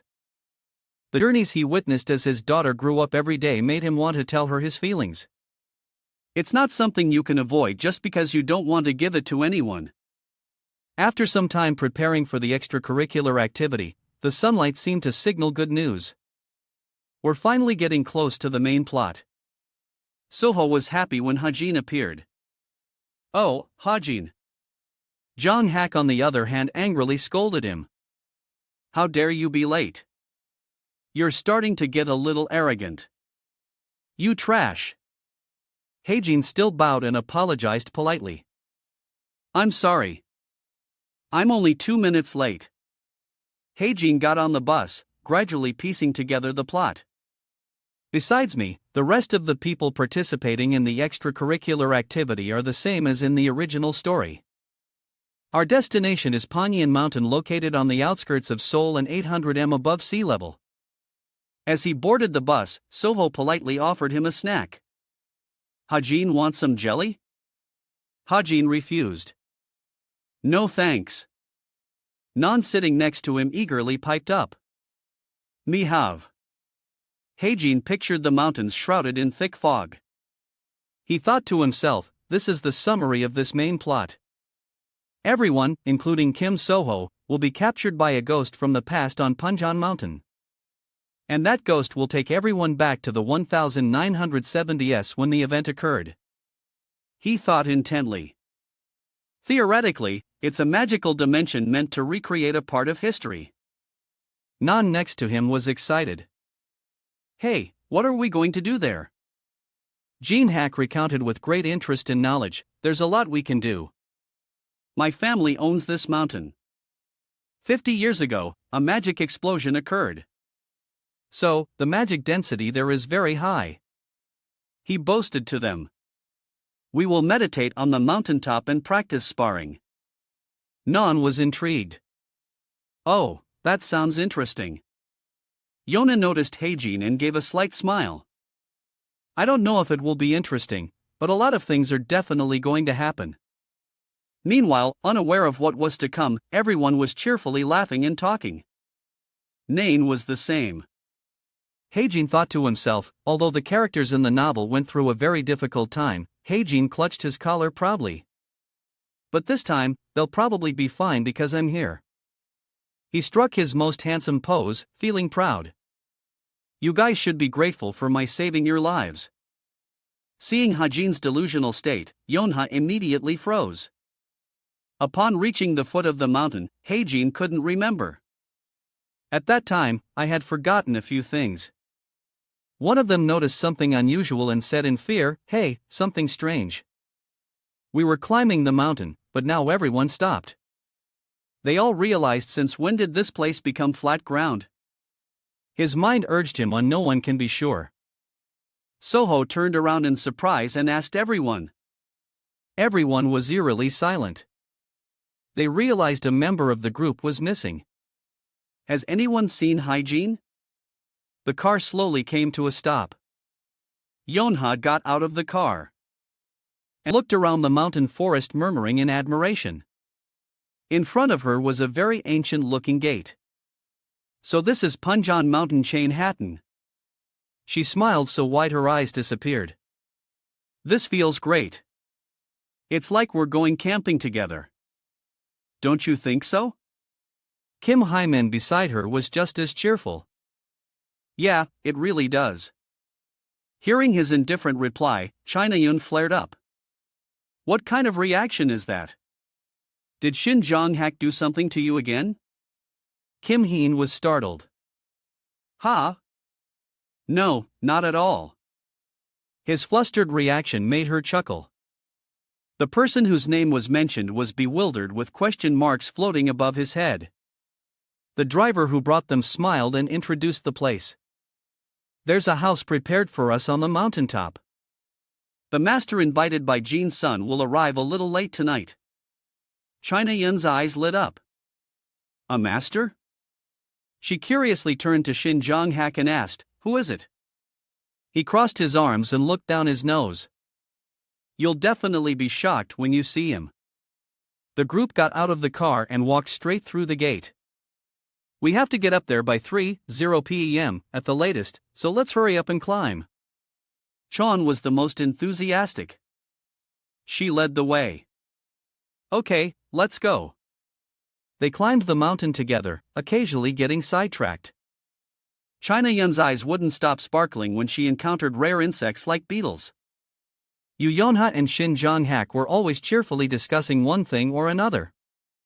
Suddenly, one of them stopped. His heavy breathing caught everyone's attention. The group stopped to check on each other.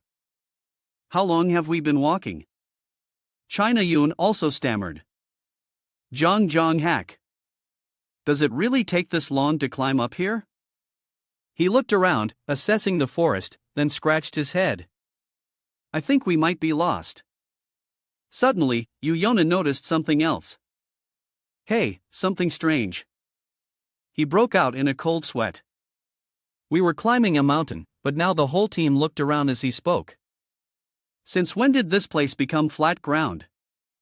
Suddenly, Kim Sua asked anxiously, has anyone seen Hajin? Chayun and Yu Yona also turned around. Haji, he was always following. As soon as the words left her mouth, she realized Kim Hajin was nowhere to be seen. Chayun screamed. Hey, stop joking around and come out. Yu Yona's face turned pale. He was right behind us just a moment ago. Chinon frantically turned her head like a spinning top, searching the surrounding bushes. Is he really gone? Shinj Jong-hak had to seriously reassure her. Calm down. He's usually a bit clueless, so he probably just couldn't keep up. He must have been attracted by the precious herbs around this mountain. With that thought, he suggested. Let's find him first. He's probably lost.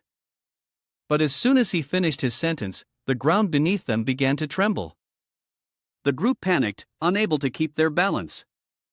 A guy stammered out. An earthquake? The group looked up at the sky in bewilderment.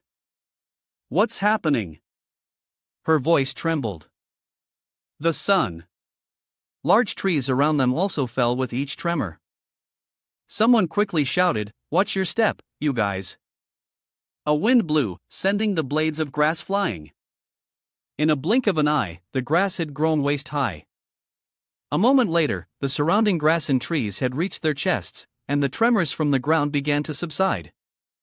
Shin Jong-hak observed for a long time and then speculated, "I think it's over."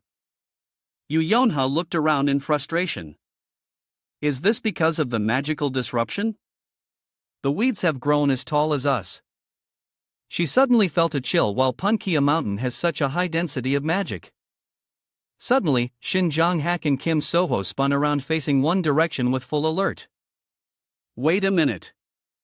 They followed the only light in the dark sky. Someone's coming. A rustling sound echoed intermittently. Then a flashlight appeared from behind the blades of grass along with the voice of a strange man. Ha! He shone the flashlight on all of them and asked, "I thought there were wild animals here, but it turns out to be a bunch of kids." He looked at them with a strange expression. "What are you kids doing here?" Suddenly, he turned and gestured for them to follow. "Are you lost? This is a dangerous area. A mana explosion could happen at any moment." Yuyona scratched his head in confusion. A mana explosion? He vaguely remembered something. Is he talking about the mana explosion we read about in books? A mana explosion is a phenomenon that occurs when unstable energy accumulates and explodes. In the 3 years after the incident, the magic on Earth became increasingly unbalanced. She became even more curious. I heard that this phenomenon has become rarer recently. Kim So-ho sighed. There's still so much we don't know. He looked at the strange man's retreating figure, but for now, I think we should follow him to get out of here first. We still have to meet up with Haji at the rendezvous point. A while later, they arrived at a place that looked like a ruined city. The fences and traffic lights were all broken. Kim So-ho coughed lightly, covering his mouth. Where is this? The strange man smiled gently. This is the safest place in this area. Don't you kids know about what happened at the Gangmyang City Hall? Cha-yun repeated his words in disbelief. Gangmyang City Hall, the place we just drove past. It's all in ruins now. It seemed Kim So-ho realized something. He quickly asked, can I ask what the date is today? He looked annoyed. I don't know. We don't have the energy to keep track of dates. Seeing his grumpy attitude, Kim So-ho changed his question. Then, can you just give a general idea? The strange man rubbed his chin thoughtfully. Let's see. The next words he spoke struck the group like lightning. Maybe it's around 1972. Kim So-ho broke out in a cold sweat. All right, now everything is clear. When the ground suddenly became flat, a strange man appeared and announced. This is a dangerous area. A mana explosion could happen at any moment. It was a bizarre situation that had occurred in our time. The desolate ruins before us were the proof. We have returned to Gangneung City in 1972. Kim So-ho pondered, but why did this happen? Suddenly, Chanaean's screams echoed. A strange young man with a knife in his hand grabbed her wrist and smiled perversely. It's dangerous to be out on the streets at this hour, girl.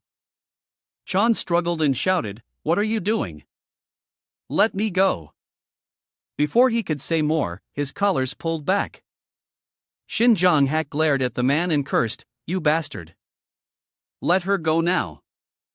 The strange man spoke up, trying to intervene. Hey, don't be so rough. He snapped his fingers and a group of people suddenly appeared.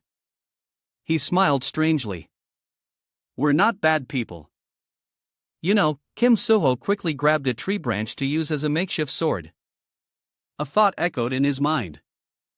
This isn't good. It's a trap. Suddenly, he was horrified to discover something shocking. Kim So-ho's brow furrowed. I can't gather any mana. Yona also shouted in alarm. What's happening? I can't use my mana anymore. Another person chimed in. Me neither.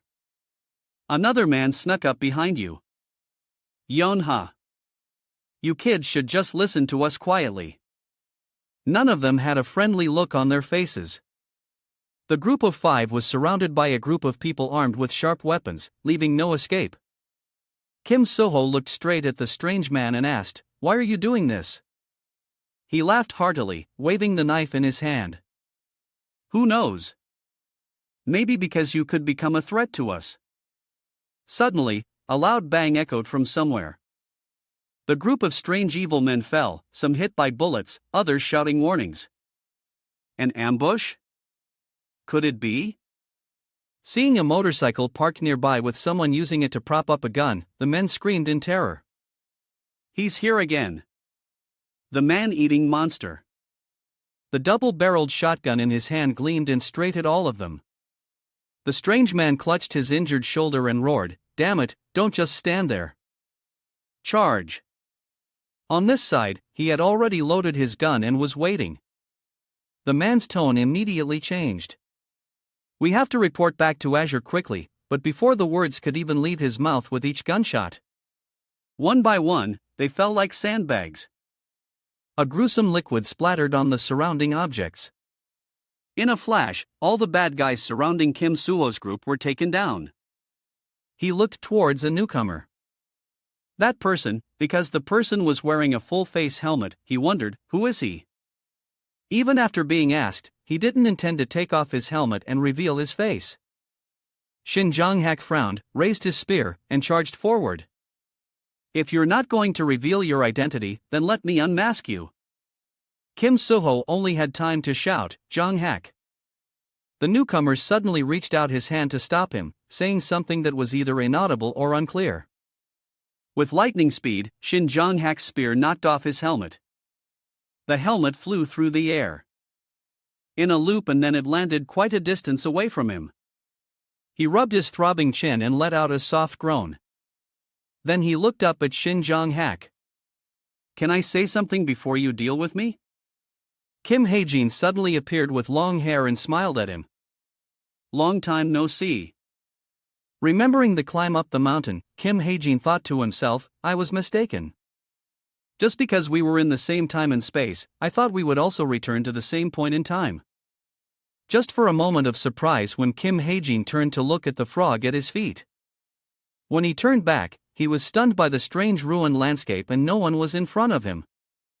When he looked around, he couldn't see the group anywhere.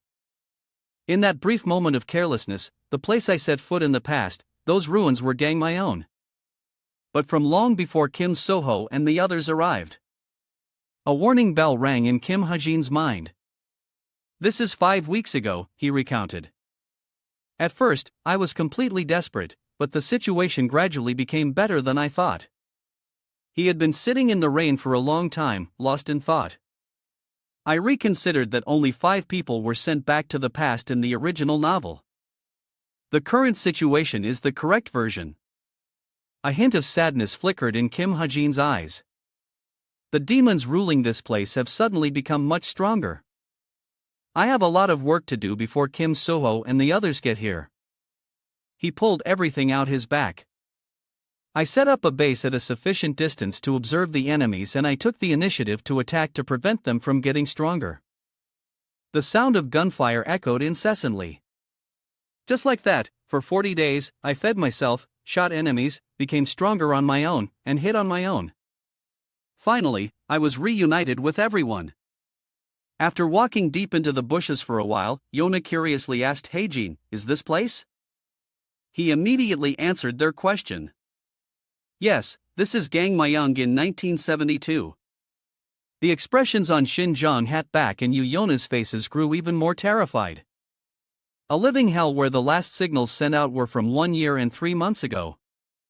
They stammered, How long have you been here?" Kim Heen rubbed his chin thoughtfully.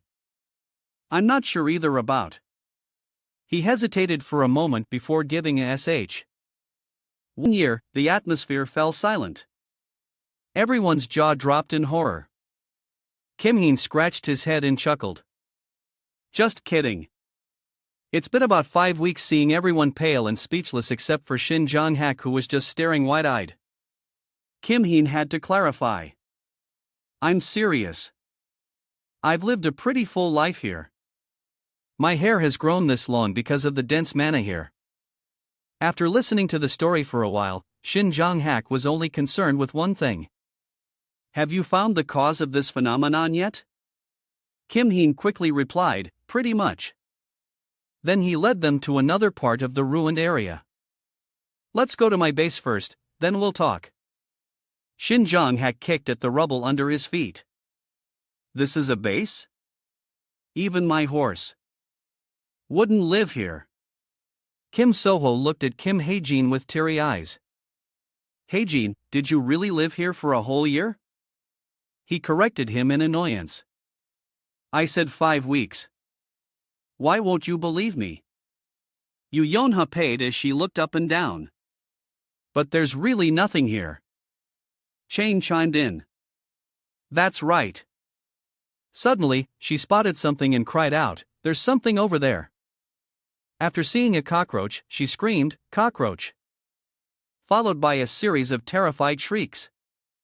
Cheyenne looked like she had lost 10 lbs just from arriving. She gave Kim Heen a thumbs up. Hey Jean, I really admire you. Yu Yona next to her had already fainted. Kim Heen was at his wits' end inside. Wait a minute. He quietly placed his hand on his back. If I transfer the mana of the Azure Seal into this magic tent. A loud sound echoed as a massive tent appeared right in front of them, kicking up a cloud of smoke and dust. Yu Yan has stared in amazement at the two neat and clean tents, exclaiming, oh my god, it's a tent. Kim Hajin calmly asked, you're all hungry. Let's eat. Kim Suho's group looked at him with joyful anticipation. And there's food, too. Suddenly, Kim Hyen added a sentence at the end. But there's a problem. They repeated in their minds. A problem. Kim Hajin took out a box. Inside was a slightly sensitive image. We need to butcher an animal to have something to eat. The atmosphere was dead silent. The whole group screamed. Butcher it. I can't do it. I can't stand it. But Kim Hyen remained unfazed. I've already eaten all the emergency food I brought. So that's the only way. He felt a little guilty and added in his head, actually, I've tried to kill animals before, but I still can't bring myself to do it. Hearing this, Kim Soho quickly volunteered, I'll do it. I'm good at this. Kim Haji nodded and said, Lon Han, support Suho. He readily agreed. Sure. Shin Jong-hak was smugly mocking Kim Soho. Butchering meat, huh? Soho, it suits you. Then he saw Kim Heen hang 2 small buckets on his arm. You take this. Kim Heen pointed straight in one direction. There's a stream nearby. Go get some water. Shin Jong-hak's face turned red as a beet. What did you just say? Seeing this, Kim Heen turned and called out, Non, go with Jong-hak. She poked her head out of the tent. We're going to get water. Okay, wait for me. As soon as he saw Chinon, all his curses died in his throat, and he pouted shyly. In a flash, he was already boasting. Ahem, if Non is going too, then I'll reluctantly go this once. Suddenly, a voice rang out, catching Kim Hajin's attention. TSK, why does it have to be Nain? His lips twitched as he looked at Yu Yona's sulking face and thought, she's disappointed I didn't let her go with John Hack.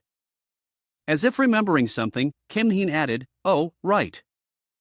After they bring back the water, I'll consider making noodles. Hearing this, Yu Yona suddenly perked up. She walked closer to him and asked, you said, noodles? Kim Hajin looked at her amusedly, what's wrong? Noodles don't meet your high-ass taste standards. Yu Yona pretended to be reluctant. Oh my, I guess it can't be helped. It's better than starving to death. Kim Hajin thought amusingly, she really loves instant food. I can hear the joy in her voice. A while later, under the crumbling wall, the two tents were sparkling clean, tidied up by Yuyona. She looked at the arranged tables and chairs and let out a sigh of relief. Looks better now. Then Yuyona turned to Kim Ha-jin and asked, come to think of it, we can't use mana here. If we could, this would have been done in 3 minutes. But we can't. Kim Ha-jin explained while lighting the fire in the stove. During this period, we can't use mana received from the future. If you wait a little longer, it will start to accumulate again until plumes of blue smoke rose from the fire in the charcoal stove where the meat was grilling. Kim Ha-jin continued his explanation.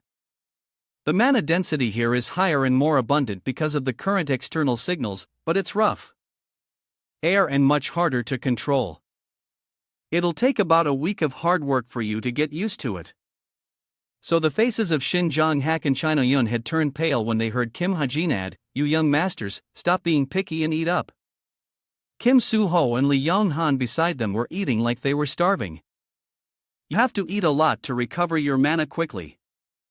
The monsters here have a lot of mana. Shin Jang-hak closed his eyes and reluctantly picked up a piece of meat about to put in his mouth. Cheyenne was startled. Is he really eating it? She also tried to pick up a piece, feeling worried. I feel like my stomach will hurt if I eat this. But then Cheyenne put it in her mouth anyway. Well, there's nothing else to do. Her jaw slowly chewed and swallowed. Suddenly, a divine sensation filled her taste buds. Cheyenne's eyes widened and sparkled as much as possible. She covered her mouth and exclaimed, ah, why is this so delicious? Kim Ha-jin continued to pass over a plate of grilled meat. Of course it's delicious. The mana density in the past is higher than the mana density on Mount Baekdu in the present. This stuff is better than most high-quality meats. Livestock with high mana density tastes much better than normal meat and is considered a high-end food. China now grabbed 2 to 3 pieces at a time, her lips curling into a smile. Aha, so that's how it is. Seeing her chopsticks laden with food, Yona quickly sped up her eating. I won't have enough meat if I don't eat faster. I have to speed up. After a long time, only a few glowing embers remained in the stove. They let out a sigh. So good. Just then, Kim Ha-jin clapped his hands to get their attention. All right, that's enough rest. He bent over and placed his hand on the map. Now I'll explain the current situation. Listen carefully. Outside the stars are already out. Kim Ha-jin quietly explained. We were sent back to the past by a ghost. Shin Jong-hak immediately interrupted him in disbelief.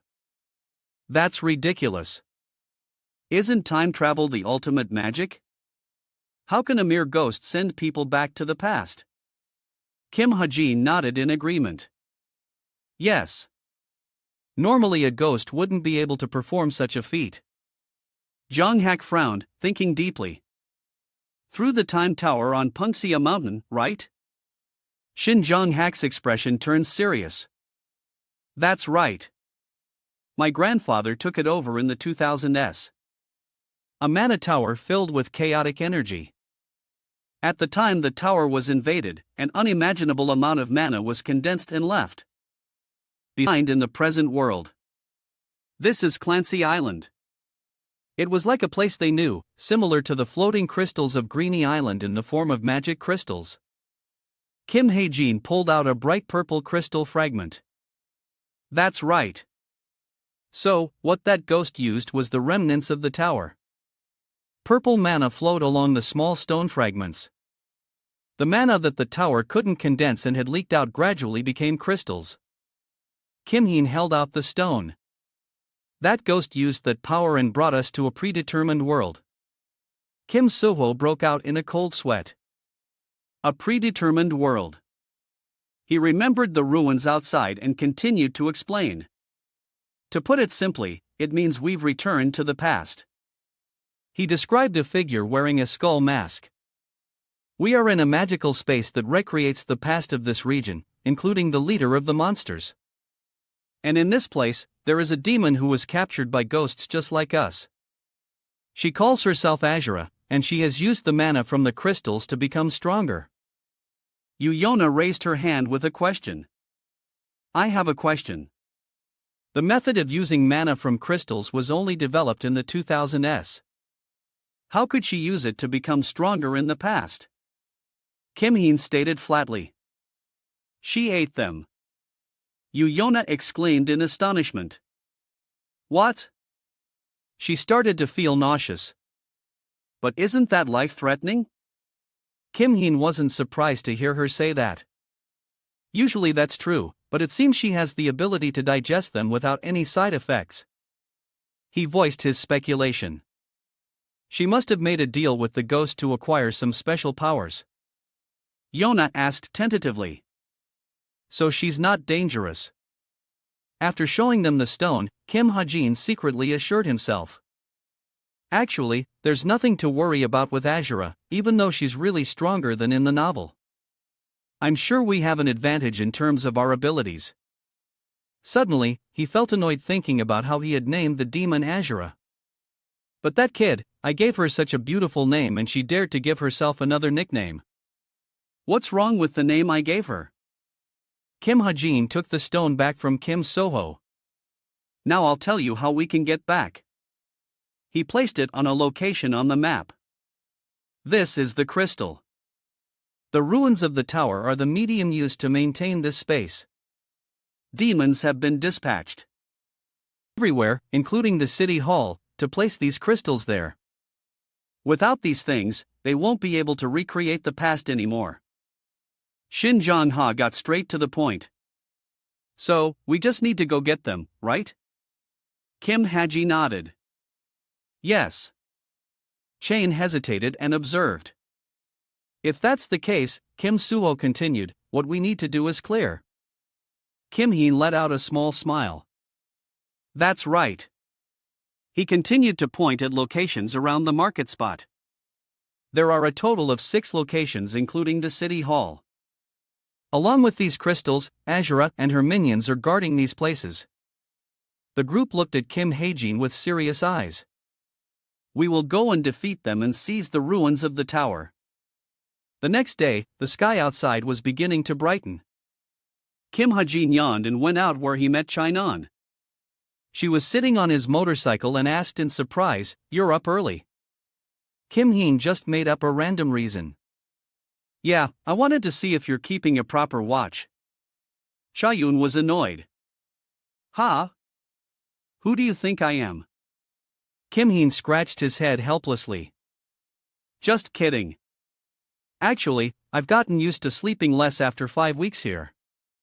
She was slightly taken aback by his words. Really? Is it because you're always on guard? Instead of answering, Kim Ha-jin just glanced at her and told her to get off the bike. Chayin clicked her tongue and jumped off. Chayin looked him up and down. Your hair has grown so long. Is it getting in your way? It's almost as long as mine. Kim Ha-jin went along with her work. It is a bit of a nuisance, but I'm deliberately not cutting it to ensure that the cursed mage can't get my hair. Chon was startled and horrified. There's a cursed mage, too. In front of the fire, Kim Ha-jin seriously recounted, yeah, I saw him carrying a doll once. Chai Nain lamented, damn it, so that's why we have to be so cautious. An early morning breeze suddenly blew past, causing her hair to flutter. Suddenly, Chon asked an unrelated question. Hey, is Seoul St. Mary's Hospital far from here? Kim Ha-jin was a little surprised and repeated her words. Seoul St. Mary's Hospital. He pointed towards a distant, brightly lit place. The city is in that direction, so it should take less than 30 minutes by car. After giving directions, Kim Heen asked, why are you asking all of a sudden? Chayin stammered and turned away. It's just that. She suddenly remembered a gentle person. My mother was born in that hospital in 1972. Chayin rubbed her index finger, so I was just curious if she was there. Kim Ha-jin was silent for a moment, as if he understood. The created area is limited to the vicinity, so we can't get to downtown. Pound's soul. Hearing that, Cheyenne crossed her arms and sat in thought. I see. She stared intently at the fire. What a letdown. The sound of clashing weapons echoed ceaselessly. Yu Yongha and Li Yonghan stood by, keeping score for Cheyenne. Kim So-ho parried. Cheyenne's sword style was much stronger, making it difficult for him to block her attacks. Cheyenne's eyes sparkled with admiration as she thought. That move was amazing. She remembered when Kim Hae-jin was about to leave. He had instructed them to spar to get used to living in the past. After following Haji's instructions on movement and mana usage, I think I'm gradually getting used to living in the past. If I keep this up, I'll be back to my original state soon. Suddenly, in a moment of carelessness, Kim Suho regained his stance and smiled at her. Cheyenne let out a sound of embarrassment. In that instant, she was knocked to the ground by him. Cheyenne brushed herself off in annoyance. Ah, I lost again. Suddenly, something black flew towards her, startling her. Seeing Xinjiang Hack throw his jacket over to her, China was confused. Why are you giving this to me? He acted as if it was nothing. Just take it. You're a girl, you have to be careful. Yu Yonha seemed to have heard something strange and whipped her head around. What? Oh. Seeing Kim Hae-jin drive back, her eyes along with China Yun's and Li Yonghan's lit up. The food is here. Kim So-ho politely thanked him. Hae-jin, thank you for bringing the food. China over and asked, hey, delivery guy, what did you bring today? Kim Hae-jin calmly put down the kickstand. It's in the icebox. See for yourself. Yona thought to herself, my God. I started drooling the moment I heard the sound of the bike. Simple dishes were once again laid out on the table. The group was surprised for a moment. Then invited each other. Let's eat, everyone. The party officially began. Thanks for the meal. Cheyenne held a can of soda and giggled. I don't think I'll be able to enjoy food in the modern world anymore. Kim Hae-jin glanced at her. Eat a lot and move a lot. That's how you digest the high concentration of mana. As soon as he mentioned it, she frowned and placed her hand on her chest, asking, oh, right. Why do I feel pain when I use mana? My heart really hurts. Kim Heen explained softly. It's because too much mana is accumulating there. You have to use all your mana to move it around. Suddenly, she exclaimed, but why do only we have to spar? Why don't you need to? Kim Hae-jin took another bite of food. Because I fought a lot before you guys arrived. Kim Hae-jin smiled faintly and added, besides, I also have the ability to enhance my physical strength. In the body characteristics panel, the accumulated unusable mana in the body has been permanently absorbed. Strength has increased by 0.2. Kim Hae-jin thought proudly. And thanks to the high mana density here, I was able to gain 0.25 times the experience points in 50 days. That means I got all of them without having to do anything. All the food on the table was quickly cleared. Even though we're not in a hurry time-wise, since a year here is only an hour in the present, from the 4th week onwards, the invasion that happened in the past will begin. So, we can't stay here forever. That's why the characters in the novel only stayed here for 4 weeks. Chainan a sigh of praise. That was really good. Kim Hae-jin pulled out the map again. All right, let's prepare to seize the crystals as planned. He kept pointing at the map. The plan is this. First here, he introduced each name one by one. Kim Mio at the northwest water tower and her at the south tower. Kim Hae-jin looked up at them.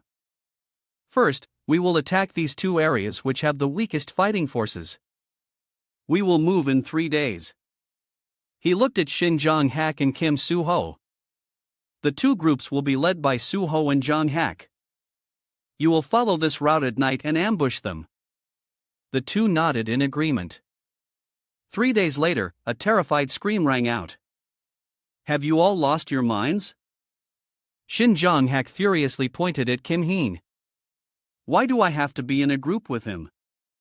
Shane stood with her hands on her hips and scolded him. Stop being so childish. Just do as you're told. Lai Han could only comfort him. Ha-jin probably has a plan. That's why he made this decision. Shin Jong-hak turned and called out, Hey, Kim Ha-jin. He let out a humph. Flames of fury were already burning within Shin Jong-hak, and his annoyance was clearly visible on his face. What in the world is the reason I have to go with you? Kim Heen stammered a bit. Well, that's. He thought to himself. Kim Mio is at the level of a low intermediate hero, so one person won't be able to take him down, but Suho and the others won't kill people. Even if this is just a recreation of the past, he can only come up with a foolish reason. Because I'm the weakest here, isn't it only natural to balance things out by teaming up with you, the strongest here? In Shin Jong-hak's mind, only a few phrases were repeating. I'm the strongest, absolutely the strongest, the ultimate one, the strongest in the world, the strongest in the universe, the extraordinary, handsome Shin Jong-hak. He was so easy to please. With a little praise, he rubbed his nose and calmed down. All right, I'll have to sacrifice for the team this time. Yu, Yonha and Kayan looked at him with amusement and judgment in their eyes. Once the agreement was settled, Kim Ha-jin spoke up. Then let's set off. A short while later, the sound of the engine stopped. Kim Ha-jin pointed ahead. That's the water tower. Kim Mio is probably resting inside. He opened a box on the side of the fake bike. Then he led the way towards the tower, turning back to instruct Shin Jong-hak, who was struggling with the bike. I told the others we'd finished the mission in 2 hours, so we have to hurry. He looked as if he had just been saved from a bout of nausea. I can't believe I rode on the back of Kim Ha-jin's bike like that. Kim Ha-jin was stunned. What? You're acting like that just because of that? He sighed in confusion. I even added a handle on the back for you to hold on to. Shin Jong-hak, feeling better, pointed his finger in frustration. The fact that I had a ride with you is what's making me so angry. As they were arguing, they were suddenly ambushed by a young man who appeared out of nowhere and shone a flashlight on them. Who are you? He shouted. This is a juror's territory. Outsiders are not allowed. Go back now. Shin Jong-hak glared at Kim Ha-jin. We got caught because of you. He was genuinely surprised. What? For real? The young man being ignored became even more furious. Are you even listening to me? He immediately grabbed the nunchucks from his hip and cursed.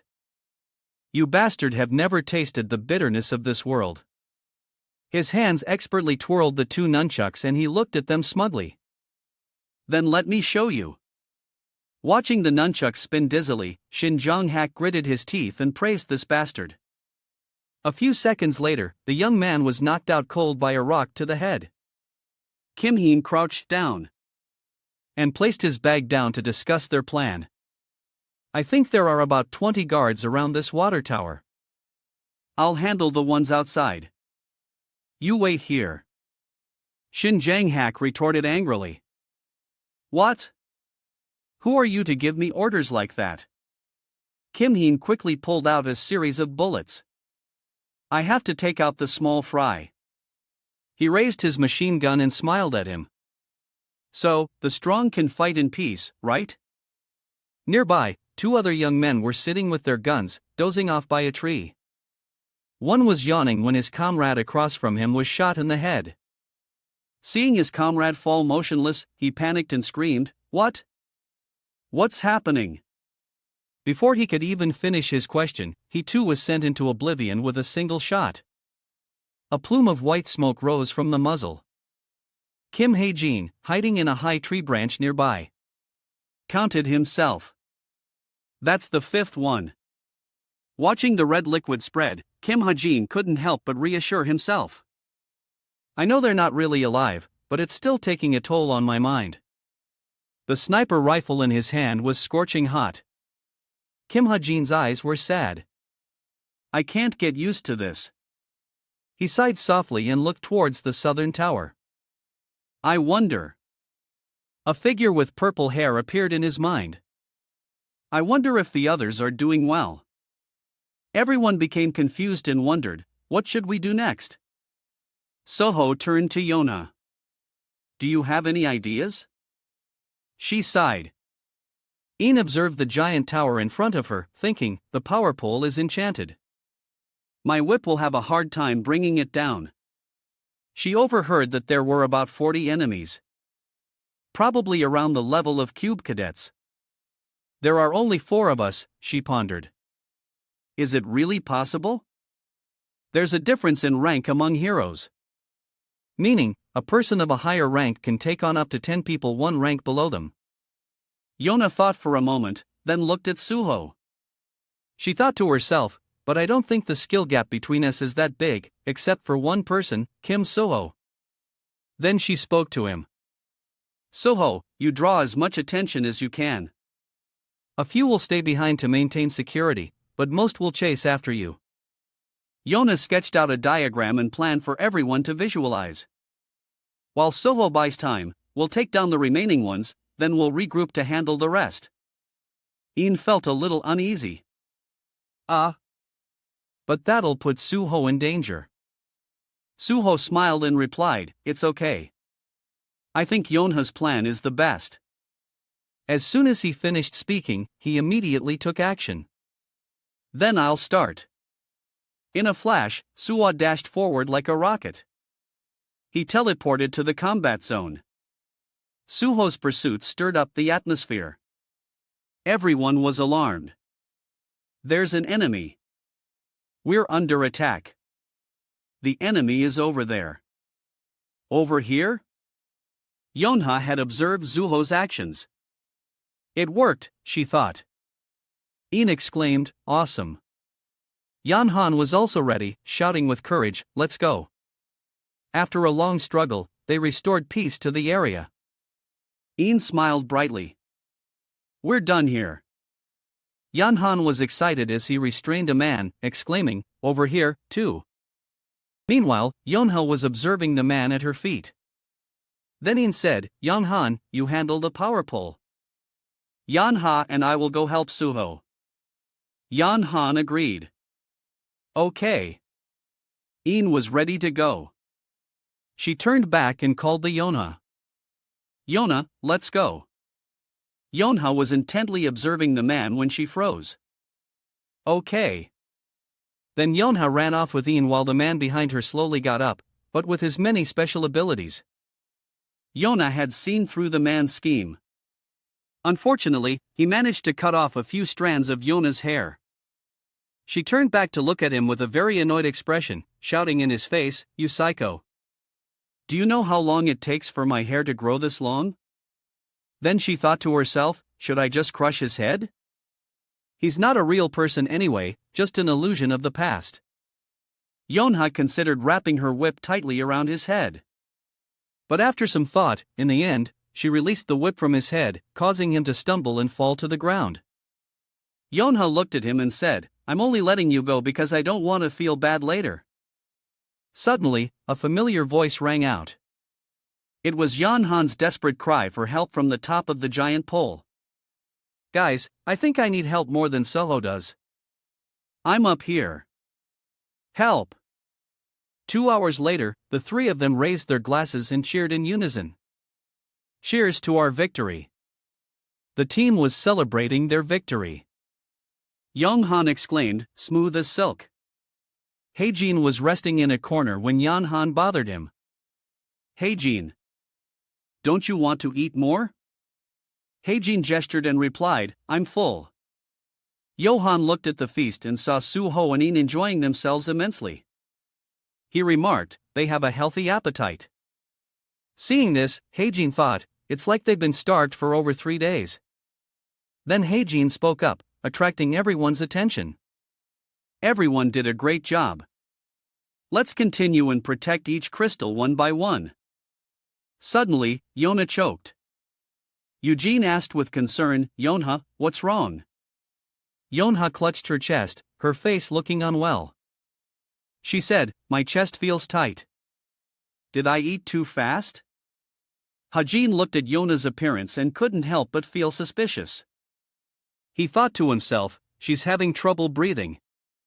After eating mana-rich food. I have a bad feeling about this. It doesn't look like she's injured. Heijin was intently observing Yona's condition when he exclaimed in surprise upon seeing her hair. Yonha, your hair, what happened? Yona's reply, it got cut while I was fighting. It made Heijin exclaim in surprise. Ha! Damn it! Heijin held his head and realized I made a mistake. I knew no one on the team could bring themselves to harm a person. Why didn't I warn them? The enemy probably took Yona's hair when the main team returned. It must have fallen into the hands of the curse user. A curse cast by a mage at this time is no different from a weakening curse. Seeing Hajin's expression, Yonha spoke up. What's wrong? I'm not so weak. That you have to make that face. Heijin exclaimed that their side had a curse user, shocking everyone. Heijin told Yona, if they got your hair and the symptoms you're experiencing are from the curse, your life could be in danger. Eugene suddenly realized her face filled with worry. That's right. You mentioned it before, but I didn't think it was important, so I forgot. Heijin told Eugene, I only briefly mentioned it to you. It's my fault for not telling everyone. Een ran her hands through her hair, feeling extremely frustrated. Damn it! The atmosphere of the party suddenly became heavy and Yona spoke up to break the silence. Why does everyone look so serious? It's not even certain that this is a curse yet. She smiled, clutched her chest, and reassured everyone. My magic resistance is very high. You know, I can easily break this curse. Suddenly, a hand touched Yona's head. It was Shin Jong-hak. He looked at Yona with a gentle gaze. If it hurts, tell us. This action made Yona's face turn completely red. She was stunned. Yona shyly replied, okay, but it doesn't hurt. Jin-hak clicked his tongue. Impossible. Hajin's jaw dropped as he watched the two of them, thinking, do pretty boys always do that? Jin-hak picked up his staff and said, they'll be busy reorganizing the ambushed area.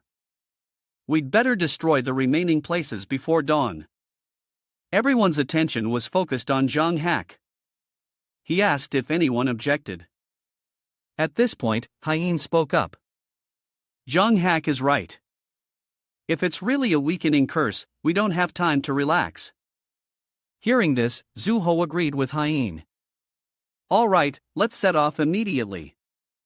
Yonha looked at everyone in a panic. Wait, I'm going to.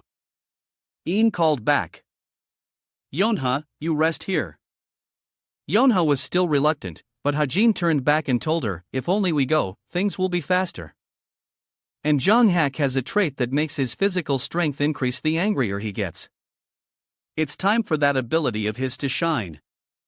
So, the power pole, the water tower, and the armory scene change here. The demon Azura was quite surprised. All 3 crystals were stolen in one night. Ha!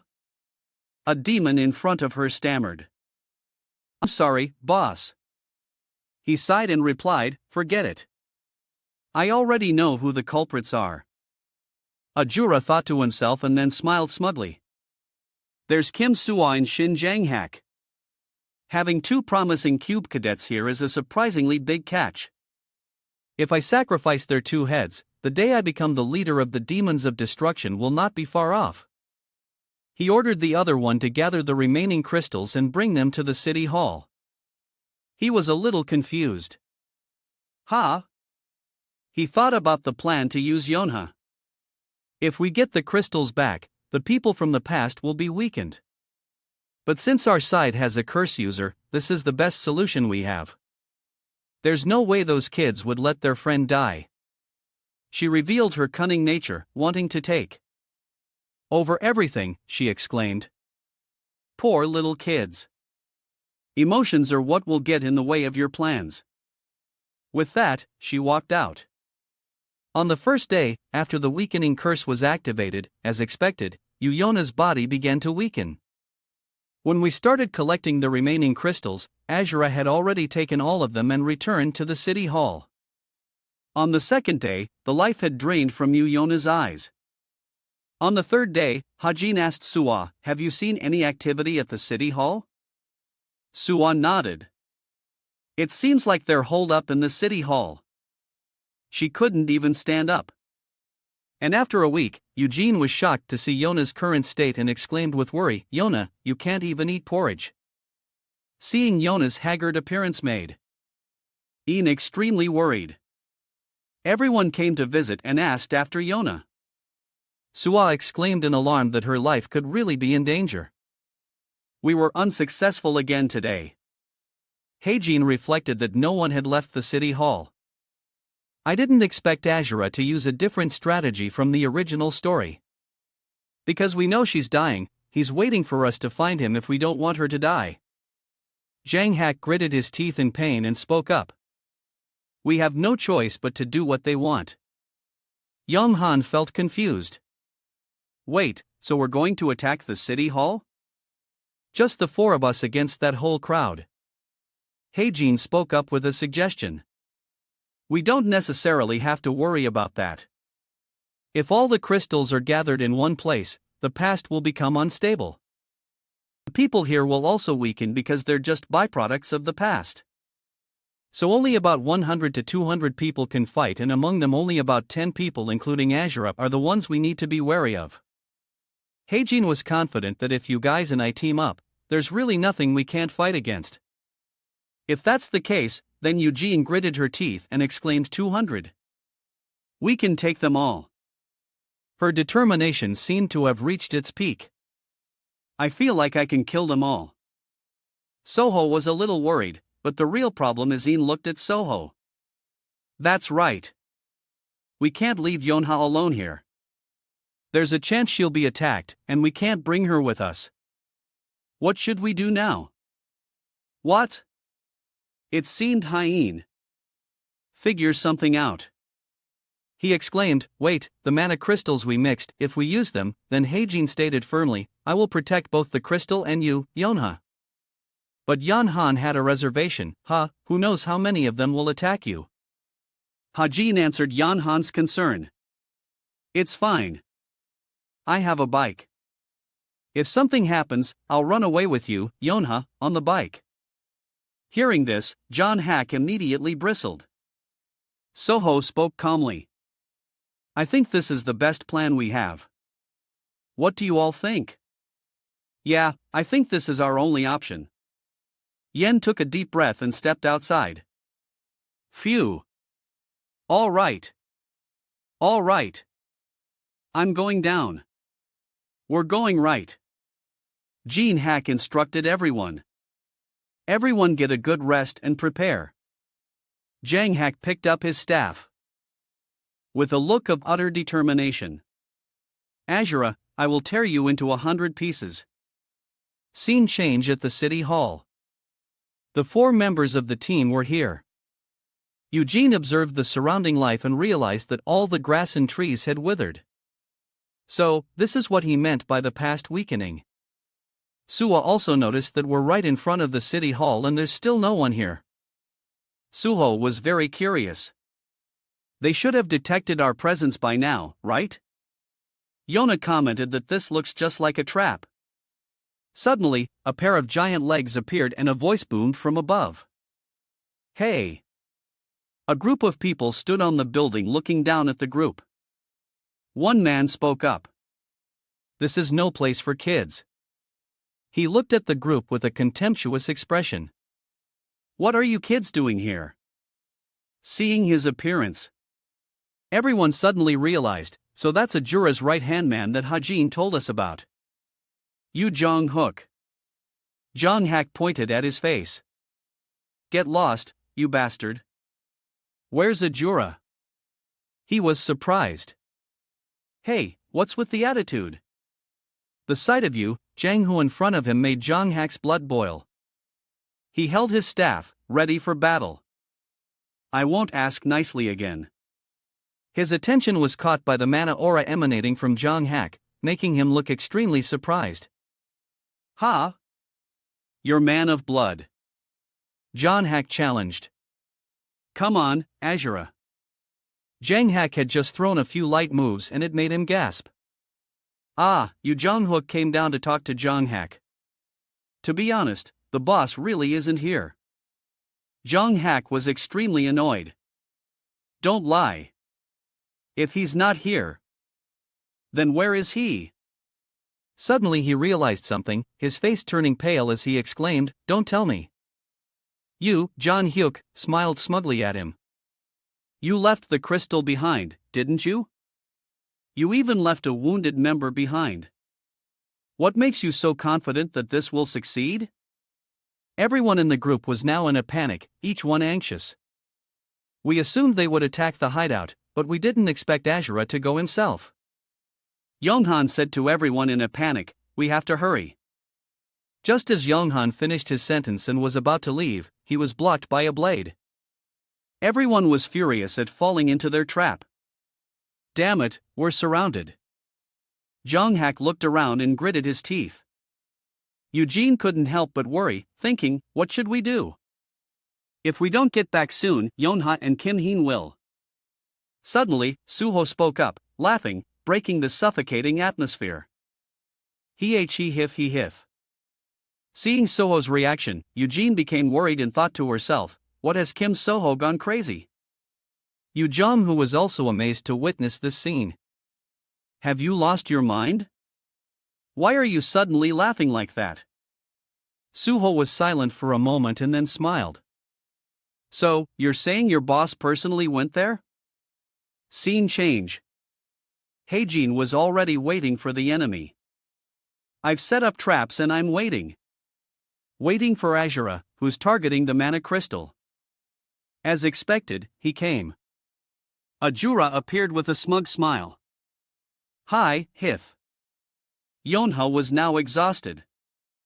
With little strength left, she grabbed Haji's shirt and gasped. Heijin, leave me behind. Go. But Heijin replied to Yona's words with a bright smile. Don't worry. Over here, Suho also smiled affectionately. Everyone, don't worry. Heijin is stronger than me. Over here, Hajin and Azura had appeared with Hajin already waiting. Azura immediately observed his opponent, taking in everything in his sight. He thought to himself, just as the ghost said, that guy has the crystals. He also has to protect a sick person. Then he smiled smugly, thinking, this battle will be as easy as pie. Pathetic human. After some consideration, Azura finally spoke up. This is why I abandoned my humanity. I don't want to be tied down by useless people like you. Hajin looked straight into his eyes and spoke, shut up. Hajin stood up with a proud posture, so you came here alone. Ajura paused for a moment, then spoke with annoyance, I'm not alone. I have an army with. Before he could finish his sentence, Hajin cut him off, speaking with a sarcastic tone. I don't see anyone. Ajura continued to explain. Really? Our army has up to 2,000 soldiers. Hi, Jean laughed at him. Ha? Anyone can say that. If that's the case, I have 100 golden divine vultures at home. Lying is so easy these days, isn't it? It seemed these words had struck a nerve with Azura, causing him to grimace in anger. Finally, Hajin's words reached his limit. He screamed in an outburst. You arrogant brat! How dare you! Then he unleashed a challenging move. I'll give you a taste of hell. And large red circles of demonic energy appeared along with the appearance of demonic beasts. Heijin smiled as he observed this technique. He thought to himself, here it is, Azura's ability, the ability to summon creatures from the demon world by consuming his mana. After the shout, roaring sea of demons, Azura had summoned giant beasts from all over, from snakes to elephants. All of them had ferocious expressions. Hey! Yona saw that the situation was now very unfavorable. So she called out to Hajin and weakly requested, just leave me and run. But Yona received warmth from Hajin instead. He said, don't worry. It'll be over soon. I'm fine. So, just rest there. Yanho weakly uttered, I'm sorry. I'll leave it to you. Perhaps Yonha was gradually running out of energy. Before she could finish her sentence, she collapsed and passed out from exhaustion. On this side, Heijin held his familiar gun and activated something on his arm, smiling. Well, then now, Heijin was holding a long, impressively designed modern gun. By enhancing the destructive power of ether, the power of the Desert Eagle has been increased. Moreover, it doesn't consume stamina or mana. All I need to do is pull the trigger and have enough bullets and perception 44%. Hit the mark and add a little mana to the crystal. After finishing the assembly, Heijin fired a test shot at the ground. It caused the rocks and mountain ranges to tremble. At this moment, Hajin was facing countless beasts and Azura alone. Azura spoke up. It seems you know how to use the past crystals, but do you think changing the terrain will do any good? Hajin smiled and aimed his gun at him. Of course, it will. On the other side, a memory surfaced in Yonha. Chun Sand. That's the derogatory name they used to call my family. Laugh all you want. In the end, everyone will have to bow down to me. I will definitely succeed and bring glory to the Wong family's name. That is a secret I must accomplish on my own. And was it because of hygiene that those memories resurfaced? He looks like he's carrying everything on his own, just like me. Heijin put his hand on the trigger and prepared to fire. The monsters rushed forward like a raging wave, exploding like bubbles. He didn't let any of them hit him or get close. This was a nearly perfect shooting technique.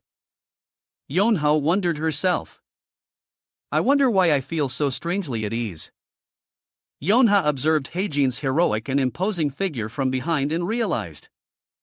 So this is what it feels like to be protected by someone. Scene changed to Suho's group. He unleashed a palm strike that sent the group tumbling. And it was Yu Jang-hook who was facing him head-on. The two of them charged at each other like moths to a flame.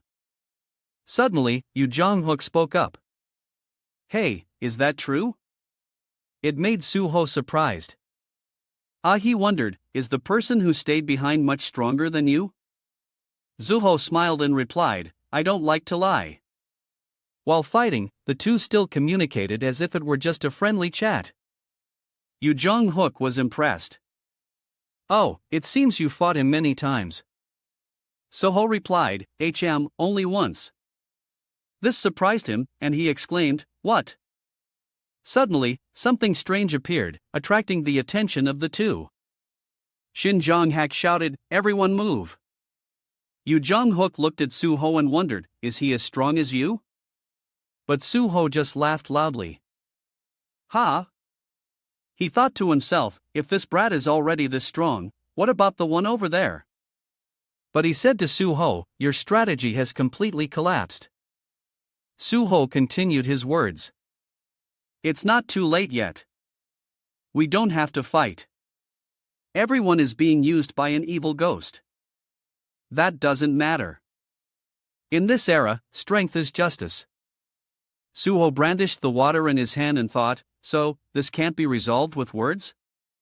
If so, Yuhu looked at Suho in admiration. Oh, you're hiding something pretty interesting.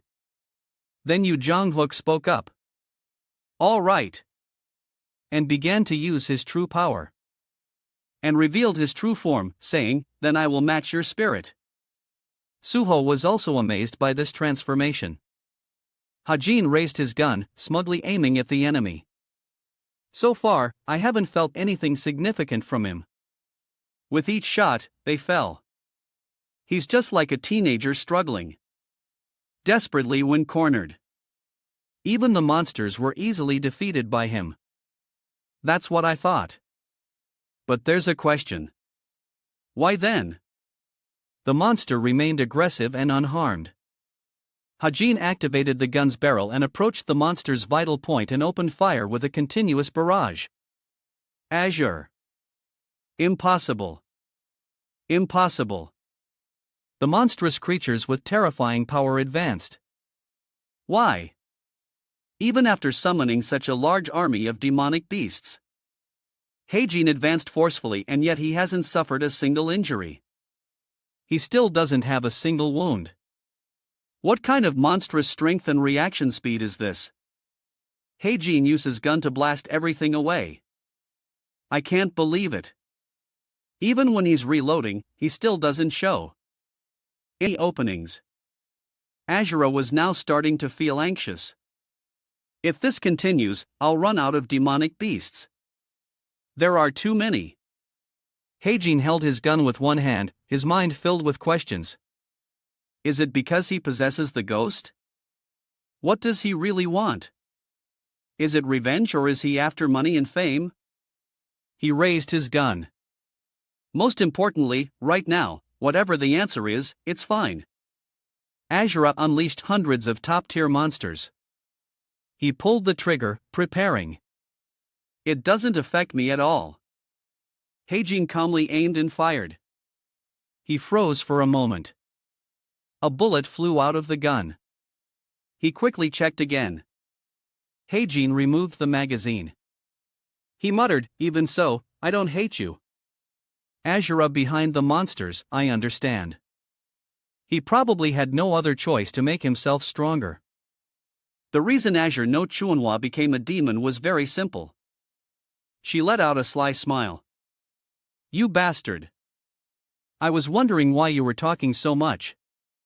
Azura thought he could counterattack while Hajin was loading another magazine.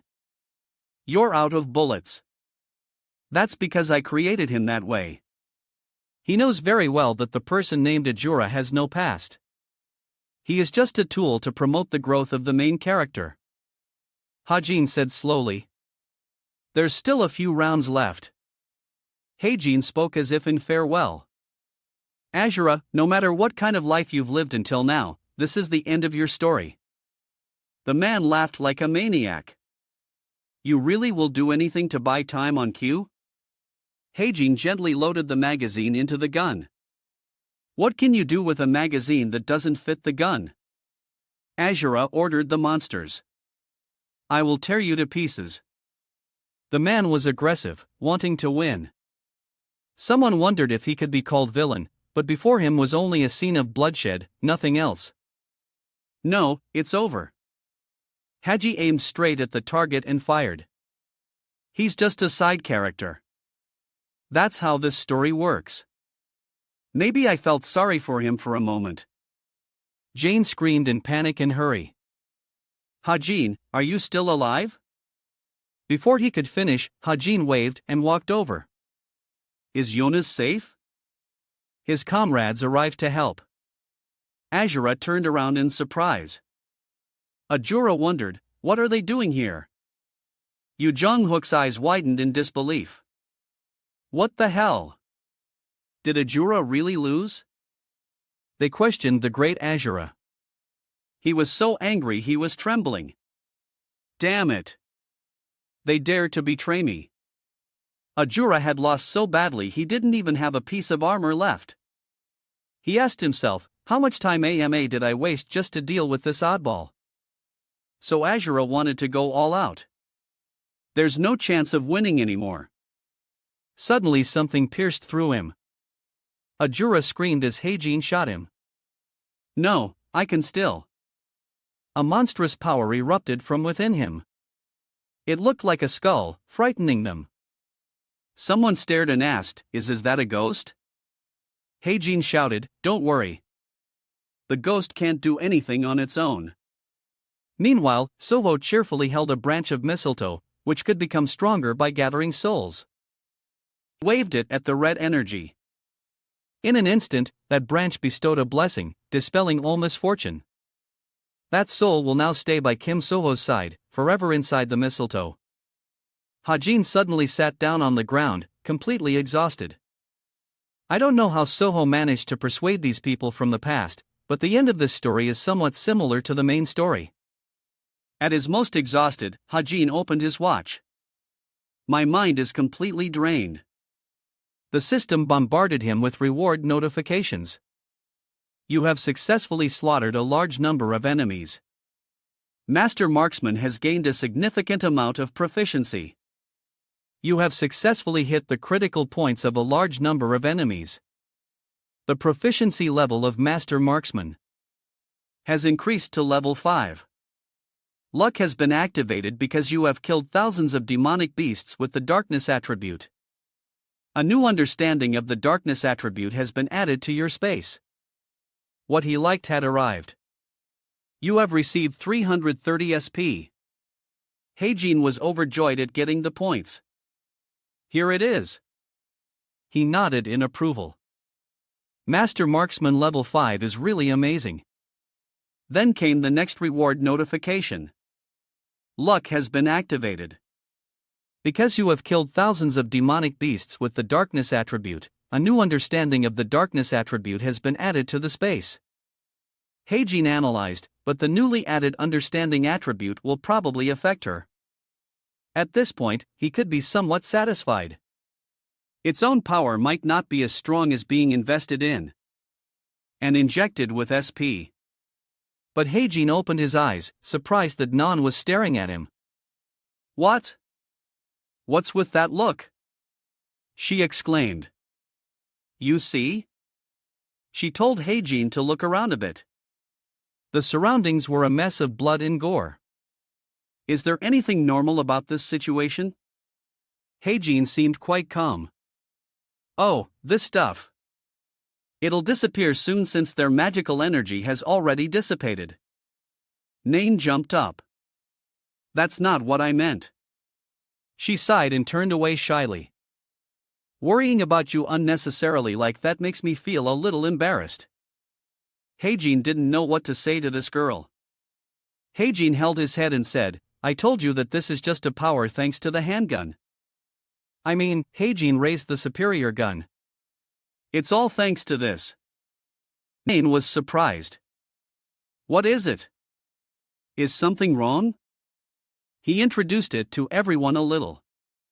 Everyone looked with sparkling eyes. This time I was truly an unworthy opponent for Azura compared to swinging a sword 2,000 times.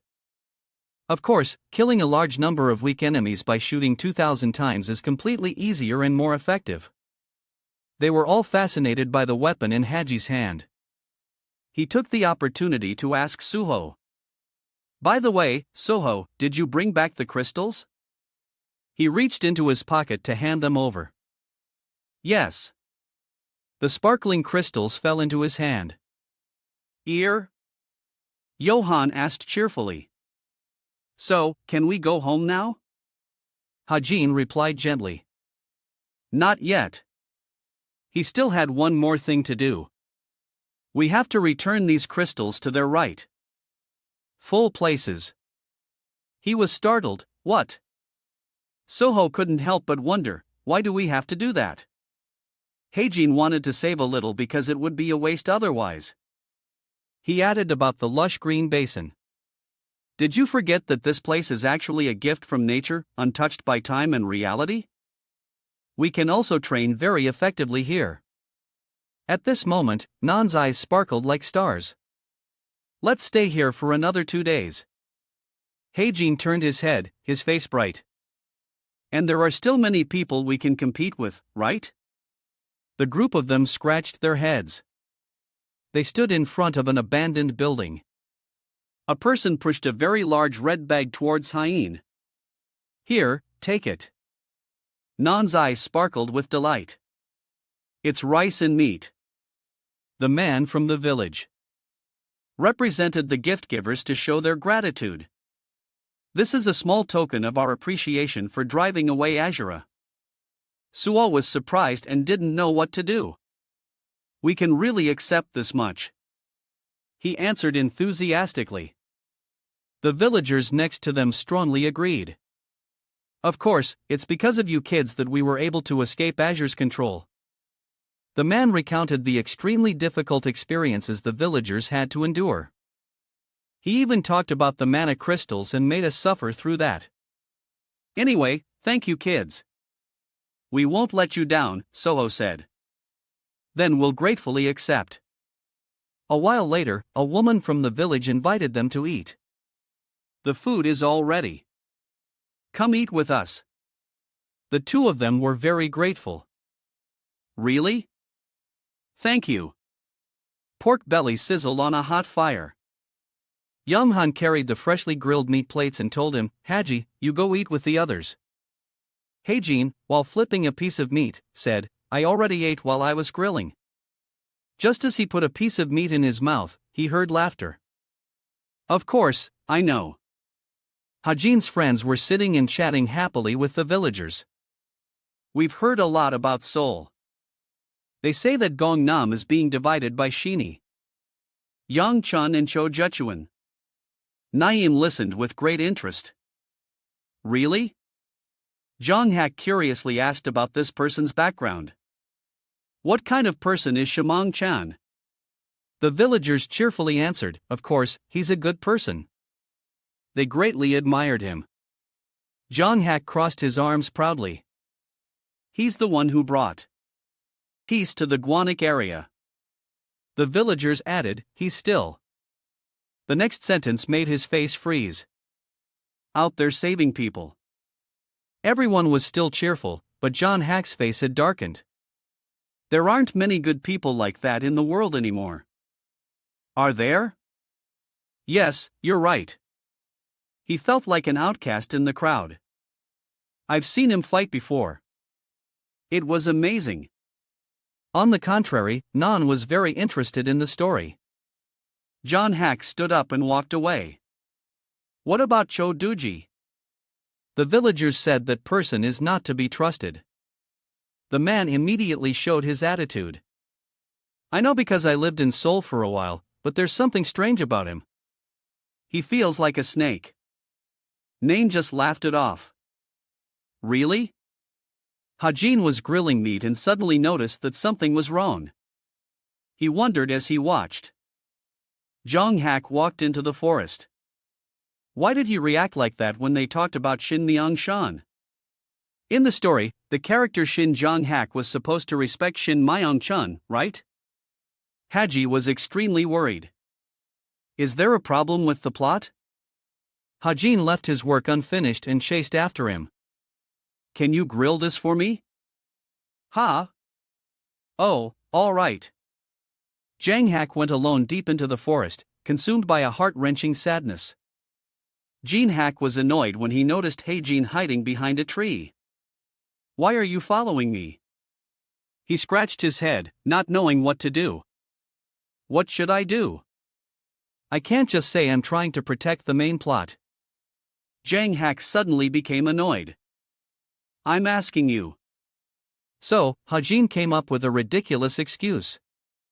I want to tell you that the meat is cooked. But he didn't care.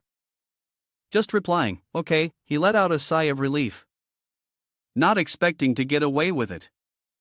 Hajin followed behind like a tail. Feeling confused, I just followed him without any preparation. What should I ask first? But Jonghak was the one who spoke first. You? He turned back and asked, what do you think of Shin Myang? The opportunity had come for Haji. I can use this question to confirm Shin Jonghak's reaction. He answered naturally, he is a hero who saved the world. Hajin's words tumbled out, but he only received a laugh from Jonghak. I think he is someone who deserves everyone's respect.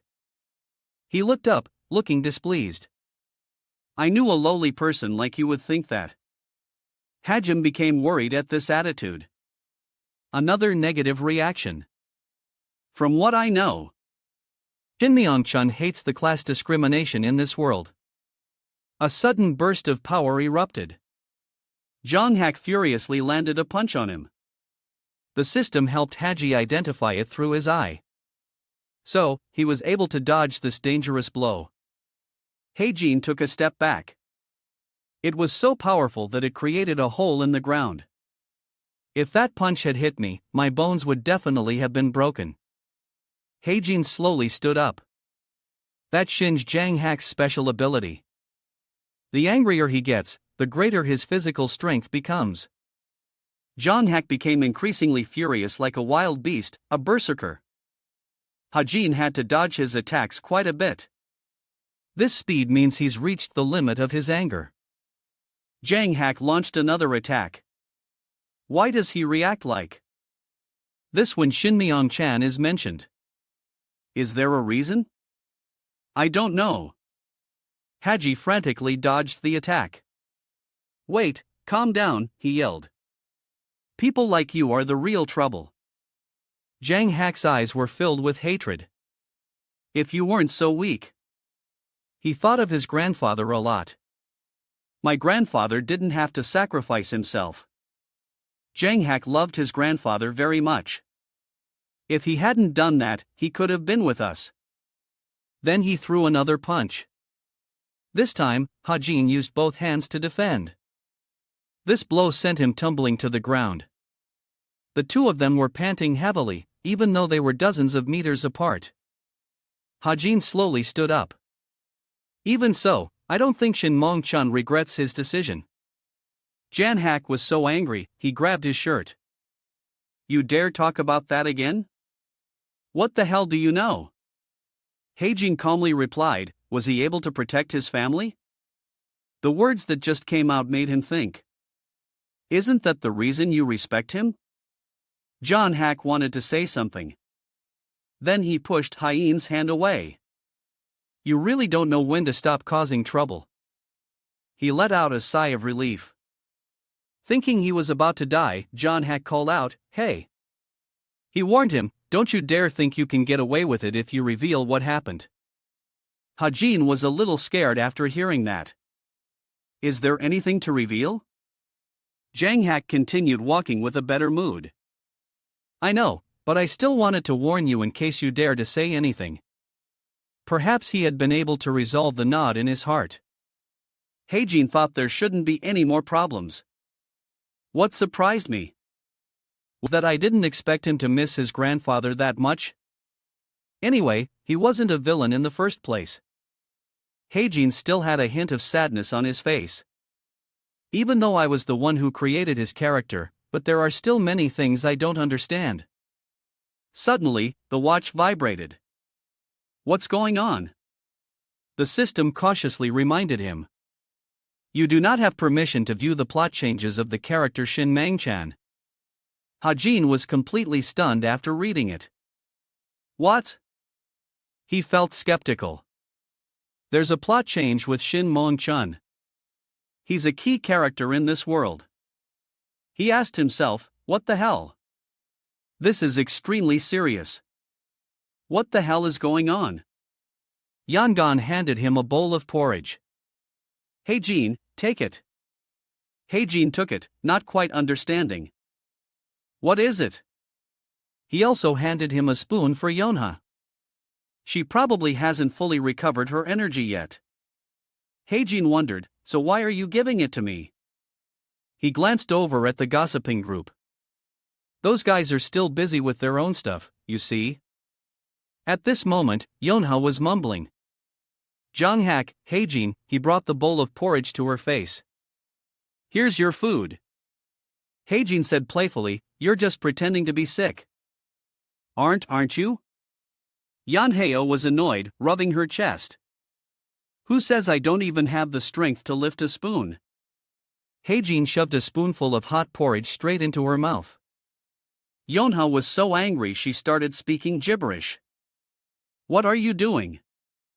Heijin replied nonchalantly. I'm feeding you.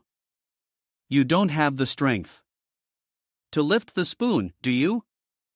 Yonha turned her face away and complained sulkily. You must have come up with this plan to lure Jang-hak here.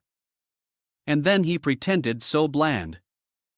Isn't there anything other than porridge? So Heijin told her, there's still a pack of noodles. Finish this and I'll get it for you. She complained it was bad, but Yona ate every last bite, the bowl sparkling clean. If you can eat all that, you seem to have fully recovered. 1. Go out and talk to everyone. After eating her fill, Yona stretched her legs and continued to lie down. I don't have the strength. Hajin was at his wit's end with her. All right. All right. You just stay like that. Hajin was about to leave when Yonha called out to him. Hey. She spoke shyly. Thank you. Yona was quite grateful to Hajin. You're always saving me, aren't you? He sighed and smiled. So, when are you going to repay me? And she was confident she had a lot of money, saying, My God, I'm a Yonha. You know, I always pay back with interest. Yona's eyes became drowsy. That's right. You're the kind of person who never lacks things like that. I think we can become good friends. Hearing that, Heijin thought to himself, friends, huh? Well, considering the bright future Yonha could have. Becoming good friends with her would surely be a shortcut to a more comfortable life. But when Yona mentioned none. I can also help you get with Nain. Heijin felt a chill in his heart. You don't need to do that. Yona sat up startled. Don't tell me you really like Rachel. What nonsense are you spouting? Heijin's face darkened immediately. I don't like anyone. She covered her mouth and giggled, thinking it was true. Who has time for that? Come on, stop lying and admit it. Haji needed to get away from her immediately, making an excuse. You're out of noodles. Yona cried out, wait, wait. Yona screamed from inside the hut. You can't do that. Heijin didn't seem to care much. He handed the empty porridge bowl to Johan. Yan Han, make some noodles for Yona. He was a little confused. I thought she didn't like instant food. So Yan Han turned and asked again. Yonha Heijin says you want to eat noodles. Is that right? Yonha replied hesitantly. I mean, if you're making them, I'll eat. Just then, Soho caught him taking the bike out. Heijin, where are you going? Heijin didn't hide anything. I have to get something. He gripped the handlebar of the bike, thinking there's some items I wrote into the background of this story, but didn't use when it was published. I believe they will be very useful if I can get them. The cut strands of hair fell to the ground. Heijin looked stunning in his new appearance. The man wiped the sweat from his forehead. What do you think of my skills? Heijin held up a mirror, unable to believe his eyes. Is this really me? Even Non was stunned. What kind of magic did you use on him? Suwa complimented the new hairstyle. Heijin, you look pretty good. Just then, the system announced emotional impression non-variable stat fortitude has temporarily increased by 0.5. Buff duration for weeks. Heijin wanted to ask the hairdresser's name. Sir, may I know your name? He laughed happily. You like it that much? My name is Kim Wussy. Everyone around who saw it had to praise him. Let me see. Mr. Kim's haircut cutting skills are top-notch. Heijin asked further. Kim Wussy, do you have any children? Wyak answered honestly. I have an 8-year-old son named Kim Hajin. He came up with a not-so-bad idea. I will find him at all costs because of his talent for harmonious movement. The villagers, young and old, male and female, all praised him. Heijin, you look much handsomer after getting your hair trimmed. He's the one who completely defeated that cruel bastard. Someone said with a slightly sad voice. What a pity. I heard you're leaving today. Is that right? And he felt the same way. This will be a farewell to our stay in 1972. Interacting with people from the past, training, and fighting wasn't all we learned. This place has given them beautiful memories. We have wiped out the rampaging evil, taking advantage of Azura's reputation and bringing peace to this land. Whenever there was even the slightest mana explosion or from monster invasion, we and the people here stopped them all. After going through everything together like that, it's inevitable that we became closer to them. Yona gossiped a lot with the older women. Yona took advantage of those new relationships to find people who could be the ancestors of famous figures in the present day, or the other two were very popular with the children. Young-han and Nain play with the kids every day who want to play hide and seek with me. Mimi and Jong-hak. He's very cool and has many followers. Jang-hak started his own faction. Suho was also very diligent in helping people. And Suho helped the villagers repair all kinds of machinery. You can use it now, sir. Hajin sat to one side and watched as expected of him. Heijin contemplated everything that had happened and was happy. However, that still doesn't change the fact that I've killed a few people in the past. He still had a little worry in his heart. I'm not sure if the people of the city hall know or if they're just pretending. The villagers didn't seem to care much about that. They were always very welcoming and treated me very well. They placed some food beside hygiene. With simple and sincere people, the diligent villagers wiped the sweat of their labor, the bright sun shining down on us. Along with the cool breeze blowing past and Yonha tucking her hair, which was blowing in the wind, Nain also loved children. We have made good memories. He really cherished it, but it was time to leave. Heijin bowed his head and said, "Thank you all for everything." The villagers were still cheerful, even when it was time to leave. Come on, we're the ones who should be thanking you. Will we see you kids again? Heijin felt very warm when he heard them praise him. They're the ones who will do countless great things. We can read about them in the newspapers in the future, right? We are very much looking forward to seeing what you will achieve after that. Heijin's team went their separate ways. He went in a different direction. Sometimes it's better not to know. Haji, see you later. This place belongs to the past. All of you are just memories from a long time ago. He admired the sunset from above. So beautiful. Suddenly, Jong-hak threw something at him. Heijin, catch. Heijin quickly caught it. Just now, he had to say goodbye to his juniors. Jong-hak, do you really have to go? They were crying their eyes out. I won't forget you guys. They hugged and cried their eyes out. Boss. After that, Yen stood on high and called out to Heijin. He shouted, I'm going to throw this. You'd better catch it. Heijin quickly caught it and said, thanks. A footstep naturally approached. Yona also gave him the crystal. Here's the crystal. Heijin took it and asked, thanks. Why are you wearing high heels? She confidently revealed, it's a gift I received. Anyway, a lot of people like me. Just then, Nan approached from below. Su also threw him a crystal. Heijin, here's the crystal. Yonha turned away confidently and called out, let's go. He didn't quite understand. Soho, what is it? Hajin still had a question in his head. What is this? Nan also held a crystal in her hand. It seems I'm the last one. She looked very relaxed. Are we going back to reality now? Can I stay here and watch? Heijin replied cheerfully. Do as you like. Then Heijin took the final step. I just need to transfer the mana of the Azure Seal into these crystals. The crystals gathered together to form a gem. It shone brightly in Heijin's hand. Then it shattered instantly like a crack in a mirror in the middle of the sky. Hey, Nan asked a strange question.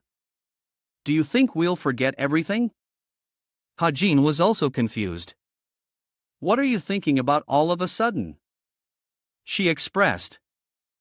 I'm just wondering if memories will gradually fade with the flow of time. Nain looked out at the beautiful sunset. said, no matter how difficult it is, I will try to remember everything. I have forgotten my mother's voice. Non hid a fragile worry. Even though the happy memories with her are starting to fade, I wonder if we have all disappeared. Just like I wonder what will become of this world. Heijin beside her encouraged, don't worry about that. There's a saying that flowers that don't wither don't have a fragrance. You could think that memories can disappear and wear away to some extent. So, they can become someone's precious memories. Hajim felt this didn't need so much thought. What the heck? But Nain still felt scared. That's not comforting at all, but I also understand how scary it is to forget. Heijin handed her a box. I want you to do this for me. She asked curiously, what is it? Na held it out a little. A ticket. Then Haji gave a gentle encouraging smile. A ticket that can take you to see the flowers for a bit. Chan held a strange box in her hand. She speculated with some doubt. A time box. Then unsure of her answer, she turned to ask Kim Hajin, what is this? Hearing this, he patiently explained to her, see the number on it? Just by changing the number, you can go back to the past. Then he put his hand behind his neck and continued. I think its true nature is more about awakening memories buried deep in the subconscious. As soon as he finished, she quickly denied it. No, that's not what I meant. Suddenly, Chayun spoke up again. Didn't you find this to use for yourself? He immediately stopped what he was doing, but then Heijin slowly revealed it's no longer useful to me. Anyway, I don't even know what they look like in his subconscious. He agreed with her words. Chan is right. I've always been clinging to this, even though my memories of them have gradually faded.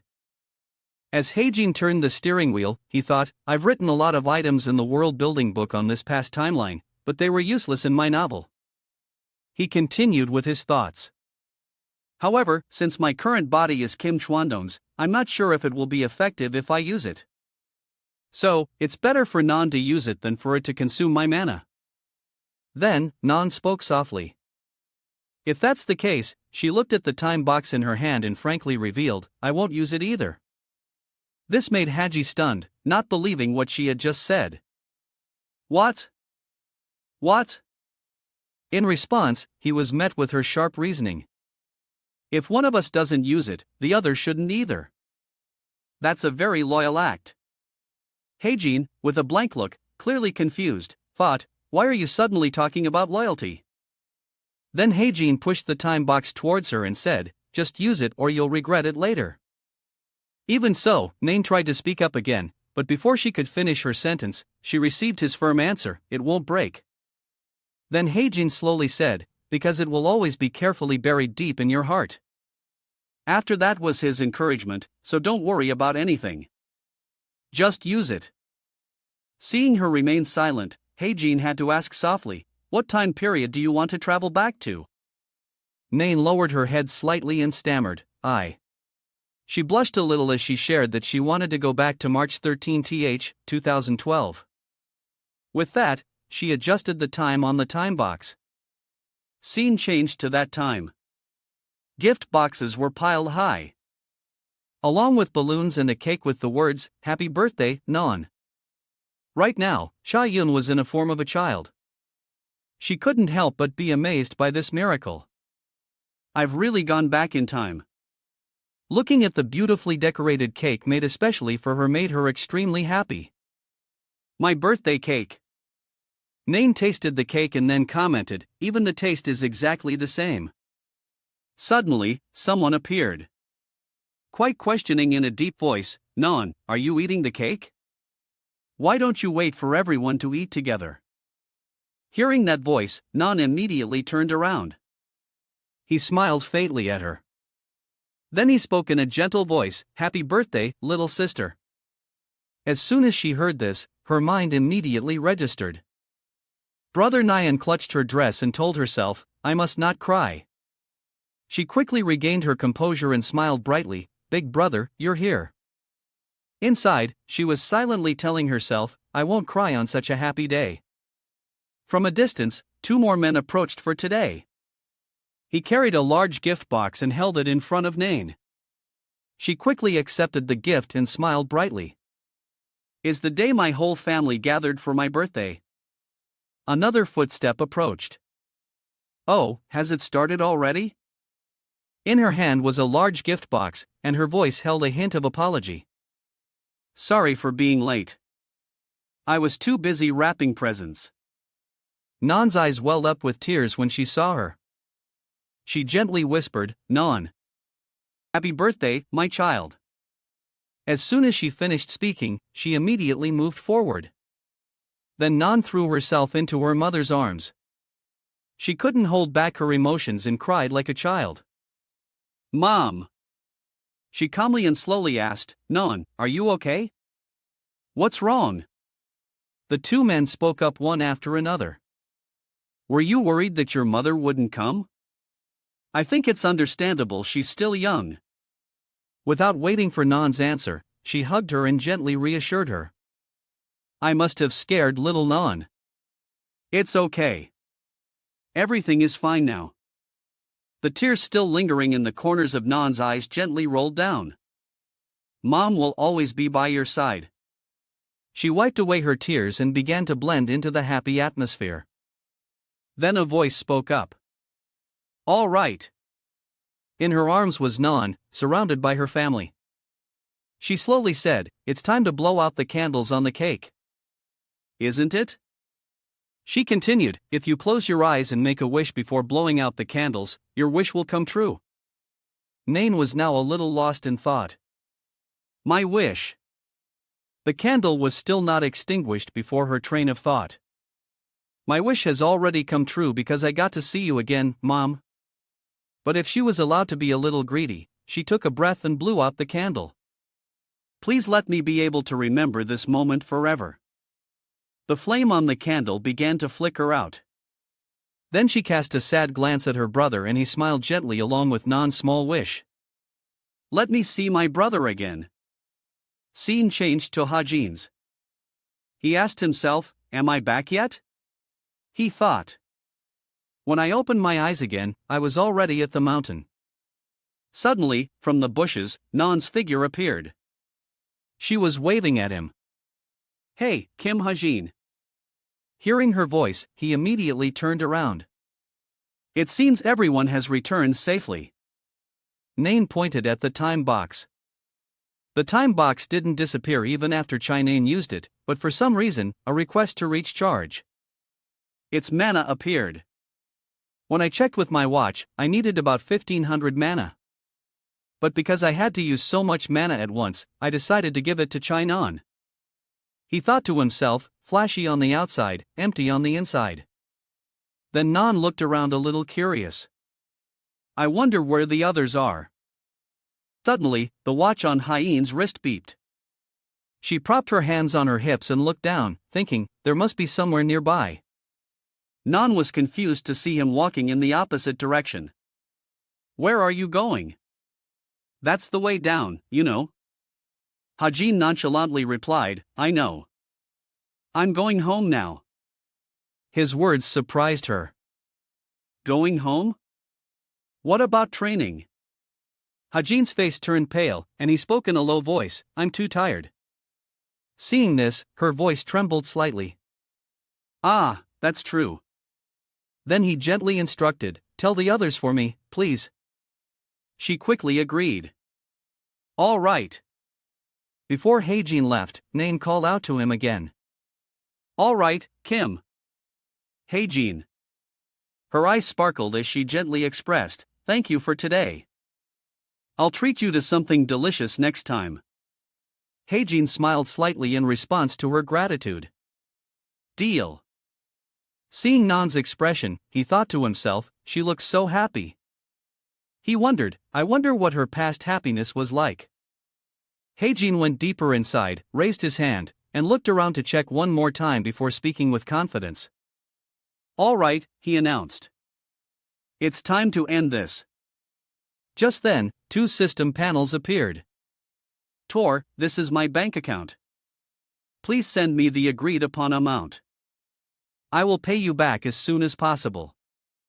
Before going to Punxsy Mountain, I forced Homer to sign a loan contract and a mana oath. At that time, Tor was very confused by his request. You're telling me to sign this crazy thing? Heijin calmly crossed his arms and asked back, you thought I could easily lend you that much money without getting anything in return? He started dialing the number, muttering, if I transfer her the promised amount. His eyes lit up with admiration. Wah! The system appeared quickly, impressing him so fast. The Violet Society, the information fee has been successfully transferred. Sender Tor, once the information is confirmed, it will be converted into points.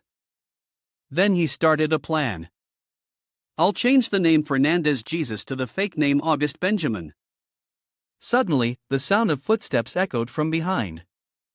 By natural reflex, Heijin immediately turned around to look. The image of Nan running past his line of sight. Looking closely, her face was now pale. Nan seeing this, he couldn't help but wonder where is she running to in such a hurry. If it's something that can make Chai Nan have that serious expression, then suddenly his body tensed. Could it be? The image of him lying in a hospital bed and the desolate scenery. Is it related to Chai Jin-yoon? Heijin frantically chased after Nan while silently analyzing her attitude just now. She looks like she's in a real hurry. This must be related to Chai Jin-yoon. She stood in front of the gate. She's here. Nan was in a panic, constantly looking around. She must be thinking about how to get to where she needs to go. Heijin threw an item forward. Now, then, and he sat on a motorcycle and called it out to her loudly. Nah. Hearing his voice, she turned her head back slightly and replied with a trembling voice, Haji? Without beating around the bush, Heijin immediately asked, where do you need to go? At that time, Nain and Heijin had arrived at their destination. The manager ran out from inside in a panic.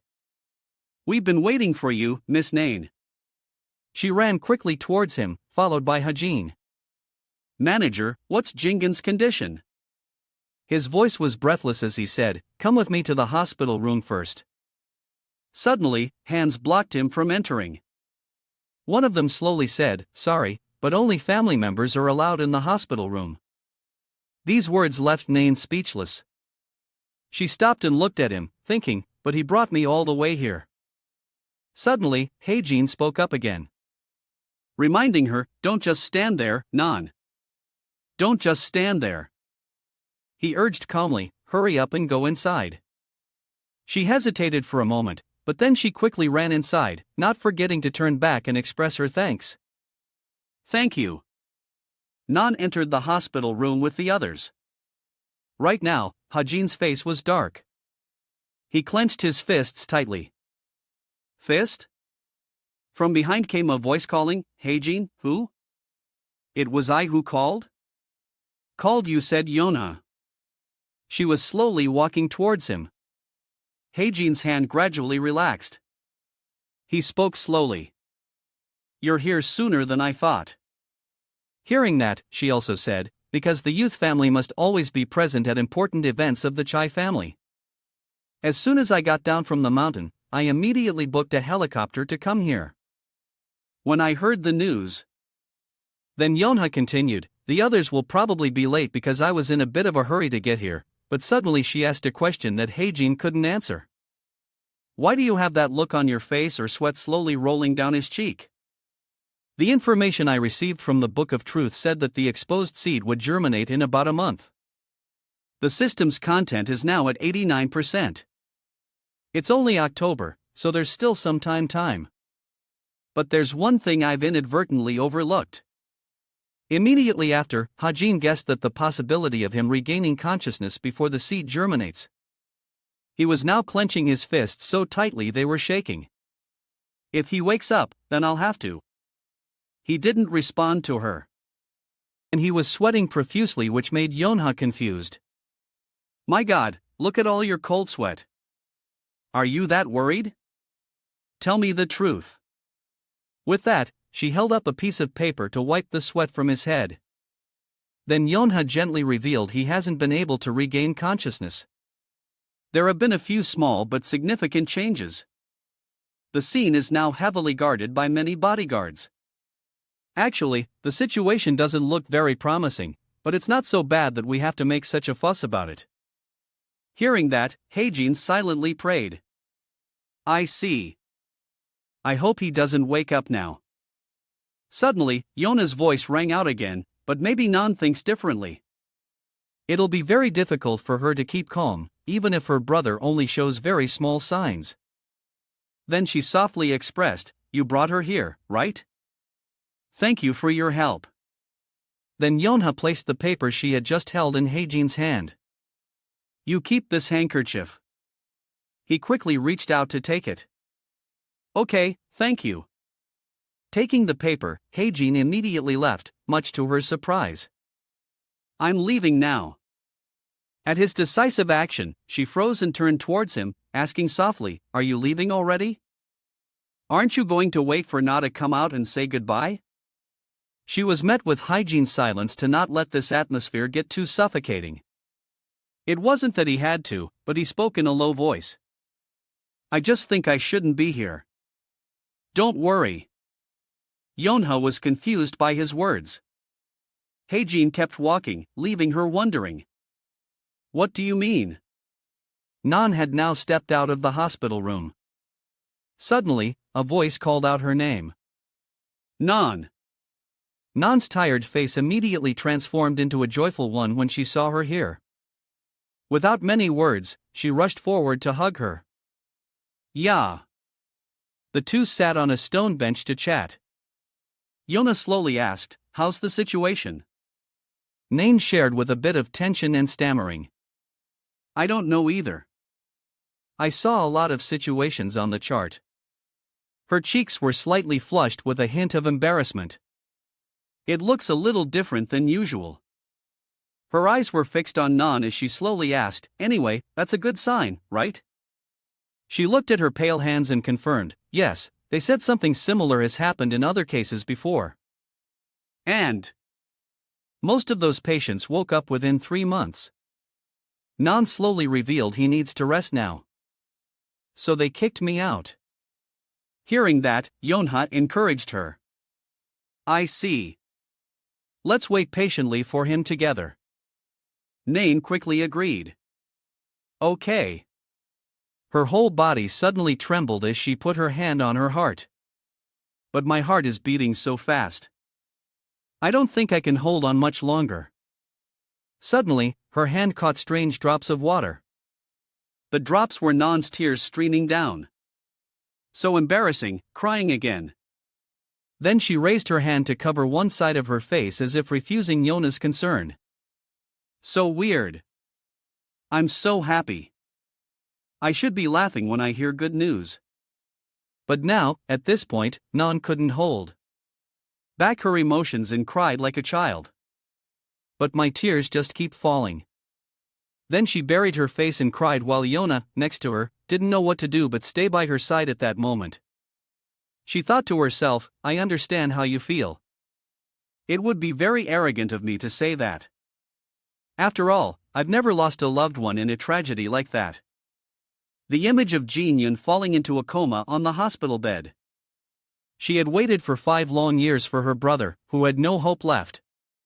Could he wake up? As time passed, her anger turned to sadness, and sadness turned to frustration. Then a scene of Nan standing by the hospital bed with a sad face. Frustration turned to despair and finally sadness. Finally, despair turned into resignation to fate, placing a hand on her back. Just when she had given up, hope suddenly flickered. Her eyes flickered slightly as she wondered, how could I possibly understand that feeling? A group of 3 people, Hong Sung, Kim Ho, and Shin Jong Hak appeared. They spoke in unison with worried voices. Non, are you okay? The 2 of them immediately looked at them. Yona spoke softly. You eyes. Then came Nan's voice. Sun is here too. Suddenly, she was startled as if she had realized something.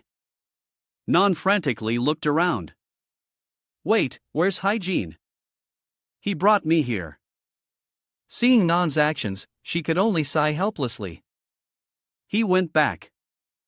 Yona's words left her completely stunned.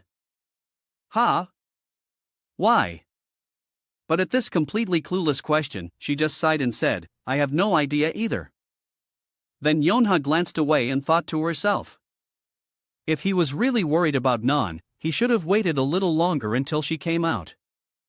Then she recalled his expression from earlier and couldn't help but wonder. He looked so worried. Scene changed with the image of a motorcycle while stopping. But when Hajing got off and walked the motorcycle, it wasn't like he ran here, yet he was panting and looked dizzy like that. Was it because of excessive stress? The watch on his wrist suddenly rang. Then it displayed a notification. Cleanup complete. Accessing the Violet Society may take some time. I have created a new ID for you. Please try logging in. Hajin's face was now clearly showing fatigue. He thought to himself, Captain, the system continued to display. Items worth 300 million. The reward for the previous mission will be sent to your Violet Society account. The login code is QScene3. Sweat was constantly pouring from his forehead. This time it might be luck, but next time he might really wake up. Hajin pondered deeply between a person in a coma lying in bed and a person who can walk around consciously.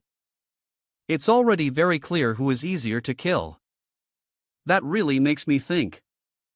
This time the system appeared and asked him, when can you accept the next mission? On the other hand, the scene of a dilapidated warehouse was illuminated by sunlight streaming through small windows. The person sitting on the barrel this way, the watch placed on the green barrel immediately lit up. It announced, Kim Hajin, I can accept the mission now. This is probably the only lifeline I have to hold on to. Piety of the Lamb Guild Office. The other hand, gently placed down, adjusting the nameplate to be straight. Congratulations on reaching 250th place on the global rankings. That voice continued. Vice Captain Hong Sung. She smiled faintly and said softly, thank you. I can't believe it's already October. Time flies. Sung continued, asking softly, has anything new happened lately? He seemed to ponder her question for a moment, then said, now that you mention it. Then he continued, people are saying that a new mercenary has joined the Geronimo group. Hearing this, Sun-A was overjoyed. Oh, really? She covered her mouth and began to mumble. The Demon Extermination Guild's missions require a lot of support from mercenaries. So, that's good news for us. What skills does that person have? The person quickly replied, he specializes in assassination and sniping. Hearing this, she began to analyze. If he got in Agonimo, he must be very professional. He hasn't revealed his identity yet, has he? He quickly replied, not yet. Even the intelligence agents only know him by rumor. We have very little information about him. Sun crossed her arms and murmured in admiration, that's interesting. He placed his hand on his chin and slowly speculated. We can't get much from his code name. It seems to be Wolf. A scene with the system displaying Fenrir items worth 300 million won. Your reward for the previous mission will be sent to your Violet Society account. The password is Kapangu 39482,033. Your ID will be Funner. Heijin mumbled while drying his hair. This name sounds really pretentious. The image of Fenrir standing on a snowy mountain, head raised to the sky, howling in his imagination. Fenrir, it must be referring to Fenrir, the mysterious wolf monster that often appears in Northern Europe. Its scientific name is demon wolf. Then came two comments in a row. A name like that sounds a bit much for someone like me. I think it suits you. Your eyes are as narrow as it. When I asked why she gave me that nickname, she just gave a silly answer like that. I think my eyes are quite round. Suddenly, from outside, a voice called his name repeatedly. Hey Jean. Hi Jean. He quickly threw on some clothes and stepped out. What is it, Evangel? The little girl gently urged him, come here. Evangel excitedly held up the mascot she had just made in front of him. Heijin placed his hands on the table, intrigued by the mascot. Wow, what is that? It looks so exquisite. Hearing this, the little girl immediately handed it to him. This is a gift for you, Heijin. Heijin froze for a moment at the little girl's action. For me? Evangel quickly confirmed. Yes. The little girl stroked its blue fur. Look, with just a light stroke, it could stretch and move like a normal person. Heijin was quite intrigued by this. Oh, it's alive. It's alive. He tried to breathe out some cold air. Then, it quickly ran over. He was very confused as it charged aggressively towards him. Heijin let out a frightened cry as it jumped onto his body. By reflex, he immediately fell to the ground with a thud. But then he couldn't see it in front of him, and Evangel was covering her mouth trying not to laugh. Seeing this, Hajin immediately realized everything and started tickling the little girl. You were just playing a trick on me, weren't you, Evangel? The little girl laughed until she was in tears. Stop it. I'm ticklish. I wasn't playing. Then came her charming smile. Evangel lay on the floor and slowly said, I wasn't playing a trick on you. Suddenly, a symbol of the mascot from earlier appeared on his left chest, leaving him astonished. Heijin's voice trembled as he asked softly, what is this? The spirit of the wolf resides in your body. The wolf has accepted you as its master. Wolf's power, strength, stamina, speed, and status all increase by 0.1 Wolf's sixth sense. When detecting mortal danger, a giant wolf will appear and protect its master. Wolf's movement reduces the sound of footsteps. Suddenly, Haji exclaimed in admiration, oh my god, the wolf. He remembered the scene of Evangel showing him the spirit domain. This is a gift for you. Did she do that to show me her new power?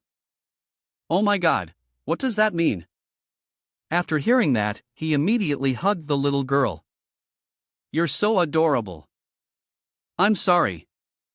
Suddenly, he realized something. Evangel was already fast asleep. Did she fall asleep because she was too tired? Heijin's lips curled into a faint smile. Then he gently hugged the little girl and expressed his gratitude. Thank you, Evangel. He placed the little girl on the bed and covered her with a blanket. A cat appeared outside the door and let out a soft meow. Meow. Hearing that, he immediately turned towards it and asked softly, what's wrong? Do you want to sleep next to Evangel? It stretched and meowed a few times in response to his words. Heijin was a little hesitant, thinking, I don't know if I should bring it along because they always argue, but it seems like it still wants to be with Evangel. Maybe they're actually best friends. And right after I got back from Punxia Mountain, maybe because of my new hairstyle, Evangel didn't want to play with me anymore. She struggled and pushed my face away when I picked her up. I don't like it. You look strange. Go away. Hyen was rejected by the little girl and was speechless. I haven't seen you in almost 90 days. Can't you be good for a little while? I'm hurt, too. On his laptop, an item was suddenly sent. Heijin wondered, a message from a violet society? She thought to herself, this is probably the mission reward the captain mentioned. The system displayed a question with 2 answers. Do you want to receive it? Without hesitation, he clicked yes. I wonder what it is. The circle began to glow. An item emerged from the laptop screen. This is high-grade armor. Apart an artifact full of mana 500/500. The system continued to display its functions. Physical support, strength, stamina, speed, status, all increase by 0. 0.3 Artifactization absorbs mana beneath the armor to perform the following effects. Posture correction. When used, your posture will be adjusted. Breathing mask. You can breathe underwater and use super speed reinforcement and defensive upgrades. Oh, this is amazing. Hygiene. Immediately tested its function by placing the item on his chest. Let's see. I'll transfer mana into it and use it. His body was enveloped in a blue and white aura using crystal mana. Then he looked at his hand, a defensive item that can use mana to cover my entire body. This isn't just worth 300 million won. Suddenly, a thought appeared in Heijin's mind. This has to be worth 3 billion, right? I knew I should have trusted your judgment. Captain. The other end of the line messaged back. I received a notification that you've received the item. He quickly typed a reply. Yeah, I just got it. Thanks. The person on the other end of the line sent another message. Oh, by the way, the laptop screen now displayed the words, "Your next mission is ready." Heijin's hand immediately froze. She was sitting in a quiet room when suddenly a sound came from outside the door, signaling someone's arrival. A woman ran in hastily. Hey, I'm here to find a patient. Hearing this, she immediately stood up. Who are you looking for? She revealed with some hesitation, August Benjamin. He's a Latin American like me, but he looks quite wealthy. She was a little surprised by her description. A Latin American? So she showed her a portrait of Argos. This is him. Seeing this picture, she quickly remembered. Oh, now that I see the picture, I remember. I didn't know this person. He was quite quiet, so I don't remember him very well. She picked up the photo, looking a little flustered, but she slowly revealed. He has passed away. Tor seemed to freeze at her words. I think it was about 2 years ago. It must have been. He broke down. Impossible. The truth agency Fernandez Jesus changed his name to August Benjamin and illegally immigrated to South Korea in 2022. For unknown reasons, he was admitted to a nursing home and passed away at the age of 53 in 2024. His funeral was a simple affair and his belongings were cremated and placed in a memorial hall. The name and address of a nursing home where he stayed were. Please subscribe to my channel to support me. He gritted his teeth in indignation. Did he leave any last words or belongings? She said softly. I need to know your relationship with Mr. Benjamin. First. He quickly replied, his real name is Fernandez Jesus. August Benjamin is his fake name. Then she placed her hand on her chest and introduced herself, I am Janet Jesus. At that, he gritted his teeth and emphasized, he is my biological father. Then Tor presented more evidence to her. I can prove my identity with my magic certification ID. Looking at the paper in her hand, she confirmed that what Tor said was true. I understand. Then she slowly explained, actually, I don't know much about him. He only talked to a male student who used to volunteer here. Now that I think about it, that student also came here recently. Maybe he heard something from Mr. Benjamin. This made Tor astonished, and she quickly asked, Can you tell me his name? Hearing this, she also said softly, wait a moment. Let me check my notes. Suddenly, she became angry.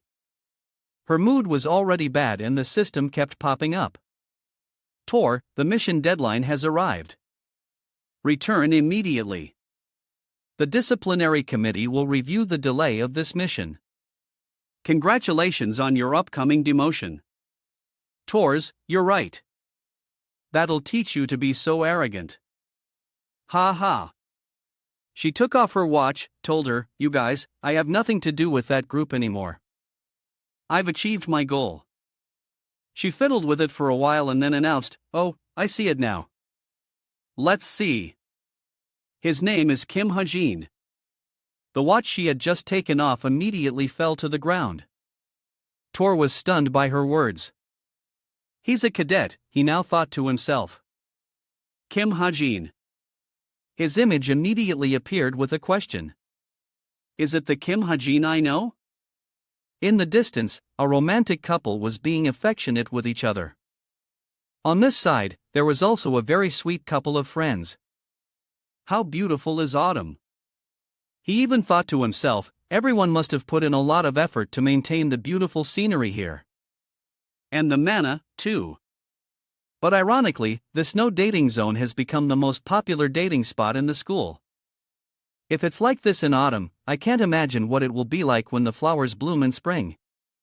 At this moment, suddenly, a hand touched Kim Ha-jin's shoulder and a voice called out, "Hey, you! You there? Were you so focused on something else that you didn't hear me?" The voice ended. Kim Ha-jin slowly turned around and let out a sound of surprise. He blurted out, "You Yonha." Yonha handed Kim Ha-jin a white packet and said brightly, "Here, take this." Kim Heen took the packet and slowly opened it. He asked curiously, "What is it?" Yona replied, "You forgot? It's the natural ginseng you gave me last time." "Don't tell me.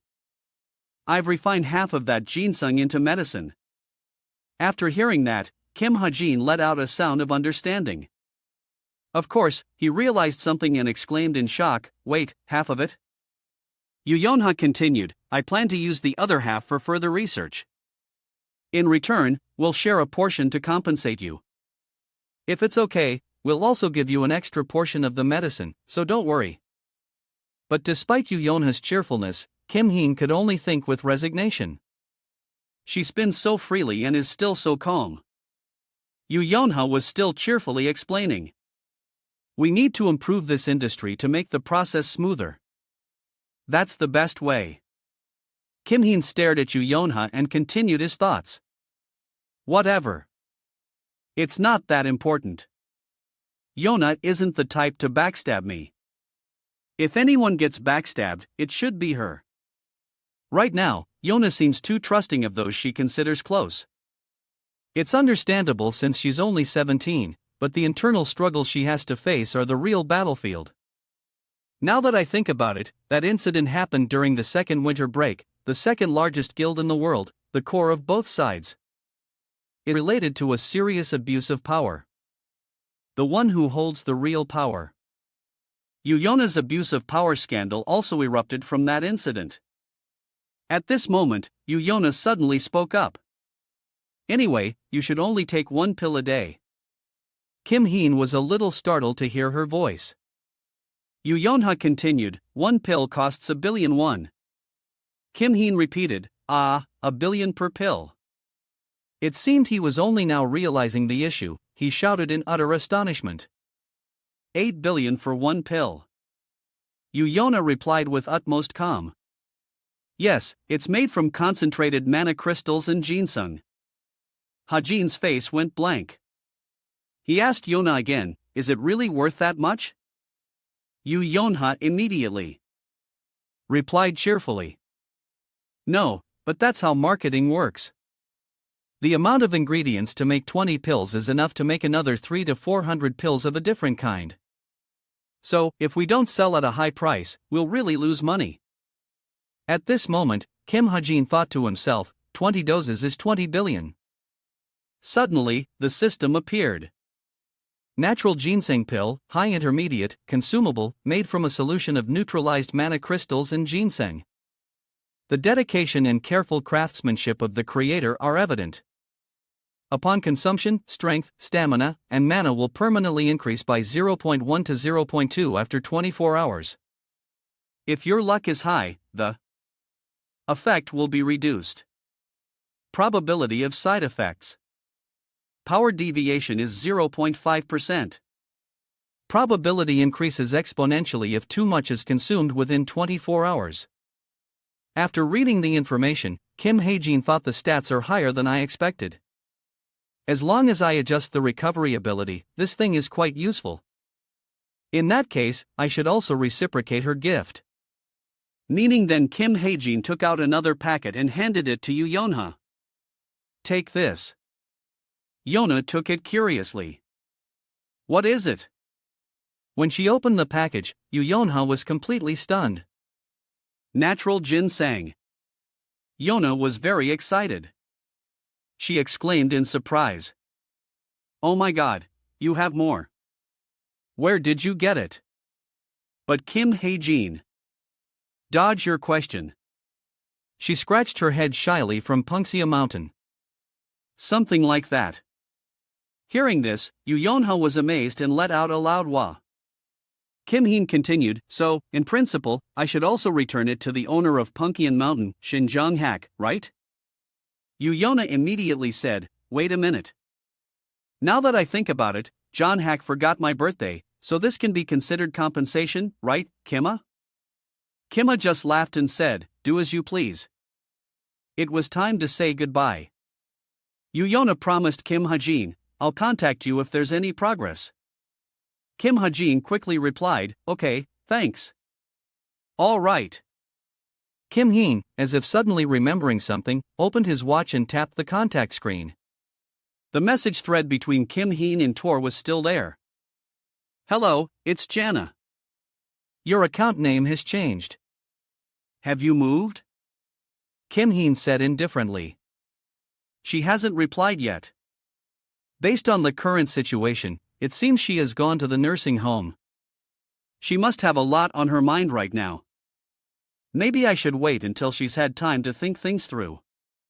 Mission from Mercenary Intern. Difficulty D.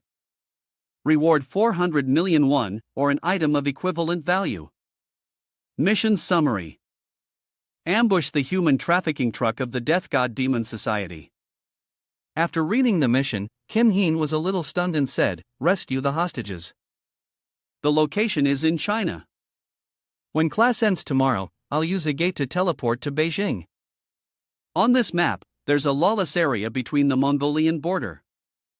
Ah, hey, this is a road specifically used by demons for human trafficking and illegal transactions.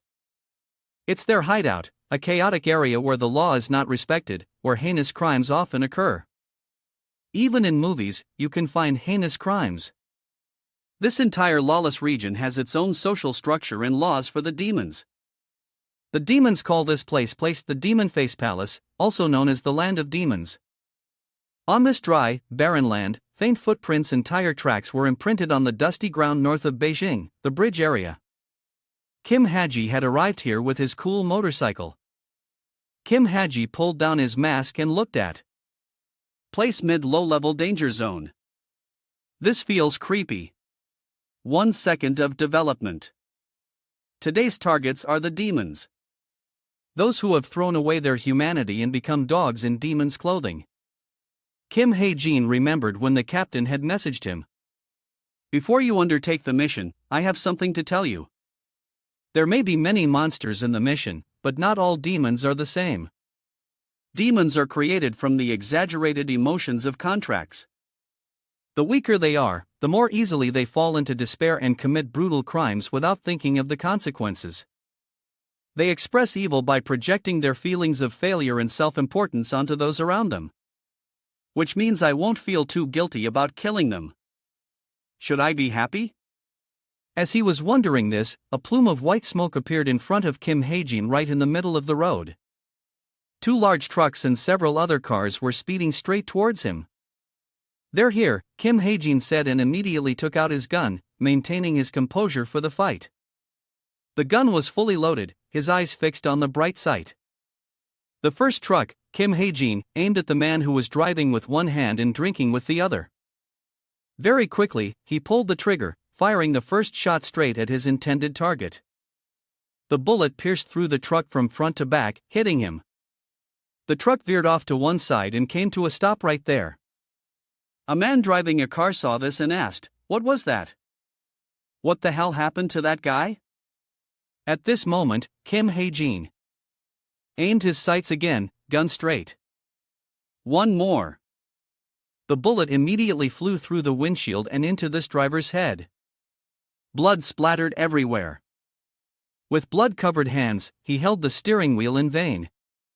Losing balance, he crashed straight into a tree. The bodyguards and the cars all got out in astonishment. What the hell? The two drivers are dead. Damn it. Guard the cargo. This bodyguard spoke up. Sniper. The one behind him immediately asked where another bullet was fired. He immediately took down a guy in the back. Now everyone finally discovered Kim Ha-jin's position that way on the other side of the bridge. There's a sniper there. Only one sniper. When one person caught him, he said, and then everyone charged forward without a moment's hesitation. At this moment, Kim Ha-jin suddenly popped a pill into his mouth. The entire opportunity was killed. His body seemed to be overflowing with power. His internal energy radiating outwards. The system immediately announced the energy inside your body is increasing. For the next 5 minutes, all variable stats will increase by 1.5 times. Excluding vitality, armor acceleration effect increased vitality. Kim Ha-jin's weapons and body also received a tremendous power boost. He spoke up and finally it's time to fight. Kim Ha-jin aimed his gun straight ahead, activating it very gently. If multiple bullets are fire with a single trigger pull. It's easier to take down these weak bodyguards. After taking them all down, Kim Ha-jin went to the truck's cargo bed and fumbled with the lock. The lock was successfully broken and the chain was immediately removed. Kim Ha-jin said to himself, "All right, now if I don't get distracted." Suddenly, something unexpected rushed towards Kim Ha-jin. It was another bodyguard holding a knife tightly and charging, about to take his life. Ambushed, Kim Ha-jin was too startled to react. I let my guard down. The knife quickly reached his chest. Just as it seemed Kim Ha-jin's life would end right there, something unexpected happened. Suddenly, a blue light appeared. Along with it, a set of sharp teeth. Emerged. A large mouth opened wide and bit down on the bodyguard's head. It was a large wolf covered in that blue light. It had easily defeated its opponent. Kim Ha-jin slowly sat up. Despite being saved from a tight spot, he still watched the events unfold in astonishment. He realized this and wondered, is that a wolf spirit? The wolf was still busy tearing at the bodyguard. Blood was everywhere. A rather gruesome scene. Suddenly it raised its head and looked at Kim Ha-jin. It seemed to be dissolving into black smoke.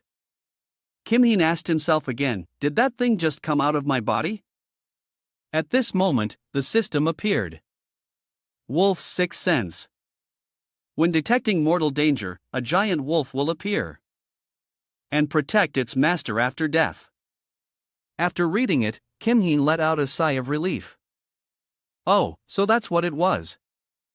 I can't believe I let my guard down in a place like this. I still need to improve a lot. The wolf completely disappeared. Now he stood up strong. He decisively threw open the cargo truck door. Light streamed in. The people trapped inside were startled. They all trembled with fear and there were whimpering cries. Suddenly, Kim Ha-jin threw a bracelet inside. Then he spoke before the astonished eyes. I have defeated Funner. So the rescue mission is complete right now. It's time to take everyone home. Kim Ha-jin gently held out his hand as if offering them a new ray of hope. Kim Ha-jin's message appeared. Mission complete. In response, another message came. I've received the information. Let me clean up. That was Li Xiaofang's message. She was leaning against a cliff nearby. The screen on Li Xiaofang's watch was replaying Kim Ha-jin's fight just now. She asked, everyone saw that clearly, right? Jane, Kaylin, Jean, Ron, and another person were all watching in silence. At this point, Kaylin spoke up. But is it really okay? Okay for the 5 of us to be here while the rookie assessment is much more important? I thought there would be more people since we're all gathered at the new hideout. I, for one, have some other people. Jean immediately replied to him. There's no other way. The others are busy with their own things.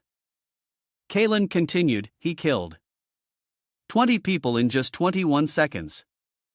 How can a gun have such great destructive power? What an interesting ability. All these words were heard by Jean. She didn't stop there. I think his ability is to enhance and transform weapons with mana. Then she suddenly turned to Jean and asked, so, what do you think of him? Jean immediately replied cheerfully, at least high intermediate. Hearing this, Jean was astonished and shouted, what you rate him that high? Kylie, you probably don't even know what high intermediate is. You've killed 10 people yourself. In response to Jean's slightly angry words, Jean just smiled and waved his hand. No, it must be at least 100 people. At this moment, Kalen asked, Jane, what do you think about this? Jane began to ponder. She slowly replied. I think he's at the intermediate level on par with Kim Soho. I don't know how he fights one-on-one, but he'll definitely be very useful when we have to fight against many people. But Junagong is also very good at assessing others' abilities. He's still in the demon world, right? At the same time, Rune, who was listening with his chin in his hand, also spoke up. Yeah, that wild boar went into that place, but it seems like he has no intention of coming out. Isn't he tired of that place yet? Jane suddenly interjected. He'll probably come back when he's had his fun. Now, in both of their minds, they were imagining the scene in the demon world. Suddenly, Jane remembered something. Oh, right. Run, did you find out the identity of the wolf spirit just now? Run replied. Oh, isn't that just Kim Heen's pet? Hearing that, Jane was a little disappointed. Who would hide a pet in their chest? At this moment, Li Xiaoang volunteered. Let me go ask him directly. Jane was a little worried. But will he tell you? Suddenly, Li Xiaofang's face darkened with a look of confidence. She said, don't worry. He trusts me a lot. He will answer all my questions. Even without Jane wasn't completely convinced. Is that really so? On a clear evening, Evangel was sleeping soundly in her bed with Kim Haejin beside her full of love. He gently stroked her head. Evangel, did you know? It's because of you that I survived today. The familiar is an avatar of a witch extract. Ed from her soul. After looking it up on his device, Kim Haejin found out Wolf Spirit Familiar Intermediate. The first familiar created by a wish. Strength 5350 by Force 6150. Stamina 2535, Speed 7550, Perception 765, Health 2750, Magic 3850. Special abilities: High Intuition, Danger Detection, Low Level Absorption, strengthens host through absorption. Low Level Tattoo becomes one with host as a tattoo charges mana and increases some of host stats. First familiar growth and inheritance potential of host is significantly higher than other. Familiar's Spirit Link. The higher the witch's energy, the stronger the wolf's power becomes. After reading the information, Kim Heen had a marvel. These stats are insane. This wolf should be the one wearing the armor, not me. Who knows? Maybe it will really become funner. At this moment, Evangel suddenly turned over and rubbed her eyes as if she was about to wake up. In a daze, Evangel reached out her hand and said, "Hey Jean, is that you?" Kim Heen gently picked her up. Evangel continued to speak. "Did you bring anything delicious back?" Kim Heen replied, "Yes, but you should sleep a little more. We'll eat later." Just like that, Evangel fell deep into a peaceful sleep, nestled in Kim Haejin's warm embrace. He thought to himself, I don't know when it started, but this child is gradually becoming my source of motivation. I've only been in this world for a year. When Act 9 ends and I return to reality, will I really be able to go back to my old life? Will I be able to forget everything and everyone I've ever met? Right now in class, Kim Hae-jin looked dazed with heavy dark circles under his eyes. Only got 1 hour of sleep, so I'm so tired right now. Tor hasn't contacted me since that message. After I went to the memorial park, I prepared some props to keep Tor as an ally. Right now, a grave will be filled with bouquets of flowers for me. Did she not see my letter? While he was lost in thought, the lecturer above suddenly pointed at the person next to Kim Hae-ji and said loudly, "The student over there, find a seat." Kim Hae-jin turned his head by reflex and was extremely surprised to see that the person next to him was now Tor. The lecturer had already started the lesson. Continuing from last time, we will now learn about the effects of Heil Mana. At this point, the lecturer looked at Kim Hae-jin. Tomer paid no attention to the lecture. She was just busy writing something on a piece of paper. Then she passed it to Kim Heen to read. Damn it! The note said, "Hey, have you ever done volunteer work before?"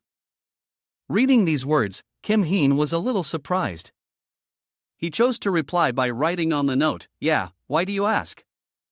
Tor continued, "Have you ever met someone named August Benjamin at the nursing home?" "Yes. I was pretty close to him." Kim Hae-jin's answer made Tomer pause for a few seconds.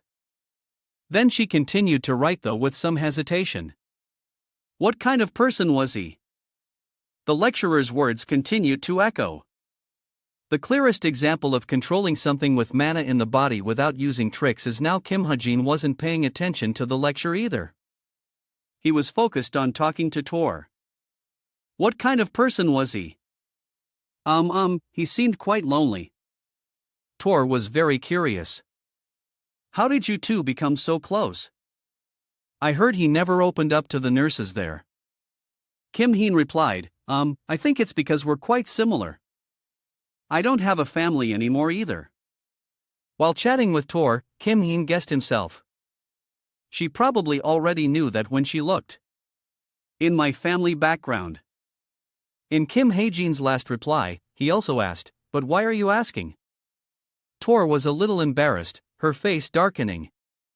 She continued to write on the paper, "Hey, is my biological father." This statement startled Kim Hae-jin. Tor knows. Her words continued. "Surprising, isn't it?" I was surprised, too. I never thought I would find someone who actually knew about him. Tor's tone had become more resentful. "That bastard killed my mother and ran away. I'm very curious why he had to kill his wife and abandon his own child, but he's dead now. There's no one else who knows, so I have no reason. You're the only one I can ask. Did he leave any belongings?" Seeing these words, Kim Hae-jin thought. Talking like that means she hasn't seen the letter yet. Is there a problem at the nursing home? Kim Hae-jin knew because Fernandez had never abandoned Tor right now. Emotions were surging within Tor. She was still questioning Kim Hae-jin. He left the letter, didn't he? Where did he leave the letter? Kim Hae-jin quickly used his pen to write the answer on the paper for Tor Seo Home Memorial Park in Dongdong. Down below, the lecturer had finished the lesson. That's all for today. Don't forget to prepare for the semester exams and don't play around too much right now. Tor stood up with an angry mood. I'm leaving this place today. I'll pay you back later, so don't misunderstand. Kim Hae-jin just let out a sigh. I'm not worried at all. Watching Tor's retreating figure, Hae-jin wondered to himself. She can take care of herself from now on, right? Luckily, everything ended well. It was time to rest for the weekend. As he was thinking, China-yun suddenly appeared and slapped Hae-jin on the back. Hey, Haji. The blow was so painful it made him scream out in agony. Hae-jin practically collapsed on the spot, which left China-yun completely stunned. Hae-jin slowly spoke up. What?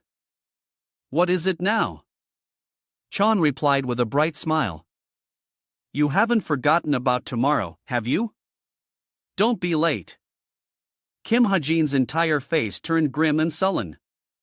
Kim Heen was rubbing the spot where Cha-yun had hit him. Tomorrow. Hearing this, Cha-yun immediately scolded him. Ha! You forgot Kim Ha-jin. Kim Soho was there too. We promised to go eat together. Remember? I was really grateful to you guys, so I said I'd treat you next time. We agreed to go eat after the practical training was over. Ha-jin began to remember. Oh, that. But wasn't just you two who were planning to go eat? Chai. Anaine retorted. I said the whole group should go together. Suddenly, a voice chimed in. I was there too. We all agreed to go as the founding members of the travel club. Remember the voice? It belonged to a slender girl with long purple hair. Even after being reminded, Kim Heen was still bewildered. I really don't remember since when Ryu considered a member. Someone else even suggested, let's go. We should go to karaoke, too. Hearing that, Kim Heen felt even more exhausted. So, that means I don't have time that day. Kim Ha-jin's weak voice and weary appearance made Cha-yin think he was sick. She placed her hand on his forehead to check. I don't have time. All of a sudden, Cha-yin burst out laughing.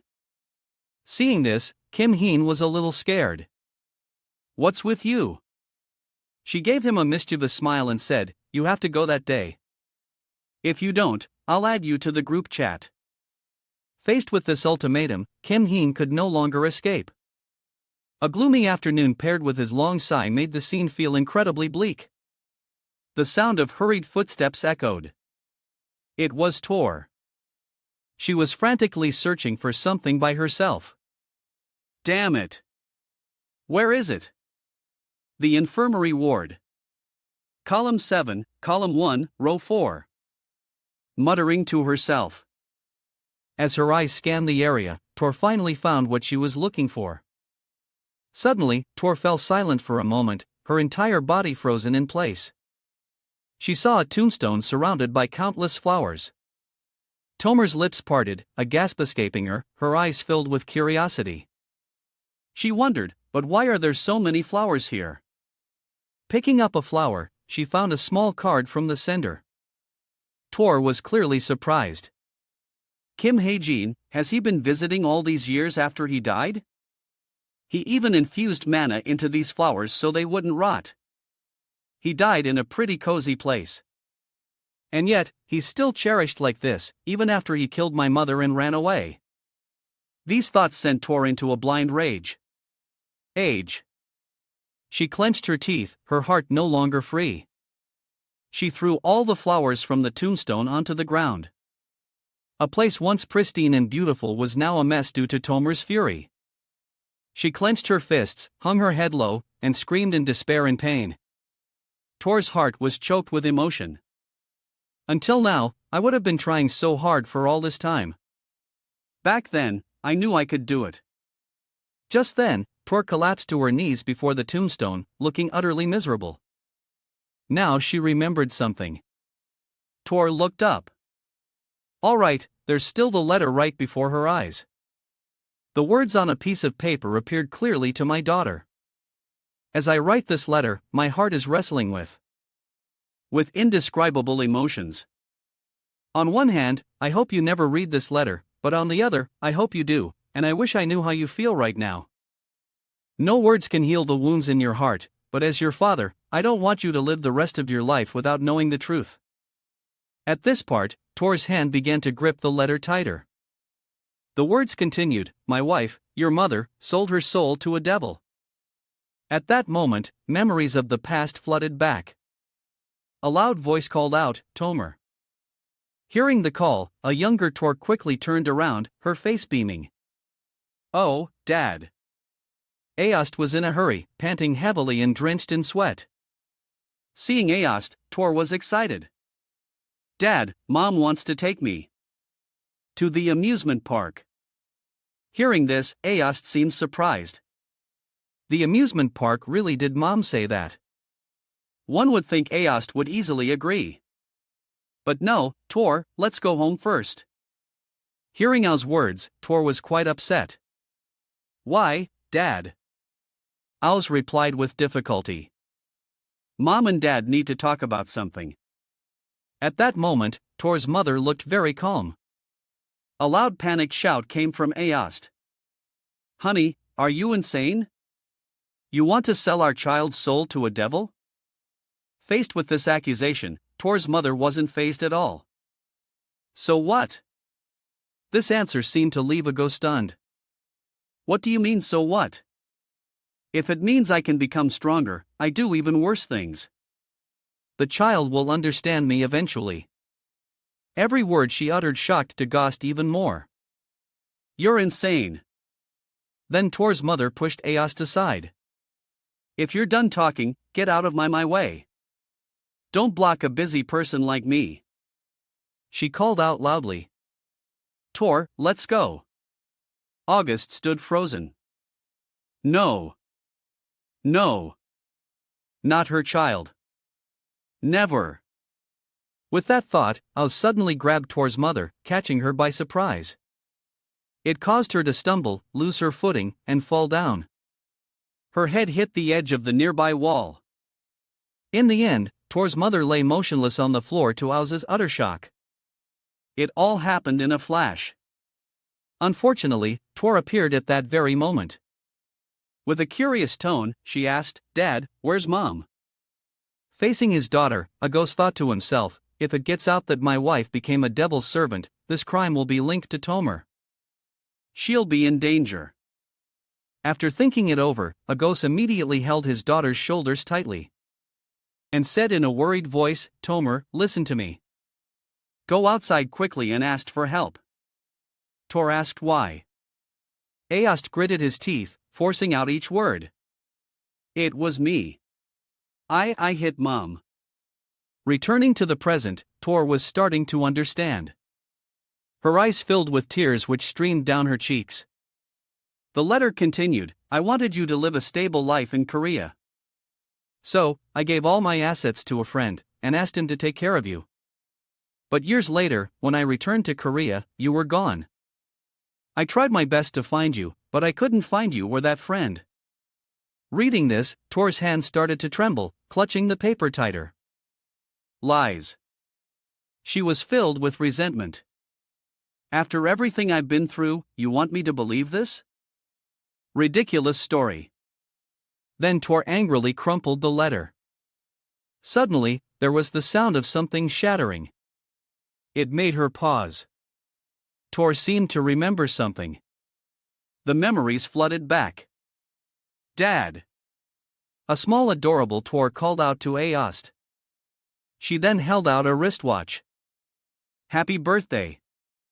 Aost happily accepted the gift. Really? Thank you, Tor.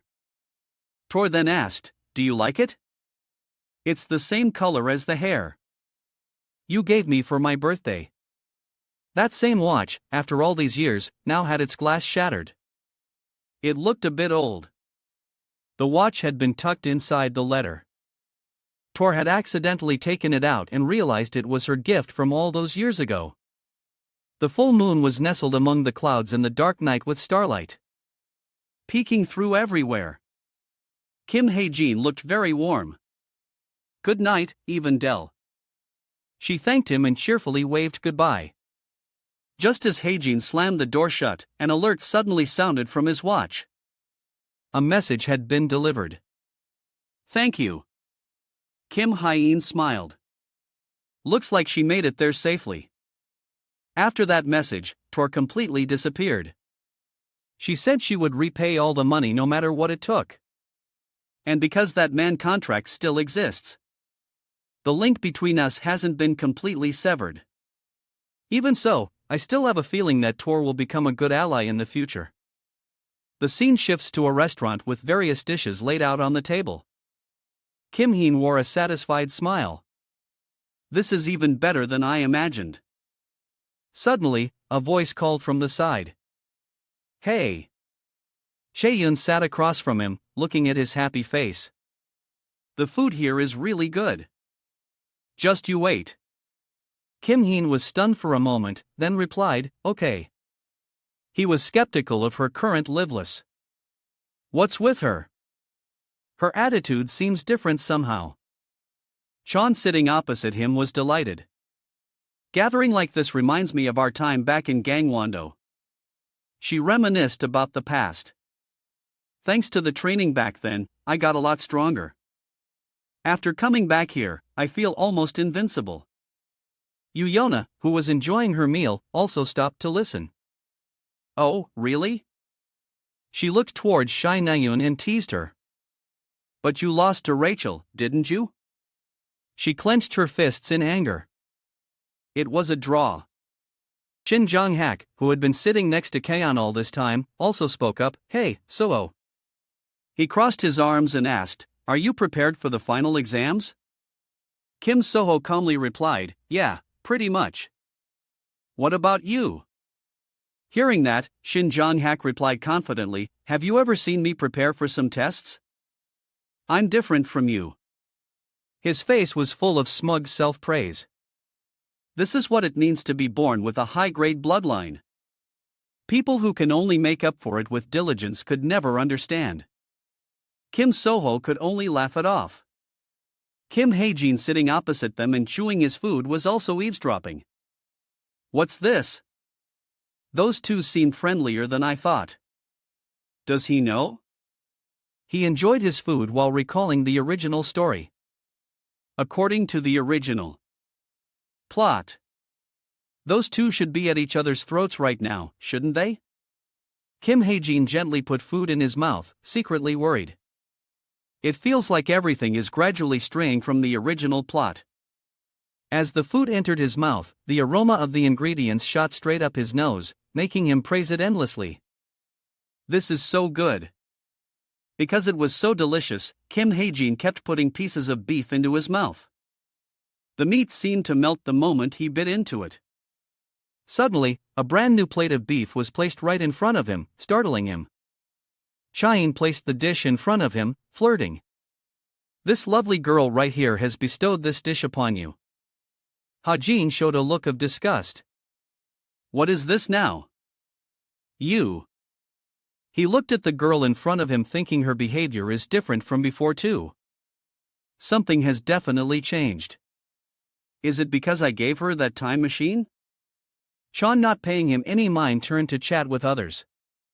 This place is really fun, isn't it? Haejin looked at the plate of beef before him and gradually came to a conclusion. Or maybe he looked up at her as she chatted. Could it be that her feelings for me have changed?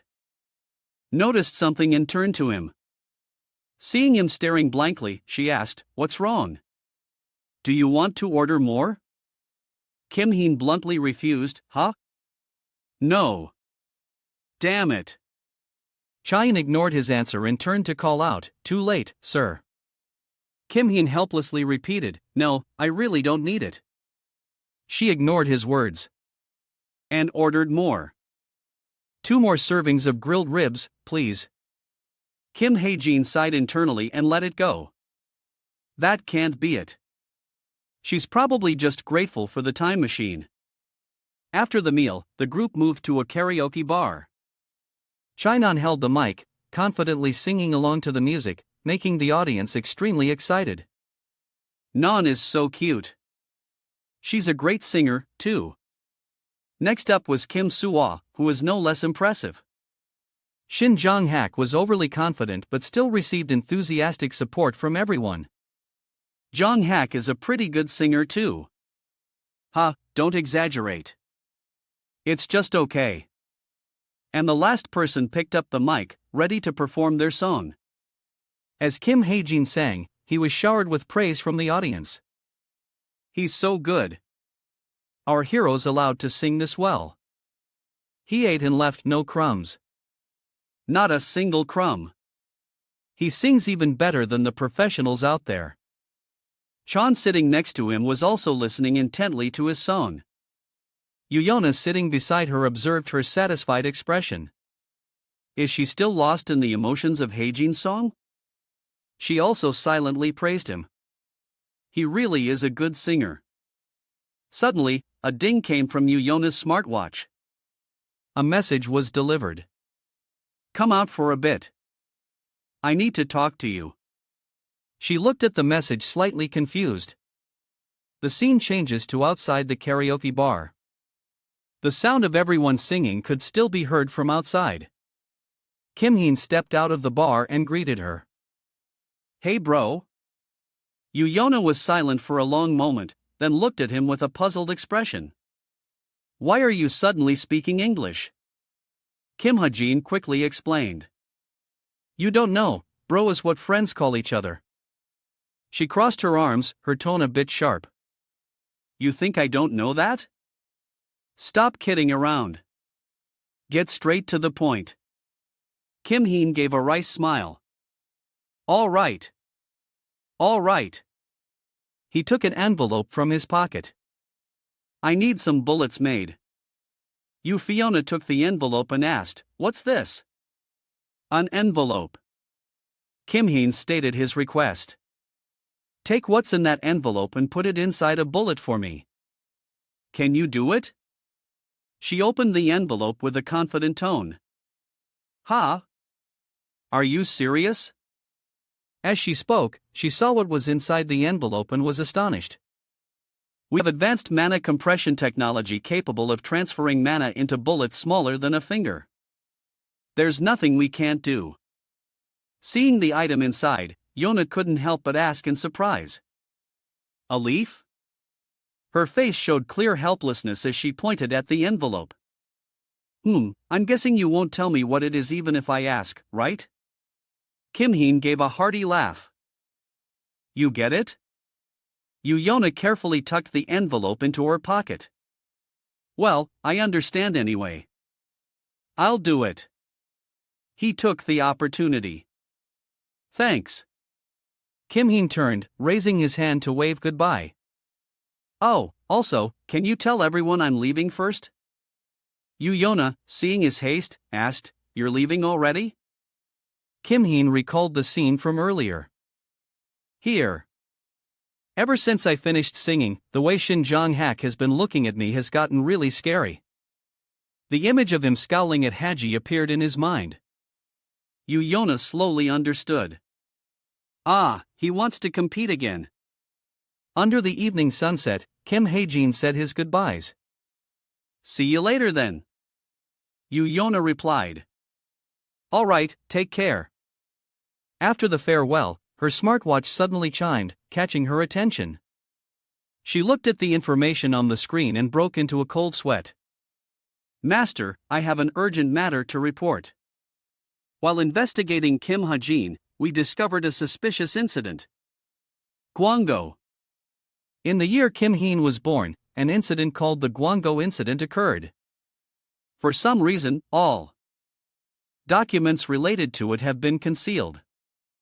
Yuyona read the details in shock. The Guanggo incident, an event that happened the year Kim Heen was born, but all the documents were hidden. And during the investigation, one of our 4 members was attacked. She stared at the messages in alarm. What? Yuyona asked worriedly. Is everyone all right? The other side didn't keep her waiting.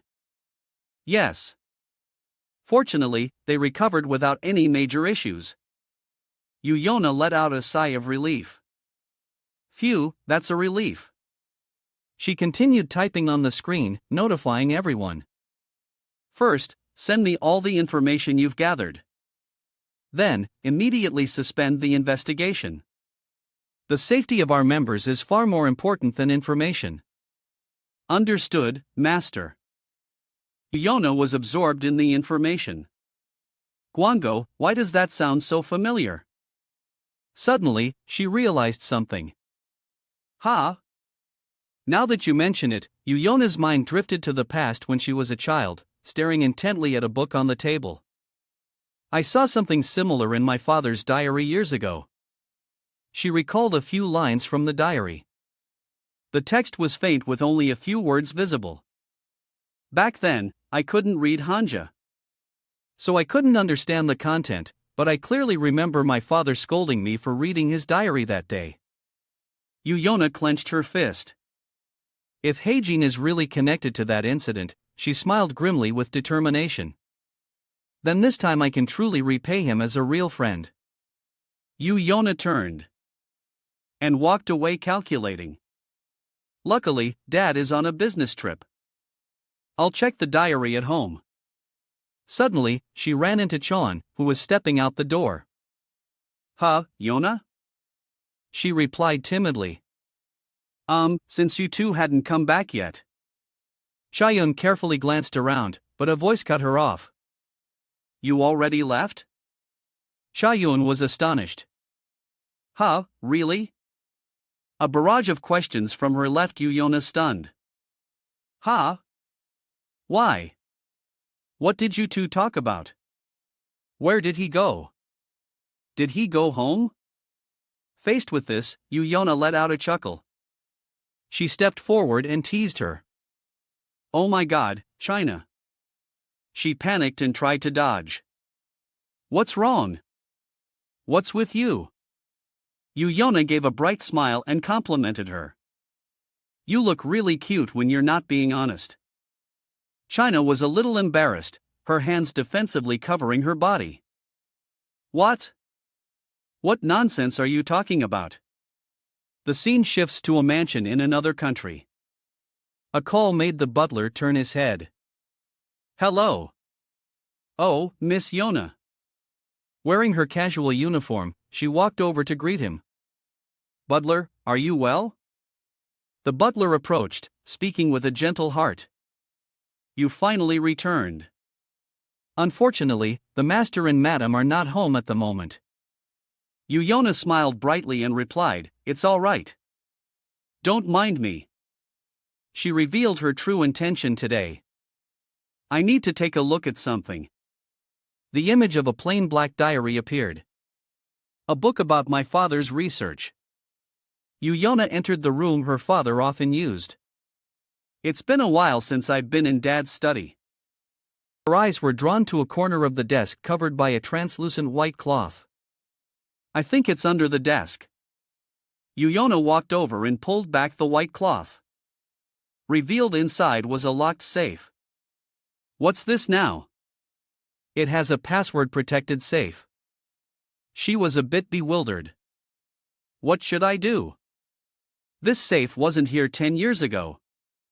If Dad said it, then the password might be text on screen. Please remember to subscribe to our channel to support us. After a few failed attempts, she started searching. Not that, huh? Then Mom's birthday, August 16th. Not that either. Look, seeing the results weren't as expected, Yona calculated. In that case, the answer can only be. As expected, the final attempt successfully. Open the safe. 4,290,816. She laughed triumphantly. Oh, come on, Dad. Who uses their daughter's birthday combined with their wife's birthday as a password? Yuyona took the black book out of the safe. This is it. Dad's diary. Suddenly, a message arrived. She looked at the notification on her smartwatch. Master, here is the compiled information on Kim Hae-jin from the investigation. We also discovered that after the Gwango incident, Kim Heen was placed in an orphanage near the Gwango shelter. Yuyona smirked. Hey, good. We're getting close to the truth. After reading the notification, she opened the diary. I'm sure I've seen it before. Gwango. Gwango.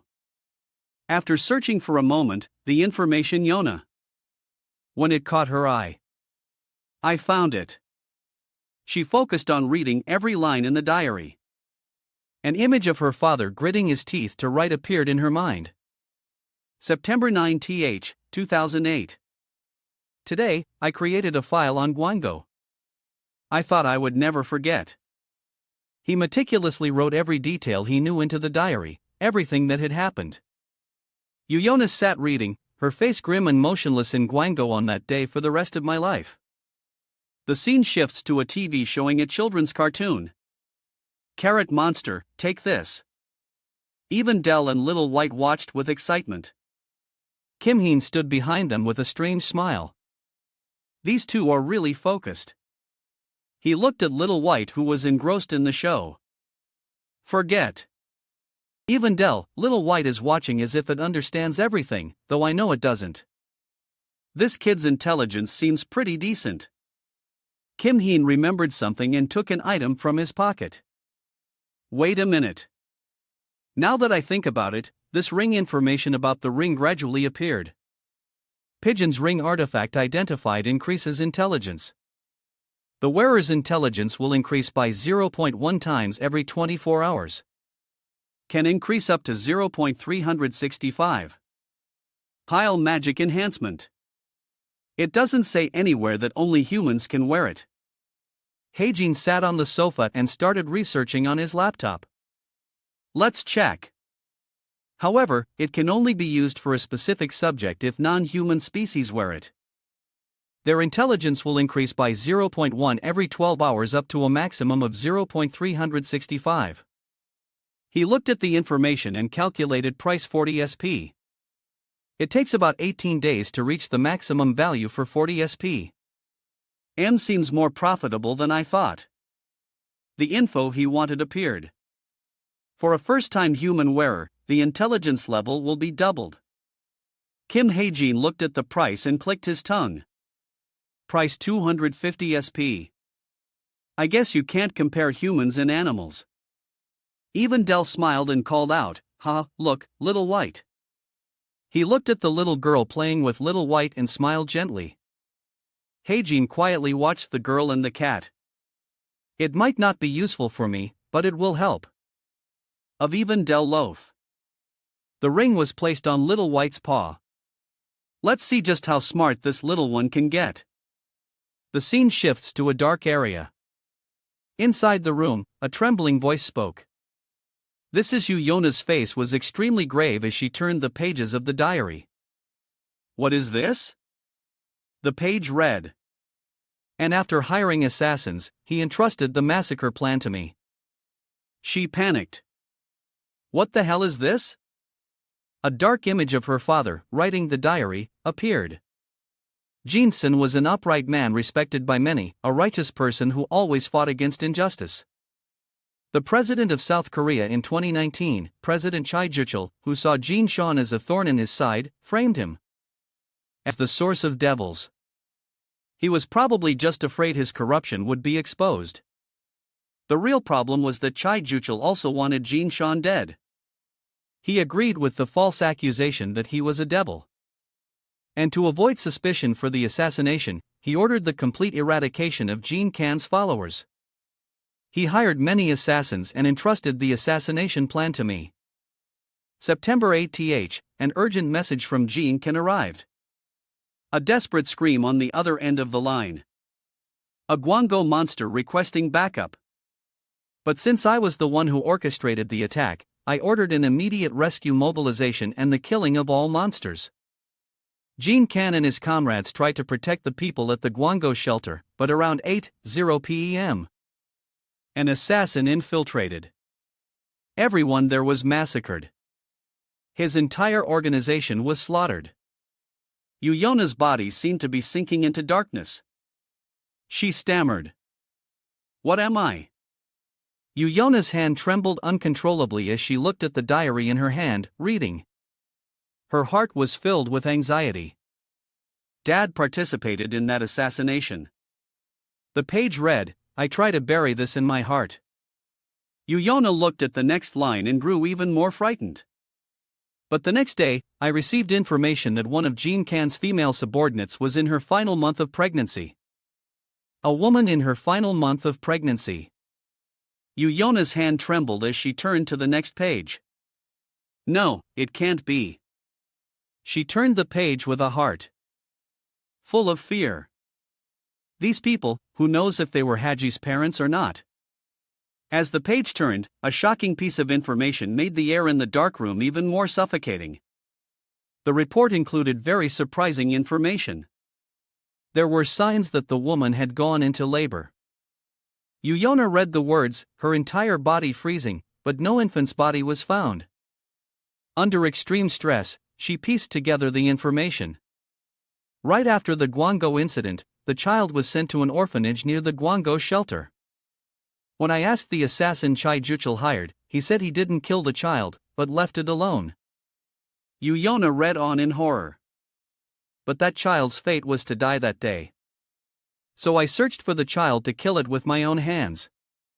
She felt like she was going to throw up, covering her mouth with her hand. Back with Kim Hae-jin. A message arrived, catching his attention. The message read, Travel Club Healing Rain. Next Saturday, we will go to the Bususan Festival for a domestic trip. Please reply via text. He read the message and felt a sense of relief. A message from the travel club, huh? Kim Ha-jin looked at the message and scoffed. Honestly, I'm not very interested. Wherever the travel club goes, trouble follows.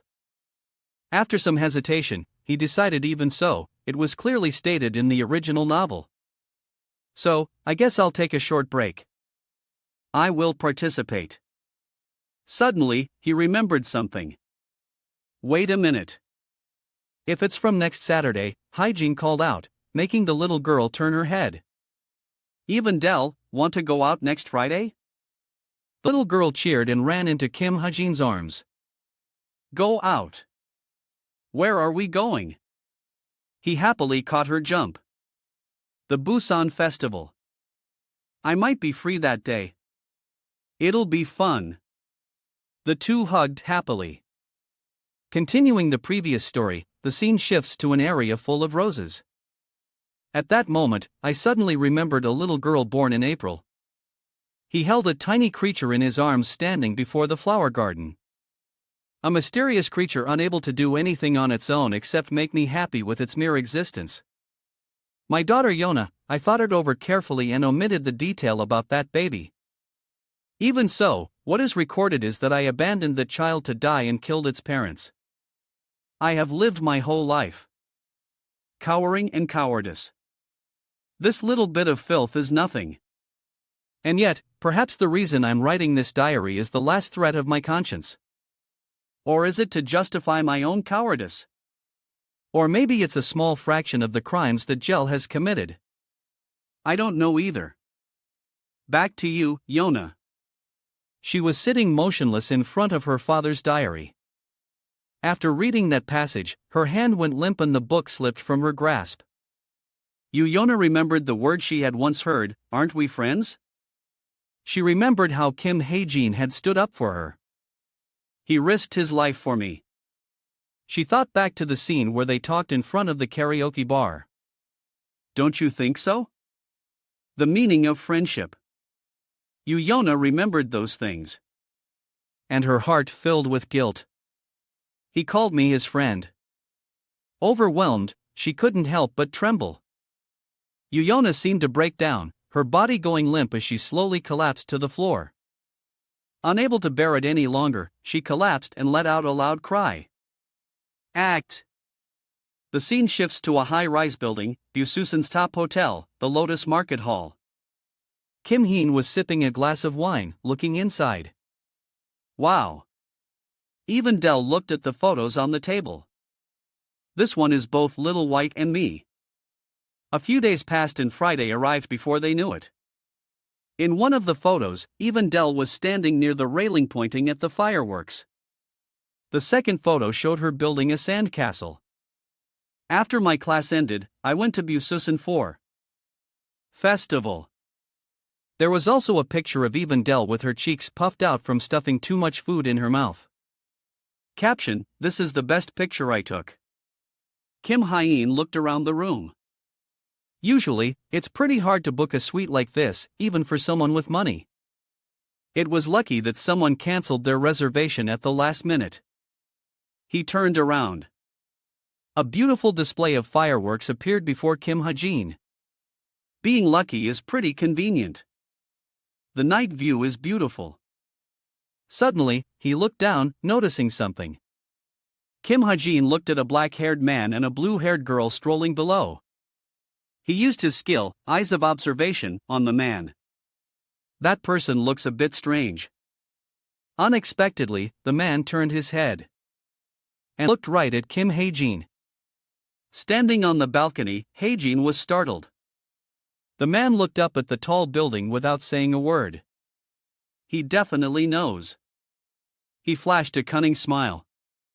From above, Kim Ha-jin worried. Did he see me?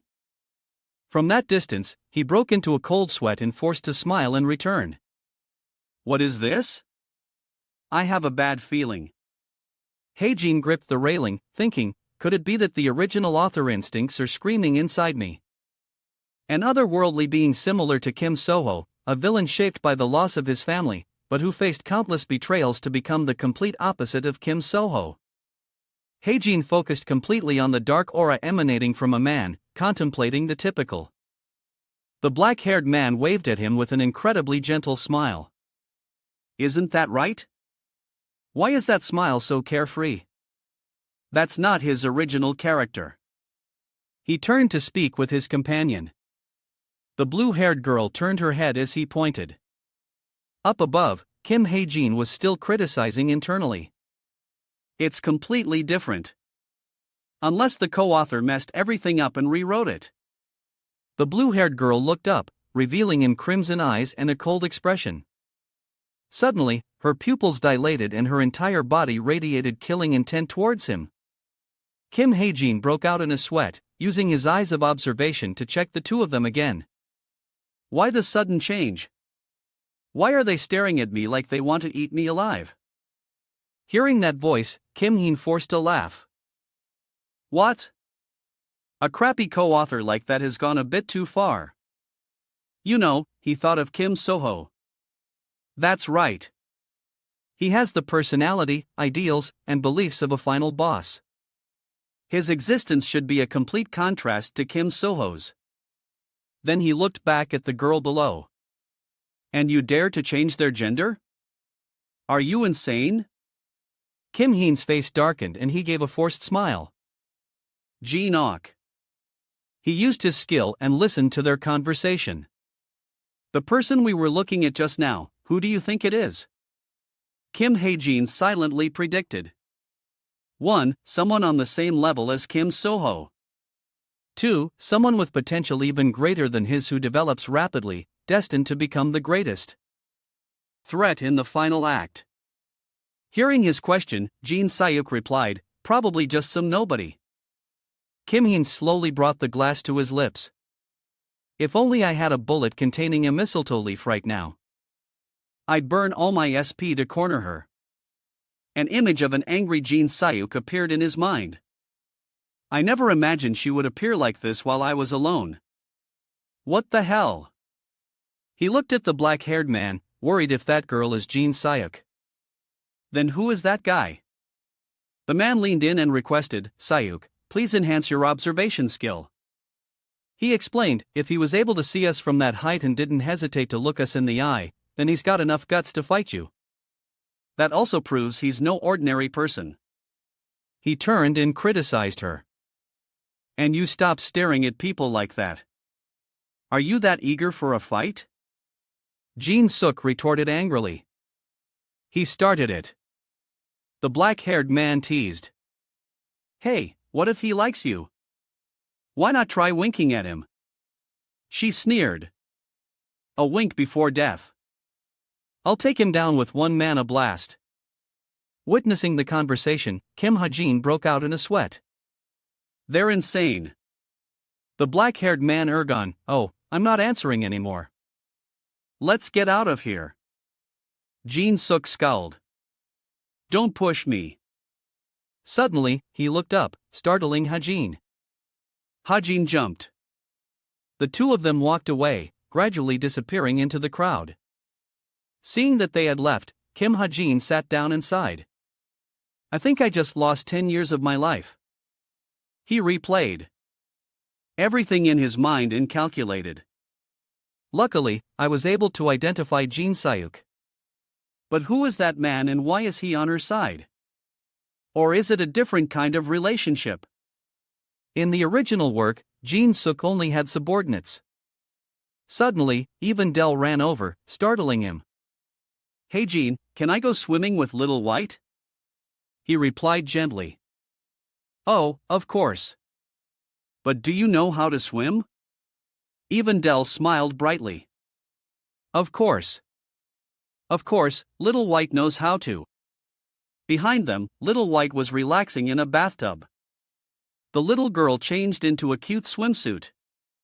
Seeing Evendel change so quickly, Kim Hae-jin silently praised. With magic, everything seems so much easier. He walked closer to where the girl was. Playing with a kitten. Little White want a race?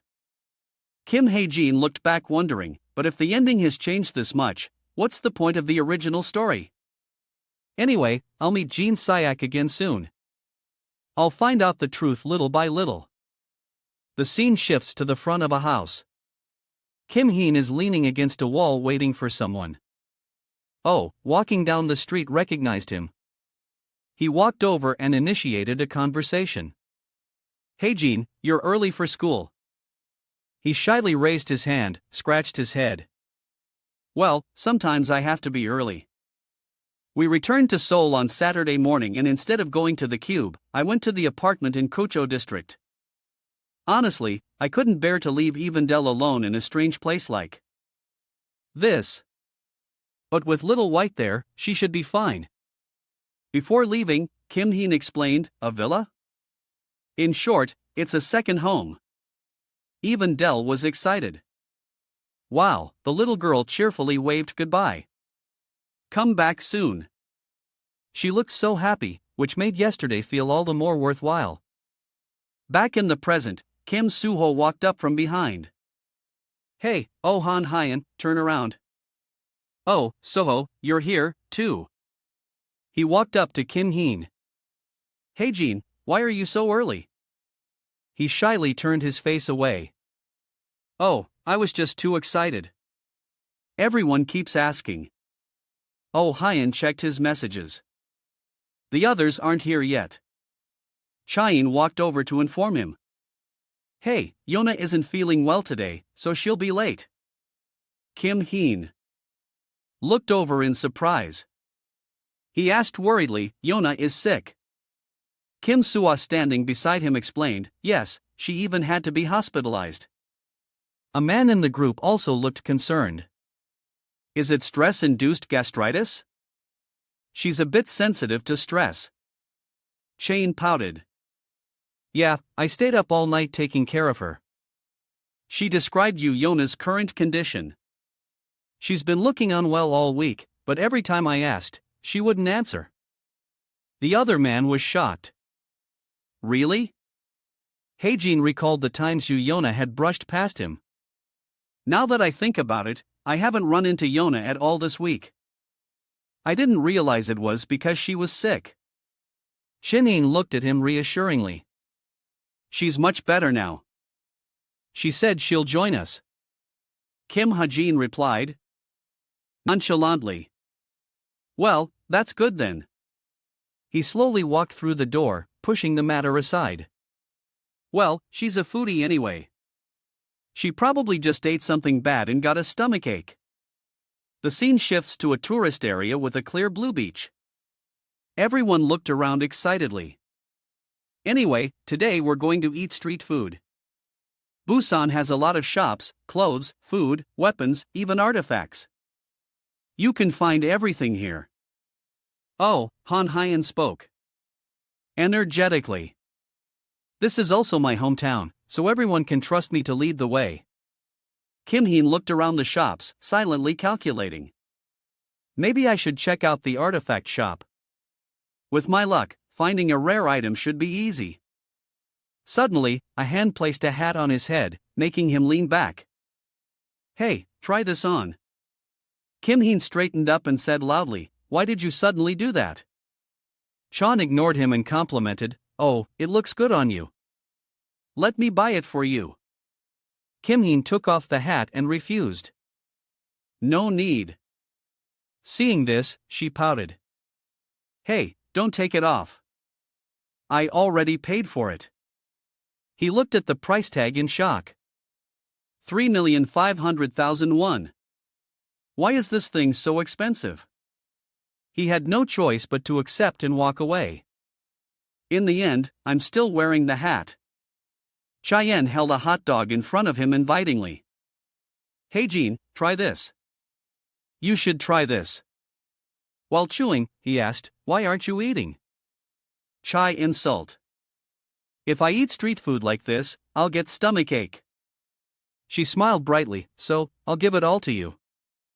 Seeing Chainan like this, Kim Heen became suspicious. Is this expression because her condition has improved? Suddenly, she walked over and took his hand. Or maybe China pulled him along, cheerfully, pointing at the stalls. Kim Heen could only watch her face as he followed. I'm so conflicted. Is it really okay for me to get this close to her? An image of Chan's happy smile appeared in his eyes. No matter how close we get, in the end, Nan will only feel betrayed and more heartbroken. That's why I wanted to maintain a certain distance. So, why did things turn out like this? Kim Heen was panting, his voice weak. Wait a minute, Nan. Now, I should create some distance again. Suddenly, Xiaonin walked over and draped the scarf around Kim Hajin's neck. Hey, try this on. His eyes glistened, unsure how to act. I should do that, but she smiled caringly. It's going to get cold soon. Darkness and cowardice were slowly taking over him. She held the scarf tightly in her hands, appreciating how it looked on Kim Hae-jin. Any color looks good on you. As long as I don't get found out, China's smile grew even brighter. Oh. Or maybe I just have good taste. How can I hold back? Ha ha. Her smiling face made Kim Hae-jin feel like he was seeing a light in his eyes. Maybe being a little closer is okay. That's what he wondered. Kim Heen stared at the girl in front of him, lost in thought. As long as no one finds out. No. Is it okay to be close? Cheyenne giggled. Don't I have pretty good taste? But his lips were tightly sealed. Kim Heen threw the scarf back at her. TCH, why do you keep putting things on me? No, I'm fine. I don't need it. She caught it and insisted. Oh, come on. Chayun said worriedly. It's about to get cold. But before she could finish, he had already turned and walked straight away, making her call out after him. Hey, Kim Heen. He walked away with his head down, ignoring her shouts from behind. Where are you going? The sky had darkened and the entire amusement park was brightly lit. Kim Heen was lost in a jumble of thoughts. Today's final destination, the entertainment center. This place looks like it's full of hopes and dreams, but it's currently involved in a major smuggling. Inspiration ahead. Kim Soo-ho and Cha Naeun were still playing enthusiastically. Naeun, are you okay with scary rides? Of course. Meanwhile, Hae-jin was focused on the main plot. The smugglers will cause a commotion when the deal is over.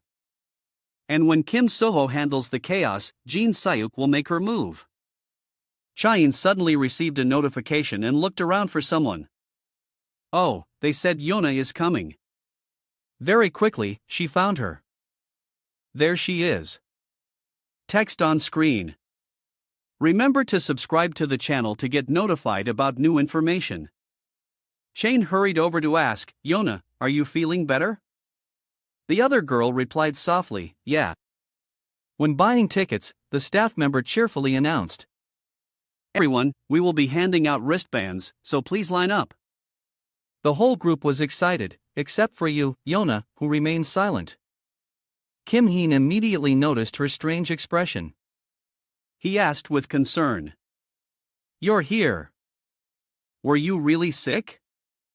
She replied coldly. I'm fine. Kim Hae-jin silently retorted in his mind. You don't look fine. He fiddled with his wristband nervously.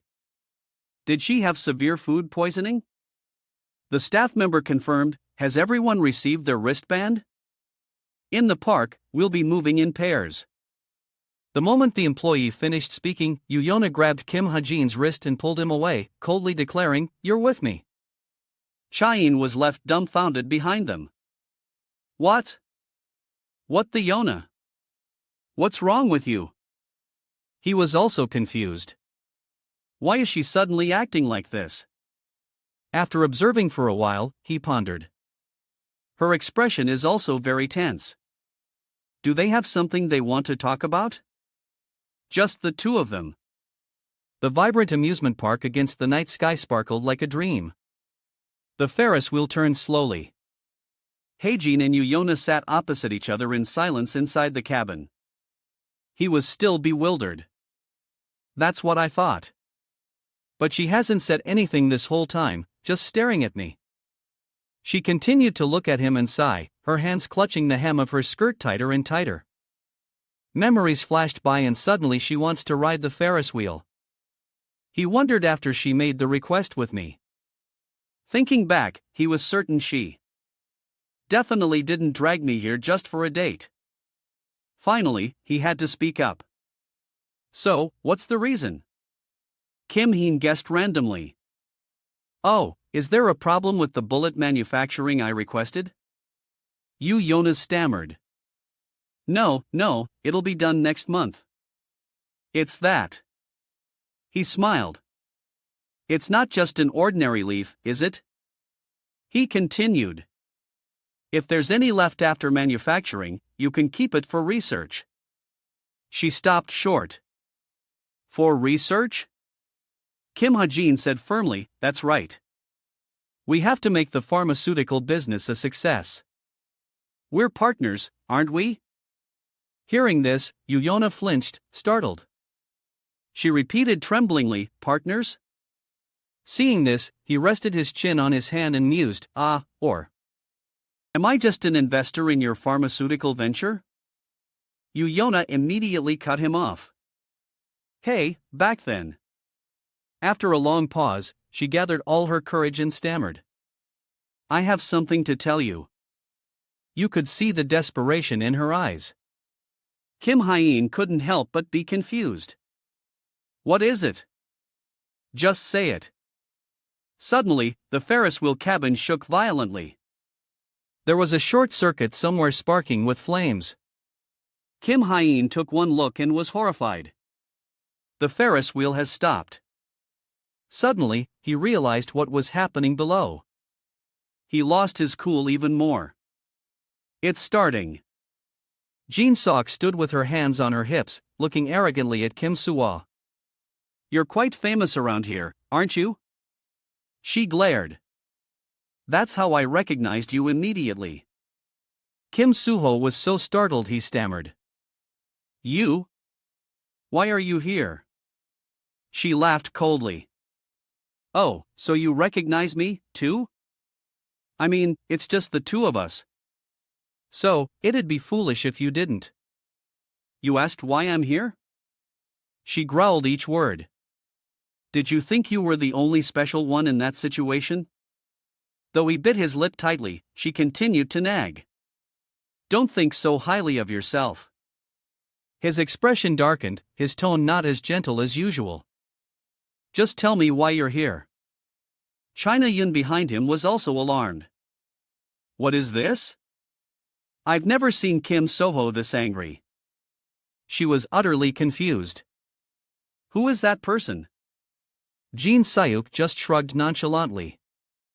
You don't need to know. Have you forgotten how to show proper respect? She continued to boast. No matter how much the world changes, you shouldn't forget our old relationship. Kim Suwa gritted his teeth, growling each word. Now, after all this time, I don't think you have a right to say that. Jin Sayuk laughed coldly. I always have a right. You become scum. I'll fix that attitude of yours. China couldn't hold back any longer and spoke up. Hey, I can't just stand here and listen anymore. She stood in front of Kim Suo and said assertively, I don't know what your problem with him is, but if someone like Kim Suo, one of the kindest boys I know, reacts like this, then there's a 90% chance you're the trashier. It's unknown what nerve this struck, but Jin Sayuk's face suddenly darkened. China continued. Stop trying to pick a fight and just leave. Before she could finish her sentence, a powerful force blew her away right in front of Kim Soho. His eyes widened in disbelief. Non. He turned back in shock. He only saw Chai Non lying unconscious on the ground. Kim Soho was so panicked he stammered. Non. Jin Sayuk's face grew even darker. Kim Soho kept calling for Non to wake up. Non, are you okay? Hey. She growled each word. How dare you turn your back on me? He immediately felt a terrifying killing intent from behind. She sinisterly summoned countless weapons. Kim Soho whipped around in alarm. Jin Sayuk stood amidst a forest of spears, coldly threatening. It seems you don't care about your life anymore, do you?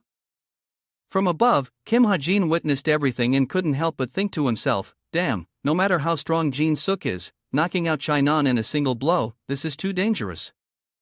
He quickly made a decision and turned to instruct you, Yona. Hey, sorry, but I think we'll have to talk another time. He kicked the door hard, finally breaking the lock. Kim Ha-jin stood there estimating the height. He said quickly, I'm going down first. Suddenly, his wrist was grabbed tightly by Yona. She said with difficulty, later, I don't think I'll be able to do it later. Her arm was trembling uncontrollably. Her eyes were red and swollen as she stammered again. Later, I don't think I'll be able to say it.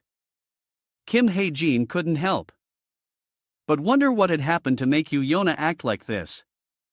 Suddenly, his eyes widened. His mind a chaotic mess of thoughts. Don't tell me the scandal that's beyond Yona's authority has already begun. No wonder if that's the case, the stress, the gastritis medicine, it all makes sense. He felt a pang of sympathy, thinking she must have been suffering so much.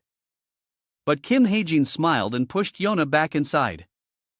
He said, gently. Then you don't have to talk about it. Kim Heen gently comforted the sobbing Yona. It'll be okay. Even if you don't say anything, I'll still help you.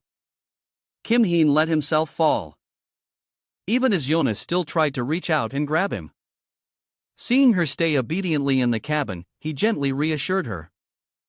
So the thing you're worried about, everything will be handled just fine.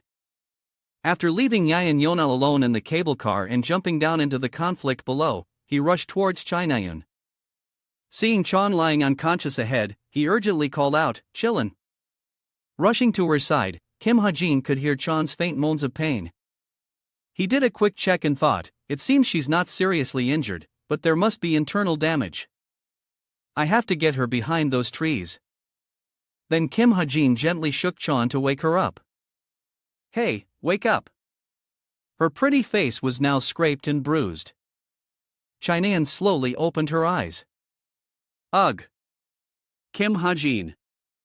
Seeing her react, he felt somewhat relieved.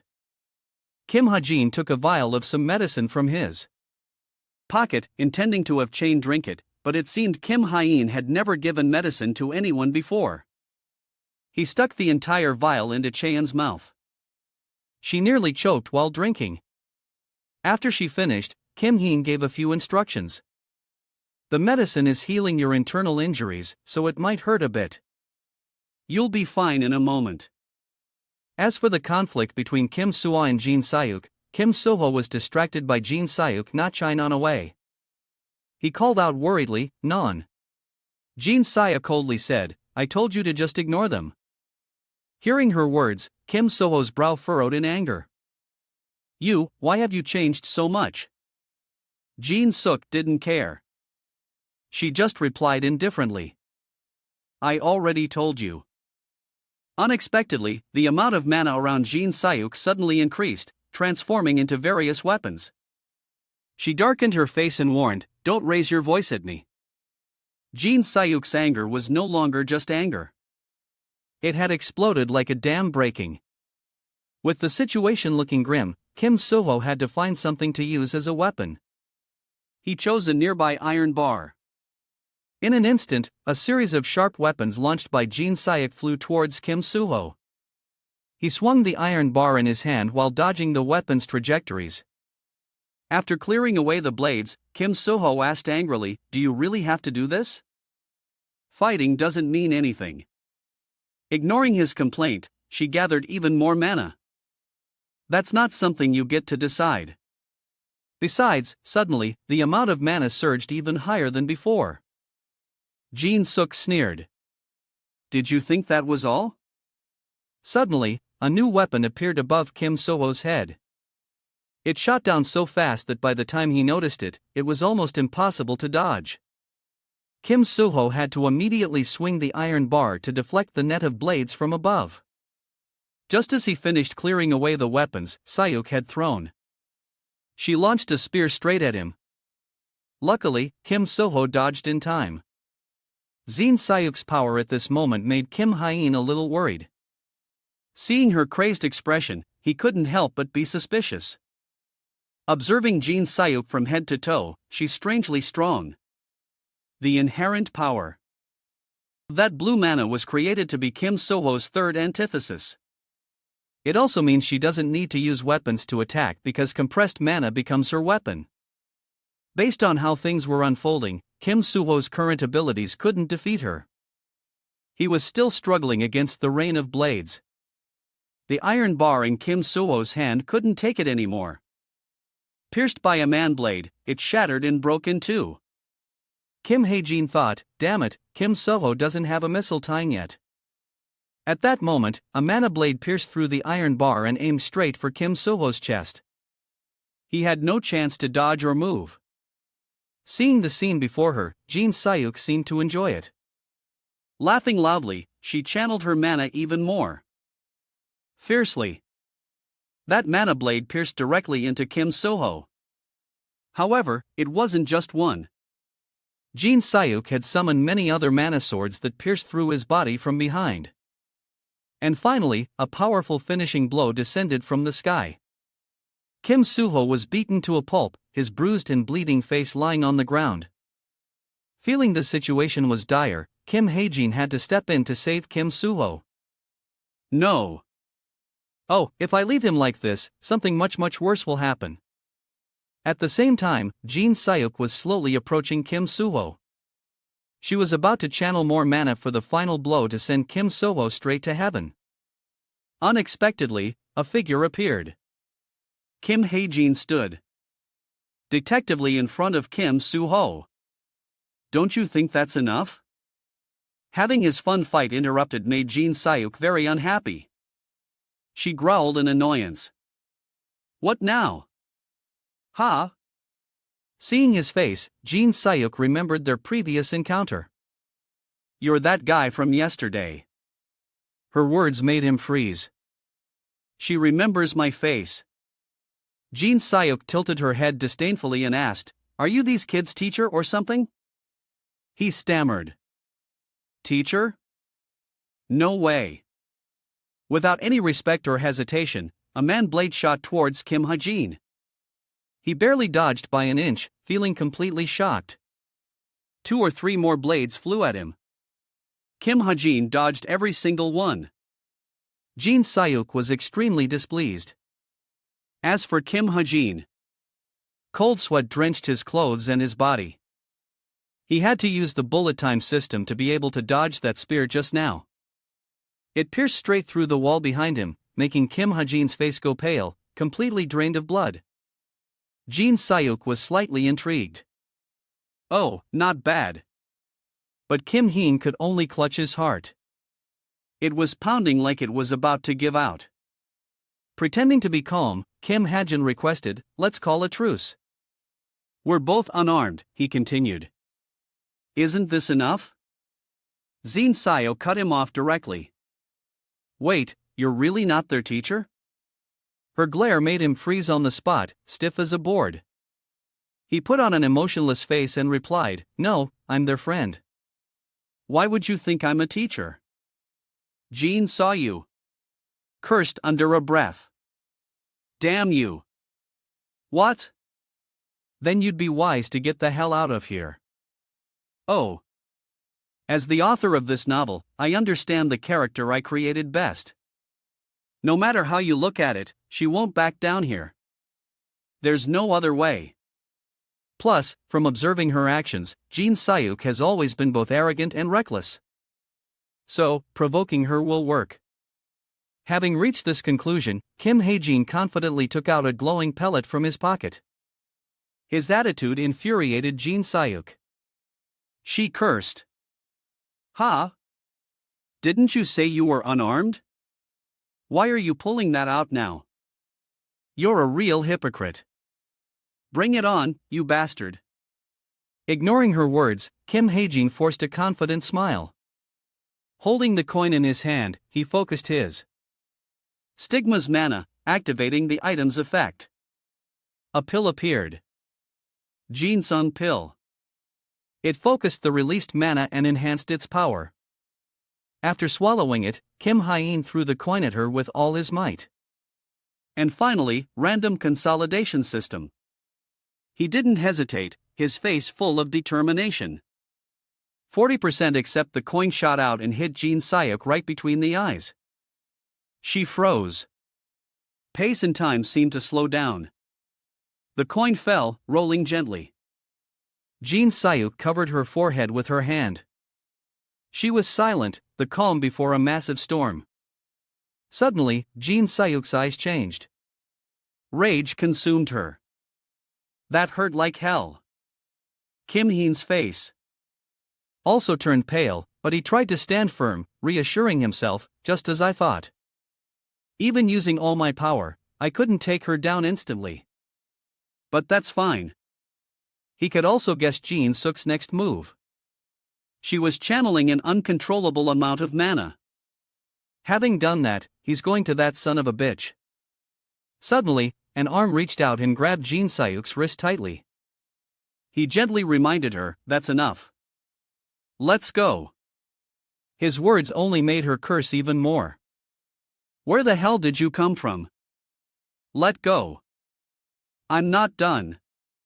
But the man just calmly said one thing. "You're losing your mind. You can't even control your mana anymore." Right after that, he chopped the back of her neck. Jean Sayuk immediately collapsed. The man caught her by the waist. Then the man looked at Kim Hae-jin and smiled brightly. "Ha, she's always this much trouble." He even added, "Hey, we've met before, right?" Kim Hae-jin gave an awkward smile. "Oh, yeah." Before leaving, the man looked at him with sharp eyes. "Thanks. Thanks to you. I won't let my guard down next time." With that, the man left. Kim Hae-jin stammered. "He's gone."